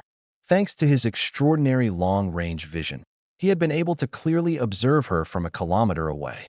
He knew exactly how she had managed to hold off that group of mutant beasts. Although her strength was weaker than those beast general-level creatures, she had managed to delay them for so long. If their strength had been equal, she would have had a real chance to counterattack and win. Lin Jixue was well suited for combat. This was Jiang Han's strongest impression of her, because she knew how to leverage her own advantages. After being praised by Jiang Han, Lin Jixue became a little flustered. She wanted to say something, but swallowed her words. Instead, she bowed to Jiang Han, said a quick thank you, and ran off. Watching her retreating figure, Jiang Han felt an indescribable emotion but didn't dwell on it. He resumed his meditation and training. Lin Jixue jogged back to her team's base, her face still flushed. Her 4 teammates, who had been waiting for her, immediately surrounded her. Jixue, how did it go? Did you thank him? What did he say? Was he super aloof? Experts are usually pretty aloof, right? Lin Jixue recalled Jiang Han's demeanor just now. No, not aloof. Then what was he like? Her teammates asked curiously. He seemed quite gentle, like an older brother from next door. An older brother from next door? Xiaoyu, don't tell me you've fallen for Jiang Han. So what if I have? Don't you like him too? Of course I do. He is handsome, strong, and not cold at all. Who wouldn't like him? Too bad, he probably wouldn't be interested in us. Well, just because he is not interested in us doesn't mean he wouldn't be interested in Jixue. Jixue is beautiful and strong too. What are you all talking about? Come on, Jixue, tell us what you said to Jiang Han just now. Girls are naturally drawn to gossip, especially about matters like this. With 4 teammates staring at her, Lin Jixue's heart raced. In truth, she and Jiang Han hadn't said much. She had only managed to thank him briefly. I just said thank you, she stammered. And then he said there was no need to thank him, that he would saved anyone in that situation. Lin Jixue recounted the brief conversation, and the girls were instantly disappointed. That's it. I thought you thought what? That Jiang Han would heroically save the damsel in distress. And then Jixue, you all thought that too? The group exchanged glances, their disappointment deepening. What had seemed like an exciting bit of gossip had been completely deflated by Lin Jixue. After chatting for a bit longer, everyone went off to train. Only Lin Jixue remained restless, unable to calm her mind. Jiang Han's words kept replaying in her head as she mulled over them again and again. He said I have decent skills. Was he complimenting me? Should I work harder on my training then? Jiang Han had no idea how Lin Jixue spent the night. He only knew that tomorrow they would enter the trial grounds. Right now was a critical moment to replenish energy and focus on training. Especially since Li Chongyang and the others mentioned that Yang Huan's special training was particularly grueling, Jiang Han felt even more nervous. There was no choice when even a martial marquis said the training was torturous. What could Jiang Han, as a martial general, do? He could only try his best to improve himself before Yang Huan arrived. The next morning, with a command from Li Chongyang, everyone set off again. The further they went, the fewer traces of civilization remained. Hundreds of people seemed to enter a deep forest, with trees growing denser and taller. The level of the beasts they encountered also increased. By noon, the 100-person team finally reached their destination. The air was filled with the smell of marsh gas. Everyone rest here for an hour and don't wander off. Jiang Han, you're temporarily in charge of the team. No one is allowed to leave. Li Chongyang's expression was serious, and Jiang Han understood the gravity of the situation, agreeing immediately. Within 300 miles of the wilderness, Lord-level beasts were rare. But at 600 miles, Overlord-level beasts had already appeared in significant numbers, and Lord-level beasts were as common as cattle. Before Li Chongyang and the others thoroughly cleared out these overlords, entering recklessly would be dangerous. Special training was meant to push the limits of life and death, but it wasn't a death sentence. With Jiang Han's current strength, he could temporarily protect everyone. Li Chongyang and the others flew off, leaving Jiang Han to lead the group in resting. At this moment, no one dared to object, as it was a matter of life and death. Jiang Han stood beside Xiao Bai, already clad in armor, gripping his new blade, Lin Yuan, ready for battle at any moment. Not long after, a thunderous roar of beasts echoed from the distant forest. The sound was overwhelming, filled with rage. Nearly an hour later, Li Chongyang and the others returned. This time, the four of them each carried the corpse of an overlord-level beast, over 30 meters long and weighing 50 tons. When the corpses hit the ground, the earth trembled. The overlord-level beasts inside have been cleared. You can go in now. But before you enter, let me remind you of a few things. No one here can help you. The only ones you can rely on are your teammates. When facing danger, don't fight recklessly. Use your brains. Additionally, the wetland terrain is complex, with many venomous snakes and insects. Be careful. Before coming here, Wang Jinhu and the others had specially prepared antidote kits for everyone, capable of neutralizing most toxins. However, the wilderness had been unmanaged for decades, and biological mutations were unpredictable. The area was teeming with poisonous creatures, and if someone got poisoned, no one could guarantee the outcome. Even Li Chongyang and the others couldn't promise to save someone who had been poisoned. Everyone's expressions turned heavy, their emotions complicated. But danger and opportunity always come hand in hand. For the next 2.5 months, the four of us martial marquises will remain here. We'll guide you at any time and help you improve your skills. With enough combat experience and guidance from high-level warriors, how much you grow depends entirely on yourselves. Let me remind you, don't think that securing a spot at Shuimu means you can relax. Even after entering Shuimu, you'll have to participate in a monthly combat assessment. Those ranked at the bottom will be eliminated. Li Chongyang hovered 3 to 4 meters above the ground, earnestly addressing everyone.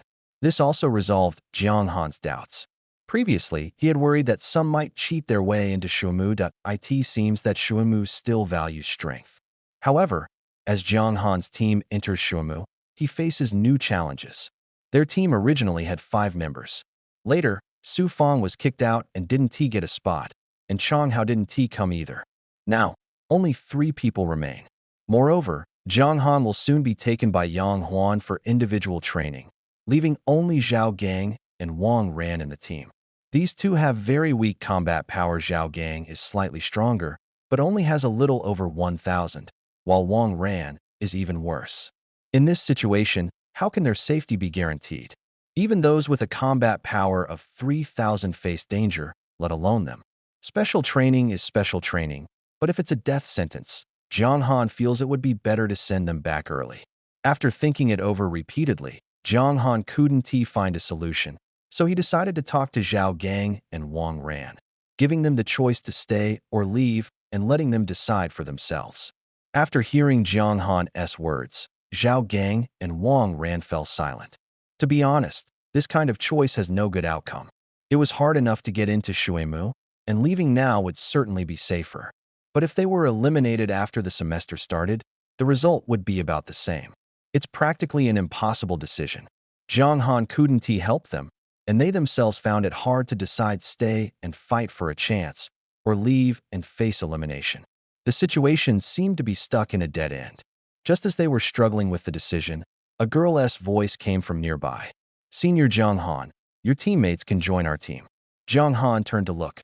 Lin Jixue was walking over with her teammates and happened to overhear their conversation. Xiaoying was the first to speak. Clearly, They had heard about Jiang Han's team's predicament. As soon as Xiaoying spoke, the other three chimed in enthusiastically, extending an invitation.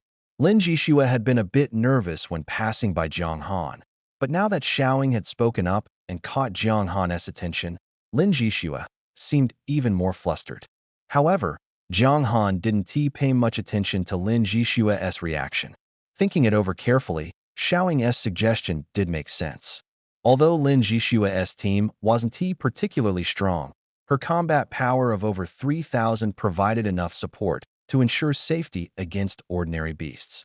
On the other hand, Zhao Gang and Wang Ran's combat power was too low, making it unrealistic for them to join other teams not because they didn't want to, but because others wouldn't be willing to accept them. Although Jiang Han didn't have a deep relationship with Lin Jishua's team, he had saved their lives before, so they could be considered friends. This plan was indeed feasible. For Lin Jishua's team, having Zhao Gang and Wang Ran join would also strengthen their lineup. At least Zhao Gang could hold the front, and Wang Ran could help stabilize the situation. Upon hearing Xiaoying and the others' invitation, Zhao Gang and Wang Ran looked at Jiang Han with hope in their eyes. They didn't want to give up, just yet they still wanted to fight for a chance. Is it okay? Jiang Han asked Lin Jishua. I have some matters to attend to in a few days, but I'll lead you for now, Lin Jishua replied. This could be considered repayment with Jiang Han temporarily leading the team. Xiaoying and the others would at least be safe for the next couple of days. They could also take the opportunity to familiarize themselves with the environment. After all, it was everyone's first time here, and they were still exploring. All right, Lin Jishua agreed, her face slightly flushed. Jiang Han hadn't noticed before, but now he realized that Lin Jishua was quite easily embarrassed. Then it's settled. I'll help you get familiar with the environment over the next few days. With Lin Jishua's agreement, Jiang Han felt much more relieved. Although this matter didn't directly concern him, he had spent 5 days in the wilderness with Zhao Gang and Wang Ran and had built a decent relationship with them. If he could help, he would. Besides, Jiang Han himself needed to go in, and traveling together wouldn't hurt. He and Lin Jishua both agreed, so the matter was settled. Zhao Gang and Wang Ran breathed a sigh of relief. Xiaoying and the others were even more excited, though it was unclear what exactly they were so happy about. Over on Li Chongyang's side, he naturally noticed the commotion around Jiang Han, but he didn't say much. Before setting off, Yang Huan didn't forbid the two teams from traveling together. However, with two teams acting as one, the training effect would undoubtedly be diminished. Retracting his gaze, Jiang Han confirmed with his 3 teammates that the remote signal was fine. Then, the 4 of them took to the air, flying deeper into the wetlands. The wetlands were a complex terrain, rich in water sources and densely vegetated. Be careful, when walking you could step into a sinkhole at any moment and fall into a swamp, Jiang Han explained to the group as they moved. Don't underestimate these swamps. The real danger is if you're fighting a beast and suddenly fall in. It sees the opportunity to attack. As he spoke, he extended his right hand and grabbed at the side. The next second, Lin Jishua let out a startled cry as she stepped into a void and began to fall. Fortunately, Jiang Han was prepared and grabbed her wrist, pulling her back up. This is exactly what I was talking about, he said. One misstep, and you lose your balance and fall. If a beast attacks at that moment, everyone immediately understood, though their attention was more focused on Jiang Han's hand tightly gripping Lin Jishua's. Xiaoying giggled foolishly from the side. Lin Jishua's face turned slightly red. She had been distracted earlier, which was why she had stepped into the void. Now, she had become a prime example in Jiang Han's lecture, much to her embarrassment. To make matters worse, Jiang Han hadn't let go of her hand yet. Lin Jishua struggled to free her wrist from his grip. Jiang Han continued, there are also all kinds of poisonous creatures here. In places like this, venomous creatures are especially common. Fortunately, everyone has a medical kit with antidotes. For ordinary poisons, the medicine in the kit should suffice. But even so, you must always be cautious. For example, when sleeping, sprinkle some realgar powder around and set up a platform in the trees to rest. Jiang Han's knowledge of the area wasn't particularly deep, but it was far better than Lin Jishua and the others. He shared everything he knew to prevent them from suffering losses and regretting it later. This special training is to help you improve your strength and gain experience in fighting beasts. Don't always hide behind Lin Jishua. If you do, you might as well stay in the city, it'd be safer. These words were directed at Xiao Ying and the others. Jiang Han glanced at Xiao Ying and saw that she was still giggling foolishly, her face full of innocence. What are you laughing at? Jiang Han couldn't help but ask. Being stared at, Xiao Ying snapped out of it. Seeing everyone looking at her, her face turned red, and she quickly shook her head. In nothing, she stammered, shaking her head like a rattle drum. Jiang Han didn't press further. At that moment, a golden plum deer suddenly leapt out in front of them. It froze upon seeing Jiang Han's group, staring straight at them. Stupid deer, Jiang Han muttered to himself, then said, this golden plum deer has a combat power just over 1,000. Its attack isn't strong, so it's perfect for practice. Xiao Ying, go take it down. Xiao Ying frowned upon hearing this. The deer is so cute. How can I kill it? She looked at Jiang Han, seemingly hoping he would change his mind. Jiang Han said nothing. Left with no choice, Xiao Ying reluctantly approached the golden plum deer. Good little deer, just one strike at LL, quick, she murmured, gripping her short blade as she slowly closed in on the deer. Surprisingly, the golden plum deer actually obeyed, standing there dumbly without running or resisting. What was going on? Jiang Han looked at the scene, feeling as though his understanding of the world had been shattered. When encountering humans, even if a beast couldn't fight, it should at least try to escape. Yet the golden plum deer, which had no means of attack, simply stood there, allowing Xiao Ying to kill it. It was too strange. Not only was Jiang Han astonished, but Zhao Gang and Wang Ran were equally shocked. They had never seen such a scene before. Only Lin Jishue and her group seemed unsurprised, as if they had known this would happen all along. What exactly is Xiao Ying's awakened talent? Jiang Han asked Lin Jishue. Lin Jishue tilted her head and glanced at him. Their eyes met briefly before she lowered her gaze and replied, B-level talent, Heart Whisper. Heart Whisper? Upon hearing this, Jiang Han frowned slightly. The Heart Whisper talent wasn't particularly strong. In fact, it was almost useless. Its enhancement to combat power was even inferior to a C-level talent. It was rated as B-level purely because of its uniqueness, the ability to hear others' inner thoughts. In peaceful times, this talent would be quite useful. But after the disaster, talent levels were primarily judged by their contribution to combat strength. Jiang Han couldn't shake the feeling that Xiao Ying's performance had little to do with the Heart Whisper talent. Heart Whisper only allowed one to hear inner voices, but at this moment, Xiao Ying had immobilized the golden plum deer with just a single sentence. Forget B-level talent, even Jiang Han himself couldn't directly control an opponent like that. At most, he could use his thunder force to paralyze the golden plum deer, rendering it immobile. No, Jiang Han felt there must be something hidden about Xiao Ying that hadn't been noticed. Her talent was definitely not as simple as a B-level Heart Whisper. Seeing Jiang Han frown, Lin Jishue couldn't help but ask, is there a problem? Jiang Han shook his head. It wasn't the right time to discuss this, he simply didn't know enough about Xiao Ying yet. This was the first time he had seen her truly take action. Observing her for a couple more days, or letting Li Chongyang and the others take a look might be a better approach before making any decisions. His gaze returned to Xiao Ying. She was now plunging the short dagger in her hand into the golden plum deer's neck. The deer seemed to finally react, struggling desperately as the dagger pierced its neck. Startled, Xiao Ying stepped back a few paces, repeatedly apologizing aloud. Jiang Han looked at her and shook his head helplessly. She had no combat skills, relying entirely on her talent. And she even apologized to the beast. The dagger was already in its neck. What good would an apology do? Turning to Zhao Gang on the other side, he said, go help end the golden plum deer's suffering. Hunting is fine, but there's no need for cruelty. Without hesitation, Zhao Gang rushed toward the struggling golden plum deer and delivered a heavy punch to the dagger embedded in its neck. The dagger sank deeply, and the deer let out a faint whimper before dying. The meat of the golden plum deer was exceptionally tender, making it a top-tier ingredient. Jiang Han had noticed that ever since entering the wilderness, he had developed a habit of collecting high-quality ingredients. Whenever he encountered delicious meat, he would store it in the system space for preservation. After returning the dagger to Xiaoying, the group continued to explore. The beasts in the wetlands were generally small in size. The soft terrain of the wetlands couldn't support the movement of large beasts, except for those that lived in the water.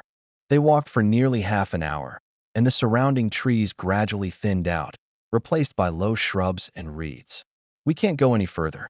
From here, we'll hunt beasts outward step by step, Jiang Han said, addressing the group. Find a relatively safe place and clear a space where everyone can rest. That's enough. Within half an hour, they encountered quite a few mutant beasts. However, most were ordinary beast soldier-level creatures. The density of mutant beasts here was noticeably higher than near the steel defense line. But for Jiang Han, this was actually a good thing. After completing the 10,000 kills mission, he would be rewarded with a talent slot. However, he had only completed 1/5 of the task so far, mostly achieved during the frenzy of hunting in that beast tide. After the beast tide, he was severely injured and naturally had no chance to continue hunting. Now, things were different. His injuries had healed, and this area was teeming with mutant beasts, enough for him to complete the mission. 2.5 months over 70 days. He still needed to kill over 7,000, nearly 8,000 mutant beasts. On average, killing about 100 beasts a day wouldn't be too difficult for Jiang Han. Lin Jixue and the others listened to Jiang Han's words without saying much. Pair up in groups of 2. If you encounter danger, call for help immediately, and I'll come right away. Xiaoying will team up with me. Jiang Han was the strongest in the team, and his words reassured everyone. Letting Xiaoying team up with him, Lin Jixue glanced at Xiaoying and then at Jiang Han, but did not object. When Jiang Han had previously asked Xiaoying about her talent, Lin Jixue had vaguely guessed something. Now, Jiang Han's attitude confirmed it further. Jiang Han had questions about Xiaoying's talent and needed to observe and study it closely. In fact, it wasn't just Jiang Han who found it strange. Lin Jixue also felt something was off. Xiaoying's talent manifestation was completely different from Sinyu's, but there was no other reasonable explanation, so it could only be categorized as Sinyu. Lin Jixue didn't understand much about this area, so Jiang Han's willingness to study Xiaoying's talent was a good thing for her. Xiaoying listened, her face beaming with a smile. When she noticed Lin Jixue looking over, she mischievously raised her eyebrows and gave her a knowing look. Then she whispered something in Lin Jixue's ear, instantly making Lin Jixue blush. The others were clueless, but Jiang Han heard it clearly. Xiaoying had just said, "I'll help you check if Jiang Han is a gentle person." What on earth were girls thinking these days? Jiang Han was speechless. Gentle? Impossible. Xiaoying had no idea what she was about to face. To figure out Xiaoying's talent, Jiang Han planned to have her participate in more combat scenarios and then analyze patterns to draw conclusions. The others left, leaving only Jiang Han, Xiaoying, and the sleepy Xiaobai nearby. For some reason, after not seeing it for a month, Xiaobai now seemed perpetually drowsy, dozing off all day long. Even yesterday, when they saw it, it was the same hiding under the shade of a tree at noon, fast asleep. The only thing that could briefly excite it was when Jiang Han gave it a chunk of metal. Jiang Han took out a large piece of metal from the system space and tossed it to Xiaobai. "Xiaoying, try to see if you can control it," Jiang Han said, looking at Xiaoying while pointing at Xiaobai with his right hand. From previous battles, it seemed Xiaoying's talent could control the actions of mutant beasts. But the golden plum deer she controlled last time had weak combat power. Jiang Han wanted to test the limits of Xiaoying's control. "Control it," Xiaoying muttered softly, looking at Xiaobai a few steps away, chewing on the metal chunk in its mouth. "Xiaobai, be good, don't move." As soon as the words fell, Xiaobai suddenly froze. With the metal chunk still in its mouth, it wanted to chew, but couldn't. Growling in frustration, a faint growl emerged from the throat, yet it was still impossible to break free from this invisible restraint. Impressive. Jiang Han looked at Xiaobai's posture, astonished. Although Xiaobai's current strength was only at the intermediate beast general level, it was definitely not weak. To be controlled by Xiaoying, whose strength was far inferior, and rendered immobile, this indicated that Xiaoying's talent was far from ordinary. However, Jiang Han pondered for a long time, but couldn't figure out what this talent was called. Could it be a newly discovered talent? Jiang Han frowned slightly. It had only been a few years since the catastrophe, so the emergence of new talents was quite normal. If mutant beasts could undergo secondary mutations, it wouldn't be surprising for humans to develop new talents as well. I can't hold on anymore, Xiaoying muttered, and after 2 seconds, Xiaobai regained its mobility. With a crunching sound, the metal block was crushed, and Xiaobai decisively leaped away, seemingly wanting to distance itself from Xiaoying. Its eyes were filled with vigilance, as if fearing that strange sensation might return. After Xiaobai broke free, Xiaoying appeared drained of her mental energy. Her gaze dimmed significantly. Are you okay? Jiang Han looked at Xiaoying and retrieved a bottle of mental recovery potion from the system. Xiaoying drank it and felt slightly better. I can't do it anymore if I try again. I won't be able to hold on. The dizziness from earlier made Xiaoying's vision go black. Observing her reaction, Jiang Han made an assessment. Xiaoying's current strength had just surpassed 1,000, reaching the warrior level. Yet, she could use her talent to control Xiaobai, whose combat power was 6,000, for over 8 seconds a leap across an entire major level. If Xiaoying were to reach the Grand Martial Master level in the future, could she use her talent to control Lord-level mutant beasts? If she could, she would undoubtedly be a top-tier support. In battles of the same level, a 10-second control duration could determine victory or defeat. Xiaoying was worth cultivating, but Jiang Han's understanding of talents was still shallow. Especially for this kind of new talent, she needed someone knowledgeable to teach her. Although Jiang Han didn't understand talents, he had a good eye.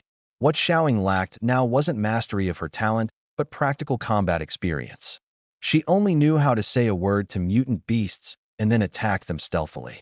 This worked for one-on-one fights, but against a large group of mutant beasts, this tactic was useless. When Jiang Han asked if she could control multiple mutant beasts simultaneously, the answer was no. Simply put, this was just a one-on-one skill. Therefore, the key was to inflict enough damage on the mutant beast in the shortest time possible. When attacking, aim for the areas where the mutant beast's defenses are weak. The simplest targets are the eyes, mouth, and nose. These areas aren't protected by thick fur and are more vulnerable to injury. For fatal damage, attack the neck and abdomen. Before making a move, analyze the mutant beast's defenses and see if you can break through them. This mutant beast is at the beast general level.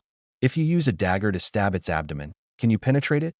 Jiang Han threw out a thunderball, instantly killing the enraged beast general level mutant beast. Xiaoying shrank behind him in fear. Listening to Jiang Han's words, Xiaoying stuck out her tongue, sneaked a glance at the dead mutant beast, and grew a bit bolder. She even went over to kick it before returning to Jiang Han's side. When fighting mutant beasts, don't always try to control the opponent. The mental energy consumption is too high. At critical moments, control for 1 second, or even less than a second, to ensure your attack hits and you can escape safely. Xiaoying was completely a novice in combat, and her use of talent was still very rudimentary. Jiang Han could only start teaching her from the basics. This continued for over 2 hours.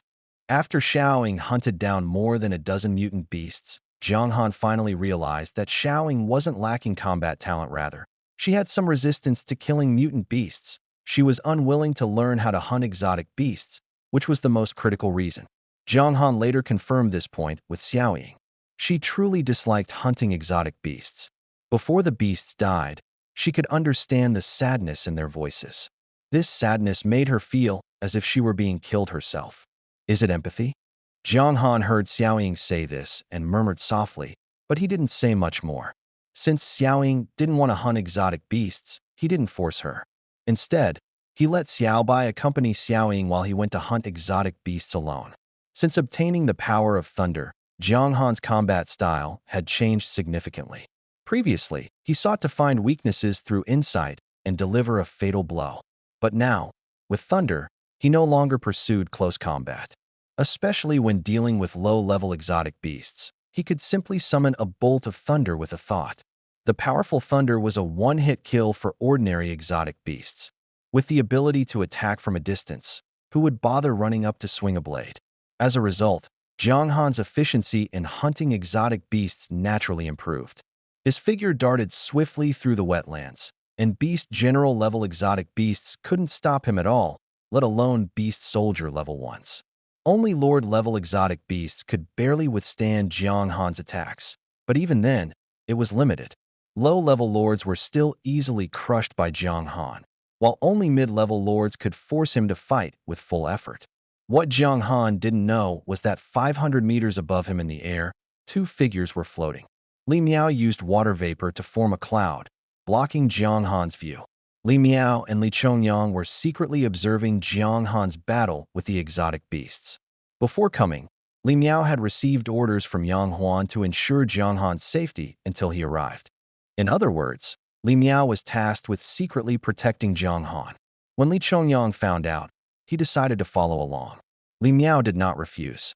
Now, the two had been tracking Jiang Han for several hours. The distorted view caused by the water vapor made it impossible for Jiang Han to notice their presence. Jiang Han's strength is truly terrifying. He's only 18, yet his combat power is already close to the level of a great general. Give him a little more time, and he might break the record for the fastest marquis-level warrior. Li Miao watched as Jiang Han effortlessly stabbed a low-level lord in the neck and sighed. If I remember correctly, the fastest marquis record in Tianchao is held by the captain, right? Becoming a marquis at 22. Li Chongyang didn't turn his head, his eyes fixed on Jiang Han, and said, "The captain's talent is extraordinary. He pursues the path of ultimate perfection. Moreover, the extreme intent talent is very unique and hard to understand. It has immense potential. With the captain's current strength, if he truly put his mind to it, he could even fight Beast Emperor-level exotic beasts." After saying this, Li Chongyang smirked. "The captain is a monster, and this kid is also a monster. I really don't understand how there can be people this powerful." Li Miao looked at Li Chongyang's expression and nodded in agreement. "They're all monsters. The other students with S-level talents haven't even reached 10,000 in combat power, but this guy has at least 40 or 50,000.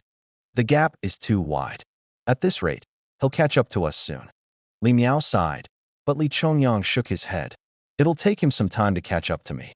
I'm about to break through. My recent battle with 6 Overlord-level exotic beasts gave me new insights into the gravity field. I estimate that within 2 months, I'll be able to enter the interdimensional passage." Li Chongyang spoke casually, but Li Miao, standing beside him, felt it wouldn't be easy. Hearing this, Li Miao turned his head and looked at him in surprise. "You're about to reach the peak of the martial marquis level?" Li Chongyang nodded without denying it and continued. "It's just that entering the interdimensional passage, I don't know if it can further enhance my talent." Li Miao fell silent. An S-level talent could support a warrior's combat power up to the peak of the martial marquis level, which was already the limit. To go further, one must enter the interdimensional passage for talent evolution. But the risks inside were enormous. Currently, there were over 5,000 martial marquises in Tianchao, but fewer than 600 god-level warriors above that. This was not only because advancing to higher levels became increasingly difficult, but also because reaching the peak of the martial marquis level already represented the pinnacle of S-level talent. To go beyond, one had to enter the interdimensional passage, as it contained creatures capable of facilitating a second evolution of talent. This could be traced back to the early days of the catastrophe and the origins of talent awakening. After the appearance of the interdimensional space, the energy in the world underwent a massive transformation.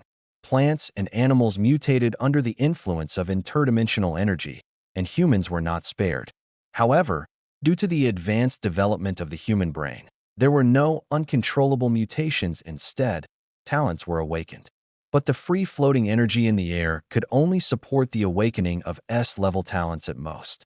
10 years after the disaster, a martial marquis who was already one of humanity's top combatants at the time pursued a Dominator-level mutant beast deep into the ocean and accidentally entered the interdimensional passage. Everyone thought he had died, but a year later, he returned, his strength surpassing the martial marquis level. His original S-level talent had also evolved into SSS level. Later, this first martial marquis to enter the interdimensional passage saw his strength skyrocket. Now, he had become one of Tianchao's 7 supreme thrones. It was because of him that everyone saw hope for breakthroughs in combat power and talent. Without this, humanity would have long been overwhelmed by mutant beasts.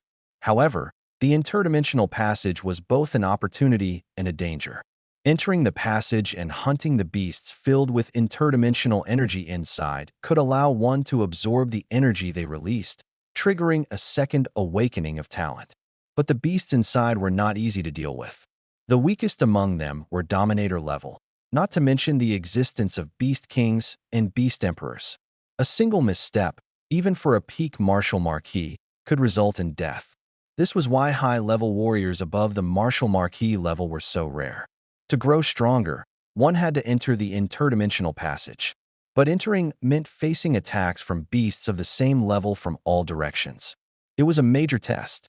Only by passing could one soar higher. Failing meant dying inside, consumed by the backlash of interdimensional energy.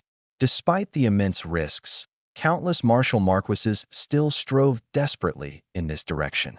As a teammate, Li Miao was both happy and worried to hear that Li Chongyang was close to reaching the peak of the martial marquis level.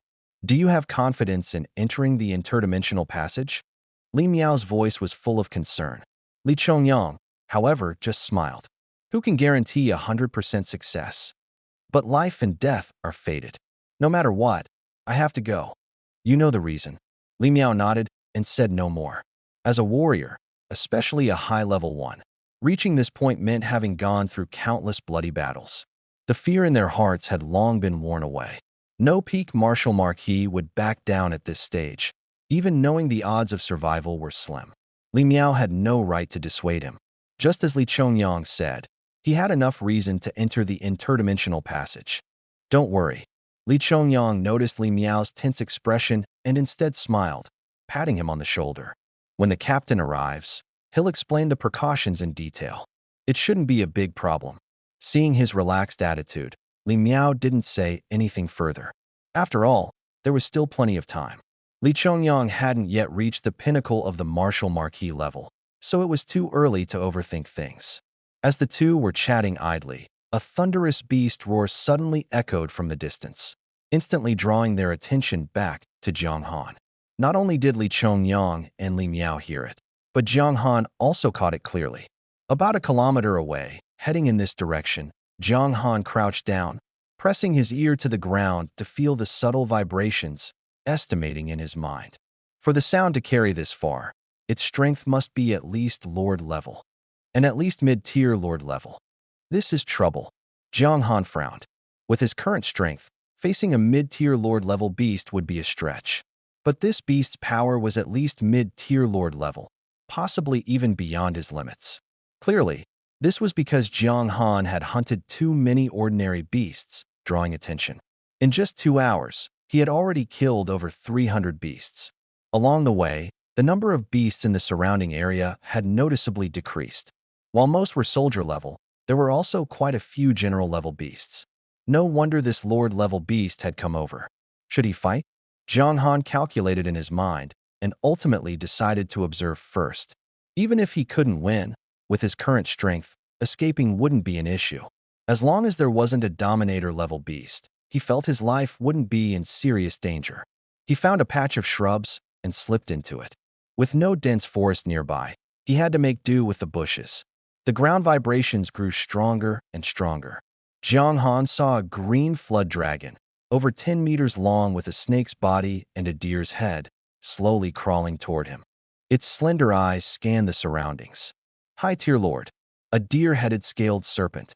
Seeing the creature's imposing stance, Jiang Han immediately gauged its strength. Moreover, this deer-headed scaled serpent was undoubtedly among the top tier of high-tier lords. It was likely on the verge of completing its transformation into a true flood dragon.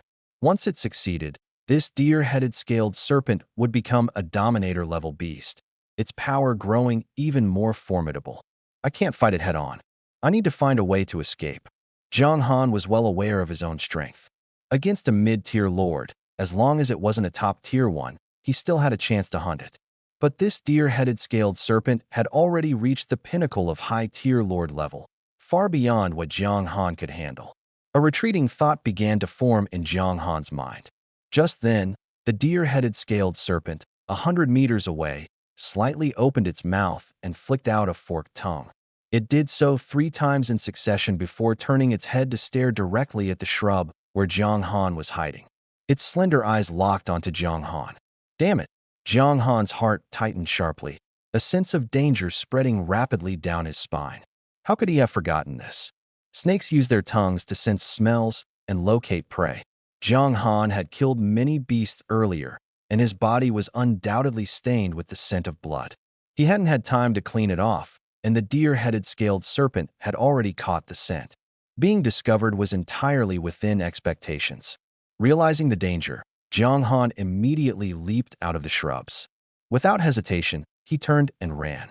The next second, the spot where he had been hiding was struck fiercely by a massive snake tail.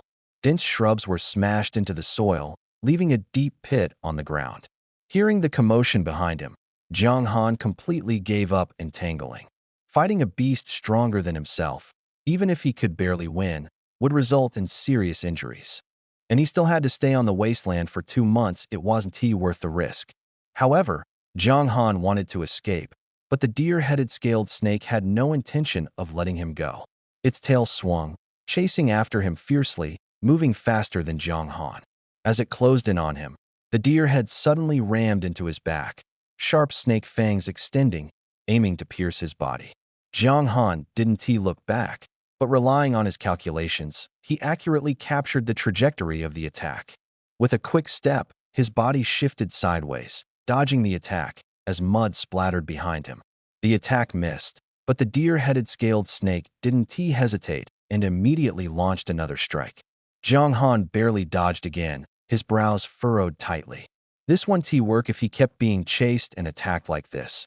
It would be hard for Jiang Han to escape. Snake-type beasts inherited their hunting instincts from before the catastrophe, possessing extreme patience. As long as he couldn't create distance, shaking it off was nearly impossible. He had no choice but to counterattack. With a thought, Jiang Han summoned the massive blade Lin Yuan, weighing over 200 pounds, into his hand. This blade was incredibly heavy, giving him immense power when wielding it. If the blade were too light, it would feel ineffective. Lin Yuan's weight perfectly complemented Jiang Han's strength. Ninefold Thunderblade. Critical strike. The deer-headed scaled snake swung its tail to attack again, but this time Jiang Han didn't retreat. He swung his blade with full force to meet the attack head-on. The enormous blade collided with the snake's tail. Although he couldn't kill it, he managed to inflict some damage. As long as he could make the opponent feel pain, leaving would count as a victory. The collision left a bloody gash on the snake's tail. The immense impact sent Jiang Han flying backward. Snakes may appear slender, but their muscles are developed throughout their bodies, granting them astonishing strength. Jiang Han could feel that the strength of this deer-headed scaled snake was at least 400 tons. Flipping mid-air, Jiang Han landed steadily and charged at the deer-headed scaled snake again. This time, Lin Yuan crackled with continuous bursts of lightning. High above, Li Chongyang and Li Miao observed the battle, their expressions showing no intention of intervening. He is still too young, Li Chongyang sighed. Engaging in close combat with snake-type beasts is the most dangerous. A slight mistake could lead to being entangled, Li Miao added.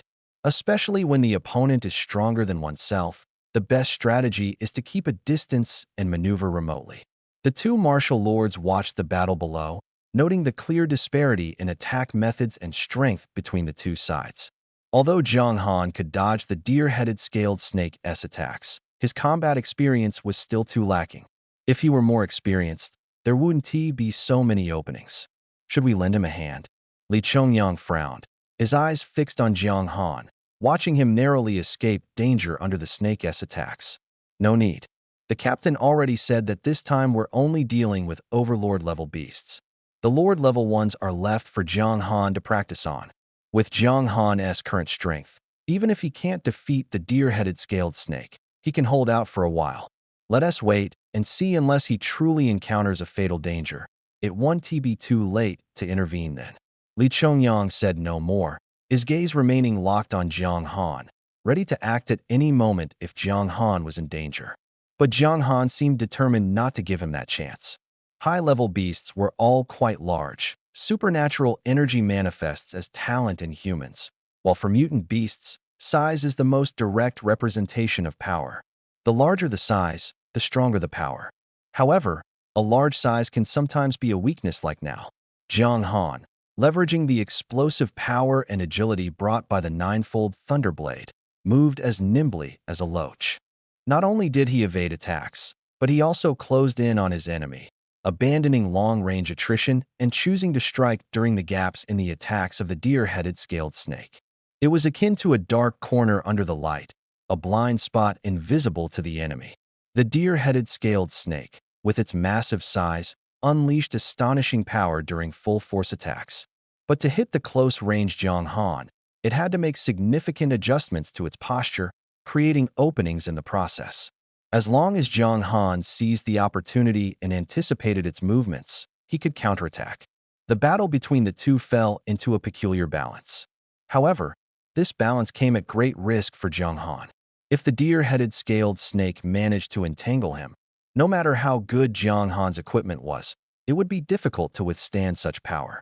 This also meant that as long as Jiang Han avoided being hit, he could maintain this situation barely holding his ground. Jiang Han wasn't merely dodging passively. To defeat a snake, one must strike its weak points. Even though the deer-headed scaled snake was on the verge of evolving into a flood dragon, its weaknesses still existed. Concentrated attacks on its vital spots could still inflict fatal damage. Ninefold Thunderblade. Critical Strike. Thunderbolt. On the surface, Jiang Han's combat power appeared to be only in the 45,000 range.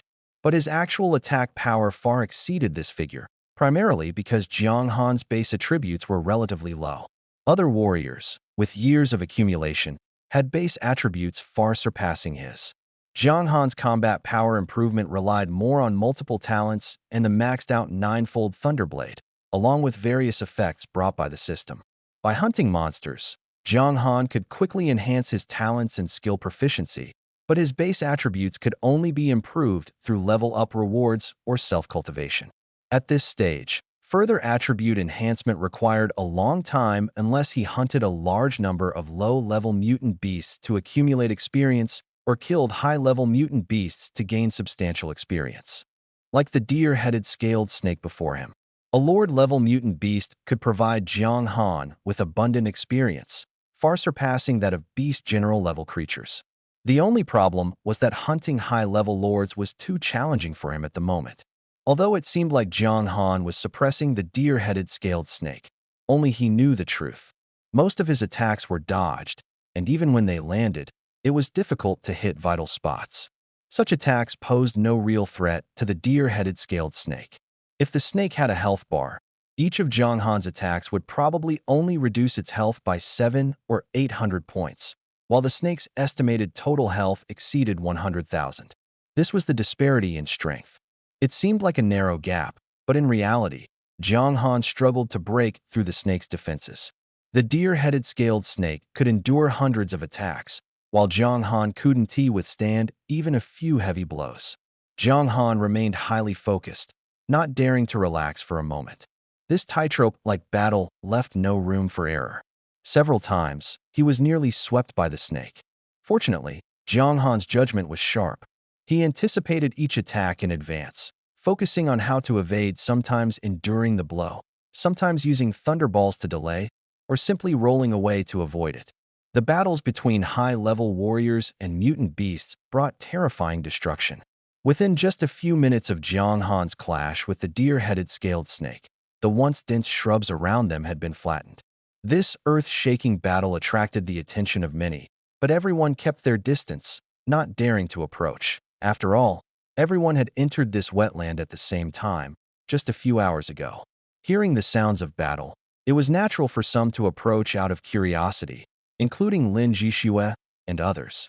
However, the powerful aftermath of the fight made them too afraid to get close, let alone join the battle. Even getting slightly closer might draw attention to them. So, they could only watch from afar, repeatedly having their understanding shattered by Jiang Han. How could Brother Jiang Han be fighting such a powerful beast? Judging by the looks of it, this beast seems to be at the Lord level. Among the crowd, A girl stared at the battle between Jiang Han and the beast, her face growing paler by the second, especially when she saw the thick tail of the deer-headed scaled serpent sweep across, flattening all the shrubs within a dozen meters around it. Her voice began to tremble. With such a battle aura, if she were to join in, she probably wouldn't last even a second. Lin Jixue stood in the center of the crowd, her gaze fixed solemnly on the battle several hundred meters away. While others couldn't discern much, she could sense it. That deer-headed scaled serpent was definitely not an ordinary Lord-level beast. It was on the verge of transforming into a flood dragon, with combat power far exceeding expectations at least at the advanced Lord level. Although Jiang Han seemed to be able to hold his own against it, the initiative was entirely in the hands of the deer-headed scaled serpent. Whenever it attacked, Jiang Han could only dodge and wait for an opportunity to counter. In battles of the same or higher level, the worst thing was to let the opponent take control. No, she had to find a way to help Jiang Han. Lin Jixue pondered silently and turned to look at Xiaoying beside her. Xiaoying, can you control that beast? Xiaoying glanced at the deer-headed scaled serpent from afar and quickly shook her head. I'd pass out. That means it's still worth a try? Lin Jixue saw that Xiaoying hadn't outright refused, and a plan began to form in her mind. Xiaoying looked helpless and said no more. Lin Jixue then turned to Wang Ran. Later, Xiaoying will try to control that deer-headed scaled serpent, and you help me enhance my state. Wang Ran nodded. Lin Jixue's plan was simple, to maximize her strength and then help Jiang Han hold back the deer-headed scaled serpent. But she completely overlooked the massive gap in power between them, a gap that couldn't be bridged. Relying solely on Wang Ran and Xiaoying's enhancements and control wouldn't be enough to elevate her strength to the level needed to confront the deer-headed scaled serpent. Jiang Han noticed the group several hundred meters away but had no time to pay attention to them. He was already fighting desperately against the deer-headed scaled serpent, whose strength far exceeded his own. Diverting his focus to others would be suicidal. At this moment, Jiang Han was racking his brain for ways to turn the tide. After dozens of exchanges, the deer-headed scaled serpent still hadn't managed to completely defeat Jiang Han. Frustrated, it increased the speed and power of its attacks significantly, causing Jiang Han's pressure to skyrocket instantly. No, I have to break free from this entanglement. If this drags on, I'll definitely reach my limit. Jiang Han frowned, wielding his sword, Lin Yuan, once more.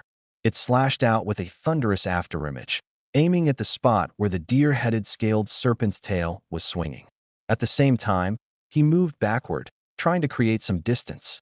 But the deer-headed scaled serpent was no slower than him. In fact, it was even faster. Jiang Han couldn't break free at all. Just then, Jiang Han caught sight of Lin Jixue and the other two cautiously approaching out of the corner of his eye. They had originally been several hundred meters away, but now they were less than 400 meters from the deer-headed scaled serpent. Don't come any closer, Jiang Han shouted while watching Lin Jixue, who was gripping two short daggers.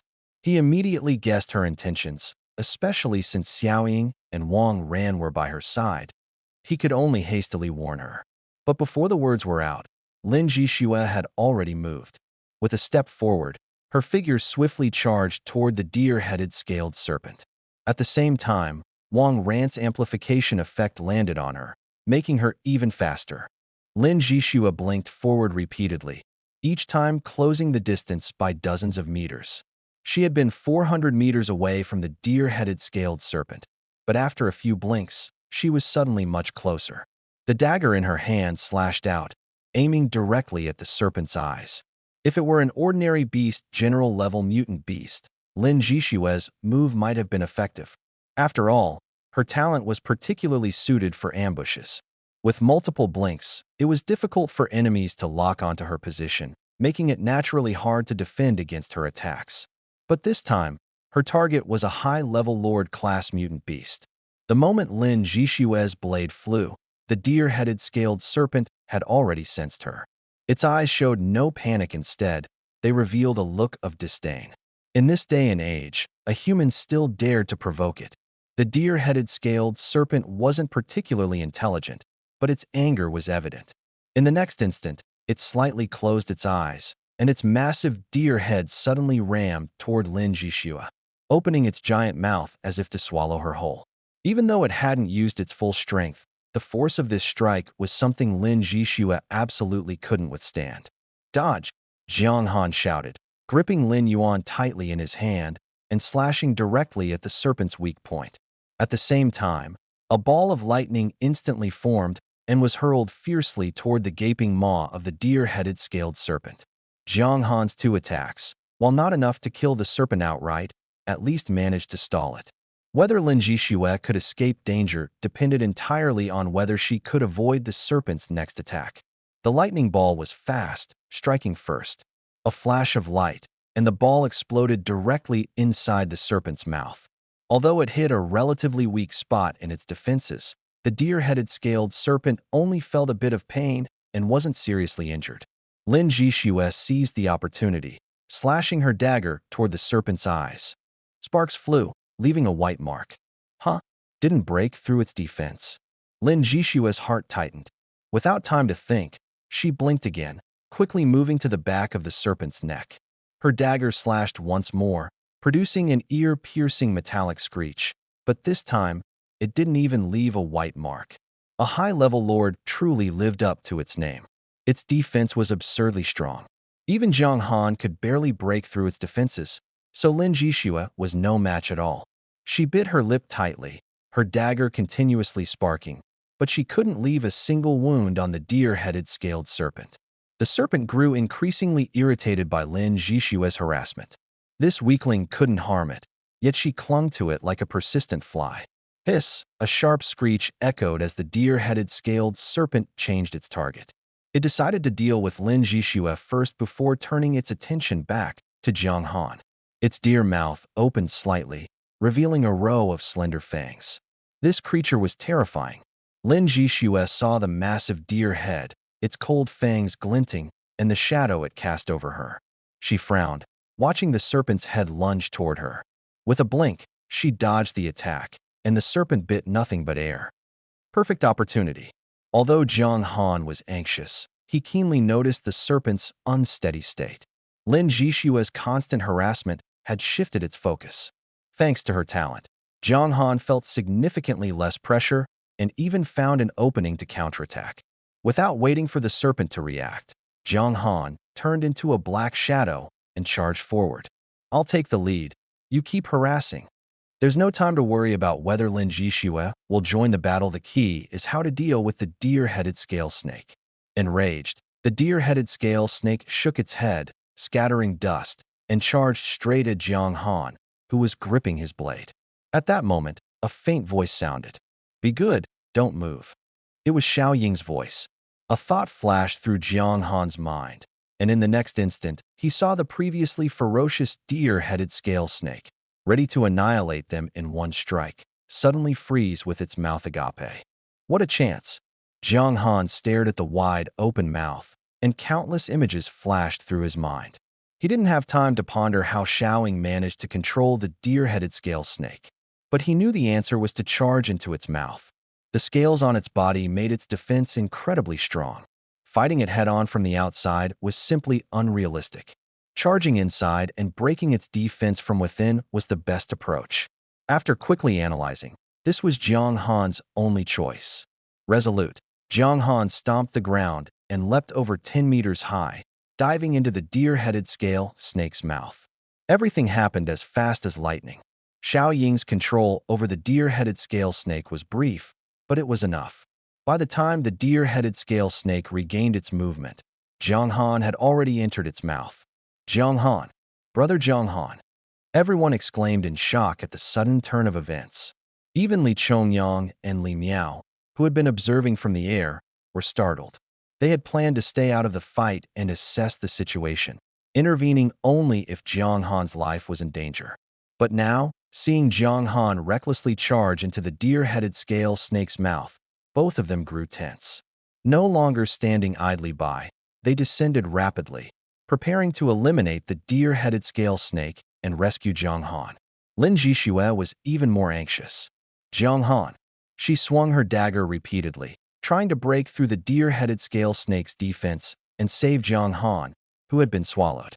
But at that moment, The deer-headed scale snake regained its movement. Its massive body twisted violently, as if enduring immense pain, and emitted a shrill cry from its mouth. Li Chongyang and Li Miao exchanged glances and simultaneously halted their actions. Something was off. Jiang Han was unaware that Li Chongyang and Li Miao had been watching from the sidelines. Inside the deer-headed scale snake's mouth, he was surrounded by darkness, accompanied by a warm, foul stench. Fortunately, Jiang Han was clad in full armor, tightly sealed without any gaps. Wielding the Lin Yuan blade in his hand, he swung it relentlessly, seemingly hacking at random, yet every strike precisely hit the most vulnerable spots of the deer-headed scale snake's body. With each slash, the blade unleashed a powerful surge of thunderous energy. The defense that was impenetrable from the outside was riddled with weaknesses from within. Jiang Han didn't even need to think about where to aim. Every swing of his blade hit the mark, because everywhere was a weak point. Under these circumstances, every strike from Jiang Han relentlessly drained the deer-headed scale snake's vitality. No matter how tenacious its life force was, it couldn't withstand Jiang Han's continuous critical hits. After slashing over 10 times, a system notification sounded. Ding! Congratulations to the host for slaying the high-level Lord Class exotic beast, deer-headed scale snake, and earning 115,364 experience points. The system's notification finally allowed Jiang Han to breathe a sigh of relief. His tightly wounded nerves relaxed considerably. Thankfully, he had managed to take down this high-level lord. Jiang Han retraced his steps. He pried open the deer-headed scale snake's tightly shut mouth and emerged, covered in blood and reeking of stench. Seeing this, Li Miao waved his right hand, conjuring a water column out of thin air to wash away the blood and grime from Jiang Han. Jiang Han did not dodge, letting the water column wash over him. His gaze, however, was fixed on Lin Zhixuan not far away. "Are you okay?" Li Chongyang walked over and asked with concern. Jiang Han nodded, indicating he was fine. After confirming Jiang Han was unharmed, Li Chongyang said no more, exchanged a glance with Li Miao, and the two soared into the sky again, quickly departing. After the death of the antler-scaled serpent, Zhao Gang and others, who had been watching from afar, also gathered around. "Xiaoying, Xiaoying, wake up!" An anxious female voice rang out, drawing everyone's attention. Xiaoying was lying on the ground, seemingly unconscious. Jiang Han frowned and walked over, placing a hand on Xiaoying's wrist. "It's nothing serious. It's caused by the backlash from forced control." Her mental energy was overexerted, which led to the fainting. As Jiang Han spoke, he took out a bottle of potion from his bag and handed it to the girl supporting Xiaoying. Before setting out, he had prepared a lot of medicine, but most of it had ended up being used on others. After confirming Xiaoying's condition was stable, Jiang Han turned to Lin Zhixue. "I'm sorry, Lin Zhixue tried to explain, but was directly interrupted by Jiang Han. "You shouldn't be apologizing to me. From my perspective, I should thank you for helping to ease the pressure from the antler-scaled serpent. If it weren't for your interference, the serpent's attack rhythm wouldn't have been disrupted, and the outcome might have been different." But Jiang Han pointed to the unconscious Xiao Ying, and the flustered Wang ran with his right hand. "You shouldn't have dragged them into this. Because you don't have the ability to protect their lives." Jiang Han wasn't angry about Lin Zhixue's rash participation. She had indeed been helpful.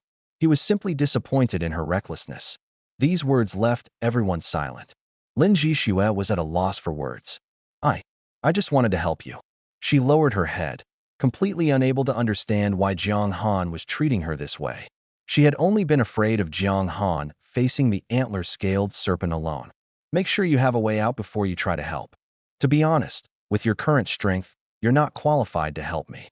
In the wilderness, the most taboo thing was to charge in recklessly without sufficient strength, especially as Lin Zhixue had just done. Lin Zhixue did have combat talent, as evidenced by the recent battle. She had managed to seize opportunities for consecutive attacks in a short time, pushing her limits. But that was all. Her inability to break through defenses was her fatal flaw. No matter how brilliant her combat moves were, she couldn't inflict substantial damage on the antler-scaled serpent. Jiang Han hoped Lin Zhixue would remember his words and stop taking risks. He glanced at Xiao Ying again. then withdrew his gaze and turned to continue dissecting the serpent's corpse. Lin Jishue remained frozen in place, while several girls close to her gathered around to comfort her softly. Jishue, don't be upset. Jiang Han is just straightforward and doesn't mince words, someone consoled. But Lin Jishue shook her head. He's right, it's my fault. My strength isn't enough to harm the antler-scaled serpent. Instead, I provoked it. If it weren't for Jiang Han taking risks, we would all be dead. Her gaze fell on Jiang Han, who was collecting materials.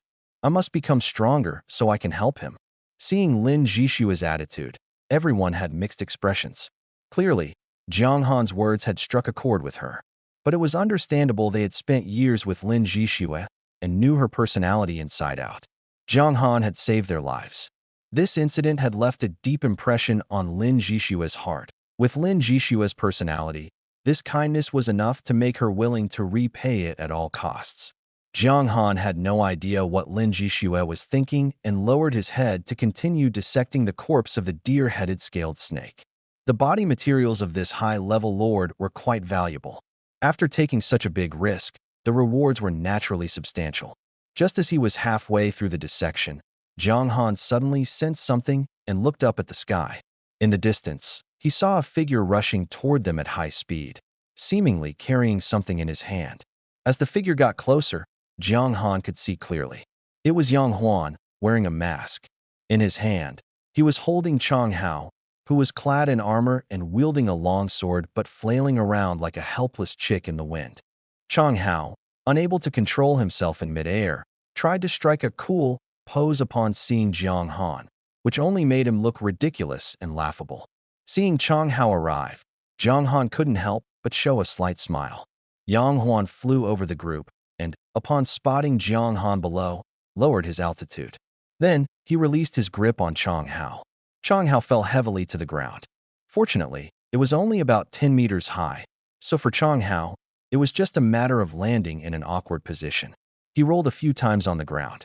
Captain, Jiang Han slightly bowed to Yang Huan, who had landed in front of him, and greeted him. Yang Huan responded briefly, his gaze falling on the corpse of the deer-headed scaled snake beside Jiang Han. Did you kill it? Yang Huan's voice carried a hint of surprise. A high-level lord, judging by its size, was likely on the verge of transforming into a flood dragon. With such strength, could Jiang Han really defeat it? Let alone kill it outright. I was lucky enough to get inside its body and take it down from within. Jiang Han didn't exaggerate. In fact, with his current strength, there was no way he could have killed the deer-headed scaled snake otherwise. If the creature had decided to flee, Jiang Han might not have even been able to catch up. Yang Huan didn't ask for more details.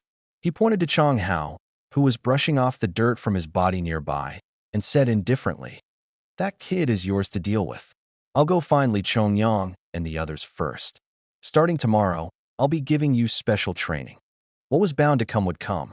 Upon hearing this, Jiang Han wasn't afraid. Instead, he was filled with anticipation. After Yang Huan finished speaking, he left.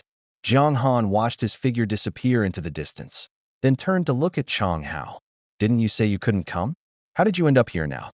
Chang Hao clapped his hands and flicked his slightly long hair back. "How could I not come? How could I miss something like this?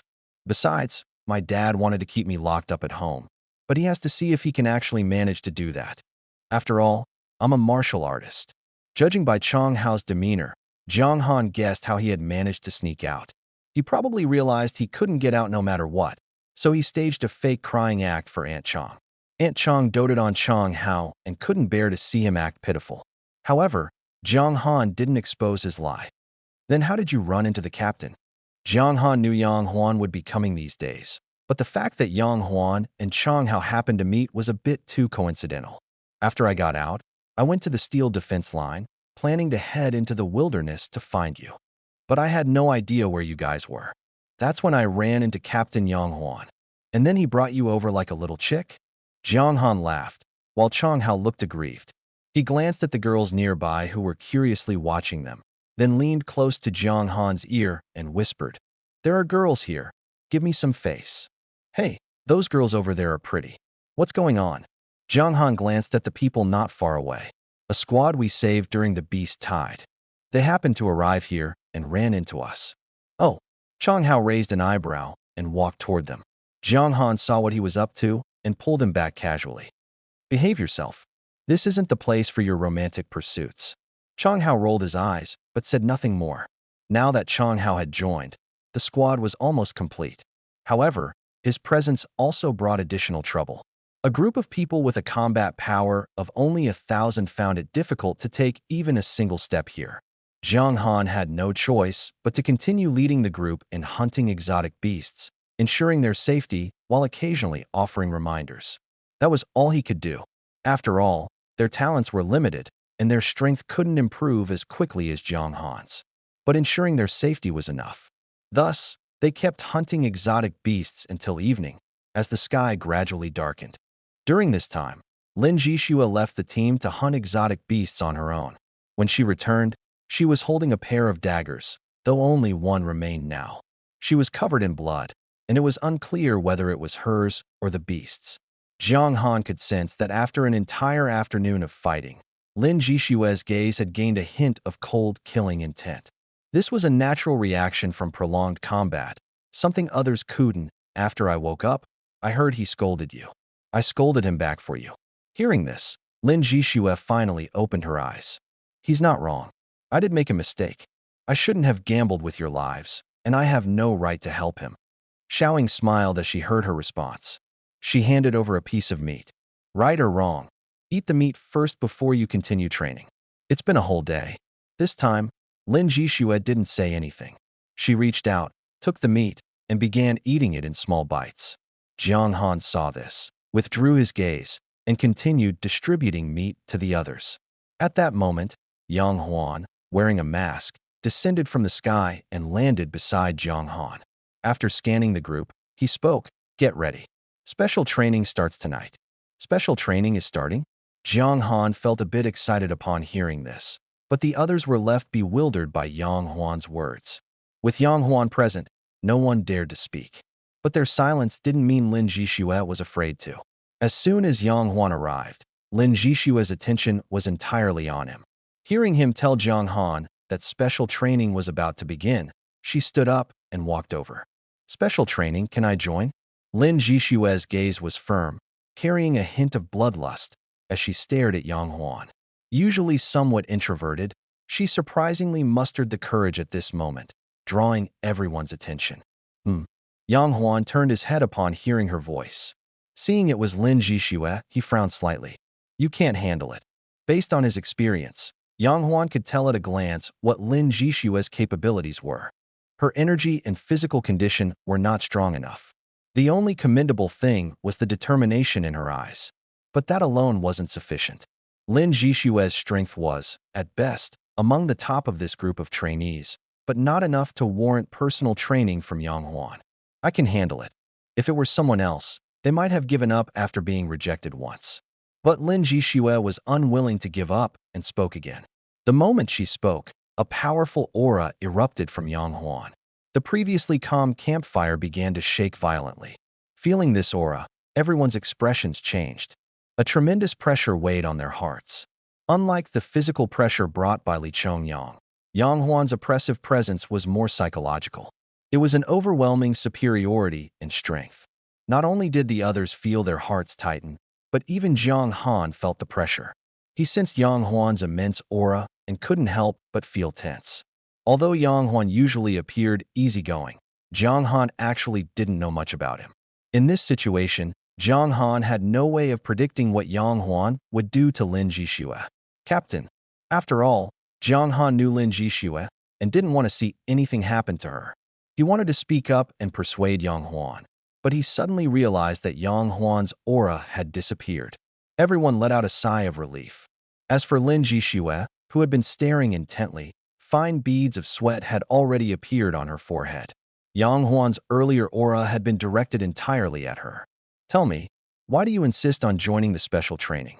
With your current strength, the training you're doing now is already sufficient. Yang Huan frowned slightly, his voice carrying a hint of coldness. Jishua Jia. Xiaoying stepped behind Lin Jishua and called out softly. Not only Xiaoying, but the rest of Lin Jishua's teammates also stood behind her. The five of them stared at Yang Huan in unison, as if to say, We'll face this together. Jiang Han looked at the group, opened his mouth as if to say something, but in the end, he remained silent. He felt that Yang Huan's attitude toward Lin Zhixue was not as cold as he had imagined. Perhaps it was because Lin Zhixue had just forcefully withstood his imposing manner. Lin Zhixue turned to look at her teammates behind her, nodded, and signaled that everything was fine. Then she looked at Yang Huan again. Because I want to become stronger, to be qualified to help in the future. She pointed with her right hand at Jiang Han, who was standing next to Yang Huan, her tone firm. Hmm. Not only was Yang Huan stunned, but even Jiang Han was taken aback. They quickly realized that Lin Zhixue had taken Jiang Han's earlier words to heart. Jiang Han had said that her strength was insufficient and that she wasn't qualified to help, which was why Lin Zhixue was so determined. Jiang Han was momentarily stunned, while Yang Huan's expression grew even more complex. His furrowed brows slowly relaxed, replaced by a peculiar look. He turned to glance at Jiang Han, his eyes full of confusion, as if asking Jiang Han what exactly was going on. Jiang Han sighed helplessly and spoke. You really don't need to insist so much. What I said earlier wasn't directed at you. In fact, among our peers, very few can be of help. Your strength is already considered exceptional. Lin Zhixue said nothing, merely staring at Jiang Han. Yang Huan also spoke up. That's true. Jiang Han's strength is rare among his peers. If that weren't the case, I wouldn't have personally trained him. Lin Zhixue took a deep breath, slightly bowed to Yang Huan, and spoke again. I also want to join the special training. I hope you can agree. Yang Huan suddenly laughed. He could tell that there was definitely a story between Jiang Han and Lin Zhixue. He hadn't expected this kid, who seemed clueless about relationships on the surface, to already be entangled in a romantic situation. Thinking of this, Yang Huan's gaze toward Lin Zhixue softened considerably. He decided he must talk to Tang Yun about this tonight. Special training is tough. Are you sure you can handle it? Yang Huan asked with a smile, looking Lin Zhixue up and down.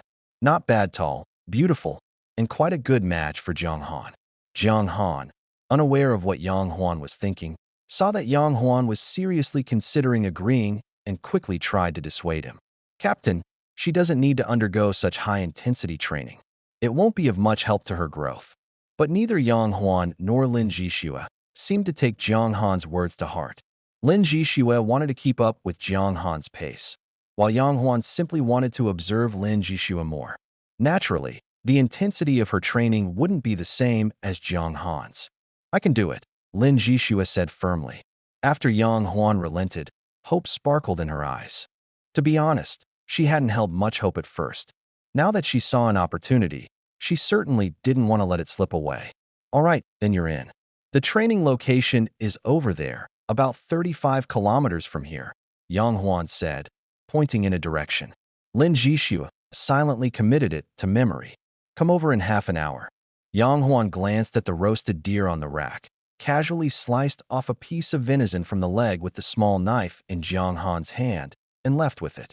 As they watched Yang Huan leave, Jiang Han's gaze lingered on Lin Zhixue, who also glanced at him. Their eyes met briefly before they both looked away. Jiang Han began distributing the roasted meat to everyone, while Lin Zhixue returned to her spot and continued eating her portion in small bites. It was only then that Chang Hao and the others finally recovered from the pressure Yang Huan had brought. While Yang Huan was present, no one had dared to say a word. Old Jiang, what's the situation? Are you going for special training alone? Among the group, Chang Hao was the closest to Jiang Han, so he was the first to ask. Yeah, Jiang Han admitted.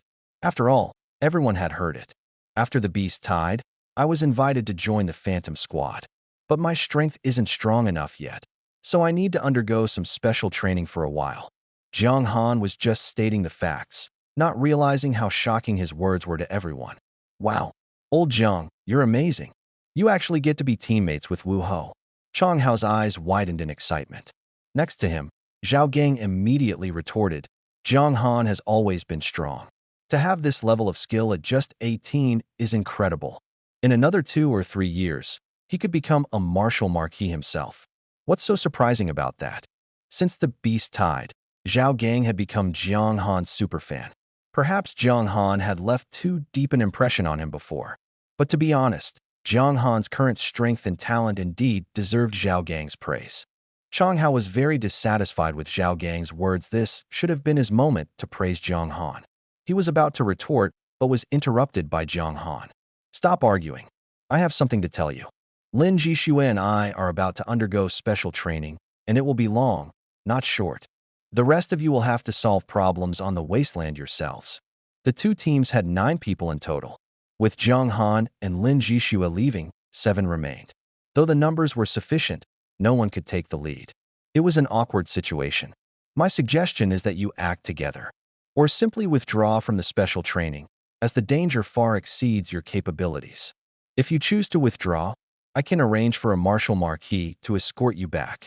As soon as Jiang Han finished speaking, Chang Hao immediately said, I'm not withdrawing. It's not easy to get here, and I don't want to leave just like that. Once Chang Hao spoke, the others also expressed their agreement, and no one wanted to withdraw. All right, then after dinner, follow us and try to stay near our training location. Although Jiang Han didn't know the specifics of the training, Yang Huan had already decided on the location, and the activities should all take place in that area. By keeping Chang Hao and the others close, Jiang Han could still look out for them. Everyone agreed, but they felt uneasy and lacked enthusiasm. The venison that had initially made their mouths water now seemed unappetizing. After a hurried dinner, the group headed toward the direction Yang Huan had indicated. As they approached, Jiang Han discovered that Yang Huan had chosen a spot in front of a waterfall. Below the waterfall was a small lake, surrounded by dense forest. The environment was excellent if no disaster had occurred. This would undoubtedly be a tourist destination. Under the moonlight, Jiang Han clearly saw 3 people sitting cross-legged on the lake's surface, seemingly engaged in conversation. When they noticed Jiang Han and the others, the 3 simultaneously turned their heads, then stood up and flew toward the lakeshore. Besides Yang Huan, there were Li Chongyang and Wang Jinhu. Captain, after Lin Jishue and I leave for special training, the remaining group will be too weak in combat. Can they stay nearby? At least it would be safer. Yang Huan didn't say much, as it was just a casual mention, and he wasn't heartless. No problem. Let me first explain the special training arrangements. Yang Huan waved his hand. The special training will last 2.5 months, aiming to improve your combat experience. During this period, you'll take turns fighting me and 4 others. We'll start with Wang Jinhu, fighting against Marshal Marquis level opponents for 2.5 months. Jiang Han's heart sank. Given the disparity in strength, he wouldn't even be able to defend himself, let alone Lin Jishue. After just 1 battle, the 2 of them would likely be lying on the ground. And there was Yang Huan, whose strength was even greater. How could this special training be carried out? Jiang Han's expression grew heavy, but Lin Jishue remained calm as usual. Seeing Jiang Han's concern, Yang Huan didn't hold back and continued, Don't worry. When fighting you, we'll limit our strength to the early stage of great general level, so we won't be much stronger than you. Hearing this, Jiang Han felt slightly more at ease.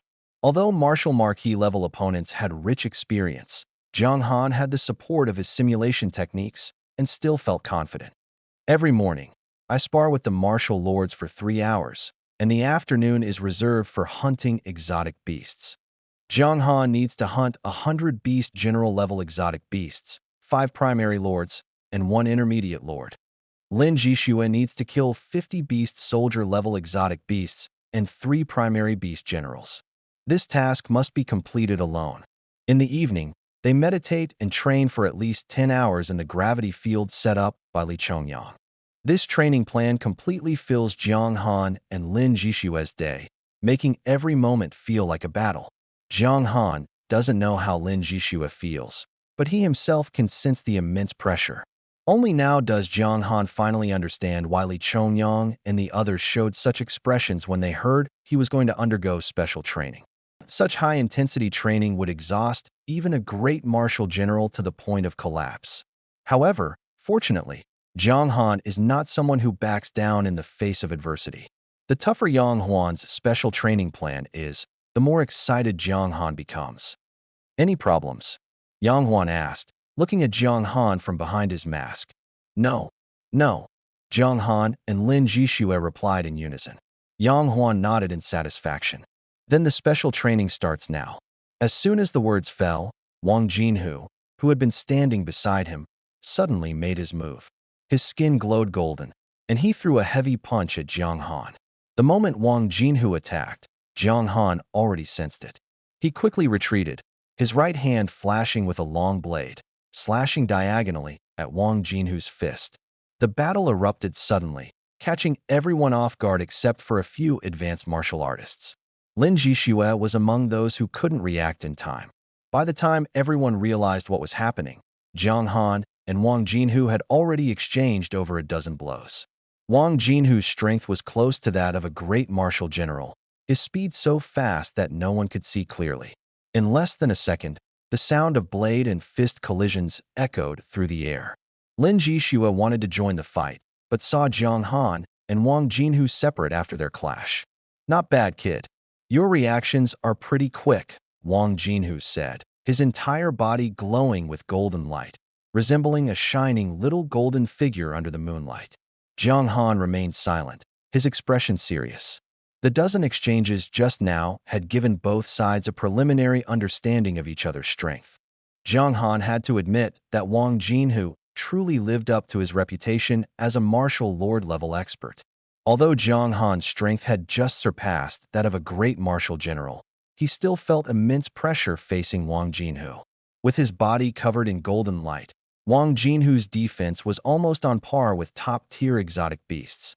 With Jiang Han's current strength, breaking through his defense was extremely difficult, let alone injuring him.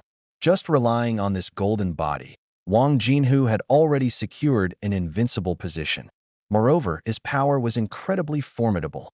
Every time their blade and fist collided, Jiang Han felt as if he was about to be overwhelmed. Part of this was due to the recoil from the fist hitting the blade. More importantly, Wang Jinhu possessed the ability to control metal. This was the legendary S-grade metal affinity talent. In martial artist combat, once disarmed by the opponent, Jiang Han had to hold back his strength during attacks to prevent his weapon from being seized by Wang Jinhu. Otherwise, his combat effectiveness would be greatly reduced. This was Jiang Han's first time fighting a martial lord-level expert. Even though Wang Jinhu deliberately suppressed his strength to match Jiang Han's level, Jiang Han was still at a disadvantage in the instant they clashed. If it weren't for the automatic activation of the simulation system, Jiang Han might have already lost during those dozen collisions. "Are you ready? This time, I'm going to get serious." The corners of Wang Jinhu's mouth curled into a smile, as if he was ready to easily defeat his opponent. He was the last to join the team and had previously been tormented by Li Chongyang and the others. Now, he finally had the chance to take revenge. The more he had suffered before, the happier he felt now. Jiang Han's lips moved slightly, as if he wanted to speak, but he saw Wang Jinhu charge at him again. At this moment, Lin Jixue was also ready. Wang Jinhu's figure flickered, and Lin Jixue instantly disappeared, reappearing behind him. The dagger slashed through the air, aiming directly at the back of Wang Jinhu's neck. As Jiang Han, Lin Jixue, and Wang Jinhu began their battle, Yang Huan, who had been watching from the side, waved his hand. A surge of energy swept toward Chang Hao and the others, pushing them back more than 10 meters. "Stay back, don't get caught in the crossfire." Although the battle of a great martial general wasn't as terrifying as that of a martial marquis, the aftermath of the fight was enough to overwhelm martial artists like Chang Hao, whose strength barely exceeded 1,000. Yang Huan was protecting them. Jiang Han saw Lin Jixue appear behind Wang Jinhu and waved his right hand. Thunder suddenly materialized above Wang Jinhu's head, striking down from above. Numerous battles had honed Jiang Han's control over lightning. Now, the electric particles in the air could gather spontaneously without him needing to deliberately summon them. As long as he willed it, the lightning would converge automatically. Moreover, its power had significantly increased. In the past, lightning attacks were straightforward and simple, with no follow-up after the initial strike. But now, Jiang Han's control over lightning had become increasingly refined. The first contact with lightning was merely to break through defenses. The truly terrifying aspect was the subsequent destruction of the target's vitality from within, which was the real killing move. However, against Wang Jinhu's golden body defense, the lightning, which could normally break through defenses significantly, seemed somewhat ineffective.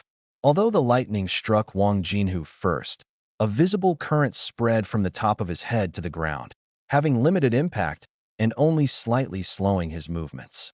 Fortunately, Lin Jishua's attack followed closely behind. The refined steel dagger gleamed coldly but only produced a few sparks and a harsh scraping sound. Wang Jinhu didn't even bother to pay attention to Lin Jishua. In his eyes, Lin Jishua's attacks couldn't possibly break through his defense. To put it bluntly, even if Lin Jishua were scratching him, he would feel the force was too weak. Although he didn't understand why the captain had Lin Jishua join the fight, Wang Jinhu's target had always been Jiang Han alone. He increased his speed and threw another punch directly at Jiang Han. Such straightforward attacks would normally expose vulnerabilities, but with his immense strength and nearly invincible defense, Jiang Han had no choice but to evade. Jiang Han swung Lin Yuan, trying to redirect Wang Jinhu's attack, only to find that the 200-pound Lin Yuan was tightly stuck to Wang Jinhu's arm, as if locked in place by an invisible force. An S-rank metal affinity not only allowed him to repel metal, but also to attract it. Jiang Han frowned slightly, staring at Wang Jinhu's increasingly close golden fist. He decisively gave up the idea of retrieving Lin Yuan. "Thunder!" he roared, focusing all his consciousness on controlling the free electric particles around him. The violent electric particles surged toward him like mad, converging in his right hand, which held the blade. In less than a second, a pale black bolt of lightning, as thick as an arm, shot rapidly toward Wang Jinhu. Although its color was not as dazzling as before, its power far surpassed anything from the past. This was undoubtedly the strongest strike Jiang Han could currently unleash. Wang Jinhu seemed to sense the power of this attack. His figure, which had been charging toward Jiang Han, suddenly froze. He stood still, his entire body radiating a brilliant golden light. Under the night sky, the dazzling golden glow made Wang Jinhu appear exceptionally blinding. The golden light and the faint black lightning finally collided violently. Amid the deafening explosion, lightning scattered in all directions, striking the ground and kicking up a cloud of dirt. My God, is this kind of commotion really something a human can create? From a distance, Zhao Gang and the others watched the shocking scene of Jiang Han and Wang Jinhu's clash, rendered speechless one by one. They had long known Jiang Han's formidable strength, having witnessed his battle with the antlered serpent. But that time, they had been far away, and it was nowhere near as impactful as this close-up encounter. Zhao Gang, who had always prided himself on his defense, couldn't help but have a thought flash through his mind as he watched the two fight. What would happen if he had to take that move head-on? The thought sent a shiver down his spine. The scene was too terrifying to imagine. Jiang Han was simply invincible. It wasn't just Zhao Gang who felt this way. Chang Hao, Wang Ran, Xiao Ying, and the others shared similar thoughts. They were all stunned by the terrifying combat power unleashed by Jiang Han, someone of their own generation. After all, his opponent was a martial marquis level expert. As the dust settled, the battle between Jiang Han and Wang Jinhu came back into view. Jiang Han was clutching his chest, his expression somewhat fatigued. Wang Jinhu's condition was no better. The once dazzling golden light around him had dimmed significantly. More importantly, a streak of bright red blood trickled from the corner of his mouth. Wang Jinhu was bleeding. Jiang Han had actually made a martial marquis level expert bleed. Chang Hao and the others didn't care whether Wang Jinhu had deliberately suppressed his strength or hadn't fully unleashed the terrifying power of a martial marquis. All they saw was the blood at the corner of Wang Jinhu's mouth. Not only were Chang Hao and the others shocked, but even Yang Huan and Li Chongyang exchanged glances, seeing the astonishment in each other's eyes. They were well aware of Wang Jinhu's strength. This martial marquis level expert, renowned for his defense and power, still possessed top-tier defenses even when his strength was suppressed to the great martial general level. Most great martial generals wouldn't even be able to break through his defenses. But now, Wang Jinhu's defenses had been breached, and he was bleeding from Jiang Han's attack. This alone was enough to prove that Jiang Han's strike just now had surpassed the combat power of many ordinary great martial generals. This kid is something else, to actually land a blow on old Wang. Not bad, not bad. Li Chongyang, however, remained calm, as if he were merely enjoying the spectacle. Seeing Wang Jinhu suffer at the hands of Jiang Han, a junior, he found it rather satisfying. But Yang Huan, wearing a mask, frowned as he looked at Jiang Han clutching his chest. Something's not right. Logically, Jiang Han, with his mastery of lightning, should have powerful offensive capabilities, but it still shouldn't be enough to break through Wang Jinhu's defenses. This kid must have used some other method, adding something extra to the power of the lightning. Yang Huan's sharp gaze, combined with the various anomalies, quickly led him to deduce the reason. Before he could finish speaking, Jiang Han, who had been standing, suddenly collapsed straight to the ground, as if he had lost consciousness. Old Jiang Han. Seeing Jiang Han fall, Chang Hao and the others couldn't help but cry out in alarm. Li Chongyang was about to step forward to help him, but Yang Huan stopped him with a tug. Yang Huan gestured with his chin, and only then did Li Chongyang notice that Lin Jixue had already run to Jiang Han's side and was supporting him. Li Chongyang immediately understood Yang Huan's intention, nodded, and refrained from taking any further action. Old Jiang. Lin Jixue placed Jiang Hanping on the ground. Chang Hao reached out and shook him, trying to wake him, but the only response was Jiang Han's pale face. Yang Huan walked over, and the crowd made way for him. He placed his right hand on Jiang Han's wrist, sending a stream of energy through, sensing the chaotic state of Jiang Han's qi and blood. He took out a stabilizing blood potion from his interdimensional ring and fed it to Jiang Han before speaking. No major issues. This kid forcibly infused himself with the power of thunder, which caused his qi and blood to collapse first. After taking the medicine, his qi and blood will stabilize, and he'll wake up soon. Take care of him for now. Yang Huan looked at Lin Jixue. Lin Jixue pursed her lips and nodded in agreement. Today's special training ends here. Once he wakes up, have him meditate to adjust his qi and blood. We'll continue tomorrow morning. The rest of you shouldn't linger here. Move to the area 3 kilometers away. Everyone had their own tasks. Jiang Han and Lin Jixue's special training didn't require the others to stay. The area within 3 kilometers was still relatively safe. Starting tomorrow, Jiang Han and Lin Jixue would begin a frenzied hunt of nearby exotic beasts, significantly reducing their numbers and making the environment safer.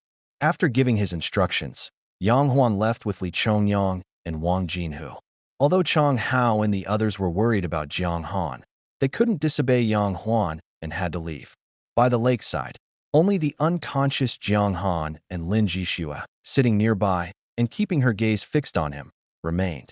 Meanwhile, among the three flying in the air, Li Chongyang couldn't hold back and laughed as he teased Wang Jinhu. Old Wang, you're too weak. You actually let that kid Jiang Han break through your defense. Wang Jinhu replied helplessly. I was careless for a moment. Who would have thought that kid's explosive power was so strong?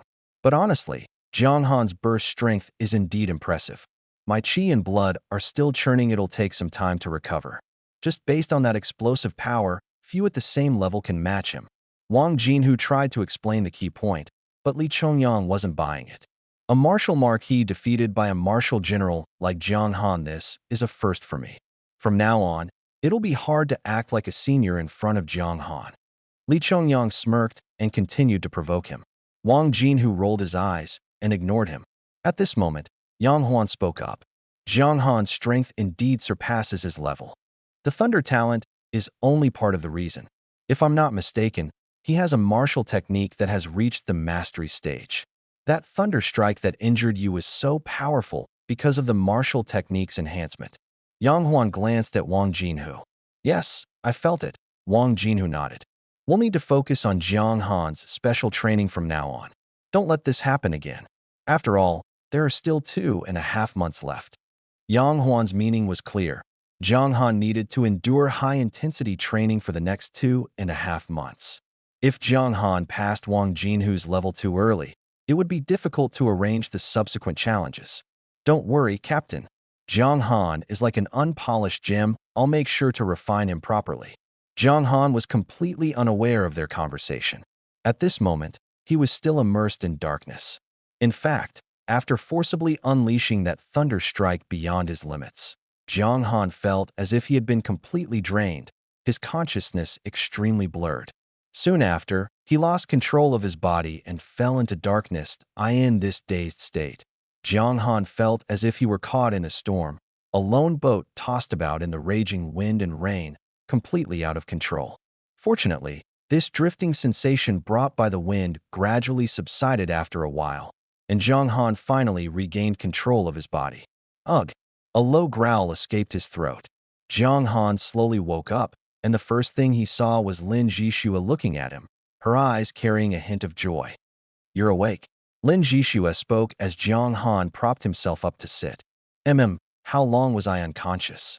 Jiang Han raised his hand to rub his temples, his mind a chaotic mess, unable to focus. "Almost 5 hours. Instructor Yang said you suffered a backlash, causing your qi and blood to become disordered. He gave you some medicine." Backlash. Jiang Han closed his eyes slightly, sensing the condition of his body, and gained some clarity. Although the medicine had temporarily stabilized his qi and blood, it was ultimately an external aid. His current state was only slightly improved. He would still need to gradually adjust his qi and blood to completely eliminate the effects of the backlash. Instructor Yang also said that once you wake up, you should meditate to regulate yourself and continue the special training tomorrow morning.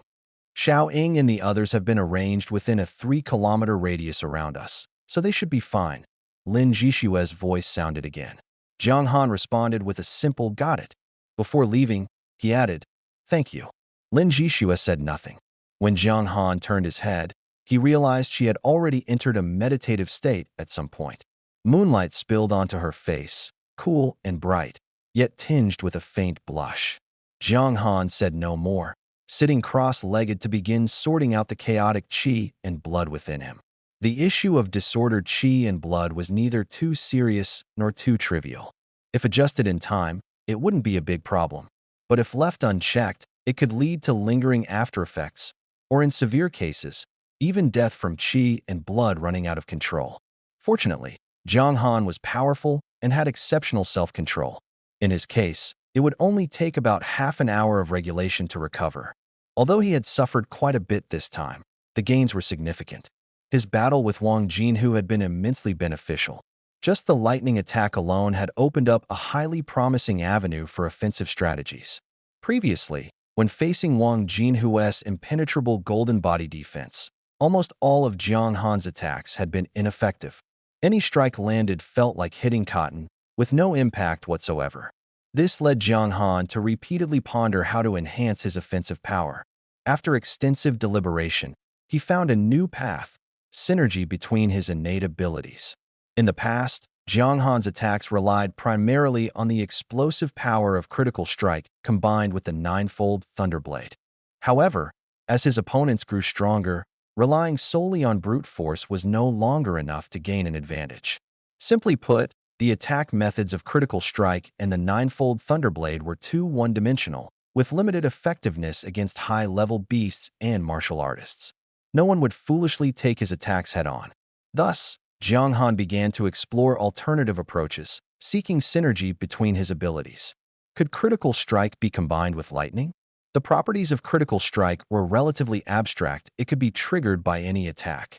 Previously, he had thought it only applied to physical attacks. But during his fight with Wang Jinhu, the idea of using critical strike to enhance lightning flashed through Jiang Han's mind, and he immediately gave it a try. The result was highly successful. Lightning enhanced by critical strike became even more powerful. The already violent electric particles grew even wilder under Jiang Han's control. As if ignited, Jiang Han unleashed the strongest attack he had ever performed. The cost was the loss of control over the thunder, which backfired and caused internal injuries, making his blood churn and leading to unconsciousness. The reason was that it was his first time using this method, and he was completely unable to control it. However, with more practice, he had a great chance of fully mastering this attack. This path was the direction of ultimate offense. Based on his perception, the thunderbolt aimed at Wang Jinhu had its power increased by approximately 4-fold. Because of this, he fainted. The maximum backlash he could currently endure was 4-fold. What if he could keep the enhancement below 4-fold? Could he then use this attack multiple times within the range of backlash he could withstand? This was the new idea Jiang Han summarized after his battle with Wang Jinhu. especially after clarifying the key points. This path seemed even more promising. However, to verify its feasibility, he would have to wait for the next encounter with Wang Jinhu. Zhang Han was still unfamiliar with this attack method and could only sense that state during battles close to his limit. It felt like his fight with Wu Hou was no longer a one-sided beating. At the very least, his strength was truly improving. That was enough. Thinking of this, a surge of enthusiasm ignited in Zhang Han's heart. After maxing out Critical Strike and Ninefold Thunderblade, Zhang Han's strength had reached a bottleneck. The rate of improvement was no longer as fast as before. Although still decent, he was not satisfied. Now, with a Wu Hou-level expert deliberately lowering their strength to spar with him, it was an excellent opportunity for Zhang Han to improve quickly. Who said strength could only be enhanced through attributes? Practical combat experience was equally important. Moreover, Yang Huan had arranged not just one Wu Hou for Zhang Han, but four. Eventually, he would even face Yang Huan, whose strength far surpassed that of Wu Hou. If he could endure this high-intensity combat for 2.5 months, by then, Zhang Han's practical combat experience would undoubtedly rival, or even surpass, that of warriors who had fought in the wilderness for decades. After all, the opponents he faced were not ordinary Wu Hou-level fighters. While adjusting the churning blood within his body, Zhang Han's mind was constantly pondering. Sitting beside him, Lin Jixue, who was meditating with her eyes closed, quietly opened her eyes and sneaked a glance at Zhang Han. Seeing that he had already entered a meditative state, she let out a sigh of relief. Your thunder power is like a double-edged sword. It can harm the enemy, but it might also hurt yourself. The key lies in whether you can control its intensity. Thunder, as an elemental talent, is different from ordinary physical talents. Elements themselves are intangible and invisible. After awakening the talent, you can sense the presence of elements and control them. But this is only the most basic level of elemental utilization. Your control over thunder is decent, but to fully unleash its violent power, you're not there yet. Wang Jinhu pointed out the key issues in Zhang Han's faint black thunderbolts while throwing punches. Uncle Wang, how can I improve my control over elements? Zhang Han blocked the punch with his blade, retreated a few steps, and asked, That's a good question. When you enter the Shui Mu stage, there will be specialized teachers to teach you this theory. But it's okay to talk about it now. Most S-level talents are either elemental or rule-based. For example, my gold element, your Uncle Li Miao's water element, and the thunder you currently control all are elemental talents. If you want to raise the upper limit of your strength, you must enhance your control over the elements. We call it affinity. After awakening your talent, you can sense the presence of the corresponding elements. To put it simply, we don't control the elements. Instead, we communicate and resonate with them. As Wang Jinhu finished speaking, his hand paused. He stood still, and dazzling golden light radiated from his body. Zhang Han could visibly see tiny golden light particles converging toward him, which then transformed into fine threads of light flowing across his body. I can sense the gold element and communicate with it. Because I have an S-level gold element talent, they are very close to me. Don't treat the elements as tools, treat them as friends. As the golden threads around Wang Jinhu increased, Zhang Han felt that not only was he controlling the gold element, but even the lightning element was being affected. Zhang Han's control over lightning noticeably weakened. You feel it, don't you? Your lightning control has weakened. Wang Jinhu smiled at Zhang Han. Zhang Han nodded, desperately trying to communicate with the lightning element, but the surrounding lightning was already suppressed by the gold element. At this moment, if Zhang Han released lightning, its power would only be about 40% of its usual strength. This is the difference brought by varying levels of element affinity. Although I can't resonate with the lightning element, the gold element can help me suppress it. Because your affinity with the lightning element isn't as high as my affinity with the gold element. Zhang Han kept these words in mind. These were principles understood by advanced warriors, and they were what he lacked the most.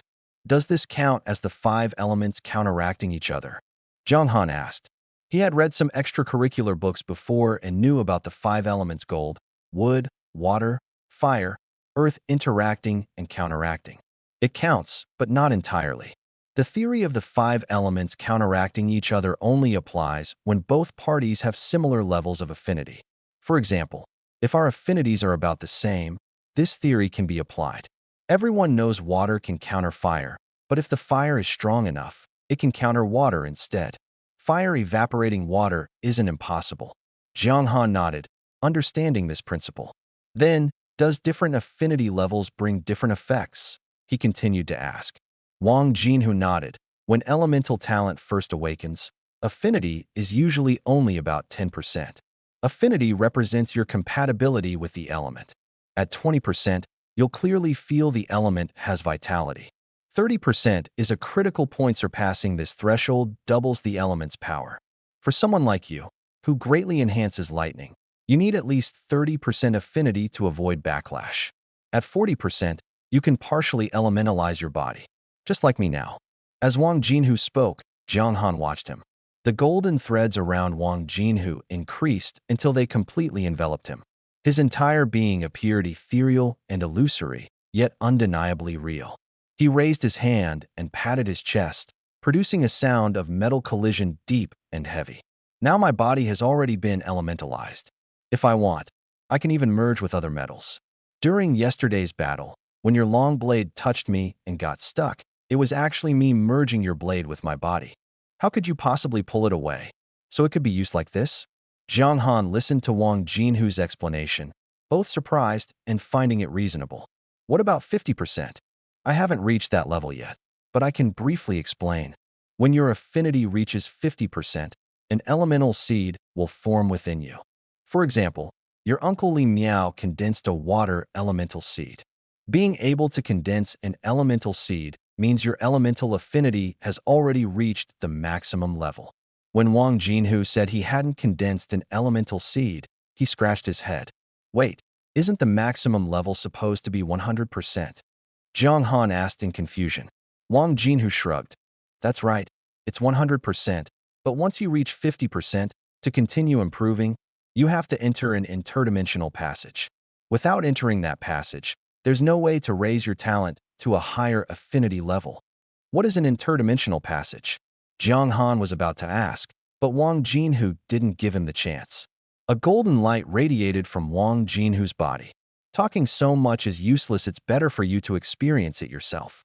Let me give you a taste first, so you understand just how strong a high-level elemental affinity can be. As soon as he finished speaking, Wang Jinhu charged at Jiang Han again. This time, Wang Jinhu's strength had clearly increased, and Jiang Han was completely suppressed.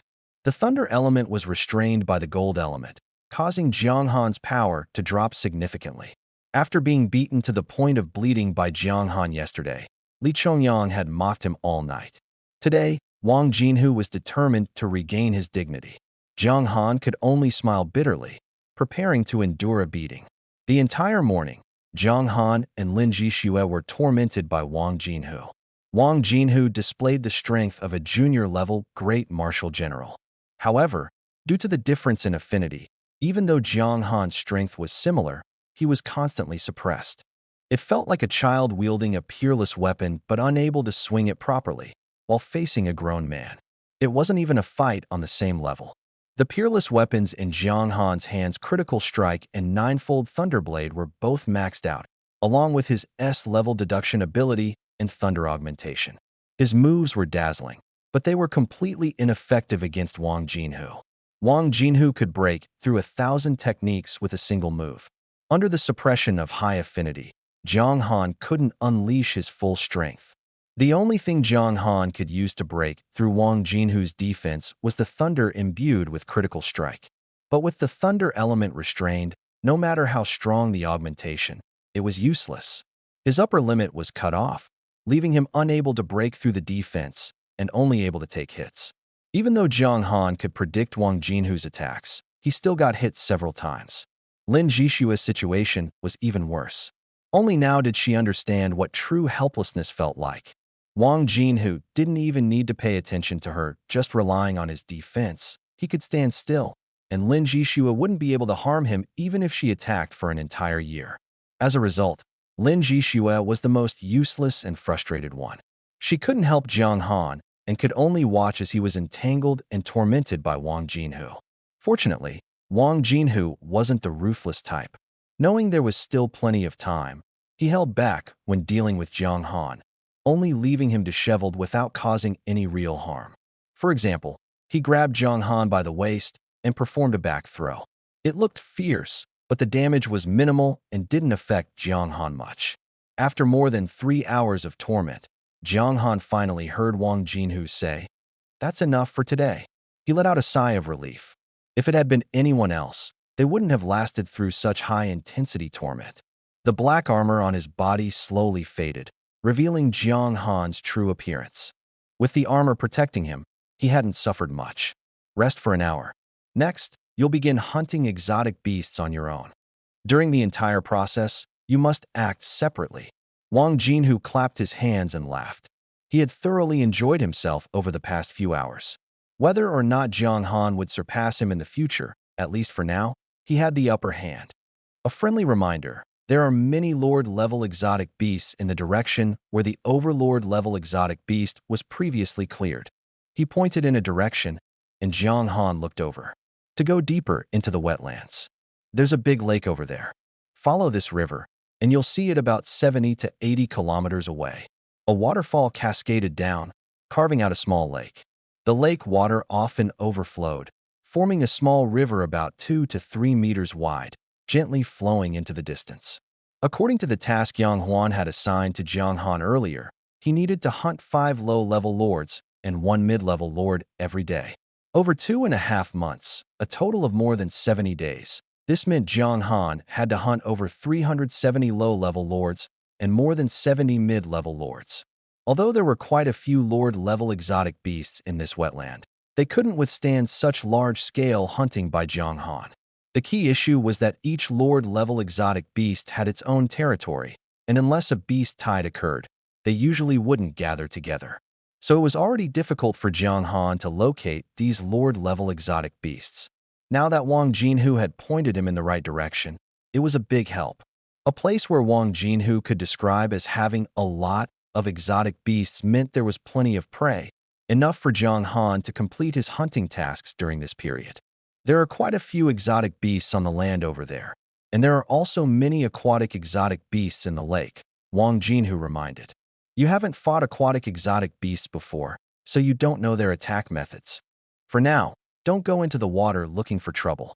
Wang Jinhu's words made Jiang Han realize that fighting unfamiliar exotic beasts was very dangerous, and there was no need to take risks unnecessarily. After eating a few pieces of exotic beast meat, Jiang Han simply jumped into the lake and caught a few crucian carp. Although these crucian carp hadn't mutated, their bodies had been influenced by exotic energy, making their wild meat particularly delicious. Jiang Han struck down a bolt of lightning, igniting a pile of dry wood. Wang Jinhu watched Jiang Han's skilled actions with great curiosity. As for whether lighting a fire would attract exotic beasts, it was no longer a concern for the two of them. If any came, they would just treat it as an extra dish. Lin Jixue also went to wash the dust off her body.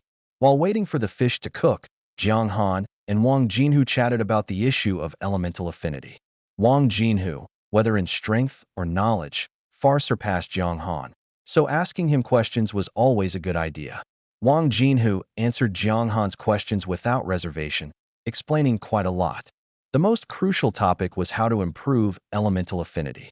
Wang Jinhu's answer was rather vague. Just interact more with that element. For example, he improved his affinity with the metal element by absorbing the metal element from metals, and his elemental affinity naturally increased during cultivation. Li Miao, during cultivation, often submerged himself in water or floated on the water's surface. Jiang Han, having little understanding of his thunder talent before, didn't know how to improve it. But this gave him an idea. To improve elemental affinity, he needed to cultivate in places rich in that element. Could he find a place where thunderstorms occurred frequently? However, such places could only be encountered by chance. After finishing the grilled fish, Wang Jinhu left after praising it highly. Jiang Han followed Wang Jinhu's advice and walked downstream along the small river to find the big lake. Lin Jixue, on the other hand, went to find Xiao Ying and the others to help clear out nearby exotic beasts that were too high level. At Jiang Han's speed, it would take him about half an hour to cover 70 to 80 kilometers. The closer he got to the big lake, the more humid the air became. A light rain began to fall from the sky. It just so happened that this area was experiencing rain. The levels of the nearby exotic beasts gradually increased, and their numbers grew as well. The gathering of exotic beasts was a good thing for Jiang Han. However, if they were too densely packed, caution was necessary, as this could attract higher-level exotic beasts. Jiang Han had already completed the task of hunting 100 beast general-level exotic beasts in the outer area. After collecting the precious materials and storing them in the system space, he slowly moved deeper into the area. Approaching the large lake, his field of vision expanded significantly. It was indeed a vast lake, surrounded by mountains on all sides. Standing here, Jiang Han could only see the outlines of the mountains. Just this alone allowed him to estimate that the lake's diameter was at least over 20 kilometers. In a place like this, it's not surprising for a ruler-level exotic beast to be born, Jiang Han thought as he gazed into the distance, sighing inwardly before retracting his gaze. Overthinking was useless with his current strength. Venturing into the water to fight exotic beasts would be extremely risky. Unless he had abilities like Li Miao, who was both powerful and awakened with water element talents, safety could not be guaranteed. For now, he focused on hunting land-based Lord-level exotic beasts. Fortunately, there were plenty of Lord-level exotic beasts here. From afar, he could see many low-level exotic beasts drinking water by the lakeside, doing so with extreme caution and constantly staying alert to their surroundings. Meanwhile, the Lord-level exotic beasts treated these low-level exotic beasts as food. With water and food available, this place was their paradise. Due to their formidable strength, they occupied the top of the food chain in this area. However, they were quite unlucky, as Jiang Han had arrived and regarded them as prey. The weapon Lin Yuan flashed in his hand as he charged toward the nearest Lord-level exotic beast. Hundreds of meters away, the initial level Lord had already noticed Jiang Han but didn't take him seriously. In its eyes, Jiang Han, with his small stature, posed no threat at all. It merely glanced at him briefly before lowering its head to continue devouring the mid-level beast general it had just hunted. But reality delivered a harsh lesson. Jiang Han's current strength had already far surpassed that of an initial-level lord. Under such circumstances, hunting an initial-level lord was merely a matter of 2 effortless strikes. The grudges from being bullied by Wang Jinhu earlier were now being repaid one by one. Jiang Han slaughtered his way along the lakeside. Although he had completed the beast general-level task, his experience bar was not yet full. Since there was nothing else to do with the remaining time, he decided to continue fighting monsters to level up. After an hour of frenzied killing, he noticed a problem. There were plenty of initial-level lords here, but he hadn't encountered a single mid-level lord. Something's not right. Even if mid-level lords are rare, they shouldn't be this scarce, Jiang Han muttered, pulling Lin Yuan out of the exotic beast in front of him and wiping the blood off the blade, his brows furrowed. This place was teeming with exotic beasts, and according to the pyramid hierarchy theory, with so many initial-level lords, he should have encountered at least one mid-level lord. Yet, after circling the lakeside for nearly an hour, he hadn't seen a single one. This won't do. Time is running out. There's only a little time left. If I can't find a mid-level lord soon, I'll have to move to another location. Earlier, his frenzied hunting of exotic beasts had even attracted a high-level lord, the deer-headed scale snake. Now, he couldn't find a mid-level lord, which was truly strange. Fortunately, just as Jiang Han was about to give up, a massive hippopotamus slowly approached. Judging by its height alone, it exceeded 10 meters. This hippo's weight was surely over 50 tons. As it walked, it left deep footprints on the ground. Finally, he had found one. Jiang Han fixed his gaze on the hippo, which was as enormous as a building, his eyes flashing with determination. He had no other choice, even though he didn't want to target this hippo. The reason was simple: the threat was too great. If such a massive hippo charged at him head-on, there would be no way to dodge if taken head-on. The impact force exceeding 50 tons would be equivalent to at least 300 tons. Reinforced concrete buildings could be crushed, let alone Jiang Han. Moreover, With its thick skin and tough flesh, it would be extremely difficult for Jiang Han to break through its defenses. If there were any other options, he would never choose to confront this hippo head-on. But now, there was no choice. He had to charge forward. Jiang Han was no coward. He would not back down in the face of a formidable enemy. His numerous encounters with Wang Jinhu had taught him one thing. When facing an enemy with extremely strong defenses, the key is to find a weak point and relentlessly attack that spot. Breaking through defenses is hard, but wounds are the best entry point. For a hippo of such massive size, its most vulnerable spot is its eyes. The eyes are close to the brain, but lack bone protection. The only defense is the thick eyelids. As long as Lin Yuan can pierce through the eyelids, nothing will be able to stop him. After locking onto his target, Jiang Han's left hand conjured a faint black thunderball the size of a basketball, which quickly shrank. This was a new move he had developed during his battles with Wang Jinhu. A critical strike enhanced by compressed thunder, exploding at its limit, could amplify its power even further. With his current level of control, he could maintain a 1.7x enhancement without suffering backlash. Any more than that would result in negative effects. Holding Lin Yuan in his right hand and the fist-sized thunderball in his left, Jiang Han, clad in pitch-black armor, transformed into a shadow and charged straight at the mid-tier lord. The hippo sensed the threat and turned its head to look. Seeing Jiang Han daring to charge at it, it became enraged. It opened its blood-stained maw and let out a furious roar, its two bloodied tusks aiming straight at Jiang Han. Other beasts encountering this hippo would have no escape, their bodies pierced and devoured. But Jiang Han was no ordinary beast. Compared to him, the hippo only had the advantage in strength and defense. Jiang Han hurled the thunderball in his hand. The fist-sized thunderball went unnoticed by the hippo and directly entered its mouth, where it exploded with a deafening blast. The faint black thunder released all its energy inside the mid-tier lord's mouth. The violent explosion created a mist of blood, and the hippo howled in pain. While the thunderball's power wasn't enough to instantly kill a lord-level beast, the damage was more than it could bear.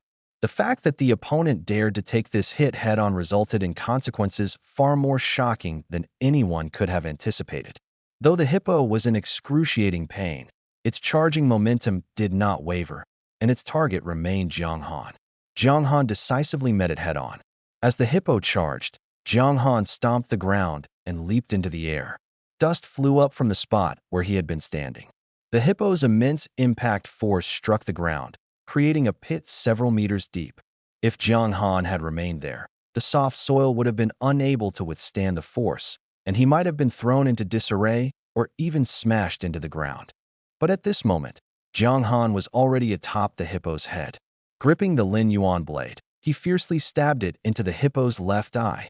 The hippo, realizing Jiang Han was on its head and seeing the blade's gleaming tip aimed at its eye, panicked. This mid-tier lord was truly terrified. Its massive body twisted desperately, trying to throw Jiang Han off, but the Lin Yuan blade had already pierced its eye. Jiang Han felt some resistance from the blade, but with his strength exceeding 100 tons, it was negligible. A gush of warm liquid sprayed out as Jiang Han withdrew the blade and quickly retreated. Having landed a direct hit, Jiang Han had no intention of pursuing further. It was foreseeable that the injured mid-tier lord would launch a frenzied counterattack next. Jiang Han took the opportunity to severely wound his opponent. Now was the best time to avoid the brunt of its fury. He didn't want to be caught up in the creature's wrath. Even though Jiang Han was full of confidence, he would never underestimate the counterattack of a mid-level lord. The moment he withdrew his blade, Jiang Han leapt off the hippo's head and retreated several steps, quickly putting 100 meters between them. This distance was relatively safe as long as he was cautious. He could completely avoid its attacks. The hippo, with its eye pierced, roared incessantly in rage. Its fury attracted the attention of the surrounding beasts. Within a kilometer of the lakeside, at least over 100 beasts had gathered, nearly half of which were at the beast general level. If these beasts charged together, while they might not necessarily kill Jiang Han, they would undoubtedly slow him down. Jiang Han stepped back swiftly to increase the distance, simultaneously tossing a few thunder orbs from his hand into the beast horde, where they exploded. Each explosion claimed the lives of a cluster of beasts. However, the hippo seemed to have gone mad, roaring as it charged at Jiang Han. With only one eye left, it locked its gaze on Jiang Han, its massive body moving with a speed that surprised him. Are all these creatures this fast? The distance between Jiang Han and the hippo was over 200 meters, yet the hippo closed the gap in just 1 second. Fortunately, Jiang Han the speed of the lightning strike far surpassed the speed of a charging hippo. In the blink of an eye, the once ferocious hippo was struck by the lightning and firmly trapped in place. This move didn't deal much damage, but it was extremely effective for control. This was a technique Jiang Han had devised during his battles with Wang Jinhu.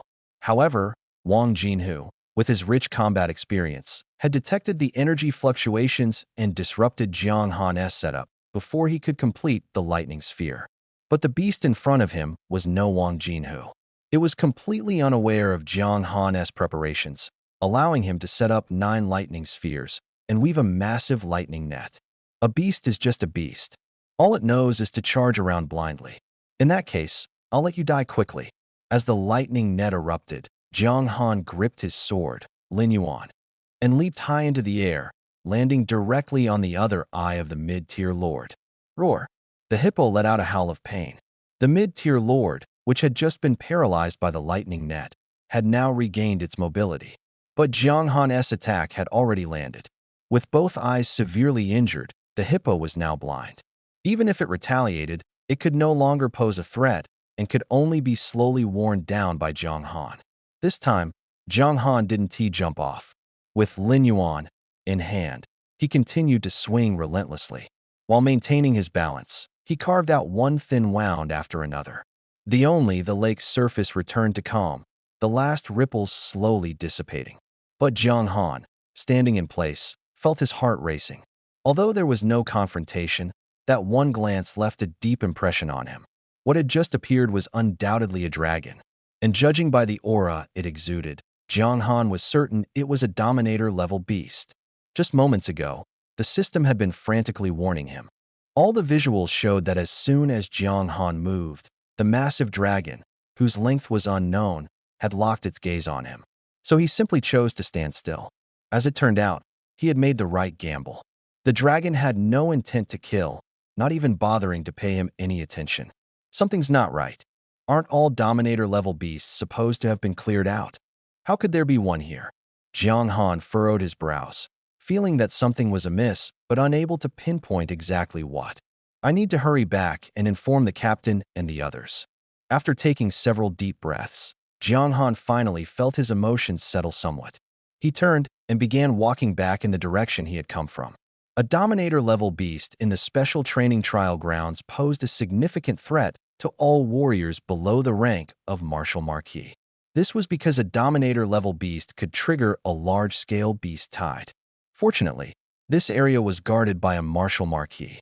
On the way back, the scene from earlier kept replaying in Jiang Han's mind, and his doubts grew heavier. Half an hour later, Jiang Han returned to the waterfall he had been at earlier. Wang Jinhu had already left, and waiting for him was only Li Chongyang. "Why are you in such a rush?" Li Chongyang, who was fishing by the small lake, noticed Jiang Han's anxious expression and couldn't help but ask. "Uncle Chongyang, I encountered a Dominator-level beast," Jiang Han said urgently. Li Chongyang, however, waved his hand. "Don't rush. Take your time explaining. Don't scare away my fish," he added with a leisurely smile. Seeing Li Chongyang's relaxed demeanor, Jiang Han's anxiety gradually subsided. He suddenly began to understand something. Li Chongyang and the others had specifically come to clear out Dominator-level beasts earlier. How could they possibly leave one behind?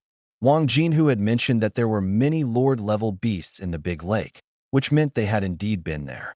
Under such circumstances, it was impossible for Li Chongyang and the others not to have noticed the presence of a Dominator-level beast.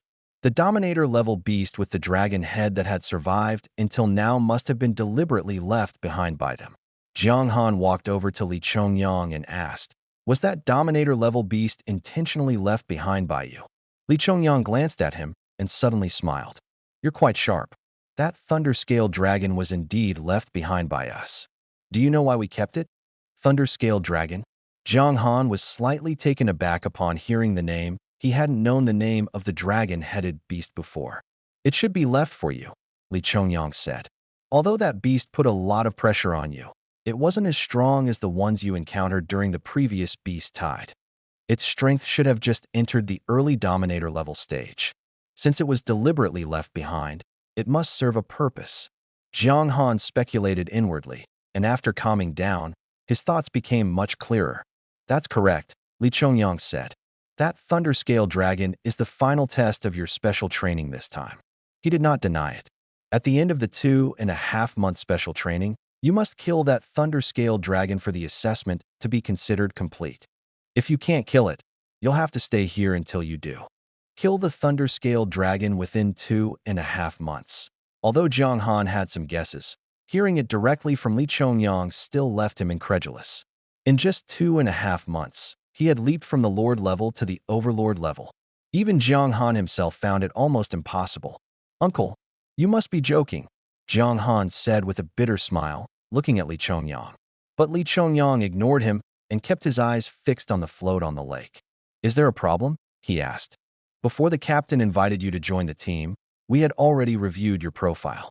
When your talent awakened, it was only a C-level heavy strike talent. Logically, with this kind of talent, it would be nearly impossible to surpass the martial master level in a lifetime. Yet, in less than a week, you became a martial artist. Li Chongyang's tone was calm, but it revealed the shock he had felt when he first saw Jiang Han's profile. It wasn't he, just him. Wang Jinhu, Li Miao, and Su Ran were equally astonished. But on second thought, it made sense. Jiang Han was no ordinary student. Jiang Han fell silent after hearing this. He knew it was inevitable that his growth would attract attention, but being scrutinized still made him uncomfortable. Sensing his unease, Li Chongyang continued. Joining the team requires registering your information. It's a necessary step. That's why we saw your file. Rest assured, we want to share your information. The stronger you are, the more beneficial it is for the team. Your file has already been recorded and hidden by the captain. Unless someone has higher clearance than the captain, no one can access it. Right now, the number of people in the entire Celestial Empire who can see it can be counted on one hand. To ease Jiang Han's concerns, Li Chongyang added a few more words. Jiang Han felt relieved after hearing this. Yang Huan had helped him hide his information, which was a great help. Li Chongyang and the others had no ill intentions after seeing it. So far, Jiang Han had felt that Li Chongyang and the others were friendly toward him. From the time your talent awakened until now, it's only been a little over a month. You already possess the strength of an advanced martial general. At this rate, in 2.5 months, you'll at most just be stepping into the overlord level of exotic beasts. I have high hopes for you. Li Chongyang patted Jiang Han on the shoulder, the armor making a crisp sound. Jiang Han, however, only shook his head with a bitter smile. At his previous growth rate, 2.5 months would indeed be enough. But the problem was that improving strength wasn't something that could be solved by simply calculating time. The higher the level, the steeper the threshold. How many people spend their entire lives unable to reach the martial marquis level? This was the reason. As long as one awakened their talent and trained diligently, they could generally become a martial artist. But beyond the martial master level, talent limitations began to show. C-level talent could barely reach martial master at best. B-level talent could achieve great martial master, and with exceptional aptitude, might even reach martial general. A level talent could at most reach great martial general, and those who could break through to martial marquis with a level talent were almost non-existent. This was why Shuemu University directly recruited students with S-level talent. Awakening S-level talent meant a high likelihood of reaching the martial marquis level. Moreover, the speed of improvement was much faster.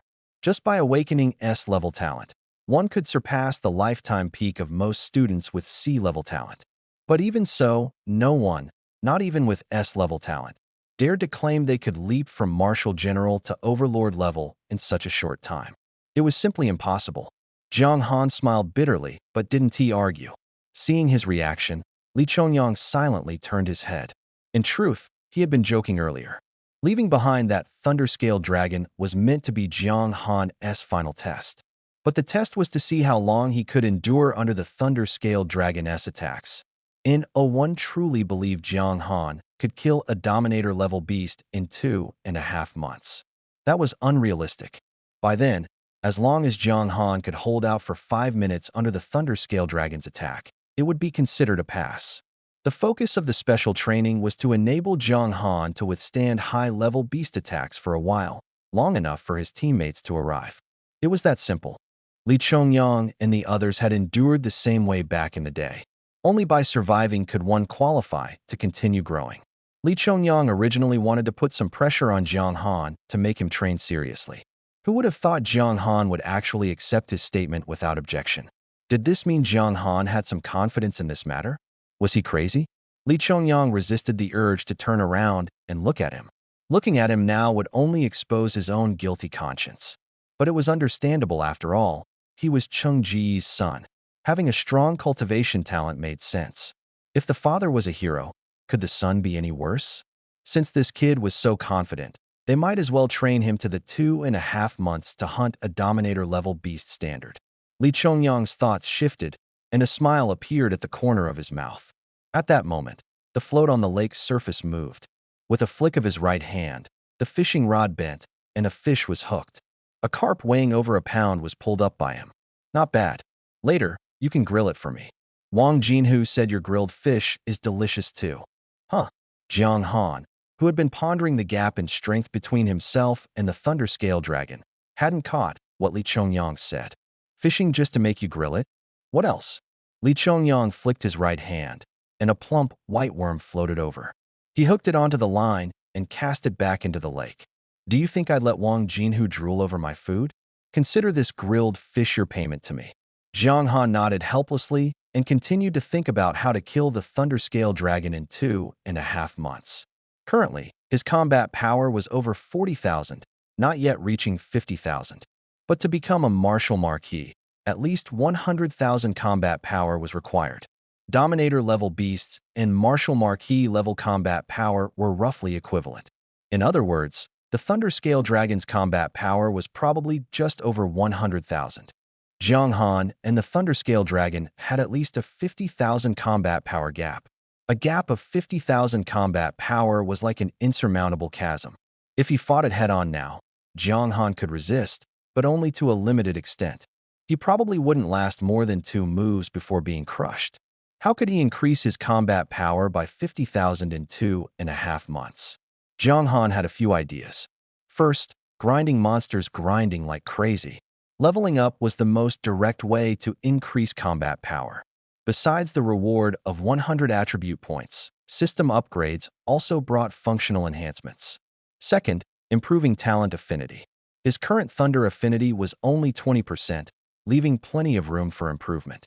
Although deduction didn't directly increase affinity, there were ways to enhance it. Third, actual combat. Sparring with martial marquis-level experts would greatly benefit Jiang Han. This would not only improve his combat experience, but also enhance his ability to utilize his talents. Fourth, cultivation. At night, Jiang Han and Lin Jishua needed to train in the gravity field created by Li Chongyang.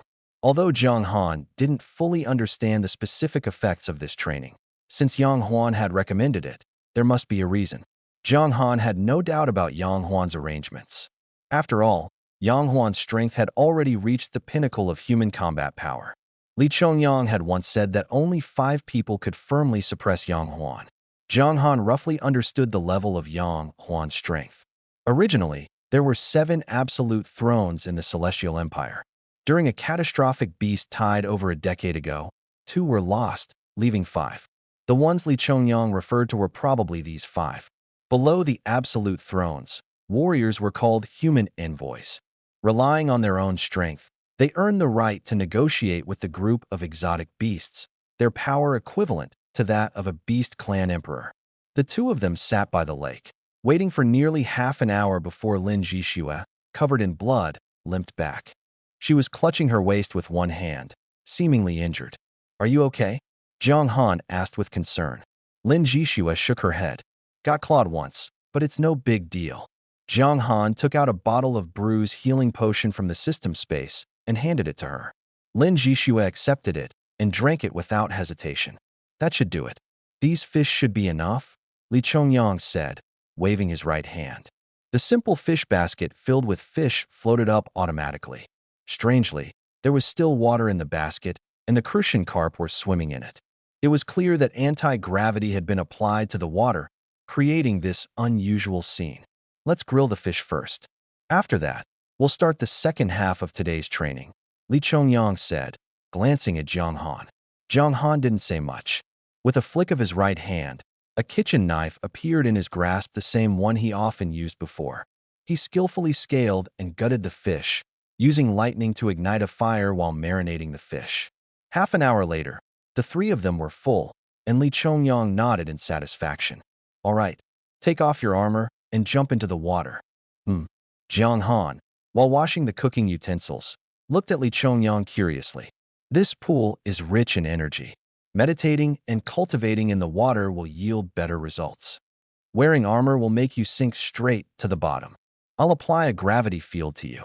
The lake water will help balance the pressure on your body, making it easier to absorb the exotic energy. As Li Chongyang explained, Jiang Han was about to ask something, but saw that Lin Jixue had already started undoing the clasps on her waist armor and was taking off her gear. Seeing this, Jiang Han couldn't say much either. With a thought, his entire suit of armor receded like a tide, shrinking into a bracelet that he stored in the system space. Plop, plop. Jiang Han felt the cool lake water and relaxed significantly. Close your eyes and enter a meditative state. I will apply different levels of gravity to you in sequence. From high to low, feel the limits your body can endure. When you reach your limit, call out to me, and I will maintain the gravity at that level, Li Chongyang said sternly from the shore, holding a fishing rod. The most important thing, when I apply gravity, do not force yourself. Pushing beyond your limit can cause permanent damage. Do you understand? Gravity is a complex force. Even Li Chongyang, who had awakened an S-level gravity field talent, couldn't guarantee complete control. Certain parts of the body are particularly fragile, such as the eyes, eardrums, and internal organs. These areas are especially sensitive to gravity, and even a slight excess can cause injury. Hearing this, Jiang Han and Lin Jixue, who were in the water, nodded to show they understood. They closed their eyes slightly, feeling the flow of energy in the lake and slowly guiding their own power. After a dozen seconds, Jiang Han suddenly felt a force pressing down on him. His body sank slightly, but not by much. He realized that Li Chongyang had started applying pressure. The force was still light for Jiang Han, and he didn't feel anything unusual. 1 times gravity. Li Chongyang's voice came from the shore. Jiang Han and Lin Jixue remained silent with their eyes closed. Since Lin Jixue didn't react, Jiang Han certainly wouldn't feel anything either. Li Chongyang didn't wait for a response, merely continuing to remind them. 2 times gravity. 5 times gravity. 10 times gravity. At 10 times gravity, Jiang Han finally felt a noticeable difference. It felt like 10 versions of himself stacked together, pressing down on him with immense weight. Based on Jiang Han's body weight, his entire body was currently enduring the pressure of 800 kilograms of gravity. Moreover, this sensation wasn't just on the surface of his skin, his entire body was under force. Jiang Han exhaled lightly, opened his eyes, and looked at Lin Jixue beside him. Seeing her furrowed brows, Jiang Han knew Lin Jixue was already nearing her limit. 11 times gravity, Li Chongyang called out from the side and added. Shaolin's gravity is fixed at 11 times. Jiang Han, keep increasing. Under such gravity, even breathing became difficult. Every muscle in the body was straining to resist the pressure, and his body involuntarily tensed up. Lin Jixue was only about 2 meters away from Jiang Han. He could hear her heavy and rapid breathing. He hadn't felt much before, but now he realized that training under such conditions would yield significant results. The longer the body exerted itself, the better the effect. As expected, Uncle Yang was right. Jiang Han didn't know how other top-tier geniuses trained, but he felt that without several martial lords accompanying him, this kind of training wouldn't be so direct and effective. 13 times gravity. 17 times. 23 times. 25 times. Jiang Han, the gravity is fixed at 25 times. This state will last for 5 hours. Start absorbing energy now, Li Chongyang said, then fell silent. At this moment, neither Jiang Han nor Lin Jixue could speak. The greater the gravity, the exponentially greater the pressure. It seemed like Jiang Han was only enduring 14 times more pressure than Lin Jixue, but given Jiang Han's physical condition, the actual difference exceeded 20 times. In reality, he was already on the edge of his limit and couldn't increase the gravity any further. Adding more would harm his internal organs. Li Chongyang, noticing this, fixed the gravity at 25 times. However, when Li Chongyang glanced at Jiang Han and Lin Jixue, a flash of surprise crossed his eyes. These two kids are really pushing themselves. 3,000 combat power can withstand 11 times gravity, and 50,000 combat power can endure 25 times. Others might not understand the limits of gravity, but Li Chongyang certainly did. In fact, 10 times gravity was enough to easily crush ordinary exotic beasts. When dealing with overlord-level exotic beasts, Li Chongyang himself would at most activate 50 times gravity. When Wang Jinhu first joined the team, his combat power was similar to Jiang Han's, and Li Chongyang had also helped him with special training. At that time, Wang Jinhu's limit was 24 times gravity. It might not seem like a big difference, but the key was that Wang Jinhu had awakened an S-level metal attribute talent, which strengthened his body with metal elements, giving him exceptional defense and allowing him to withstand such high gravity. Jiang Han, on the other hand, hadn't awakened any defensive talent, yet he could endure such high levels of gravity. It was truly incredible. Jiang Han had no idea what Li Chongyang was thinking. At this moment, he only felt as if his entire body was about to collapse inward. The only thing he could do was grit his teeth and persist, using his muscles to desperately resist. The moment he relaxed even slightly, he felt an immense pressure from all directions, as if it would crush him flat. Fortunately, the training was showing clear results. About 10 minutes later, the system notified Jiang Han that he had gained a strength attribute. Another 10 minutes passed, and he gained a physique attribute and a free attribute.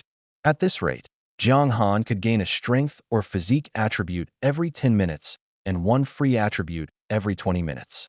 In an hour, he could gain 3 free attributes, 3 strength attributes, and 3 physique attributes. Li Chongyang said that training for 5 hours a day means Jiang Han can gain 15 points of free attributes, 15 points of strength, and 15 points of constitution every day. Jiang Han was overjoyed. Previously, without special training, he could only rely on meditation or hunting exotic beasts to level up and gain attributes. However, as his level increased, the experience required for leveling up grew rapidly, requiring a significant amount of time. Meditation to absorb energy was even less effective initially. Half an hour could yield 1 point, but the effect diminished over time. Now, with Li Chongyang's help, his strength could soar rapidly. Rest for 3 minutes every half hour, then continue.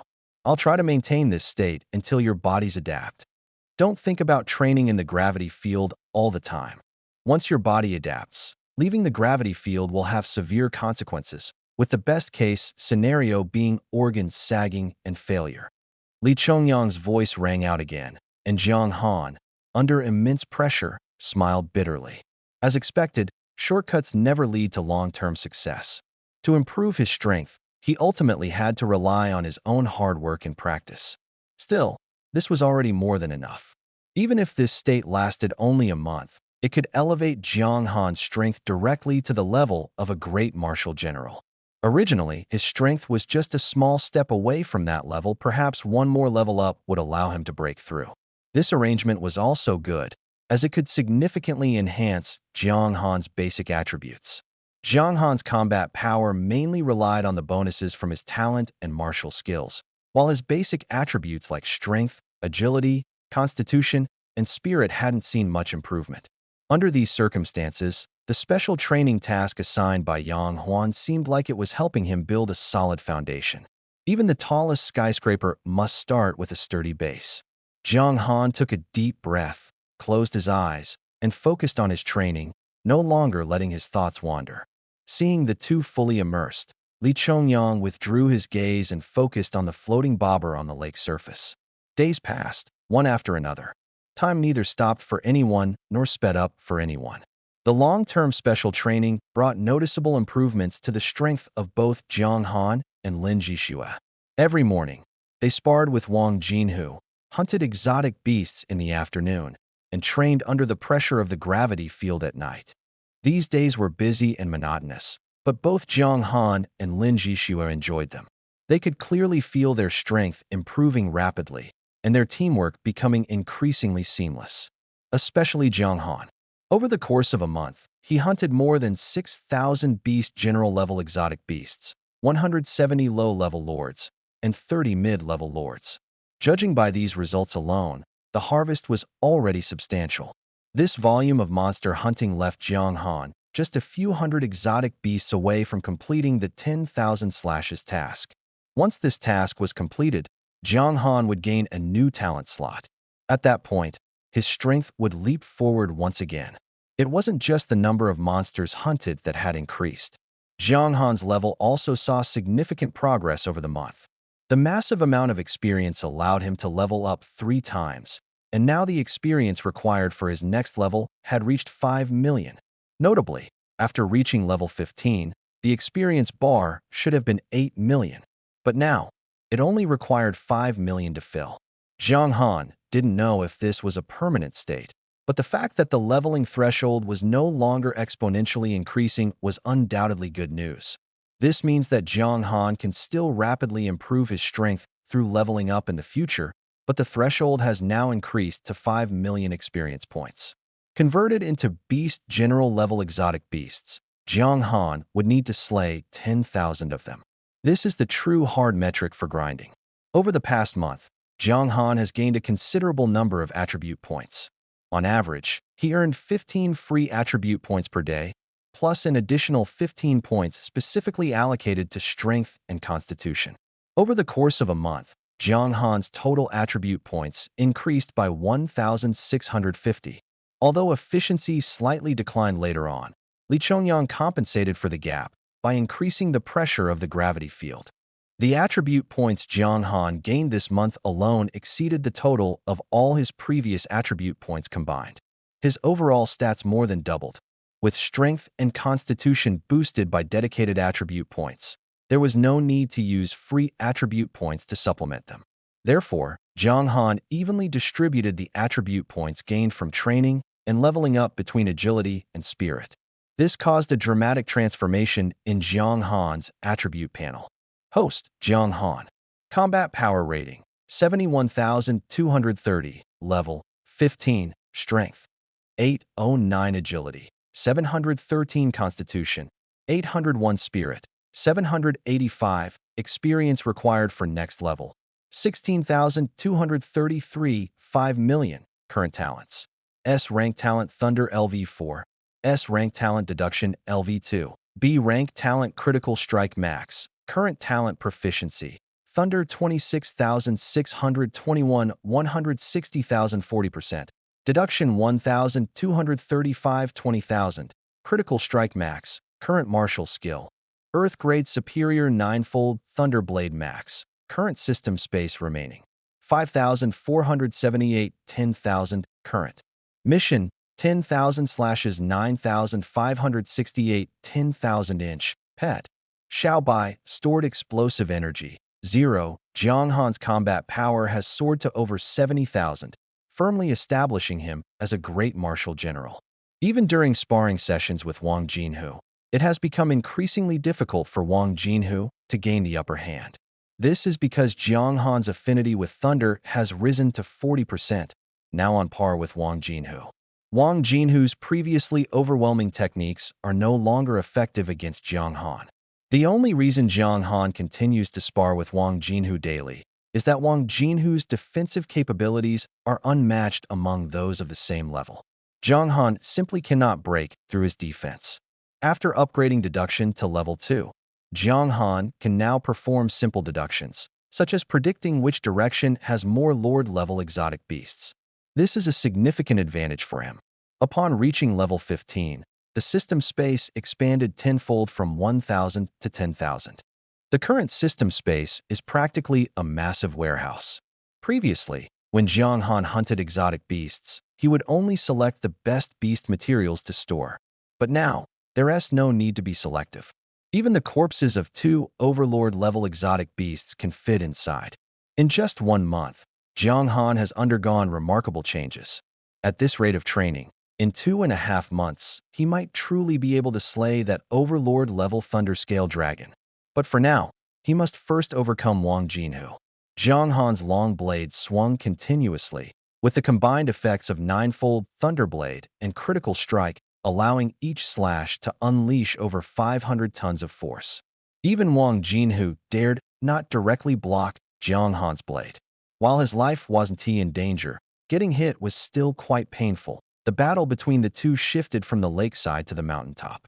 Only the hard rocks could withstand the force of over 500 tons they unleashed. Even so, fragments of stone occasionally flew in all directions. Thundernet, Jiang Han shouted in a low voice. A massive net woven from lightning descended from the sky like a giant hand, enveloping Wang Jinhu. Seeing Jiang Han's move, Wang Jinhu roared angrily, grabbed the thunder net above his head with both hands, and tore it apart with force. Thunder exploded, and the golden light that had been enveloping him instantly dimmed. Uncle Jinhu, you've fallen for it. The thunder net is fake, the thunder seed is real. Explode. As Jiang Han's shout fell, lightning coursed through Wang Jinhu's entire body, clinging to his skin and rapidly converging before erupting with a deafening blast. The black lightning turned the once golden, glowing Wang Jinhu into a man of thunder and electricity. The energy was so overwhelming that it scattered in all directions, shattering the rocks beneath Wang Jinhu's feet. The defensive power of your metal-based ability is indeed impressive, but metal is the best conductor for lightning. Uncle Jinhu, you didn't condense the thunder seed. Like me, your affinity is only 40%. You can't suppress me with sheer presence, so naturally, I countered you. Your skin may block the lightning's attack, but can your internal organs withstand it? Uncle Jinhu, you've lost. Jiang Han looked at Wang Jinhu, whose entire body was convulsing under the influence of the lightning, and couldn't help but laugh. However, just as he finished speaking, Wang Jinhu, standing a dozen steps away, suddenly shuddered. The lightning that had enveloped his body was forcibly expelled. The scattered lightning struck nearby trees, shattering a circle of them, while some bolts shot toward the horizon, rumbling loudly. Without a doubt, Wang Jinhu had broken free from Jiang Han's lightning control. Kid, if this is all you've got, it's not enough to defeat me. Wang Jinhu grinned. A month ago, he had thought Jiang Han could only take hits passively. Now, Jiang Han was causing him so much trouble. As Jiang Han's half-mentor, Wang Jinhu felt a sense of pride. Encountering a genius was rare, teaching one was even rarer. Jiang Han was undoubtedly the most gifted person he had ever seen. However, the more precious the gem, the more it needed careful polishing. With a cold snort, Wang Jinhu charged toward Jiang Han. Your turn is over now, it's mine. Jiang Han had anticipated that Wang Jinhu would break free from the lightning's restraints. In battles between opponents of the same level, there was never an absolute advantage. Especially since Wang Jinhu's true strength far exceeded Jiang Han's, he was merely suppressing himself temporarily. But Jiang Han had more tricks up his sleeve. A month of fighting had allowed Jiang Han to fully understand Wang Jinhu's combat style. With his awakened metal-based ability, Wang Jinhu's attacks were like sharp blades of metal, always straightforward and direct. This style had both strengths and weaknesses. The strength was that if he successfully landed a series of strikes, he would be unstoppable. The weakness was that if interrupted, his power would quickly diminish.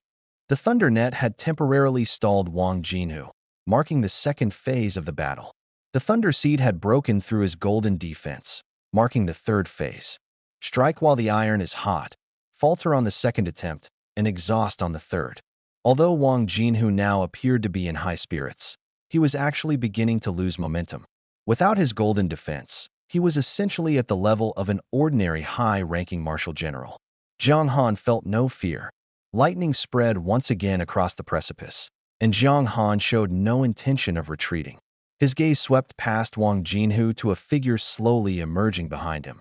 The two exchanged glances, their intentions perfectly aligned. Jiang Han faced Wang Jinhu head-on with his blade, drawing his attention. Lin Jixue delivered a fatal blow at the critical moment. Lin Yuan and Wang Jinhu's fists collided, sending a visible shockwave through the air. At the same time, a dagger lightly rested against Wang Jinhu's neck. Lin Jishua suddenly appeared behind Wang Jinhu. Instructor Wang, you lost. Lin Jishua's calm voice announced the result of the match. Wang Jinhu felt the sharp sting on his neck, froze for a moment, then shook his head with a wry smile. I admit defeat. He unclenched his fists, and Lin Jishua withdrew the dagger from his neck. Jiang Han, you sly one. So you had this all planned out, waiting for me here. Wang Jinhu walked over and lightly punched Jiang Han on the shoulder. Though the punch wasn't heavy, it made a loud clanging sound as it struck Jiang Han's armor. As an experienced martial general, he hadn't noticed anything at the start of the match, but now that the result was clear, he naturally deduced that this was all part of Jiang Han's plan. First, you used the thunder net to block me, then the thunder seed to break my golden body, greatly reducing my defense. Next, you engaged me head-on to keep me occupied, allowing Lin Jishua to launch a successful sneak attack. Impressive. Step by step, you calculated everything thoroughly, first weakening my strengths, then leveraging your own advantages. You considered every possibility. Although he lost the match, Wang Jinhu was smiling brightly. Seeing Wang Jinhu's reaction, Jiang Han also smiled. Lin Jishua, holding a pair of daggers, stood silently beside Jiang Han. And that's not all. Jiang Han continued with a smile. Lin Jishua broke through to the Great Martial Master level 10 days ago, and she can now inflict damage on strong opponents at the Great Martial General level. So from that moment, I had her deliberately conceal her strength to make you. Uncle Jinhu, lower your guard. Moreover, the daggers were switched from metal to wood. Wood can be very hard, and after special treatment, it's sharp enough. This way, you wouldn't sense the fluctuations of metal. On the surface, I seemed to be the main force, but in reality, Lin Jishua was the trump card I had prepared all along. A flash of light appeared in Jiang Han's hand as the weapon named Lin Yuan was returned to the system space. In a 2-on-1 situation, it was crucial to maximize everyone's strengths. Especially Lin Jishua, her talent destined her to be an excellent assassin. Jiang Han naturally wouldn't overlook this. Fortunately, everything went according to plan. Wang Jinhu had blocked them for an entire month, but now he was finally defeated. As Jiang Han chatted with Wang Jinhu, Lin Jishua heard Jiang Han's words, glanced up at him briefly, then lowered her head again. I can finally be worthy of helping him. This was Lin Jishua's thought.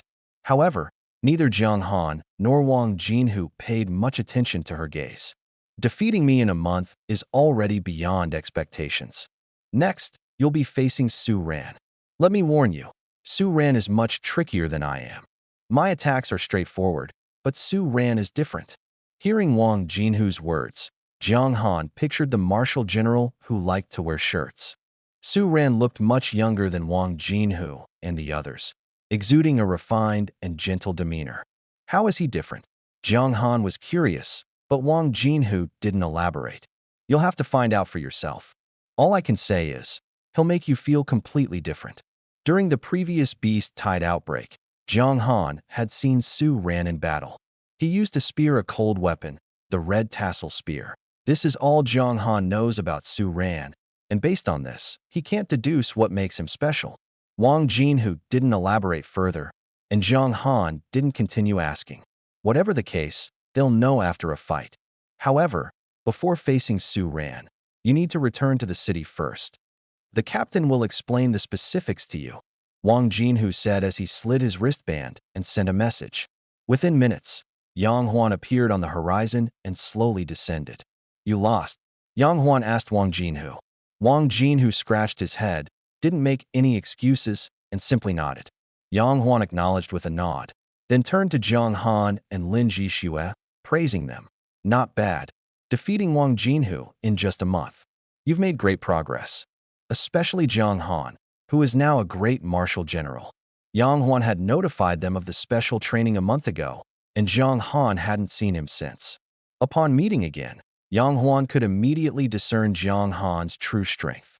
Jiang Han smiled modestly, without arrogance. Since you've defeated Wang Jinhu, your strength is already commendable. From now on, You don't need to train in the gravity field anymore. Li Chongyang has other matters to attend to. Additionally, I'll give you 3 days off to return to the city, rest, and handle some affairs. As Yang Huan spoke, he removed the spatial ring from his finger and handed it to Jiang Han. Inside are the corpses of 17 Overlord-level beasts and materials from 3 Beast King-level creatures. Take them back and hand them over to Tang Yun, the person in charge of the Lan City exotic materials market. Sell these beast corpses, and Tang Yun will help you establish a wholly owned company under your name with the proceeds. This company will be affiliated with the exotic materials market. Upon hearing this, Jiang Han quickly waved his hand to refuse. Captain, there's no need for this. The money I've earned before is already sufficient. Besides, the value of these beast materials is too high, I can't bear the responsibility. I've been thinking about when to repay the 1 billion procurement fund you gave me earlier. Although Jiang Han wasn't sure how much an Overlord-level beast corpse was worth, he knew that a high-level lord's corpse was valued at around 20 million. Based on this, an Overlord-level beast corpse would be worth at least 70 million, and if the level was higher, it wouldn't be surprising if it exceeded 100 million. Not to mention the materials from 3 Beast King-level creatures. The materials in this spatial ring alone were worth over 1 billion.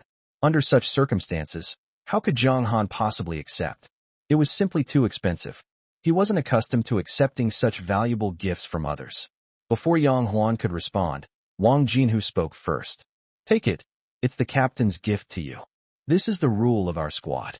Every time a new member joins, they receive 1 billion in procurement funds, along with accompanying them for special training. Plus, the spoils of war from this month are given to the newcomer as support. Hearing Wang Jinhu's explanation, Jiang Han felt a tightness in his chest. His mind involuntarily recalled the scene where Sun Wenbin slaughtered his teammates over the Shijin mineral vein. 10 billion was enough for Sun Wenbin to betray his teammates for money. But here, Wang Jinhu and the others treated it as support? On closer thought, it made sense. Every member of the Phantom Squad was at least marquee level. 10 billion, while significant, wasn't an astronomical amount for them. Moreover, most of the money came from Yang Huan. The 3 Beast King-level creatures were all killed by Yang Huan. As a human envoy, Yang Huan providing 10 billion to support his team members was hardly surprising. Take it. This is how it will be when new members join the team in the future.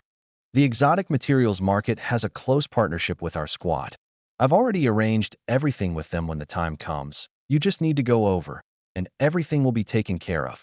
After Yang Huan finished speaking, he didn't give Jiang Han any chance to refuse. This time, Jiang Han didn't say anything further, but the more he thought about it, the more something felt off. Typically, a Wasteland Warrior squad consists of 5 members, but the Phantom Squad clearly has more than that now. He might very well be the last member of the Phantom Squad. New members in the future? Where would they come from? This was practically a free gift to Jiang Han. The partnership between the exotic materials market and the Phantom Squad was understandable. With the market scale and annual revenue exceeding tens of billions, it was guarded by supreme throne-level beings. However, those were the top-tier forces, and there were only 5 in the entire nation. For day-to-day matters, it was inconvenient to directly involve supreme, throne-level beings. Yang Huan, as a human envoy, was naturally a key target for recruitment by the exotic materials market. People like Wang Jinhu, who were at the Martial Marquis level, could handle most affairs. Also, make sure to obtain the Great Martial General qualification when you return. Don't worry about anything else, Yang Huan added. Jiang Han nodded. Previously, he had been concerned about attracting unwanted attention due to his rapid strength improvement, but now, with Yang Huan backing him, there was no need to worry. In a squad where the minimum level was Martial Marquis, he, with only the title of Martial General, seemed a bit weak. When you return, replenish some living supplies and medical items. Make sure to include items for both men and women. That's about it. You can set off now. The living supplies and medical items were likely meant for Chang Hao and the others. Injuries were common in the wasteland, and these were necessities. After giving his instructions, Yang Huan left with Wang Jinhu. Jiang Han, on the other hand, took Lin Jixue to find Chang Hao and the others. In just a month, Not only had Jiang Han and Lin Jishua changed, but Chang Hao and the others had also undergone transformations. Unkempt beards had become the norm, and their messy hair added to their disheveled appearance. When they first entered the wasteland, everyone had been full of vigor. Now, Chang Hao and the others clearly looked exhausted, especially Chang Hao and Zhao Gang, who resembled wanderers. The girls, like Xiao Ying, still paid some attention to their appearance and weren't as bad off. Lin Jishua went to chat with Xiao Ying and the other girls, while Jiang Han approached Chang Hao and Zhao Gang. Did you two just escape from a danger zone? Jiang Han looked at them, almost failing to recognize them. Old Jiang.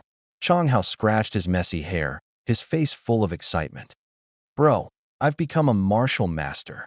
Jiang Han didn't need him to say it, he could already sense it. A month ago, Chang Hao's aura had been scattered, but now it was concentrated, reflecting the changes brought by extensive combat experience. However, it was puzzling Chang Hao had taken the potion, which should have limited his ability to further improve his combat power. How had he managed to break through? Didn't you take the potion? How did your strength improve so quickly? Jiang Han asked in confusion. Chang Hao replied smugly. Martial Marquis Li Chongyang said I have good talent, and taking the potion would be a waste. He helped me completely eliminate the side effects of the potion. Jiang Han looked at him skeptically. Zhao Gang didn't spare Chang Hao's dignity and directly exposed him. Martial Marquis Li Chongyang comes every morning to help us train in the gravity field for an hour. As for the side effects of Chang Hao's potion, it was indeed Martial Marquis Li Chongyang who helped resolve them. But it was only after Chang Hao begged him that he agreed to help. As for talent, considering how badly I beat him, he doesn't really have much talent to speak of.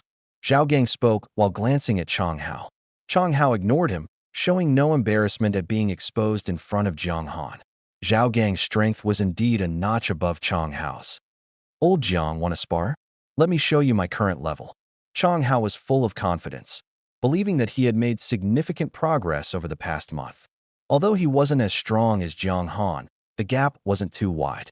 After hearing this, Jiang Han raised his hand and snapped his fingers. Chang Hao twitched for 2 seconds before regaining his composure. Still want to spar? Jiang Han stared at him. Chang Hao quickly shook his head. All right, let's get to business. I'm heading back to the city with Lin Jishua. Is there anything you want me to bring back? Chang Hao leaned closer to Jiang Han and whispered, Old Jiang, could you go to my house and bring me the bracelet from the drawer of my desk? The nights in the wilderness are too hard to endure. I need the teachers to give me lessons. Faced with Chang Hao's request, Jiang Han rolled his eyes. The excuse about the wilderness nights being hard to endure was just that, an excuse. Chang Hao's training tasks weren't heavy. According to the schedule Yang Huan had arranged for Jiang Han, Chang Hao's daily training was nothing. Forget about the nights being hard to endure, he could probably fall asleep standing. Even Jiang Han himself, after a day of high-intensity combat, felt so exhausted that he would collapse into sleep. Under these circumstances, Lin Jishua managing to persist for an entire month was truly impressive. Speaking of Lin Jishua, she was currently chatting with Xiao Ying and the others, her cheeks slightly flushed. If Jiang Han focused on listening, he might catch a bit of their conversation, but he had no interest in doing so. Jiang Han wasn't accustomed to eavesdropping on others' privacy. After chatting with Chang Hao and the others for a while, Jiang Han called over Xiaobai. After a month apart, Xiaobai had grown significantly. Its combat power had soared to 8,000, and it was estimated that it would soon step into the Lord-level category. Its size hadn't grown larger, but its aura had become much stronger. During this time, Lin Jishua had been undergoing special training with Jiang Han, while Xiaobai had become the bodyguard for Chang Hao and the others.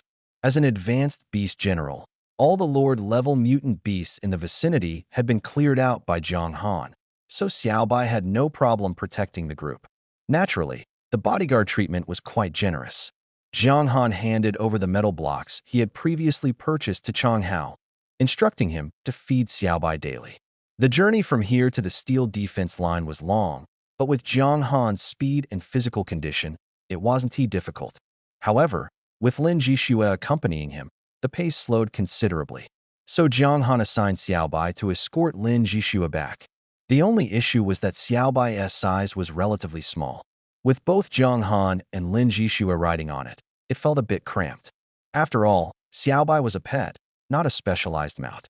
Jiang Han simply got off and walked, killing any mutant beasts he encountered along the way, regardless of their level. As a result, he successfully completed the 10,000 kills mission. With the mission completed, the system notification sounded again. Ding! Congratulations to the host for completing the 10,000 kills mission. Reward, Talent Slot 1. The mission automatically progresses to the next stage. Ding! Congratulations to the host for receiving a new mission, Azura. Azura mission description. Kill 100,000 mutant creatures with combat power no less than 5,000. Mission reward. Talent Slot 1. Talent upgrade, Card 1. The mission upgraded from 10,000 kills to Azura, significantly increasing the difficulty, but also offering more generous rewards.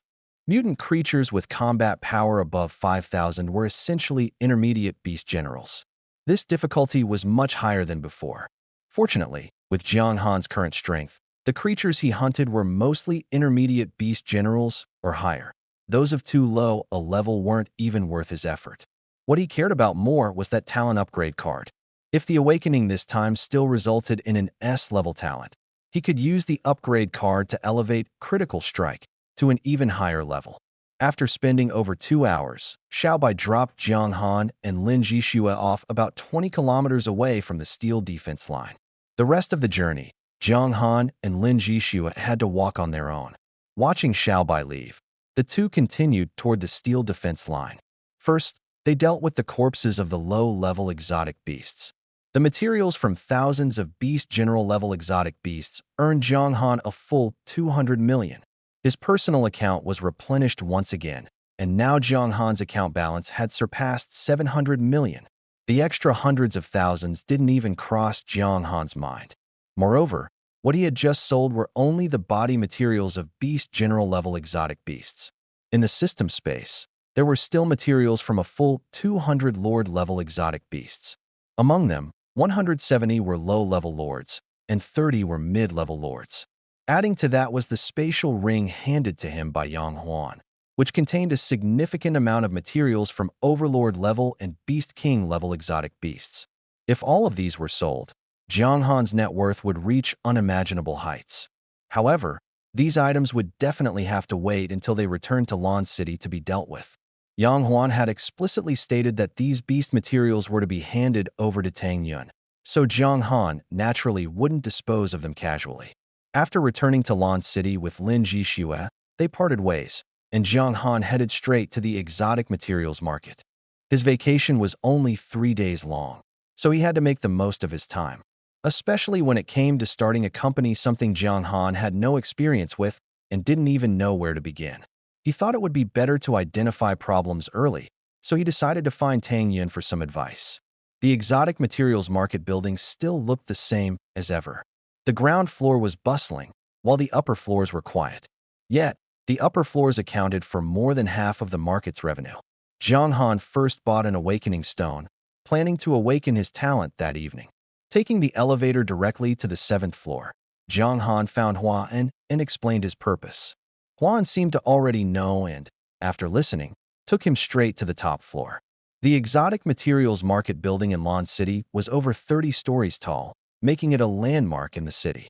After the cataclysm, all cities implemented airspace control to prevent exotic beasts from threatening high-rise buildings, and building heights were restricted to no more than 100 meters.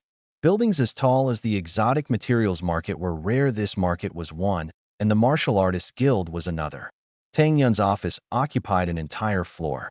Knocking on the solid wooden door, Tang Yun's voice came from inside. "Come in." For some reason, Jiang Han felt a hint of tremor in her voice. Huan pushed the door open, escorted Jiang Han inside, and then closed the door as he left. Jiang Han looked around. Tang Yun's office could be summed up in one word: luxury. True luxury. Nowadays, wooden furniture was rare, but Tang Yun's office was filled with golden threaded Nanmu wood furniture. Judging by the looks of it, these were all antiques from before the cataclysm. Behind her desk were 2 rows of shelves, one lined with porcelain, the other with ancient books. In front of the desk, Tang Yun looked Jiang Han up and down. Jiang Han also stared at her. The last time he saw Tang Yun, She had given him a very familiar feeling. But at that time, the distance between them was too great. This time, they were only a dozen steps apart. You are Jiang Han. Tang Yun's voice was gentle, especially the way she looked at him.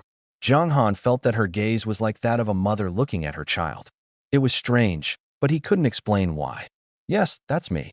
Entrusted by my captain, Yang Huan, to deliver this to President Tang. Jiang Han took out the interdimensional ring given by Yang Huan from his pocket, walked a few steps, and placed it on Tang Yun's desk. Tang Yun nodded. Your captain has already informed me. The materials from the exotic beasts will be purchased at market price. As for the company, the equity transfer contract is ready, you just need to sign it. Tang Yun took out 2 documents and placed them on the desk. Jiang Han carefully examined them. The contract read, Hanyu Group Equity Transfer Agreement. The company is already prepared? Jiang Han said nothing more, took the contract, and flipped through it. Tang Yun's voice sounded simultaneously.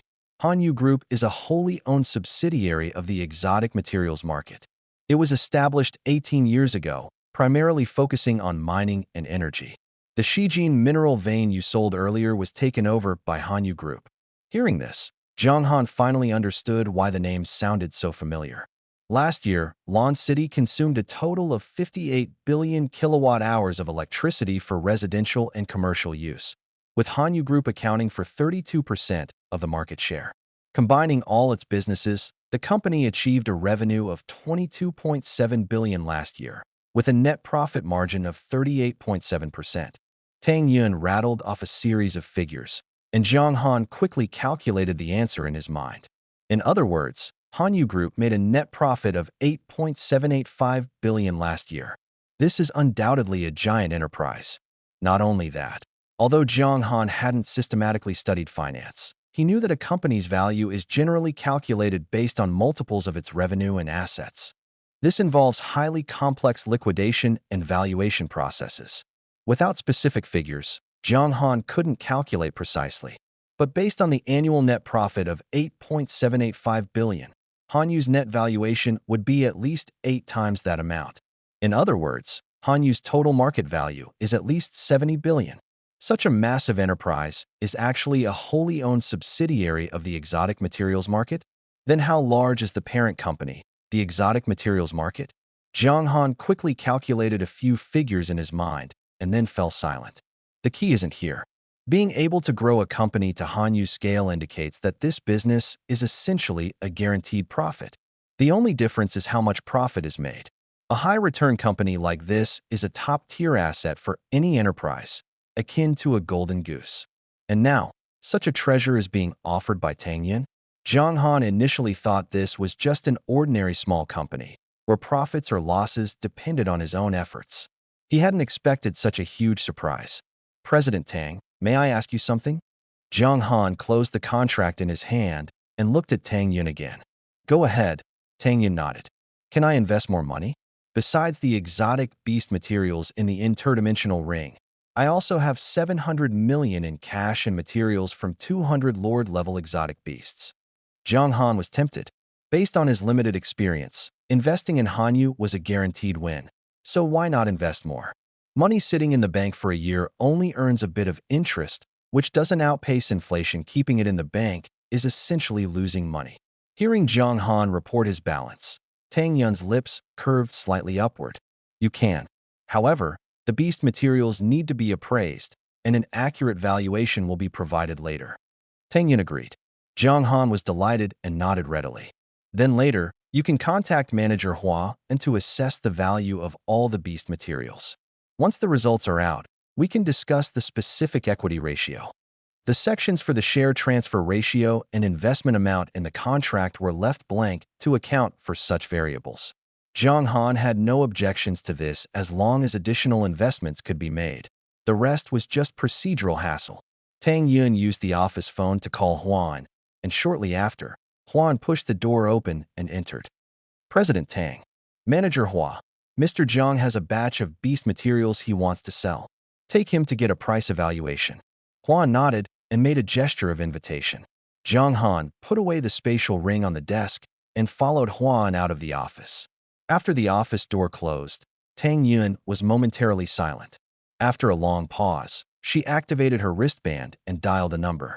A few seconds later, the call connected, and the screen displayed Yang Huan's face, wearing a mask. He was holding a fishing rod, seemingly fishing. Met Xiaohan. Yang Huan smiled at Tang Yun. Knowing that she rarely called him when he was out in the wilderness, Yang Huan naturally guessed the reason for this call. I did. It's precisely because I met him that I'm calling you. Can you tell me where that kid got so many beast materials? Tang Yun recalled that Jiang Han's biggest profit came from the Shi Jin mine vein. Under her guidance, Jiang Han had taken quite a bit, but it definitely hadn't reached 700 million. Yet, a month later, Jiang Han's cash reserves had grown to 700 million. Not to mention, there were materials from 200 Lord-level beasts. Even if one Lord-level beast was worth 3 million Alliance coins, those 200 would be worth 600 million. Add to that the Overlord level and Beast King level beast corpses Yang Huan had given him, and Jiang Han's net worth had already exceeded 2 billion. To be precise, 2 billion wasn't even enough to describe it. Yang Huan had given him far too much. 3 Beast Kings, each worth over 400 million. The value of Overlord-level beasts varied depending on their strength, ranging from 50 million to 150 million. Taking the median value of 100 million, that was 1.7 billion. Yang Huan had given Jiang Han 3 billion in one go.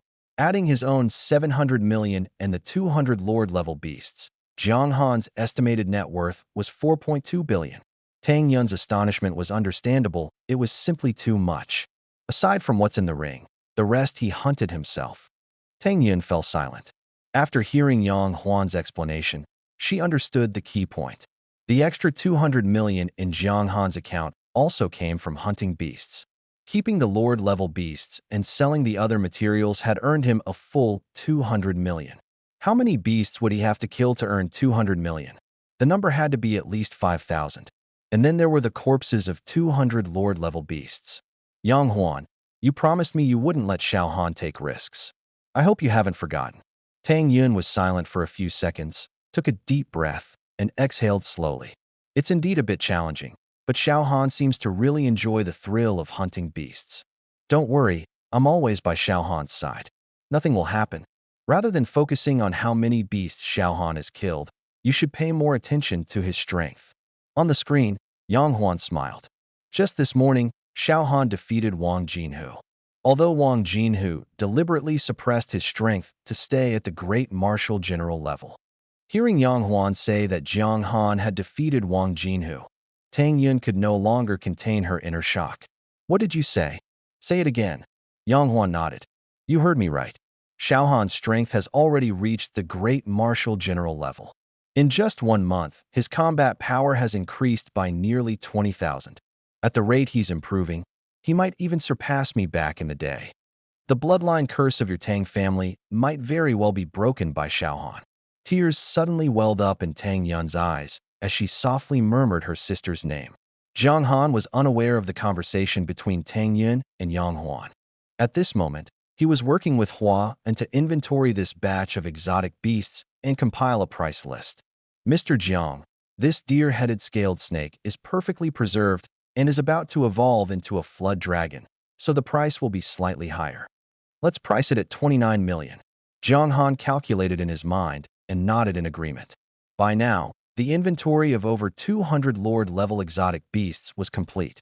Huan wrote down the numbers on the list, calculated the final total, and said, altogether, there are 201 Lord-level exotic beasts, including 170 primary lords, 30 intermediate lords, and 1 advanced lord. The total price comes to 736 million. All right. Hearing this number, Jiang Han was momentarily stunned. Adding the 200 million he had earned earlier, his income for this month was nearing the 1 billion mark.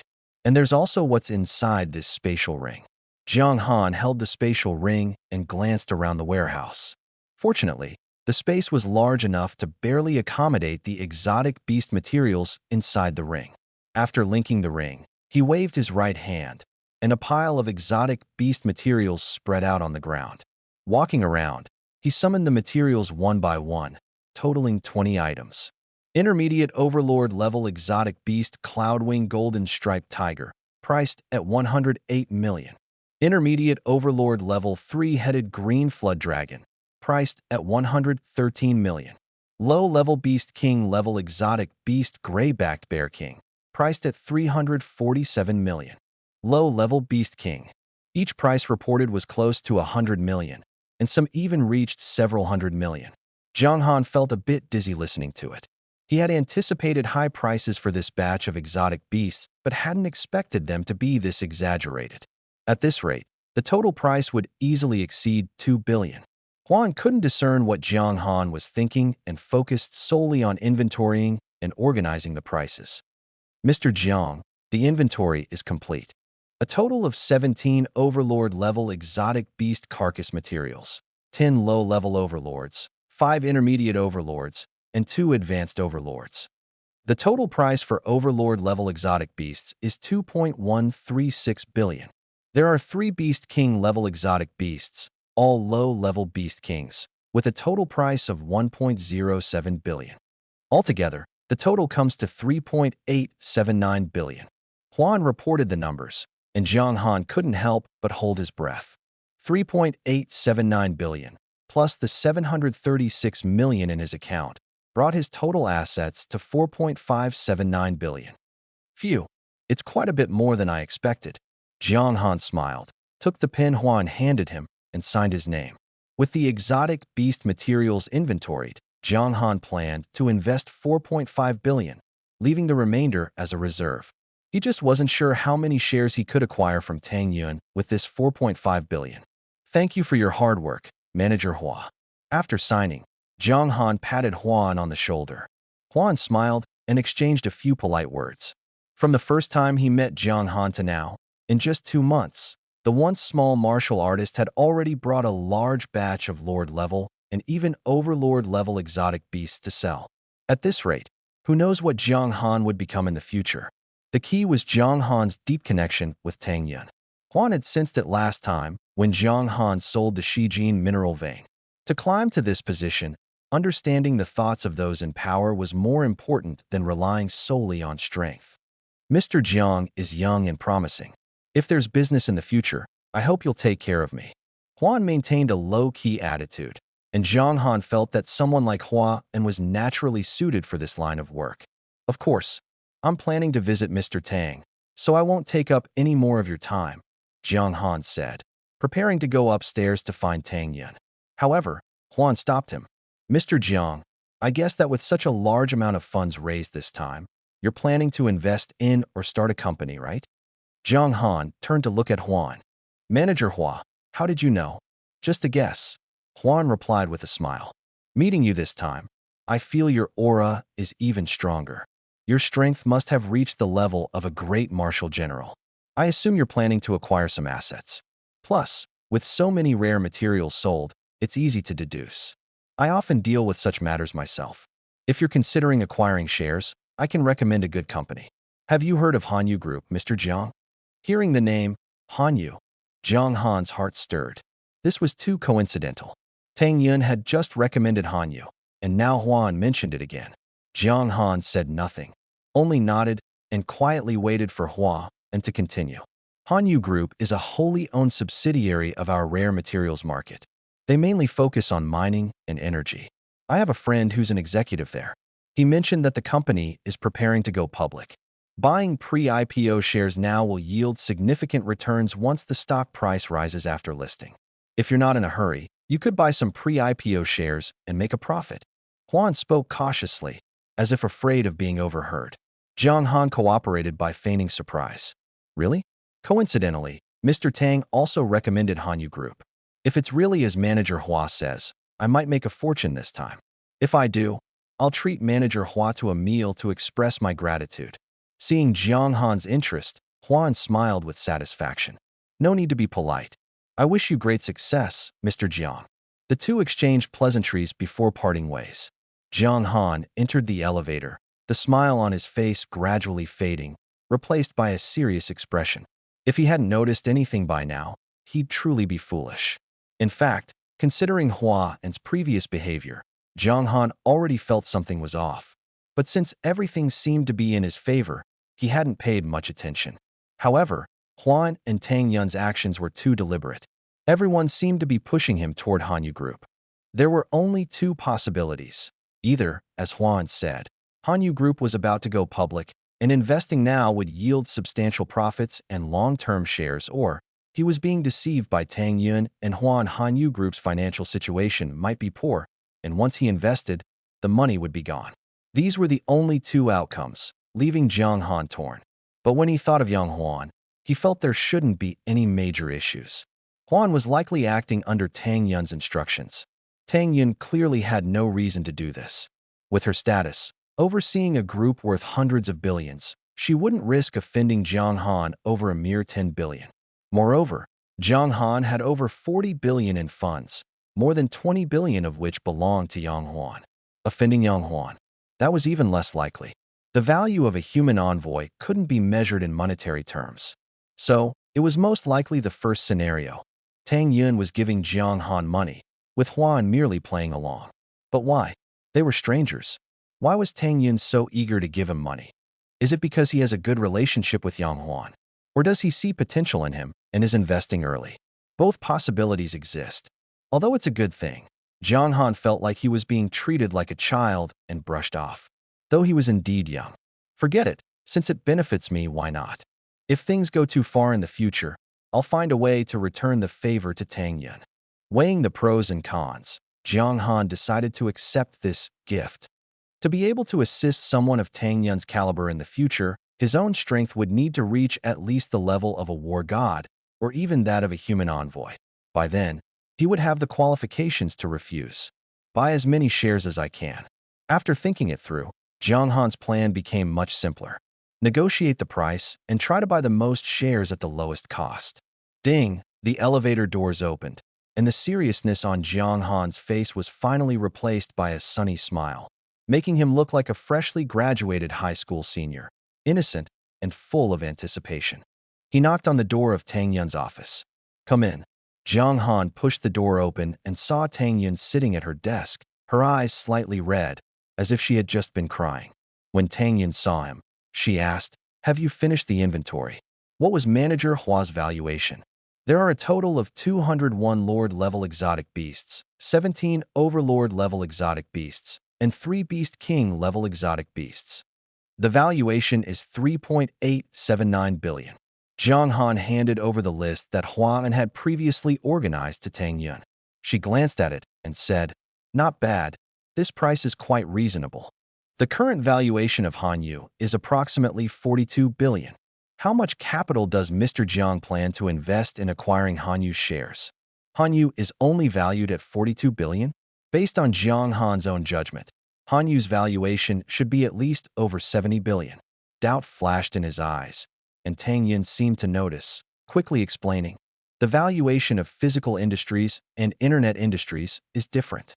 Operating costs and growth potential are not the same. Hanyu is currently upgrading its industry and implementing new technologies, so the financial report data is temporarily a bit weak, but overall, it's absolutely healthy.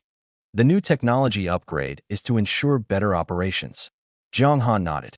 Although he hadn't studied these professional fields and couldn't understand the financial reports Tang Yun had thrown at him, since Tang Yun wanted to win him over and, by extension, Yang Huan behind him, she naturally wouldn't hand him a mess. This explanation sounded quite convincing. "I can put up 4.5 billion. After some thought, Jiang Han decided to stick to his plan, keeping some reserve funds and using the rest to buy shares. For 0.5 billion, Tang Yun hesitated for over 10 seconds after hearing Jiang Han's offer before nodding in agreement. All right, at 108.5 yuan per share, Mr. Jiang can purchase 41.47 million shares of Hanyu Group, approximately 10.7%. Is that acceptable to you, Mr. Jiang? Tang Yun confirmed after calculating the numbers. No problem. This offer far exceeded Jiang Han's expectations. Based on his original valuation of 70 billion, he would only have been able to buy 6.4% of the shares this time. Although the valuation couldn't be calculated entirely this way, it was close. Tang Yun was essentially giving Jiang Han a significant number of shares for free. Since both parties had reached an agreement, the rest was straightforward. Tang Yun called in a lawyer, and under the lawyer's witness, they signed the contract. Once the process was completed, Jiang Han and Tang Yin shook hands. Both of them smiled. After agreeing to hold a shareholders' meeting tomorrow to announce Jiang Han as the new director of Hanyu Group, Jiang Han left. Tang Yun watched Jiang Han's figure gradually fade into the distance and murmured softly, "Silly boy, after enduring so much hardship, you can still smile so happily." Jiang Han had no idea that Tang Yun had been observing him from upstairs as he left. At this moment, his heart was filled with anticipation. After completing the 1,000 slashes, he would gain a new talent slot and awaken a new talent tonight. As he toyed with the awakening stone, he walked slowly along the road home. Having spent so much time in the wilderness, where every day was a cycle of battles and training, it was inevitable to feel bored and numb after a while. Now, the bustling city brought him a different sensation. The evening breeze was cool, neon lights flickered, and couples strolled back and forth on the streets. This atmosphere made him feel relaxed. With Jiang Han's strength, he had long been able to protect himself in the wilderness, but the tension in his heart had never fully eased. He strolled leisurely back to his small restaurant, which had been closed for a month. The exterior of the restaurant remained unchanged. Lon City had already passed the windy season, and with no major winds this month, there was less dust.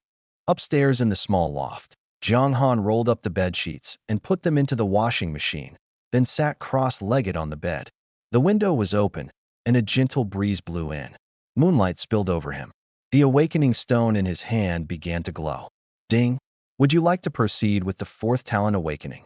Fourth talent awakening in progress. This time, Jiang Han felt much calmer than before. A familiar sensation surged through him, and his entire body began to change. The restrictive feeling that accompanied every awakening appeared once again. Ding! Energy detected obstructing the awakening. Energy has been automatically absorbed and stored. This time was different from before. Jiang Han clearly felt the changes in his body were more pronounced. The Thunder talent allowed him to perceive lightning particles.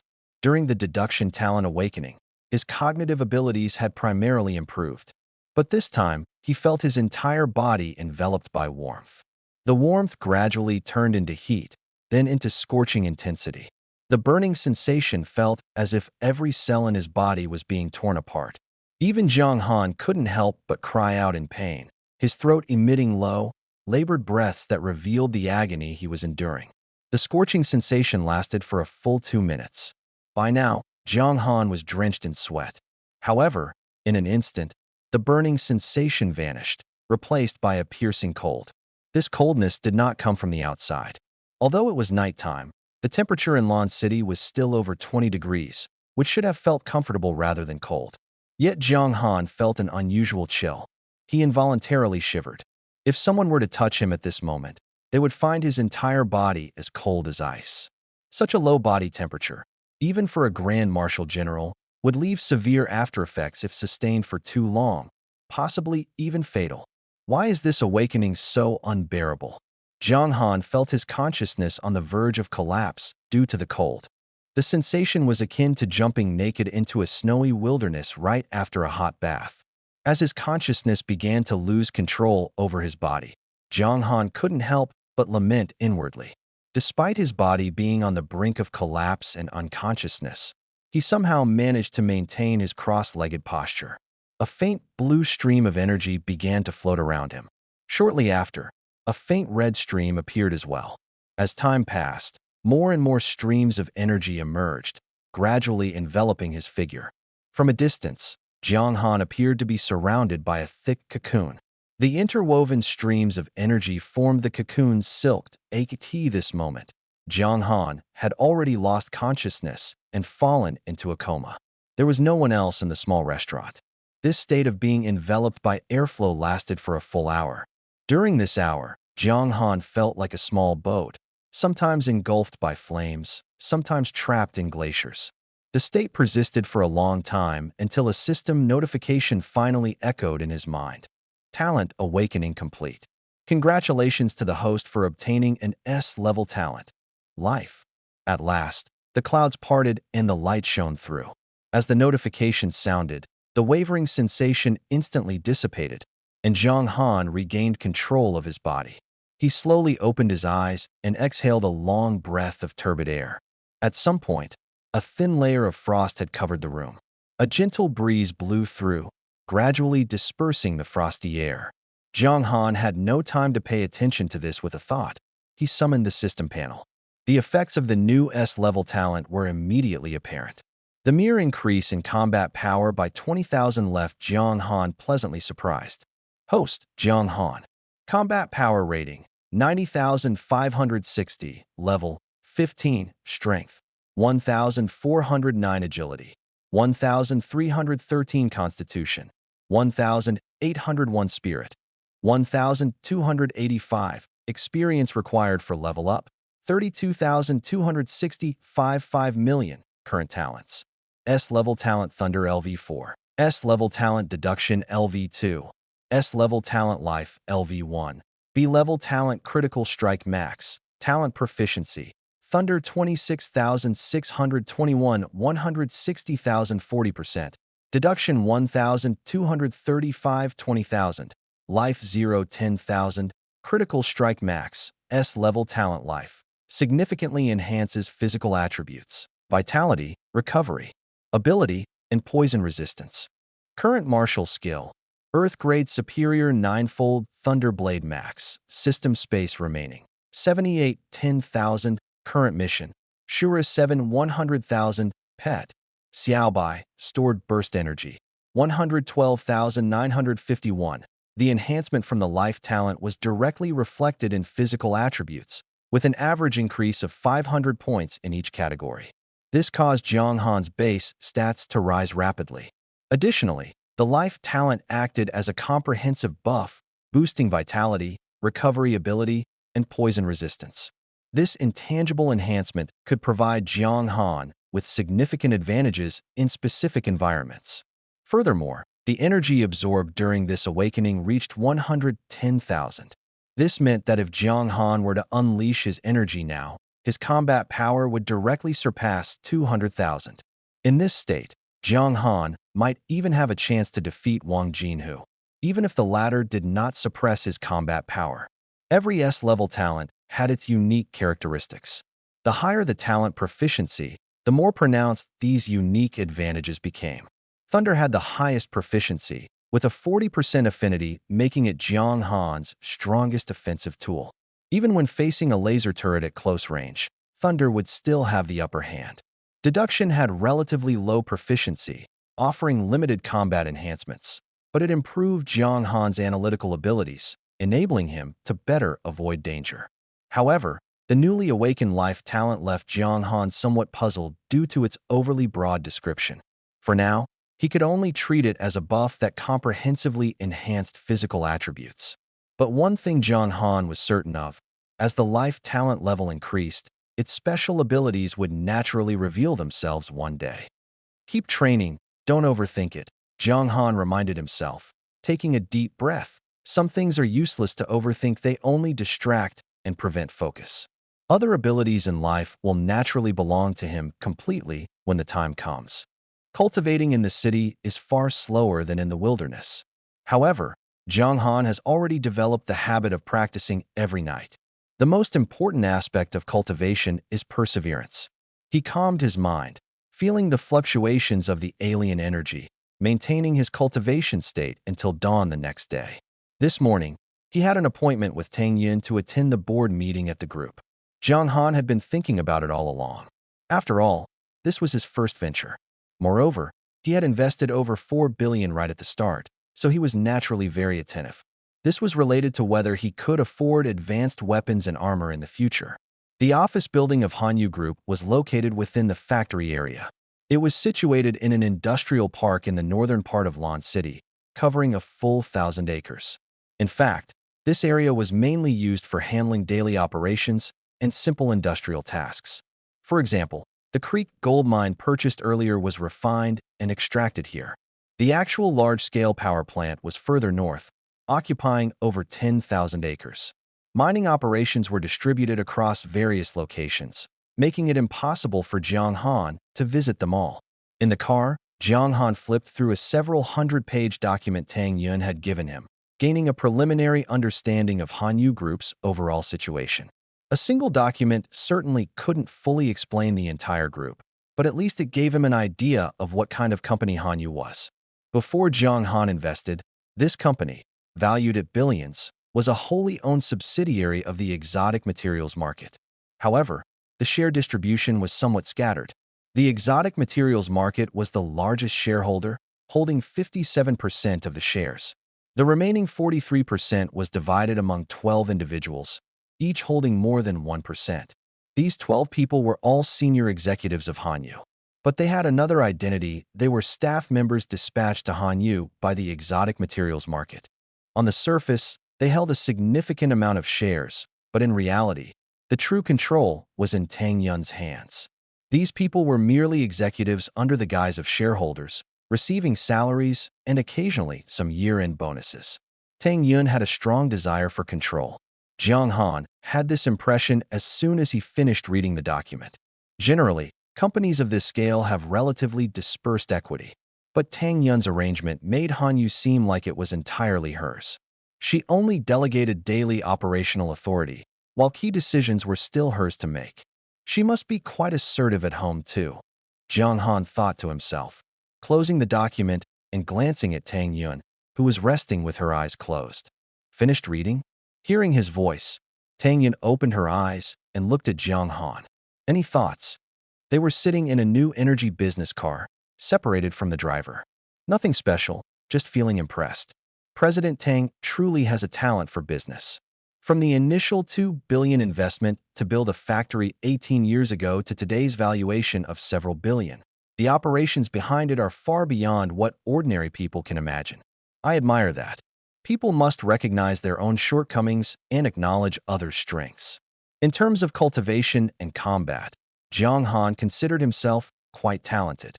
But when it came to business, if Tang Yun wanted to outpace him by 10 streets, it would be entirely possible. He had no doubt about this, even though his IQ was considered top-notch. Oh, Tang Yun's interest was piqued by his words. Want to learn? If you do, I can teach you. Business is actually quite simple.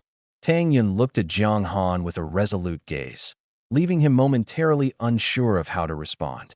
Tang Yun had always opposed Jiang Han's pursuit of martial arts. However, this decision was made by Jiang Han's father, and she had no authority to object. Still, if Jiang Han wanted to abandon martial arts and focus on business, she was confident she could bring him back from the wilderness to the city. In Tang Yun's view, there was no need for Jiang Han to risk his life in the wilderness fighting exotic beasts. After all, there were other martial artists ahead of him. His presence wouldn't make much of a difference, nor would his absence. The money earned from hunting exotic beasts was insignificant to Tang Yun.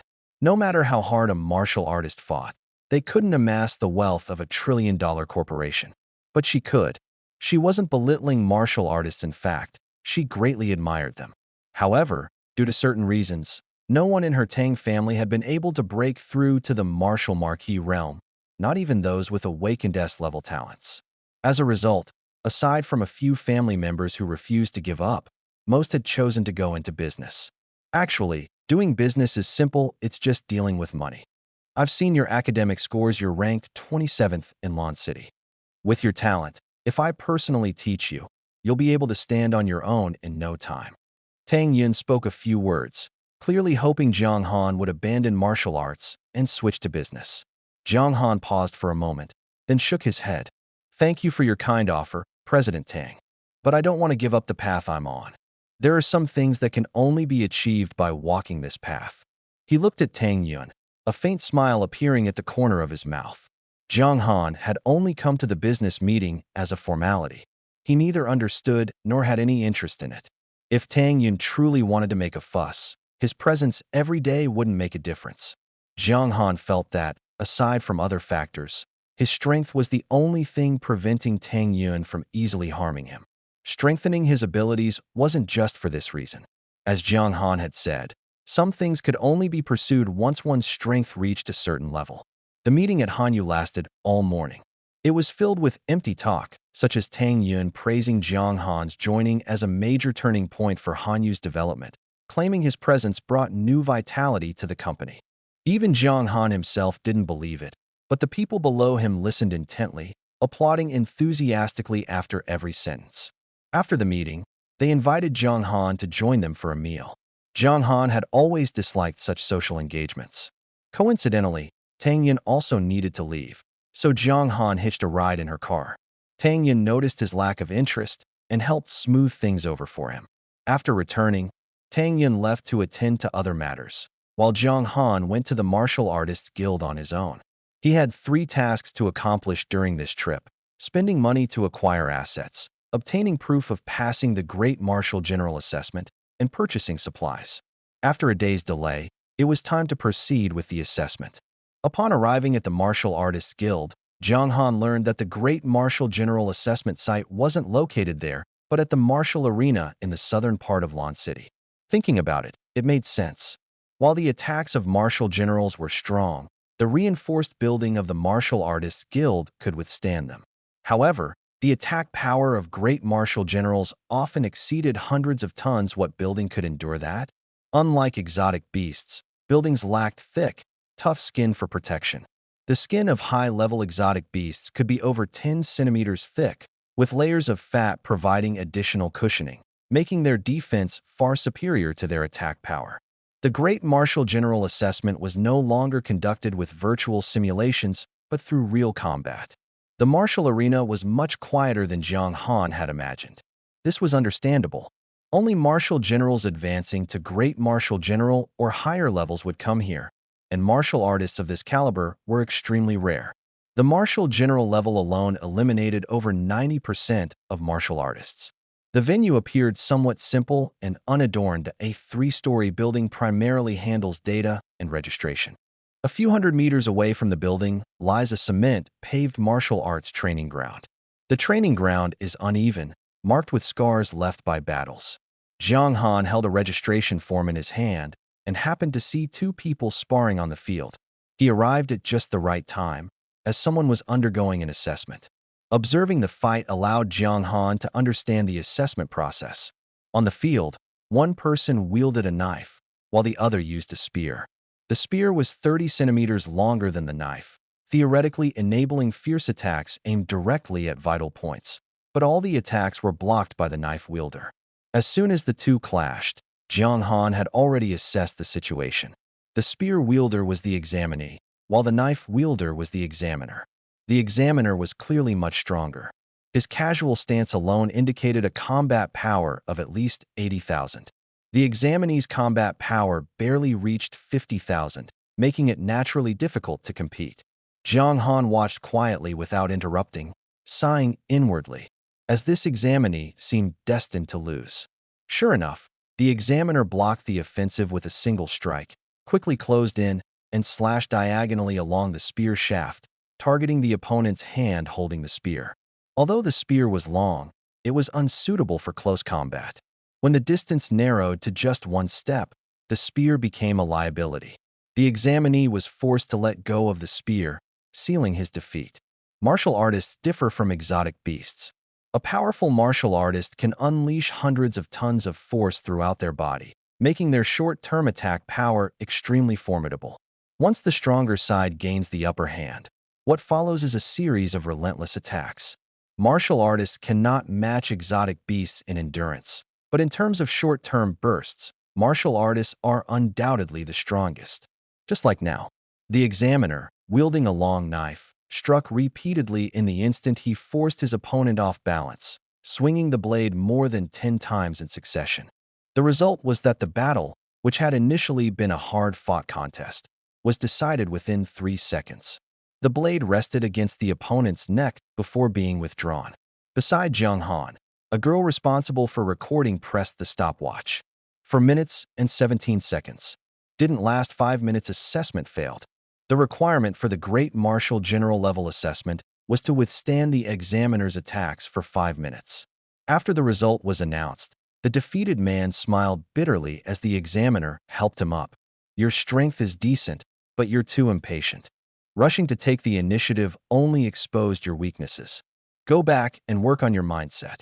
The examiner offered a few simple words of advice, and the man nodded before the two walked toward the edge of the field. Upon seeing Jiang Han, both of them looked puzzled. Kid, what are you doing here? The two, clad in armor, looked at Jiang Han, who was dressed casually and appeared somewhat thin, and asked in confusion. I'm here for the assessment. Jiang Han shrugged, and the wristband on his arm began to light up, quickly enveloping most of his body, leaving only his head exposed. Li Examiner, this is today's fourth examinee, Jiang Han, the girl responsible for registration introduced. An examinee? The examiner surnamedly stared at Jiang Han, visibly surprised. How old was this kid? Had he even graduated high school? And he was here to challenge the Great Martial General Assessment? There were only two possibilities. Either this kid was extraordinarily gifted, or he was here on a reckless whim. Judging by Jiang Han's appearance, he seemed more like the latter. No matter how exceptional the talent, it was impossible to reach the Great Martial General level at such a young age. All right, follow me. The examiner took a sip of water and walked toward the field with his blade. After a month of wilderness training, Jiang Han had indeed developed a certain aura of lethality. Thousands of exotic beasts had fallen under his blade, enough to make his presence intimidating. Ordinary people might not sense it, but martial artists sensitive to energy would certainly notice. After awakening his life force, Jiang Han's aura became more restrained, and his overall demeanor changed noticeably. Before awakening, his momentum was overwhelming, sharp, and unrestrained. Now, Jiang Han looked like an ordinary high school student, seemingly harmless aside from being exceptionally handsome. This was why the examiner, with a combat power of 80,000, didn't pay much attention to him, assuming he was just there to join the fun and test his strength. After all, how strong could such a young-looking kid be? The sooner the test ended, the sooner they could rest. Jiang Han was quite satisfied with this. He also wanted to finish quickly and rest early. A flash of light appeared in his hand, and Lin Yuan materialized. The examiner was visibly stunned for a moment. As a fellow blade expert, he could naturally recognize the grade of Lin Yuan. Not only him, but even the martial artist who had just been defeated and was standing on the sidelines was shocked upon seeing the blade in Jiang Han's hand. Where is this kid from? He asked in surprise. So young, yet wielding such a high-grade blade? After the cataclysm, martial strength reigned supreme. Even in the business world, all major corporations had powerful martial artists backing them. For Jiang Han to wield a blade worth tens of millions, there had to be a significant force behind him, or perhaps his family elders were high-ranking martial artists, allowing for such extravagance. What they didn't expect was that Jiang Han had earned it through his own strength. Kid, high-grade weapons and armor won't carry you through the Grand Martial General Assessment. At this stage, the role of such equipment is greatly diminished. Before the test begins, I must remind you, once the battle starts, blades and swords show no mercy. If you're not strong enough and get injured by me, I won't be held responsible. The examiner, knowing Jiang Han's strength was likely limited, would naturally hold back a bit. But these words had to be said up front to avoid any trouble later. Jiang Han, with such top-tier equipment, clearly had a strong background. No problem, Jiang Han replied, fully understanding the examiner's intent but not bothering to explain further. Some things didn't need words, the outcome would speak for itself. Both Jiang Han and the examiner were blade experts, ready for a head-on clash. Even before the fight began, the two spectators on the sidelines could sense that something was off. Something's not right. This kid seems unusual, one of the martial generals on the sidelines muttered, frowning slightly. But before he could say more, the two combatants had already collided. The examiner moved swiftly, clearly having awakened an agility-related talent. But Jiang Han was never afraid of fast attacks. As long as the speed was within his predictive range, it wasn't an issue. In fact, while the opponent was fast, Jiang Han's combat power was even stronger. The opponent's speed might be impressive for someone with 50,000 combat power, but in Jiang Han's eyes, clang, clang, clang. Jiang Han blocked 3 consecutive strikes with his blade, the metallic clashes piercingly loud. After the exchange, Jiang Han stood firm, while the examiner was forced to take several steps back. Though it was just a probing exchange, the result clearly put the examiner at a disadvantage. The reason was simple. With the critical strike and the 9-fold Thunder Blade augmenting him, Jiang Han's explosive power far exceeded that of an ordinary Grand Martial General. While the examiner excelled in agility, Jiang Han's four attributes were balanced, and his life awakening had further boosted his base stats, leaving him with virtually no weaknesses. It's true that martial artists pursue extremes, but strength isn't built on a single outstanding stat. In the early stages of the system, whether it was critical strikes or the ninefold Thunderblade, damage relied on strength. Others might allocate all their attribute points to strength, but Jiang Han insisted on ensuring no single attribute lagged behind. And reality proved him right. These four attributes were indispensable. Well, he has got some real skill. The examiner lowered his head to look at the long blade in his hand, its edge chipped from the strikes. Though this standard-issue long blade was ordinary, it was durable enough to be used by a high-ranking warrior in battle, and its hardness was beyond question. Yet, Jiang Han had managed to chip it with just 3 strikes, all landing on the same spot. The recoil from the blows forced the examiner to step back to dissipate the force. These anomalies made his heart tighten. The young man before him might not be weaker than he was. Though he didn't want to admit it, Jiang Han's mastery and strength in wielding the blade clearly surpassed his own. Jiang Han said nothing, raised his blade, and charged again. From the brief exchange of 3 strikes earlier, Jiang Han had already gauged his opponent's strength. Both had a combat power of 80,000, but this examiner's battle experience was far inferior to Wang Jinhu's. Continuing to tangle with him was pointless. It was better to end the fight quickly and rest. Thunder erupted from Lin Yuan, and Jiang Han's speed instantly multiplied several times over. In the blink of an eye, he closed the dozen-step distance to the examiner. Jiang Han swung his blade downward, and the opponent raised his blade to block. However, the thunder spread along the blade, instantly enveloping the examiner's entire body. A muffled sound escaped the examiner's throat.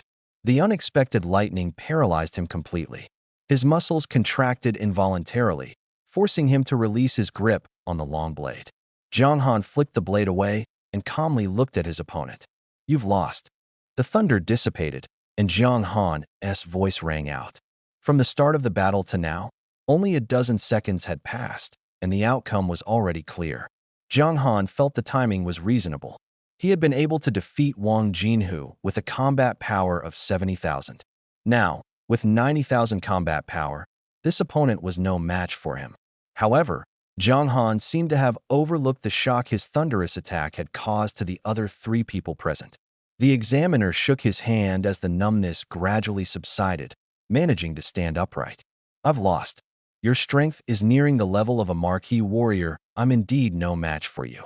His defeat was straightforward, and his response was crisp. Mainly, Jiang Han's attack had been too swift. Those who hadn't fought him before would find it hard to defend. Even Wang Jinhu, with his formidable defense, had to fully activate his golden body to withstand Jiang Han's thunder, let alone this examiner. At this moment, he understood. The thunder within Jiang Han's body, though sudden, was more a manifestation of overwhelming strength. To incapacitate a high-ranking warrior in such a short time, Jiang Han's combat power was undoubtedly dominant. There was no room for excuses. A loss was a loss, and continuing to fight would be futile. Seeing his opponent admit defeat, Jiang Han withdrew Lin Yuan, storing his weapon and armor into his bracelet. Both were well aware of their respective strengths, but neither realized the extent of the shock this battle had caused to the 2 spectators on the sidelines. "It's over already?" The man who had just lost to the examiner looked at Jiang Han, who had effortlessly dominated the fight, and felt a sudden tightness in his chest. He had initially thought Jiang Han was nothing special, but the reality was that Jiang Han's strength had far surpassed everyone else's. He himself had fought with all his might and couldn't last even 5 minutes, while Jiang Han had completed the assessment in just a dozen seconds. How could the gap between people be so vast? His strength was already close to the level of a high-ranking warrior, so he could clearly understand what had happened. But understanding it only made it harder to believe. How old was Jiang Han? He was the same age as his son, yet his strength was so overwhelming. For a moment, he was speechless. It wasn't until Jiang Han and the examiner approached that he snapped out of his daze. "Your high-ranking warrior certification will be registered online within 3 days. However, I suspect you'll soon be taking the Marquee Warrior assessment. One TU? Most likely. At this rate, by the end of this special training session, Jiang Han would very likely reach the level of a marquee warrior. However, there are always unexpected situations. These matters don't need to be discussed with outsiders. The examiner clearly saw potential in Jiang Han and deliberately chatted a bit more, but Jiang Han wasn't interested. After the assessment ended, the next task was to procure supplies. This wasn't a problem.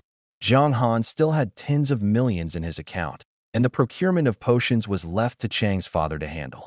Chang Hao's family ran a potion shop and even had a small factory. As long as it wasn't top-tier potions, they should be able to meet the demand. If they couldn't produce it themselves, they could source it from partners. Daily necessities didn't cost much and could be bought at the supermarket. Additionally, Jiang Han needed to buy some metal blocks for Xiao Bai. This guy was now like a four-legged gold-devouring beast. The metal blocks bought last time were almost consumed within a month, averaging tens of thousands worth of metal per day. Fortunately, Jiang Han earned more than ordinary martial artists and had now invested in Hanyu.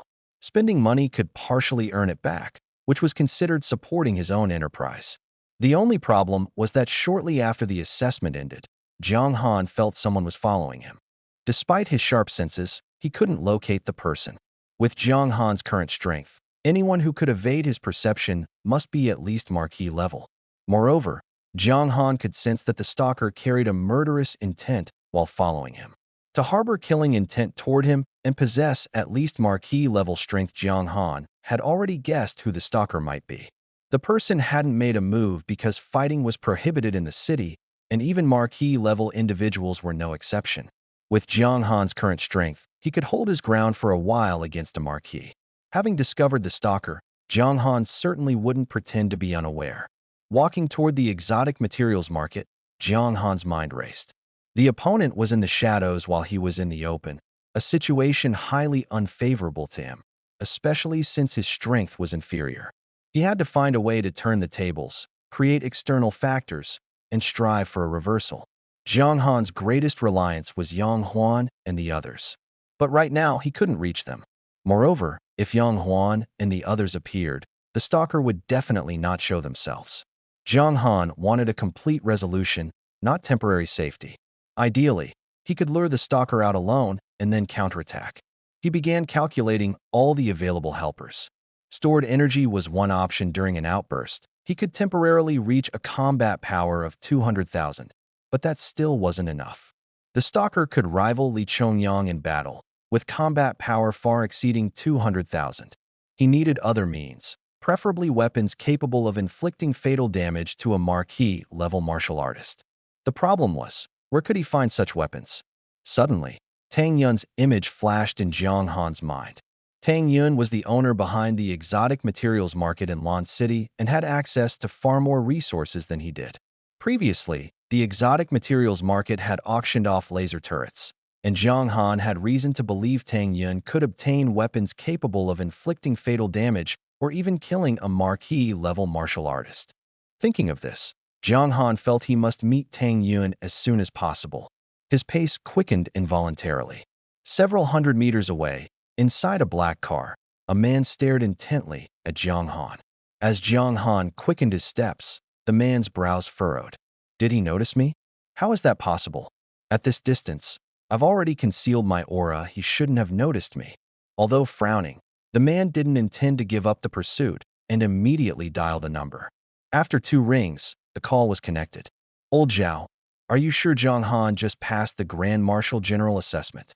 I'm sure he fought against me. I've already sent you the battle footage. This kid is impressive. His blade skills are excellent, and he can control thunder. He's far stronger than me. Be careful when you make your move. On the other end of the phone was the voice of a middle-aged man. Hearing this, the man in the car frowned slightly, gave a brief thanks, and then hung up. His communication wristband vibrated simultaneously, displaying a video. The man stared at the footage of Jiang Han's battle, and his expression instantly darkened. This kid's talent is truly extraordinary. No wonder Yang Huan is so protective of him. If it weren't for that matter, I might have wanted to befriend him. Give him another 2 years, and even I might not be his match. Unfortunately, there's no time left. Fenger, just wait a few more days, and I'll make Jiang Han die with you. Jiang Han had no idea that someone had released the video of his combat assessment. At this moment, he had just knocked on Tang Yun's office door. After receiving a response, he pushed the door open and entered. Tang Yun was still busy, but upon seeing Jiang Han come in, she put down her pen and showed a hint of puzzlement. "Mr. Jiang, is there something you need?" Tang Yun looked at Jiang Han, her eyes filled with curiosity. Although she wanted to see Jiang Han more often, she could only pretend to frown at this moment. "Sorry to disturb you." Jiang Han bowed slightly and got straight to the point. "I came to ask if President Tang has any way to obtain advanced lethal weapons." Tang Yun was momentarily stunned by his words. She set down her pen and slowly spoke. "Thermal weapons?" "Yes." Jiang Han didn't deny it and nodded. Tang Yun frowned deeply. Thermal weapons are only produced for large-scale city defense projects, and they all have serial numbers. "By the way, Mr. Jiang, why do you need advanced thermal weapons?" "For personal reasons. Earlier in the arena, I defeated someone who tried to harm my friend. Now that person's father has come looking for me, so I need to make some preparations." Jiang Han didn't elaborate on the details, only mentioned the key points. With Tang Yun's capabilities, it wouldn't be hard for her to investigate the matter. "A marquee-level opponent?" Tang Yun asked again. For Jiang Han to be this cautious, it must be someone of marquee-level strength. Jiang Han nodded. Tang Yun continued. "Marquises are formidable, but shouldn't you be able to deal with them easily? Why not ask your captain? I don't believe a marquis would dare provoke your captain." Yang Huan was a human envoy, and naturally, a marquis wouldn't dare truly provoke him. But the situation wasn't that simple. "If I go to the captain, they won't make a move. Besides, the captain and the others are currently deep in the wilderness and can't be reached. So I had to come to President Tang to see if I could purchase advanced thermal weapons." The fact that Jiang Han thought of using connections to solve the problem showed he had a good head on his shoulders. And the first person he sought out was her. "I can get thermal weapons, but those capable of killing a marquis won't come cheap." Tang Yun's expression remained serious. As expected, Tang Yun had a way to obtain thermal weapons. "Price isn't an issue. I can use Han Yu's shares as collateral and settle the payment within a month." As long as he could acquire weapons capable of delivering a fatal blow to a marquis, Jiang Han was confident he could lure the opponent out and deal a heavy blow. If Tang Yun agreed, the matter would be much easier to handle. "No need to go to such trouble. Pay whenever you have the money. As for thermal weapons capable of killing a marquis, I'll give you 3 options: laser turrets, energy bombs, and long-range firepower bombardment." Tang Yun not only managed to obtain it, but also provided 3 options directly. This was normal, as the channels in the exotic materials market were quite unique. However, these 3 options made Jiang Han hesitate. He had used laser turrets before and understood their pros and cons. Against opponents stronger than himself, whether the laser turret could hit was uncertain, and the key issue was whether there would be an opportunity to fire. He wasn't very familiar with the energy bomb, but guessed it was a tool for area damage, with the advantage of instant activation. As for long-range firepower bombardment, Jiang Han didn't even consider it. Who knew how accurate the bombardment would be? If it ended up harming the enemy by 800 but costing himself 1,000, it would be a huge loss. "What does the energy bomb look like?" Jiang Han asked, and Tang Yun's eyes showed a hint of admiration. The principle of the energy bomb is to compress energy from an alternate space to an extreme degree and trigger a mutation through a special activation device, disrupting the surrounding energy. Simply put, its direct destructive power isn't significant, but its impact is astonishing. Because within the affected area of the bomb, energy will become chaotic for a short period. Below the war god level, during that time, it's impossible to manipulate energy. After Tang Yun's brief explanation, Jiang Han immediately understood. This thing was like a cheat tool. It could level the playing field between both sides. If energy couldn't be manipulated, the greatest advantage of a war marquis would be lost. The biggest gap between a war marquis and a great general lies in the amount of energy they can manipulate. From a martial artist to a great general, the process is essentially about training one's body. The use of energy is very straightforward and crude. Except for Jiang Han's special case, other martial artists at the great general level, even if they awaken an S-level talent, can at most increase their elemental affinity to 20%, which is already the limit. Only when their physical constitution surpasses the limits of a great general can their body accommodate more energy. It's only at that stage that martial artists can manipulate energy on a large scale. The skill walking on air is exclusive to War Marquis level martial artists precisely for this reason. Martial artists below the War Marquis level struggle to sustain themselves with the energy they manipulate for long periods. But if Jiang Han could detonate the energy bomb, directly weakening the War Marquis' greatest advantage, coupled with the rapid physical enhancement brought by energy bursts, he would have a real chance to counterattack and defeat the opponent. After multiple energy bursts, Jiang Han had already figured out the rules. Energy bursts don't affect talent or martial techniques, they only significantly enhance physical attributes for a short time. In this state, Jiang Han's physical attributes could increase several-fold. In close combat against a War Marquis, Jiang Han might not necessarily lose. This is the one. Jiang Han's eyes gleamed with excitement. This thing was incredibly useful, why not buy a few more in case they came in handy later? President Tang, could you help me prepare 2 more? No. Tang Yun refused decisively. The usage scenarios for this kind of item are very limited. It's only used during large-scale beast-tide outbreaks when humanity's advanced combat forces are insufficient. Each one is strictly controlled. Selling you one is already the limit. External tools are ultimately not a reflection of one's true strength, so upon hearing Tang Yun's refusal, Jiang Han didn't dwell on it. When's the soonest I can get it? It's in Lan City. I brought it along when I came from the capital. I can give it to you right now. Hearing this, Jiang Han secretly breathed a sigh of relief. He had been worried that it would take several days to transfer the item, but this was perfect. With this item, everything became possible. The energy bomb was even more compact than Jiang Han had imagined. Rather than a bomb, it looked more like a small porcelain shard. Made entirely of ceramic, it was as white as jade, oval-shaped, with a crack along the edge, appearing as if 2 pieces were joined together. When using it, just channel energy into it, and then crush it, Tang Yun explained, watching Jiang Han toy with the energy bomb. The substance inside will automatically react upon contact with the immense energy released in an instant. The porcelain shard can block ordinary energy flow, so be careful when carrying it, don't break it. Jiang Han nodded, put away the energy bomb, and stopped fiddling with it. This thing was worth $1 billion per piece, and Tang Yun only had this one. If it broke, it would be a big problem. Having obtained what he wanted, Jiang Han felt more confident. After bidding farewell to Tang Yun, he continued with his previous plan. First, procure supplies, then set off for the wasteland to lure the opponent into action. However, before departing, Jiang Han had one more thing to do. He used his wristband to call Lin Jixue. Originally, if he hadn't been targeted, Jiang Han had planned to go to the wasteland with Lin Jixue.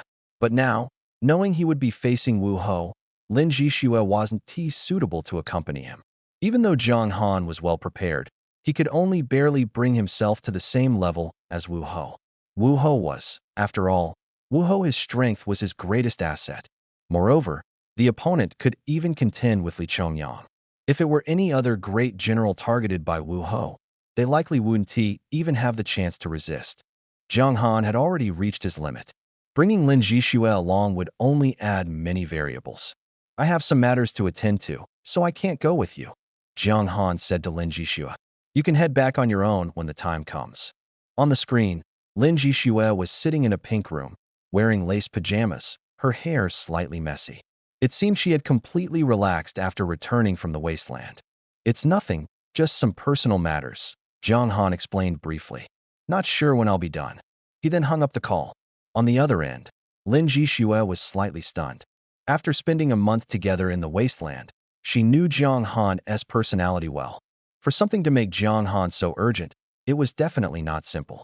Moreover, for some reason, she felt as if Jiang Han was deliberately excluding her. Jiang Han didn't notice Lin Jixue's thoughts, nor did he have the energy to care. Little did he know, this matter involved quite a few people. In Tang Yun's office, after Jiang Han left, Tang Yun remained seated in her chair, her eyes slightly closed, lost in thought. After a long while, she finally let out a deep breath. During these few minutes, she had reviewed the video records of Jiang Han on the life and death platform. She had come to understand everything that had happened since Jiang Han left the steel front line. Then, she began to sort out the key points. Jiang Han's conflict with Wu Ho was witnessed firsthand by Yang Huan. But afterward, Yang Huan neither privately warned Jiang Han nor intervened. There was only one possibility. This Wu Ho was a whetstone Yang Huan had left for Jiang Han. The purpose was to apply pressure on Jiang Han and prevent him from becoming complacent.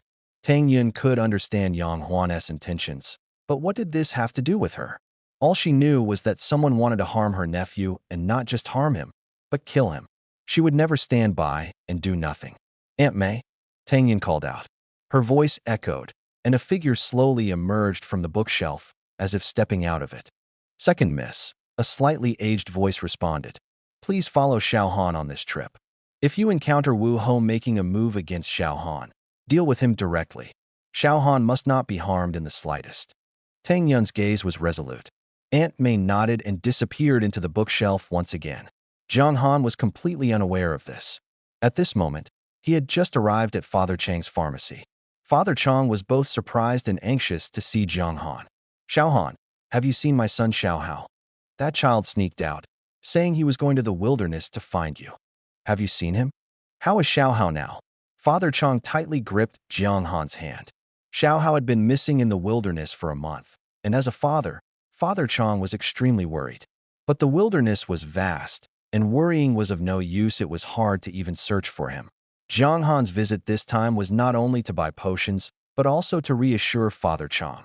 Xiao Hao had previously mentioned wanting Jiang Han to go home to fetch his study materials, but in reality, it was an excuse to let Jiang Han deliver a message of safety to his parents. "Don't worry, Uncle Chang. Xiao Hao is very safe right now. With Wu Ho protecting him, there's no problem. Moreover, over the past month, his strength has improved significantly, so you don't need to worry." Jiang Han's words slightly eased Father Chang's anxiety, and only then did they discuss the purchase of potions. Father Chang was very generous, offering a direct 30% discount. Although potion profits were high, considering the costs of research, transportation, and production, a 30% discount significantly reduced the profit margin. Jiang Han didn't refuse. With lower prices, he simply bought more. With an order worth several million, Father Chang still managed to make a decent profit. This time, Jiang Han almost cleared out all the stock in Father Chang's potion factory. Aside from low-end potions, some high-grade potions for Jiang Han's personal use still needed to be specially prepared. However, they would be ready soon, as the materials were available on the first floor. Looking at the 4 large boxes in front of him, Jiang Han was satisfied as he stored them in his system space. This batch of potions would be enough for the special training team to use until the training ended. For this, Jiang Han spent a total of 4 million alliance coins. After buying the potions, Jiang Han also purchased living supplies. This part was much cheaper. A whole truckload of supplies cost only tens of thousands of alliance coins. Jiang Han made sure everything was ready. At this point, he had completed all the tasks assigned to him by Yang Huan. Jiang Han had no reason to stay in the city any longer. Under the night sky, Jiang Han boarded the train heading toward the steel defense line. Traveling with him was the person who had been secretly watching him all along. The wilderness at night appeared particularly desolate. In the distance, only a few brightly lit high-rise buildings could be seen. But this place was already more than 10 kilometers away from the steel defense line. Jiang Han could sense something slowly approaching from behind. Even after coming this far, "You still don't dare to make a move?" Jiang Han muttered to himself, but his steps did not falter. Since the other party wanted him to go further, he would oblige. This continued for nearly 10 minutes. When the distance to the steel defense line was 50 kilometers, the sense of danger from behind suddenly intensified. Jiang Han instinctively turned around and quickly dodged. In the next moment, a long blade pierced through his afterimage and plunged into the soft ground, leaving only the hilt exposed. Finally making a move, Jiang Han steadied himself and looked toward the direction of the attack. A figure emerged from the darkness, clad in armor and holding another long blade. Unlike Jiang Han's slender sword, the opponent's weapon was a broad, heavy blade. Jiang Han wasted no words. In addition to the armor he was wearing, Liquid armor spread from his wrist to cover his entire body. 2 layers of armor provided double protection. At the same time, Lin Yuan appeared in his hand. The blade reflected a bright gleam under the moonlight. Since the opponent had already made an appearance, it was clear that he intended to settle things with Jiang Han here and now. Since killing intent had already surged, Jiang Han naturally wouldn't hold anything back. "You brat, a month ago you killed my son," the man growled. "A month later, I want you to join him in the grave." As soon as the words fell, the man's spatial ring flashed, and out of thin air appeared a blood-red coffin crafted from mahogany. He grabbed it with one hand and slowly lowered it to the ground. A coffin. Jiang Han's eyelids twitched involuntarily at the sight of the dark red coffin.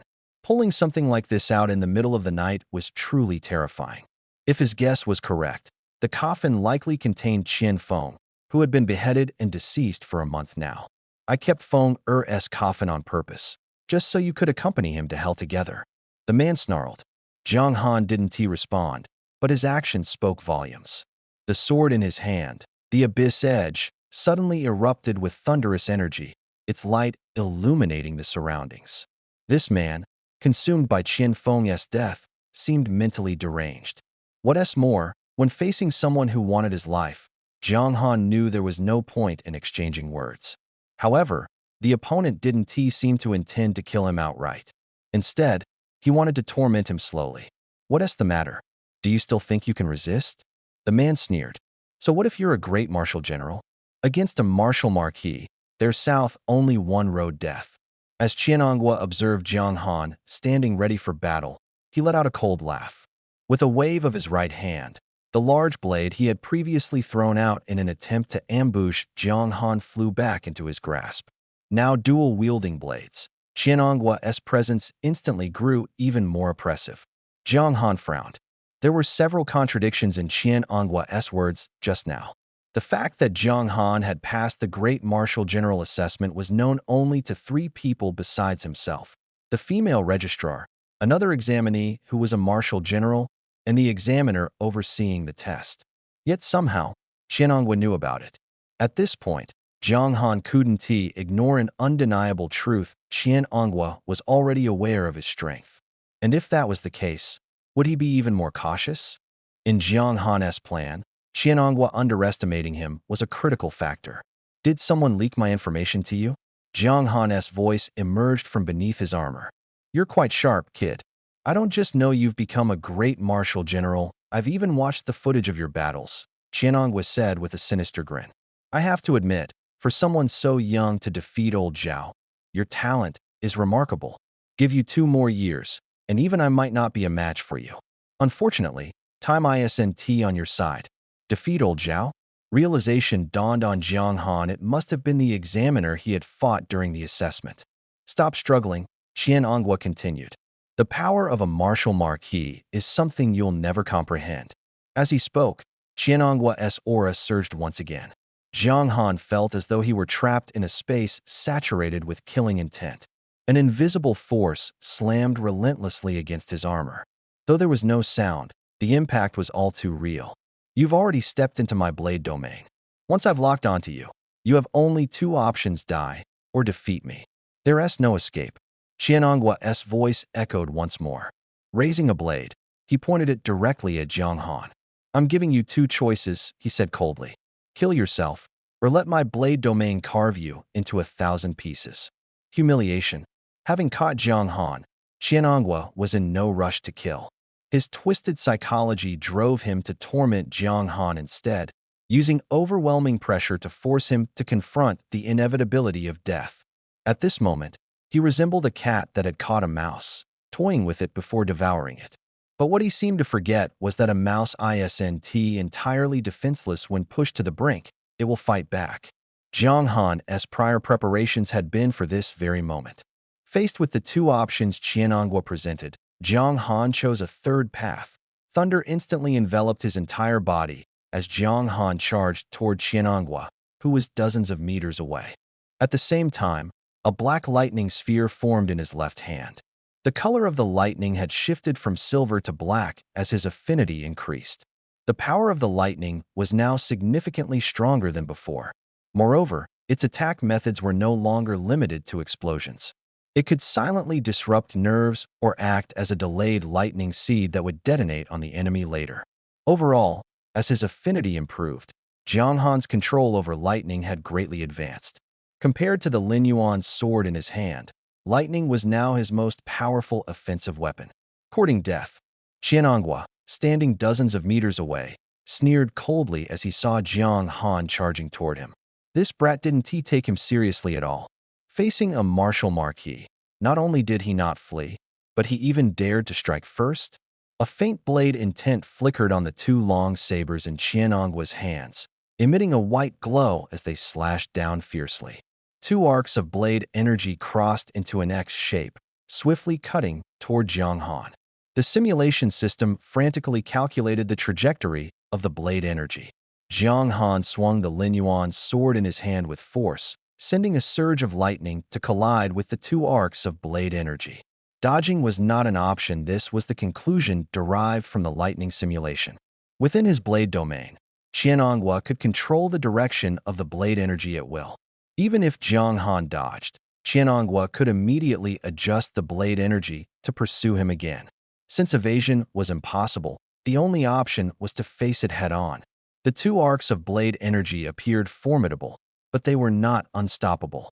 Jiang Han's Lin Yuan's sword, wrapped in lightning, slashed fiercely at the blade energy.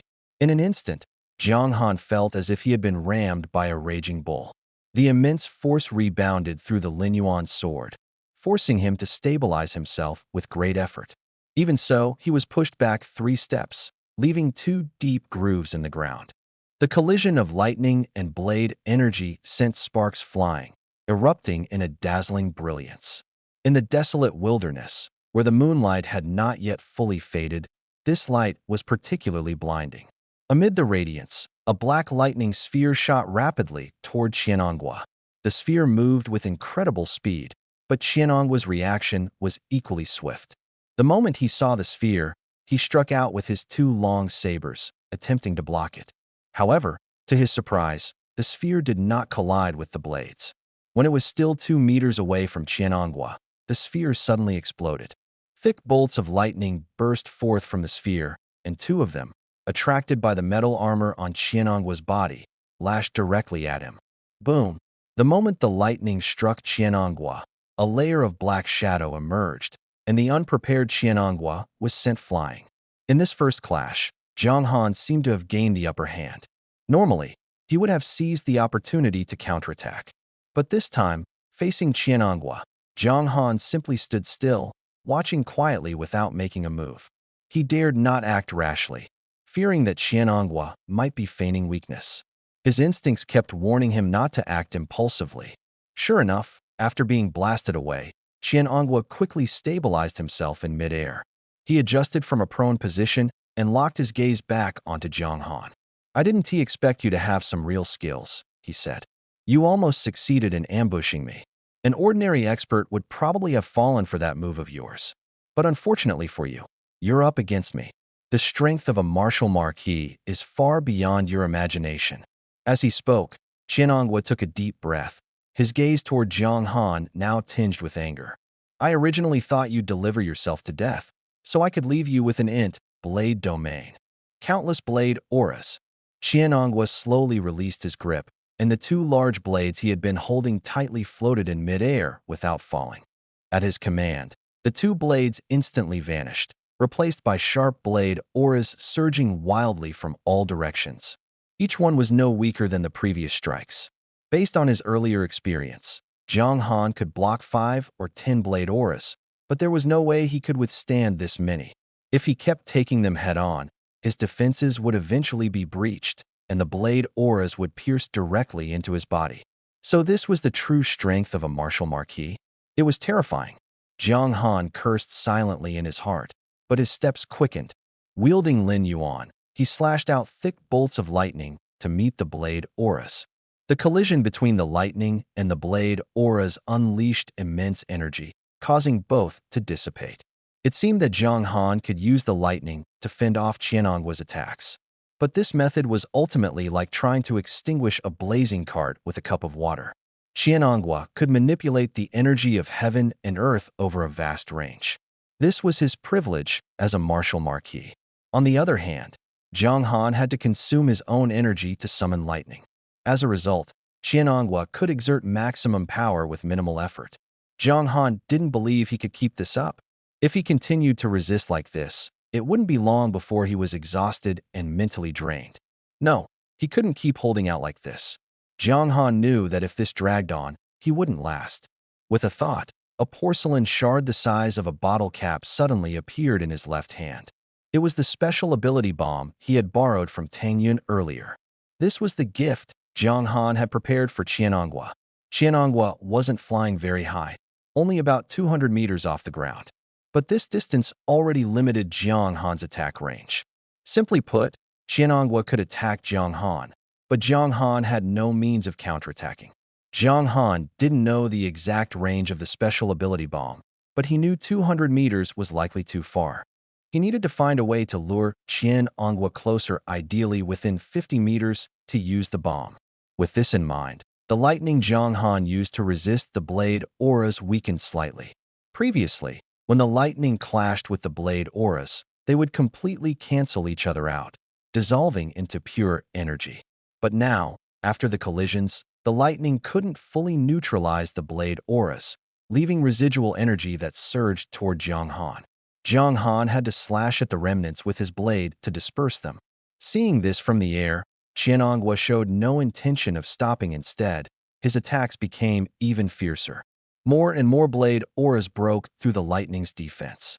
Jiang Han struggled to defend himself, but found it increasingly difficult to block the blade auras coming from all directions. Two blade auras breached his defenses and struck Jiang Han hard. Clang! The blade auras collided with Jiang Han's armor, disrupting his defense. His balance faltered, and even more blade auras broke through his defenses. Among them was one blade aura that was noticeably stronger than the others. Boom! Jiang Han was sent flying and crashed heavily to the ground. The impact caused his blood and energy to churn within, leaving him with no external injuries but significant internal damage. Seeing this, Qianhongwa burst into laughter.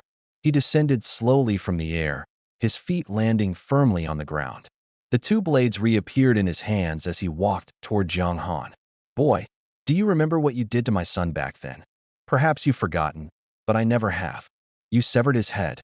At that moment, I swore I would kill you the same way you killed Feng. Unfortunately, Li Chongyang and Yang Huan stopped me that time.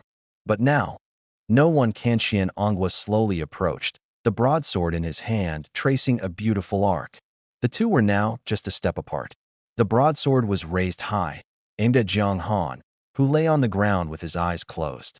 Qianhongwa intended to sever Jiang Han's head to avenge his son. But what greeted him was a sudden burst of lightning from Jiang Han's left hand. Boom! As Jiang Han crushed a porcelain shard, he channeled the gathered lightning into it. Before Qianhongwa's broadsword could descend, an energy vortex began to swirl in Jiang Han's hand. Though the vortex had no offensive power, it drew in the surrounding free energy.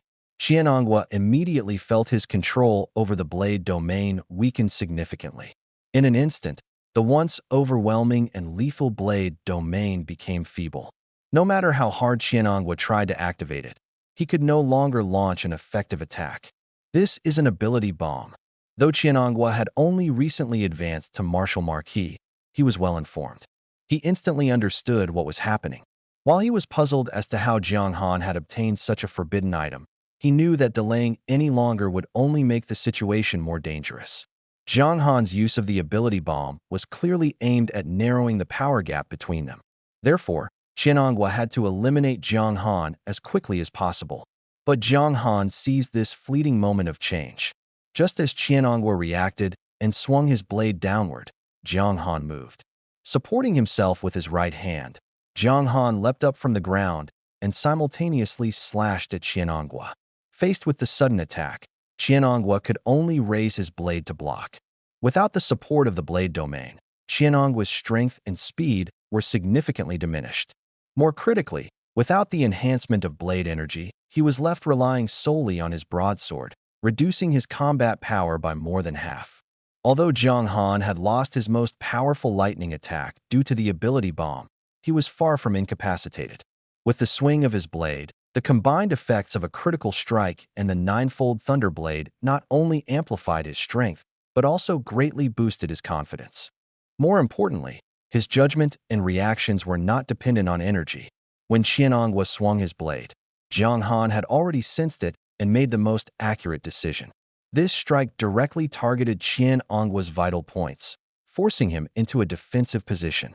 This was the advantage of innate talent. While the ability bomb had affected Jiang Han, it had not destroyed his combat prowess. Even without lightning, Jiang Han remained at the level of a great martial general. Qianonghua, on the other hand, had lost his most crucial weapon. At this moment, Qianonghua still posed a threat to Jiang Han, but it was a threat within manageable limits. Clang! The clash of metal produced a piercing sound. Jiang Han could clearly feel that Qianonghua's strength was not much greater than his own. With the support of critical strikes and the ninefold Thunderblade, along with precise calculations, Jiang Han was fully capable of holding his own against Qianonghua. He realized that he might not even need to tap into his stored energy to contend with Qianonghua. This discovery thrilled Jiang Han. Every part of his plan had been leading up to this moment. After the initial clash, Jiang Han did not relent, his blade slicing out once more. Qianonghua also raised his blade to counter. As a martial marquis, Qianonghua should have easily overpowered Jiang Han. Yet now, their exchanges had reached a strange equilibrium in a short period of time. At this point, the results of Jiang Han's month-long training with Wang Jinhu were fully on display. Jiang Han's combat experience was on par with Qianonghua's, and he had already seen through all of Qianonghua's attack patterns. Now, Jiang Han began to gradually gain the upper hand. As Qianonghua fought while retreating, his astonishment grew with each passing moment. This moment, he had only one thought. He had encountered a monster. That's right. Jiang Han gave him an unusual feeling. After the explosion of the ability bomb, no one could unleash energy attacks. His own strength had clearly diminished, so why did Jiang Han seem completely unaffected? What shocked Qianonghua even more was that, after decades of fighting on the wasteland, he had honed his blade techniques. Yet in front of Jiang Han, they were merely at a beginner's level. This was what truly astonished Qianonghua. How old was Jiang Han? How could his blade techniques be so profound? Moreover, every attack he made seemed to be anticipated by Jiang Han, either blocked or forced into defense. This feeling was suffocating.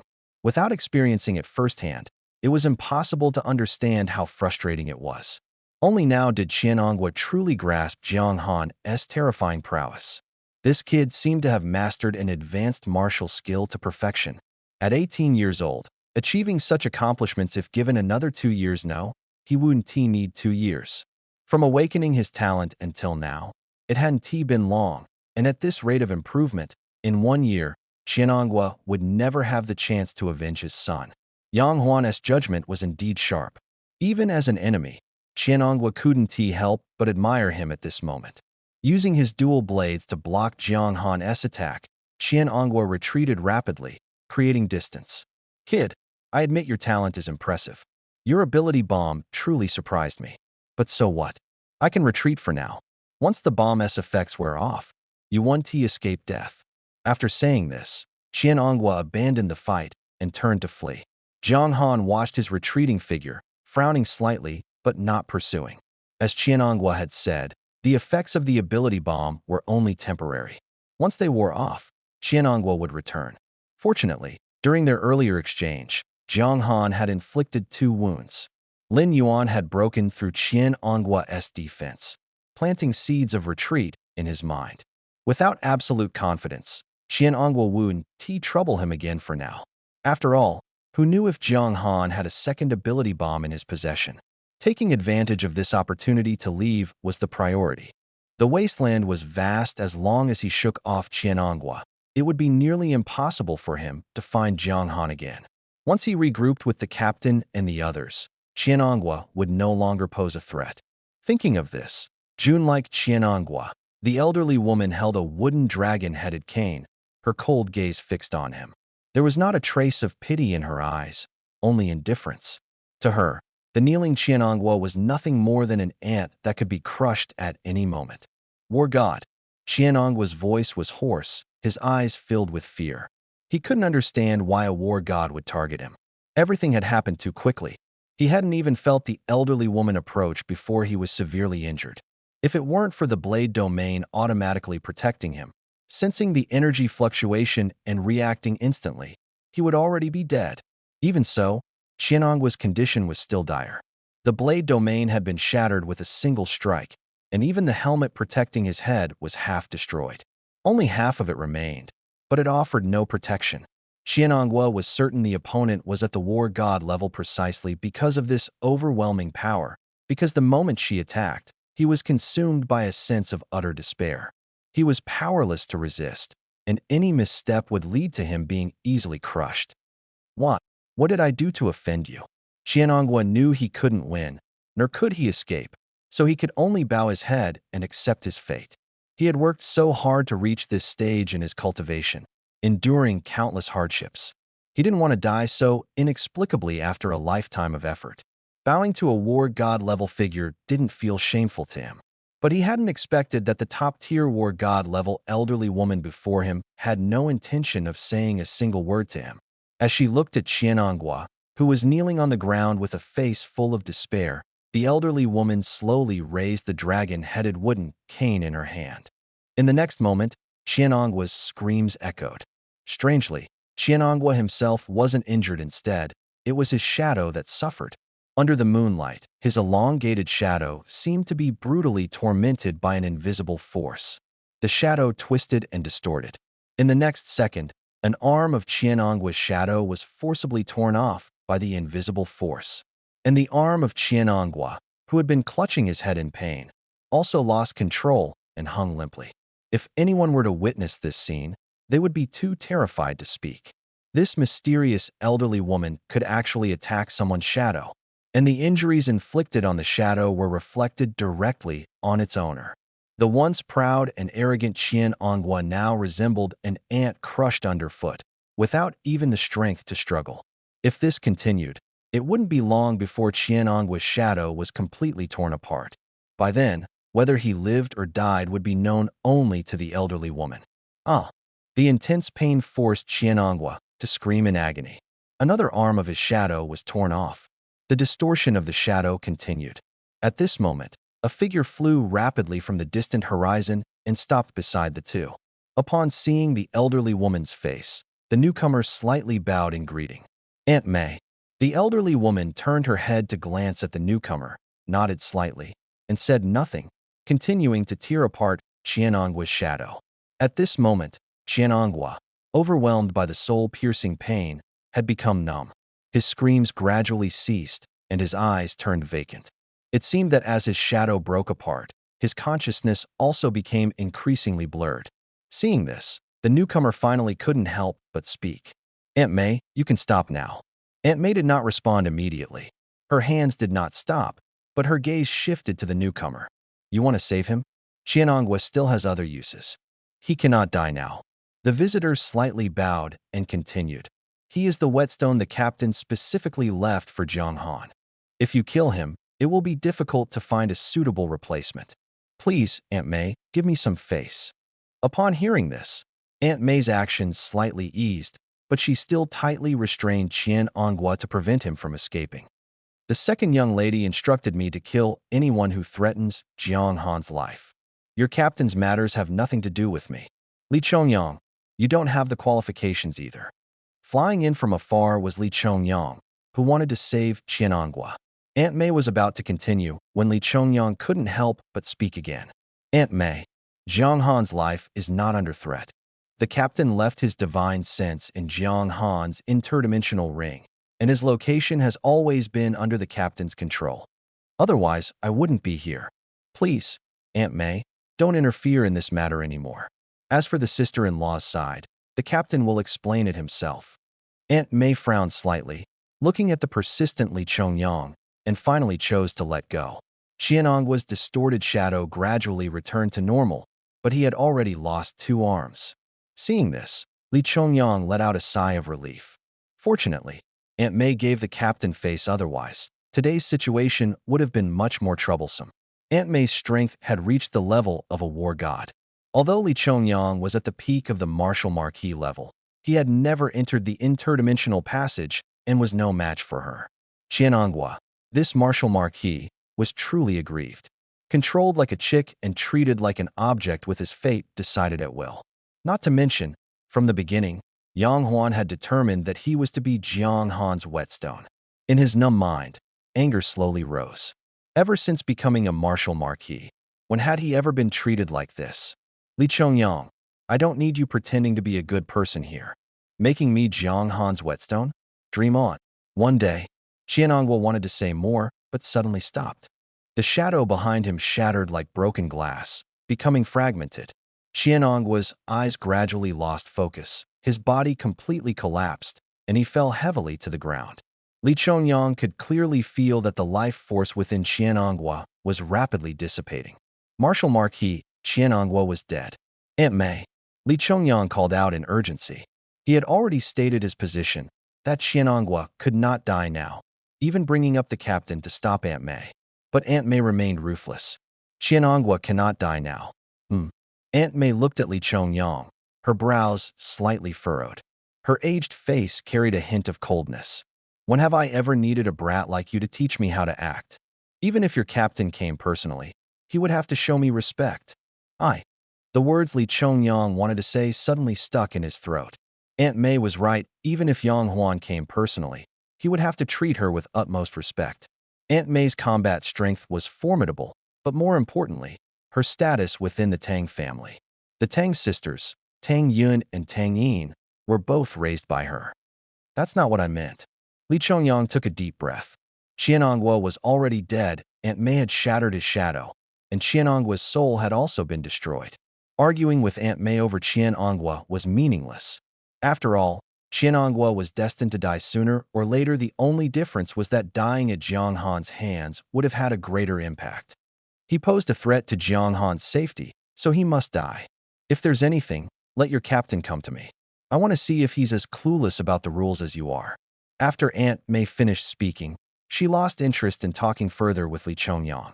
Her figure gradually became illusory, like a shadow floating on the ground, heading toward the steel defense line. Li Chongyang showed a bitter smile, watching Aunt May's figure fade into the distance, then glancing at Qiananghua, who had completely lost all signs of life.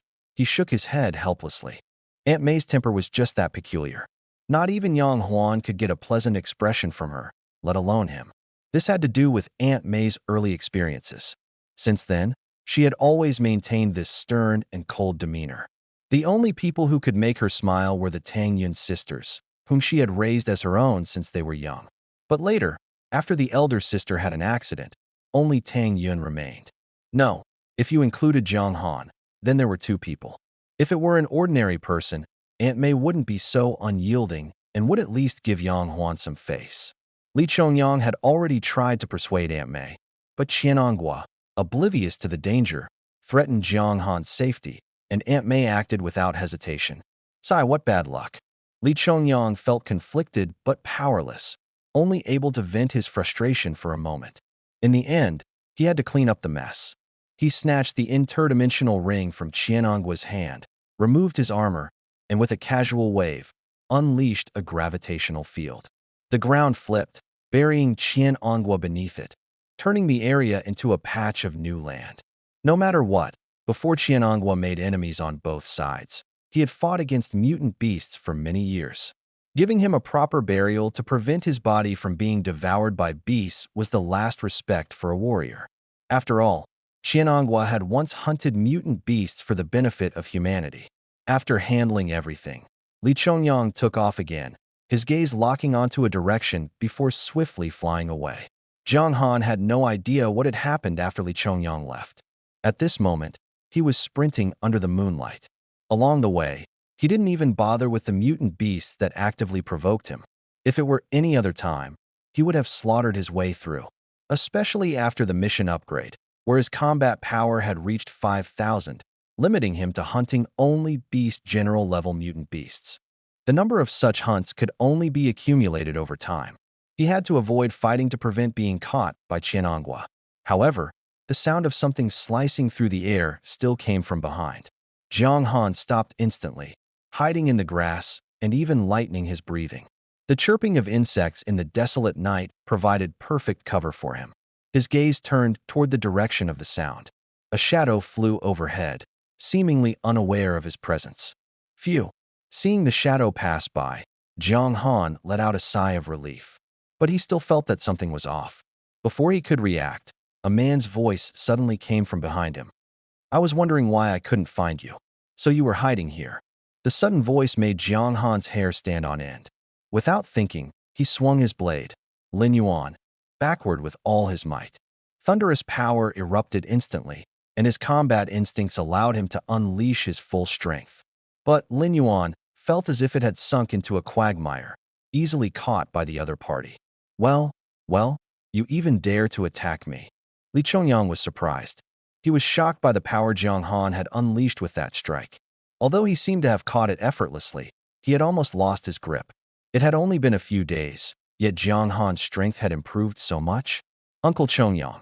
Jiang Han looked at the familiar armor on Li Chongyang and finally realized who it was. His tense nerves relaxed that Li Chongyang is here, and everything is safe now. Even if Qianongguo were to show up now, he wouldn't be a match for Li Chongyang. Stop playing with the knife. Put it away first. That electric shock of yours really hurt, Li Chongyang said, shaking his numb hand. Although he wasn't injured, the tingling sensation was uncomfortable. Jiang Han put Lin Yuan back into the system space and asked, Uncle Chongyang, why are you here? If you didn't come back, how could I be at ease? Li Chongyang replied, flipping his left hand to reveal a spatial ring lying quietly in his palm. The captain attached his divine sense to the ring he gave you before you set out. He sent me to fetch you, saying you'd already entered the wilderness. On the way, I happened to encounter Qianongguo, whose aura was unstable, so I dealt with him. I also took his spatial ring. Qianongguo was gone. That was his end. Qianongguo is dead? Jiang Han was momentarily stunned, but didn't say much. Still, the timing was too coincidental. Jiang Han had just fought Qianongguo, and then Li Chongyang arrived to finish him off? Let's go. The captain is still waiting, Li Chongyang said. With a wave of his right hand, Jiang Han's entire body floated up, and the two figures swiftly streaked across the sky. The battle had come and gone quickly. Jiang Han didn't know the details, nor did he want to. After all, this matter involved experts at the marquis level, and Li Chongyang's arrival had been sanctioned by Yang Huan. This wasn't something Jiang Han should meddle in. Li Chongyang didn't say much, not wanting Jiang Han to get too deeply involved. The death of a marquis-level expert was bound to cause a stir. In truth, Li Chongyang hadn't figured out how to explain it to Jiang Han. With Qianongguo dead, Yang Huan's previous plans were now void, and he needed to consult Yang Huan first. Originally, it would have taken Jiang Han several hours to travel, but with Li Chongyang's help, it only took about 2 hours. It was still the same waterfall, the same lakeside. Yang Huan and 3 others were fishing by the lake when Li Chongyang landed with Jiang Han. Nothing happened, right? Yang Huan glanced over. Li Chongyang's expression was a bit odd, and Yang Huan knew something must have happened. But with Jiang Han present, he refrained from asking and simply nodded, signaling to discuss it later. Looking at Jiang Han, he noticed he was alone. Where's Shaolin? Qianongguo was chasing us. I came back first. She should arrive tomorrow, Jiang Han replied. Yang Huan didn't dwell on it, waving his hand. The vacation isn't over yet. You can go chat with your companions. Special training resumes tomorrow morning. It was clear he was dismissing Jiang Han for now. Jiang Han had no objections, nodded, and turned to find Xiao Bai. After binding as the primary pet with Xiao Bai, Jiang Han could sense Xiao Bai's location as long as they weren't too far apart, and they could communicate mentally to some extent. Once Jiang Han had walked far enough away, and it was confirmed no one else was around, Yang Huan finally spoke. What happened? Su Ran got up and gave his seat to Li Chongyang, then went off to patrol. Here's what happened, Li Chongyang began, sitting down and recounting the recent events to Yang Huan. After Jiang Han entered the wilderness, Qianongguo followed him but didn't make a move until 50 kilometers in. The most important thing is that Jiang Han's strength has skyrocketed over the past 2 days, almost reaching the marquis level. Almost at the marquis level. Everyone stopped what they were doing and looked at Li Chongyang in astonishment. Are you sure? Even Yang Huan couldn't help but ask. Yes, I watched the battle with my own eyes. I'm certain. Jiang Han deliberately feigned weakness against Qian Ongwa's blade domain, lured him in, and then detonated an ability bomb. An ability bomb. Hearing this word, Yang Huan immediately understood. He smiled helplessly, switched to another worm, and continued fishing. Jiang Han never hid his strength before. Wang Jinhu frowned, recalling, and said with certainty. He had fought alongside Jiang Han for a month and knew that Jiang Han was improving rapidly every day. If he had still been hiding his strength, it wouldn't just be called talent, it would be beyond comprehension. Then he must have encountered some opportunity, causing his strength to skyrocket suddenly. Li Chongyang added. Yang Huan interrupted. That's not important.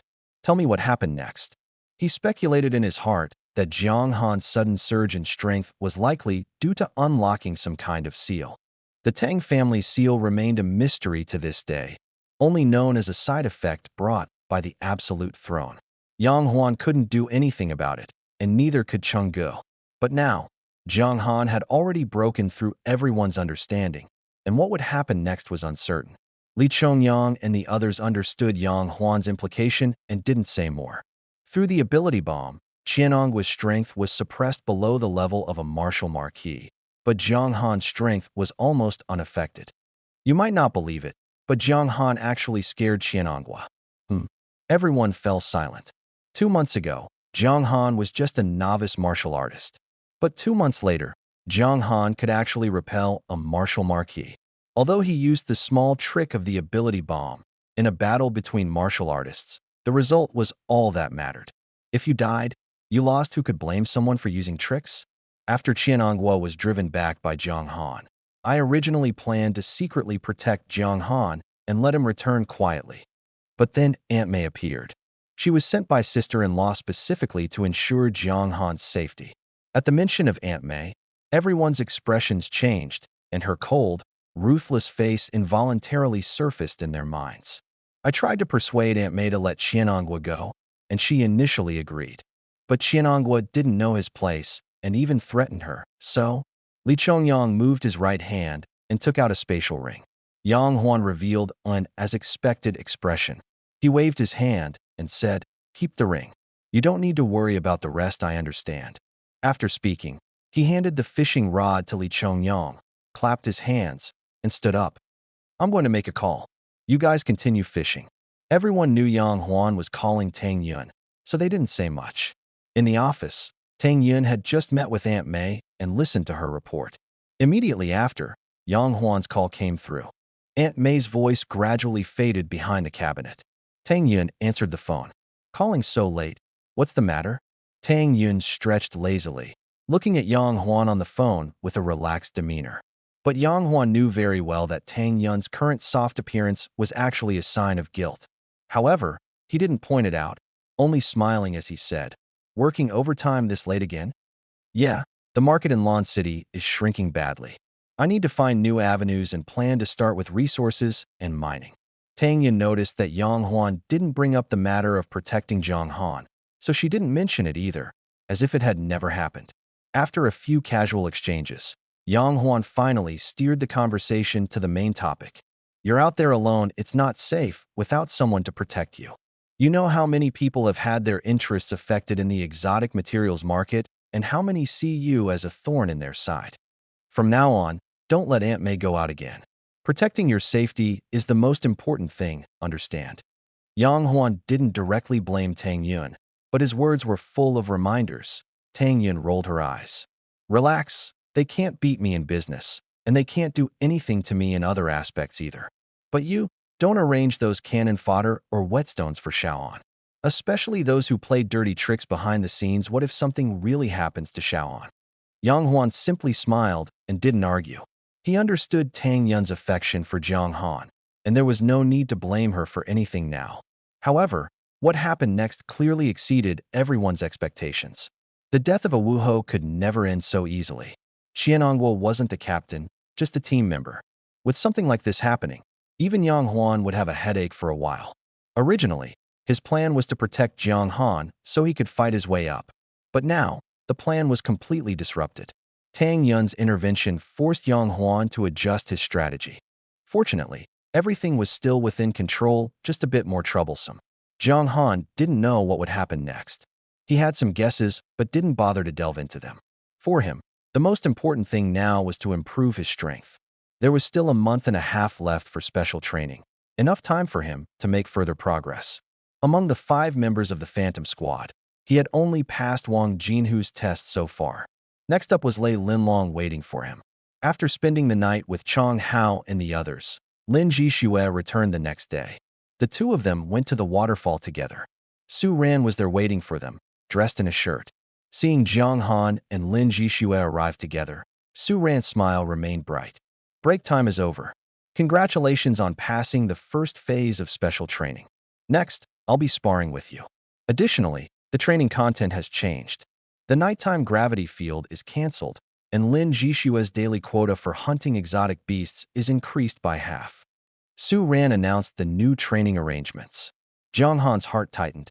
Lin Jishue's tasks had been increased, which meant his would definitely be even harder.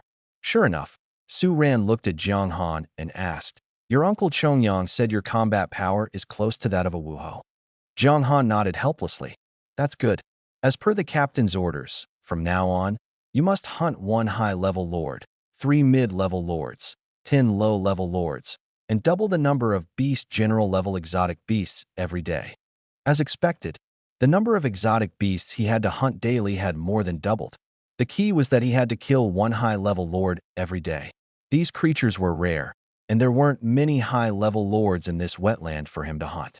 As if seeing through Jiang Han's thoughts, Su Ran spoke again. "Don't worry, the captain will bring you 1 high-level lord every day. You just need to take it down." If that were the case, Jiang Han could save quite a bit of time. After the special training plan was rearranged, the intensity of the training increased significantly. However, Jiang Han's strength also improved by tens of thousands of points, so the increased intensity was still manageable for him. What Jiang Han looked forward to the most, though, was the sparring with Su Ran. Every Wuhou had their own unique combat style. Wang Jinhu, for instance, excelled at defense. Jiang Han and Lin Jishue had only managed to defeat Wang Jinhu by relying on some clever tricks. But Su Ran, even Wang Jinhu, found him difficult to deal with. "Since you've both agreed, today's special training begins." Su Ran's smile gradually faded. With a wave of his right hand, he summoned a long spear from his interdimensional ring.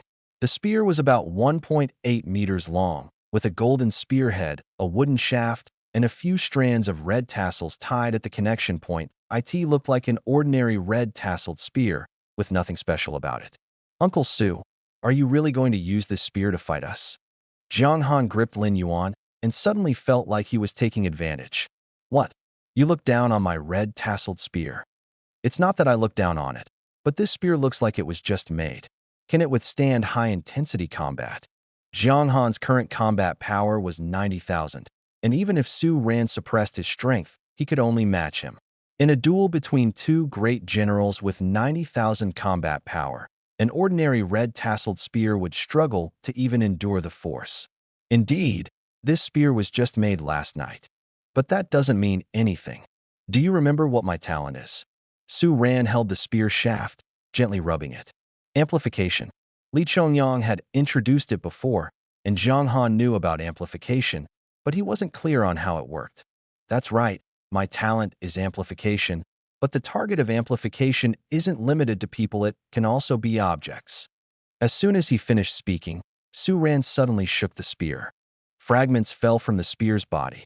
If Jiang Han had previously thought this spear looked like a toy that couldn't hurt anyone, now, after Su Ran's amplification, the spear's hardness had greatly increased, and the tip was exceptionally sharp. Jiang Han could even feel a certain sharpness emanating from it. Now this spear could actually hurt someone. Amplification could be used like this? Jiang Han felt like he'd discovered a new world. Su Ran performed a few spear tricks, clearly well versed in the red tasseled spear. What a pity. With my current strength, if I stop amplifying, the effect will only last for half an hour. Beyond that time, it might be fine for a warrior, but the material of this spear will collapse on its own. Jiang Han understood. Su Ran's amplification was essentially forcibly pulling, and the spear was under pressure it shouldn't bear, so self-collapse was normal. Jiang Han didn't say anything, instinctively raising his blade to block. Clang! The sound of metal clashing rang out, and both Jiang Han and Lin Jixue were startled. Su Ran had already launched an attack first. Uncle Su, you're really not playing fair. Fortunately, Jiang Han reacted quickly, coupled with the muscle memory honed during special training, and blocked the strike. Otherwise, Su Ran's sneak attack might have succeeded. How can you call this unfair? This is called seizing the opponent's mistake. This is also one of the purposes of my training for you. Seize every opportunity and take the chance to severely injure your enemy. Between warriors or between warriors and beasts, once the fight begins, it's a matter of life and death.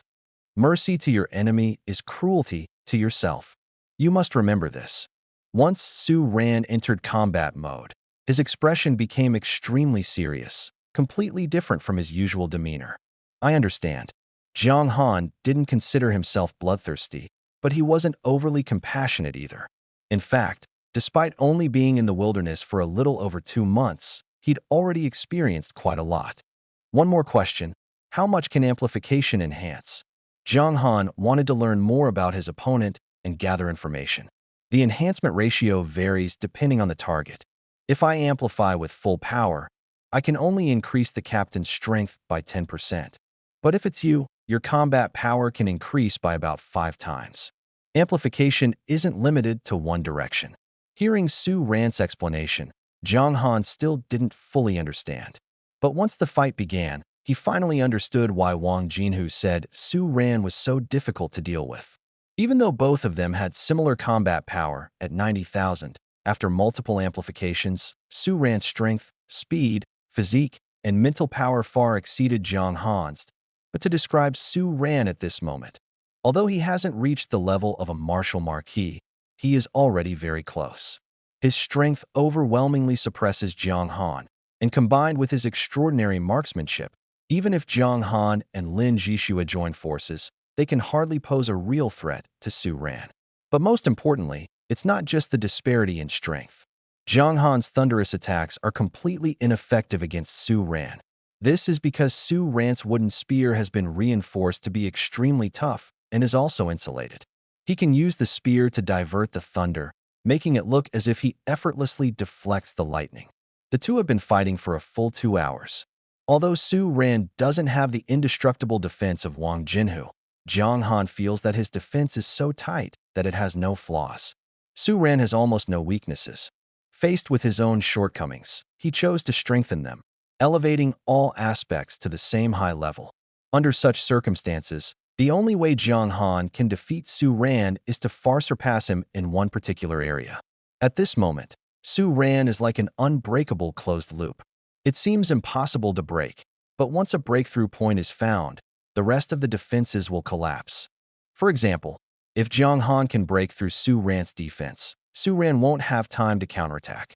However, such opportunities for breakthroughs are extremely rare. Among the paths of improvement, health points are the closest to leveling up. As for thunder and deduction skills, the experience required for upgrading is simply too much. This is yet another long tug of war. Although Jiang Han secretly sighs in his heart, he doesn't feel discouraged. He knows that this high-intensity battle is immensely beneficial to him. Life seems to have returned to how it used to be, facing unbeatable martial marquises every day while frantically hunting exotic beasts. It is worth mentioning that the high-level Lord exotic beasts brought by Yang Huan every day provide Jiang Han with abundant experience. Combined, they yield over 100,000 experience points daily, and with other exotic beasts, Jiang Han can gain nearly 500,000 experience points each day.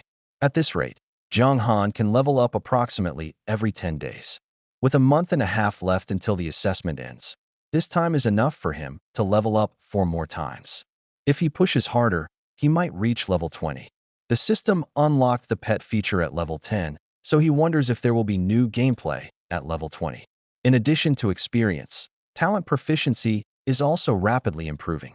Thunder aside for now, the deduction skill should reach level 3 by the end of special training, and the life skill should at least reach level 2. With such expectations, Jiang Han trains with all his might every day. When hunting, even after completing the day's tasks, he doesn't stop until it's almost time to return to the waterfall for meditation. The improvement in strength can be felt every day. Though not much, it accumulates over time. Jiang Han's duel with Su Ran gradually shifts from an overwhelming disadvantage to a more evenly matched battle. Your uncle Jinhu said before that your strength improves quickly. I didn't believe it then, but now I do. Your rate of progress is simply like that of a genius. Su Ran's spear traced a beautiful arc, deflecting the thunder while suddenly thrusting forward, a cold gleam aimed directly at Jiang Han's head. This is Su Ran's most commonly used move. It might be fatal to others, but it's no longer effective against Jiang Han. The deduction skill helps Jiang Han precisely track the spear tip, and he raises his blade to strike down. Clang! The sound of metal clashing rang out. Jiang Han's blade didn't stop, following the spear shaft to slash diagonally towards Su Ran's hands. Su Ran remained calm, stabilizing the spear with his left hand while forcefully pushing the spear's tail with his right. The gun tip that Jiang Han had originally deflected bent like a whip and lashed toward him. Jiang Han had no choice but to use his blade as leverage to deflect the whip once again. Although the exchange lasted only a moment, both sides faced perilous situations but managed to escape unscathed. After the clash, the two stepped back to create distance, preparing to engage again. At that moment, Su Ran's wristband suddenly beeped. A light screen automatically appeared, displaying a map with a flashing red dot. Someone's calling for help. After Jiang Han joined the team, Yang Huan had given him a wristband capable of receiving signals even in the wilderness. Later, it was bound to Jiang Han's identity, allowing him to send and receive distress signals. However, only Su Ran's wristband lit up this time, not Jiang Han's. This likely meant the distress signal was restricted to recipients of a certain level. Typically, only high-level warriors facing life-threatening danger would send such signals, and they were usually directed exclusively to martial marquee-level individuals. This indicated that the warrior sending the distress signal was facing a threat above the martial marquee level. "Let's end the special training here for now," Su Ran said, his smile vanishing as he became serious upon seeing the information on the light screen. Jiang Han, understanding the urgency of the situation, nodded without speaking. The distress location on the light screen was 400 kilometers away, deeper into the wilderness. It would take considerable time to get there.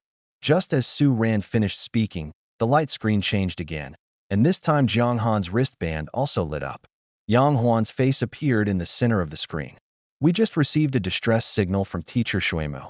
They are under attack by high-level beasts, including 1 Beast Emperor-level creature, 5 Beast King-level creatures, and dozens of Overlord-level creatures. The beast's goal is to completely annihilate the entire Shuimu squad. In addition to Teacher Shuimu, there are nearly 100 S-level gifted students he specially recruited. Our squad is very close to the distress location and has been designated as the first rescue team. We must depart immediately to provide support. Everyone, gather at the waterfall immediately." After saying this, Yang Huan ended the communication. Hearing this, Jiang Han was stunned. He had thought it was just an ordinary squad in danger, but he hadn't expected that the Shuimu Special Training Squad was the one in trouble. "What's wrong?" Su Ran noticed Jiang Han's unusual expression and couldn't help but ask. Jiang Han snapped out of his daze and looked at Su Ran. "Uncle Su, can I go with you?" If he remembered correctly, Jiang Jiu had mentioned before that she was participating in Shuimu's special training, which involved venturing deep into the wilderness. "You want to join the rescue?" Su Ran immediately objected. "No way. The captain has already warned us that this rescue mission is extremely dangerous. A Beast Emperor-level creature has appeared, and even I can't guarantee my safety. If something happens to you, no one will be able to help." Jiang Han's strength was not weak. Being able to fight Su Ran to a standstill already placed him among the top martial marquee-level combatants. However, in this beast crisis, Overlord-level creatures were just the starting point. While Jiang Han might seem strong, he hadn't even crossed the threshold for this level of danger. How could he possibly participate in the rescue? Compared to letting him take such a risk, ensuring Jiang Han's safety was far more important. After listening to Su Ran, Jiang Han shook his head resolutely and said, "I have to go. and I have a reason why I must. The Shuemu Special Recruitment Student Training Squad was under attack by high-level beasts, and Jiang Jiu was undoubtedly in danger. A single strike from an overlord-level beast could cause massive destruction. Under such circumstances, how could Jiang Han sit idly by? He worked hard on his cultivation just to enter Shuemu and reunite with Jiang Jiu. If something happened to Jiang Jiu, what meaning would there be in entering Shuemu? Moreover, his strength was not as simple as it appeared on the surface. If he chose to go all out, Jiang Han could maintain marquee-level combat power for half an hour, qualifying him to participate in the rescue. Lin Jishua gripped her dagger, watching the two argue, her lips tightly pressed together without saying a word. She knew this was something she couldn't intervene in. Jiang Han and Su Ran remained at an impasse. One had a compelling reason to go, while the other didn't want Jiang Han to take the risk. Finally, Su Ran sighed. "Can you tell me why you must go?" Su Ran frowned deeply. "I have a friend in the special recruitment team who also participated in Shuemu's early training. I have to go to ensure her safety." Jiang Han didn't directly say who that friend was, but both Su Ran and Lin Jishua understood his implication, their expressions subtly changing. Su Ran's face grew complicated as he shook his head. "You'll have to ask the captain about this. I can't make the decision." He truly didn't have the authority to decide, nor could he bear the responsibility. Hearing this, Lin Jishua pressed her lips tightly together. "I'll go check on Xiaoying and the others." After Lin Jishua left, only Jiang Han and Su Ran remained, waiting for Yang Huan and the others. Within a few minutes, Yang Huan and his team arrived swiftly. Upon hearing that Jiang Han also wanted to go, Yang Huan merely gave him a deep look before agreeing. This left Li Chongyang and the others puzzled. At this moment, shouldn't they stop Jiang Han? But since Yang Huan had agreed, they had no objections. Su Ran, enhance everyone's agility to the maximum. The target location is still 400 kilometers away. We must arrive within half an hour. Jiang Han, come here. As the captain, Yang Huan gave his orders methodically. Su Ran didn't say much either. Raising his right hand, a faint green halo spread from his palm, enveloping everyone, including Jiang Han. Jiang Han immediately felt his body become much lighter.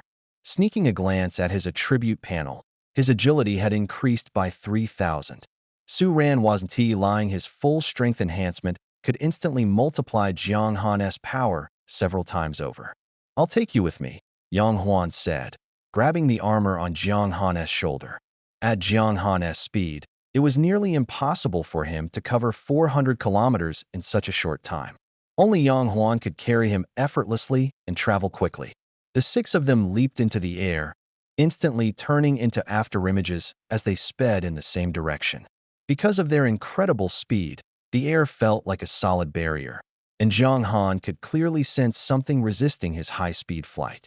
But this was no obstacle for Yang Huan. With a flick of his left hand, a long spear shot forward, piercing through the air ahead and creating a clear airflow gap.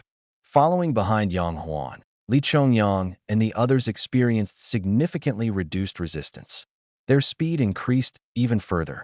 At this pace, crossing 400 kilometers within half an hour was entirely possible. This was Jiang Han's first time experiencing such rapid flight. A speed of 800 kilometers per hour. It was almost as fast as airplanes before the cataclysm. Yet Jiang Han still felt it wasn't fast enough. "Jiu, wait for me. The upcoming battle will be extremely tough. Beast Emperor-level creatures, even I can't guarantee victory. Not to mention, there are several Beast King-level creatures as well." As they flew at high speed, Yang Huan's voice directly entered Jiang Han's mind. Jiang Han couldn't help but turn to look at him. This is a divine sensibility that only those above the Marquis level possess. It allows direct mental communication with you. Don't overexert yourself when you get there. You're not weak, but you're still no match for Overlord-level beasts. Learn to conceal your strength and only cause trouble for Lord-level beasts. Once the mission is complete, retreat immediately and avoid getting involved in the main battlefield. Although Yang Huan agreed to let Jiang Han go, he still reminded him of these precautions. Jiang Han did not argue. He was well aware of the terror of high-level beasts. This time, he was going purely out of concern for Jiang Jiu, not to fight monsters. The signal marker kept changing, indicating that the Shuemu Special Training Team was on the run. Moreover, they were heading in Jiang Han's direction, likely aware that Yang Huan and his team were here. It made sense both teams were special training students from Shuemu, though one was recruited early and the other entered through the unified exam. As time passed, the distance between the two sides grew shorter and strange phenomena began to appear in the sky. What had been a clear, sunny day now had a distinct boundary ahead, with dark clouds gathering on one side. One side was sunny, while the other was shrouded in ominous clouds. Lightning flashed and thunder roared, as if rain was imminent. Jiang Han could feel the oppressive aura beneath the dark clouds.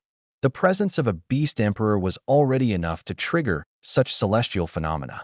The winds howled, the clouds churned, and a murderous aura filled the air, making everyone's hearts tighten. A great battle was about to erupt, and in such a high-level, large-scale conflict, it was uncertain how many lives would be lost.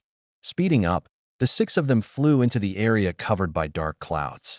In the distance, a black dragon, hundreds of meters long, coiled within the clouds, its massive head extending downward to survey the ground below. Beast Emperor, Jiang Han's heart tightened as he saw the enormous black dragon head. This dragon was different from the dragons of Chinese mythology. It had two pairs of wings on its back. The front wings were large, while the rear wings were smaller. Both pairs were covered in black scales that shimmered with a dark luster. This was Jiang Han's first time encountering a beast of this level, and it felt as though the entire world had been reduced to just this black dragon. It was as if even his soul was being drawn away. Focus. Don't look at it. Yang Huan's voice exploded in Jiang Han's ears like a clap of thunder, pulling him out of his dazed state. Hearing Yang Huan's reminder, Jiang Han quickly averted his gaze and stopped staring at the black dragon.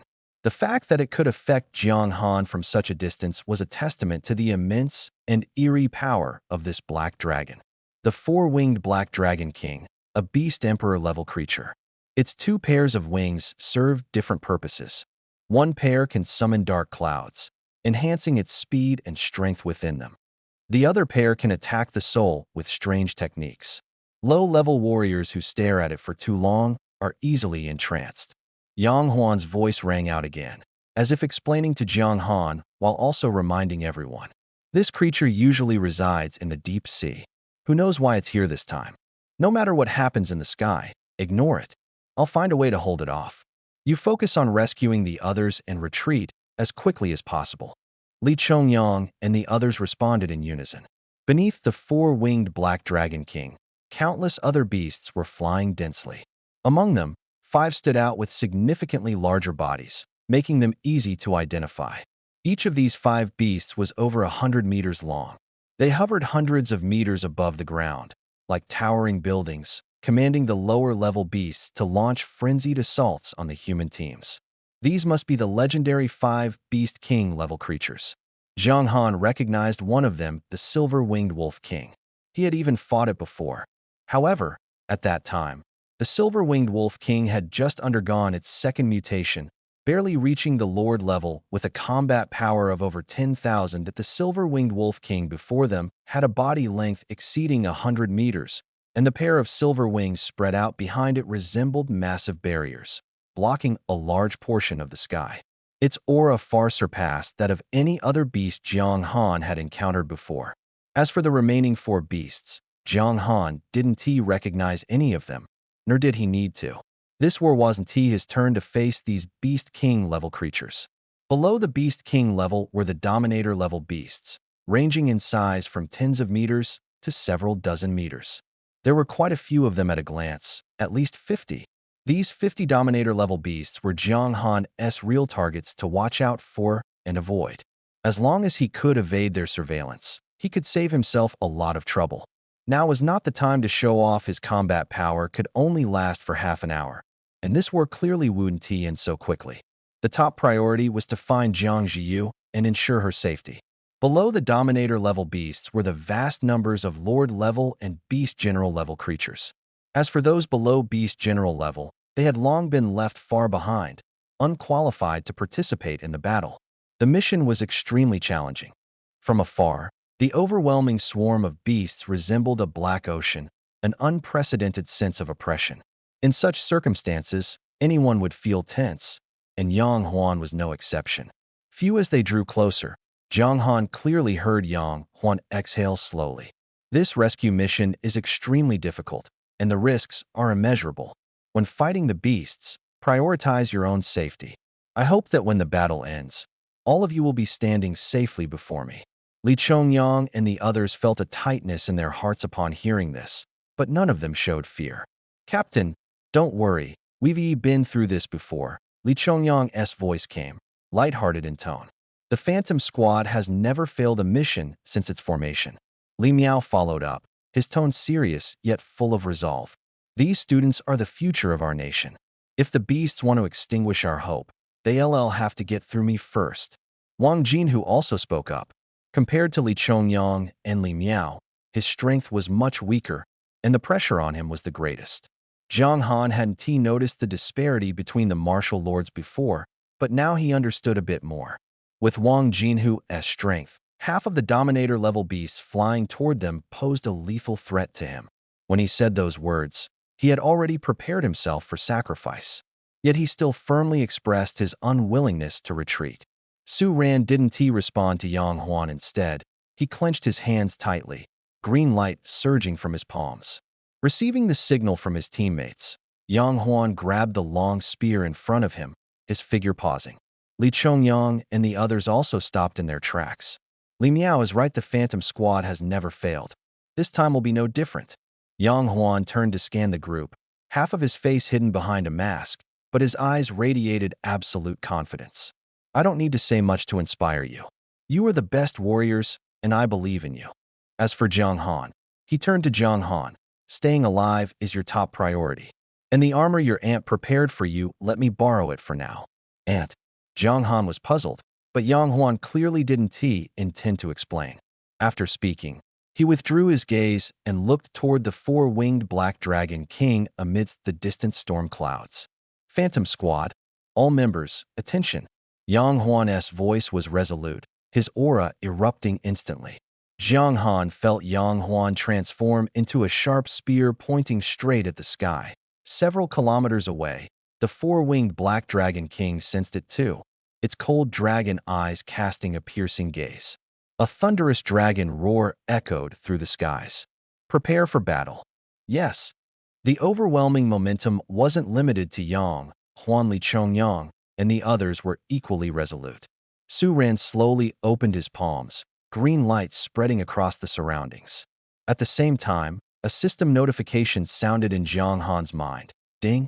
You have received Su Ran's aura amplification, strength increased by 274%. You have received Su Ran's aura amplification, agility increased by 312%. You have received. It wasn't until now that Jiang Han truly understood the terrifying power of Su Ran's amplification. The system issued 10 consecutive notifications. Not only strength and agility, but even recovery abilities, talent mastery, and other attributes were doubled. Glancing at his attribute panel, Jiang Han's combat power easily broke through 100,000, soaring to 170,000. With Su Ran's support, Jiang Han, who was originally at the Great Martial General level, had now stepped into the Martial Marquis tier. An indescribable sensation surged in his heart. Jiang Han felt as though the mysterious energies of heaven and earth were within reach, becoming extraordinarily active. A vortex of energy gathered beneath his feet, and without Yang Huan's assistance, Jiang Han found himself able to hover and fly on his own. This surge in power wasn't limited to Jiang Han alone. Including Yang Huan, every member of the Phantom Squad experienced varying degrees of enhancement. At this moment, Yang Huan led the charge, gripping a long spear, his entire figure transforming into a black shadow as he darted straight toward the four-winged Black Dragon King. Midway, a set of golden armor suddenly materialized, automatically attaching itself to Yang Huan. Was this the armor Yang Huan had mentioned earlier, the one gifted by his aunt? This thought flashed through Jiang Han's mind. In the next instant, four figures sped past him, their target the airborne Overlord-level exotic beast.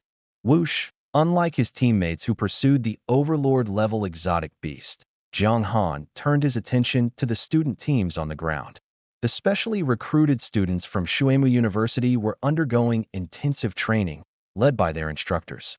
However, at this moment, all the Shuemu instructors were desperately fending off the incoming Overlord-level exotic beasts. The formidable enemies left the instructors overwhelmed, unable to spare any effort to protect the students. Fortunately, these students had spent 2 months training in the wilderness and knew what to do in such situations. Simply put, avoid engaging the exotic beasts and run for their lives. But no matter how fast they ran, the students were still surrounded by the beast tide, trapped in an extremely perilous situation. Jiang Han quickly flew closer, hovering above the crowd, his gaze sweeping across the scene, but he couldn't spot Jiang Zhu anywhere. After 2 months apart, he had no idea what armor Jiang Zhu was wearing or what weapon she was using now. Helpless, he closed his eyes, intending to rely on deduction to locate her. Yet the deduction, which had always been infallible, seemed blocked by some force this time, completely unable to pinpoint Jiang Zhu's location. If not for his ability to predict exotic beast attacks, Jiang Han's combat effectiveness would have been significantly reduced. There must be a high-level exotic beast capable of disrupting deduction. With this realization, Jiang Han's brows furrowed deeply. With deduction failing, he could only search for her slowly.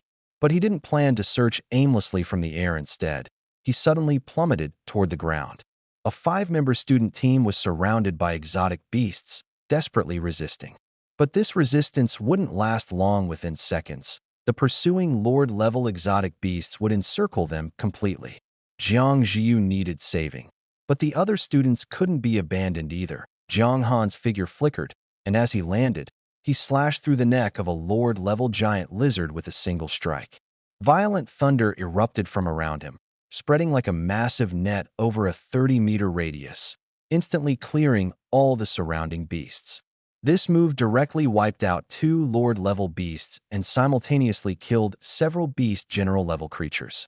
With Jiang Han's current strength, facing low-level lords was nothing short of a complete domination. This terrifying display of power left the 5 students, who had initially been ready to give up, utterly stunned. Fortunately, they weren't foolish.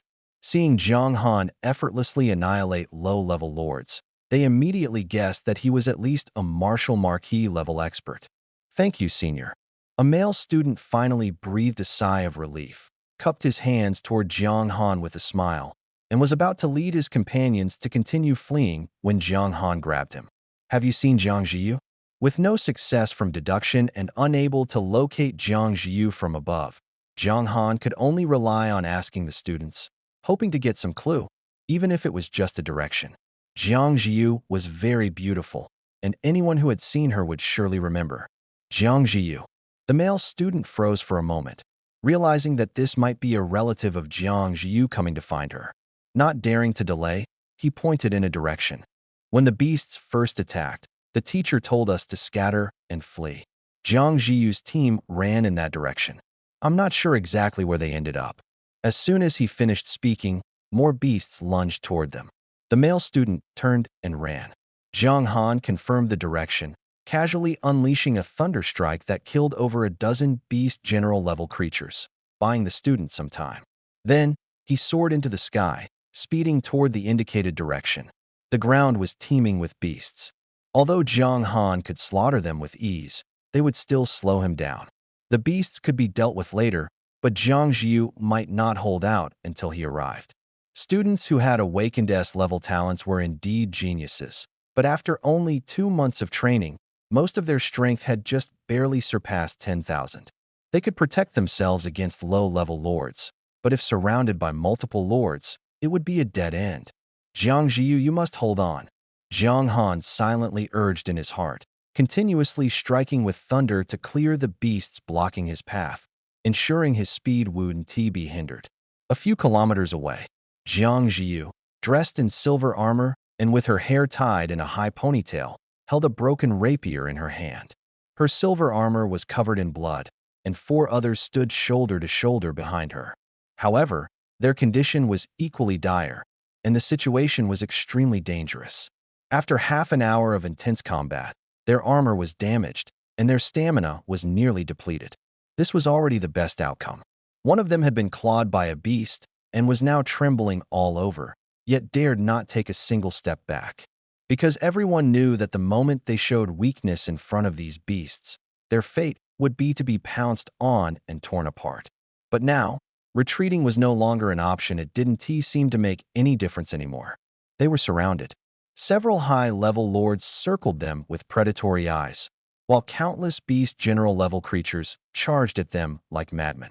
The scent of blood only made these monsters more frenzied. No matter how one looked at it, they seemed to have no chance of escape. What awaited them was to be devoured by the beasts and turned into their meal. The beast horde closed in step by step, continuously compressing their fighting space. At this rate, the beasts would swarm them all at once, leaving them no chance to retreat. The oppressive feeling weighed heavily on everyone's hearts. No, if this continues, we're all going to die. We have to find a way to break out. Even if only one person can make it out, it's better than all of us dying. A boy wearing tattered armor, marked with 3 claw scars, could no longer withstand the oppressive atmosphere. His hands trembled as he gripped his weapon. Normally, with teachers protecting them, all they had to do was charge forward. But now, even the teachers were overwhelmed, and he had lost the courage to keep fighting. He just wanted to leave this place as quickly as possible. Wang Jian is right. We need to find a way to break through, another boy's voice rang out.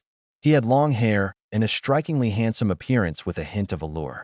Holding a long sword, his expression was much steadier than Wang Jian's. As he spoke, he unconsciously glanced at Jiang Zhiyu beside him, then quickly withdrew his gaze. Zhiyu, don't worry, I will find a way to get you out of here.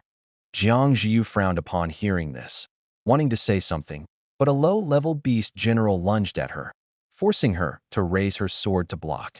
In a moment, we'll all charge toward Zhiyu's side. Once there, everyone will rely on their own abilities. If even one person can make it out alive, it's worth it.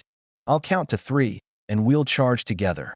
The approaching beasts left him no time to make further arrangements. 1, 2, 3. As soon as the third count ended, the 5 of them charged forward simultaneously. Jiang Zhiyu and the other 3 trusted his promise and rushed in the same direction without hesitation. But the boy who had orchestrated the charge suddenly had a faint green phantom appear beside him. Its shape resembled a dragon but was slightly different. It had 4 claws and looked more like a beast. Covered in white fur from head to tail, it had 2 slender dragon whiskers at its mouth. The phantom was enormous, over 10 meters long. As soon as it was summoned, it let out a thunderous roar. The sound was uniquely piercing, with immense deterrent power against the beasts. As the roar spread, all beasts below the Lord level trembled and crouched on the ground in fear. Even some Lord level beasts were affected. Mid and high level lords remained composed, but a few low level lords retreated, not daring to face the phantom directly. The phantom and its roar summoned by this person could actually frighten the beasts into retreat. Sulong, well done.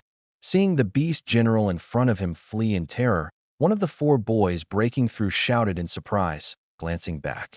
He saw the long-haired, alluring man sprinting madly in the opposite direction. He was instantly alarmed. Sulong, where are you going? Sulong's response was to quicken his pace. With the phantom protecting him, few beasts dared to attack. Beast generals were cowering, and even Lord-level beasts had no intention of killing him. For at least the next 10 seconds, he was safe. With his combat power nearing 10,000, these seconds were enough to create a significant distance between himself and Jiang Zhiyu's group. When the beast's only targets became Jiang Zhiyu and the other 4, they would stop chasing him. Wang Jian shouted, drawing the attention of the other 3. Seeing Sulong's direction, they immediately understood his plan. He intended for the 4 of them to engage the beasts in battle, drawing their attention, while he created an opportunity to escape. Then, using his innate advantage, he would distance himself as much as possible from the battlefield. Sulong's move was essentially using them as bait. Realizing they had been tricked, the group gritted their teeth in anger. In this situation, surrounded by the beast horde, their predicament was worse than before. The other 3 cursed furiously, but Jiang Zhiyu merely frowned slightly, remaining silent. Jiang Zhiyu, Sulong abandoned you and ran away. Wang Junan shouted as he looked at Jiang Ziyu, who remained expressionless. Jiang Ziyu simply thrust the thin sword in her hand fiercely into the neck of a beast general-level mutant beast, causing blood to splatter. "I never thought he would actually do what he said," she said calmly. "In this wasteland, I never rely on anyone. The only person I can depend on is a boy. But he's not here in this wasteland right now." Everyone fell silent upon hearing this, but their hands did not stop moving. From the beginning of the special training for students recruited by Shuimu University, Su Long had been pursuing Jiang Ziyu. His family owned assets worth billions, he was handsome, and he had awakened the rare S-grade mythical beast's easy talent. Any other girl would have been attracted to him, but Jiang Ziyu was the exception. As for the boy named Jiang Han, Jiang Ziyu had mentioned him before. His family ran a small restaurant, and he had awakened the C-grade heavy strike talent. Whether he was handsome or not, they didn't know, but he certainly couldn't compare to Su Long. Anyone else would have chosen Su Long, but Jiang Ziyu had never even considered him. The truth proved that Su Long was indeed untrustworthy. Power of the Divine Phoenix. Jiang Ziyu murmured, her body enveloped in a faint golden aura. The aura extended to the thin sword in her hand, instantly boosting her strength by several levels. After Su Long abandoned everyone and fled, the mutant beast's targets were reduced to just 4 people. The sense of threat and pressure each of them felt grew even greater. At such a critical moment, even though they were all exhausted, no one dared to hold back. They had to use every last ounce of strength to push through. Any lapse would result in the swarming mutant beasts overwhelming them. Frost, Fierce Wind, Wood Spirit. The remaining 3 shouted in unison, and the elements in the air became chaotic. The surrounding temperature plummeted, and the previously warm air turned bone-chillingly cold. Frost formed on the mutant beasts rushing toward them, while fierce winds swept them away. The grass and trees, trampled earlier by the beasts, now seemed to come alive, growing wildly and entangling the beasts to restrict their movements. "I'll take the lead. Follow me and break through," Jiang Ziyu called out again. With the power of the Divine Phoenix enhancing her, her attack power had increased significantly, enough to break through the defenses of low-level lords. In this situation, having her lead the charge was the wisest choice. But she seemed to have overlooked one thing. The strongest enemy here was a high-level lord. The high-level lord, over 20 meters tall, was like a bulldozer in this terrain. Even Jiang Han would tread carefully when facing such a foe, let alone Jiang Ziyu. At just 1.7 meters tall, she was like an insignificant ant, always at risk of being crushed. And that was exactly what happened. When the high-level lord charged, the other lord-level mutant beasts scattered far away.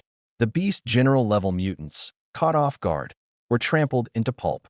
The scene was horrifying, but this was the reality of the wasteland. Without the suppression of a beast emperor-level mutant, such a massive horde of mutant beasts would never gather to attack humans like this.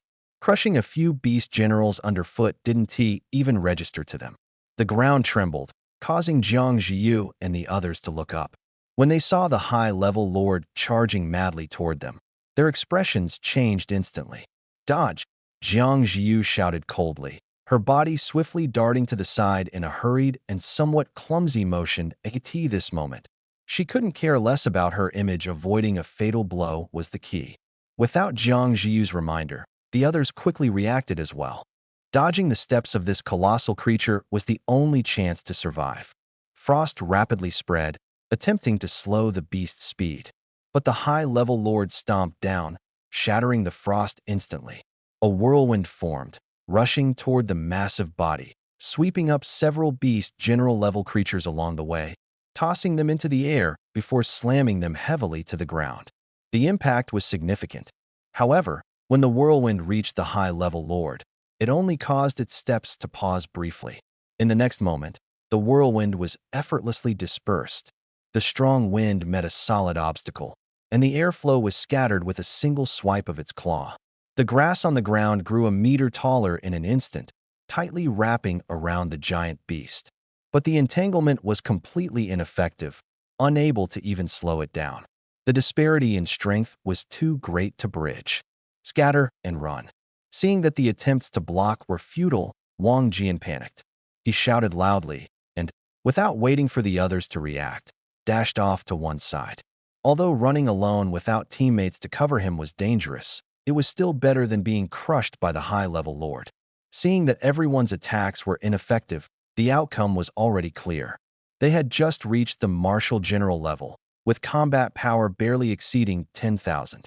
They were utterly incapable of stopping the high-level lord. Their speed couldn't match it either.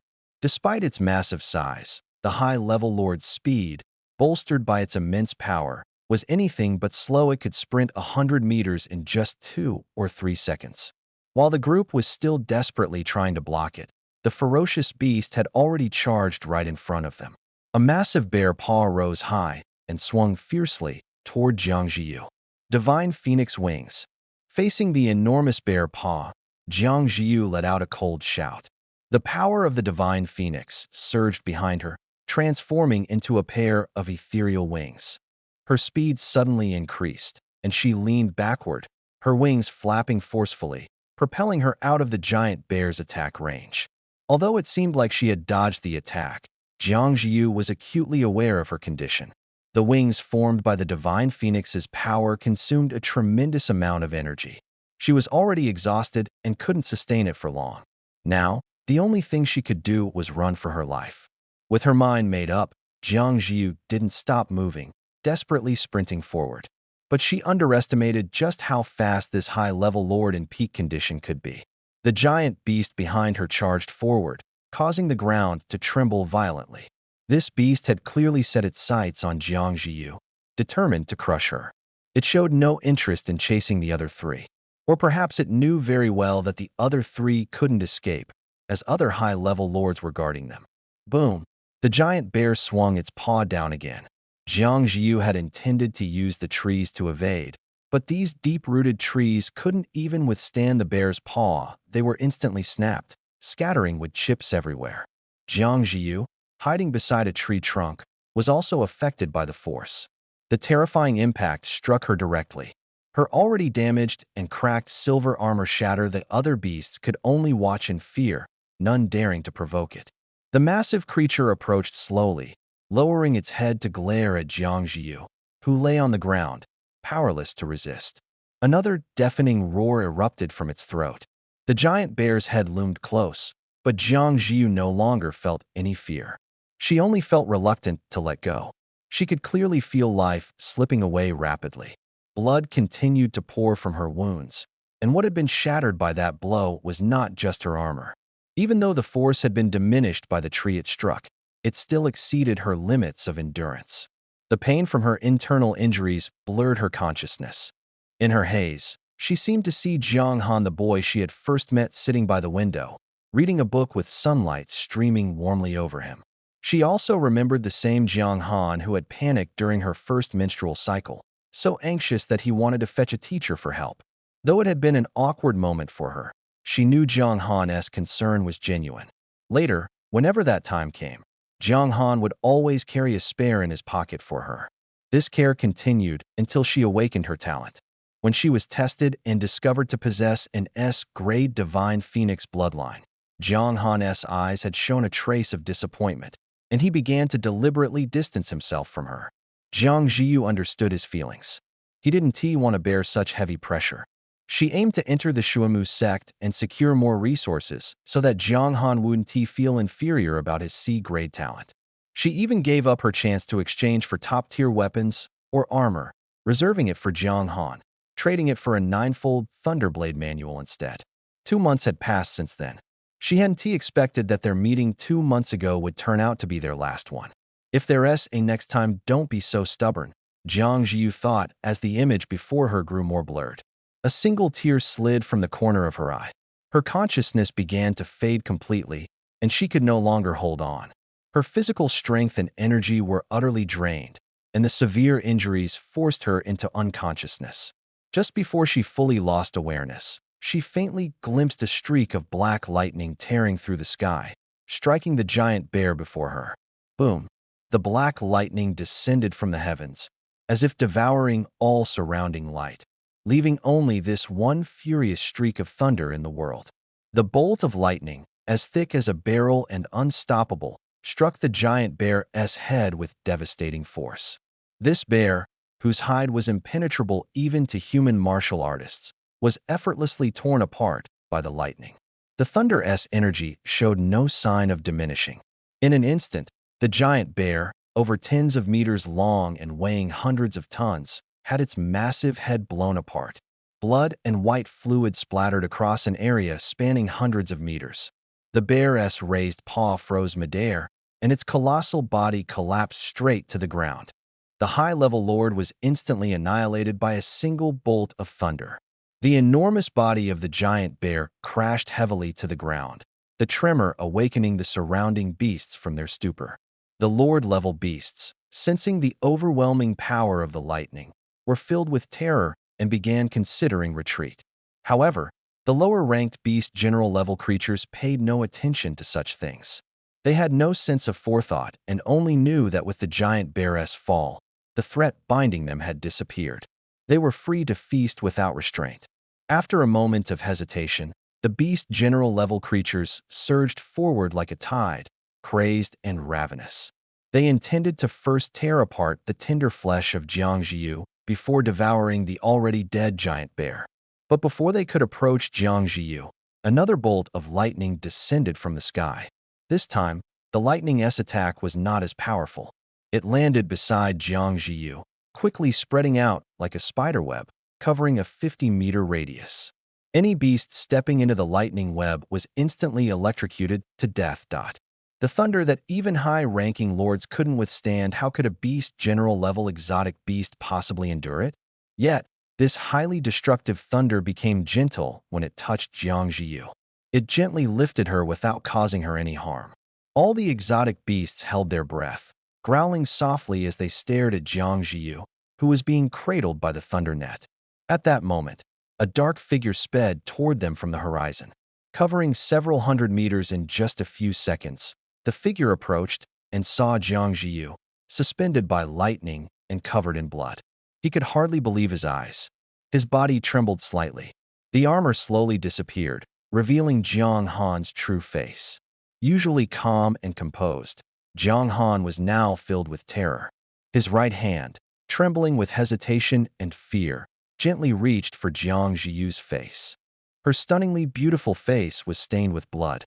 When his hand touched her, it was warm, but Jiang Han couldn't sense any sign of life. As someone with the ability to perceive life, he knew all too well Jiang Ziyu was already dead. No, Ziyu, you can't die. Jiang Han panicked, rummaging through the system space for various potions. Grabbing one, he desperately tried to feed it to Jiang Ziyu. But her esophagus was blocked, and no matter how hard he tried, he couldn't get her to swallow the potion. Be good, listen to me. Drink the potion, and you'll get better. Jiang Han's voice was choked with emotion. Even when Jiang Ziyu had been gravely injured and unconscious before, Jiang Han had never lost control. But this time, he couldn't even control his voice. He had rushed here with all his might.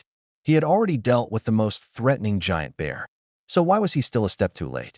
Jiang Han tried twice, but was powerless against Jiang Ziyu's lifeless body. A nameless fury ignited in his heart. He didn't even notice that his gaze was gradually turning cold. As Jiang Ziyu's body grew colder and stiffer, only one thought remained in Jiang Han's mind. Revenge. He had to avenge her. The culprits responsible for Jiang Ziyu's death were these damned exotic beasts. From the lowest beast generals to that four-winged black dragon king, not a single one would escape. Jiang Han removed the bracelet from his wrist and placed it on Jiang Ziyu's. With a thought, he activated the armor, completely encasing her. 2 tentacles extended from the armor, lifting her onto his back. Ziyu, rest for a while. Once I've avenged you, I'll take you to a quiet place, Jiang Han said softly, tilting his head slightly. In the next moment, his eyes were filled with icy determination. Energy burst, combat power increasing. Sweeping his gaze over the exotic beasts on the ground staring at him, Jiang Han's aura surged dramatically. At the same time, a pitch-black thunderball began to form in his hand. Energy burst complete.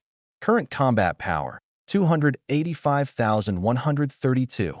Even without Su Rant's enhancement, The Thunderball Jiang Han had condensed could easily annihilate Beast General level or even Lord level exotic beasts. Now, with the dual boost of Su Ran and the energy burst, Jiang Han's combat power skyrocketed, and the number of thunder particles multiplied several times over. Fueled by rage, Jiang Han unleashed the fury of the thunder. The thunder particles seemed to sense his resolve to destroy everything, frantically converging into his hand. In an instant, the energy of the thunderball surpassed Jiang Han's previous limits. But the thunder continued to gather.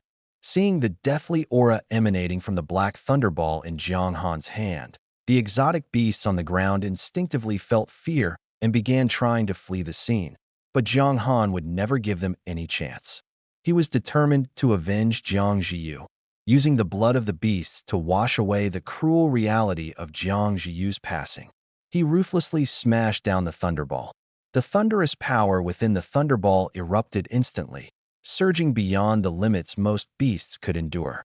In the next moment, the thunderball contracted rapidly, as if the core within it had suddenly collapsed. Everything seemed to settle into calm at that moment. Yet, this calm was merely the silence before the storm, a prelude to an even more powerful explosion. The Marquis-level thunderball fully unleashed at this moment. Boom! The ground trembled violently. Thunder surged like tidal waves, sweeping outward in all directions. When it touched the bodies of the beasts, the thunder grew even stronger. With a single strike, Jiang Han reduced every beast within a 500-meter radius to scorched earth. Among the scorched remains were several high-ranking lords who hadn't managed to escape in time. Their massive, charred bodies still retained the postures they had in life, but their vitality had been utterly obliterated by the thunder. Even the battlefield several kilometers away could feel the tremors in the ground. A massive mushroom cloud, visible to the naked eye, slowly rose into the air,